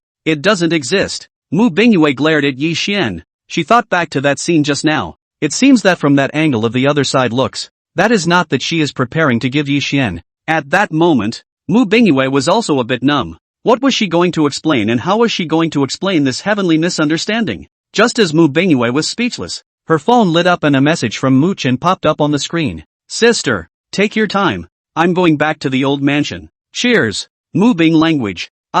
This kid, he simply owes a beating. Or the uptight kind. What is she going to be busy with? And refueling? Mu Bing's tone was so bad that she tapped the cell phone screen as hard as she could, as if the phone was Mu Chen's head. "How can I go back if you go back?" The reply from Mu Chen's side was so fast that it was hard to imagine how a person who was driving a car could reply to a message in seconds. "What are you doing back here? You stay with Brother Yi." Mu Bing, I can't control my flood of power anymore. And now I need a kid like this who owes it to himself to help burn it off. What's she doing here? Wouldn't that be more of a confirmation of that kind of relationship? Mu Bing was infuriated. This brother is considered impossible to have. Kill or sell. Over here, Yi Xian looked at Mu Bing's tone of voice and asked curiously as a trace of doubt flashed across his face. "What's the matter? Looking at a cell phone gives you this kind of anger?" Mu Bingyue shook her cell phone in aggravation, almost gritting her teeth. "That little bastard Mu Chen has gone back and left me here." Yi Xian thought it was something big, and hearing Mu Bingyue's explanation was also a joy, and said directly, "It's okay, I'll drive you back later, just as I have something to get out of the house." At least Mu Bingyue would be his partner from now on, so this small matter was naturally not a problem. Yi Xian finished and looked down at his cell phone. Just now Luing had sent him a message saying that she had brought back souvenirs to him and asked him to go over. This kind of good thing Yi Xian didn't want to wait too long, and by the way, after sending Mu Bingyue back, he could just set off. Over here, when Mu Bingyue heard Yi Xian's words, she slightly hung her head to curb the smile at the corner of her mouth. "Okay, then, please, it's okay." Yi Xian looked at the time, still early, and looked at Mu Bingyue and asked, "How about it? Still wanna hang out here? I'll show you down." Mu Bingyue thought about it and gently nodded her head. Walking towards the downstairs with Yi Xian, the two of them strolled around the raw stone area for a while before they walked out of Jade City. Yi Xian took the car. Mu Bingyue sat on the passenger side, and the car slowly moved forward. The space inside the supercar was limited, and Mu Bingyue sat in her seat, feeling her nose filled with the cedar-like odor of Yi Xian's body. It was clearly devoid of any sense of aggression, but the more Mu Bingyue smelled it, the more addicted she felt. Mu Bingyue looked and turned her head, looking at Yi Xian's serious driving appearance, her eyes flashing with a brilliant luster. She suddenly remembered the charming atmosphere in the office just now, as well as the embarrassment of being misunderstood by Mu Chen, and for a moment her small face was slightly red again. Mu Bingyue examined Yi Xian's perfect side face with a straight face. Looking at his rigid jawline, a trace of fascination could not help but color her eyes. She looked on a little lost in thought, her thoughts drifting off to who knows where. Yi Xian, what the hell did he grow up on? Why does he know everything? Mu Bingyue was also a child who had grown up in the praise of countless parents since she was young, but in front of Yi Xian, she was seconded to even the dregs, especially in the few aspects that Mu Bingyue was more proud of. Yi Xian had easily crushed her. For the first time in so many years, Mu Bingyue realized that a person could make her look up to this extent.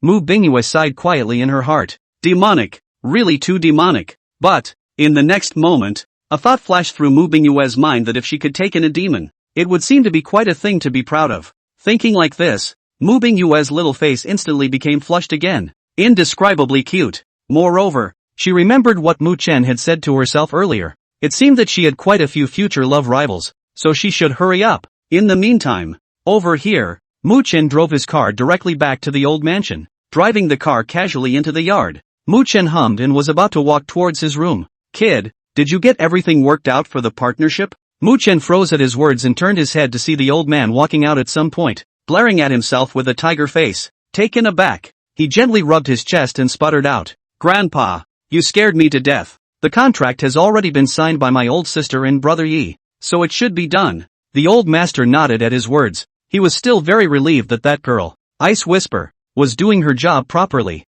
He glanced at Mu Chen and suddenly said quietly, "Kid, come here, I'll talk to you about something." Mu Chen froze at his words. He had rarely seen the old man in this state, blinking his eyes and muttering in a low voice, "What's wrong?" And so secretive. With a glare from the old master's side, Mu Chen directly became honest and obediently followed the old master to the tree in the inner courtyard. "I think that Yi Xian is quite good. Your sister isn't getting any younger. She needs to get in touch with a little more of this kind of young talent." The old master didn't beat around the bush and directly told him about the matter of asking him to set up Yi Xian in Mubingwe. Only after all, he was a grandfather. The old man could not say too much, so he tried to use language to imply, "Your sister, being thin-skinned and inexperienced, is probably not very good at asking boys out. Isn't your relationship with Yi Xian quite good? If it's fine, you should help your sister make more appointments. We can all go out together and improve our relationship." The old master's words were vague, and he didn't say which side of his feelings. It was all up to Mu Chen's own guesses.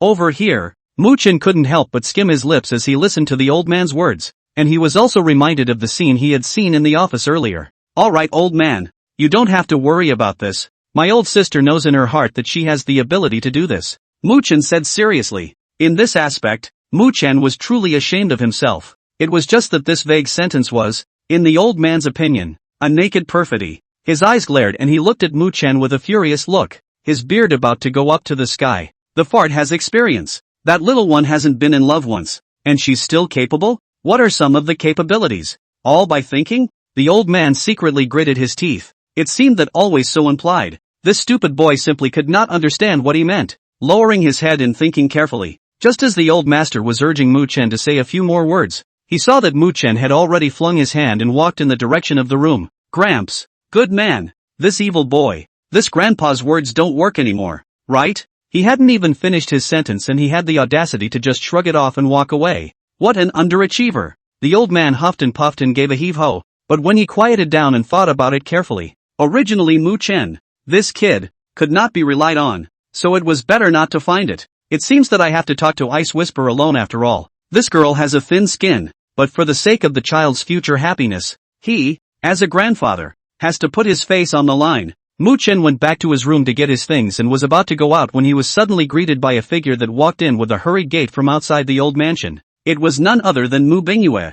As soon as Mu Bingyue entered the door, she immediately pounced towards Mu Chen in a furious manner. She looked at this bastard boy and was furious, angrily coming up and grabbing Mu Chen's ear, saying viciously, "Good you Mu Chen, how dare you leave me alone in Jade City? I think you just have itchy skin, right? Or has it been too long since I've punched you? If it wasn't for people Yi Xian kindly sending herself back, would she have stayed in Jade City? Ouch! Pain pain pain." Mu Chen hunched over, both of his hands going for his grabbed ears. He subconsciously wanted to explain to his old sister, but the opposite party, Mu Bingyue, once she saw him open his mouth, instantly understood what this guy wanted to say. Then looking at the old man also looking over towards the side, Mu Bingyue instantly glared with her beautiful eyes and looked at Mu Chen in warning. "You shut up and don't explain." While saying that, Mu Bingyue also demonstratively increased the force on her hand, hurting Mu Chen who bared his teeth for a while. "Mu Chen, misty grass, is there any justice in heaven? You're being overbearing, aren't you?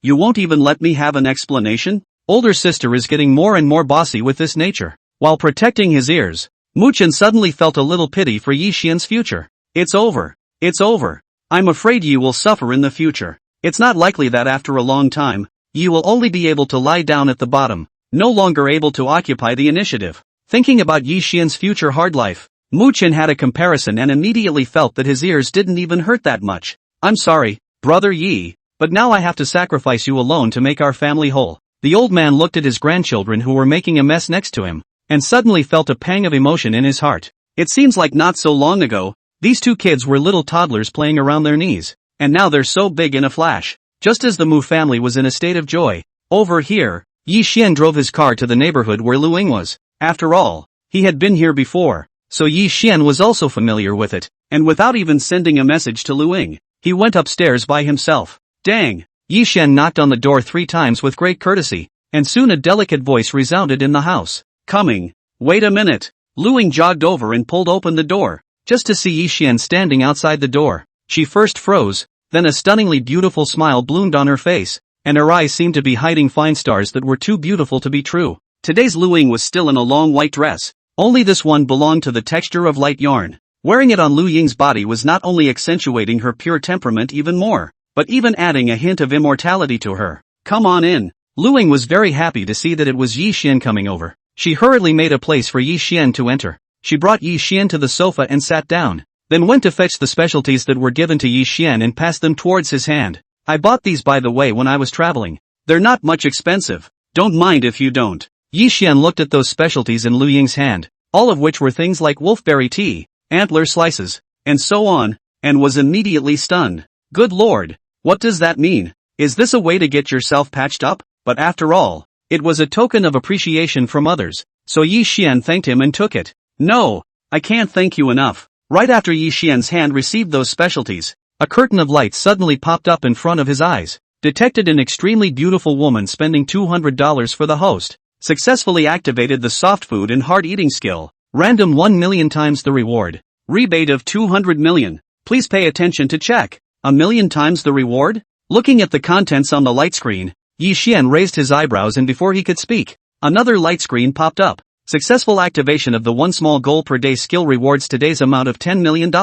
Please pay attention to checking. Yi Xian's mind moved, and his system page had appeared before his eyes. Divine signing system. Name, Yi Xian. Age, 21. Height, 183 centimeters. Face value, 95. Gain divine face value. 1 year gradual change. Temperament, 96. Stature, 95. Assets, 433-453-0000. Yi Xian was now calm as he looked at the numbers on his assets. He just swept lightly and directly put away the light screen. Yi Xian, take a seat here. I'll go make you some coffee, Lu Ying said, then joyfully walked to the kitchen to make coffee. In a short while, Lu Ying walked out with 2 cups of coffee. She pushed one of the cups in front of Yi Xian and said with a smile, "Try it, it's my new coffee." It was a very nice atmosphere for 2 people to sit and chat over a cup of coffee. But the next moment, Lu Ying suddenly frowned, her pink mouth tightly pursed, and her almond eyes slightly widened. She seemed to have sensed something, and after saying something to Yi Xian,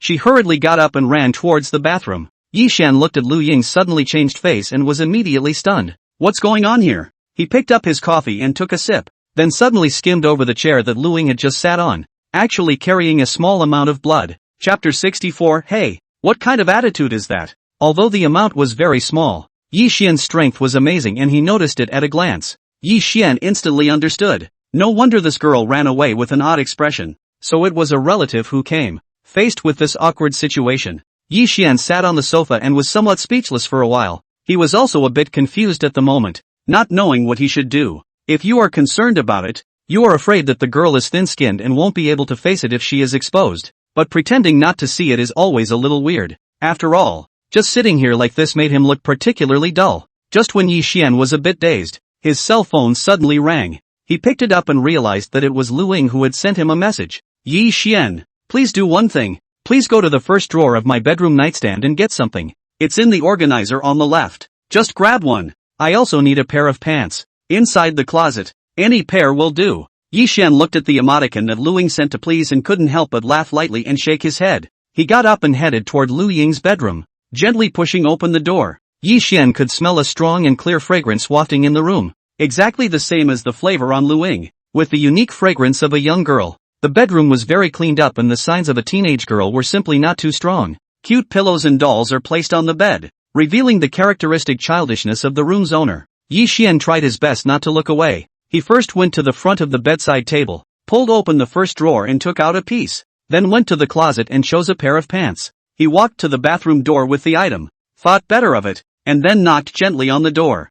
I left something for you at the door. You can reach out and get it. After saying that, Yi Xian directly walked back to the sofa on one side so as not to let Lu Ying see too shy. It was very quiet in the bathroom, and it was only after a while that the bathroom door was gently pushed open a crack, and Lu Ying cautiously poked her head out to look around. Seeing that Yi Xian was not at the door, Lu Ying was obviously relieved, and the nervousness and embarrassment on her small face had obviously disappeared quite a bit. It was also the first time she had encountered such an embarrassing situation, and she couldn't wait to find a crack in the ground. Lu Ying let out a heavy breath as she saw what was laying in the doorway and hurriedly bent down to pick it up, then retreated back into the bathroom. A sizzling, thin sound rang out from the bathroom, and a moment later, Lu Ying walked out from inside. Her pretty face carried a slight blush, and she only felt unusually embarrassed. For a moment, in her own home, she actually found a sense of constriction. Lu Ying looked and sized up Yi Xian. Her eyes circled around the room and said in a low voice, "Wait for me. I'll boil some water."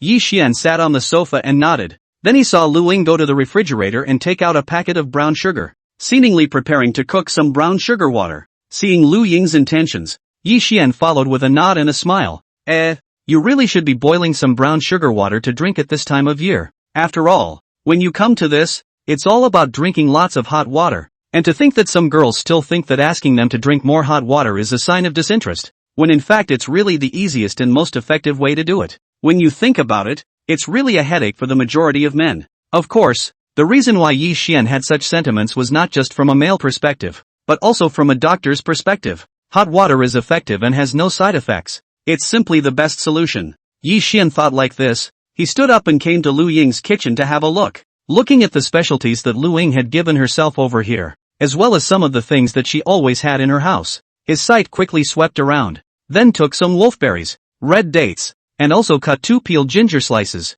and brought them to Lu Ying to show her. All of these things are better for you now, and when you boil water this time of year in the future, put them in this approximate proportion. Yi Xian instructed Lu Ying while picking up those things and putting them inside the pot, slowly simmering them with a gentle fire. Wait until the water boils in a little while, then you put in the brown sugar and simmer it for a little while longer. Then you can drink it. After Yi Xian finished speaking, when he saw that Lu Ying beside him did not respond, he twisted his head and glanced towards her. Looking at that little girl's puzzled face, Yi Xian raised his lips and shook the cell phone in his hand. "I just looked it up, and this says that doing this will make you feel better, so try it." However, although Yi Xian said this, he actually didn't read it on the net, but because of the divine medical skills, such ingredients put into brown sugar water will be much more effective than just brown sugar water. And that doesn't taste too bad, so it's good for girls to drink more of it. Lu Ying was listening quietly next to her, and seeing Yi Xian so carefully boiling brown sugar water for himself, and even deliberately checking the information,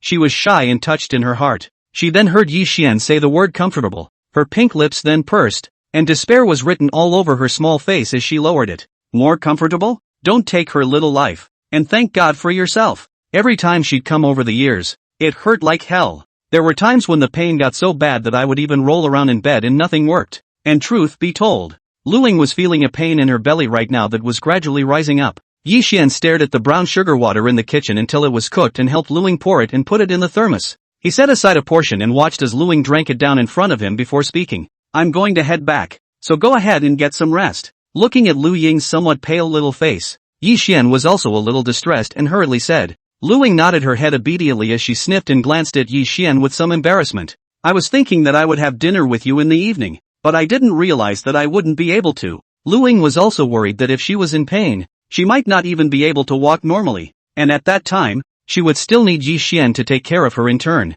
At that moment, Lu Ying also let out a sigh. Just say not to go play with the old sister. She had to drag herself to go, otherwise it would not be so bad that she did not have time to have a meal with Yi Xian. Yi Xian looked at Lu Ying's disappointed look and smiled gently. "It's fine. We'll just go to dinner together next time we have time. Just get some rest. I'll go ahead and thank you for the specials." After saying that, Yi Xian waved his hand towards Lu Ying and walked out of the door with the bag. Over here, Lu Ying sent Yi Xian away and walked back into the bathroom. Looking at the white dress with the traces of the plum blossom, and remembering the little trace on the cushion just now, he leaned his whole body directly against the door. She held her small hands tightly over her face, but couldn't hide her flushed little cheeks, especially the little ears that were exposed were followed by a reddish color. Cute as can be. Lu Ying exhaled heavily, thinking about all the embarrassment just now, and couldn't help but let out another sigh. "It's so embarrassing. When can't we come?" But at this time of the day, Lu Ying wailed a few times in her own bathroom, feeling like she had lost all the people in her life today.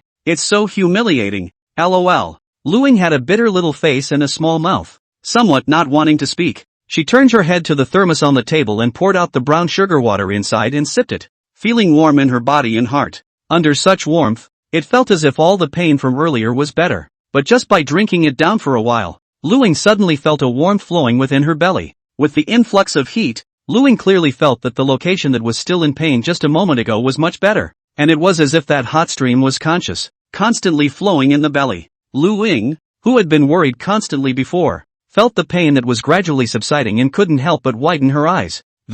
What's going on here? Lu Ying subconsciously looked at the thermos cup in her hand. looking at the hot brown sugar water still bubbling inside, secretly thinking, could it be that the brown sugar water is working? But this brown sugar water, which she drank every time she came, had never been so effective. Luing squinted her eyes and thought about it. Then she thought that when she boiled the water just now, Yi Xian had added something else to it. She remembered but very clearly that at that time, Yi Xian had even purposely asked herself to look at it, so that she could remember that ration. It could be that the stuff he added to it, after simmering it with the brown sugar water, did wonders. Thinking like this, Luing couldn't help but have a touch of doubt emerge in her heart. Didn't Yi Xian say at that time that he had searched for the formula from the top of his cell phone? But then there was always that certainty in the other's eyes and tone that seemed to be odd somewhere. But this thought only flickered, and Luing quickly moved her attention away, thinking about the clothes she had soiled and letting out a quiet sigh. Luing was also thinking of cleaning her clothes while she wasn't in pain right now. She fished her white dress out of the basin and looked at it,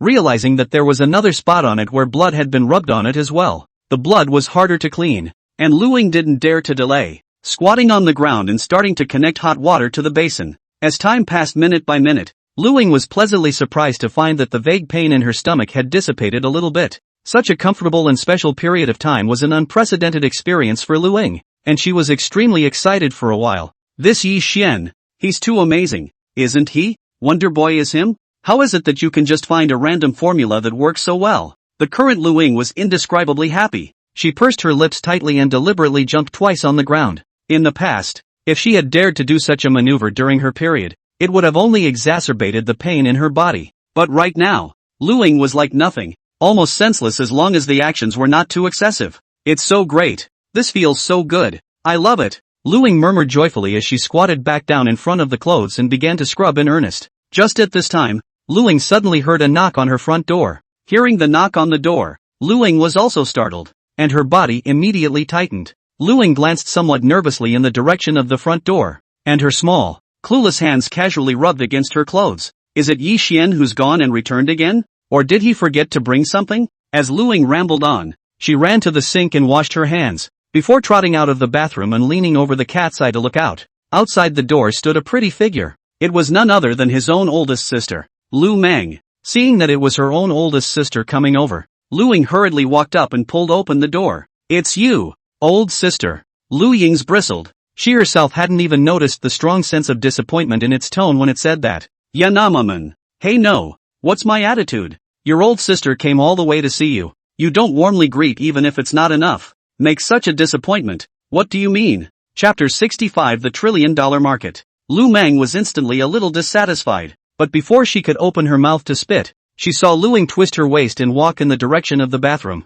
Lu Meng watched her movements and followed in the direction of the bathroom. Looking at Luing, who was washing clothes, she suddenly thought of something and said with a smile, Yo, you're kinda on time. How's it going? Is it hard to do laundry this time? The two were close sisters for over 20 years, so they naturally knew each other. Willow Dream, like her own sister, was extraordinarily uncomfortable and in pain every time it came to this. Obviously it's a woman's normal physiological period, but in their case, every month is like a catastrophe. How much it hurts depends on luck, but there's a difference between just hurting bad and hurting extra bad. It's extremely damaging. Normally if this little girl had her period, she wouldn't have the strength to organize her clothes, not to mention staining the world. What's going on today? Lu Ying, who was squatting there washing clothes, didn't notice her sister's curious gaze as she answered honestly. It's not unpleasant. I drank brown sugar water. It's much better now. Yeah. Lu Ying's words were cut off by her own raw clip before she could finish. She paused for a second and hurriedly changed her words. I looked it up on the internet and added something to the brown sugar water and now it doesn't feel like it hurts at all. That good? Hearing what Lu Ying said, Lu Meng completely missed her sister's slip of the tongue just now, and instead, her eyes widened as she exclaimed in surprise at the excellent results. With a twinkle in her eye, Willowmoon glanced at her crouching sister, then headed toward the coffee table. No, I've got to go check it out. If it really worked that well, she'd have to learn how to avoid that the next time that one came around. Willow Dream bounced over to the coffee table and opened the thermos looking towards it. Looking at the red dates and goji berries floating inside, as well as the smell of ginger, Lu Meng couldn't help but raise an eyebrow and praise it with a smile. You can do this. It totally belongs in the diet. While talking, Lu Meng had already memorized all the materials inside, and even memorized them twice over for fear of forgetting. Lu Ying turned around and saw her oldest sister's appearance, and couldn't help but gently shake her head and add a sentence. Put these in a pot and simmer for a while. Then add the brown sugar when it's almost out of the pot and bring it to a boil. These were the words that Yi Xian had instructed himself at that time, and Luling had taught her own sister in the same manner. At the end of the day, still seeming to be a bit vain, Luling pursed her lips and said, "That's what I found online. It's all bullet points. Just remember them." Willow Dream didn't suspect a thing. She was still basking in the joy of getting the prescription, and at this point on the other side, Yi Xian was driving towards Villa No. 1 and waiting for the traffic light when a light screen suddenly popped up in front of him. Detecting that the host has been given a random chance to sign in. Do you sign in? Checking in. Sign in successfully. Rewarded with a leukemia treatment potion formula. Yi Xian couldn't help but furrow his brows as he looked at the content of the rewards on the light screen. Still signing up for this one? This. Yi Xian narrowed his eyes, and as he moved his mind, a recipe had appeared in front of Yi Xian. He looked at the delicate and thick paper in front of him. It was a material Yi Xian had never seen before, as if it was laced with gold threads, with a slightly shimmering effect. Obviously the paper was still some distance away from himself, but Yi Xian's nose had already smelled the ink flavor coming from the top of the paper. I can't say it smells great, but it's kind of addictive. Yi Xian's eyes flashed a trace of color. He couldn't help but feel a sigh of relief in his heart. It was really worthy of being a good thing produced by the system. All of them were superb. However, Yi Xian also understood that what was really of the highest value was still the formula written on paper. You should know that leukemia is an incurable cancer known as blood cancer. Yi Xian had read a news article that mentioned that the number of blood cancers in China was gradually rising every year. And the main thing is that there are no good treatments available globally. Only some conventional treatments. In the midst of such treatment, it is extremely painful for the patient, who has to undergo both physical and mental tests. Suffice it to say, this is a huge disaster for both the patient and the family. Not to mention that many of the medications used in the treatment of leukemia are extremely expensive, making it difficult for the average family to support such an expenditure. I don't know how many families have become desperate to save their family members, only to end up with a barely suppressed condition. The cruelest thing is that, despite everything they have given, they still cannot stop the disease from taking their family and loved ones out of this world. If a cure for leukemia could actually be created, countless families would benefit. It's not just something that can make more money, it's a big step for all of humanity. Thinking of this, Yi Xian hurriedly drove his car back home. He put the original formula into the safe and put it away. The security of this place can be said to be the number one in the whole of Jinling, plus the protection of little Blackie. It can be said to be foolproof. Yi Xian walked straight to the study as he wrote down the recipe he had just memorized on a piece of paper. Staring at the ratios of such Chinese medicines, Yi Xian felt the great charm of Chinese medicines. Obviously,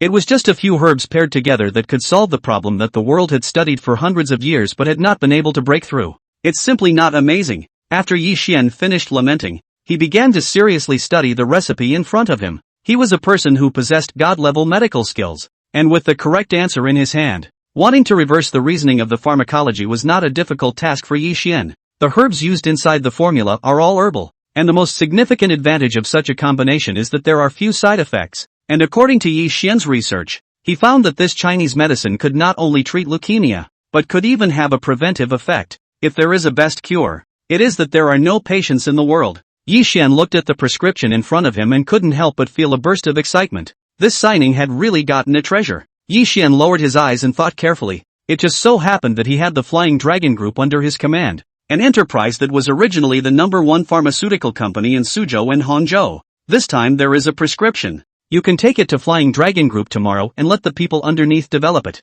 Once the potion is successfully developed for mass production, it will not just be a matter of tens of billions of dollars, but easily hundreds of billions of dollars. At that moment, Yi Xian was also excited. He took care of the draft paper on his desk before going to shower and go to bed. Day 2. Yi Xian slept until he naturally woke up, and after he got up and cleaned up, he drove his car and prepared to head to the group. Over here, Li Jiang and the others knew that the new chairman was coming over today, so they waited downstairs together early, always waiting to greet him. Yi Xian arrived at the group not too late, even earlier than many ordinary employees. Li Jiang and the others looked at the Lamborghini Poison that Yi Xian drove in, and also recognized this kind of supercar worth hundreds of millions of dollars, and were also shocked for a while in their hearts. Yi Dong, you're here. Li Jiang personally pulled open the car door for Yi Xian and respectfully greeted him. Seeing this, those executives following behind them also bowed in unison and loudly called out in unison that Yi Dong was good. Yi Xian looked at this ritualistic scene and just gently waved his hand. Don't be so polite. Everyone, go ahead and get busy. It was immediately working time. And Yi Xian didn't need such a big rehearsal, so he directly arranged for those executives to leave first. Li Jiang sniffed and immediately arranged for it to go down, then looked at Yi Xian with a raise of his hand. Yi Dong, let's go to the office. I'll give you a report on the situation of our group. Good. Yi Xian actually had the same intention. He followed behind Li Jiang and walked straight into the group building, led by Li Jiang. Yi Xian arrived in the office located on the top floor. Li Jiang had already prepared all kinds of information and statements in advance and respectfully placed them in front of Yi Xian, introducing them one by one. Yi Xian quickly flipped through those statements, and combined with Li Jiang's introduction, he had a preliminary understanding of Flying Dragon Group's current situation. Our group has been growing steadily lately, but if we want to go further, we are still short of fire for the time being. We've been a bit blocked on the research front lately and haven't been able to develop new points. So, pharmaceutical companies like them have some established drugs under their belt to sell in the market,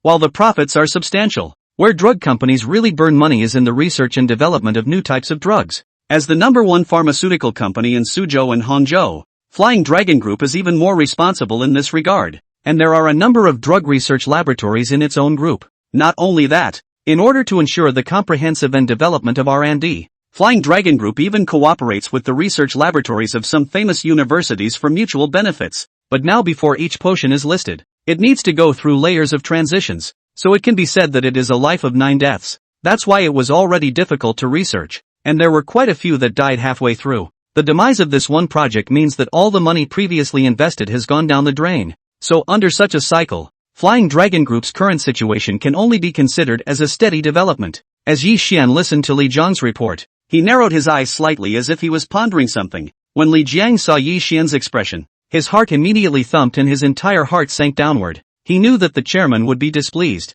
but the situation, as it stood, was really not good. The Flying Dragon Group had relied on research and development of new products before, in order to manage to quickly seize the market and have a place in the Chinese medicine circle, all the way to today. But recently, all kinds of drugs are in a state of R&D saturation, and it is really difficult to find a new development point now. After all, the research cycle for new drugs is there. Li Jiang sighed again as he thought about all the difficulties. Yi Xian Tattoo raised his head and looked at the sullen Li Jiang, smiling and relieved. This is all normal. After a business grows to a certain size, the conventional way of development, naturally, can no longer be applied. After the pacifying words, Yi Xian looked at Li Jiang and commanded, "Tell you what, you show me inside the research lab." In the face of Yi Xian's request, Li Jiang naturally agreed to it. He was the one who stood aside for the debriefing just now, and when he saw Yi Xian standing up, he also hurriedly walked in front to lead the way. The research lab was on the middle floor of the headquarters building,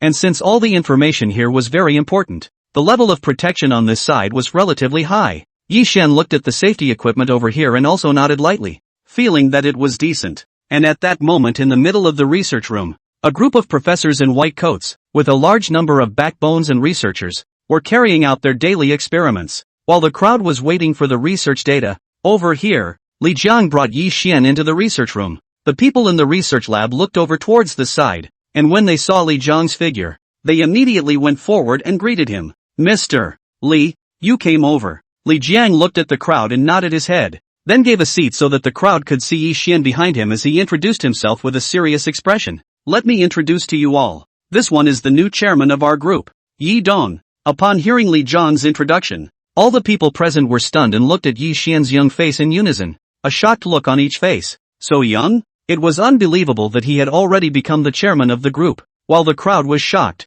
many of them had already begun to frown, and their hearts were beginning to worry. Is it really a good idea for such a young man to take over the company? After all, the pharmaceutical industry is very specialized. Will there be a situation where outsiders guide insiders? If this is really the case, it can be said that the impact on the group is very serious, especially with the projects they have in hand right now. They might all suffer from the schedule as a result. Just as the crowd had their own thoughts. Over here, Yi Xian directly took out the leukemia formula and said to the crowd present, "Guys, you might have to work a little harder for the last while." Everyone was stunned when they heard this. They looked at Yi Xian and then at the paper in his hand, with obvious puzzled expressions on their faces. Neither understood what the new chairman meant by that. Greeting the crowd's puzzled gaze, Yi Xian smiled faintly and explained aloud, "I have a leukemia formula here that I developed myself, and I need help reproducing it and working on the clinical trial aspect of it." As Yi Xian's sentence fell, everyone present was a bit confused. They looked at me and I looked at you. all of them kind of doubting their ears. That's a leukemia formula. Can it be something you developed yourself? How many excellent pharmaceutical teams around the globe over the past 100 years have failed to work out the most effective program with tons of money piled on top of it? Such a young kid says he developed it? To be honest, despite Yi Xian's noble status, at this time, many people were also unconvinced in their hearts and could not wait to immediately go forward to dislike him. A few old professors looked at Yi Xian, who had a bland face. The corners of their mouths were also twitching at this time, and they were very speechless inside. Now, so it seems that this new chairman's problems are even more serious than they thought. It's not just about outsiders instructing insiders anymore. This is going crazy. The herbal formula for leukemia had been a research program in the group's research lab before, only that they all failed in the clinical setting. After all, a disease like blood cancer wouldn't have been rampant for so many years if it could be attacked so simply. Over here, Yi Xian completely ignored the sight of the crowd as he looked directly at Li Jiang and opened his mouth to inquire. They all signed non-compete clauses and non-disclosure agreements, right? Li Jiang immediately nodded at his words. The terms and conditions in all aspects of a pharmaceutical company of their size were very sound. These researches are definitely the core information of a group, so the relevant terms and conditions are also formulated in a very strict manner, which is also regarded as a kind of protection for the group. Everyone signed on when they came into the company, and they were all the strict kind. Li Jiang answered Yi Xian's question seriously, and hearing this answer, Yi Xian nodded with satisfaction. He handed the formula in his hand to the professor at the head of the group, except this one wasn't the original, and there was no labeling on the dosage. An old professor of traditional Chinese medicine took the formula and looked at it, and after seeing the content of the formula, he directly moved his eyes a little bit. He had also come down on the side of ancient Chinese formulas before, looking for a cure for leukemia, but after several trials of his program, he found it ineffective in fighting the insanely diseased cancer cells. And on top of those ancient prescriptions, there were also those herbs above. So the Chinese medicine professor froze in place as soon as he hit his eyes. He took a deep breath and raised his eyes to measure Yi Xian, secretly thinking in his heart, it seems that this new chairman is not empty. The crowd was watching the old professor from the side, and they all froze. What kind of expression is this? Just as the crowd was puzzled, that old professor began to get agitated. He eyed Yi Xian and said in an inviting tone, Yi Dong, will the combination of the two medicines you have here produce side effects for the kidney? Those with leukemia are weaker, and such side effects can take a huge toll on an already shaky body. Yi Xian met the eyes of the crowd looking over and replied directly, it's true that if it was just these two drugs it would be very taxing on the kidneys. But, Yi Xian's turn of phrase managed to attract everyone's attention as he pointed at one of the medicines and explained word by word, but the neutralization of this medicine modulates the effects much more mildly and does not produce any side effects. As the people present listened to Yi Xian's explanation, they sucked in a breath of cool air and had a huge change of opinion about the young chairman. So it is. Yi Xian pointed to another medicine and gave the crowd a lecture on pharmacology. After all, these people were his own men, and he would need them to work next, so Yi Xian didn't have anything to hide, and talked about other pharmacological knowledge. For a while, everyone in the room was mesmerized by what they were hearing, especially the several old professors. They were as if enlightened by Yi Xian's mention. A lot of issues that I couldn't figure out before were figured out at this point in the process. The professors looked at me, I looked at you, and they all saw shock in each other's eyes. Chapter 66 Yi Dong is also too fierce. This young chairman is simply amazing. Chinese medicine has been passed down in the picture for so many years, and the pharmacology of it has changed in 1,000 ways, so it can be said to be very complicated. Even if it was some of the titans of Chinese medicine, their understanding of this pharmacology was just like Yi Xian. At this moment, their outlook on Yi Xian came to a direct reversal. Where are these young people who don't know about anything but a guiding light from heaven? Li Jiang, who was standing next to him and listening, was also a bit confused at this time. Although he didn't know much about this aspect of Chinese medicine, but looking at the expressions of this group of professionals, he also knew that Yi Dong was powerful. After all, usually these experts were arrogant and would not obey anyone. Today, Yi Dong just came and lit up this hand. It is simply too fierce. In the next moment, Li Jiang's eyes fell on top of that kind of prescription, and his eyes flashed with excitement. That's a recipe for leukemia. You know how profitable that is in the West with a line of drugs like ghrelin? That's if you really develop herbal remedies that specialize in treating leukemia, as long as the side effects are a bit lower. Wouldn't that be? Just thinking about it like this, Li Jiang was already too excited to stop himself, and his entire body was trembling with excitement. Within a short period of time, whether it was Li Jiang, or these professors, or those researchers at the bottom, they were all full of faith in Yi Xian. Following such a young and powerful chairman, their future is promising. That professor of traditional Chinese medicine looked at Yi Xian blearily and took the initiative to propose. Yi Dong, since there are no more problems with the pharmacology, let's hurry up and reproduce it, right? Truth be told, the professor was a little too impatient to wait now. The others listened to the professor's words and nodded their heads in agreement with a look of vigor. Yi Xian nodded his head as he sniffed, and began to arrange their respective jobs for the crowd, officially starting the reproduction project. Inform down, prepare sufficient amount of herbs, and test mice, number them in advance. The professor of Chinese medicine turned his head to the staff and made a flurry of arrangements. And everyone, each in their own way, all moved quite quickly as if they were fully wound up. Over here, Yi Xian, as the main person in charge of the project, also began to do the relevant research. He left those marginal and less important tasks to others. And for the core part of the content, it was still Yi Xian himself. After all, these people were not familiar enough. So Yi Xian naturally had to guard against a hand. As the saying goes, you can't guard against people. Although the Flying Dragon Group is not mean to these people, but in front of the interests, people's hearts have always been sinister. Plus, something like a non-disclosure agreement is also something that protects against a gentleman and not so much against a villain. And isn't all that insured? But it was different when these core contents were in Yi Xian's hands. In which case, even if the researchers here were poached, it was simply impossible to reproduce them. This was where Yi Xian's bottom line was. Everyone started to get busy like a gyroscope. The work that Yi Xian had arranged down was very detailed, but it all took some time and everyone was trying to catch up. This busy schedule went right up to 2 or 3 o'clock in the afternoon, but it was like everyone was tireless and everyone was energized. Even those old professors who were old were all guarding the front of the instrument, staring with unblinking eyes. In the end, it was Li Jiang who was next to him who couldn't stand to watch a bit. He looked at the time and walked stiffly to Yi Xian and reminded him in a low voice. Yi Dong, why don't we eat first? We can't waste sleep and food,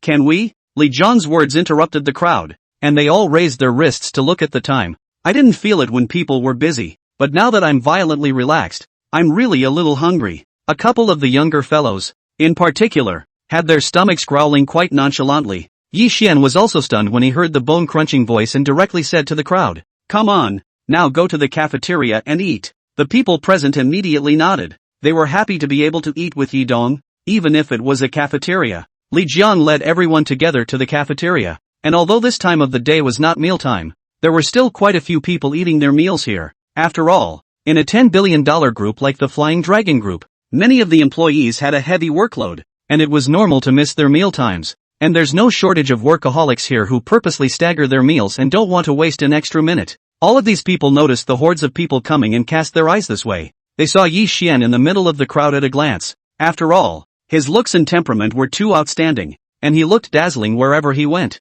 But when they saw clearly that the person standing half a body position behind Yi Xian was actually Li Jiang, in an instant, they all froze. What is this? A girl covered her mouth as she watched. Her eyes glazed over like a second-generation girl's as she drew in a breath of cold air and asked in a quivering voice, "That one wouldn't be our new chairman, would it?" The girl next to him looked at Yi Xian, her eyes staring straight at him as if her sight was glued. After looking at her for a while, she said slowly, "I've heard that this new chairman of ours is very young, so at a glance, this should be the one. After all, other than the new chairman, I can't think of anyone in Su-Hang who can make our Mr. Li respectful like this." After saying that, the girl's eyes suddenly lit up, as if she had discovered some new continent, as she pulled the hand of the girl next to her and asked out loud, "You say, why are the chairman and the others only eating now, and the new chairman actually eats in the cafeteria too? This is too grounded. This feels so personal." The girl was mumbling as if she was talking to herself when she suddenly heard the girl next to her actually lose her voice.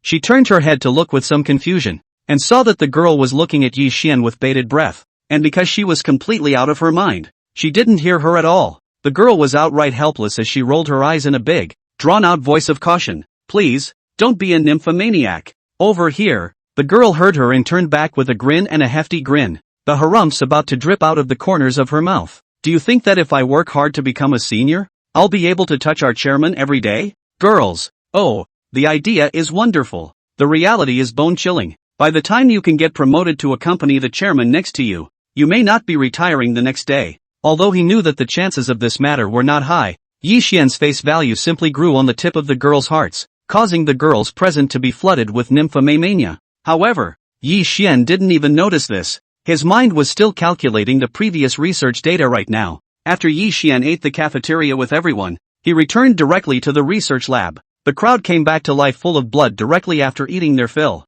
And after a brief exchange of ideas, they dove right into their new research. Everyone is working very hard and is constantly busy with various experiments for the data they need. The large research room was very quiet, with only the sound of hurried footsteps passing by and the sound of various instruments being activated. Passing researchers didn't dare to disturb the work of others, so they had to walk outside before discussing in low voices and then resuming their work. This state of work continued into the night. On this side, Yi Xian and all the personnel of the R&D department had forgotten the time. Looking at the data that was gradually progressing, their hearts were all excited. Yi Xian was in the middle of his experiment when he suddenly felt the vibration of his cell phone. He picked it up and realized it was a video call from Feng Yu. The corner of Yi Xian's mouth raised in an arc, and he directly clicked answer. What? Is our big star busy? When Feng Yu heard Yi Xian's jab, she couldn't help but beep her mouth. This bad guy. Obviously he was busier than herself, right? Yeah, it's break time. What about you? What are you doing? Feng Yu asked with a smile, and then heard Yi Xian reply casually. I'm still busy. Hearing Yi Xian's words, Feng Yu glanced towards the environment behind Yi Xian and realized that the place where he was seemed to have been placed with quite a few instruments. At that moment, Feng Yu raised her wrist and looked at the time. It was this time of the day. Yi Xian was actually still busy. Look at what time it is. Don't work too hard. Work is not done in a day. The body is the capital of the revolution. Feng Yu couldn't help but care for a few words. She knew that Yi Xian was in good health, but she couldn't help being so busy. Yi Xian listened to the gentle female voice rambling on the other end of the phone. Not only did he not feel annoyed, the smile on the corner of his mouth instead deepened a little. Looking at Feng Yu's delicate brows, Yi Xian softly asked, "And you? What are you doing at this hour? Not home yet?" Yi Xian could see that Feng Yu's background was not that of Villa 1. Feng Yu gave Yi Xian a look at the environment behind him and explained with a smile. I'm still in the group law, listening to Sister Xiaodan and also Sister Joey telling me some of the do's and don'ts of the entertainment industry. Sister Joey has just come back from catching a notice, so it's a good time to discuss more with her. Having them here also helps me hone my camera sense and acting skills. Feng Yu had another shoot today, and she felt like the practice was really too much of a growth spurt, and instantly felt like she was still lacking too much fire. So I took advantage of the evening and thought I'd learn a little more from the two seniors. Yi Xian listened to Feng Yu's explanation and gently nodded his head as he also said, Still talking about me? Go back to rest early yourself. That's all for now. I'll go and take care of the job at hand first too. When Feng Yu heard Yi Xian's words, she obediently waved her hand towards him before hanging up the phone. Looking at the screen that had gone black, Feng Yu's mood was a little complicated. Yi Xian was already so good, but he was still working non-stop, working so late at the group. It's time to work harder yourself. Feng Yu, work hard. Go for it. Feng Yu whispered a pep talk to herself, then returned to the lounge she had just been in with her cell phone. Joey and Chu Xiaodan looked at Feng Yu who was walking back. The two of them glanced at each other and were pretty much guessing what this girl had just sneaked out for. For a while, the two had anti-smiles on their faces, their eyes falling straight onto Feng Yu's small face. Sister Joey, just now you gave me a lecture on acting techniques. Can you tell me more about it? Feng Yu walked straight to Joey and very sincerely asked her for advice. Joey naturally did not have any intention of hiding anything. She shared her experience with Feng Yu and would even perform it herself to facilitate her understanding. Feng Yu was studying very carefully. She was really talented. There were questions that Joey said once. Not only could she absorb them immediately, she would also learn by example. Chu Xiaodan was watching from the side, and was looking at Feng Yu's efforts a little bit. Joey looked at the beautiful Feng Yu and nodded with great approval. What an afterthought. Look at people's own conditions. And this envy-inducing talent. And most importantly, this kind of people tend to work so hard. With this kind of diligence, it's hard not to have a big hit in the future. Joey gave Feng Yu a deep look and looked at Chu Xiaodan next to her, smiling. Sister Xiaodan, I have to wish you good luck in your future in advance.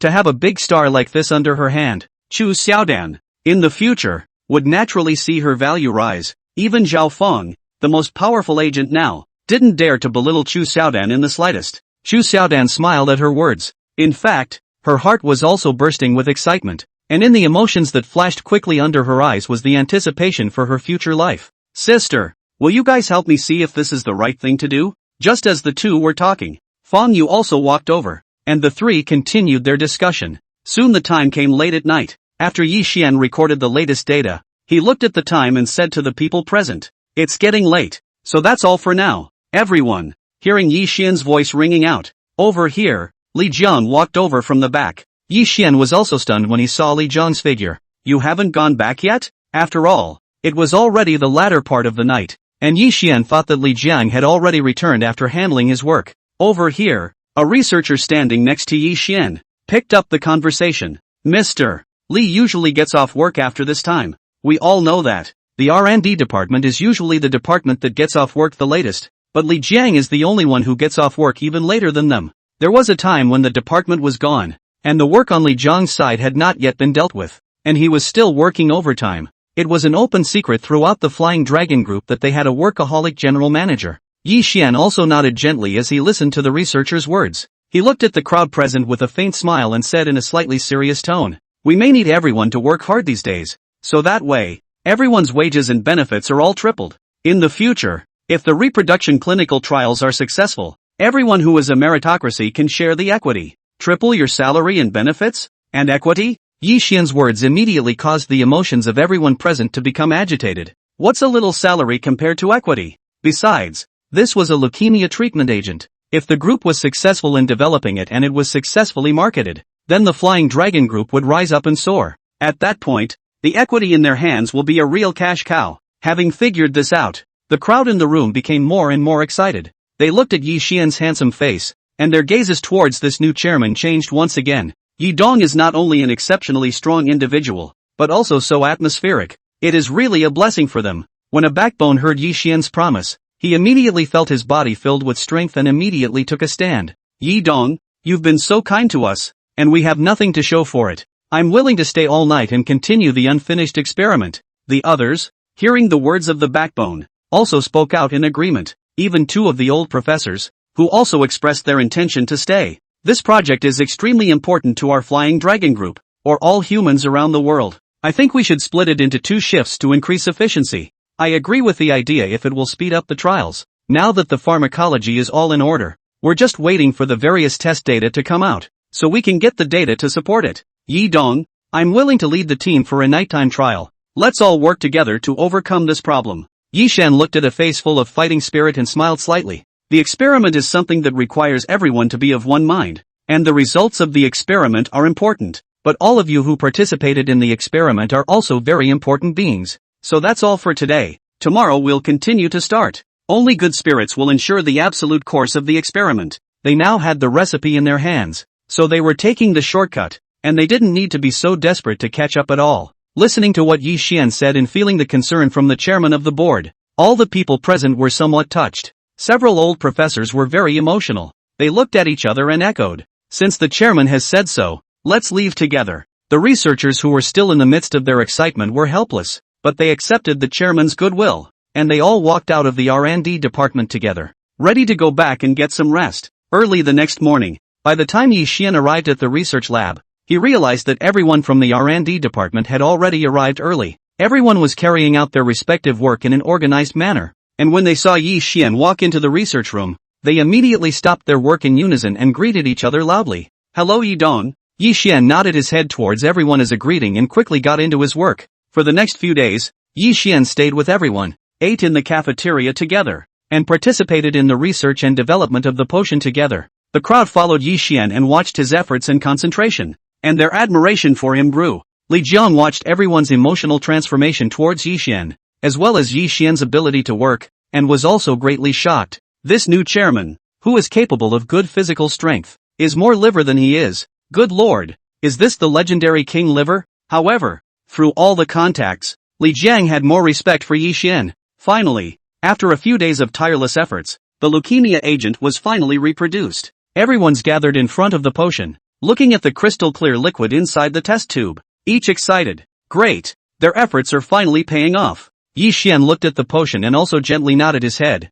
gently exhaling a breath. It was now a little faster than he had expected. Next, it's time to start the clinical trial phase. Yi Xian was very clear that compared to clinical trials, the piece of research in front of him was, on the contrary, much easier. Clinical experiments are not only the most time-consuming, they also require the greatest loss of mental energy, because you simply don't know what contingencies will be issued, and the whole process of experimentation is just quite tedious, needing to start with mice, followed by primates. For example, the experimental rhesus monkeys, which are a big hit right now. are the most commonly used species because of their 94% genetic similarity to humans. After all, this experimental data is attached to the relevant standards. It can only be used on people after going through layers of approval. That is, the stage of human experimentation. When the time comes to get approval, they will enlist a number of patients and conduct drug trials in designated hospitals. The experiments of these drugs not only have strict requirements and standards, but also patients of all disease periods need to be available in order to ensure the integrity of the experimental data. It is only after all the standards are met that pre-market approvals are given. Yi Shen knew that there was still a long road ahead, and he looked at the people present with a smile on his face and said in a loud voice, "We've worked hard for the recent period of time. Everyone should go back and rest for a few days. Next, we have a bigger task to unfold." Everyone nodded vigorously when they heard Yi Shen's words, with excited smiles on their faces. Now that they heard Yi Shen say that he was going to give everyone a vacation, the crowd was again excited and opened their mouths to thank him. "Thank you, Chairman. In fact, all of this is what we should have done. If it wasn't for you providing the ideas and bringing us along, the experiment wouldn't have gone so smoothly at all. Chairman is my idol. No wonder you're in charge of such a big group at such a young age. Your strength and ability are the best I've ever seen. It's such a blessing to be able to work with the chairman of the board. Not only do I get to see and learn, but I also get a vacation. So it's just perfect. Thank you." Yi Xian, crowd's emotion, just gently waved his hand and walked out of the research room with Li Jiang. Led by Li Jiang, Yi Xian went directly to his office. When the secretary saw the chairman and general manager coming together, she immediately went to prepare good fragrant tea and sent it to the office. Yi Xian picked up the tea and took a sip, resting while explaining some things to Li Jiang. "Okay, Yi Dong, you take a rest first. I'll go arrange it right away." Li Jiang hurriedly got up and said, then quickly walked towards the outside of the office. Yi Xian looked at Li Jiang's back as he left and gently leaned his body against the back of the chair, letting out a comfortable sigh of relief. Lately, it does seem to be a bit of a struggle. Over here, after the people in the research room had organized the various information and data, they tidied up the research room a bit more before they were ready to leave. Everyone has been resting and adjusting themselves lately, and by the time we return, there will be hard battles to fight, an old professor said to the crowd with a smile on his face, and everyone nodded and was about to go back to their own homes. Suddenly, everyone's cell phones were ringing one after another, seemingly receiving messages at the same time. The crowd took out their cell phones and looked at them, and saw that it was the bank that had just sent the message. The group actually paid them a good amount of money. Looking at the content of the message, everyone in the room was stunned. Everyone looked at me, I looked at you, and they all saw a hint of bewilderment in each other's eyes. Suddenly, a young researcher spoke up. "Is this the bonus that?" Yi Dong said. Chapter 67, Good boy, you really got me. Previously, Yi Xian had told them that not only was there an increase in benefits, but after completing a stage, the group would also give them a bonus to celebrate. At that moment, the crowd all reacted, and an excited smile raised on each of their faces. Yi Dong is their eternal god. Yi Dong is not only going to lead them to create a miracle, but he is even better to them. These researchers are more mute, but they are smart people and naturally make the best choices. In the future, they must hold Yi Dong's thigh and sit back and wait for the day of prosperity. There was a flurry of emotion from the crowd in the research department, and after everyone said goodbye to the rest of the group,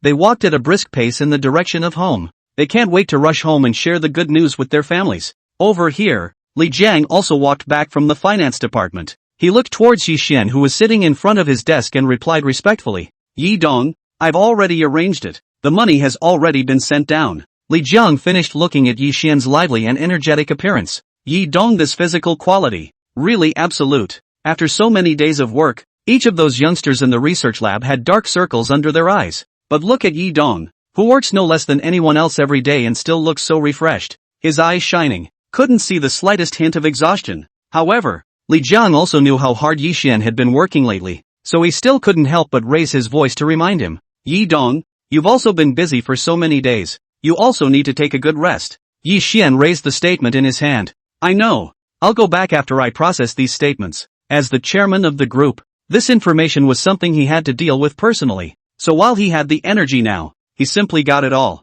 Yi Xian's movements were very fast, and the office was filled with the loud noises made by him turning pages. After a while, Yi Xian finished handling all the papers piled up on the table. Yi Xian shook his neck and got up and said to Li Jiang, "Alright then, I'll go back first. It's hard for you to keep an eye on this side. Call me if anything happens." "Okay, Yi Dong, you go back and have a good rest." Li Jiang personally escorted Yi Xian to the downstairs until he watched Yi Xian drive away from the group in his car. and only then did he return to the group with quick steps. He's got a lot of work to finish. On the way back to Jade Dragon Court, while Yi Xian was waiting for the traffic light, he received a message from Zhang Hong. Boss, the first batch of goods for the Mu family has been delivered. Just now, Ms. Mu family came over, and our Jade City even signed up for a lot of cooperation in the meantime. After Zhang Hong's message was sent, it was accompanied by photos of documents and projects. Yi Xian briefly looked at the items and documents and realized that there were no problems with them, and also put his heart down. He had already given Zhang Hong full authority to handle the cooperation before. After all, Zhang Hong's ability to handle the matter was unquestionable. To be able to achieve this position, whether it was Zhang Hong, or Sun Yong and Li Jiang, they were not simple mediocre people. With the addition of Yi Xian's nudging, a few people were now even more like fish in water in terms of management, and were on a higher level. Soon, the red light switched to green, and Yi Xian put his cell phone on the passenger seat and rushed out with a kick of the gas. And at this time, in the middle of the Mu family, Mu Bingyue sat across from the old man. She picked up the teapot to first add a cup of tea to the old man before she opened her mouth to report the situation with the old man. After all, this was the first transaction with White Jade Stone City, so Mu Bingyue spoke a bit more carefully. The old master listened attentively, and when Mu Bingyue's words were finished, he gently nodded and looked at his granddaughter and said, Ice language in the future, the industry within the family will be gradually handed over to you. You can rest assured to boldly do it, but you also have to be mentally prepared in advance. In the future, this Mu family, you will have to take the top. Mu Bingyu, what is grandpa talking about? I don't have that plan either. Mu Bingyue skimmed her mouth somewhat speechlessly. She was still a student in school now. Besides, the old man's health was still so good. How come it was her turn to take the top? Isn't this becoming a chore? The Mu family's business wasn't just a store. So many things piled up together. Wouldn't they be exhausted themselves? Mu Bingyue looked at her grandfather with a complicated face. She just wanted to lie down right now when she thought of all the work. Mu Chen watched the action from a nearby chair as he knocked his older sister's expression, then looked back at his own grandfather. Old master, you can rest assured, with my sister running this household, there is absolutely no problem. Look, how happy my old sister is, so happy she can't even speak. Mu Bing language. Good man, you're a kid, you're good at breaking things up here. Mu Bingyue leaned over towards Mu Chen's side without saying a word, and Mu Chen only felt a fragrant breeze, but he was also keenly aware of the coldness at the same time. Mu Chen shrank his neck in fear and drew himself up, hurriedly dodging out of the range of his elder sister's attack. This naked conditioned reflex was like an instinctive response that melted into the blood and bones with indescribable precision. Mu Bingyue narrowed her eyes and snorted coldly. What are you afraid of? I don't eat people. Not eating people? Mu Chen skimmed his mouth, not daring to say some words out loud, only daring to roar a little in his heart. You don't eat people, but you really hit them. Mu Chen moved his position further away before he said to Mu Bingyue, you're just going to bully me. Humph. If you're capable, you go bully Yi. That's your man. What are you doing hitting other men all the time? When Mu Bingyue heard Mu Chen mention Yi Xian, her cheeks flushed slightly, but she disliked back with a stiff upper lip. What am I going to bully people for? After saying that, Mu Bingyue glared viciously at Mu Chen and directly announced, you kid is also so big. Everyday loitering. Not a bit of decent. What do you look like? It's better this way. You and I will take over the family business together. I'll bring you along and you'll learn well. In the future, if you learn the ropes, I'll slowly hand over all these family properties to you. Mu Chen's eyes glazed over as he listened to his oldest sister's words. Good lord, old sister is playing her cards right. This is not giving him family property. It's a pain transfer. Mu Chen was a bit unable to sit still at that moment, and just when he wanted to open his mouth to say something, he heard the old man at the side open his mouth. It's also true that little Morning is about the right age to start learning these things. Xiao Chen, listen to your sister. Don't always give her a hard time. Do more serious work, you know. The last time I talked to you privately, you're also on it. When the old man said this, he also glared at Mu Chen and directly set the tone. Mu Bingyin was the main one, and all the big and small things had to go through her nodding, and Mu Chen just played the auxiliary on the side, helping with what he could. As far as the old man is concerned, he's right at home and he'll just hold the fort when things go wrong. Hearing the old man arrange it this way, Mu Bingyue then nodded her head, feeling it was more reasonable. After arranging these things, the old master's gaze once again landed on Mu Bingyue, and his smile rose to the conversation. Ice language. You these days also do not see you go out to play? You young people, don't always stay at home on this bit of property. It's all about getting out more while you're young. Sometimes it's important to have fun and relax. Mu Bingyue looked at the old man's face full of smiles and was directly flabbergasted as she listened to what he said. What's that supposed to mean? Telling yourself to run the house properly 1 minute, and then urging you to go out and have fun at the same time? What's going on here? Looking at the silent old sister and old master, Mu Chen, who was on the side, turned his eyes and directly picked up the conversation. The old man is right. Combining work and rest is the only way to work well. I happen to be planning to organize a camping trip in the next few days. To play in the mountains. To relax properly. I'll organize it now. Mu Chen's enthusiasm in eating and drinking was so high that he immediately took out his cell phone and sent out a message in the group. How about we organize a camping trip? As soon as Mu Chen's message was sent out, it immediately exploded with a number of great young ladies responding to the group.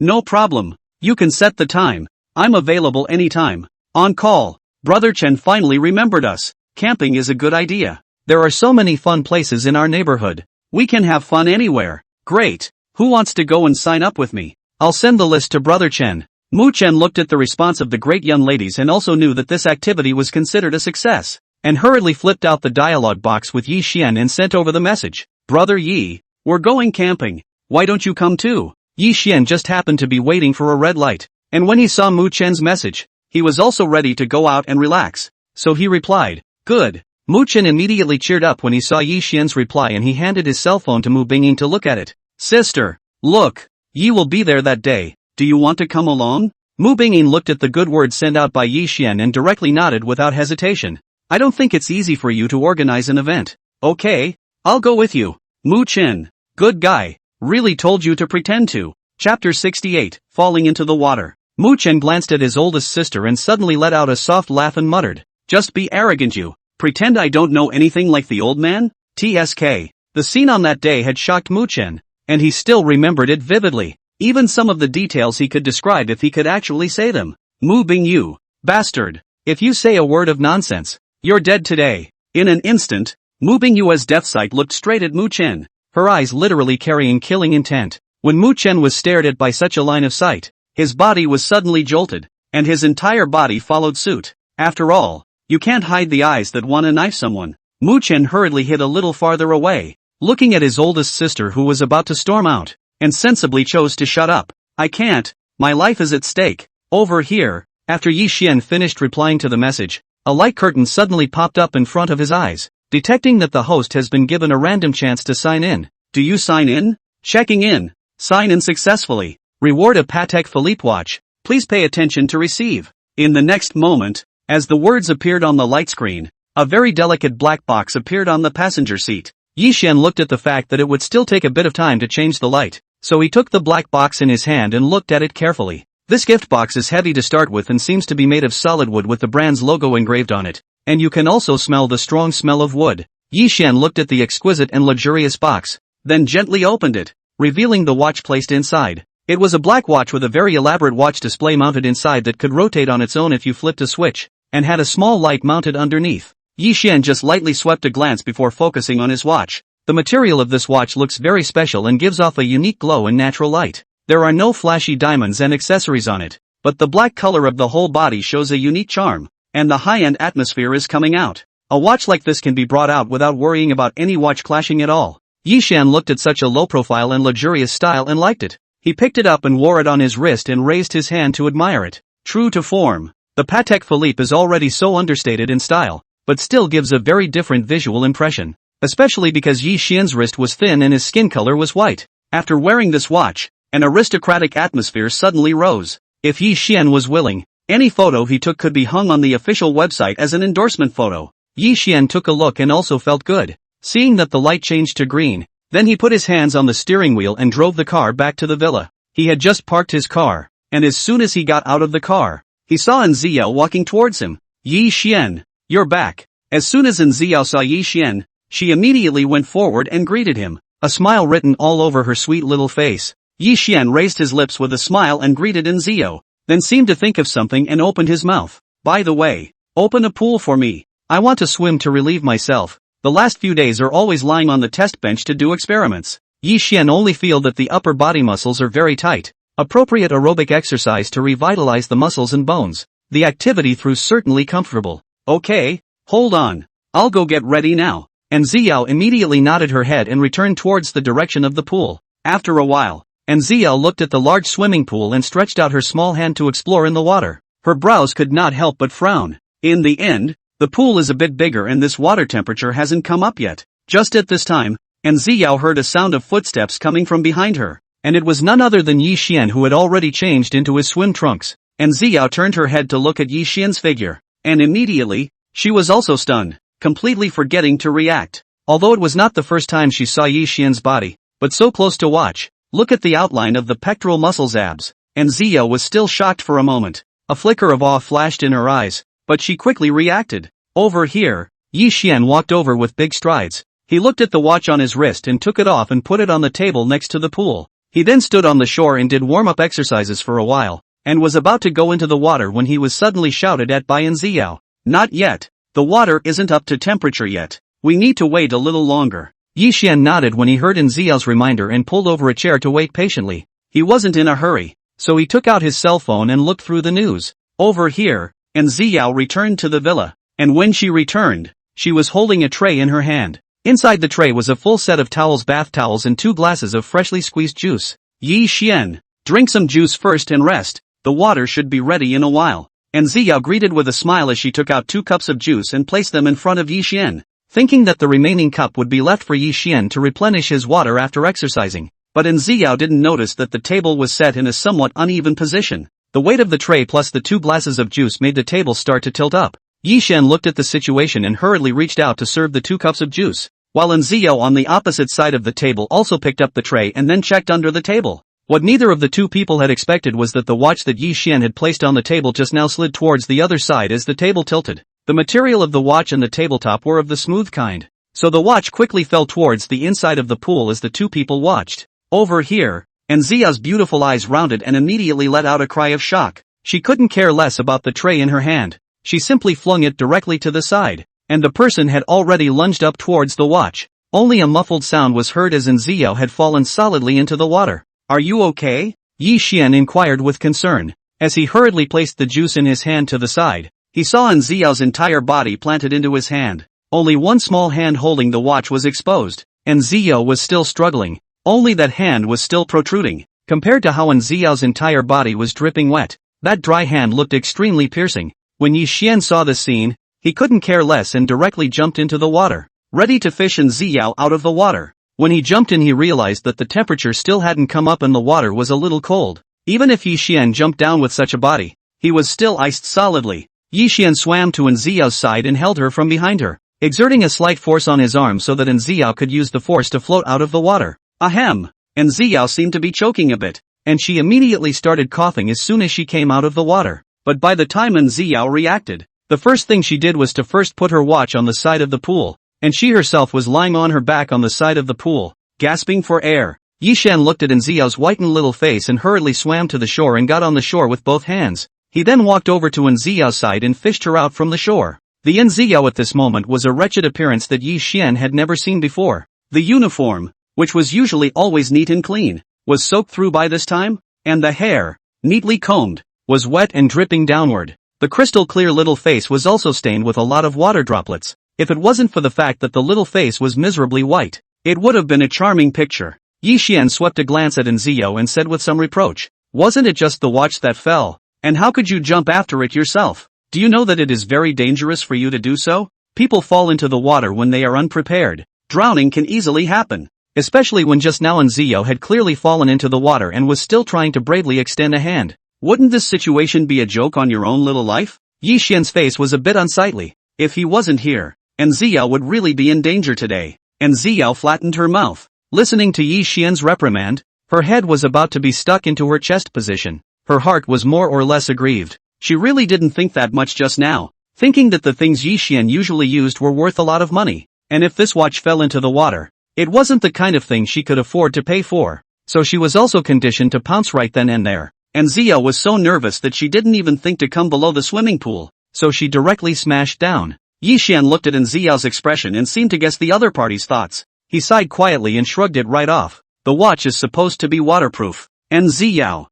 This. She only thought about whether the watch was expensive or not. She didn't have time to think about whether the watch was waterproof or not. At that moment, Ziao was also embarrassed for a while. She pursed her lips tightly and didn't dare to speak. She felt like this moment was the most embarrassing moment of her life. Yi Xian was amused by Ziyao's bitter little face as he lightly laughed and shook his head, saying directly, "Remember, don't do anything so dangerous in the future. Even if the watch doesn't let go, it's still something that doesn't matter. It's not so desperate. Your life is worth more than a watch." Yi Xian's whispered words were like the most melodious notes, drilling into Ziyao's ears one by one. Her little face reddened, and at this time, just as a fresh breeze blew over, Ziyao, however, coldly winced. Yi Xian noticed Ziyao's small movements, and his eyes looked towards her. At this time, Ziyao had already taken off her wet jacket, and the white shirt inside was also thoroughly wet. Yi Xian's sharp eyes could even see the lace edges of certain clothes inside through Ziyao's shirt. Slowly withdrawing his sight,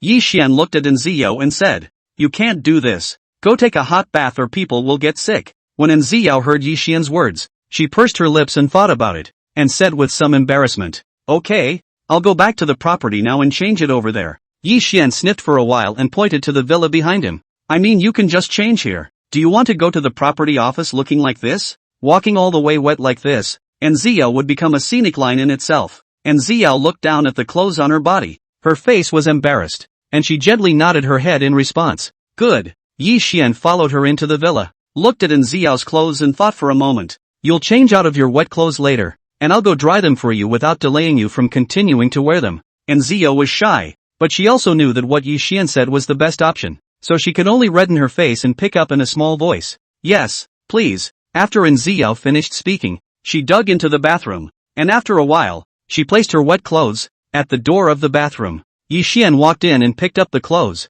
and after a brief look, he realized that they were all outside clothes. He threw the clothes right into the dryer and set a time before waiting there. The dryer was fast and the clothes were done after a while. "Your clothes are ready. Remember to take them." Yi Xian put the clothes with warmth back to the bathroom door. Listening to the sound of water if any in the door, Yi Xian walked to the living room and sat down. Ziyao in the bathroom had already finished her bath, and when she heard Yi Xian's footsteps fading away, she pulled open the bathroom door and brought in the clothes on the floor. After a while, Ziyao, who had changed her clothes, came out from the bathroom. Her pretty face was not powdered, but it was still hard to hide a brimming color. Her pink cheeks were like peach blossoms on a spring day in March, causing people to feel sorry for her. Ziyao slowly walked to Yi Xian, her head lowered, not daring to look at him. "Thank you so much. I wouldn't have known what to do otherwise." Thinking of the embarrassing scene just now, Ziyao could not wait to find a crack in the ground. Yi Xian looked up and saw Ziyao's shy appearance. He looked at the end of her hair, which still had droplets of water in it,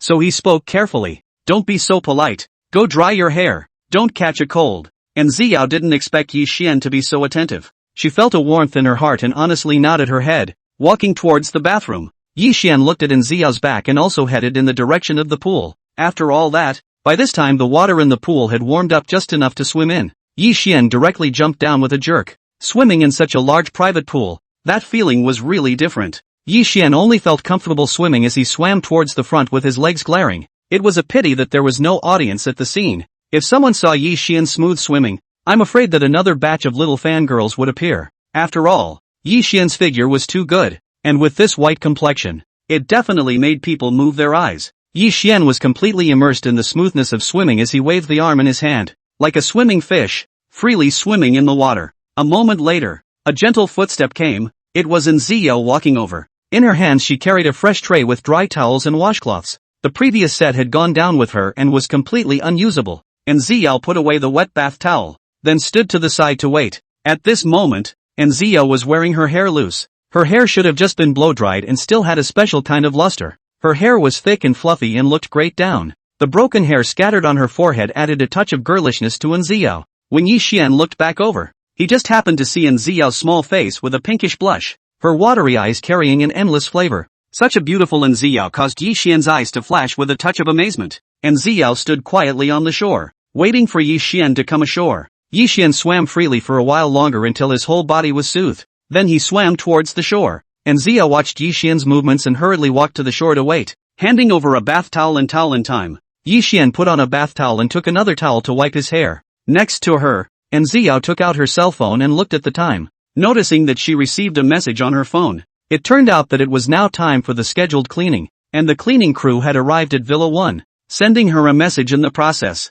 Stuffing the cell phone back into her pocket, Ziyao secretly thought in her heart, Fortunately she was smart just now and didn't bring her cell phone along with her. Otherwise her cell phone would have to be scrapped along with her. And Ziyao thought as she walked towards Yi Xian and reported honestly. Yi Xian, the cleaning people have arrived. I'll go out and arrange the work for them first. Call me anytime if you have anything. When Yi Xian nodded, and Ziyao took a step and walked quickly towards the outside of the villa. And Ziyao found those staff members and arranged the work for them in an organized manner, and reminded them of some details that needed to be careful, as well as a special reminder. After all the arrangements were made, and Ziyao still had other work to complete, so she walked towards the villa. Having just walked out not more than a few steps, and Ziyao suddenly felt dizzy, and her footsteps stumbled along with her, almost about to fall. Yi Xian just happened to change his clothes and walked out from the villa. With a glance, he saw in Ziyao's few moments of falling, and hurriedly walked over with quick steps. What's wrong with you? Yi Xian tightly wrinkled his brows as his eyes looked towards in Ziyao's face. One could only see that in Ziyao's cheeks carried an abnormal flushed red color, while the skin in other locations carried a hint of pallor. Yi Xian was just about to reach out and touch in Ziyao's forehead when he suddenly saw the other party's body soften and fall towards the ground. Seeing that in Ziyao was about to fall on the ground, Yi Xian quickly caught her body and touched her forehead with his other hand. Into the hand is a rolling temperature, obviously a fever. Yi Xian frowned slightly, and at that moment, he was also ready to princess carry in Ziyao up. But the next moment, Yi Xian clearly felt that in Ziyao's pockets seemed to be bulging with a wet feeling. Yi Xian was obviously stunned. What was this situation? He had obviously dried his clothes before, so how did they get wet again so soon? Yi Xian looked towards in Ziyao's coat pocket in disbelief, and then looked at the exposed lace edges. At that moment, Yi Xian also realized in his heart that this was. Yi Xian glanced towards the other pocket, and what was placed inside was a ball of white fabric. The part that was exposed had a little pink bow on it. Yi Xian looked at the cute little butterfly and couldn't help but blink his eyes. This didn't need to be guessed. He knew what it was. After all, those were the only two clothes he hadn't dried before. Yi Xian swept a glance towards in Ziyao body. Then in that case, the current in Ziyao was considered empty, right? Chapter 69. However, Yi Xian quickly suppressed the chaotic thoughts as he picked in Ziyao up in a princess carry and walked towards the inside of the villa. He looked down at in Ziyao in his arms, and looking so close, he could see the dots of bumps at the waves underneath in Ziyao's shirt. Yi Xian held in Ziyao a little tighter and walked straight into his bedroom. Placing her carefully on the bed, Yi Xian realized that the flushed redness on in Ziyao face had become a little more pronounced. Even her person was a little confused. Yi Xian was closer to him and realized that the breath she exhaled carried a scorching temperature. By the looks of it, it must be a high fever. Yi Xian muttered as he pulled over the quilt on the bed to cover in Ziyao carefully. He had fever-reducing medicines that he always had at home, and Yi Xian brought water to feed in Ziyao. Looking at the flushed redness on her cheeks that did not subside,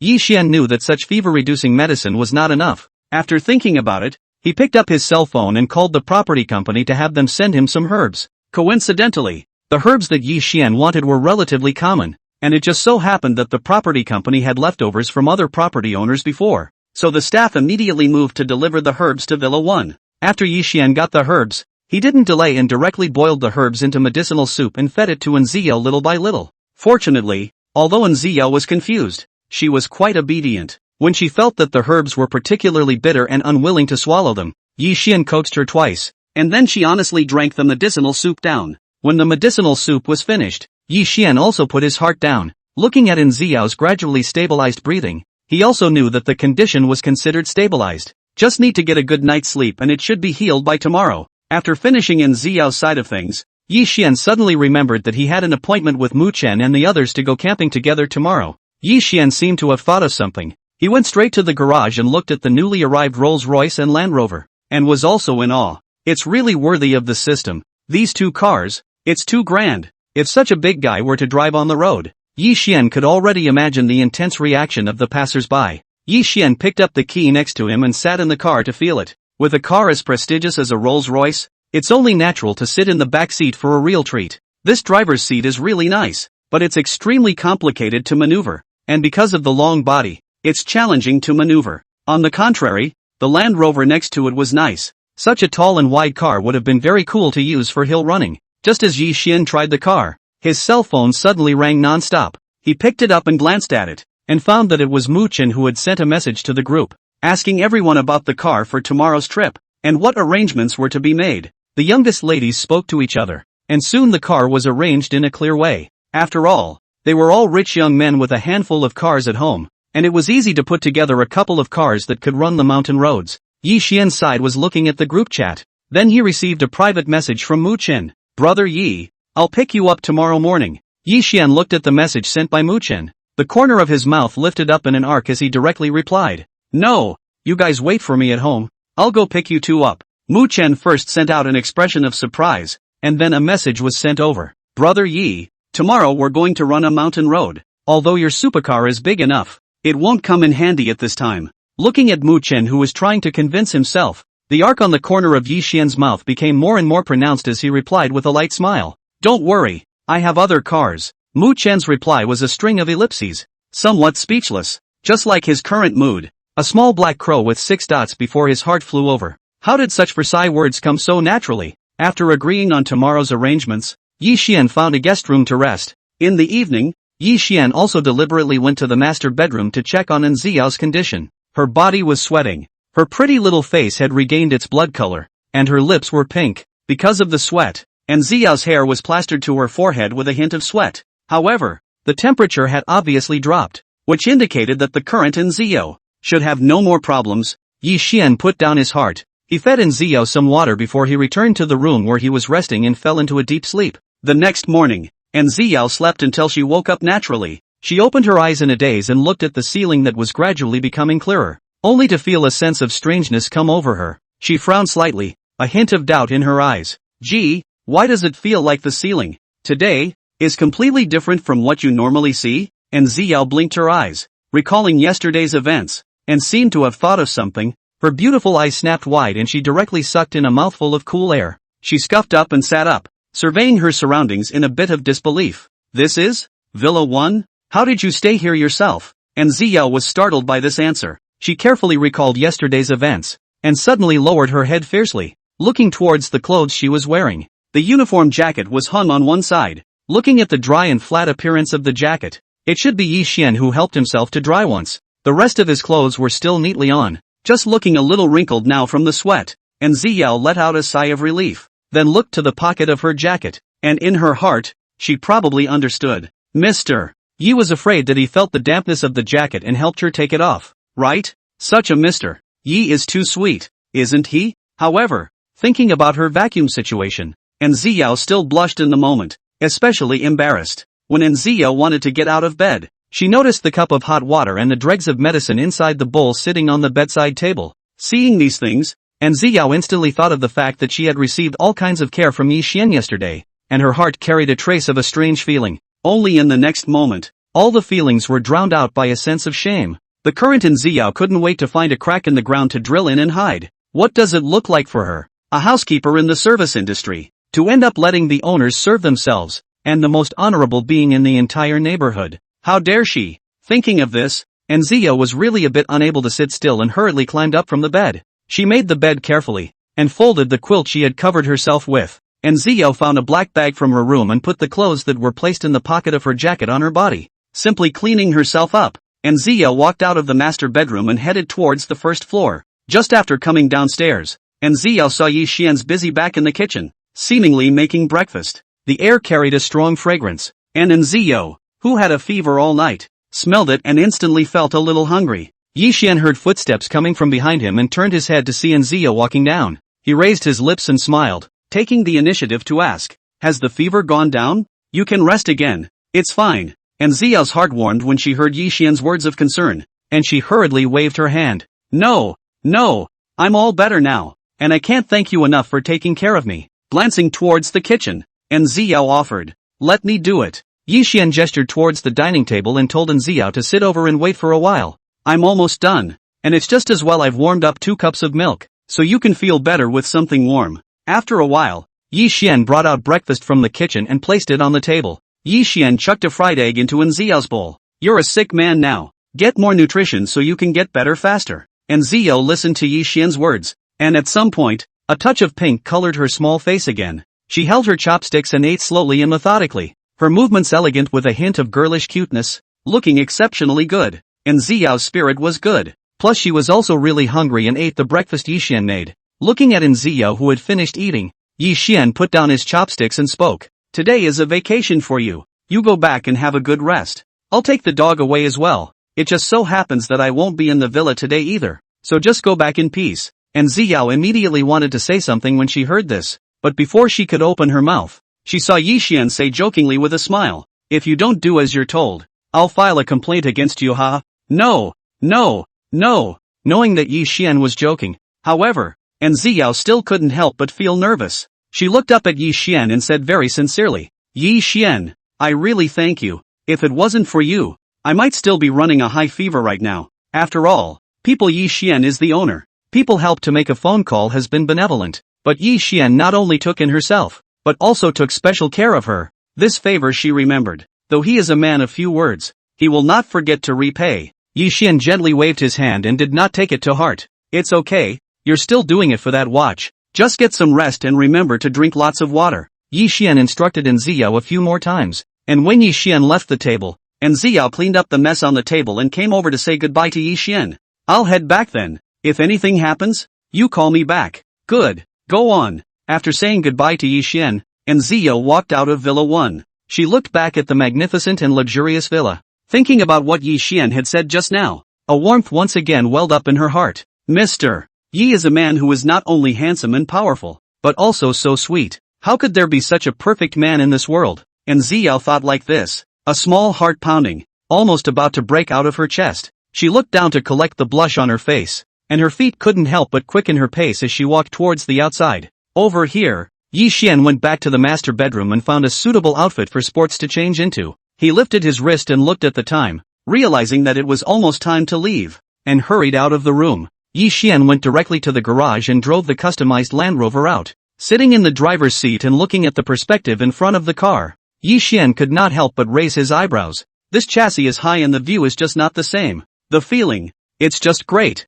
Yi Xian drove the car out of the garage. Then he jumped out of the car and pulled the back door open. Looking at the open car door, the corner of Yi Xian's mouth hooked and he shouted towards the dog cage in the corner. "Blackie!" Little Blackie was lying in his dog cage, and after hearing his master's call, he sat up with a jerk, too high and erect, looking very alert. Yi Xian looked at the little black child and hooked his finger towards it, and saw the little black child like a whirlwind, pouncing towards his side. Seeing that the dog had arrived close, Yi Xian directly spoke out, "Come here, get in the car." The dog seemed to understand Yi Xian's words and used the force of the rush over to scurry directly into the back seat. Sitting in the car, the little black child seemed to be extraordinarily excited, its huge head poking out from the back seat there with an excited look, looking at the huge dog's nose in front of him, still inhaling excitedly, with his little tail behind him wagging like a propeller. He seemed to be indescribably happy. Yi Xian was amused by Xiao Heizi's appearance. He reached out and jerked the dog's head and said with a smile, "Taking you out today."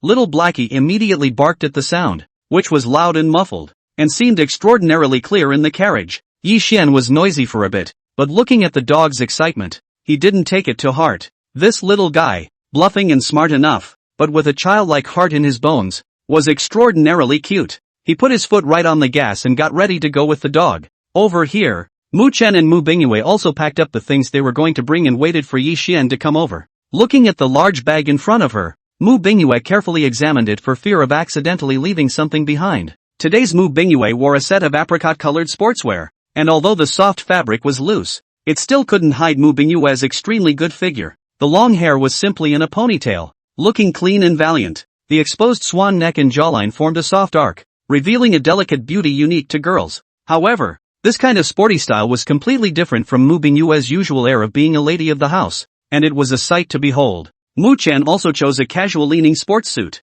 and he looked at the various bento lunches and also desserts that his old sister had made in advance. If it wasn't for Brother Yi being there today, they were afraid that it would be hard for them to have this kind of mouthful. After all, those good friends of his own, his old sister cannot see one, usually do not say to do delicious food. The opportunity to go out together is not much. The most light everyone dabbled in was the occasional cup of Mu Bingyue's fragrant tea when they accompanied themselves to watch the store. Where are you blessed to have all kinds of good food like you do now? Not to mention how comprehensive it is. As Mu Chen thought, he lifted his nose to smell the sweet flavor in the air, and saliva flowed in his mouth. Older sister's handiwork. That's pretty good. Thinking about it this way, Yi was still enjoying being his brother-in-law. Mu Chen's eyes rolled as he looked at those food boxes on the table, thinking that he must praise and publicize his sister's skills in a while. Though when they were usually together, the siblings would always dislike each other. But on the outside, how can he, As an oldest brother, be worse than his oldest sister? Just do it and be done with it.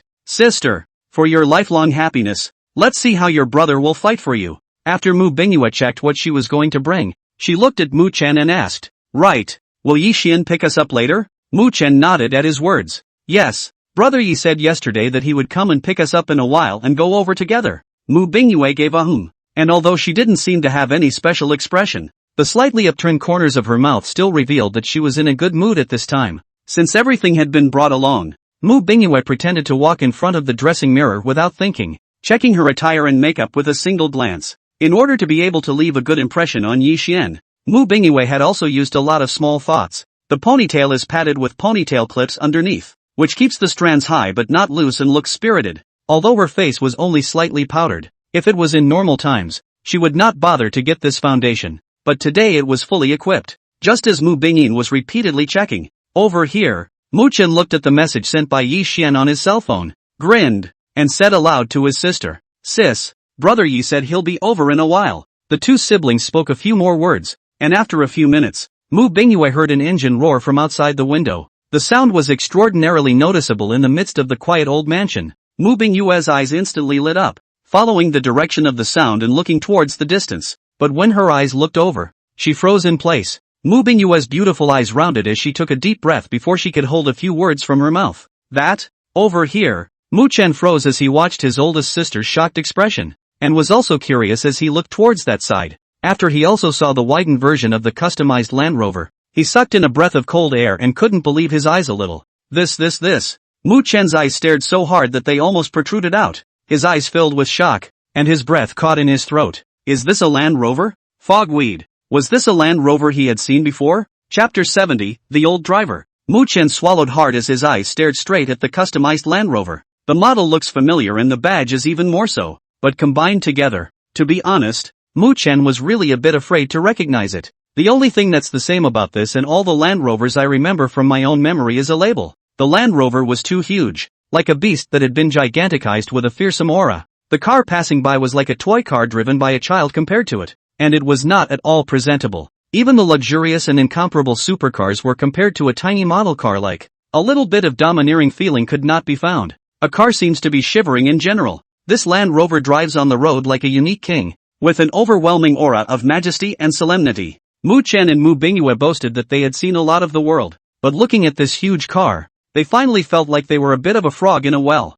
This model, it's just great. Just as the two siblings felt incredulous, Mu Chen suddenly remembered something. Last night Yi Xian said to himself that he had another car. This couldn't be the one Yi was talking about, could it? You don't think so? Mu Chen had already shouted out loud in his heart, and then he saw the car drive over in their direction. Looking in the direction of this straight brow, Mu Chen knew that this was the one, even if he didn't want to admit it in his heart. After receiving this answer, Mu Chen sighed quietly. Brother Ye's wealth and stature had long since gone beyond the heights he could see through. The Land Rover slowly stopped in front of the duo. The door opened and Yi Xian stepped down from the driver's seat. So you're all out? I've kept you waiting. No. Mu Chen hurriedly waved his hand. His pair of eyes simply couldn't move away from the car. Marveling, Brother Yi, your car is too fierce. Great guy. If you have bad eyes, you'd think a monster had broken into the city. Such a handsome off-road vehicle. Mu Chen is like a lot. He came close to the car to look at. Feel that the car's paint are particularly unusual.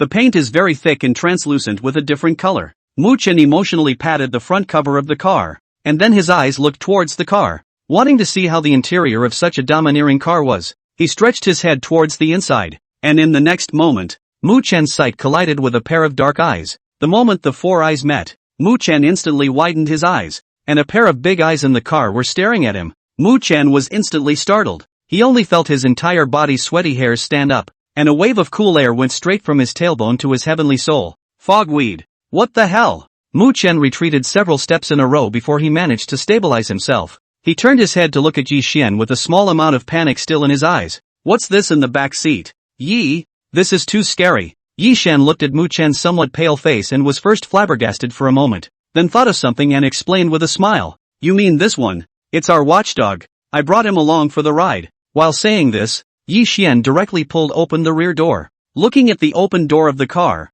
the little black man zipped down. As soon as the huge figure appeared, it first shook its head beautifully, and immediately felt refreshed. This customized Land Rover is indeed spacious enough, but there's a limit to how much space you can have in the car, and how it's not as spacious as being spacious enough outside. In an instant, the moment Mu Chen and Mu Bingyue saw little Blackie, the two of them simultaneously stiffened their bodies, as if they were petrified, not daring to move at all. The two men's bodies didn't dare to move, but it didn't delay them from turning their eyes back and forth, sizing up the little black man in front of them. The coat on little Blackie's body was very thick, and as the wind blew, the black hairs on his body gently floated as if they were living hairs, which was simply not too beautiful. It was just that the two men were partly puzzled as to what this big guy had been fed to grow up to be so mighty and majestic. Look at its big paws on the ground. Round, thick and big. If you are not careful to be stepped on by it, I guess your feet will be numb for a while. The main thing is that the dog looks so fierce. Whether it was the huge sense of oppression caused by their physical size, and the pair of dark eyes, a glance over made them lose the idea of resistance and just want to surrender with both hands in place. Vicious dogs, absolutely vicious dogs. Just as the two people were defining little Blackie, Yi Xian over here looked at the two people's stiff and motionless bodies and asked curiously, "What's going on with you guys?" Yi Xian followed the two people's line of sight to little Blackie and seemed to realize something as he let out a light laugh and said to little Blackie, "Sit down." Two light words drifted into the ears of the Black Iron Tower like Xiao Heizi and instantly became a golden rule. It immediately sat down on the ground, moving without hesitation, as if by physical instinct. Yi Xian looked at little Blackie with satisfaction and reached out his hand to jerk it on its doggy head before he said to Mu Chen and Mu Bingyue, "You guys don't look at him like this, but he's still very obedient and he doesn't just bite people." Obedient? No biting? As Mu Chen and Mu Bingyue listened to Yi Xian's words, they immediately felt a little confused. This big guy looks like he's going to eat someone. You're not convincing when you say it like that, are you? Yi Xian looked at the two people's reactions and also blinked, turning his head to little Blackie and ordering him, "Get down and take a roll." Without hesitation, the little black child plopped down on the ground, his huge body laboriously rolling over and rolling, and finally obediently plopping back into place, ha-haing his tongue. With such a big guy making such adorable gestures, Mu Chen and Mu Bingyue couldn't help but look at it, and their emotions, which were still tense just a moment ago, obviously relaxed a bit. Yi Xian gave a few more commands, and little Blackie did them one by one, simply not too obedient. Mu Chen looked at such a well-behaved dog and immediately fell in love. He looked wide-eyed at the well-behaved little black boy and tried to place commands with it. "Blackie, sit down." The little black guy lying there twitched his ears, but didn't even swing. "Hey, you guy, looking at people's favorites aren't you? You hurry up and listen. I'll give you something good to eat later." When Mu Chen saw that little Blackie wasn't paying attention to him, he felt a bit embarrassed about his face and tried to bribe little Blackie with delicious food. It was only a pity that after Mu Chen finished his words, he saw little Blackie lifting his eyelids towards it, with a look of being too lazy to talk to you. Mu Chen looked at the dog's reaction and immediately sucked in a mouthful of cool air as he turned his head to look at Mu Bingyue next to him, puffing up. "Sis, did you just see that? This dog is looking down on me, right?" Mu Bingyue looked at Mu Chen's childish appearance and directly rolled her eyes and rebuked. "Yeah, but what can you do with him? Mu-kun." Hiss, as if, really didn't. Looking at the big dog in front of him that only listened to Yi Xian, Mu Chen was also helpless for a while and could only let out a quiet sigh. His voice seemed to be filled with endless emotions. Sure enough, the world of the rich is different. It's fine that these cars are unheard of for yourself, but why are the dogs that people raise so different? Jealousy has changed his face. Over here, Yi Xian looked at the Mu family siblings and opened his mouth. "It's about time. Let's go." Yi Xian then pulled open the rear car door, and little Blackie immediately drilled into the car knowingly. Yi Xian glanced at Xiao Heizi in the back seat and gently patted Mu Chen's shoulder, signaling the position of the back seat. "Mu Chen, just gonna let me and the dog sit in the back? You guys are really not thinking about my feelings at all?" The corners of Mu Chen's mouth twitched. In fact, he was still somewhat afraid of little Blackie in his heart. Sitting side by side with a dog like that feels like a very scary thing. Yi Xian looked at Mu Chen's appearance and grabbed him before he could speak and said directly, "The passenger side of my car is only for beautiful women, but the passenger side of this car hasn't sat on anyone yet, so can you bear to trample on it? Besides, if Mu Chen didn't sit in the back seat, should he let his sister go over?" Mu Bingyue listened to Yi Xian's words. Her attention was attracted by the sentence that the co-pilot hadn't sat on anyone yet. "In that case, wouldn't you be the first person?"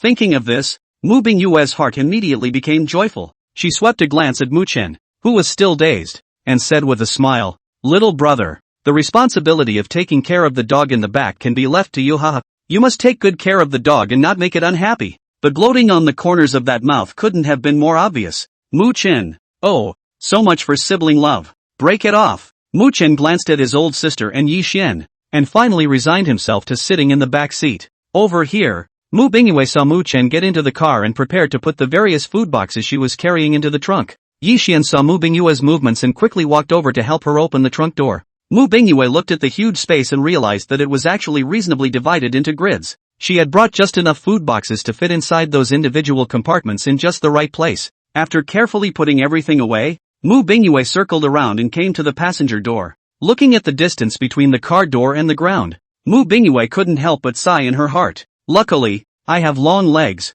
If not for a pair of long legs, I'm not sure I could get into such a big car. Mu Bingyue smoothly got into the car, and after Yi Xian closed the trunk door, he also took a step into the car. He put his foot down on the gas and started off toward the staging area. The customized Land Rover immediately attracted an unknown amount of attention once it hit the road. Both the owners of the cars on the road and the passers-by on the side of the road were a bit shocked to see such a huge car appear on the road. Good lord, what kind of car is this? Look at this horrible front end. It feels like it's as wide as two of the other cars. This is the first time I've seen such a big car. I'm really sorry. It's my poor knowledge. Just now, with a sharp glance, I thought it was some rich man's private bus driving out. Misty, I just took pictures and searched the car forums and found out that this is a customized version of the Land Rover. Even the forums don't have any related photos. This is so cool. For a while, countless eyes looked towards the customized Land Rover. Over here, Mu Bingyue was sitting on the co-pilot and also felt the sight of these people and couldn't help but open her mouth to lament.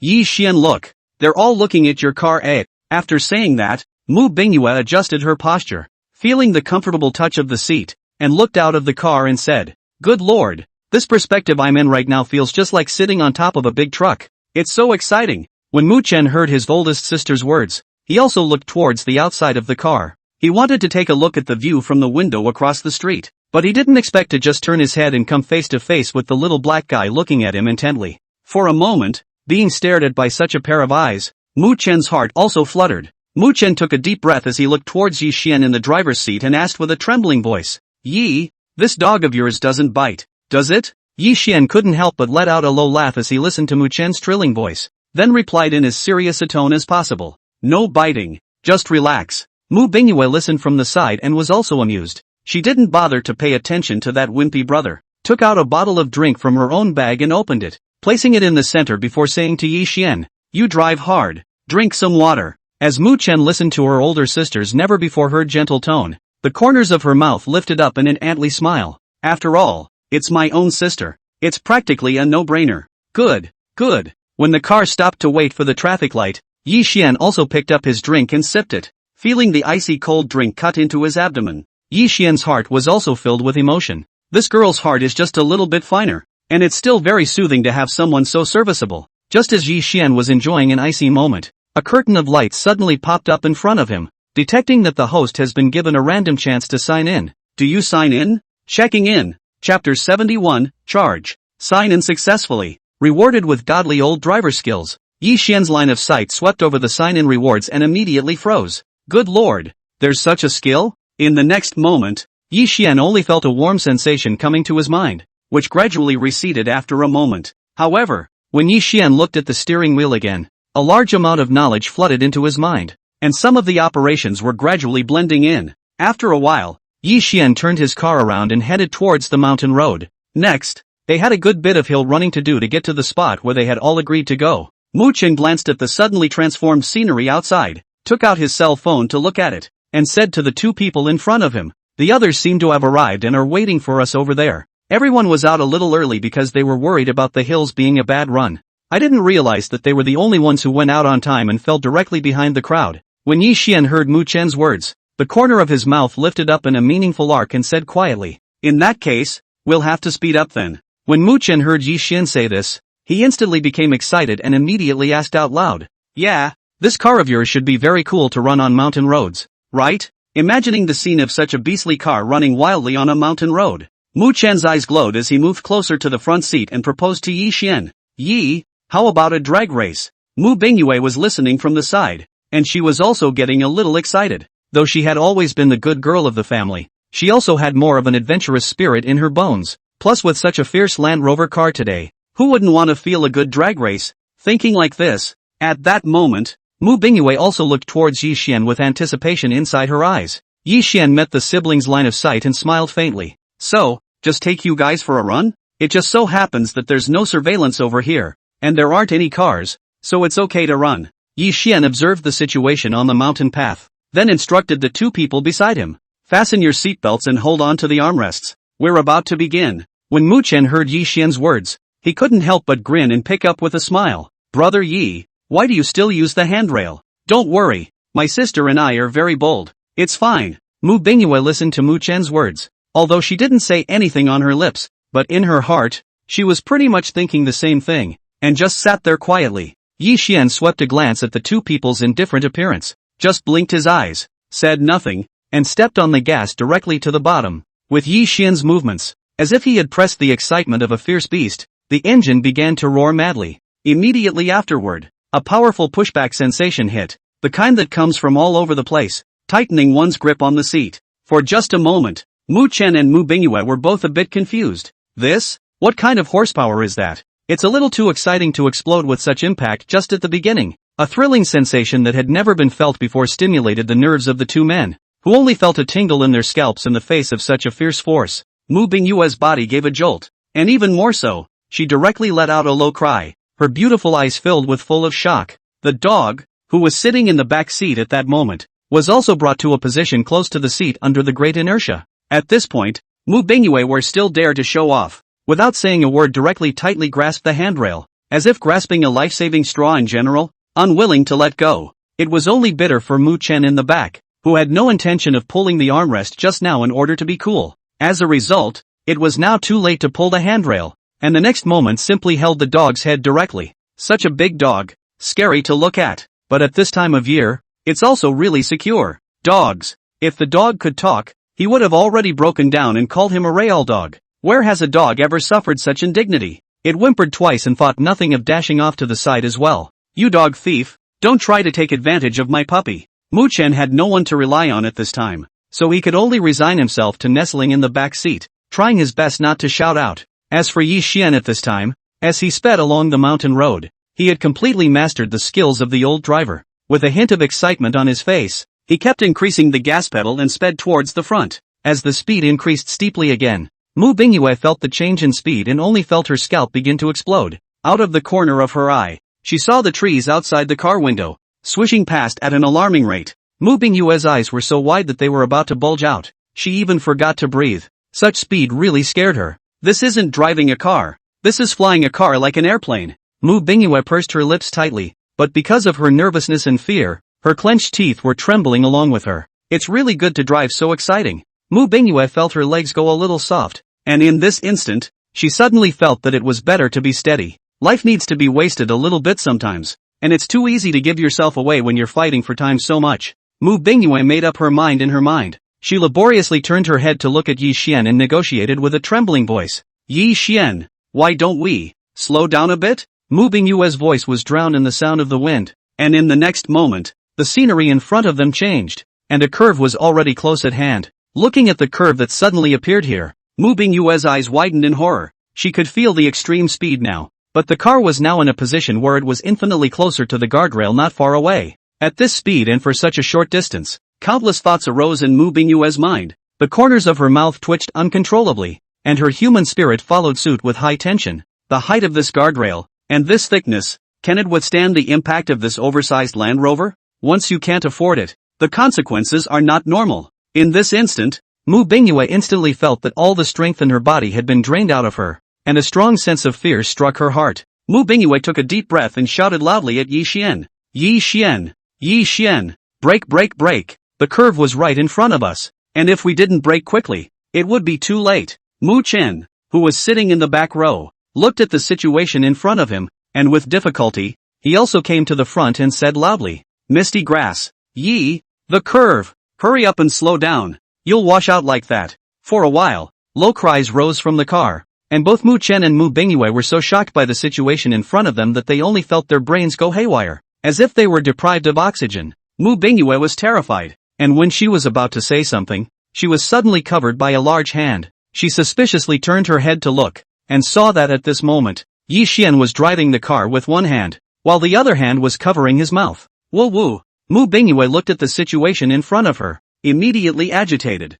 This one-hand driving, or this kind of emergency situation, this is not crazy. Her face changed instantly, a small heart beating violently and furiously as her adrenaline began to soar. Mu Chen in the backseat didn't even have eyes to see, and was also a bit numb. He gritted his teeth hard, and in an instant, a huge strength erupted from his body, directly pouncing up to cover Mu Bingyue's mouth and said loudly, "Yi, I'll cover you. You drive well. There's a distraction at this time of night. It's going to kill someone. Mu Bingyu, join if you can't be mad. Is that what you mean?" In the next moment, amidst the numb eyes of Mu Chen and Mu Bingyue, Yi Xian jerked his direction and his feet simultaneously stepped on the brakes. The wheels of the car and the ground issued a violent friction, immediately emitting an ear-piercing friction sound, and the huge body began to drift throughout the car as Yi Xian operated it. The body had already reversed a direction, but under the huge inertia, it was still obvious to the crowd that the body was sliding rapidly in the direction of the guardrail. For a moment, the souls of the two people in the car were almost scared out of their wits. Ah-ha-ha! Inside the car for a split second, a scream more piercing than the sound of wheels scraping echoed instantly. Even the dog in the back seat whimpered along. Chapter 72 Weak Legs. Duck-sitting schoolgirl. It didn't wear a seatbelt, and there was no way to hold the armrests, so it relied on its own strength to stabilize itself, which was really hard to do. The dog whimpered and closed his eyes. The baby wasn't feeling well, but the baby couldn't speak. Drifting through corners, the car seemed to vacate the air for a second, but that time was fleeting, and the car's floating tires landed heavily on the ground. Under the added power of the gas pedal, the whole car had regained its extreme speed and was rushing towards the next corner like the wind. Seeing that they had successfully rushed through the curve, Mu Bingyue and Mu Chen, who were sitting in the car, let out a sigh of relief all of a sudden, and their entire spirits followed suit. The next moment an excited cheer erupted from the car. "That's great! It's still a great feeling, especially the moment of drifting. The feeling of your soul leaving your body is just awesome." The main thing was that this car skill of Yi Xian was simply too good. Just now such a dangerous curve. Yi Xian actually did not even step on the brakes, directly rushed over at full speed, and landed safely. That's a steady stance. Definitely an old driver. With this skill, there was nothing wrong with saying that Yi Xian was a professional racer. To be fair, even many professional racers probably wouldn't choose to go this drastic in a road situation like this. The current Mu Bingyue also didn't have the fear she had just now, and even under this extreme speed, she felt much more adapted. Looking out the window at the rapidly flashing shadows of the trees, Mu Bingyue can also face the face calmly, no longer at all on the heart. She pursed her lips tightly, her pretty little face with a blush, her dark eyes sparkling with beauty. It was a pity that Yi Xian was concentrating on driving, and Mu Chen in the backseat was only focused on his excitement, so no one noticed this amazing scene. However, the emotions only relaxed for a moment, and soon, under Yi Xian's driving, the car was already infinitely approaching the next corner. Yi Xian operated as usual, while Mu Bingyue and Mu Chen,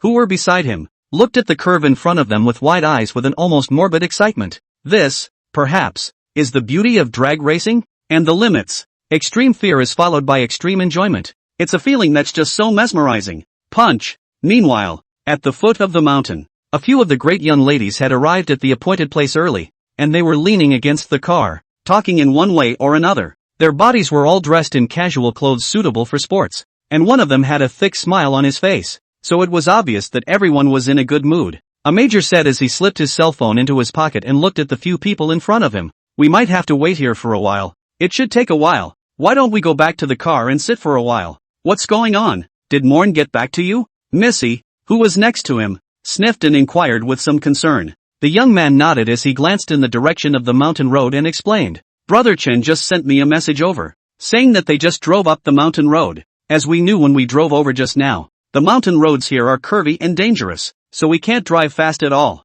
At this rate it should take quite a while for them to drive over." The others nodded as they listened to the eldest young man's words, and then spoke up. "I haven't driven this mountain road much before, and I'm glad I went so far today. It's a good thing I got out early or you guys might have to see me in the afternoon. It's really super hard to drive." "Who says it's not? Just tell Brother Mu that this road is not good, so just let them drive slowly. No matter what. Safety first. Just wait for a while." In fact, it was now more than 20 minutes away from the appointed time, mainly because they had come over a little too early. It just so happened that the mountain roads were deserted in the morning, so they drove slowly and leisurely and arrived at the appointed place early. That big young man also nodded his head as he took out his cell phone and sent a message over to Mu Chen. telling him to drive slowly and not to be in a hurry. But after the message was sent, there was no reply from the other party for half a day. The great young man didn't take this small matter to heart, thinking that it should be because Mu Chen was driving and it wasn't convenient to reply to the message. Let's find a place to sit for a while. None of the people were in a hurry,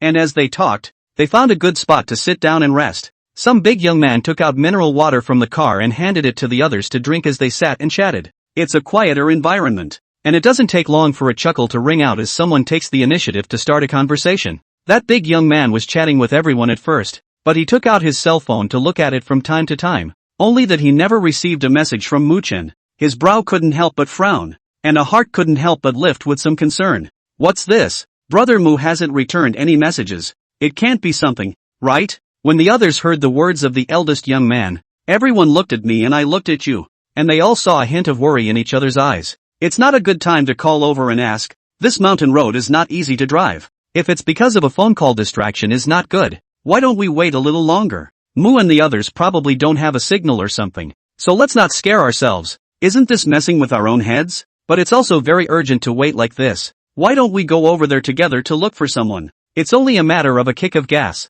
Better than staying here in a hurry. The crowd was talking to each other, and the thought of some bad possibilities made everyone sit back a bit and think about going for a ride on the trail. Just as the crowd was getting ready to leave, they suddenly heard the roar of an engine coming from far away. Immediately afterward, the crowd saw a huge Land Rover speeding up from afar. Like a huge beast, it ran wildly with a sweeping gale, whistling all the way. The crowd looked at the scene and all froze for a moment. Is this a Land Rover? Why is it so huge? The eyes of the great young ladies glittered with shock, and they could clearly hear the sound of the people around them sucking in their breath, all wondering what kind of car it was. A young lady frowned tightly and looked directly at a young lord beside her. Don't you usually always brag that you know cars exceptionally well? What kind of car is this? After saying that, the other several great ladies also looked over, their eyes not only falling on this great young man, but the several great young men next to him didn't fall either. Isn't it said that guys love cars? And can you not know about such a cool model? The several great young men met the searching eyes, and for a while,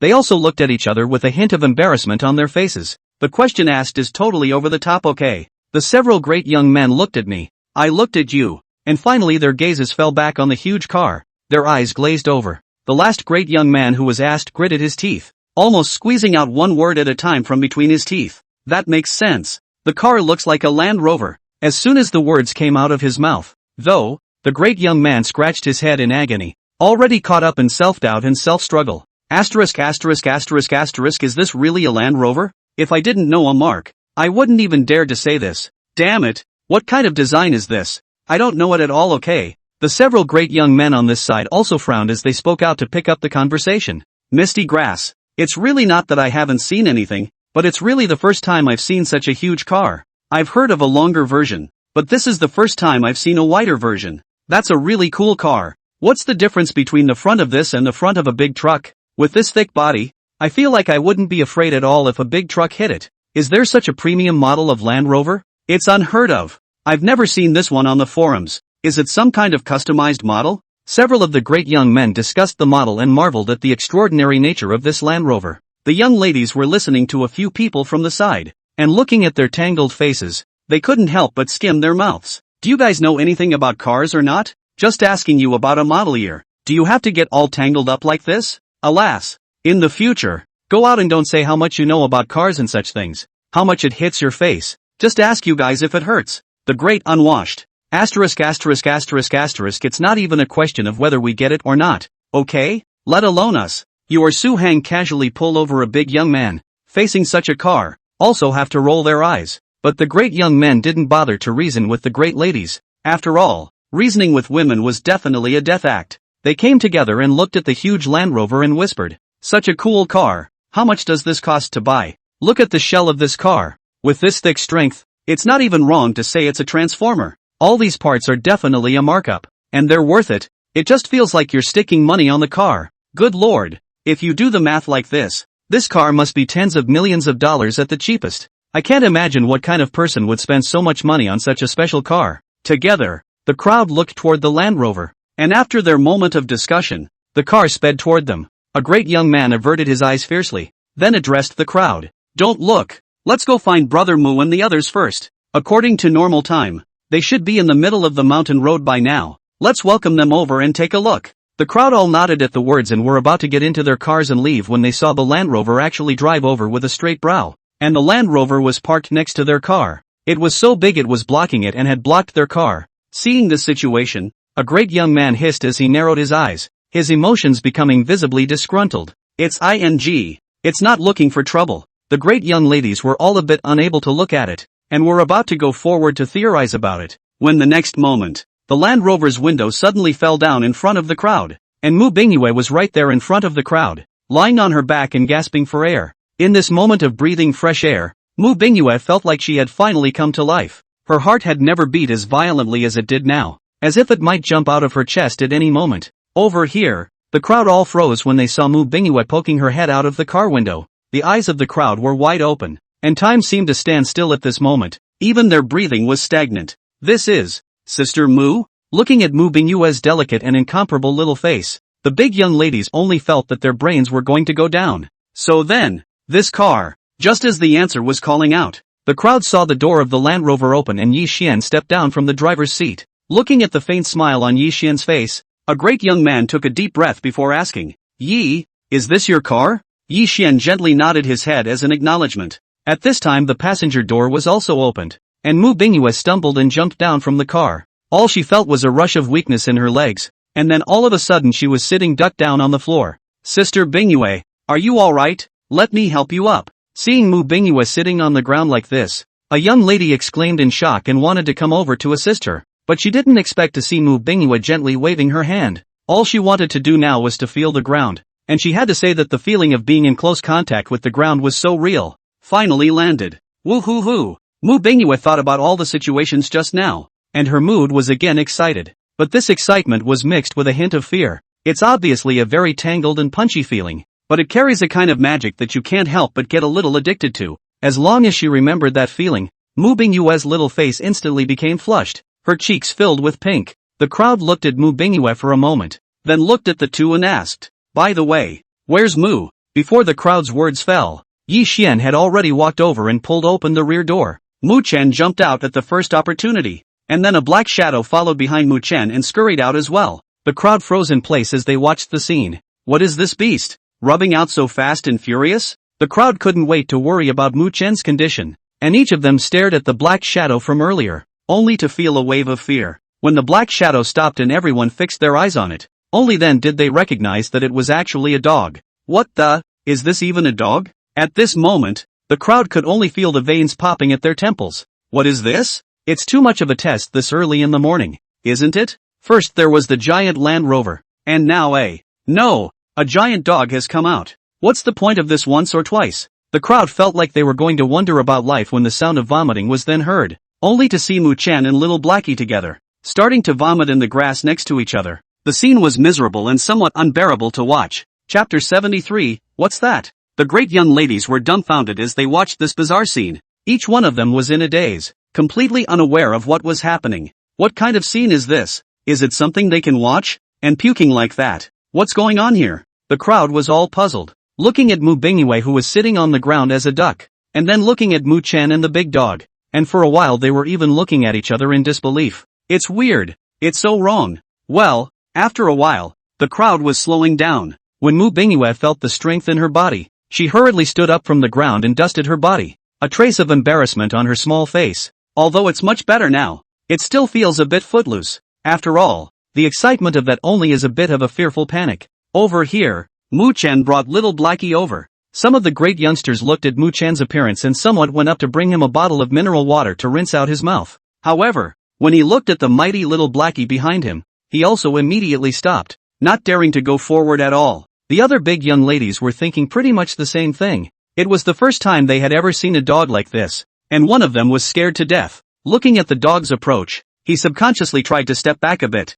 Yi Xian looked at everyone shivering and hurriedly spoke out to introduce them. You don't have to be afraid. This is my family's guard dog. It doesn't bite. It's just a bit fierce looking, but actually the dog is very good, Yi Xian said as he called little Blackie over and let everyone touch its fur. Don't worry about touching it boldly. It's very obedient. The crowd didn't dare at first, but looking at Yi Xian stroking little Blackie, they were also a little tickled in their hearts. In the end, It was a great young man who gritted his teeth and walked stiffly up to the little black boy and stroked him on his glistening fur. With only one click, the eldest immediately widened his eyes and let out a gasp of surprise. Misty, what a honeyed touch. This is fantastic too. The little black guy's fur is hard with a soft edge and is exceptionally thick to the touch, making this handful of touches downright addictive. When the big young ladies next to them heard it, they were also interested, and they all went up to touch the little black dog's head, and they were also in love for a while. I didn't realize such a fierce dog could be so cute when he was jacked up. The dog is really good. I love it.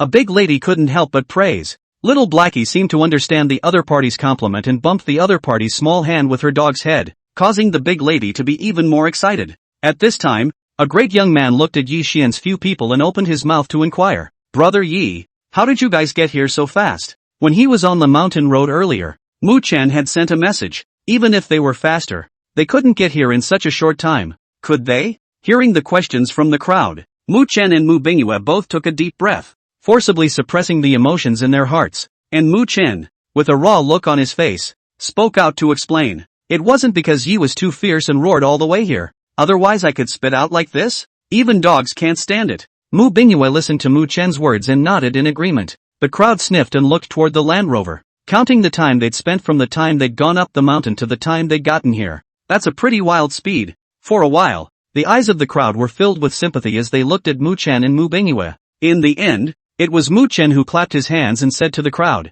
Okay, everyone's here. Why don't we unload everything? We are all here for camping today and we all brought a lot of stuff with us. Mu Bingyue also walked over and pulled open the trunk. Looking at the intact food box, her heart was also relieved. It was a good thing that the presence of the cubbyholes, along with some cushioning she had deliberately added, had prevented the contents from being knocked out. Otherwise, with Yi Xian's operation just now, I'm afraid that all of this food would be inedible. Mu Chen looked at what his oldest sister had taken out and took the initiative to go up and take it, preparing to set off upwards with everyone else. Yi Xian's side also took out a chain from the car and then attached it to little Blackie's body. Mu Chen glanced towards this side, and looking at the thickness and weight of the chain, he was also helpless for a while. Good Lord, is this dog breaking the law of heaven? Why are you punishing it so much? But the next moment, Mu Chen saw little Blackie topping the large iron chain, then running past him cheerfully, not seeing any heaviness. Mu Chen only felt a big slap, just like a silent slap on his face.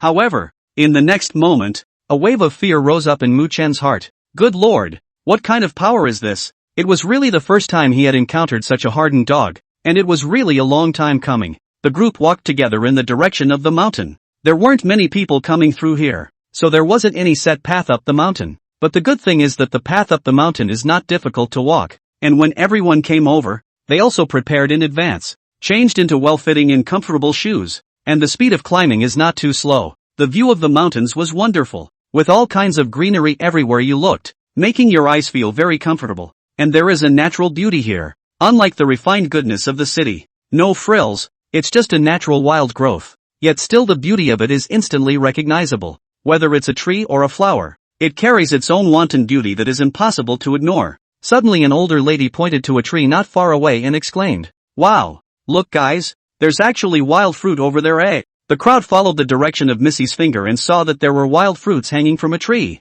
Not too small by the looks of it. Everyone was instantly interested and came up to look at it. A great young man picked one off with his hand, wiped it briefly on his shirt, and muttered something like, The color looks pretty. I just don't know if it's edible. Yi Xian, who was standing next to him, heard the eldest young man's murmur. He glanced towards the fruit and said directly, This fruit is edible and has a sweet and sour flavor, so everyone can try it. After saying that, Yi Xian was in a good mood to give everyone a little bit of knowledge about this fruit. As the crowd listened there, each one of them was a bit dumbfounded, shocked at Yi Xian's wealth of knowledge. No way. Yi, you actually even know about this? That great young man took a bite on the fruit, and it was just as Yi Xian had said. The fruit tasted refreshingly sour and full of flavor. Yi Xian just smiled faintly at his words and said very modestly, Just some common sense. It's kind of an herbal remedy for the stomach. The others were naturally very convinced of Yi Xian, and now that they heard him say so, they went to pick wild fruits and tasted them, and they all felt that they tasted good.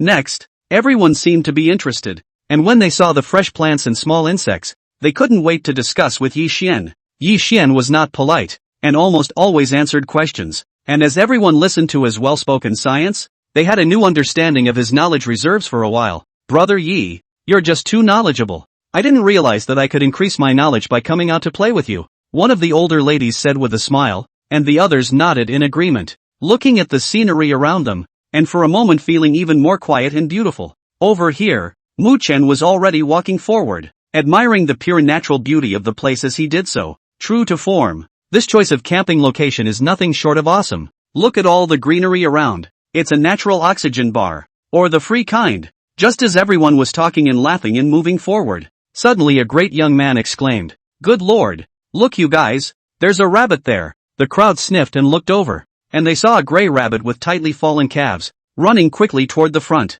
Everyone got excited at the sight of the little hare and followed the route the hare had run, chasing it towards the front. It was just a pity that the hare was too familiar with the area and had disappeared in 3 turns. The big young ladies chased and lost the rabbit, and although they felt a bit sorry, they marveled at the natural environment of the place. Mu Chen blinked lightly as he listened to everyone's words, and spoke the news he had seen when he was doing his previous raid. Quite a few people have said that the environment over here has gotten a lot better, and I've heard that some people have seen wild animals like jackals and wolves here, and they're ferocious, too. When the crowd heard Mu Chen's words, they all gave a cut, and with a disbelieving look on their faces, they all raised their voices to refute them. Brother Yi, it's not that I'm talking about you. Isn't this scare tactic of yours a little too old-fashioned? How can there be wolves and jackals on a mountain like this now? It's hard to say if there are any jackals, but with you few LSPs here, there are a few colorful wolves. You few big ladies pay attention. Be careful to protect yourselves. Even if the natural environment is better,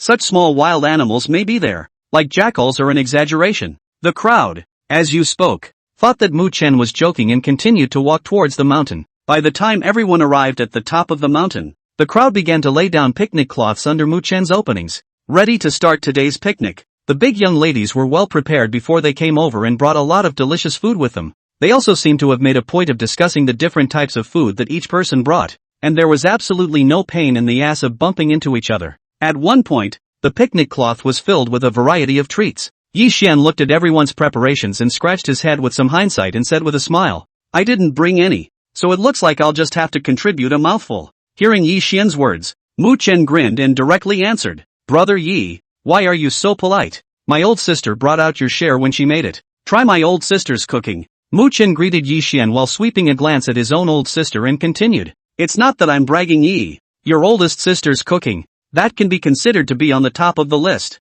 She's quite gifted at being a good wife and mother, and after a casual lesson with my cook, the flavor is quite impeccable." In order to highlight Mu Bingyue's existence in front of Yi Xian, Mu Chen also did not mince words of praise and praised loudly. Over here, Mu Bingyue looked at Mu Chen and listened to what he said, and her heart was happy for a while. This guy, don't tell me, is kind of cute sometimes. Yi Xian listened to Mu Chen's compliments and smoothly took the chopsticks handed by the other party and also picked up the dish and tasted it. Feeling the rich flavor bursting in his mouth, Yi Xian couldn't help but raise his eyebrows and praised very seriously. Mu Chen's words are not watered down at all. This tastes really good. It's delicious. When Mu Bingyue heard Yi Xian's compliment, her little face flushed red. Even the tips of her ears were tinted with a touch of red. It looks extra cute. Everyone was faced with a variety of food and ate with open bellies, enjoying the serenity of the city outside. Everyone had a look of enjoyment on their faces and ate very happily. During the meal, everyone chatted enthusiastically about the sky and the earth,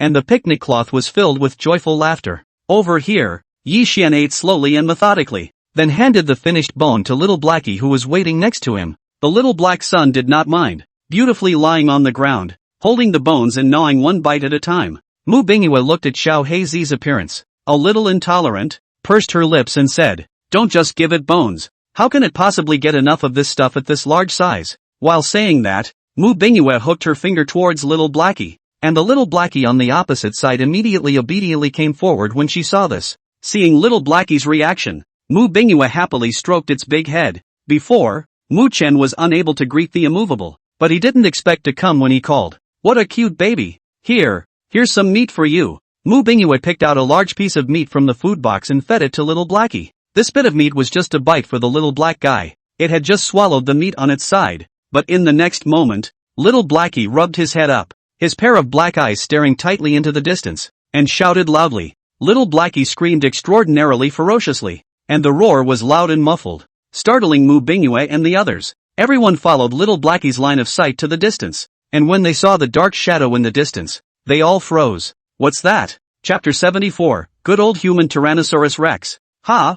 A big black bear? Looking at this kind of fierce beast that had only been seen in the zoo, the people present were like petrified, all a bit confused. Mu-chan sucked in a mouthful of cool air as he gave a cry of misfortune and directly exclaimed out loud, "Maybe the smell of the meal drew it here. Don't want the stuff. Let's run quickly." After saying that, Mu-chan had already stood up and was ready to go pull his sister beside him. His face was tinged with fear and apprehension. With such a large beast at his back, he wasn't sure if he could outrun it. The other few big ladies were terrified. Their little faces were pale, but they forced themselves not to scream out, for fear of irritating the big black bear across the street. Just as everyone was panicking, over here, Yi Xian pulled little Blackie and said with narrowed eyes, "It's okay." Yi Xian stood up, and the one man and one dog looked at the black bear in the distance, facing each other like this. The big black bear in the distance didn't care about Yi Xian at all. Instead, he was staring at little Blackie with a clear scorn in his eyes. It snapped to its feet and gave a cry of ow, which was a demonstration to the little black man.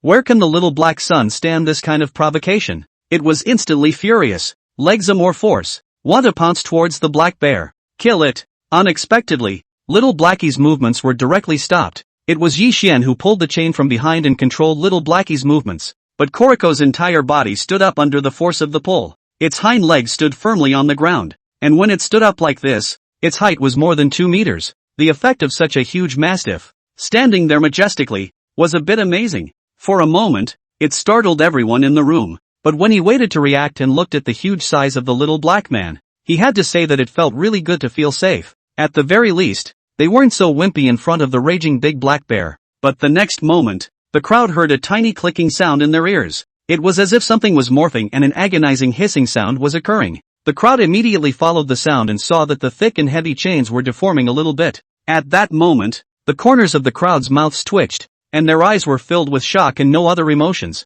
What power that must be! Such a thick and heavy chain. If a young lady went up there, I'm afraid it would be a struggle to lift it up and walk a dog. But in Yi Xian's hands, not only was it easily controlled, even when the chain was taut and deformed, people didn't let go. The crowd sucked in a breath of cool air, and when they landed their eyes on Yi Xian, another hiss sounded. This. One could only see that Yi Xian was standing there in a very casual posture, one hand pulling and tugging on the chain without any care. Crowd. Misty grass. What kind of Hercules is this? He actually pulled and dragged little Blackie with one hand? Brother Yi, you're the real tough guy nah. If it wasn't for the fact that Yi Xian was an acquaintance of everyone, the people present would have thought that Yi Xian was an even more terrifying existence than the big black bear. And at this moment, Mu-chan looked at Yi Xian and swallowed hard, only wanting to use the words humanoid Tyrannosaurus Rex to describe Yi Xian. The image, it's just too much of a bluff. And over here, the big black bear on the opposite side of the room looked at little Blackie's majestic appearance. Such wild beasts have an amazing intuition. It felt a huge sense of threat from little Blackie's body. So in the next moment, the big black bear didn't hesitate to give up its food and turned around towards the dense forest. The crowd was relieved as they watched the big black bear fall away. Over here, Yi Xian looked at the big black bear that had already fled and gently touched little Blackie's big head and said soothingly, "It's okay, relax." The crowd was also very emotional for a while, and they all looked at little Blackie with excitement. Thanks to little Blackie this time. If it wasn't for its bluffing size, we'd be in danger today. Little Blackie became everyone's savior, and by this time everyone was no longer afraid of it, but took the initiative to come over and calm it down. Some of the big ladies even directly took the meat and fed it to little Blackie little by little. Mu Bingyue watched from the side, her eyes glowing, and suddenly, as if she had thought of something, she sneaked over to Mu Chen's side and inquired in a low voice, "Xiao Chen, do you think Yi Xian would have been able to fight off the big black bear just now if he didn't have little Blackie? You've at least studied fighting, so you should be able to tell, right?" It was no wonder that Mu Bingyue felt curious. After all, that gentle tug from Yi Xian just now could deform even a large iron chain that thick. Could the big black bear really take advantage in front of Yi Xian? Mu Chen, I've studied fighting, but there's no way I could have known this. What's this all about? Although Mu Chen kept spitting in his heart, he still looked over towards Yi Xian's side. Mu Chen squinted his eyes and surveyed Yi Xian's figure, and then looked at the muscle contours underneath his clothes. He was also thinking about Yi Xian's outburst just now, and whispered to his elder sister, "I feel that she can beat Wu Song to death." Mu Bingyu, doesn't that mean that Yi Xian? Mu Bingyue was like a contemporary reasoning expert, carefully doing the math and finally coming to a conclusion. Black bear tiger Wu Song Yi Xian, nice guy. The analogy, I must say, is simply brilliant. Mu Bingyue's eyes glittered. and the more she thought about this comment, the more she felt that it was full of wisdom. I didn't expect Yi Xian to be so powerful. Yi Xian noticed the whispering two siblings at this time and inquired with a smile. Why? What are you talking about? Mu Bingyue looked at the faint smile on Yi Xian's face and quickly waved her hand. It's okay. It's just a compliment to little Blackie. Mu Bingyue casually coped. She didn't dare to tell the truth. If their analogy just now was heard by Yi Xian, he was afraid that he would not be able to avoid receiving a severe beating. Even if you don't have to take a beating, at least one person will be given a pop. Thinking about the force Yi Xian had just displayed, if Yi Xian was really angry, I'm afraid that a popping chestnut could kill a person. Thinking of this, Mu Bingyue couldn't help but shrink her neck and didn't dare to speak out of turn. They really couldn't afford to mess with this kind of strength big brother. Yi Xian didn't dwell on this topic as he glanced towards the others and spoke out in greeting. It's okay now. Let's get back to eating. The great young ladies sniffed and came over, and they all sat back down on the picnic cloths once more, happily eating and chatting. Before, they were more or less afraid when they saw the little black guy, but now the more they looked at the guy, the better they looked at him. Between bites, the crowd would take some tasty treats and feed them to the little black guy. This big guy also has a big appetite, and was very happy to face everyone's feeding. The crowd quickly finished eating and sat down on a picnic cloth to rest for a while before one of the older ladies was the first to take out her cell phone and smiled. Such a wonderful time must be documented. Let's all take some pictures. The others thought the offer was a good one, and took out their cell phones and snapped pictures. After a few shots of the scenery, the main character of the photoshoot gradually evolved into a little black guy. In fact, at first everyone just wanted to document this lifesaver, but after taking the picture, they realized that this guy was too photogenic. The majestic look stands out extremely well in the photo, and with his excellent coat, it looks like it flows black in the sunlight. That photoshoot came out like a finely retouched blockbuster. After what happened just now, everyone was no longer afraid of the little black guy and simply took a group photo with it. The little black guy was quite cooperative. He even knew to grin and smile on the camera, which was just awesome. Good lord, if I hadn't seen it with my own eyes, I would have thought there was a director next to me. A great young man looked at the giggling little black man in the photo and couldn't help but say with some emotion, "This dog is so smart." There were even some great young men who came over to Yi Xian's side and tried to ask for some news about little Blackie. Brother Yi, how did you train this dog? Or did you hand it over to some training school to become so well behaved? Not only are they now unafraid, they want to get one themselves and enjoy having a dog. Yi Xian gently shook his head. This dog of his was a divine level watchdog rewarded by the system. It was naturally smart and powerful. It was impossible to find a place to train. No, it just grows naturally. Probably individual differences. The crowd was silent when they heard Yi Xian's reply. It's a Tibetan Mastiff, and that's a really great possibility. It is important to realize that the Tibetan Mastiff is expensive because the genetics of this dog are particularly unstable. Even if mom and dad were global beauty pageant winners, that wouldn't stop them from having an ugly little guy. And Yi Xian, this Tibetan Mastiff dog, at a glance on the excellent quality, plus this cleverness, said the Mastiff King is also not false. According to the price of Tibetan Mastiffs on the market now, then the character and strength of this one, at the very least, should be tens of millions. Thinking about this price, the crowd sucked in a breath of cool air and their eyes changed as they looked at little Blackie and Yi Xian. It's really worthy of being his dog. The price, it really matches. The big young ladies looked at each other, and immediately felt that this situation today would be something they would remember for the rest of their lives. They were given a dog's life to save by a dog that was worth tens of millions of dollars. Over here, Yi Xian was completely unaware of the crowd's thoughts as he was holding his cell phone and looking at the message that the researcher had sent to him. The crowd was sending Yi Xian the progress of the experiments and some experimental data. The current Yi Xian was already the absolute core of the research team, the backbone of everyone. Even those professors who were usually proud were extraordinarily gentle and courteous in front of Yi Xian, and from time to time they had to ask for advice with an open mind. There was no way that Yi Xian's medical knowledge was too rich. Yi Xian looked at the progress report they had sent and gently nodded. Everything was advancing according to plan now, which was not bad. Looking at the message from his cell phone, Yi Xian suddenly realized a problem. The researcher's side had his attention because he had more contact with them, but instead it was the executives that he didn't seem to have much interaction with. Thinking of this, Yi Xian directly took out his cell phone and sent a message to Li Jiang. There is time to get together in the evening. Bring our group executives along. Li Jiang's side returned the message very quickly, almost in seconds. Okay, Yi Dong, I'll arrange it right away. Looking at the message Li Jiang replied to, Yi Xian put his cell phone back into his pocket. He looked in the direction of the crowd and heard them discussing going down the mountain. It's getting late, and it's going to take us a while to get down the mountain. The others nodded at his words. and Mu Chen turned around and looked at Yi Xianyile, who was already busy, and opened his mouth to greet him. Brother Yi, we should go down the mountain. Yi Xian nodded as he got up and pulled on little Blackie and walked towards the mountain with everyone else. As the saying goes, it's easy to go up the mountain but hard to come down.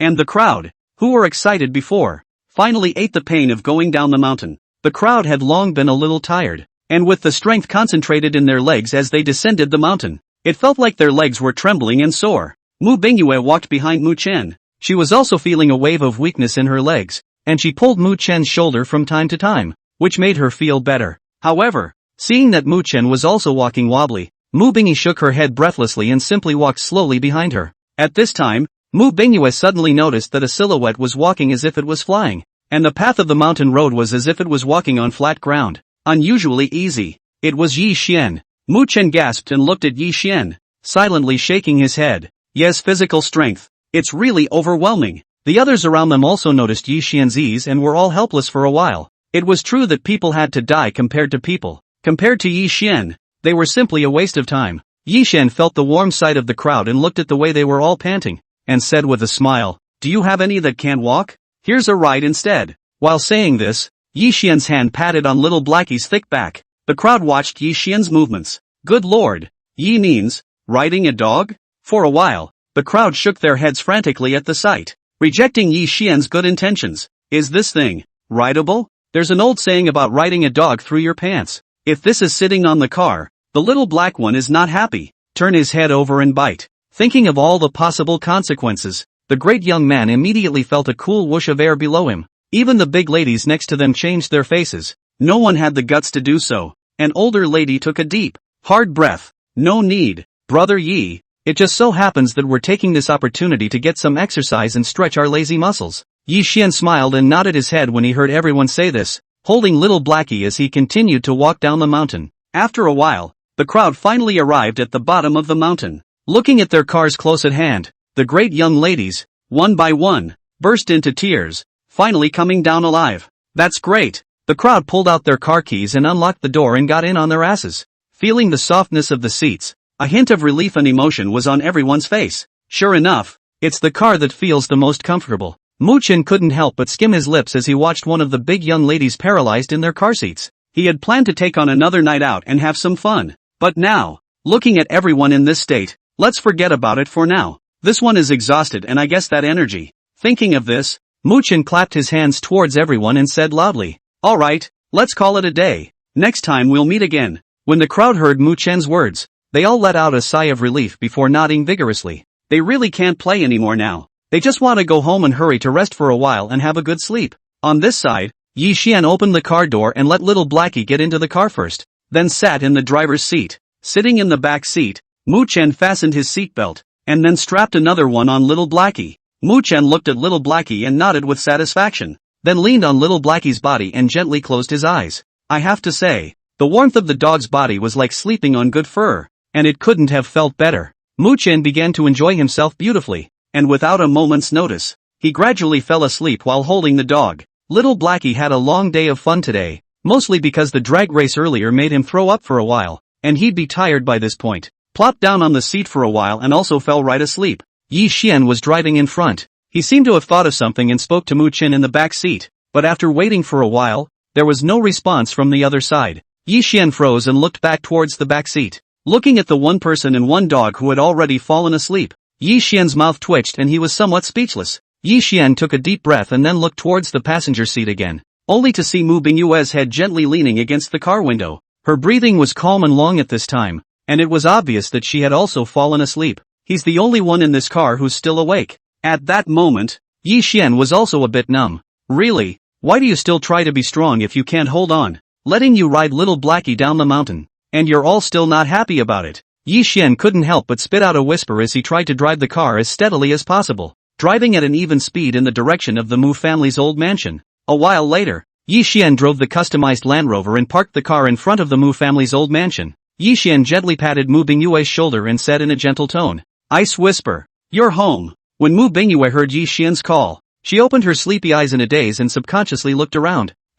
Dawn? Yi Xian. Good guy. You have to be sleeping more confused. Are confused into what? However, looking at Mu Bingyue's slightly confused eyes. The watery eyes had a childlike pure color. Yi Xian couldn't help but raise the corners of his lips slightly. Such Mu Bingyue was really kind of cute. Mu Bingyue's consciousness didn't seem to have come to her senses yet, and as she didn't get an answer to her question, she beamed with slight dissatisfaction and turned her head to glance towards Yi Xian. Looking at this handsome face with a smile, Mu Bingyue immediately froze. A flash of caution flickered in the eyes that had been confused a moment ago. That alert little look, as if she was wondering why Yi Xian had appeared in her room properly. Chapter 75. There are so many rich people. But such confusion was only for a moment, and soon Mu Bingyue reacted. Mu Bingyue was a little embarrassed. Her pretty face slightly flushed as she said with some emotion, "The seats in this Land Rover are so comfortable too. I didn't expect to fall asleep without realizing it as soon as I sat down." This was indeed the truth. It was the first time Mu Bingyue had sat in someone's car, and she just fell asleep without warning. Mu Bingyue opened the car door and walked down. The sound of opening and closing the door woke up Mu Chen in the back seat. He rubbed his eyes and ripped off his seatbelt, also ready to get out of the car. When he woke up this morning, his leg had begun to hurt. "Blackie, I'm off. I'll see you next time." Mu Chen jerked a hand on the dog's head, and saw that little Blackie, who had been woken up, had a disgruntled look on his face and bared his teeth towards him. "It seems to be scolding people. Go just go. But also woke me up for what?" Mu Chen froze as he watched little Blackie's movements, and with a sarcastic smile on his face, he hurriedly got out of the car. Yi Xian looked at the two siblings who were sleeping in a daze and was also happy, waving his hand towards the two of them and driving his car away from the entrance of the mansion. Mu Bingyue stood at the gate and watched Yi Xian's car leave his sight before he turned around and walked towards the inside of the mansion. Thinking about today's events, Mu Bingyue's cheeks were pink again, as if they were smeared with a layer of spring color. On the other hand, Yi Xian, who was on the other side, returned directly to his home under the speeding all the way. When Yi Xian parked his car and walked into the villa, he met Ziao face to face. "Well, is the fever better?" As soon as Yi Xian saw Ziao, he looked at her delicate little face and inquired with a slight smile. Ziao nodded. She had completely recovered her health and looked towards Yi Xian in gratitude. "I'm fine now at all. Or thanks to you. If you hadn't fed me the medicine, I might still be running a fever." Yi Xian gently waved his hand and did not take this matter to heart. Ziao looked at Yi Xian, who hurried back and asked with concern, "When would you like to start dinner?" "I'll get ready." Yi Xian sniffed and hurriedly called out to Ziao and said directly, "No need to get ready. I'm going out to eat tonight." He had already made an appointment with Li Jiang before to bring those executives along and have a meal to improve communication. Yi Xian and Ziao said a word and walked towards the master bedroom, ready to change into a set of clothes and set off. In order to go out today, Yi Xian wore clothes that were more casual and sporty, definitely not suitable for attending such an occasion. Yi Xian picked through the closet and took out a new set of clothes that Ziao had customized for himself earlier. The style of this set of clothes was more formal. Yi Xian took it out and changed into it. Looking at it in front of the mirror, Yi Xian in the mirror was tall and handsome, and under the clothes, a noble aura naturally emanated. Yi Xian nodded with satisfaction. He had just changed his clothes when he heard his cell phone ringing. He picked it up and realized it was a call from Li Jiang, so he hurriedly picked it up. "What's wrong?" When Li Jiang heard Yi Xian's voice coming through, he immediately replied respectfully, "Yi Dong, I meant to ask you, what kind of wine are we going to drink tonight?" Yi Xian listened to Li Jiang's inquiry and said directly, "Just decide what you want to drink. The main thing is that everyone is happy." Yi Xian walked out of the master bedroom while making a call. His purpose today was to have a good conversation with everyone, so it didn't matter what kind of wine he drank. It was how he drank it that mattered. Li Jiang's side listened carefully to Yi Xian's words. Although the chairman said that there was no request, he still needed to ask a few questions so that it would be more appropriate. After the two people communicated briefly, Li Jiang said respectfully on the other end of the phone, "Yi Dong, then I'll pick you up in a while." "Good," Yi Xian answered. He just happened to walk downstairs, and when Ziao passed by on this side, he could just hear the conversation between the two. Yi Xian walked towards the outside of the villa as he spoke, and Ziao looked at Yi Xian's back as he left and watched him out of sight before she walked to the courtyard and shouted towards little Blackie, "Little Blackie, come and eat." As soon as little Blackie heard that there was food to eat, he immediately rushed over and circled around Ziao. Ziao poured a big bowl of dog food for little Blackie and watched the little guy eat with extra vigor, and also laughed lightly. "You little thing, haven't you eaten anything today? So hungry?" Blackie just mopped up and whimpered twice before plunging back into the dry rice business. It did eat breakfast in the morning, but it gave it all up when it got to the mountain. At noon, he did follow and rubbed a little meat and bones to eat. Only the small black son's meal is big. That little thing is just patting the stomach. Now that's a meal that's considered a proper meal. Plus, after going up and down the mountain today, little Blackie was also feeling tired, and even more in need of a large amount of nutritional supplementation. And ZL looked at little Blackie's appearance and only found it extraordinarily adorable, reaching out her hand to touch its head and added some canned meat to its dog food. Over here, Yi Xian didn't walk outside the villa for a while before he waited for Li Jiang, who came to greet him. When Li Jiang saw Yi Xian standing at the door, he hurriedly jumped down as soon as the car stopped and personally walked over to pull open the door for Yi Xian. Yi Dong, you get in the car. After Yi Xian sat in the car, Li Jiang followed, and then the driver started the car and rushed towards the booked clubhouse. In the meantime, among the boxes on the top floor of the clubhouse, a group of executives from the Flying Dragon Group had gathered here. The dishes had all been ordered, and the drinks had been placed in the box early. Everyone sat honestly in their seats and waited for the chairman to arrive. Each of the top brass had a hint of nervousness on their faces, so they only dared to whisper to the people around them, and the entire box seemed extraordinarily quiet. A moment later, the door to the box was pushed open from the outside. Yi Xian and Li Jiang walked in together. When the people present saw the general manager and chairman walking in, they immediately rose in unison to greet them. Yi Xian looked at the crowd with a faint smile and gently pressed his hand. I asked you all out for dinner today, just to relax and unwind, so don't be so tense. Have a seat. It was only after Yi Xian and Li Jiang had taken their seats respectively that the executives present took their seats at their own locations. One of the executives went to the door and called the waiter to arrange for the other to be served immediately. Over here, the executives looked at Yi Xian's young and bland face, and their hearts were as if they had set off shock waves. Their moods were more or less complicated. More or less as the top management of the group, they had more or less heard some rumors about the development of new drugs. For this young chairman, there is even more respect. The food was soon served on the table like running water, and the waiter came into the box, opened the drinks prepared on the table, and poured them one by one for the guests present. At that moment, one of the senior officers took the initiative to stand up and look towards Yi Xian to raise the wine cup in his hand.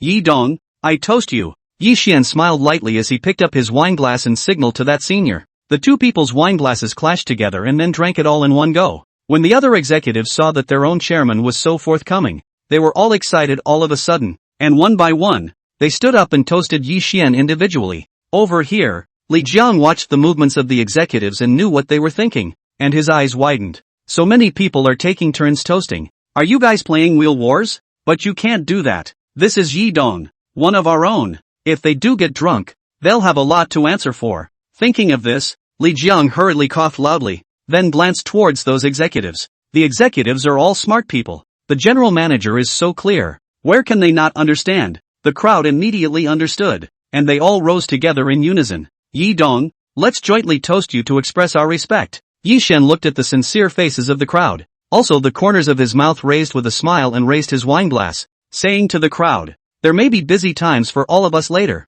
so I hope we all step up then, and we'll make a difference together. When everyone heard Yi Xian's words, they all nodded their heads vigorously, and as they all looked at me and me at you, they all began to make military orders. Yi Dong, you can rest assured. Working for the group is originally our part of the matter. Absolutely do not dare to have any excuses. Only you command a sentence. We immediately for you to saddle up. Being able to work under Yi Dong is supposed to be our greatest honor. We also want to follow you around more and learn from you properly. If we have done something wrong, Yi Dong, you just criticize us directly. We will definitely correct it seriously. As Yi Xian listened to the crowd's statements, he picked up the wineglass and directly drank it in one go, turning the glass upside down for the crowd to see. The executives, seeing that their own chairman was so facetious, also hurriedly toasted, and the atmosphere was immediately pulled up. As the atmosphere grew hearty, the people present began to mingle. Under the bright crystal lamps, the crowd's wineglasses and drinks mingled together and shimmered with a different kind of luster. And at this time on the other side, in Villa 1, and ZL lifted her wrist and looked at the time, estimating the time Yi Xian went out. She took out her cell phone and sent a message to Yi Xian. Do you need me to pick you up, Mr. Yi? After Ziao's message was sent out, her heart also carried a trace of apprehension. After all, Yi Xian hadn't said anything to himself about going out, so wasn't it a bit presumptuous of him to send a message like this? While being entangled, and Ziao's cell phone rang, and it was Yi Xian who replied with a message. Good. Seeing Yi Xian's reply, a smile appeared on Ziao's pretty little face. Thinking back to the fact that Yi Xian was dressed more formally just now, and thought that he was also going to a more important banquet, she directly picked up her cell phone and made a call to the driver on the property side. Soon the chauffeur rushed over, and Zio handed over the car keys and arranged for the chauffeur to drive the extended version Rolls-Royce out, ready to depart. After a while, the crowd was full of wine and food, and today's high-level meeting meal came to a perfect end. Yi Xian and everyone had an initial understanding, and the executives had more respect for the new chairman. Seeing that everyone had already eaten, Li Jiang walked downstairs to settle the bill. By the time everyone walked out of the clubhouse, they immediately stood in a daze at the door. Everyone in the room was staring in disbelief at the parking lot in front of them. Just a stretch Rolls-Royce was parked there, the headlights from the clubhouse parking lot hitting the car, the body giving off a distinctive sheen. That feeling of majesty comes over you, looking at such a luxurious and expensive car. The eyes of the crowd were filled with shock. This is? Rolls-Royce is already the ceiling-level luxury car in the sedan, but this one is the king of Rolls-Royce. Look at the extra-long body and the distinctive aura that shows it and its honorable status. When did Jinling get a car this top of the line? The crowd sucked in a breath of cool air. They felt like their brains were going to be insufficient, and one by one, they were frantically thinking. The executives, in particular, had all had a little to drink and were already in an exuberant mood. Now that he saw such a top-of-the-line luxury car appear, he couldn't help but feel a sigh of relief in his heart.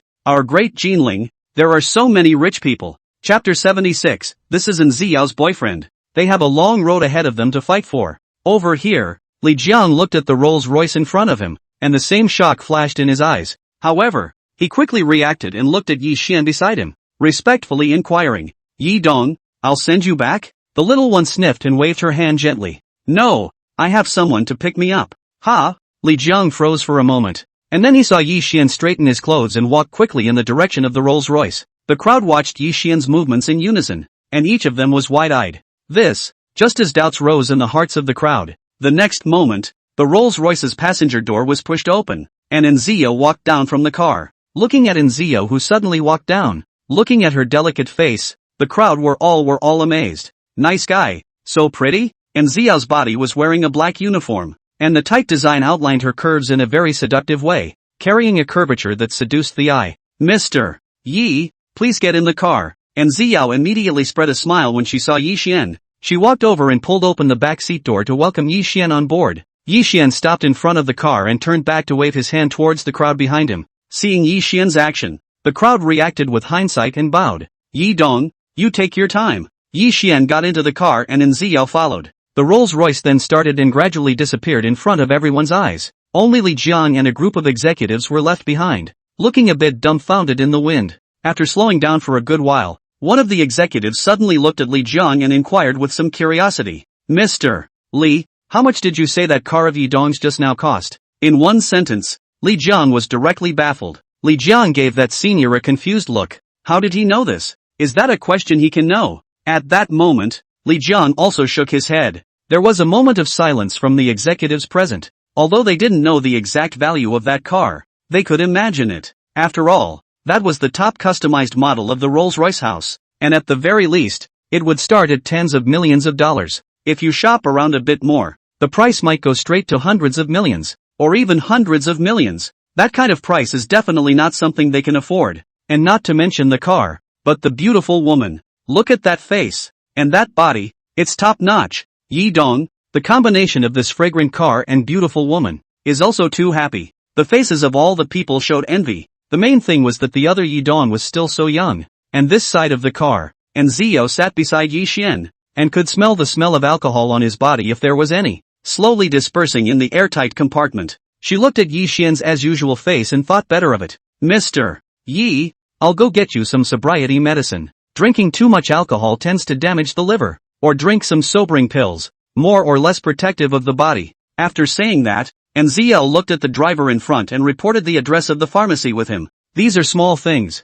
not much to drink, but not drunk, Yi Xian said. He could clearly feel that since his physique had been enhanced, even his drinking capacity seemed to have grown. These wines were drunk as if they were water, and there was no discomfort in the body. Aside from having some alcohol breath on his body, the current Yi Xian could be said to be in extremely good spirits, with no hint of drunkenness at all. However, when Yi Xian saw Enzio's insistence and the small face that looked at him seriously, the words of refusal were unconsciously swallowed back. Just let her go. After a while, the car stopped not far from the pharmacy and the driver pointed toward the front, explaining, there's a lot of people over there and it's not easy to park, so I'll just have to park here for now. Enzio looked at it and didn't care too much. but it was just a matter of walking a few more steps. She looked at Yi Xian and said, "Just give me a minute. I'll be right back." And Ziyao then pushed open the car door and walked quickly in the direction of the pharmacy. And Ziyao knew that Yi Xian was still waiting for her outside, so she was also very fast, and after picking out the sobriety pills, she walked in the direction of the cashier.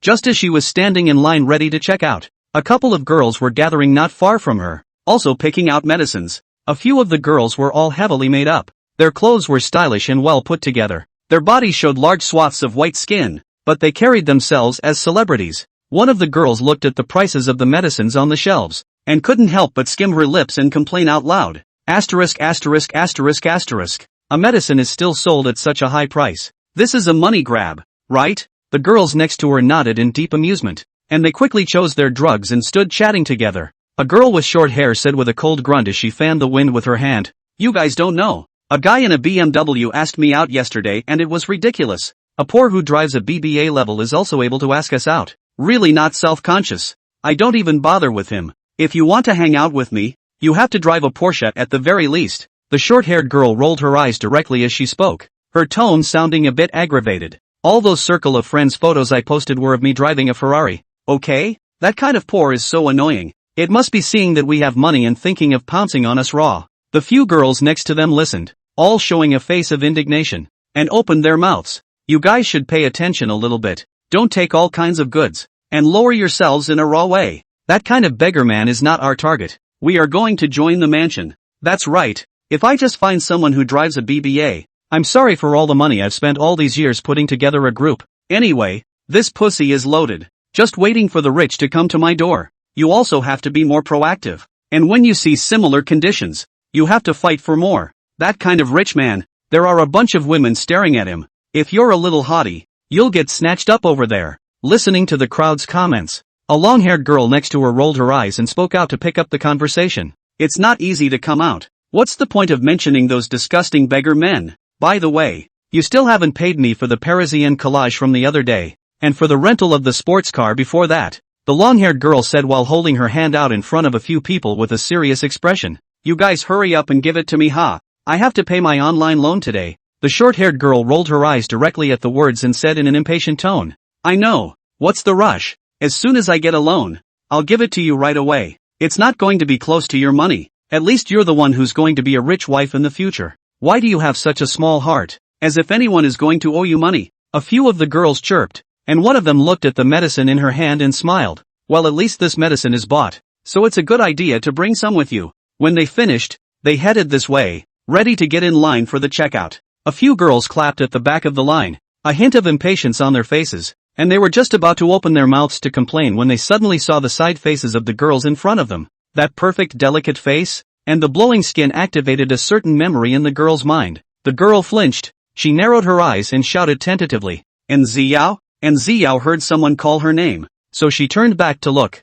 looking at the few girls behind her with heavy makeup, and Ziyao's brows furrowed slightly and unnoticeably. These girls she recognized as none other than her former old classmates. It's just that when they used to be on campus, they just couldn't play together at all, so they weren't on much of a relationship, although the relationship was average, and Ziyao nevertheless knew quite a few rumors about these girls. They seemed to always post pictures of them showing off their wealth and their circle of friends some time ago, and were all classmates, so who doesn't know what's going on in anyone's family? Later on, and Ziyao also heard from other classmates that they seemed to be pretending to be celebrities to catch a lucky man. If it was just showing off her wealth, it would be fine. For this kind of behavior of disguising herself to hang a man, and Ziyao really couldn't look at it. The road is different, so she directly blocked a few people's friend circle behind her, and the world cleared up all of a sudden. Now seeing that several rumored heroines were right in front of her, and Ziyao looked at their cool dresses and still greeted them politely. "It's you guys, long time no see, long time no see, big school girl." A few girls also greeted Ziyao, but their eyes fell on the professional suit Ziyao was wearing. Such an antiquated look and style. Sheesh. A few of the girls exchanged quick glances, their eyes dropping as they curbed the light smiles they wore on their faces, and Ziyao didn't care about the gazes of a few people. After she checked out, she just happened to see a few people checking out their supplies. The words birth control pills on the pill box are simply not too shifty, and Ziyao's eyes flickered slightly as she looked at these things, and she probably understood something in her heart. Her small face carried an obvious detachment. Not even a word willing to say more to such people. as she nodded her head at a few people and directly took her leave. "I'm sorry, I've got things to do, so I'll leave you to it." After saying that, Nzl walked towards the outside of the pharmacy with a hurried pace. A few girls looked at her hurried back and smiled disdainfully as they came together and whispered, "Hey, you guys, what's the big schoolgirl doing leaving in such a hurry? It feels as if she's avoiding us. It's really meaningless, and she's still an old classmate." As soon as the girl's words were finished, the short-haired girl next to her snorted coldly and snorted. "Do you even need to ask? You're the one who's so stupid that you can't see it. Can't you see she's wearing her work uniform? Where can she hold her head up in front of us?" As soon as Nziao's black uniform was mentioned, several girls' eyes lit up as if they had found a sense of superiority. One of the girls thought about it and suddenly spoke up. "I've heard from my former classmates that right now Nziao seems to be working for a property company." The girl next to her sniffed and immediately nodded in agreement. "I've heard that too, but it seems to be a pretty upscale neighborhood, and several of my classmates have even praised it." The short-haired girl from before snorted again when she heard about the upscale neighborhood, and said in a somewhat conspiratorial manner, "Che, what high-grade neighborhoods, low-grade neighborhoods? Are not all property companies? The more high-grade neighborhoods, these property owners, the more they live like grandchildren." The group of girls listened to the short-haired girl's words and nodded in deep thought. They also now have first-hand experience that those rich people have a lot of things going on and are especially good at posing. Truly speaking, pretty girls like them often don't get a good look, let alone a service person. Thinking that Nziao might not be having a good time, a few girls said as if they had found some source of joy, and their chatterboxes opened up all at once. "I didn't expect the big school flower that was so scenic when she went to school, actually mixed up like this after graduation? It's really embarrassing. No wonder you have to hurry and run away." At that time, Nziao was a good student, and she was considered multi-talented and knew a lot of things. Plus she was pretty, so she was very attractive at that time. She was definitely the flavor of the month. That saying goes, stand tall and fall hard. The more capable she used to be, the more she set off the fact that she's not doing as well now. And this is what she's gotten? Humph. A few girls were talking to each other. Really speaking, the current Nziao was not as good as them. They thought of all the jealousy they had felt, and a wave of emotion rose in their hearts. It's quite a time to be a human being. What's that saying? Don't kid yourself. At that moment, a few girls also found a sense of superiority and were in a better mood.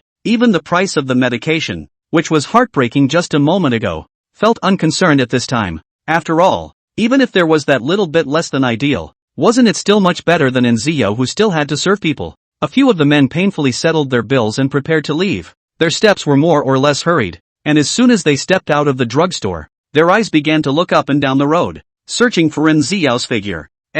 Look, you guys, over there. A girl with sharp eyes saw Nziao walking over there with a glance, and immediately let out a gasp. The crowd swept a glance at Nziao over there, and then they heard a low cry from another girl. Good Lord! Stop looking at that woman and look at what's there. The other girls sniffed, but looked in the direction of the girl's finger. Only a black Rolls-Royce Extended Custom Edition was parked there, shining brightly on the traffic-laden street. The moment he saw this car, all the cars on this street could no longer be seen, and his eyes were filled with this exquisite and atmospheric Rolls-Royce. A few of the girls were looking at it with their eyes straightened out. A Rolls-Royce of this ceiling class was already very rare. Such an extended customized version is simply luxurious. The girls sucked in a breath of cool air and voiced their emotions. This car is so beautiful. Look at the black paint. It's like it's glittering. With such a long body, it's just cool. Who says it's not? No wonder people's Rolls-Royce is the ceiling inside the luxury car. This random car is beautiful like this. That kind of honorable atmosphere comes out.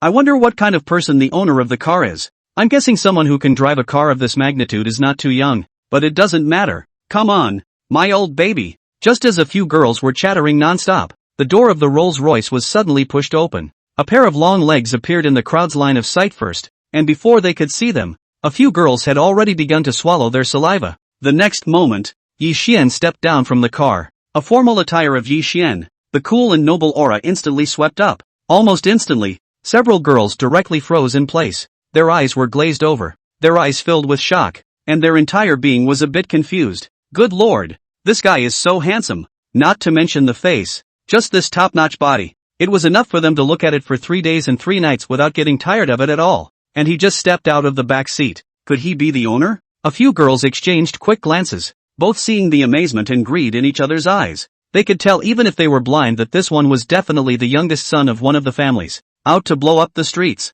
At that moment, Several girls stared straight at Yi Xian as if they were seeing a diamond bachelor. Maybe the scene was too shocking. A few girls hard not to say a word, but in their hearts, they were already screaming madly. With such a good-looking face and such a good body, even if it's a handsome guy with little money, I'm still willing to be good with him. Looking at this face, I'm in love. Why is God so biased? Why does he give him so much money when he has already given him a good face? Look at the car in which he is traveling. Such pomp and circumstance. This kind of man with face and money is an existence that can't be found. If I can get a little brother like this, then it's like the rest of my life will take off directly, and I'll be able to soar. Several of the girls were frantically brainstorming, countless thoughts popping into their heads. With that in mind, a few of the girls planned to go over there together to see if they could find a way to add a contact first. But the next moment, they seemed to have seen something, and they directly stopped where they were and froze there without leaving. They only saw An Ziao, who was in the doctor's black uniform, walk up to Yi Xian and say something with a smile. When Yi Xian was facing An Ziao, he also had a smile on his lips and a hint of gentleness in his eyes, which made people look at him and couldn't help but feel a little sour in their hearts. The two of them only exchanged a couple of sentences briefly, and then An Ziao sat inside the Rolls-Royce with Yi Xian. When the driver in front saw the two of them get on the car, he immediately stepped on the gas and drove the car towards the direction of Jade Dragon Court. A few of the girls looked at the image and just felt the boom in their brains. It was as if an invisible bomb had exploded in his head. The whole person was confused and his mind instantly went blank. They felt like they were going to fall apart. What the hell was going on? Can someone come out and explain this to them? Isn't An Ziao a property developer? Fogweed. Nowadays, if you do property, you can just get into a luxury car like this?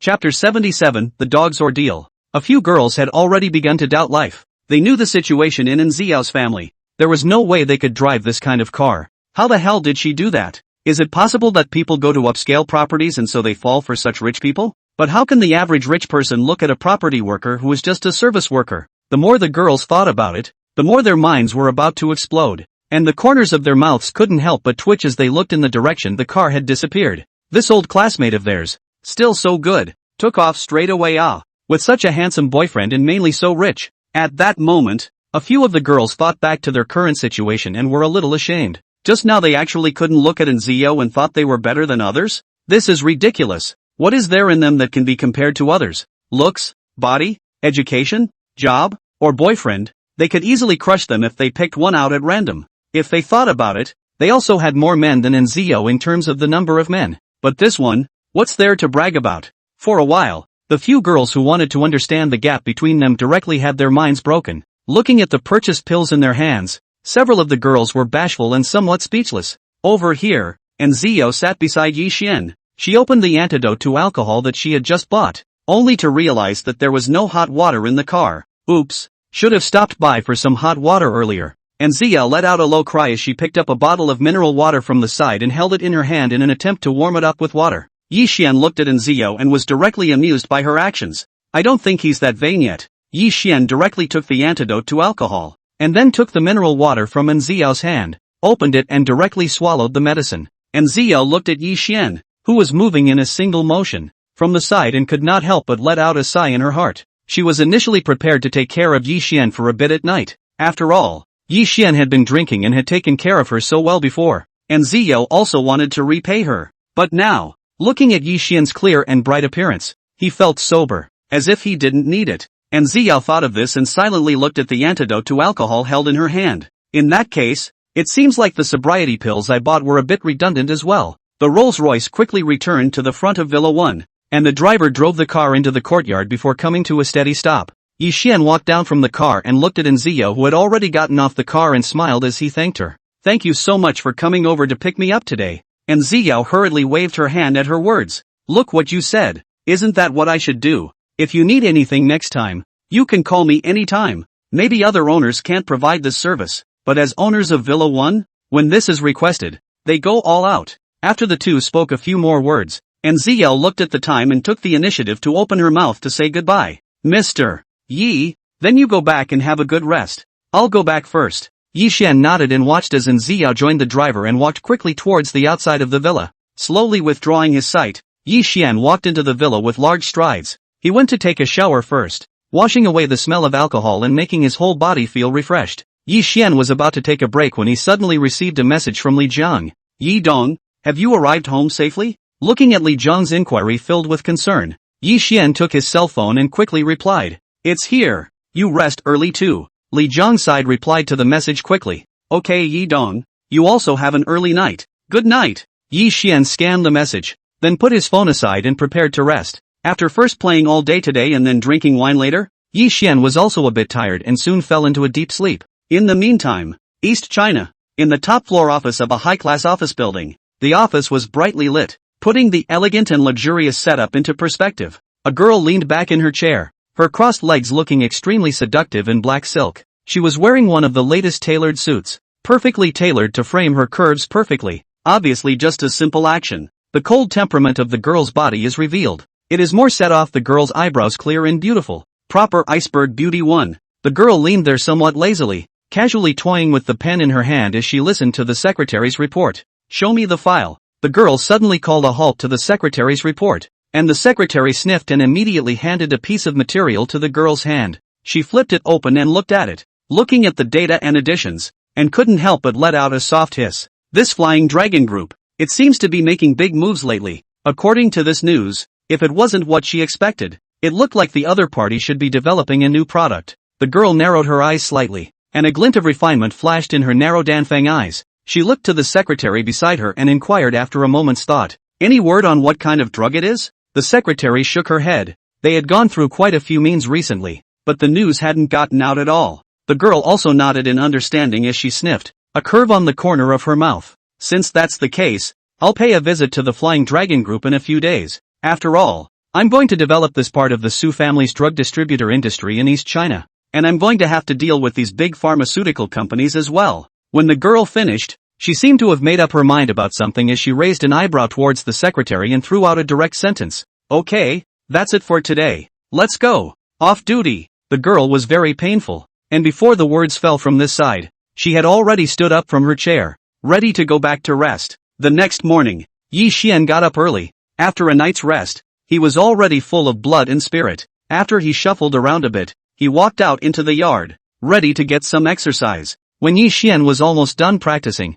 he saw a silhouette walking in from the doorway, and it was none other than Ziao. And Ziao immediately raised her lips and smiled when she saw Yi Xian, taking the initiative to greet him. "Good morning, Mr. Yi." Yi Xian looked at the beautiful Ziao. The morning sunlight just sprinkled on her little face, as if it had gilded her with a layer of golden aperture, transmitting a sense of holiness. He admired Ziao's beauty from above like this, and as she got closer, he could even see the tiny fluffy hairs on the other's face, making her look even more adorable. After Ziao greeted Yi Xian, she walked over to Little Blackie's cage and prepared to take Little Blackie out for a walk. Yi Xian saw Ziao's movements and thought about speaking out. "I'll go with you, just to slip in." "Great, I'll get the leash." When Ziao heard Yi Xian's words, she didn't know why, but she suddenly felt happy, and smilingly went to the utility room and took out the dog leash, carefully tying it for Little Blackie. Little Blackie knew that he was going out for a walk and immediately became excited, constantly circling around Yi Xian and Ziao's side.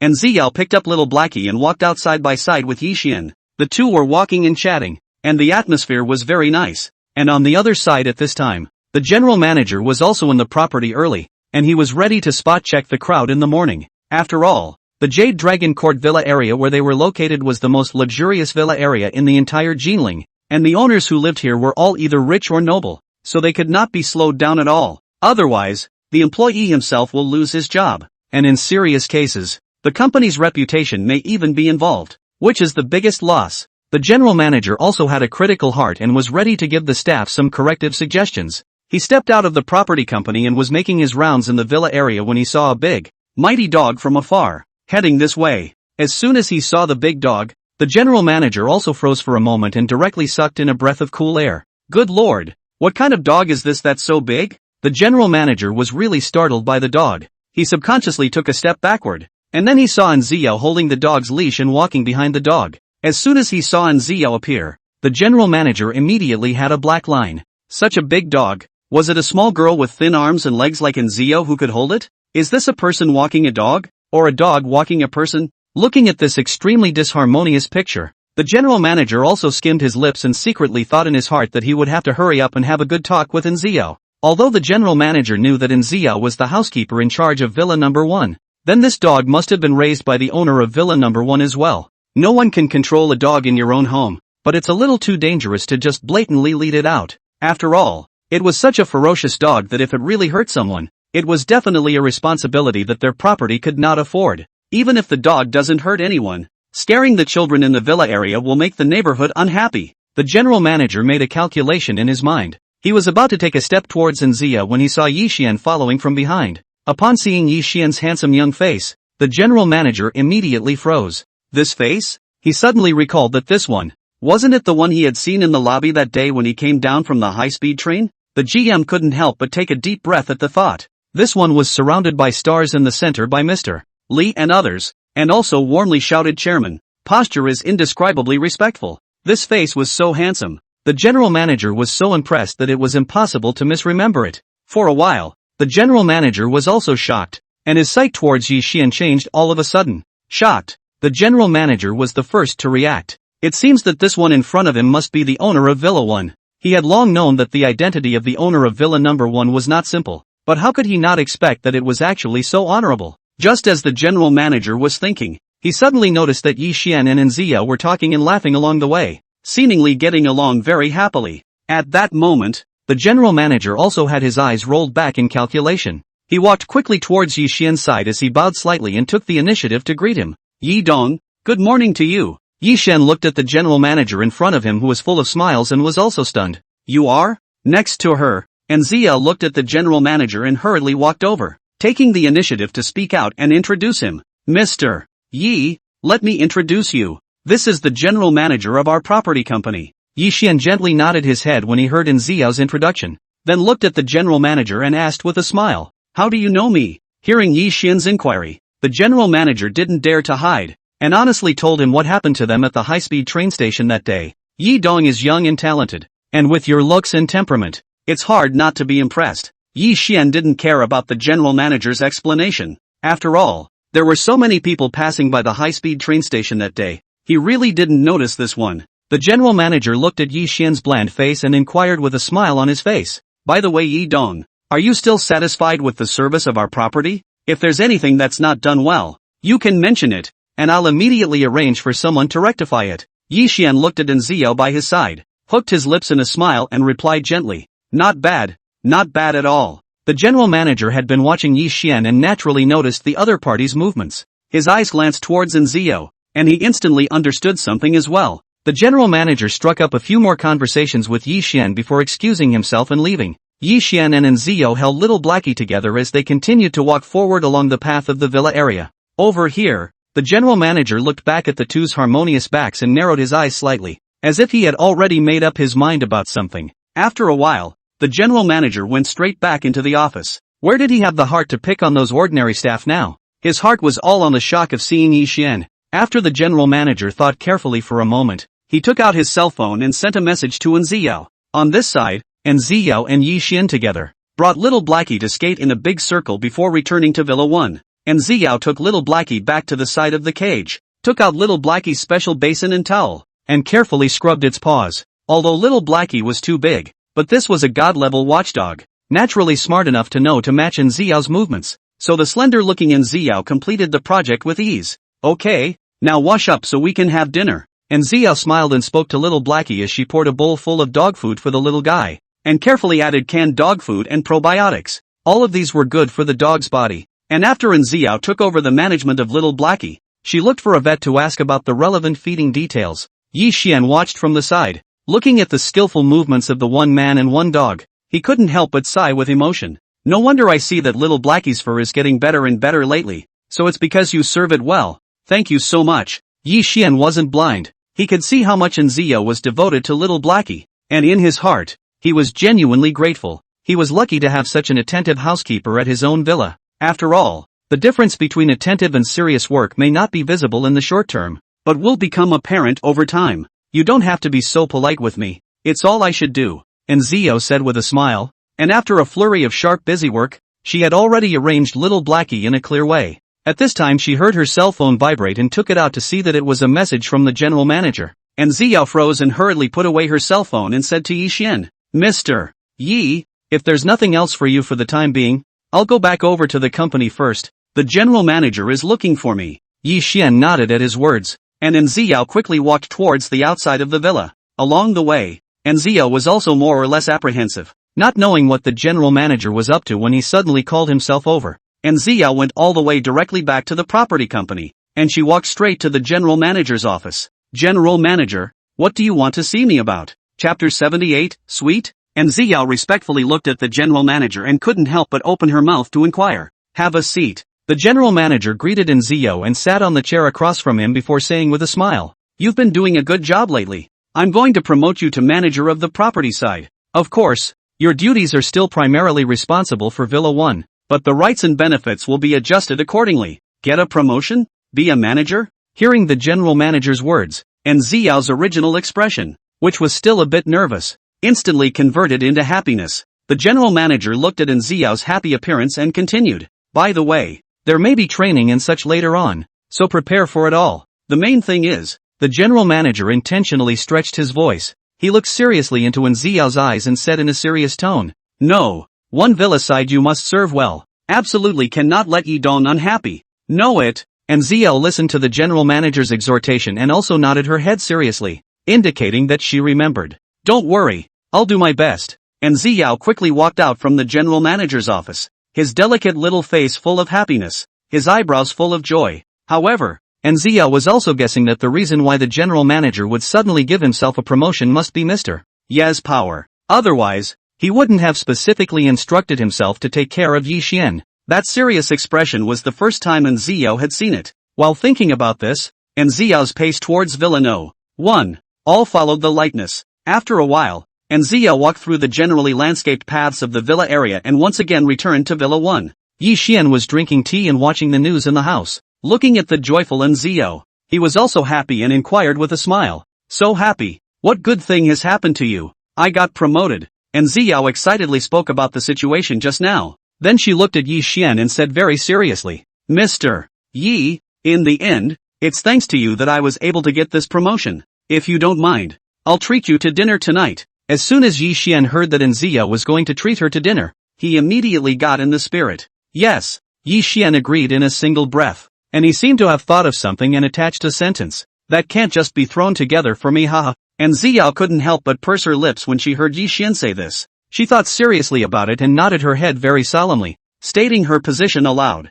Don't worry, Mr. Yi, I'm sure you'll be satisfied. Yi Xian looked at Enziao's small face that swore, and the smile on his face couldn't help but deepen by one point. This girl is so nice. She doesn't give him a bad time. Thinking like this, Yi Xian looked at the exquisite and beautiful Enziao in front of him, and the more he looked at her, the better he looked at her. Seemingly because of the promotion, today's Enziao worked even harder, and the smile that had been hanging on her palm-sized little face never fell. Yi Xian just happened to have time to rest at home today, and looking at the delicate figures that weaved in and out of view from time to time, he also had a smile on his lips. Enziao had been busy until the evening. She had directed the staff today to do a large sweep of Villa 1 inside and out. Phew. We're done cleaning indoors for today, so we'll just schedule another outdoor cleaning tomorrow. Looking at the results of her battle, Enziao was also very satisfied and mumbled as if she was arranging for the next cleanup. After all, the size of Villa 1 was put here, so even though there were several staff members working together, it was only half finished.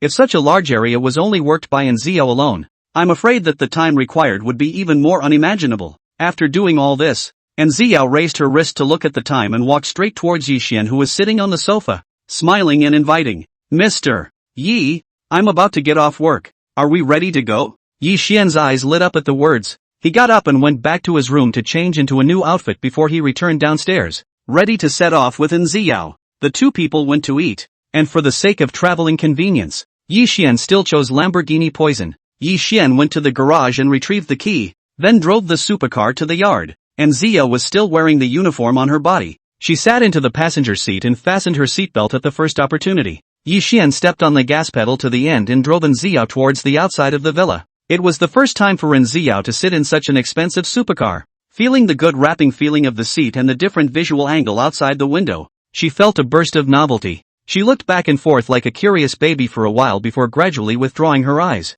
Then Enziao looked at Yi Xian on the driver's seat next to him, looking at his serious driving eyebrows, and his perfect side face. For a while she actually looked a little mesmerized. How can any guy be so good looking? Look at the curve of that jawline. Firm with a slight curve. It's simply stunning. and Xiao looked at this side face, already unconsciously brought into Yi Xian's eyes that contained a smile. Just as Xiao was mesmerized by what she was looking at, she suddenly heard a low, soft laugh, followed by a nice voice. Handsome? It turned out to be Yi Xian who sensed Xiao's passionate sight and turned his head to take a look. Then he met Xiao's somewhat mesmerized eyes head on, and Xiao reacted instantly when she heard Yi Xian's voice ring out. Thinking of all the thoughts she had just had, and Xiao's pretty face flushed red in a flash, her lips tightly pursed. Oops, I'm surprised I was caught peeking, and Xiao only felt a burst of heat on her cheeks as she stole a glance at Yi Xian and answered in a godlike manner. Cool, if she wasn't handsome, she wouldn't be able to look at it for so long without even wanting to look away. Yi Xian smiled again as he turned his head to look at Xiao and said with a smile,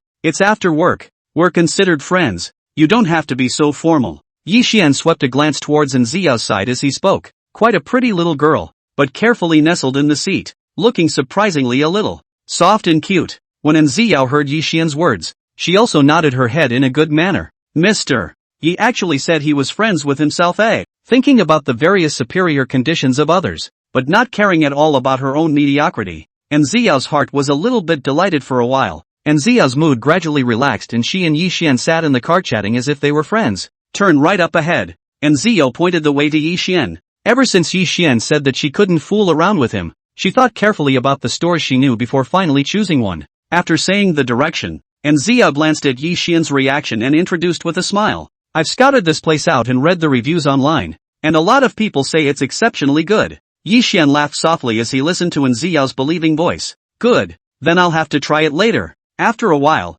Yi Xian drove his car to the entrance of a restaurant. Yi Xian swept a glance towards the large signboard and realized that it was an upscale steakhouse. It was just after dinner time, but there were already a lot of customers inside the store, so it was obvious that business must be quite hot here. Yi Xian looked at the layout inside the store. The decoration looked atmospheric and luxurious. All around also cleaned up. Really good. He parked the car on the restaurant's parking lot, and the waiter standing at the door was instantly shocked to see such a cool supercar appear. Although the waiter didn't recognize what kind of car it was, he always knew the shape of a supercar and knew that such a car was definitely worth a lot of money. Thinking of this, the waiter hurriedly took the initiative to walk out of the door, pulling it open for Yi Xian and Xiao, welcoming the two of them into the store. Both of you, inside please. Yi Xian walked in front of Xiao, and as soon as he walked into the store, he saw various pictures of high-grade beef on the wall, which were very beautiful and attractive. The prices seemed to be quite beautiful, though, and it is clearly marked that these beef are priced by the gram.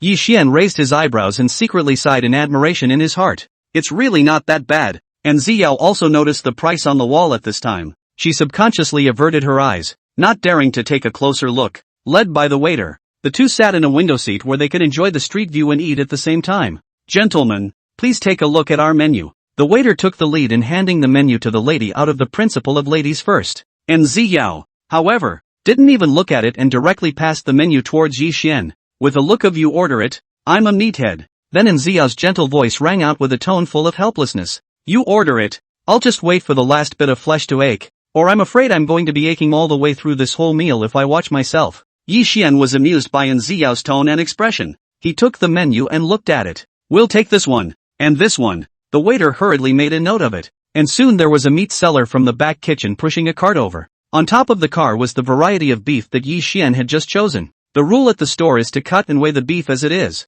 so guests can visualize the variety and quality of their choice. After the little brother came over, he showed the beef to the two of them, and then inquired very politely, for two people, do you think it's okay to cut here? As he spoke, little brother used his gloved fingers to measure an approximate location on the meat. Yi Xian looked at it. This portion was very reasonable, so he nodded his head in response. Okay, that's the cut. The cuts of beef were also displayed in front of the duo for a bit of texture before being placed on a gram scale, with a waiter nearby hurrying to take notes. Yi Xian ordered a total of 2 types of beef, and a waiter immediately followed beside him, helping to cut the beef into small pieces so that it would be easier to roast. It's a high-end beef restaurant after all, so each table is equipped with a professional server to help roast the beef. After all, the fire and timing of such a top-quality roast is something that requires a lot of attention. Maybe it's just a little bit different and that flavor can make a big difference. Thanks. The waiter distributed the roasted beef to the two of them and immediately received polite thanks from Yi Xian and Xiao. Facing such a polite and temperamental guest who was also so nice, the waiter was also feeling lucky and grilled the meat more seriously. Yi Xian and Ziyao's matching looks and excellent temperament quickly attracted the lobby manager's attention. The lobby manager was also a burst of emotion. What a pair of golden children. Looking at all so eye-catching. He hung his eyes and thought about it, greeting the waiter who came to Yi Xian's table and gave him a few instructions. The waiter listened attentively to the lobby manager's instructions and nodded his head in a hurry to show that he knew. After a while, when it looked like it was about time, the waiter served dessert pudding for Yi Xian's table. The pudding was very lovely to make, but only a spoon was given on the tray. And Ziyao looked at the exquisite little golden spoon, and instantly reacted. I'm afraid that people are arranging this way, so I'm afraid that they're treating them as a couple. Thinking of this possibility, and Ziyao stole a glance at Yi Xian, her small face slightly flushed. I'm afraid I'd wake up smiling in my dreams if I could have a boyfriend like that. And Ziyao gently pursed her lips and pointed towards Yi Xian and whispered about the pudding. I guess people think we're a couple. Wait for me. I'll get another spoon. When Yi Xian heard in Ziyao's words, he looked at the spoon inside the tray and said directly with a slight smile, No, what's the point of going to all that trouble? After saying that, Yi Xian directly picked up that golden spoon, scooped up a spoonful of pudding and flavored in Ziyao's mouth. Looking at the pudding that was handed to her, and Ziyao raised her head to meet Yi Xian's smiling eyes. Looking at the faint smile on Yi Xian's face, and Ziyao's face was embarrassed. Her body gently probed forward and ate the pudding. It was the first time she had ever eaten something fed to her by a boy, and she was shy for a moment, her little face a bright red. Other side, a few waitresses stood together, looking at such a pleasing image that they just felt like pink bubbles were raining down all over the sky. Such a divine couple is too sweet. Their faces showed the standard anti-smile, and their hearts were filled with a flood of jealousy and envy. Over here, Yi Xian looked at Ziyao's appearance, and surprisingly was very patient as he continued to feed, scooping up a few more spoons and feeding them to Ziyao. While feeding, Yi Xian looked at her with a smile, watching Ziyao's small face turn redder and redder. She bit her lip and worked up the courage to ask, Yi Xian, why are you staring at me like that? Yi Xian gently blinked at his words as he looked at Ziyao with a smile and replied word for word, Oh, I think it's cute when you blush. Cute? Hearing Yi Xian's compliment, and Ziyao's face was hot. Even the tips of her ears were colored with a hint of pink. That look looked even more alluring, and Ziyao suddenly felt that Yi Xian was purposely looking at herself to be embarrassed. She puffed her mouth and picked up a piece of roasted beef and handed it to Yi Xian. Her face lifted into a smile and she said with deliberate warmth and tenderness, Yi Xian, come, eat. She was ready to counterattack and see if this guy could still laugh. It was just that Yi Xian's reaction was a bit unexpected to Ziyao. Yi Xian took a bite of the beef that Ziyao fed him. After carefully tasting it, Yi Xian nodded his head in satisfaction, as if the beef that others fed him would taste especially different, and Ziyao looked at him with some exasperation, and it was only after a few more pieces of beef were fed over that she realized as an afterthought. When she fed Yi Xian herself, she used the chopsticks she had used. This. Just as Ziyao was shy, Yi Xian on the opposite side blinked his eyes and looked at Ziyao and asked, I thought we were going to feed. Why did we stop? And Ziyao, good man, you're addicted to food aren't you? Although Ziyao spat twice in her heart, as long as she met Yi Xian's eyes, she unconsciously picked up her chopsticks and picked up the roasted beef to feed it over. Watching Yi Xian's lips brushing over the chopsticks again and again, and Ziyao's heart involuntarily beat faster and faster, as if it might jump out of her chest at any moment. The waiters next to them watched with bated breath, and a few of them glanced at each other, and even already wondered if they should just give a pair of chopsticks next time they were faced with a young couple. Such a scene of love for each other is simply blissful. After a while, Yi Xian and Ziyao finished their meal. When Ziyao saw Yi Xian put down his chopsticks, she took the initiative to call the waiter and prepared to settle the bill. The waiter quickly brought the bill and politely placed it in front of Ziyao. And Ziyao looked at the amount on it and couldn't help but widen her eyes. She looked at the bill and then at Yi Xian and let out a cry of shock. That's all? She thought a meal at a restaurant like this would cost tens of thousands of dollars at the very least. Before coming over, and Ziyao had done a lot of psychological construction for herself, and had already made preparations, and was thinking of blood money. Yi Xian, you didn't say it earlier? Before you look so pathetic. Anyone who looks at you can't bear to order. I'm afraid you're hurting. I even ordered less. Right at the moment when Ziyao swept the code to pay, a light screen suddenly popped up in front of Yi Xian's eyes. Detected an extremely beautiful woman spending $3,500 for the host. Successfully activated the soft food and hard eating skill. Randomly rewarded 200,000 times with $700 million in rebates. Looking at the words on the light screen, Yi Xian was visibly stunned. Good lord, that's a big meal. And it really paid off. $700 million straight off the bat. Immediately afterward, the light screen flickered, and a new message had been delivered. Successful activation of the one small goal per day skill. The reward of $10 million has been issued. Please pay attention to receive. Yi Xian's mind moved, and his own list had appeared in front of him. Divine signing system. Name, Yi Xian. Age, 21. Height, 183 centimeters. Face value, 95. Gain divine face value. 1 year gradual change. Temperament, 96. Stature, 95. Assets, 504-453-0000. Yi Xian looked at the amount inside the account and was also very satisfied. He looked at Nziao, who was smiling coquettishly like a cigarette in front of him. His attitude was obviously better, and he said gently, "Had enough? Let's go back." When Nziao heard Yi Xian's words, she obediently nodded her head and got up with him, walking towards the outside of the store. Yi Xian drove Lamborghini Poison and drove Nziao directly back into Villano, one amidst the envious gazes of countless passers-by. At this point in time, the sky was already completely dark, but Villa 1 was bright, and the floor lamps in the garden had all been turned on, totally a fairy tale in the dark. And Nziao seldom had the opportunity to see the night view of Villano 1. And now that she had eaten and drunk enough to walk in Villano 1, it felt like a dream. If you could live in such a wonderful place every day, it feels like people are more likely to live longer, right? Just as Nziao was rambling on, little Blackie's cry woke her up. "Ah, I haven't put out dinner for Blackie yet for the evening." Nziao let out a low cry as she walked to the front of the cage with Yi Xian, ready to get something for little Blackie to eat. Yi Xian went to the nearby utility room and fetched the dog food, looking at Nziao and asking, "Just give him dog food, right? It won't work. A large dog like Blackie needs balanced nutrition." Nziao was seriously talking to Yi Xian about some of the precautions of scientific feeding, and while she was talking, she didn't forget to go back to the villa and fetch boiled eggs and a lunchbox out. Yi Xian froze as soon as he saw that cute lunchbox, and Nziao noticed Yi Xian's line of sight and she directly opened the lunchbox, revealing the cooked meat and vegetables inside. Dogs are omnivores, so meat, protein and vegetables, are essential. These are what I cooked in the morning. Just feed them together to little Blackie. Yi Xian listened attentively, and the little black sun below had long been greedy, constantly circling around the two people, without the slightest bit of the high and cold paradigm of the daytime. Soon enough, little Blackie got to eat Nziao's special doggy meal. Watching little Blackie eat for a while and listening to the sound when it chewed something, both Yi Xian and Nziao felt extraordinarily healed, as if there was a feeling of peace and quiet in the years. Yi Xian brought Nziao to the garden and sat down. The two of them didn't speak, quietly looking at the night sky overhead. Just by looking at it like this, Nziao felt as if the air at this moment carried a hint of sweetness. "Wait for me. I'll get something to drink." Nziao spoke to Yi Xian, and by the time she walked out of the villa, she was already carrying 2 cups of hot milk in her hand. "Here, drink some milk at night before you go to bed. It helps you sleep." Nziao handed a cup of milk to Yi Xian and then sat on the seat next to him. Her 2 small hands cradled the glass of milk, taking small, shallow sips of the flavor. Looking at the tall figure beside her, Nziao couldn't help but slowly lean over, leaning her head gently on Yi Xian's shoulder. Nziao raised her head to look at the starry sky, only to feel that the stars, all of them, were spelling out a heart-shaped shape. Nziao was amused by her own thoughts, but her heart was also filled with full of sweetness. How nice it would be to stay like this, to just let time stand still in this moment.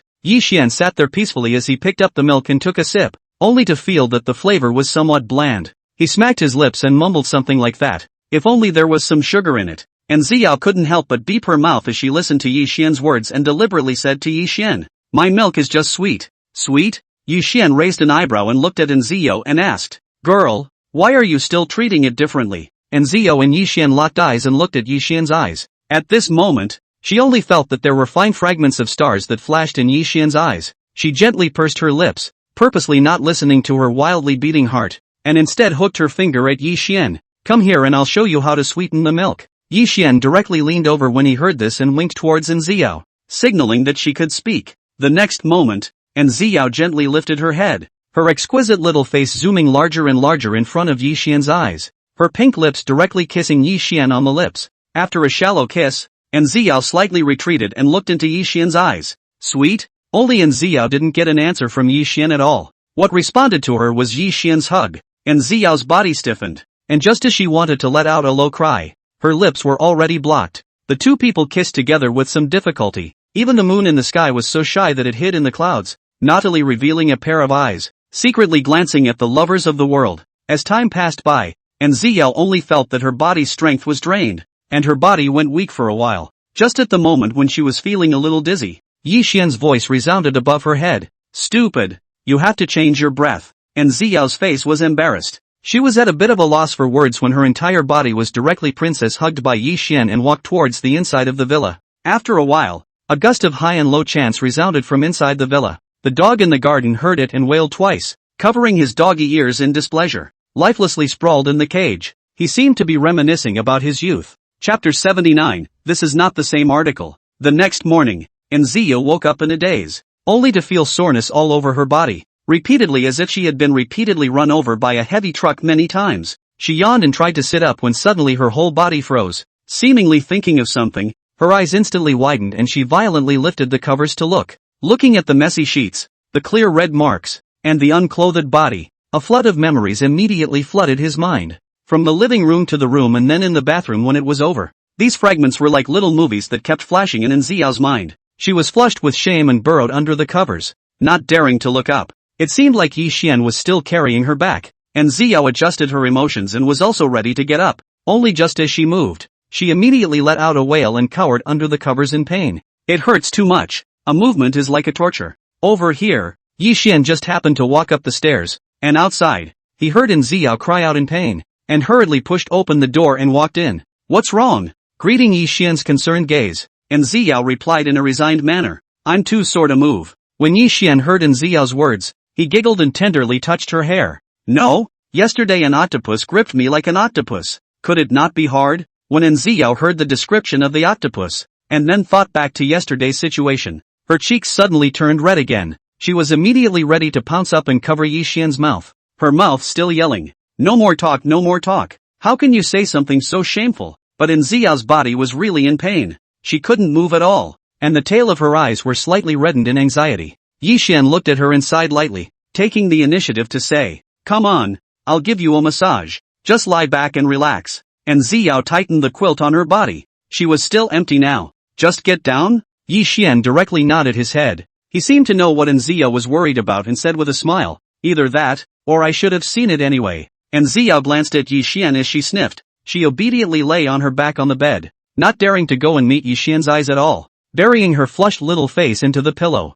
Girl, be careful of holding it in. Yi Xian laughed out softly and tilted Ziyao's head towards one side, then began to massage her. And Ziyao only felt that Yi Xian's big hand carried a warm sizzling heat, where such a temperature stroked. It was as if it carried a kind of magic. Her body unexpectedly got better a little bit. At first, Ziyao still felt some pain, but it was just a moment's effort, and she felt a lot better on her body. Yi Xian massaged Ziyao once, then helped her cover the quilt and exhorted, press it, and take a break. And Ziyao watched Yi Xian walk out of the room after he finished speaking and immediately dragged her body out of bed. She picked up the clothes scattered on the floor and put them on, then hurriedly replaced them with a new sheet, hiding the old one she had replaced. Not long after Ziyao changed, Yi Xian walked back into the room with a tray in his hand, which contained breakfast for Ziyao. Eat something to replenish your strength. And Ziyao joyfully took it, not expecting Yi Xian to be so thoughtful. She ate in small bites. And over here, Yi Xian looked at the flatly spread sheets and raised his eyebrows.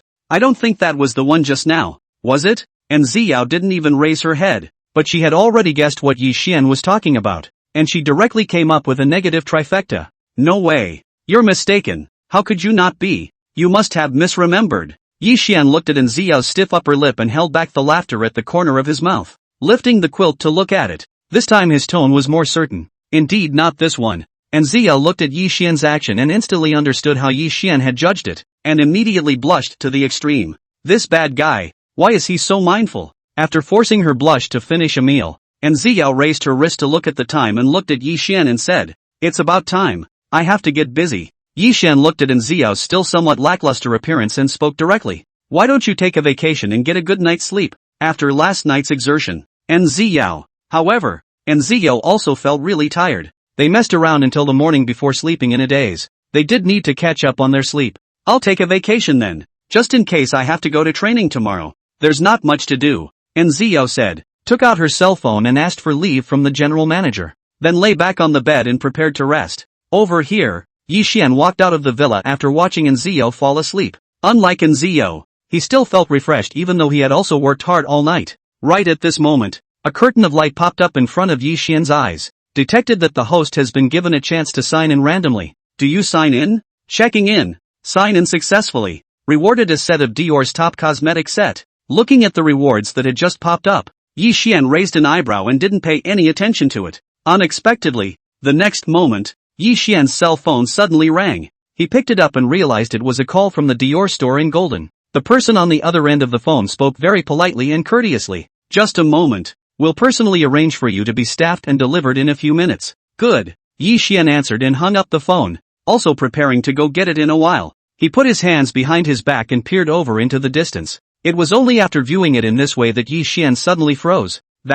It's the location of Villa 4, right? In Yi Xian's field of vision. He only saw that in the garden of Villa number 4. A girl was leisurely doing yoga, stretching her body to her heart's content. The girl's body was very soft. She had an amazing figure, especially on her small palm-sized face, which carried an air of coolness that was hard to forget when you saw her. Yi Xian greatly appreciated the girl's appearance, and in his heart, he couldn't help but feel that if it wasn't for his godly eyes, he really wouldn't be able to see such a distance. Over here, on top of the yoga mat at Villa 4, Sushi stretched her body to the soothing music. Under such stretching, it made Sushi feel very comfortable in her body, and even her brain became more awake. Sushi thought about things as he carried out his movements. I also don't know if I can investigate the Flying Dragon Group's R&D secrets this time when I come over. It was important to realize that she had come to Jinling this time specifically for this matter. According to the stance of the Flying Dragon Group, I heard that a lot of research work on other projects had been cancelled recently. Flying Dragon Group's financial situation has always been good,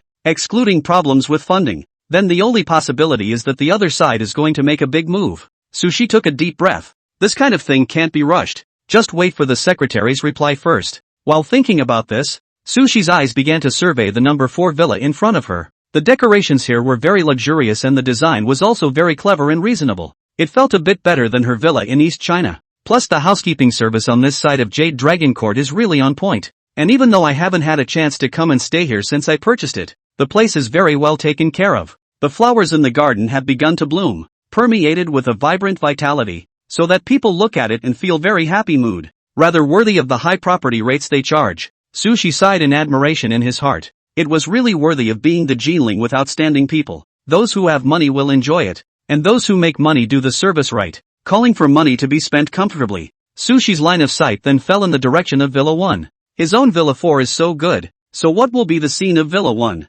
which is called the king of the building? Previously, when buying this Villa number 4, Sushi had also thought of taking Villa number 1 directly. It was only because the price tag was too high, plus she was only using it as a temporary residence on the Jinling side, so it was backed up to the next best thing. Sushi murmured as she hung her eyes and thought, just in time, we can go over to Villa 1 in a bit and see if it's still in a vacant state. A villa that dared to ask for $1 billion.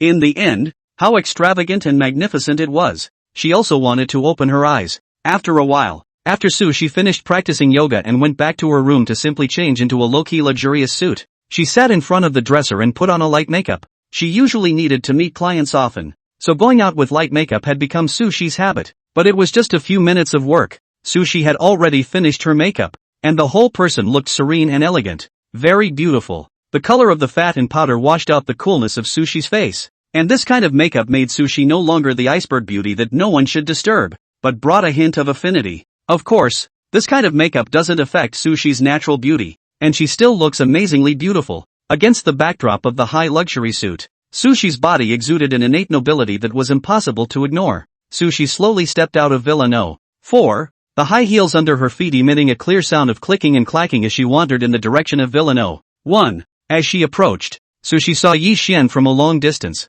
Looking at Yi Xian's young and handsome face, she was instantly brightened up, and a trace of amazement quickly flashed through her eyes. What a handsome boy! Sushi looked at the direction Yi Xian walked out. Could it be? This is the big family member inside these villas? Chapter 80, You're not allowed to come in here anymore. Thinking like this, Sushi nodded towards Yi Xian as a greeting. Yi Xian also nodded his head and returned the greeting. Then he took a step towards the outside of the villa area. Sushi watched Yi Xian's tall back leaving as she continued to walk forward, and in no time, she saw the door of Villa number 1. Although there was still a distance, Sushi could clearly feel the grandeur of Villa 1 and the domineering sense of presence that could not be ignored. Looking at the vibrant life in the garden of Villa No. 1 from afar, Sushi was just about to marvel when she saw little Blackie running around inside, looking very excited. Sushi's eyes glared, her breath stuttered, and she subconsciously took 2 steps back. Nice guy. What is this? Looking at such an imposing big guy, so huge as a beast. Sushi was also shocked for a while. Turns out Villa 1 already has an owner.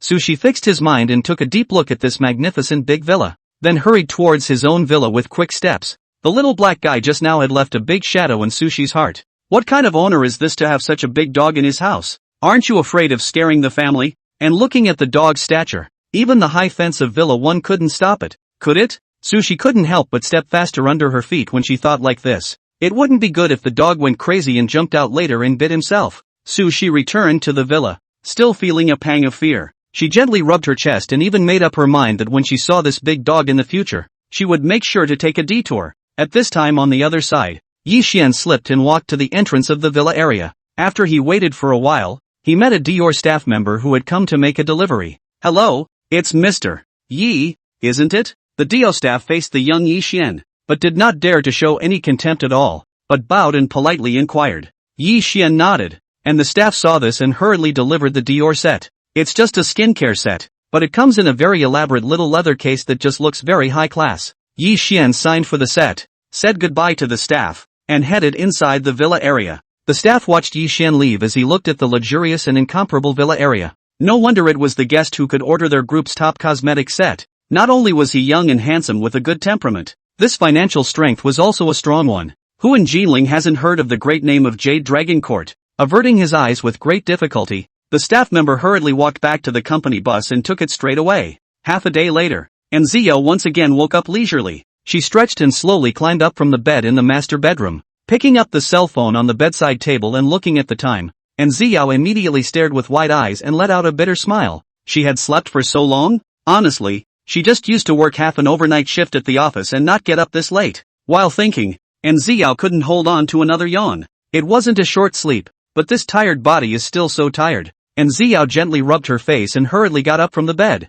preparing to go wash up. When Yi Xian came back, he saw that Zio was going to wash up in the bathroom, so he directly handed over the skincare set. Here, it's for you, just in time. After saying that, Yi Xian looked like he thought of something. He called Zio and walked to the check room to take out a Pisces necklace. Yi Xian hooked his hand towards Zio and said with a smile, "Come here, I'll show you how to put it on." And Zio sniffed and obediently walked over. She saw the necklace in Yi Xian's hand and lifted her long hair up herself, revealing her long and white neck. Yi Xian's hand encircled Zio, and when he put the necklace on her, his fingers would inadvertently cross the delicate skin. The feel of it was excellent. After putting on the necklace, Yi Xian walked over to Zio and looked at it carefully, gently nodding his head and saying with great satisfaction, "It's great, it's very pretty, it suits you." Hearing Yi Xian's praise, Zio was also delighted in her heart. She let her long hair down and walked over to the dressing mirror to admire the necklace around her neck. With just one glance, Zio fell in love with the necklace. This is too pretty. The design of the full diamonds does not look cluttered, but rather highlights a strong sense of luxury. Nobility comes to the surface. And the design of this necklace is also very sophisticated. The constellation incorporates the whims of the designer to have such a beautifully presented piece of jewelry. And Zio didn't recognize this kind of limited edition top quality jewelry, but just by looking at this necklace, she also knew that it was worth a lot. Her fingertips gently slid over the necklace as she gazed at Yi Xian through the mirror. Looking at the mirror reflecting Yi Xian's affectionate eyes, Zio did not dare to accept the words stuck in her throat, all swallowed back. What a beautiful necklace! Thank you Yi Xian, I love it.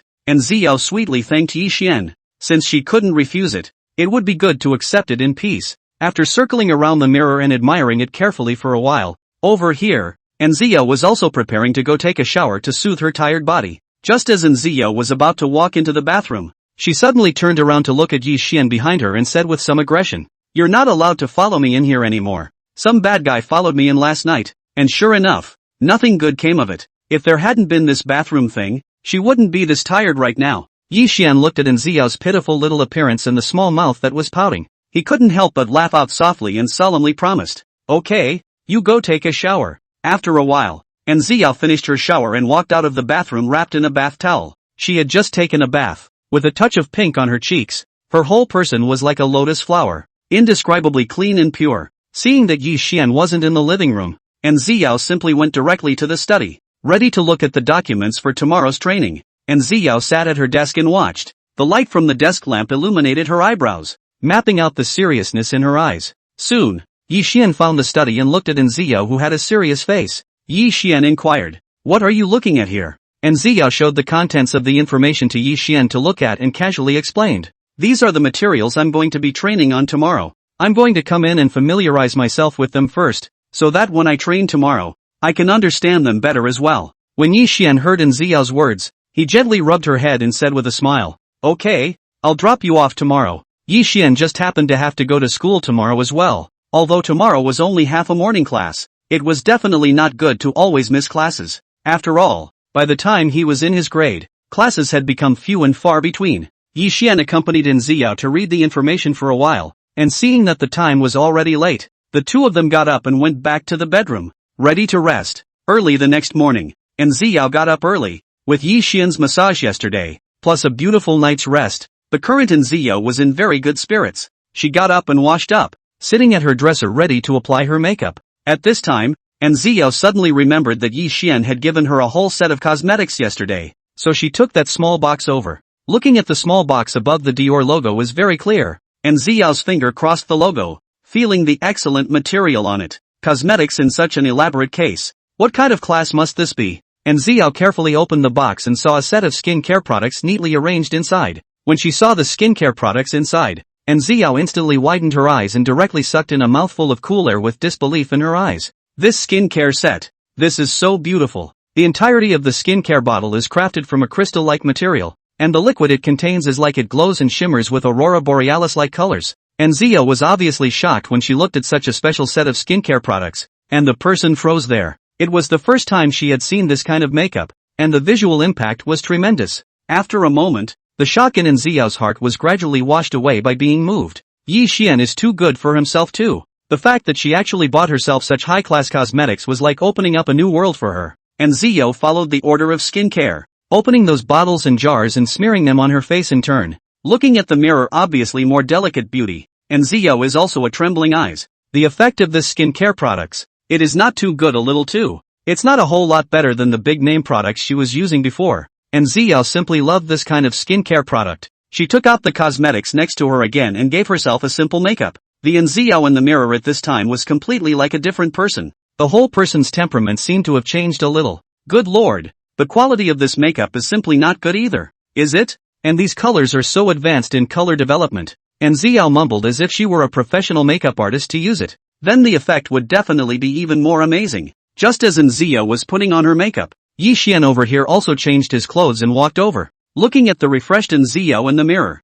Yi Xian's eyes flashed with a hint of amazement and said as if in admiration, "Not bad. It makes it more feminine when you draw it like that." Yi Xian scared twice as he said this. His hand stroked his chin as he continued meaningfully, "If I put on my makeup before, wouldn't that add to my attack speed?" Nziao first froze when she heard this. Then she instantly understood Yi Xian's meaning in seconds, and at that moment, she also glared towards Yi Xian. This bad guy, this is all a hit and miss. Yi Xian looked at Nziao's petulant and angry eyes and was also amused, reaching out his hand to touch her head as if it was soothing. He picked up the necklace placed on the table and gently wore it on Nziao's neck, further accentuating a delicate face of hers. Yi Xian looked at the delicate and charming Nziao, nodded his head in satisfaction and said softly, "Come on, I'll get you to training." Nziao nodded and the two of them walked out of the master bedroom together, ready to drive off. Over here, in front of the front door of the hotel where the training is taking place, many managers have already arrived at the training place, and we are not in a hurry,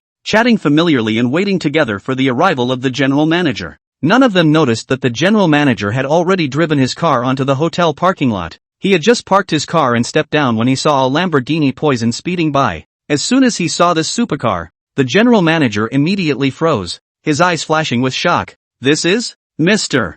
Yeah, right? Other than Yi Xian, he simply did not dare to imagine who else could have such strength to be able to drive such a ceiling-level supercar." Just as the GM was shocked, he suddenly saw the door of Lamborghini Poison open. Nziao wore a new set of uniform and walked down from the car, slightly straightening her clothes. Nziao lowered her head towards Yi Xian in the driver's seat and waved her hand, seemingly saying goodbye. Yi Xian said something to Nziao through the lowered car window, then stepped on the gas and directly left the entrance of the hotel. The general manager looked at the departing supercar, and then looked at the exquisitely dressed Nziao. "What's going on here?" "In the morning, Mr. Yi sent Nziao over. then wouldn't it be reasonable to suspect that Nzio was staying in Villa 1 last night? Looking at Nzio's delicate figure, the general manager's thoughts all of a sudden turned over. He followed behind Nzio for a while, and only when he was almost walking into the gate did he utter a greeting. Manager you're here already. When Nzio heard someone call out to her, she immediately turned around and looked back over, and saw the general manager following behind her. She hurriedly stood up her body and took the initiative to greet the general manager. General manager, you're here. Nzio bowed slightly towards the general manager, and as she did, the Gemini necklace on her neck became more conspicuous. The moment the general manager saw that necklace, the whole person was suddenly blinded and felt a little confused as a person. What kind of necklace is this? It's a little too bright and pretty, isn't it? The general manager sucked in a breath of cool air, his eyes filled with shock as he looked at Nzio's necklace in disbelief. Look at the large and small, densely packed diamonds on it, each of which looks to be of such top quality, sparkling with colorful light in the sunlight. This, I don't think, is an imitation diamond, is it? Thinking about Yi Xian's worth, as soon as the general manager's thought popped up, it was immediately obliterated by himself personally. With this design and style, and the preciousness coming out of this necklace, it is known that it is not a mortal product. The general manager took a deep breath, forcibly suppressing the shock in his heart and easing his emotions before speaking. Come on, I'll take you over there and get to know everyone. The general manager brought Nzio towards the crowd, and when the crowd saw the general manager coming over, they immediately stood up straight and honestly greeted him. Hello, general manager. The general manager nodded as he looked at the crowd present and nodded gently, then said solemnly, the chairman explained to me about this training. We are supposed to need closed training for the next few days, and this is for better training results. So what the chairman means is that everyone should go back first to account for things, and no matter what, they should not slack off on their work. Always keep in mind that we property workers, who are service industry personnel, should always put the owner's business first. After the general manager had a lecture, he looked at the serious expression, and only then nodded with satisfaction and opened his mouth. Okay, now it's on. Over here, Yi Xian drove his car towards the location of the school after dropping off Nzio. However, today's road is more or less a little bit of traffic jam. It is not easy to pass the congested road. Yi Xian looked at the time and found that it will be late soon. Yi Xian hung his eyes and thought about it. He had already stepped on the gas and drove directly towards the inside of the school. I'm already going to be late today, and there's no time to stop at the door and then walk in. Many of the students on the road noticed the supercar and their eyes widened. Each and every one of them looked as if they had been petrified, standing straight in place for a long time, and it was difficult for them to return to their senses. The students looked at me and I looked at you. What did they just see? Was that a hallucination? Did a Lamborghini really drive into the school? Along the way, shock flashed in the eyes of students who saw the supercar, and a hissing sound resounded all around the campus path. Did you guys just see that? A Lamborghini Poison drove past. Good lord, do we still have such rich bigots in our school? Hurry up and get out of the way. That car went by so fast just now. I didn't even get a chance to take a picture. For crying out loud. Misty grass. Why did I forget about taking pictures? If I took a few pictures and casually posted them in my circle of friends, it wouldn't blow it up in minutes. What the hell? The only chance to get off the hook in college, and you just let it go to waste? Just as the students were talking to each other, at the same time, in front of the main teaching building, a number of girls had already gathered here, and all stood waiting expectantly, as if they were waiting for someone. At this time, a girl looked towards the distance and suddenly looked at the girl next to her and asked, Chairman, later on, Ryu-senpai will come to help us rehearse, right? As soon as the girl's words came out, many of the girls in the neighborhood looked towards the president. The president was dressed very simply, but it was this simplest of outfits that emphasized an extraordinary temperament.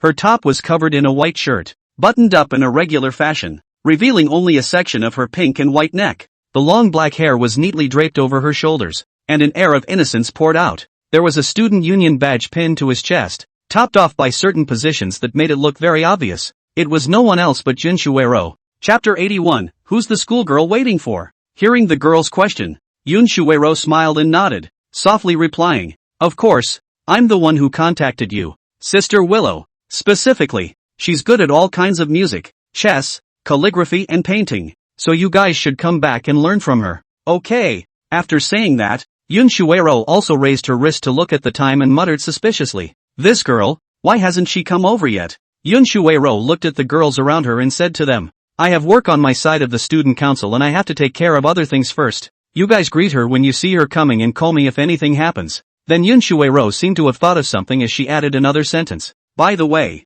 you Ryu-senpai will be coming over in a supercar. A few girls nodded at the words, then watched as the president walked quickly towards the inside of the school building. After Yunshuero's figure completely disappeared from sight, several girls immediately got together and whispered, Sister Lu is actually driving a supercar. Nice guy. Really enviable. The girl next to her nodded with great approval, envy written all over her small face. That's nice. Sister Lu is the daughter of a rich family, and she's also so pretty. Whoever is her boyfriend in the future will be so happy. To have such a good girlfriend is simply the dream in all girls' hearts. Okay. Just as a few people were muttering under their breath, an engine roar was suddenly heard. As soon as they heard the voice, several girls stopped talking and looked in the direction of the voice, only to see a silver Lamborghini Poison drove over, like a beast in full state, whistling and speeding towards the school building. Looking at the supercar that was like a silver elf, several girls froze in place, their eyes flashing with shock. Good lord, what was that supercar Ryu-senpai drove? This. That's too rich, so beautifully streamlined. It looks like it's worth its weight in gold, and not at all comparable to your average supercar. A few girls sucked in a breath of cold air. They looked at each other and rushed to meet the Lamborghini as they saw it was about to stop. They cheerfully came and stood in front of the supercar, ready to give a proper greeting to Sister Ryu. But the next moment, the car door opened and Yi Xian stepped down from the driver's seat. Yi Xian looked at the several girls. A quick flash of doubt flashed under his eyes and smiled as he inquired, What's the matter with you guys? In an instant, the group of girls froze directly in place, a bit confused. What is this? Where's the promised Sister Ryu? How come she's replaced by a big handsome guy? A few girls immediately looked at each other. We all knew it was the wrong car, and there was a moment of embarrassment. However, one of the girls was staring straight at Yi Xian, her not-so-large eyes glowing brightly. This guy is so handsome too. Not just good looks, but a perfect body with no flaws, and an even more perfect temperament. The main thing is, his ride is a supercar, eh? This looks like a rich family's young master, and it's still the super rich kind. A few of the girls' minds came alive at the thought, and their thoughts opened up in a flash. The supercar had never been seen at school before at all, nor had I heard any of my classmates mention it, so there's a good chance that the handsome man in front of me is this year's freshman. At that moment, several girls were also analyzing it in their minds. One of the girls had the fastest reaction. She walked to Yi Xian in a few steps, showing a smile that she thought was the most beautiful, and said with a smile, You're a schoolmate, right? We're from the student council, so if there's anything you don't understand in school, you can always ask us, and we can always give you an answer. Oh, how about we tweet? The girl shook her cell phone as she said this and winked towards Yi Xian. We'll be recruiting for the student council later on, so you can come over and check it out too. Let's add a contact first. I'll send you a message in advance then. While saying this, the girl quickly pulled up her WeChat QR code and showed it in front of Yi Xian. In an instant, several of the girls next to her were looking at her. Although he didn't open his mouth immediately, a sentence of mistletoe in his heart had already greeted the exit. That's a pretty quick response, but you're kind of not being Marshall. Strong-armed. Ha! At that moment, the several girls next to them were also not willing to show weakness and opened their mouths. Yeah, what that older sister just said. We're all in the student council, the girls said almost in unison as they pulled up their QR codes and then took the initiative to introduce to Yi Xian what department they were cadres of. Senior, you can also join us in the future. The meaning of our student council is to serve everyone, so don't be polite. Facing such a passionate few girls, Yi Xian was directly blocked. He's still in a hurry to get to class, so what's the point of blocking him in here? Besides, where does he look like a freshman? The fact that they said that made him, as the senior, seem particularly absent. Over here, before the words of the crowd were finished, and before Yi Xian had a chance to speak, he heard a pleasant female voice ring out from a location not far away. He's not a schoolboy. He's your senior. When the crowd heard this, they followed the sound and looked over, and saw Luing walking over with a smile on her face. Luing looked straight at Yi Xian in the crowd as she walked over this way, and the few girls in front of her immediately made a path when they saw this. Looking at the path that was made, Luing was not polite and walked straight to Yi Xian's side. She glanced towards Yi Xian and then looked towards a few schoolmates and said with a smile, He's in the same grade as me, so that doesn't make him your senior. In the face of the answer that Luing uttered, the few little girls over here were all embarrassed. They really didn't know that there was such a strong senior in the school. A few of the girls stood there somewhat restrained, like little children who had done something wrong, with their heads tightly bowed. Luing looked at the few girls not paying attention to this side. She leaned towards Yi Xian's side and said in a whisper that only the two could hear, How's that for a timely relief? In time, Yi Xian affirmed without hesitation, and even had the urge to give Luing kudos. He raised his wrist and looked at the time. then turned to Lu Ying. I'm going to class first. Ah, it's about to start on my end.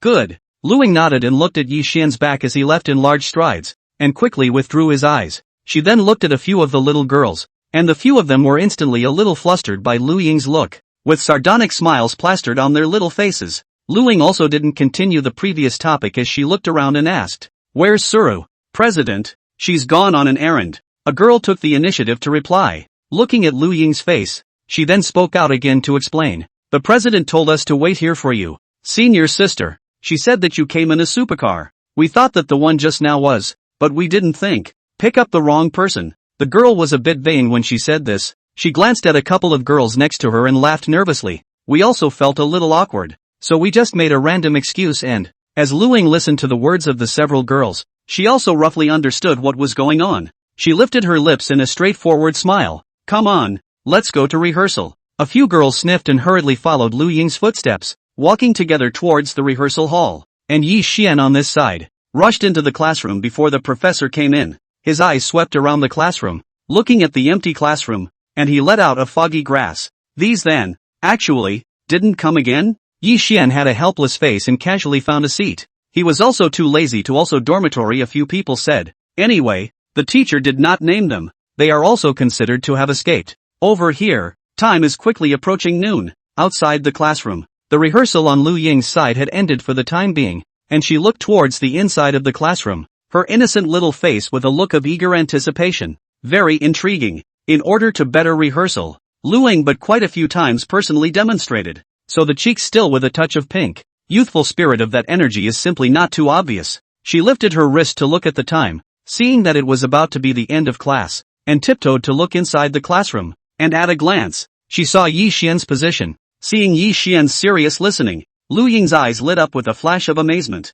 Serious boys are the most handsome, and the serious Yi Xian is simply handsome. Look at that serious brow and that taut jawline. They go together so perfectly. For a while, all sorts of stars began to appear in Lu Ying's eyes. Soon, a lesson had ended. Many of the students walked out with their books in hand, and the boys walked ahead of them and were arguing with their partners about which cafeteria they were going to eat at. As soon as they stepped out of the classroom and raised their sight, they saw Lu Ying standing on her tiptoes looking towards the inside of the classroom. The deep look of eager anticipation, and the long legs straining from the padding, instantly made the boys freeze. "What's schoolgirl Willow doing here?" The boys looked at me and I looked at you, both seeing flashes of surprise and amazement in each other's eyes. Such a beautiful Lu University schoolgirl is a showstopper. However, while excited, they suddenly remembered the previous rumors about the relationship between Yi Xian and Lu Ying, after associating it with Lu Ying's actions just now. That look, wasn't it waiting for Yi Xian? Looks like the rumors are true. Many of the boys glanced toward the classroom with a full-on grudge in their eyes.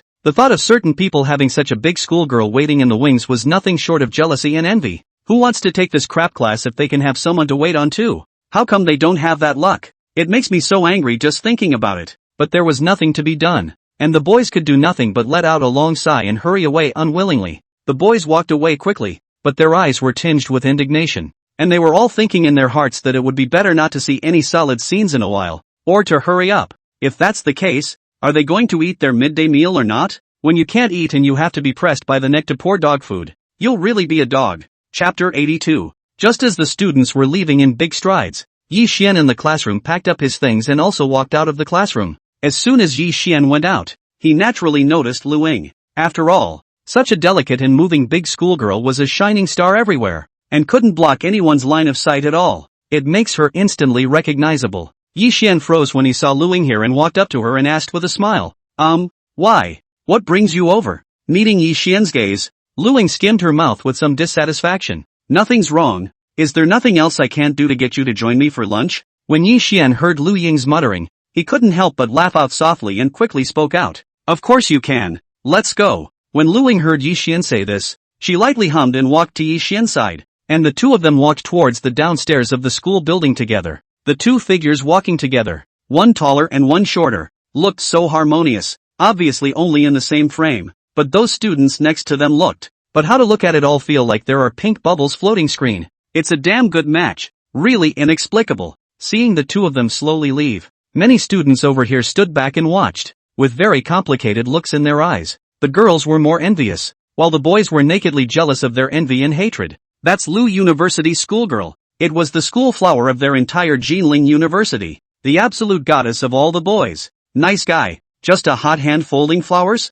The boys only felt a pain in their hearts, as if they heard a soft click, and their hearts broke right into pieces. Asterisk asterisk asterisk asterisk, what kind of luck is this? To be able to get the coveted attention of Lu de school flower? Look at the back of the other Lu big school flower. It's really heartbreaking. Don't any of you stop me. I'll fight this kid. This is the goddess of our entire school, and he just privatized it? Seal the heart and lock the love. My goddess actually has a dog. Ooh, I'm going to cry. Just as the boys were outraged. Over here, Yi Xian was walking forward with Lu Ying when a light curtain suddenly popped up in front of him. Detecting that the host has been given a random chance to sign in. Do you sign in? Checking in. Sign in successfully. Rewarded with ownership of the Jinling stables. The Golden Stables? Seeing the rewards above the light screen, Yi Xian was stunned. Something like a horse farm was a bit unexpected. And he blinked, simply pulling out his cell phone and searching for it. Looking at the news of the horse farm displayed in his cell phone, Yi Xian couldn't help but raise an eyebrow and open the more authoritative website introduction to read it.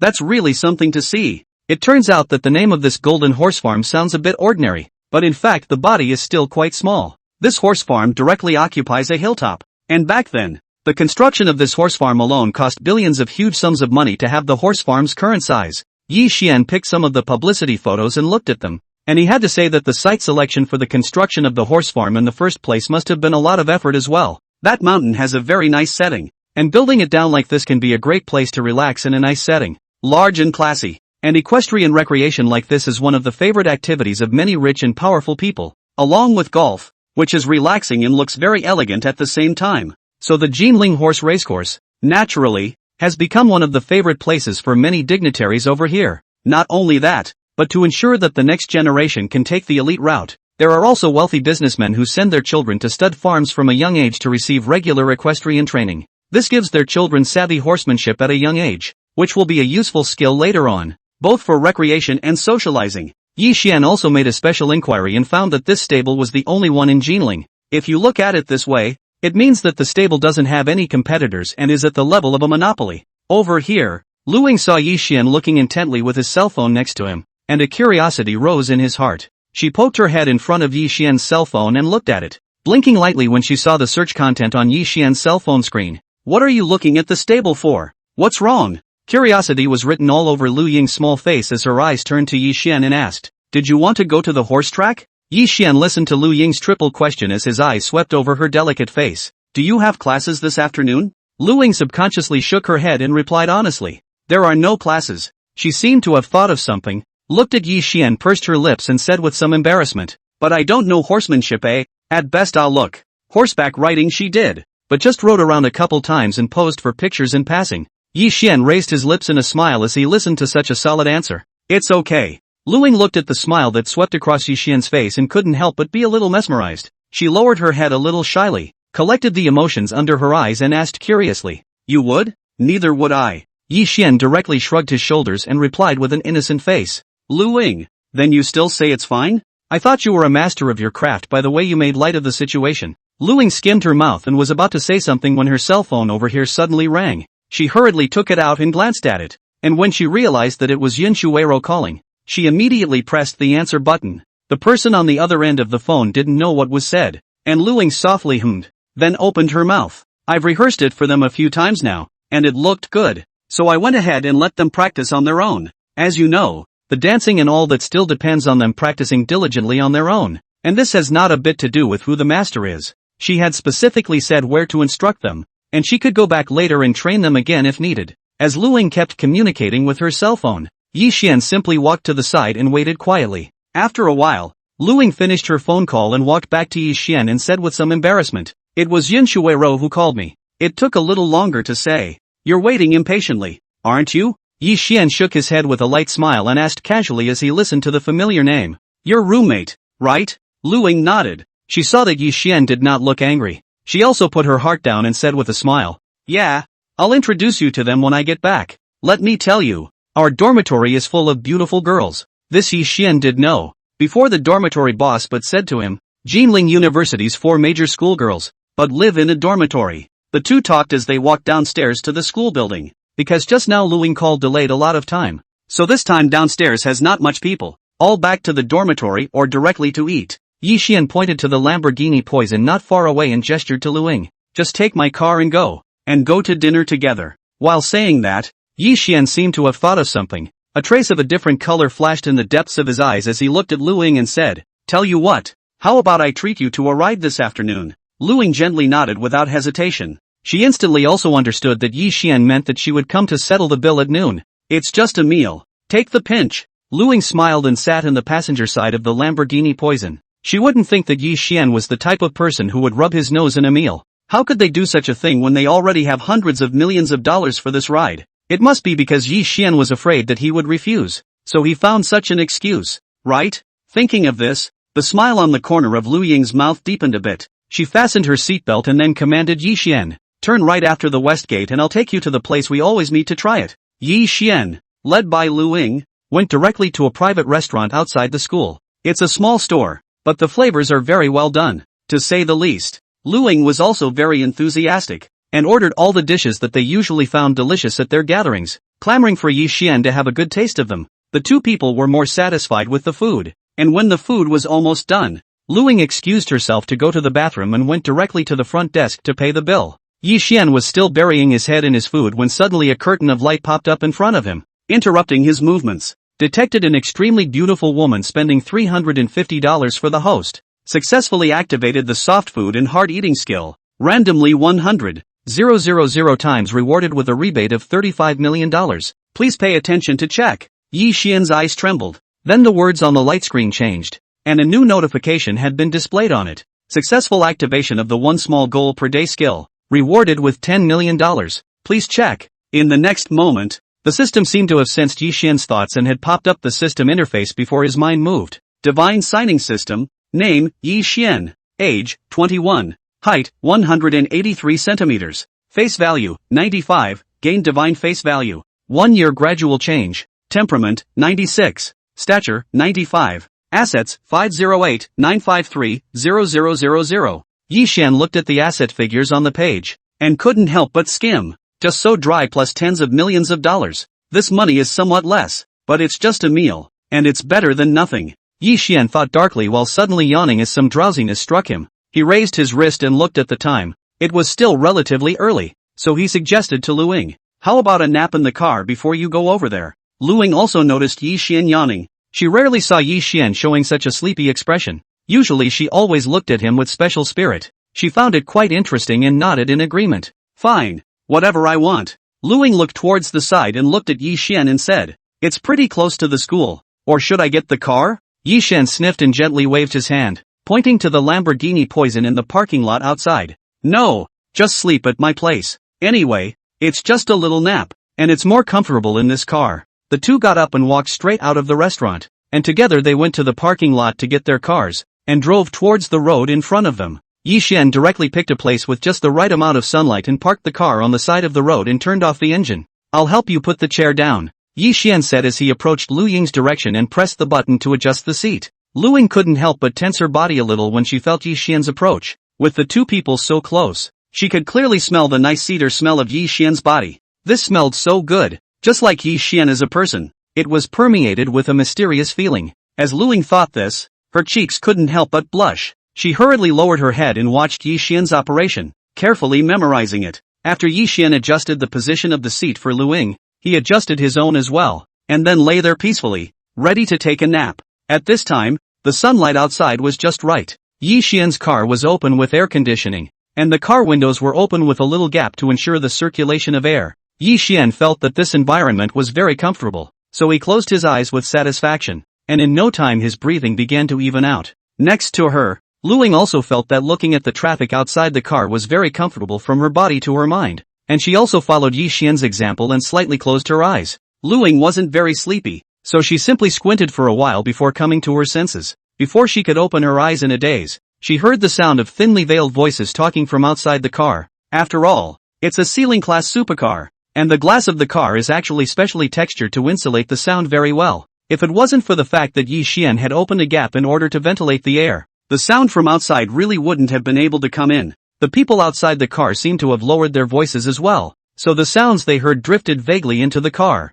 "This car is also too handsome," It's really worthy of being a Lamborghini. Look at the streamlined shape. It's just perfect. To have a supercar like this in one's life is the real life. Misty grass. Look guys, the girl on the passenger side of the car is so pretty. TSK. Such a pretty flower. Just stuck in cow dung. As soon as the boy's words were finished, another male voice interjected from the side, with contempt in his tone. You can quickly stop. People have this level of supercar. Casually pick up the best goddess, okay? Women nowadays are very materialistic. Can't you see through it? Luing listened to those words and helplessly skimmed her mouth, sitting up slightly and looking outside the car. This look does not matter. Luing then realized that because this Lamborghini poison is really too dazzling, attracted a lot of people over to see the car. Luing could now already imagine how many people, just now until now, had seen her and Yi Xian sleeping inside the car. At that moment, Luing was also a bit numb. She was really a bit shy and subconsciously twisted her head to look at Yi Xian next to her.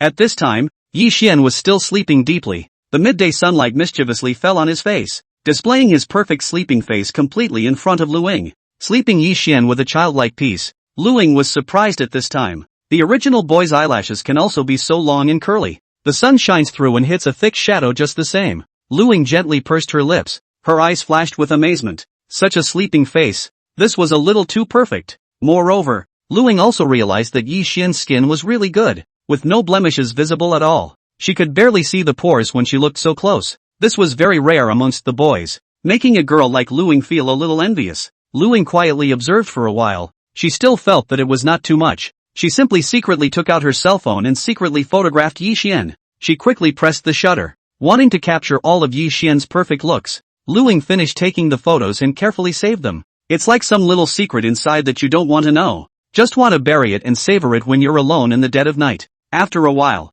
Yi Xian also woke up. He opened his eyes and his entire body was back to its glowing state. He twisted his head to look at Luing, who had already woken up, and inquired with a slight smile, "How was it? Did you sleep well?" Luing sniffed and bristled, learning what those people outside the car had just said to Yi Xian. "They've been complimenting you on your car, and I've been told I'm a gold digger who sees a guy in a fancy car and goes with him." Yi Xian looked at Lu Ying's puffed up little look and couldn't help but laugh out softly, snickering. That's really the wrong way to put it. How you're a little rich. Little rich girl? Hearing Yi Xian's positioning for himself, the corner of Lu Ying's lips lifted upwards and deliberately looked at Yi Xian with a bad smile and said, "Oh, according to you, that comment just now reversed us a bit? Saying that Yi Xian is a gold-digging man who fell for a little rich girl like her?" Yi Xian blinked at his words, stroked his chin, and replied fervently, "It's not like I can't take a soft meal if it's hard." Lu Ying. Nice one. Chapter 83, The Boss. I'm afraid no one can win a fight with you, right? You're really going out on a limb. After the two people chatted for a while, Yi Xian saw that it was about time, so he started the car and drove towards the direction of the horse farm. The Lamborghini sped down the road, rushing forward amidst the envious gazes of countless car owners and passers-by. After a while, the two arrived at the Golden Horse Farm. The stables cover a huge area, with grounds as far as the eye can see, and look posh and professional. In order to highlight the high-grade positioning of the stable, the gate of the stable is also built very carefully. A glance at the past gives people a grand atmosphere of the visual effect. Lu Ying looked at such a gate and was also directly shocked, letting out a gasp of surprise. Good lord, this stable looks awesome and classy at first glance. In fact, the horse racecourse is supposed to be a way for rich people to have fun, and the comparison is really about various hardware conditions. In front of a high-end place like the Jinling Horse Racecourse, which smashed billions of dollars, the average businessman had dismissed the idea of stealing business with it at all. After all, an investment of this magnitude is not for the faint of heart. When Yi Xian went to park his car, he paid attention to the vehicles next to him and realized that the place was full of all kinds of luxury cars. The BBA would look a bit out of place parked here. Yi Xian couldn't help but nod his head gently. Sure enough, this was the rich man's paradise. Lu Ying also noticed the situation on the parking lot. Her eyes widened as she honestly followed behind Yi Xian and together they walked towards the inside of the stable. The two of them walked into the reception hall together, and the first thing that struck their eyes was the luxury of the place. Obviously it was just the reception hall of a horse farm. It was like walking into the palace of a certain country, with all kinds of golden ornaments piled on top of each other. True to form, one or two pieces of gold jewelry can look tacky, but once this color is linked into a piece, it gradually develops an unattainable nobility and looks very high. Unlike the very shocked Lu Ying, Yi Xian only lightly swept a glance and withdrew his eyes. He was just about to go talk to the front desk when, just then, there was a clamor at the front door. A team of young men and women walked in. Each of them was well dressed and had big name brand clothing on them.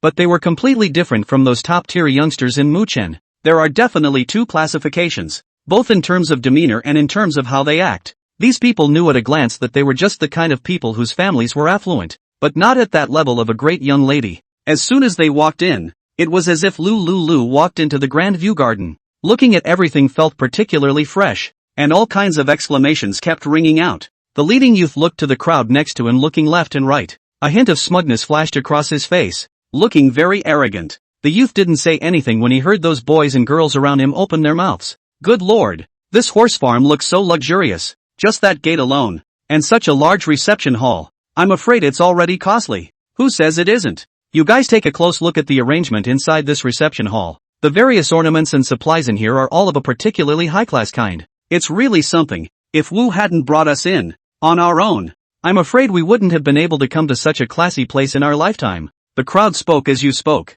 and the leading youth, Wu Ruilin, sniffed with a smug face, a look of satisfaction with vanity that was on the verge of floating up to the sky. Wu Ruilin's hands were behind his back as he began to introduce the crowd to this side of the stable. This side is not for the average person to come over. Those who come to play are all the dignitaries in the neighborhood, and this is also their favorite place to relax. And it's a membership system here. Thanks to my great-uncle's membership card, I'm able to bring you in to take a look. In a while you guys can go inside the stables in the back and pick out a horse. Anyway, with a membership card, it's discounted. The crowd next to him immediately got excited and said cheerfully as they listened to Wu Ruilin's words, "Hey, in the end, it's Brother Wu. Just atmospheric. It's great to come out with you. It's especially insightful." A boy next to him looked at Wu Ruilin and asked curiously, "Brother Wu, what about you? Aren't you going to pick a horse? We'll have to follow you later. You help us pick one. We're really not very good at it. We don't have much experience." As if Wu Ruilin was just waiting for someone to ask him, he waved his hand in a loud voice as he pretended to be indifferent. "My great-uncle keeps a horse here. I'll just ride that one in a while. There's no need to spend money on renting another horse. It's no fun." When the crowd heard Wu Ruilin's words, they sucked in a breath of cool air, and each of them looked at Wu Ruilin with wide eyes, their eyes filled with shock. After all, inside this kind of opulent horse farm, I'm afraid that if you keep a horse, the cost is definitely not a small amount. For a while, the crowd looked at me and I looked at you. It was the boy who had just spoken who finally took the initiative to ask, "Brother Wu, it costs a lot to keep a horse here, doesn't it? You name a number, so we can hear it or die." Wu Ruilin replied in a relaxed tone with a haughty look on his face, as if he didn't care about that little bit of money at all. "It's not much. The horse was bought for almost $500,000 or $600,000, and it costs almost $100,000 a year. Of course, that's not counting the dues here. The Golden Horse Farm is the top horse farm in the neighborhood, and the equipment and facilities inside are all first class, so the dues are not cheap. But even so, it's still deeply popular with the rich. So over time, not only did no one resist the high spending of the Golden Horse Racecourse, but they were proud to have a membership here. Wu Ruilin's great-uncle was also for the family's business, which is why he spent a lot of money to buy the horse, but also for the sake of entertaining customers is more convenient. It's even more special to say it out loud. The crowd of boys and girls listening to Wu Ruilin's words were shaken again, feeling like their values were loosening. How much is their yearly allowance? A horse here costs over $100,000 a year. There's really no comparison. On this side, Wu Ruilin looked at the crowd's worshipful expressions, and for a while, he was even more energized, and said with some complacency, "I'm telling you, this small amount of money is nothing. There's a really good horse here at the Golden Horse Farm. The real king of horses. That's a pure-blooded, sweat-blooded BMW. It's definitely a good thing worth a lot of money. It's golden." Speaking here, Wu Ruilin deliberately paused for a moment and waited until everyone's eyes were on him before continuing. "That's going to be big millions and millions of dollars for a single horse. Even for a simple lease, the price would be tens of thousands of dollars, or even over $100,000. The main thing is, such a golden horse is not something that can be rented just because you have money. That also depends on the status. I've heard that the Golden Horse Farm has been open for so long, and that horse hasn't been leased a total of a few times. And it's almost like it's the townhouse or the owner's pet." When the crowd listened to Wu Ruilin's words, they felt as if they were listening to a heavenly dream, and each one of them was really a bit confused. Feeling their brains buzzing along with them, they directly drew in a breath of cold air and looked at Wu Ruilin with disbelieving eyes. Good lord, what kind of person would have to be worth to be able to afford to ride a multi-million-dollar horse? They can understand people who buy supercars for tens of millions of dollars. After all, the cars are still used a bit more. But a horse, usually cannot be used, but also spend a lot of money to raise a good life. What is this figure? The faces of the crowd wore expressions of horror, and Wu Ruilin looked at their unseen worldly appearance, and with another burst of arrogance, he directly spoke out. Okay, come on, let's go in. As he spoke, Wu Ruilin walked at the front and came in the direction of the front desk. When the crowd looked up, they just happened to see Yi Xian and Lu Ying. After all, both of them had such outstanding facial features that they could attract everyone's attention just by standing there. With just a glance, the crowd instantly recognized Lu Ying. Good lord, if it isn't high school classmate Lu Ying. Lu Ying? Big schoolgirl, I didn't expect to meet you here. It's still fate. A girl recognized Lu Ying and immediately let out a gasp. Looking at the opposite side of Lu Ying's delicate face, still the same pair of eyebrows and eyes like a picture. A sense of innocence, but it seems to be more beautiful than that time in high school. The others felt the same way as they stared straight at Lu Ying's face with admiration in their eyes. However, those boys looked at Lu Ying and Yi Xian's intimacy and became a little dissatisfied. Just more emotions, or jealousy and envy and hate.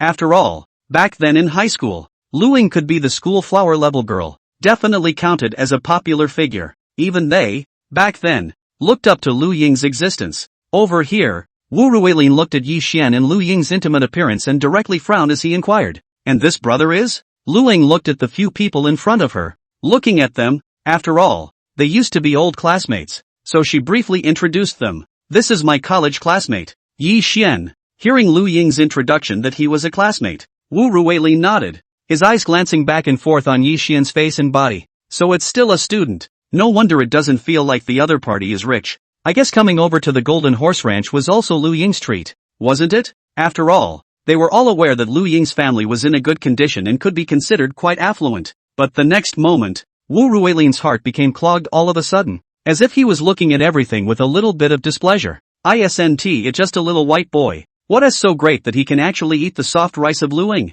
Even he himself had wanted to invite Lu Ying for a meal in the first place, and that was more than he could ask for. Now this little white boy was not only so close to Lu Ying, but he also let the other party treat him to such an upscale place? What a load this little white boy is. It's just disgusting. At that moment, when Wu Ruilin thought of how Lu Ying had never been false to himself, he also looked a bit ugly. The sight that looked at Yi Xian carried undisguised hostility. A little white boy dares to steal a woman from him. Damn it! Such a beautiful woman should be his Wu Ruilin's girlfriend, not a cat or dog with only a face to look at. Wu Ruilin thought viciously in his heart, but on the surface, he did not show it, but cheerfully said to Yi Xian, "This brother has practiced horsemanship before?" Yi Xian shook his head honestly. "That's not true." Hearing Yi Xian say this, Wu Ruilin was as if he had confirmed what was in his heart. He was really an uneducated white boy with only a face to look at. If that was the case, one only needed to show a little bit in front of Lu Ying to make the other party see their strengths. By that time, wouldn't the little beauty obediently fall into his arms?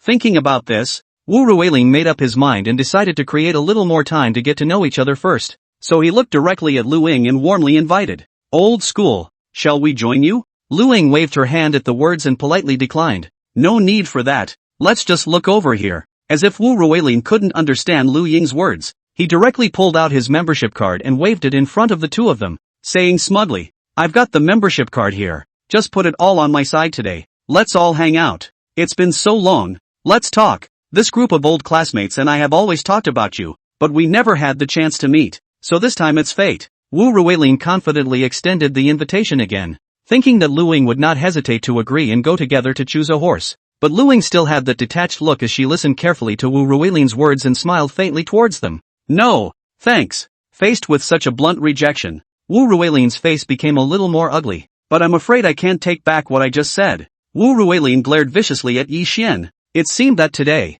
he was the wrongdoer, is really a lost cause. Not only did they not get any benefit at all, but they lost money into it. What a thing to call it. Wu Ruilin was also feeling a bit embarrassed about his face, and with a cold snort, he led the crowd to leave at a fast pace. A few people followed behind Wu Ruilin and walked towards the inside of the stable. The interior of the stables is no less grand than the gates and the reception hall, making the walk a pleasant one, coupled with the fact that this is originally an independent mountain. The surrounding environment is extremely good. The light wind blowing slowly, blowing on the face of the kind of feeling, is even better to make people a little intoxicated. The young men and women next to them looked at the surroundings and simply wanted to scream with excitement. However, stealing a glance at Wu Ruilin, who was not looking worried, these people exchanged glances, and no one dared to show their happiness too obviously. The boy walking next to Wu Ruilin looked at his face and spoke out in righteous indignation. Truly, is this big schoolgirl Lu's eyes bad? And her eyes follow suit? To actually offer up such a little white boy as if he's a treasure. It's really speechless. As soon as the boy's words were finished, the crowd next to him immediately picked up the conversation and expressed their dissatisfaction. That's right, our brother Wu personally invited her. How much face did he give them? As a result, they just don't come. They really don't know how to enjoy themselves. They deserve to be poor for the rest of their lives. It wasn't clear if they truly thought so. One by one, their eyes were fixed on Wu Ruilin's face, or if they wanted to curry favor with the other party to a greater extent. At this time, a boy suddenly tapped his head and whispered to Wu Ruilin, "Brother Wu, didn't that kid say just now that he doesn't know horsemanship? Wait for them to come out later. We'll watch from behind. As soon as that little white boy makes a fool of himself, we'll rush over immediately." Ha ha ha. The boys' faces were filled with malice. As long as Yi Xian fell off his horse, they would go over to see the fun and watch him make a fool of himself. The average girl can't stand such a humiliating scene. Where would she look at that little white boy again? Not to mention that someone like Lu Ying, who was such a popular figure, was probably even more in love with face. As Wu Ruilin listened to the boy's words, his eyes instantly glowed, clearly moved. It would be really fun if that kid lost his face in front of Lu Ying. Thinking about this, Wu Ruilin's face obviously looked better. Plus the environment here at the horse farm is just too good to get angry at all with a small breeze and smelling the nose full of small grasses interspersed with soil. He coughed lightly and looked to the crowd with a big wave of his hand and said loudly, "Let's ignore that kind of curmudgeon for now. Don't let him get in the way of our fun. Let's go. I'll take you guys to pick out a horse first. It's most important that we have fun on our own." The crowd immediately cheered when they heard Wu Ruilin's words. Wu is overbearing. Wu is really open-minded. Let's go. Follow Wu to see the world. Wu Ruilin walked towards the rented stables, surrounded by the crowd. On the other hand, Lu Ying didn't even bother to pay attention to the so-called old classmate who had already left, but instead looked at Yi Xian and proposed with a smile. "Shall we go in too?" Yi Xian looked at Lu Ying's bright smile, suddenly hooked his lips and said with a deliberate sellout, "Come on, go somewhere with me first." Lu Ying listened to Yi Xian's words, but she couldn't guess what the other party was thinking, so she could only nod her head honestly as a promise.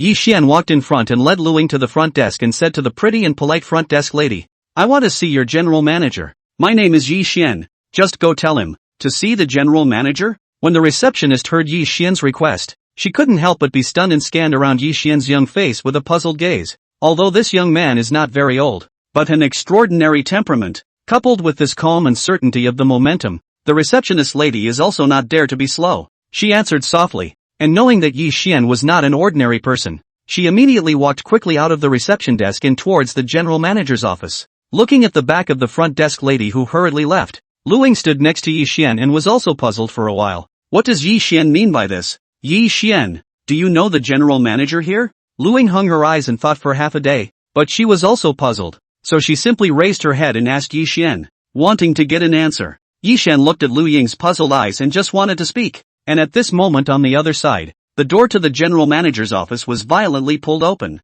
and a man jogged and rushed out. The receptionist lady from earlier followed behind that man, and she was stunned for a moment as she watched the general manager being so agitated. After all, she had worked here for so long, and it was the first time she had seen the general manager lose his temper like this. She didn't dare to ruminate, so she had to pick up her pace to keep up with the man. As the receptionist lady approached the front desk, her eyes looked towards Yi Xian and politely introduced him. "General manager, this one is Mr. Yi." When the general manager heard the words of the receptionist lady and then looked at Yi Xian's young face in front of him, he was immediately stunned as well. However, in the next moment, the general manager reacted and hurriedly walked towards Yi Xian. As Lu Ying watched the general manager's movements, he also froze outright, somewhat unsure. What's that supposed to mean? Just before Lu Ying could figure out where the joints were, he saw the general manager come to Yi Xian with a smile on his face. His smile carried respect, and as soon as he came over he immediately gripped Yi Xian's hand with both hands and shook it vigorously,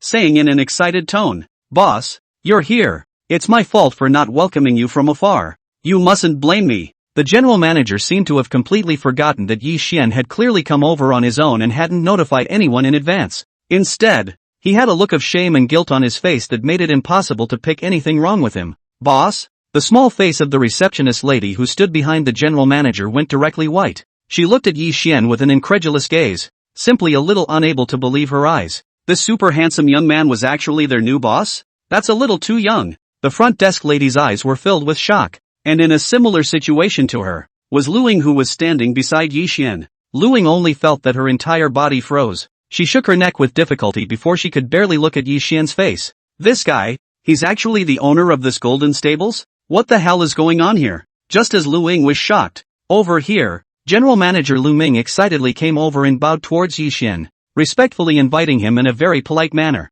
Boss, this way. Yi Xian nodded as he glanced at Luing before he led her to follow Lu Ming's pace. Over here, Luing gently pulled the corner of Yi Xian's coat, and seeing Yi Xian lowering his head to come over, he then came to Yi Xian's ear and whispered, "Since when did you become the owner of this place?" Yi Xian raised an eyebrow at his words and replied very frankly, "I just bought this place not long ago, and this is the first time I've been over here." Ing Lu, bought here. Good lord, really rich people, talking with a richness that invites hatred. I can't believe you didn't just take an equity stake, but just bought the whole thing? Not to mention the value of the hill here. I'm afraid that building such a magnificent and luxurious horse farm would not be a small amount of money. How much is it going to cost to just take it all straight away? You think this is buying a toy with a flippant remark? And you said you'd buy it? Chapter 84, Bad Guys. To be honest, it was the first time Luing had seen such a trenchant person in her entire life, and she felt like her values were going to be shattered. Compared to Yi Xian, his own family is at best just getting out of poverty.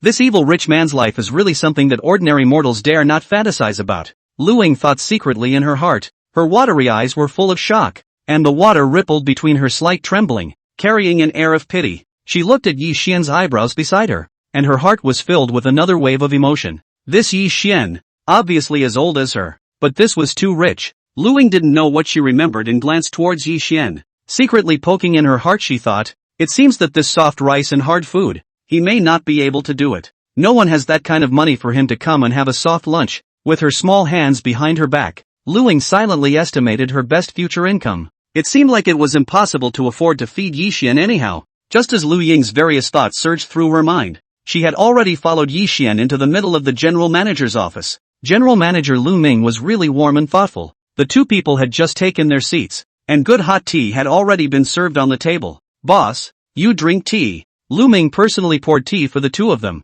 and he and Yi Xian briefly introduced the current situation of the horse farm. Yi Xian listened attentively as he looked at Lu Ming and directly explained his intentions. Let's go straight inside the stable. It just so happens that I want to ride a horse today. He had brought Luing over to have fun, and he hadn't planned to hear any debriefing today. After all, Yi Xian was still quite confident in the business of the Golden Horse Farm. These guests in the venue, and the densely packed luxury cars in the parking lot, are the best answer. Lu Ming naturally didn't have any opinion when he heard Yi Xian's words. Instead, he cheerfully introduced himself. Well, you're just in time to experience it, and we're known for our facilities here, and everything at our stables is of the highest caliber, and I can't even tell you as well now as you can experience it for yourself. I'll give you a closer look then. I guarantee you'll be satisfied, Lu Ming said very enthusiastically. Suddenly he seemed to think of something and hurriedly added, "Oh yes, boss, we have another fine horse here, and only that one is truly worthy of you. You'll have to give it a good try later. It definitely feels different." Yi Xian and Luing quietly listened to Lu Ming's introduction, and while Lu Ming was talking, he had gotten up and was ready to lead the duo to the stables. "Let's go straight to the stables in the premium members area," Lu Ming said, then led the way in front. Heading over towards the senior member area, the Golden Horse Racecourse adopts a membership system, and the membership status here also distinguishes between levels, and the treatment is naturally different. The horses in the premium members area were of better quality, and Lu Ming was also thinking of showing his own boss around. Under Lu Ming's leadership, a few walked to the stable area. Looking at a robust tall horse standing there, all so majestic, Lu Ying's eyes instantly widened. Good lord, this place looks upscale too, and every horse here looked extraordinarily beautiful and spirited, practically growing on her aesthetic. Lu Ying looked around in shock, looking at the horse's almost glowing body, and in her heart she simply wanted to scream. These horses over here have all won awards at international competitions. Lu Ming introduced the horse while showing Yi Xian and the two of them around. In addition to providing horse leasing services, the stable side of the business naturally also has the business of buying, selling and breeding horses. So these horses are the important means of revenue for the stable, and Lu Ming naturally introduces them without leaving any stone unturned. Right at this moment, Lu Ming brought the duo to an extremely tall gray horse. The gray horse grew fat and strong, and just by looking at its long, slender, four-legged legs, one could feel the great potential it could explode. The mane on his neck is a dark gray, very softly tended by his keeper, and shines with a special light in the sun. This one is our town horse here, and the only authentic sweat blood horse. Lu Ming loudly introduced himself, and when he spoke, both his expression and tone carried a complete sense of pride. Lu Ming sucked in a breath of cool air, looking at the tall and majestic sweat-blooded BMW in front of her. Her watery eyes trembled slightly, her eyes filled with shock. This one sure looked different, and the difference was really noticeable compared to those other horses. Those horses were just as good, just not good enough for this true king. Lu Ming reached out and patted on the sweat-blood BMW and looked at Yi Xian to indicate, "Boss, you try this one?" Yi Xian nodded at his words and also came to have some interest. "Yes, let's make it this one." When Lu Ming heard Yi Xian agree, he immediately looked at the staff next to him and signaled the other party to bring out the sweat-blood BMW. Seeing this, the staff hurriedly pulled out the sweat-blood BMW and carefully saddled it and other equipment before leading it to the stable. Yi Xian looked at the tall horse that was only in front of him and reached out his hand to touch on its body. He could clearly feel the horse's burly body and the endless power hidden inside its muscles. "That's a nice horse indeed." Yi Xian sighed in admiration as he stepped on the stirrups and directly rolled over onto the horse, and the sweat-blooded BMW stood steadily in place. "Giddy up." Yi Xian briefly looked for a feeling, then his legs clamped the horse's belly and drove the horse forward. The grounds of the stable are very well manicured, and the ground is covered with neat, thick grass, which is perfect for the horses to run on, and serves as a protection for them. Yi Xian didn't let the horse run too fast,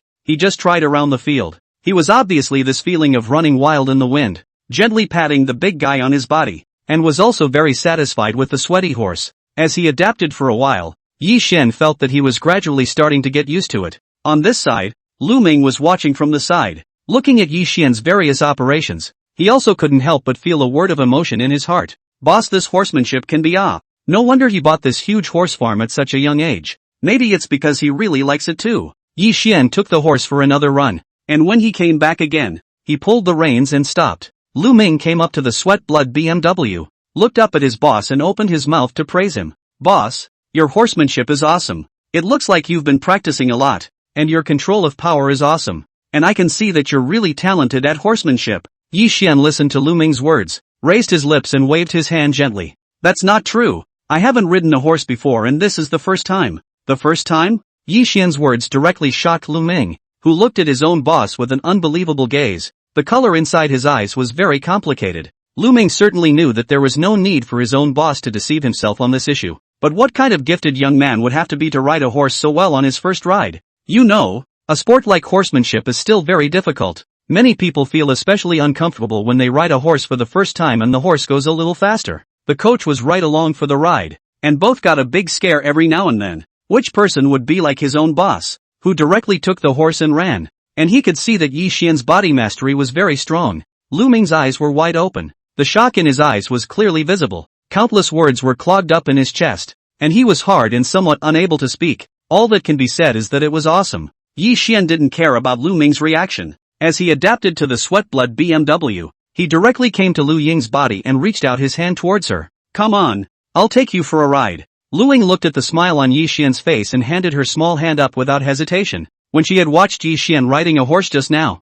she had felt very handsome and was envious in her heart. "I've long wanted to try it out and see what it's like to ride on such a big, dominant horse." With a gentle tug, Yi Xian pulled Lu Ying to sit in front of him. "Giddy up." Yi Xian's hands encircled Lu Ying in front of his body, and Lu Ying's figure appeared very small in front of Yi Xian. With such two people sitting together, the picture becomes extraordinarily harmonious. Lu Ying sat on the sweat-blood BMW with a hint of inexplicable excitement in her heart. Originally, this particular experience would make her feel inexplicably scared, but as long as she thought that Yi Xian was right behind her, Lu Ying felt much calmer inside. Even the fear had subsided for the most part. Yi Xian's posture like this was tantamount to holding Lu Ying's slender waist. The slender waist that was not a handful carried an extremely soft touch, making Yi Xian behind him suffer for a while, and he couldn't help but raise an arc on the corner of his mouth. Yi Xian even thought in his heart, no wonder those people in ancient times loved to steer their horses with their sisters. In such a feudal era, it's simply not too exciting to be able to cuddle so openly. Okay? After a while Lu Ying was excited in the joy of galloping her horse, she suddenly felt a bit choked up. She moved a bit uncomfortably, and in her heart, she also silently spat out. Was the saddle design so unreasonable that it actually protruded a piece? It's choking. But soon, Lu Ying sensed that something was wrong. It was fine just a moment ago, so why is it suddenly a bit choked up? Lu Ying's beautiful eyebrows couldn't help but knit. Before Lu Ming had made a point of saying that the things used here were of the highest grade. How could this be? Suddenly, a flash of light suddenly flashed through Lu Ying's mind, and she understood in a flash. Good lord, so it's this bad guy. Ah, how can this be? But after being shy and annoyed, Lu Ying somewhat proudly straightened her breasts, with a small hint of stealing in her heart. I guess Yi Xian should be very embarrassed right now, right? Moreover, if Yi Xian didn't react at all, that would be an insult, right? Although in her heart, Lu Ying was still facing this situation for the first time, her small face couldn't help but blush up, unable to say that she couldn't help but be shy. Chapter 85. You're just in time. Yi Xian rode his horse and calmed down for a while. He raised his hand and pointed at the equestrian area not far away and said to Lu Ying, "Want to try those?" Lu Ying looked at the bars of those obstacles, and a hint of excitement flickered in her pretty eyes. Can I? If it's not dangerous, I'd like to try. Lu Ying had seen this kind of technical performance on TV quite a few times, and she loved it in her heart. If it were up to you, you might not experience this extreme pleasure in your lifetime. But now that Yi Xian was around, none of this seemed to be a problem anymore. Yi Xian smiled faintly as he directly ordered the sweat-blood BMW to run wildly towards the equestrian area. Before the obstacle, Yi Xian saw the right time and violently pulled the reins. The sweat-blood BMW directly jumped, elegantly crossed the obstacle and steadily landed on the ground. Lu Ying let out a low whimper, feeling her entire body's blood boiling. This feels so exciting, especially the moment you cross the barrier. It's just a great feeling of accomplishment. Just as Yi Xian and Lu Ying were playing happily, on the other side, Wu Ruilin and the others had already chosen their respective horses after some careful selection. In fact, they don't know much about horses. They have no rules at all when picking them out, and they just end up seeing which one they like and just take it. The staff did the paperwork and brought out the horses and handed them to the men. They took the reins and just felt a rush of excitement in their hearts. A boy looked at Wu Ruilin, who smiled very happily and praised him loudly. "We have to thank Brother Wu. If it weren't for Brother Wu, we wouldn't have been able to afford to spend so much money just to ride a horse." The others sniffed and chimed in with smiles. "That's right, who has our Brother Wu so open? Rich people are still so righteous, and he doesn't look down on his friends who are poorer than him. That's character. It's really lucky to know Brother Wu. Just now I took a look. This horse of ours costs thousands of dollars. It's so expensive. It hurts just thinking about it. Brother Wu is domineering and majestic. Now that the horses have been picked out and the venue rented, let's hurry up and go for a run, so as not to disappoint Brother Wu's good intentions." The youths were talking to each other as they all led their horses onto the field, all ready to mount. But these people were novices, and there was no instructor with them, so it wasn't long before they all fell off one by one. "Ouch! That hurts!" The crowd cried out in pain, looking at the horse in front of them having developed fear. "What's going on with this guy? This is too hard to maneuver. Totally disobedient." The crowd bristled, a look of frustration on each of their faces. That's too hard to ride a horse, thanks to the fact that they were looking forward to it so much before. But what's the point of falling so hard? Just as these youths were chagrined, over here, even Wu Ruilin's fell off his horse. He'd actually ridden a few times, but this horse his great-uncle had had more of a temper. Wu Ruilin was also not prepared in advance and was thrown off by the horse, falling heavily to the ground. Wu Ruilin felt that he had lost face, and his face became extraordinarily bad. If it wasn't for the fact that this horse of his great-uncle's was very expensive, Wu Ruilin would have been able to beat it to death on the spot. One of the boys next to him was good at coming to things. He looked at Wu Ruilin's ugly face and immediately spoke out. "Honestly, after experiencing it for myself today, I realize how hard this horseback riding thing really is. Even a veteran like Wu had a slip-up. I'm even less confident now." In one sentence, he attributed Wu Ruilin's fall just now to a mistake, which made the face-loving Wu Ruilin look a lot better. At this time another boy sniffed and immediately picked up the conversation. "Yeah, it's really difficult." With that, the boy slapped his thigh and exclaimed, "Didn't that kid say just now that he had never ridden a horse either? Why don't we quit riding and go check out his fun? It should be fun to see him with our Ryu's big schoolgirl, for the sake of pretending." The others all brightened up at the words and spoke out. "Hey, that's a good idea. At that time that grandson might want to find an excuse. Let's see how we can dismantle him then. I've long looked at that kid as not good. A little white boy only. Cheating money and sex actually cheated to the head of Lu big schoolgirls. It's really a death wish. Then let's not waste any more time. I can't wait to see what he looks like when he falls into a dog's ass." Wu Ruilin listened to everyone's words, and after imagining Yi Xian's miserable state in a while, his extremely bad mood finally got a little better. After all, he had just been the wrongdoer, and he wasn't sad to be the wrongdoer for nothing. Was he? The other party spent his own money. He recovered a little interest back. There is a back and forth. It is also considered to be even. Come on, let's go check it out. Making up his mind, Wu Ruilin spoke to the crowd, and together they searched the grounds. However, after searching around, the crowd did not see Yi Xian and Lu Ying. A boy asked with a tight frown and some confusion. Good lord, that kid couldn't have known better and left already. Could he? This is too meaningless. Just as the crowd was getting emotional, another boy glanced toward the equestrian area next to him. When he saw a tall figure, his entire body froze. He sucked in a breath of cold air and greeted the crowd. Look, you guys, that horse over there. The silver horse was like an elf. The silver on its body seemed to glow, and the whole horse looked like it was flowing, appearing to be flowing. The crowd followed the direction of the boy's fingers, and when they got a good look at the horse, they were shocked. This horse is so tall, and so beautiful. Wu Ruilin's eyes also flashed with a hint of amazement and envy as he took a deep breath and said to the crowd, "This is the one I was telling you about. A purebred, sweaty white horse. A real horse." The crowd's eyes widened at the words, and it was at this moment that the two men on the horse turned their heads, revealing their faces underneath their gauntlets. In an instant, the crowd in the room froze again. It's no one else either. It was none other than Yi Xian and Lu Ying. None of them had thought that Yi Xian's skills were actually this good. Wasn't it his first time riding a horse? And he had the nerve to go play in the equestrian area. Who'd believe it? And what's with that kid? Actually hugging Lu Ying and riding together? What about saying it's just classmates? How can classmates be so close? At that moment, the crowd of boys were jealous and envious, simply wanting to squeeze out Yi Xian to take his place. Over here, Wu Ruilin's face was also unsightly. Who the hell gave this kid the courage to take this opportunity to have a kiss? Excited, Wu Ruilin suddenly thought of something, but also a direct sentence of Foggrass shouted out. This kid pitted him. He did say before that he was going to pay for it, and if it was a regular horse, this wrongdoer when it was. But this kid, who gave him the nerve to pick such a horse? Isn't that a damn good way to screw him over? Not to mention him, even if his great uncle was here,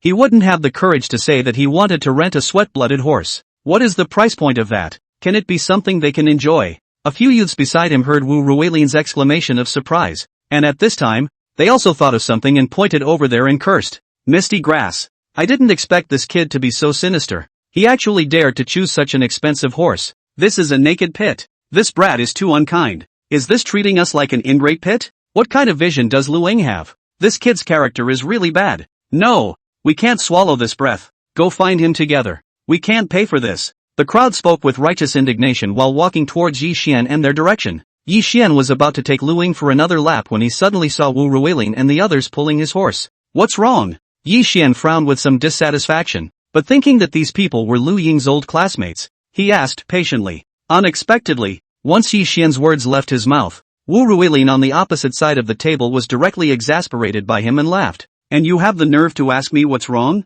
You're a pretty good kid. I did say you guys can settle your scores with me, but you can't pick this sweaty horse either. Do you know how much this horse costs to ride once? Is this a horse you're qualified to ride? As soon as Wu Ruilin's words were finished, a few youths beside him took a step forward, and they were all over Yi Xian. That's right. How dare you order such an expensive horse without seeing if you're worthy? To put it bluntly, you just think we're ingrates, don't you? Lu Ying, look at what kind of friend you found. It's simply a disgrace to you. We'll throw this out there. Give you face and you don't want it. You'll pay for this yourself. What the hell? Over here, Lu Ming looked at the crowd walking over and was also stunned. He then looked at the situation and hurried over as well, looking at Wu Ruilin and those people getting more and more agitated as they spoke. Lu Ming frowned and said loudly, What's up? I'm the general manager here. What's up with you guys? A few people saw Lu Ming walk over in formal attire, and hearing him announce himself, Wu Ruilin narrowed his eyes. You're the general manager here, aren't you? You're just in time.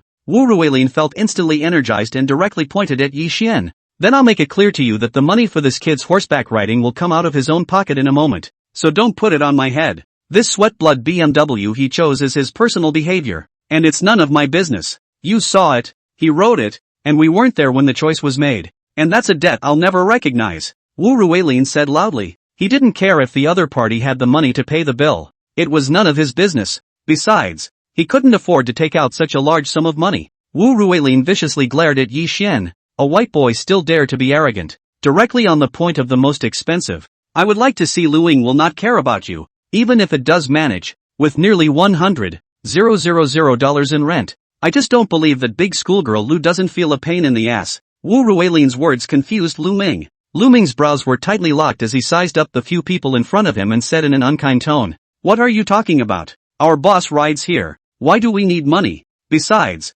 who are you? Aren't you a little nosy? It wasn't your business in the first place. Who asked you to pay for it?" Boom! Lu Ming spoke out in a flurry of words, and in an instant, everyone present froze in place, as if they were petrified. The crowd took a deep breath. Their movements were very slow, but they looked at Yi Xian in unison. "Boss?" At this moment, the crowd only felt as if a bomb had exploded in their heads, and the entire crowd was a bit confused. Chapter 86, Don't Go Yet. This kid is the same age as them, and he's still in college. A college student, and he's already the owner of such a large horse farm? Look at those clothes he's wearing. There's no brand logo on them either. And although they look like they're of decent quality, they're obviously ground floor goods bought from somewhere. Where's the slightest redeeming quality other than being okay looking and having an okay body? The very news that such a person would be the owner of such a large horse farm was unbelievable. How is this possible? The crowd looked at Yi Xian's calm and bland appearance, and immediately felt their breath stutter, and there was nothing but naked shock in their eyes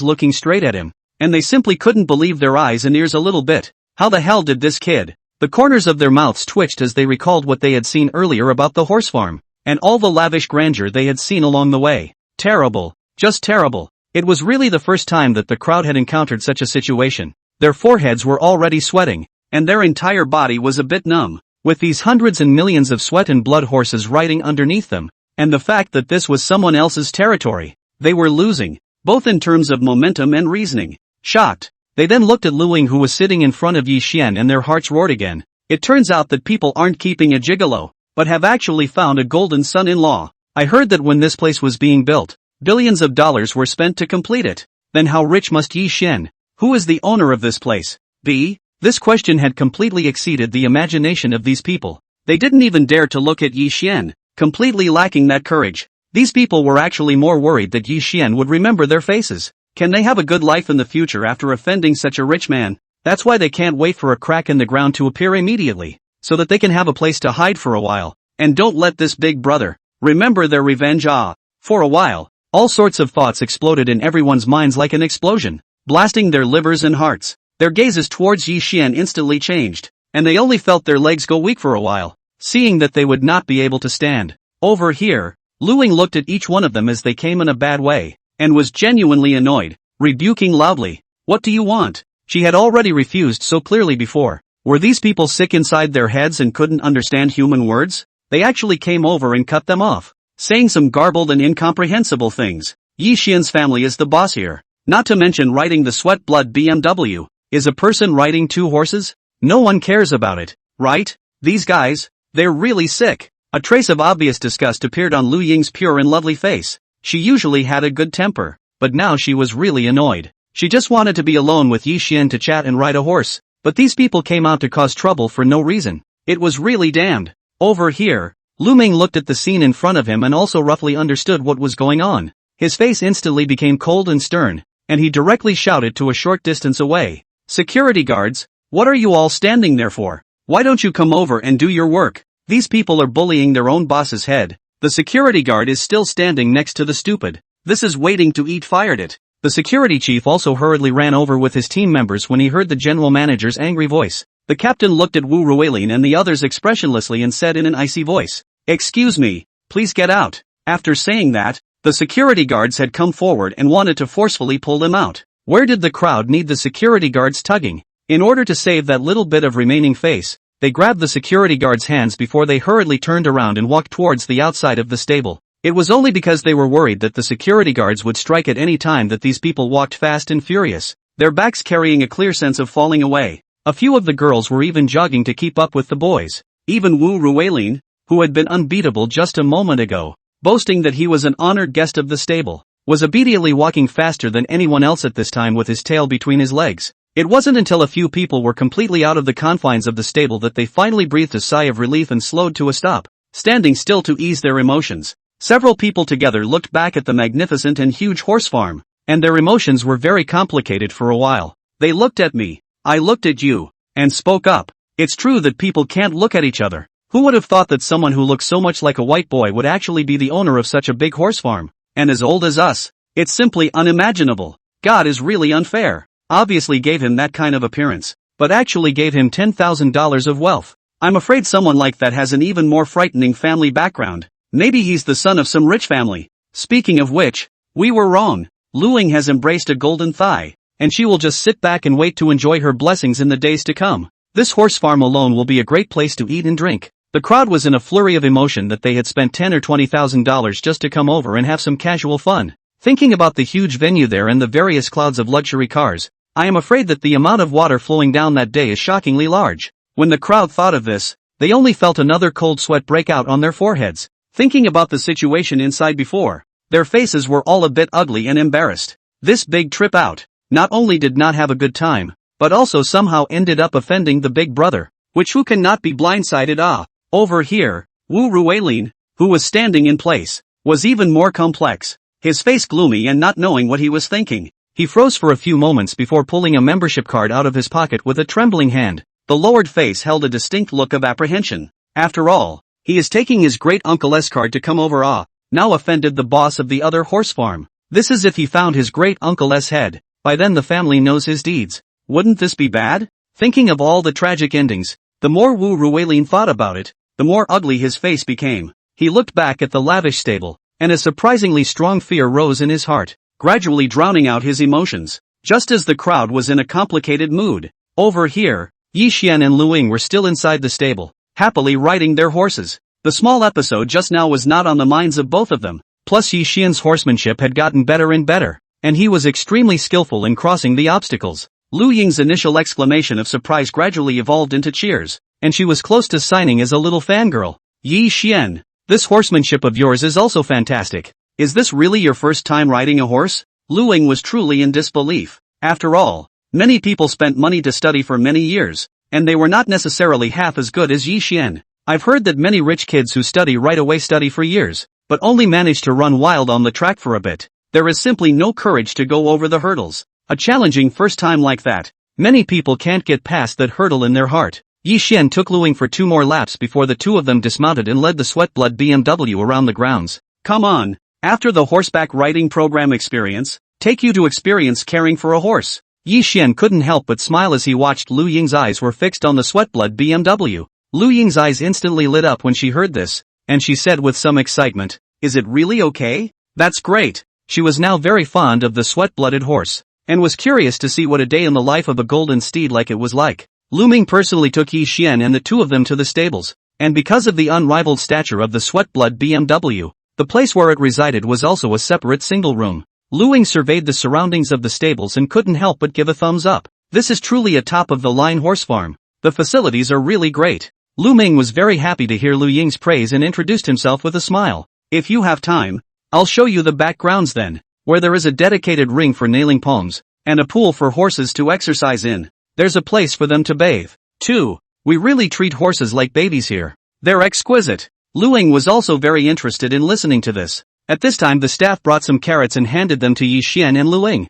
Boss, our horse feed here is timed and rationed, so you can feed some snacks to increase the horse's nutrition. Yi Xian nodded his head when he heard the staff's words, and Lu Ying beside him immediately exclaimed as if he had thought of something. I've heard that some people will feed their horse some snacks or something before they ride. It increases the close pay with the horse and allows for better cooperation. As Lu Ying spoke, she seemed to believe the rumor herself, taking the carrot towards the Sweatblood BMW and muttering as she fed it, "Eat more of my carrots, and later you'll take me to the hurdles too, okay?" Yi Xian listened to Lu Ying's words from the side and let out a light laugh as he lightly blinked his eyes and said in a fervent manner, "If you're planning to do that, maybe the family needs to change careers and specialize in selling vegetables." Specializing in vegetables? Lu Ying didn't hear Yi Xian's metaphor for a moment, and she had a face of pure confusion. Why? Why would a good one change careers? Otherwise, I'm afraid the little carrot you're feeding me won't be enough. Yi Xian ate and laughed as she looked at the shocked Lu Ying, only to feel that such a big Lu schoolgirl was extraordinarily cute. Lu Ying, good lord, you actually went around in such a big circle to call me stupid. Heck, one of these days I'll show you that I'm still smart as a person. Lu Ying thought silently while snatching the carrot from Yi Xian's hand and feeding it towards the Sweatblood BMW. That bad guy doesn't need to please you anymore. So just remember that I'm good. Yi Xian, this fierce look of bared teeth really looks like a toothless little female meow. After the two fed the horses, They went around to the back work area to learn a little more about the life of such a horse. Yi Xian commanded as he walked forward while looking at Lu Ming. When you leave in a while, you'll give Lu Ying a membership card, so it'll be easier for her when she wants to come in the future. After saying that, Yi Xian seemed to have thought of something and added a sentence as he looked at Lu Ying's delicate and innocent little face. Oh yeah, get her some tame horses when the time comes. Lu Ming listened to Yi Xian's command and immediately nodded his head and replied respectfully. Yes boss, don't worry, I'll make a note in advance later. He was also a shrewd person. Seeing the intimate appearance of his own boss and the other girl just now, he also knew that the two people had a great relationship. This small matter, he would naturally arrange it properly and could not drag his feet for his own boss. After a while, Lu Ming went and returned. He walked straight to Lu Ying and presented a membership gold card with both hands, saying very seriously, "Ms. Lu, this is your exclusive membership card. In the future, you can bring your friends over to play at any time. You take the card and come over. All the spending is free." As Lu Ying listened to Lu Ming's words, her heart was also a little excited. This is the gathering place for the rich and powerful in Jinling, and how many people are proud to be members here? I can't believe I just got a gold card and it's completely free. That's too good of a deal. Lu Ying's heart was somewhat touched as she turned to look at Yi Xian beside her, smiling and thanking him. Thank you, Yi Xian. Lu Ying was not only because of this membership card, but also because she had followed Yi Xian out today. She had also learned quite a lot of new knowledge, and had really opened her eyes and seen the world. Holding the membership gold card in her hand, Lu Ying secretly thought in her heart that she could bring her old sister over to play sometime. That guy looks quiet, but inside he's actually an impatient person who might like it here. Yi Xian gently waved his hand, but it was just a membership card. There was no need to take it to heart. Just at this time, Lu Ying's cell phone suddenly rang. She hurriedly picked it up and glanced at it, realizing that it was Yun Shuiru who had sent herself a message. They're having a little problem with their rehearsal again. If you have time, come over again and give them some guidance. Lu Ying had already promised Yun Shuiru before that she would definitely set the rehearsals straight. Now that she had heard that something had gone a little wrong, Lu Ying let out a quiet sigh and looked at Yi Xian, somewhat embarrassed as she told him what had happened. I'm really sorry. I still have to go to rehearsal on the school side. When I'm done next time, I'll treat you to dinner. Yi Xian was also happy to hear Lu Ying's words, knowing that she still had things to do. So he directly stated, "That's okay, do you want to go back to school now? I'll give you a ride." Lu Ying nodded, and the two of them walked out of the stable together. Towards the parking lot, Lu Ming personally sent the duo out. Looking at the Lamborghini Poison driven by his own boss, a hint of shock flashed in his eyes instantly. He's at least a veteran of a top horse farm and knows a thing or two about these ceiling-level supercars. That's why he recognized already at a glance. This Lamborghini worth hundreds of millions of dollars. The reason why Lu Ming was shocked, not only because it can easily be worth hundreds of millions of dollars, but also because this kind of car belongs to the absolute global limited edition. Trying to get a current car can be said to be very difficult, and this kind of top supercar, the general rich people more just collection, rarely can afford to drive out of the house. However, look at their own boss. This temperament, people do not put the slightest attention, right, as a substitute car to drive. This heart and vision was simply beyond his reach. At this moment, Lu Ming had a new understanding of the financial power of his new boss. Right in the midst of Lu Ming's infinite shock, Yi Xian took Lu Ying to the car and drove towards the direction of the school with a foot on the gas. The journey was not as far as imagined, and after a while, Yi Xian sent Lu Ying to the entrance of the school. Lu Ying reached out to unbuckle her seatbelt, and for some reason, a trace of reluctance was born in her heart. Thinking about the various contacts of today's day, especially all the things that Yi Xian had reacted to when the two were on the horse and Yi Xian was sitting behind her, Lu Ying's little face couldn't help but burn for a moment. Only feeling a blush, she pursed her lips tightly. It seemed like a good idea to get an ice cream to cool down in this situation. Thinking of this, Lu Ying threw out a sentence towards Yi Xian, who was sitting in the passenger seat. Yi Xian, don't go yet. After saying that, Lu Ying had already stepped out of the car and walked towards the kiosk on the side. Lu Ying quickly returned. She didn't get on the car, but directly handed Yi Xian the ice cream from the car window. Yi Xian casually took it, and the moment his fingertips touched the ice cream, a curtain of light suddenly popped up in front of his eyes. Chapter 87, Still Confident. Detected an extremely beautiful woman spending $20 for the host. Successfully activated the soft food and hard eating skill. Random 1 million times the reward. $20 million in rebate. Please pay attention to check. Subsequently, Yi Xian's attribute page automatically popped up, and the rewards had been automatically updated. Divine signing system. Name, Yi Xian. Age, 21. Height, 183 centimeters. Face value, 95. gained divine face value. 1 year gradual change. Temperament, 96. Stature, 95. Assets, 510-953-0000. Yi Xian. Misty grass. $20 of ice cream. Ice cream assassin? But then think about the rebate. The corner of Yi Xian's mouth slightly raised upwards. This is a good assassin. Thanks for the ice cream. I'll go first. Yi Xian was in a good mood. He waved the ice cream in his hand towards Lu Ying and drove the car ready to leave. While waiting for the traffic light on the road, Yi Xian looked at the time and took out his cell phone to send a message to Enziao. What time do you get off work? Do you want me to pick you up? The message from Enziao's side replied quickly. I'm sorry, Yi Xian. I have an appointment to meet with my girlfriends later. Yi Xian looked at the message and Ziao replied and smiled faintly. Okay, it's okay, go ahead. After replying to the message, the red light also turned green, and Yi Xian drove the car towards Villa 1, and Enziao on the other side. Today's training had ended, and Enziao, along with a group of managers, walked out of the large conference room. Enziao took out her own cell phone, looked at the message sent by her best friend, and came to the meeting place. After she arrived at the appointed place, Enziao saw a silhouette walking in the distance. The girl's growth was still considered pretty, and she was considered to be in the upper middle class among the girls. Only in front of Enziao, she was directly crushed, but the girls' little faces were piled with genuine smiles, giving them a very sunny look. As soon as she saw this girl who loved to laugh, Enziao was also colored by laughter and greeted her warmly. Fifi. When Yifei heard Enziao's greeting,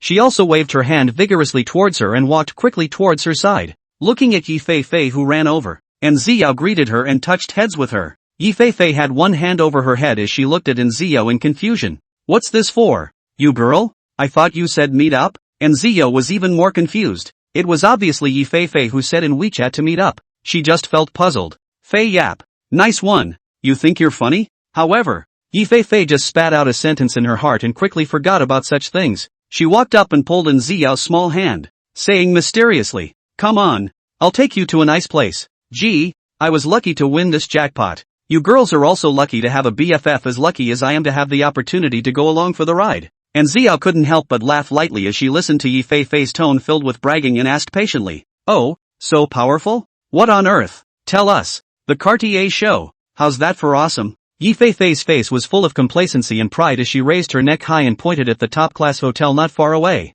It's on the top floor of the Golden Hotel. Just the place where it's being held. It's not a normal place, is it? Yifei said here. Gently pulled Enziao's arm and whispered. I've heard that not only is there food served inside, but the people who go there are not ordinary people. I just saw that there was this show that day and casually entered the raffle and I actually won the first prize. I thought the invitation said I could bring one person in, so I'm just asking you to come. Come on. Sis is taking you to the world today. Yifei puffed out her chest and glanced at her small hands triumphantly. This little fat hand does look a little less beautiful, but cannot resist the luck to give ah. And Ziao's eyes also widened as she listened to Yifei's words. That good? She had heard of this kind of exhibition, and she heard that the invitees were all precise clients or fashion favorites, and the compulsion was very high. Fifi is really a coy girl for even winning this kind of invitation. Yifei he laughed and suddenly reached out her hand to pull in Ziao and said with some embarrassment. Actually, I called you here for another purpose. Speaking here, Yifei gave a beat and scratched her head with a hefty smile,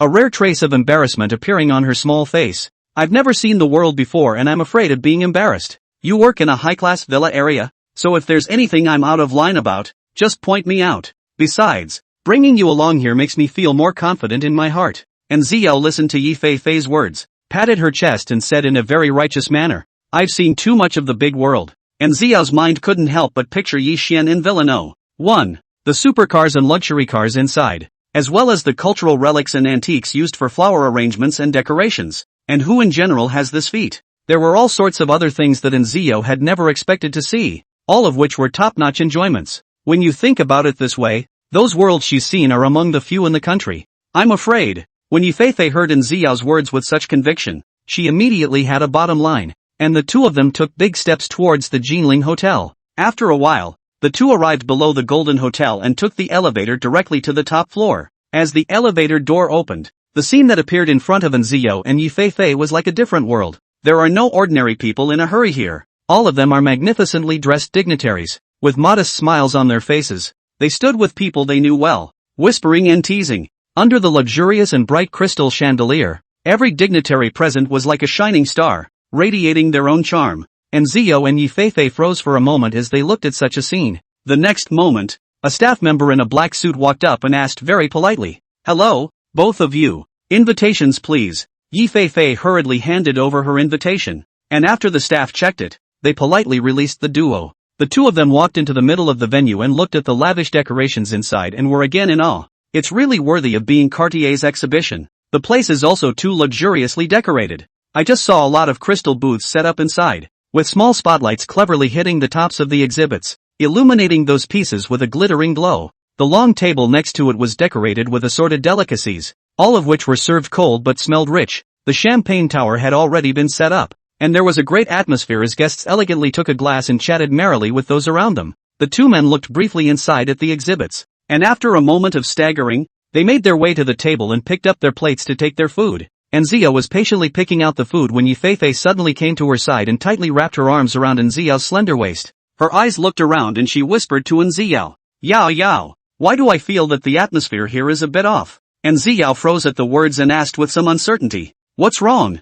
Yifei leaned towards Nziao's side again and nervously replied, "Don't you feel that a lot of eyes are looking towards us? They seem to be whispering there. Yo, do you think it's because we're so out of place that these people see it at a glance?" Yifei looked down at herself with some restraint. This was already the clothes she had carefully selected. It shouldn't be that bad, right? Her mind was both puzzled and a little uncomfortable at the moment, so much so that she was going to be in no mood to even savor these delicacies. And Zia glanced towards the surroundings as she gently patted Yifei's shoulder and pacified her. "It's okay, we don't know each other anyway, so let's just watch and eat. We don't know anyone after this party, so what are we afraid of?" Yifei listened to Nziao's words, and thinking about it, it did make sense. It's just a party, what are you afraid of? At that moment, Yifei was no longer fearful and became proud. Over here, the Cartier manager was in the middle of the meeting, talking to today's attendees. After all, he was the manager of a large group,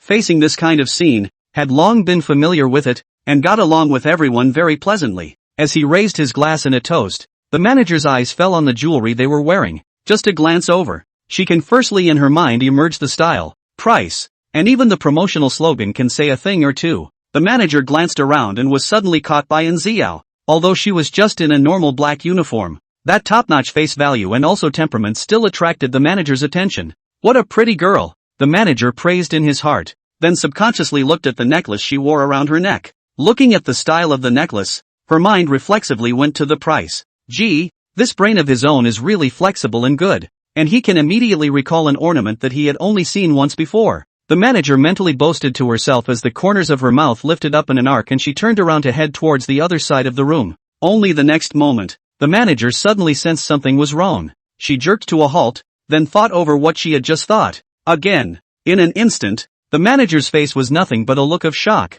even bringing with it a hint of horror. The manager took a deep breath as she quickly walked to her previous position and looked over towards Nziao. Her eyes ran over the necklace several times, finally confirming her thoughts. That's the one. The manager was sure of his inner judgment, but was significantly more shaken than before. Just as she was fuming, one of the managers next to her came over and whispered into her ear, "You see that? That's Pisces from the Zodiac series, right?" The manager's heart beat faster at his words, and he nodded somewhat woodenly. Indeed. Well, at least they were promoted to the manager level, and they had some confidence in their pair of eyes. They could see that there was no way it was a fake. The purity of the diamonds on there, and the design that has such an ethereal quality to it, makes the whole necklace seem to carry a sense of spirituality that simply cannot be copied. Both managers reacted at the same time. They looked at each other, both of them realizing an important issue. It's a ING VIP, and it's the VIP of VIPs. How can a valued guest of this status be left alone? At that moment, the manager also walked towards Nziao's direction without hesitation. "Hi guys, I'm the manager of Cartier. My name is..." The manager walked over to Nziao and Yifei and stood in front of them. She bowed slightly in greeting, followed by a flurry of enthusiastic self-introductions. "Make yourselves at home. If there's anything you need, feel free to contact me. I'll be there for you the whole time." The manager was not at all a perfunctory courtesy, but really enthusiastic about taking the two around inside the venue. With this manager leading them all the way through the tour, they had her on hand to give them the most complete introduction. The manager's knowledge of the various products is quite solid, and the presentation is also very eloquent, as if he were telling a story about the designer's journey. Yi Feifei and Xiao both listened attentively, and their hearts were in awe. Even after the introduction, the manager brought the duo to the front of the dining table and took the initiative to introduce the food, and also enthusiastically pinched food and drinks for them. You two must not be polite. Feel free to eat whatever you like. This dessert tastes great. You two try it too. In the face of such a passionate and incomparable manager, Xiao and Yi Feifei were also flattered, not expecting that People's Cartier service was actually so good. No wonder people's brand values are so good and pushy. If they wanted to buy jewelry, they would have preferred such a brand. Oh well, this is my business card. If you two want to buy our Cartier products in the future, you can contact me anytime. The manager presented his business card with both hands, such a respectful gesture that Yi Feifei and Xiao froze and hurriedly reached out to receive it. Excuse me, I'm going to the bathroom. Yi Feifei spoke to the manager, and with another glance towards Xiao, she quickly walked towards the bathroom in the corner next to her. As soon as she walked into the bathroom, she immediately pulled out her own cell phone and quickly tapped on the screen. Good lord, this manager is too enthusiastic, isn't he? It made me a bit embarrassed. She actually handed me her business card just now. I'm this, can afford something from Cartier? Yi Feifei took her cell phone and was a flurry of emotions. After 1 cent she still felt not comfortable enough. Doesn't that require karma waste to buy it on? I suddenly feel that my winning this time may not be luck. It's capital hitting my waist. Thinking about it that way, she felt like her kidneys were starting to get bad. Xiao heard her cell phone keep thinking and also took out her cell phone to look at the message on it. She laughed at Yi Feifei's words and replied with her cell phone. Maybe it's a good thing that people are noticing the nobility in you, isn't it? Yi Feifei's speed of reply was even more flying this time. Fart. After a while, Yi Feifei came out of the bathroom. As she passed through the crowd, she suddenly heard a few noble women beside her, whispering something. Did you guys see that? The necklace that girl is wearing around her neck is actually that limited edition Pisces. No wonder I thought it was so shiny. So it's a top of the line limited edition. Saw it. I saw it as soon as she came in. After all, it was millions of dollars of good stuff. I recognized it right away. It's too extravagant to bring it out just like that. This is a good thing that has a market without a price. A whole set of 12 constellation necklaces, each of which is a classic of the world and has an absolute status in the jewelry circle. It's enviable. Yi Feifei listened to the crowd's comments and then followed their line of sight to see that the girl being discussed was no one else. It was none other than his good friend Xiao. Boom! Yi Feifei only felt that her brain was being bombarded, and her entire body froze directly there, obviously a little dumbfounded. This. Yi Feifei sucked in a breath of cool air as she stood there, frantically recalling the lines of sight that had just been projected over, and the whispers, and the manager's unusual enthusiasm. It turns out, all because of Xiao's necklace. Nice guy, and saying it's because I have a noble spirit. Yi Feifei instantly understood what was going on. She took a deep breath and quickly walked back to Xiao's side, pulling her gently to the side. Only after making sure that no one in the vicinity noticed the two of them did Yi Feifei raise her voice to inquire. Yo, where did you get your necklace? Xiao was startled by Yi Feifei's serious expression. She first froze, then reached out and touched her necklace, and answered honestly, this, is from my boyfriend. Boyfriend? Thinking of what those noble women had just said, Yi Feifei instantly widened her eyes and exclaimed, you got a rich young man here? Or some big guy? Tens of millions of necklaces said to give away. This is what God of wealth reincarnated. This is too generous. Ha! When Xiao heard Yi Feifei's inquiry, she immediately thought of Yi Xian and surprisingly did not know how to describe it for a moment. She thought for a moment and stammered a bit. Have some money. Xiao didn't mean to hide it. It was that she didn't know how to explain it, and felt that it was a bit of a long story to tell from the beginning now. In the next moment, Yi Feifei rolled her eyes as she listened to Xiao's comments about this mysterious boyfriend and disliked him back very helplessly. Is that some money? After saying that, Yi Feifei glanced at Xiao and learned what she had just heard from those noble women. People have just said, this is the Pisces in the 12 signs of the zodiac, tens of millions apiece, and still have the market without a price of the absolute treasure. You tell me this is a bit of money? Could it be that you've crossed over and are casually buying necklaces by the tens of millions? Xiao was completely unaware of the value of this necklace, and when she heard her good best friend explain it like a machine gun, her whole body was a bit dumbfounded. When she saw this necklace before, she had already guessed that it was definitely worth a lot of money. After all, it was Yi Xian's handiwork, and she was somewhat used to sitting as a housekeeper for so long, but this outburst was a necklace of tens of millions of dollars, which still shocked Xiao. She could hear her heart beating in her chest, so fast it seemed like it could jump out at any moment. Xiao was really not expecting that Yi Xian would value himself so much and give her such a precious gift. At this moment, a strong sweetness welled up in Ziyao's heart. She took a deep breath to adjust her emotions, before she looked seriously at Yi Fei and replied, I really don't know. If I knew the value of this necklace, do you think I would have brought it out so openly? Yi Fei looked at Ziyao's appearance, and then thought about what she had just said. It seemed like it did make a bit of sense. This girl seemed like she really didn't know. But this realization also shook Yi Fei. What kind of character is Yao Yao's mysterious boyfriend, who gives away tens of millions of dollars of necklaces just by saying so, and doesn't care about it at all? It's good to at least say the value, so that Yao Yao will take it more seriously. This. Yi Fei felt that her 3 views had been heavily traumatized. Her eyes flashed with an inexplicable light, and she suddenly looked at Ziyao, who was frothing beside her, with a seriousness on her small face that she had never seen before.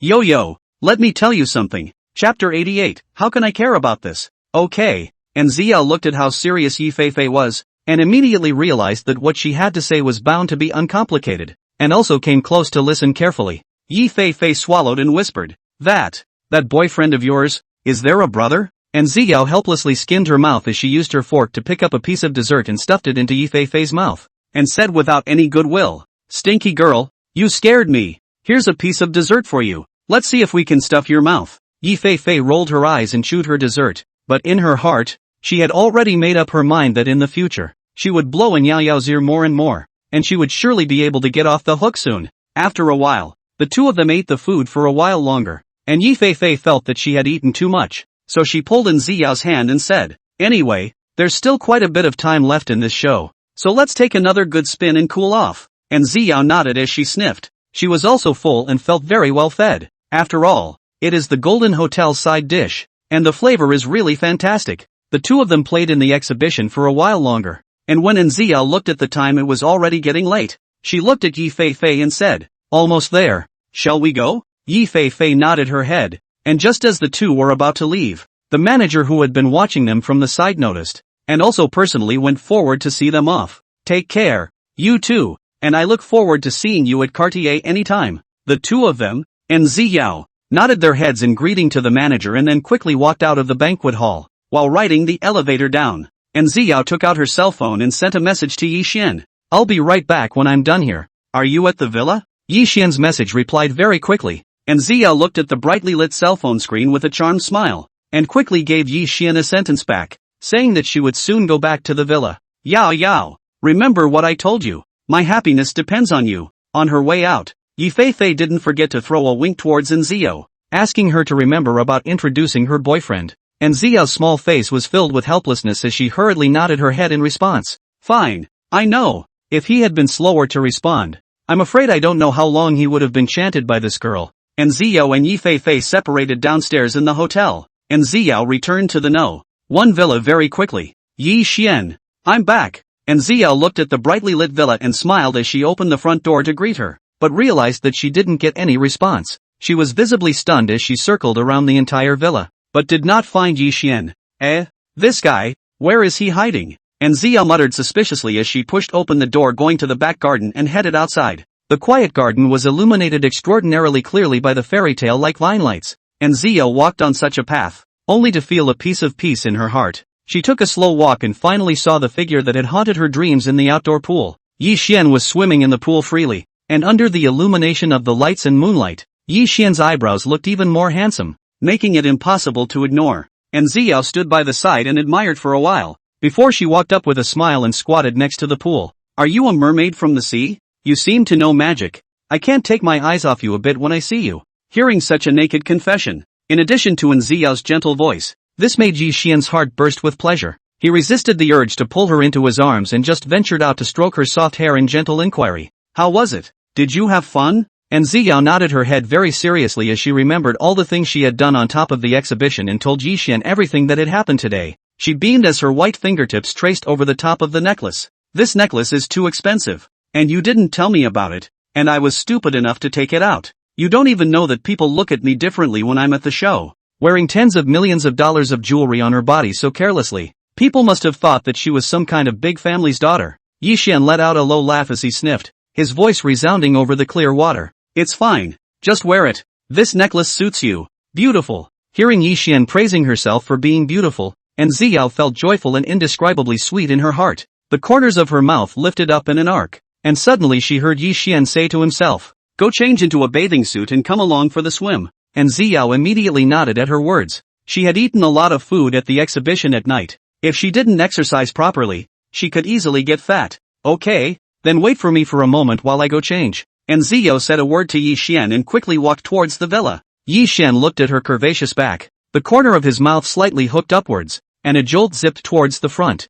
A while later, while Yi Xian was swimming freely, he saw a pretty figure walking towards this side. As this figure approached, Yi Xian's movements directly stalled, sparing him from being directly attracted to his sight, only to see that Xiao chose a set of purple split swimsuit. The purple color set off her milk muscle even more snow white and pink, white and almost glowing in general. Her top seems to be a bit bigger than before, so that it even looks like her slim waist is not too small to hold, so that people can't help but feel a strong desire to protect her. Then down two long and white long legs are eye-catching. Yi Xian looked from afar. Simply doubt that this girl is not a leg essence change. Those legs are also too long. Absolutely perfect proportions for a 9-headed body. And Xiao walked closer. She could feel Yi Xian's fiery line of sight, and her red little face carried a hint of shyness. It was on purpose that she picked a swimsuit that would show off her figure to the fullest like this. And sure enough, the effect seemed to be even stronger than she had imagined. Yi Xian looked over as if he wanted to take her apart into his stomach in one bite, and Xiao fell into the water with the handrail. And after she adapted to the temperature, she began to swim at will. She was a good swimmer, bobbing freely in the water like a spirited mermaid with great speed. And Xiao joyfully swam for a while, just when she got out of the water to change her breath. Then she realized that Yi Xian, who was still by her side just now, had actually disappeared. "Yi Xian?" And Xiao tentatively shouted. She glanced toward the shore, and there was no sign of going ashore. Just as Xiao was puzzled, she suddenly noticed a figure leaning over quickly underwater. Although Xiao had discovered it, but the speed of the other party was too fast. It didn't even give Xiao time to react. Its thighs had already been firmly held, being controlled in an instant, and Xiao instantly let out a cry of surprise, and then felt those big hands unexpectedly rubbing on her thighs. This, obviously, is eating her tofu. What could Xiao not understand about this? Her pretty face turned red in a flash. This bad guy, actually teasing himself. In the next moment, Yi Xian directly surfaced, and Xiao flopped down at Yi Xian's chest, raised her small pink fist and hammered him, saying as if she was pampered, "Nasty, you bad man." Yi Xian sniffed and laughed lowly again. "That's bad? I'll show you worse later." The two of them chased after each other in the water for a while longer, and Yi Xian pulled Xiao onto the shore. There were chaise lounges placed right next to the pool for resting, and Yi Xian and Xiao each chose one and lay down together to rest. Yi Xian laid down for a while. He turned his head to look at Xiao next to him and suddenly beckoned. "You come over here and lay down on your back." And Xiao froze at his words. He looked at Yi Xian's shining eyes, and although he was puzzled, he obediently plopped down. But the next moment, with a hot body covering his body, everything became clear. This bad guy, how so will? The two hugged each other, the light from the garden hitting the two of them, the shadows stacking on top of each other on the ground, as if they were lovebirds crossing their necks. Yi Xian was also indulging in it. Right at this moment, a curtain of light suddenly popped up in front of Yi Xian's eyes. Looking at the appearance of the light screen, Yi Xian was speechless for a while. It's really going to pick the time.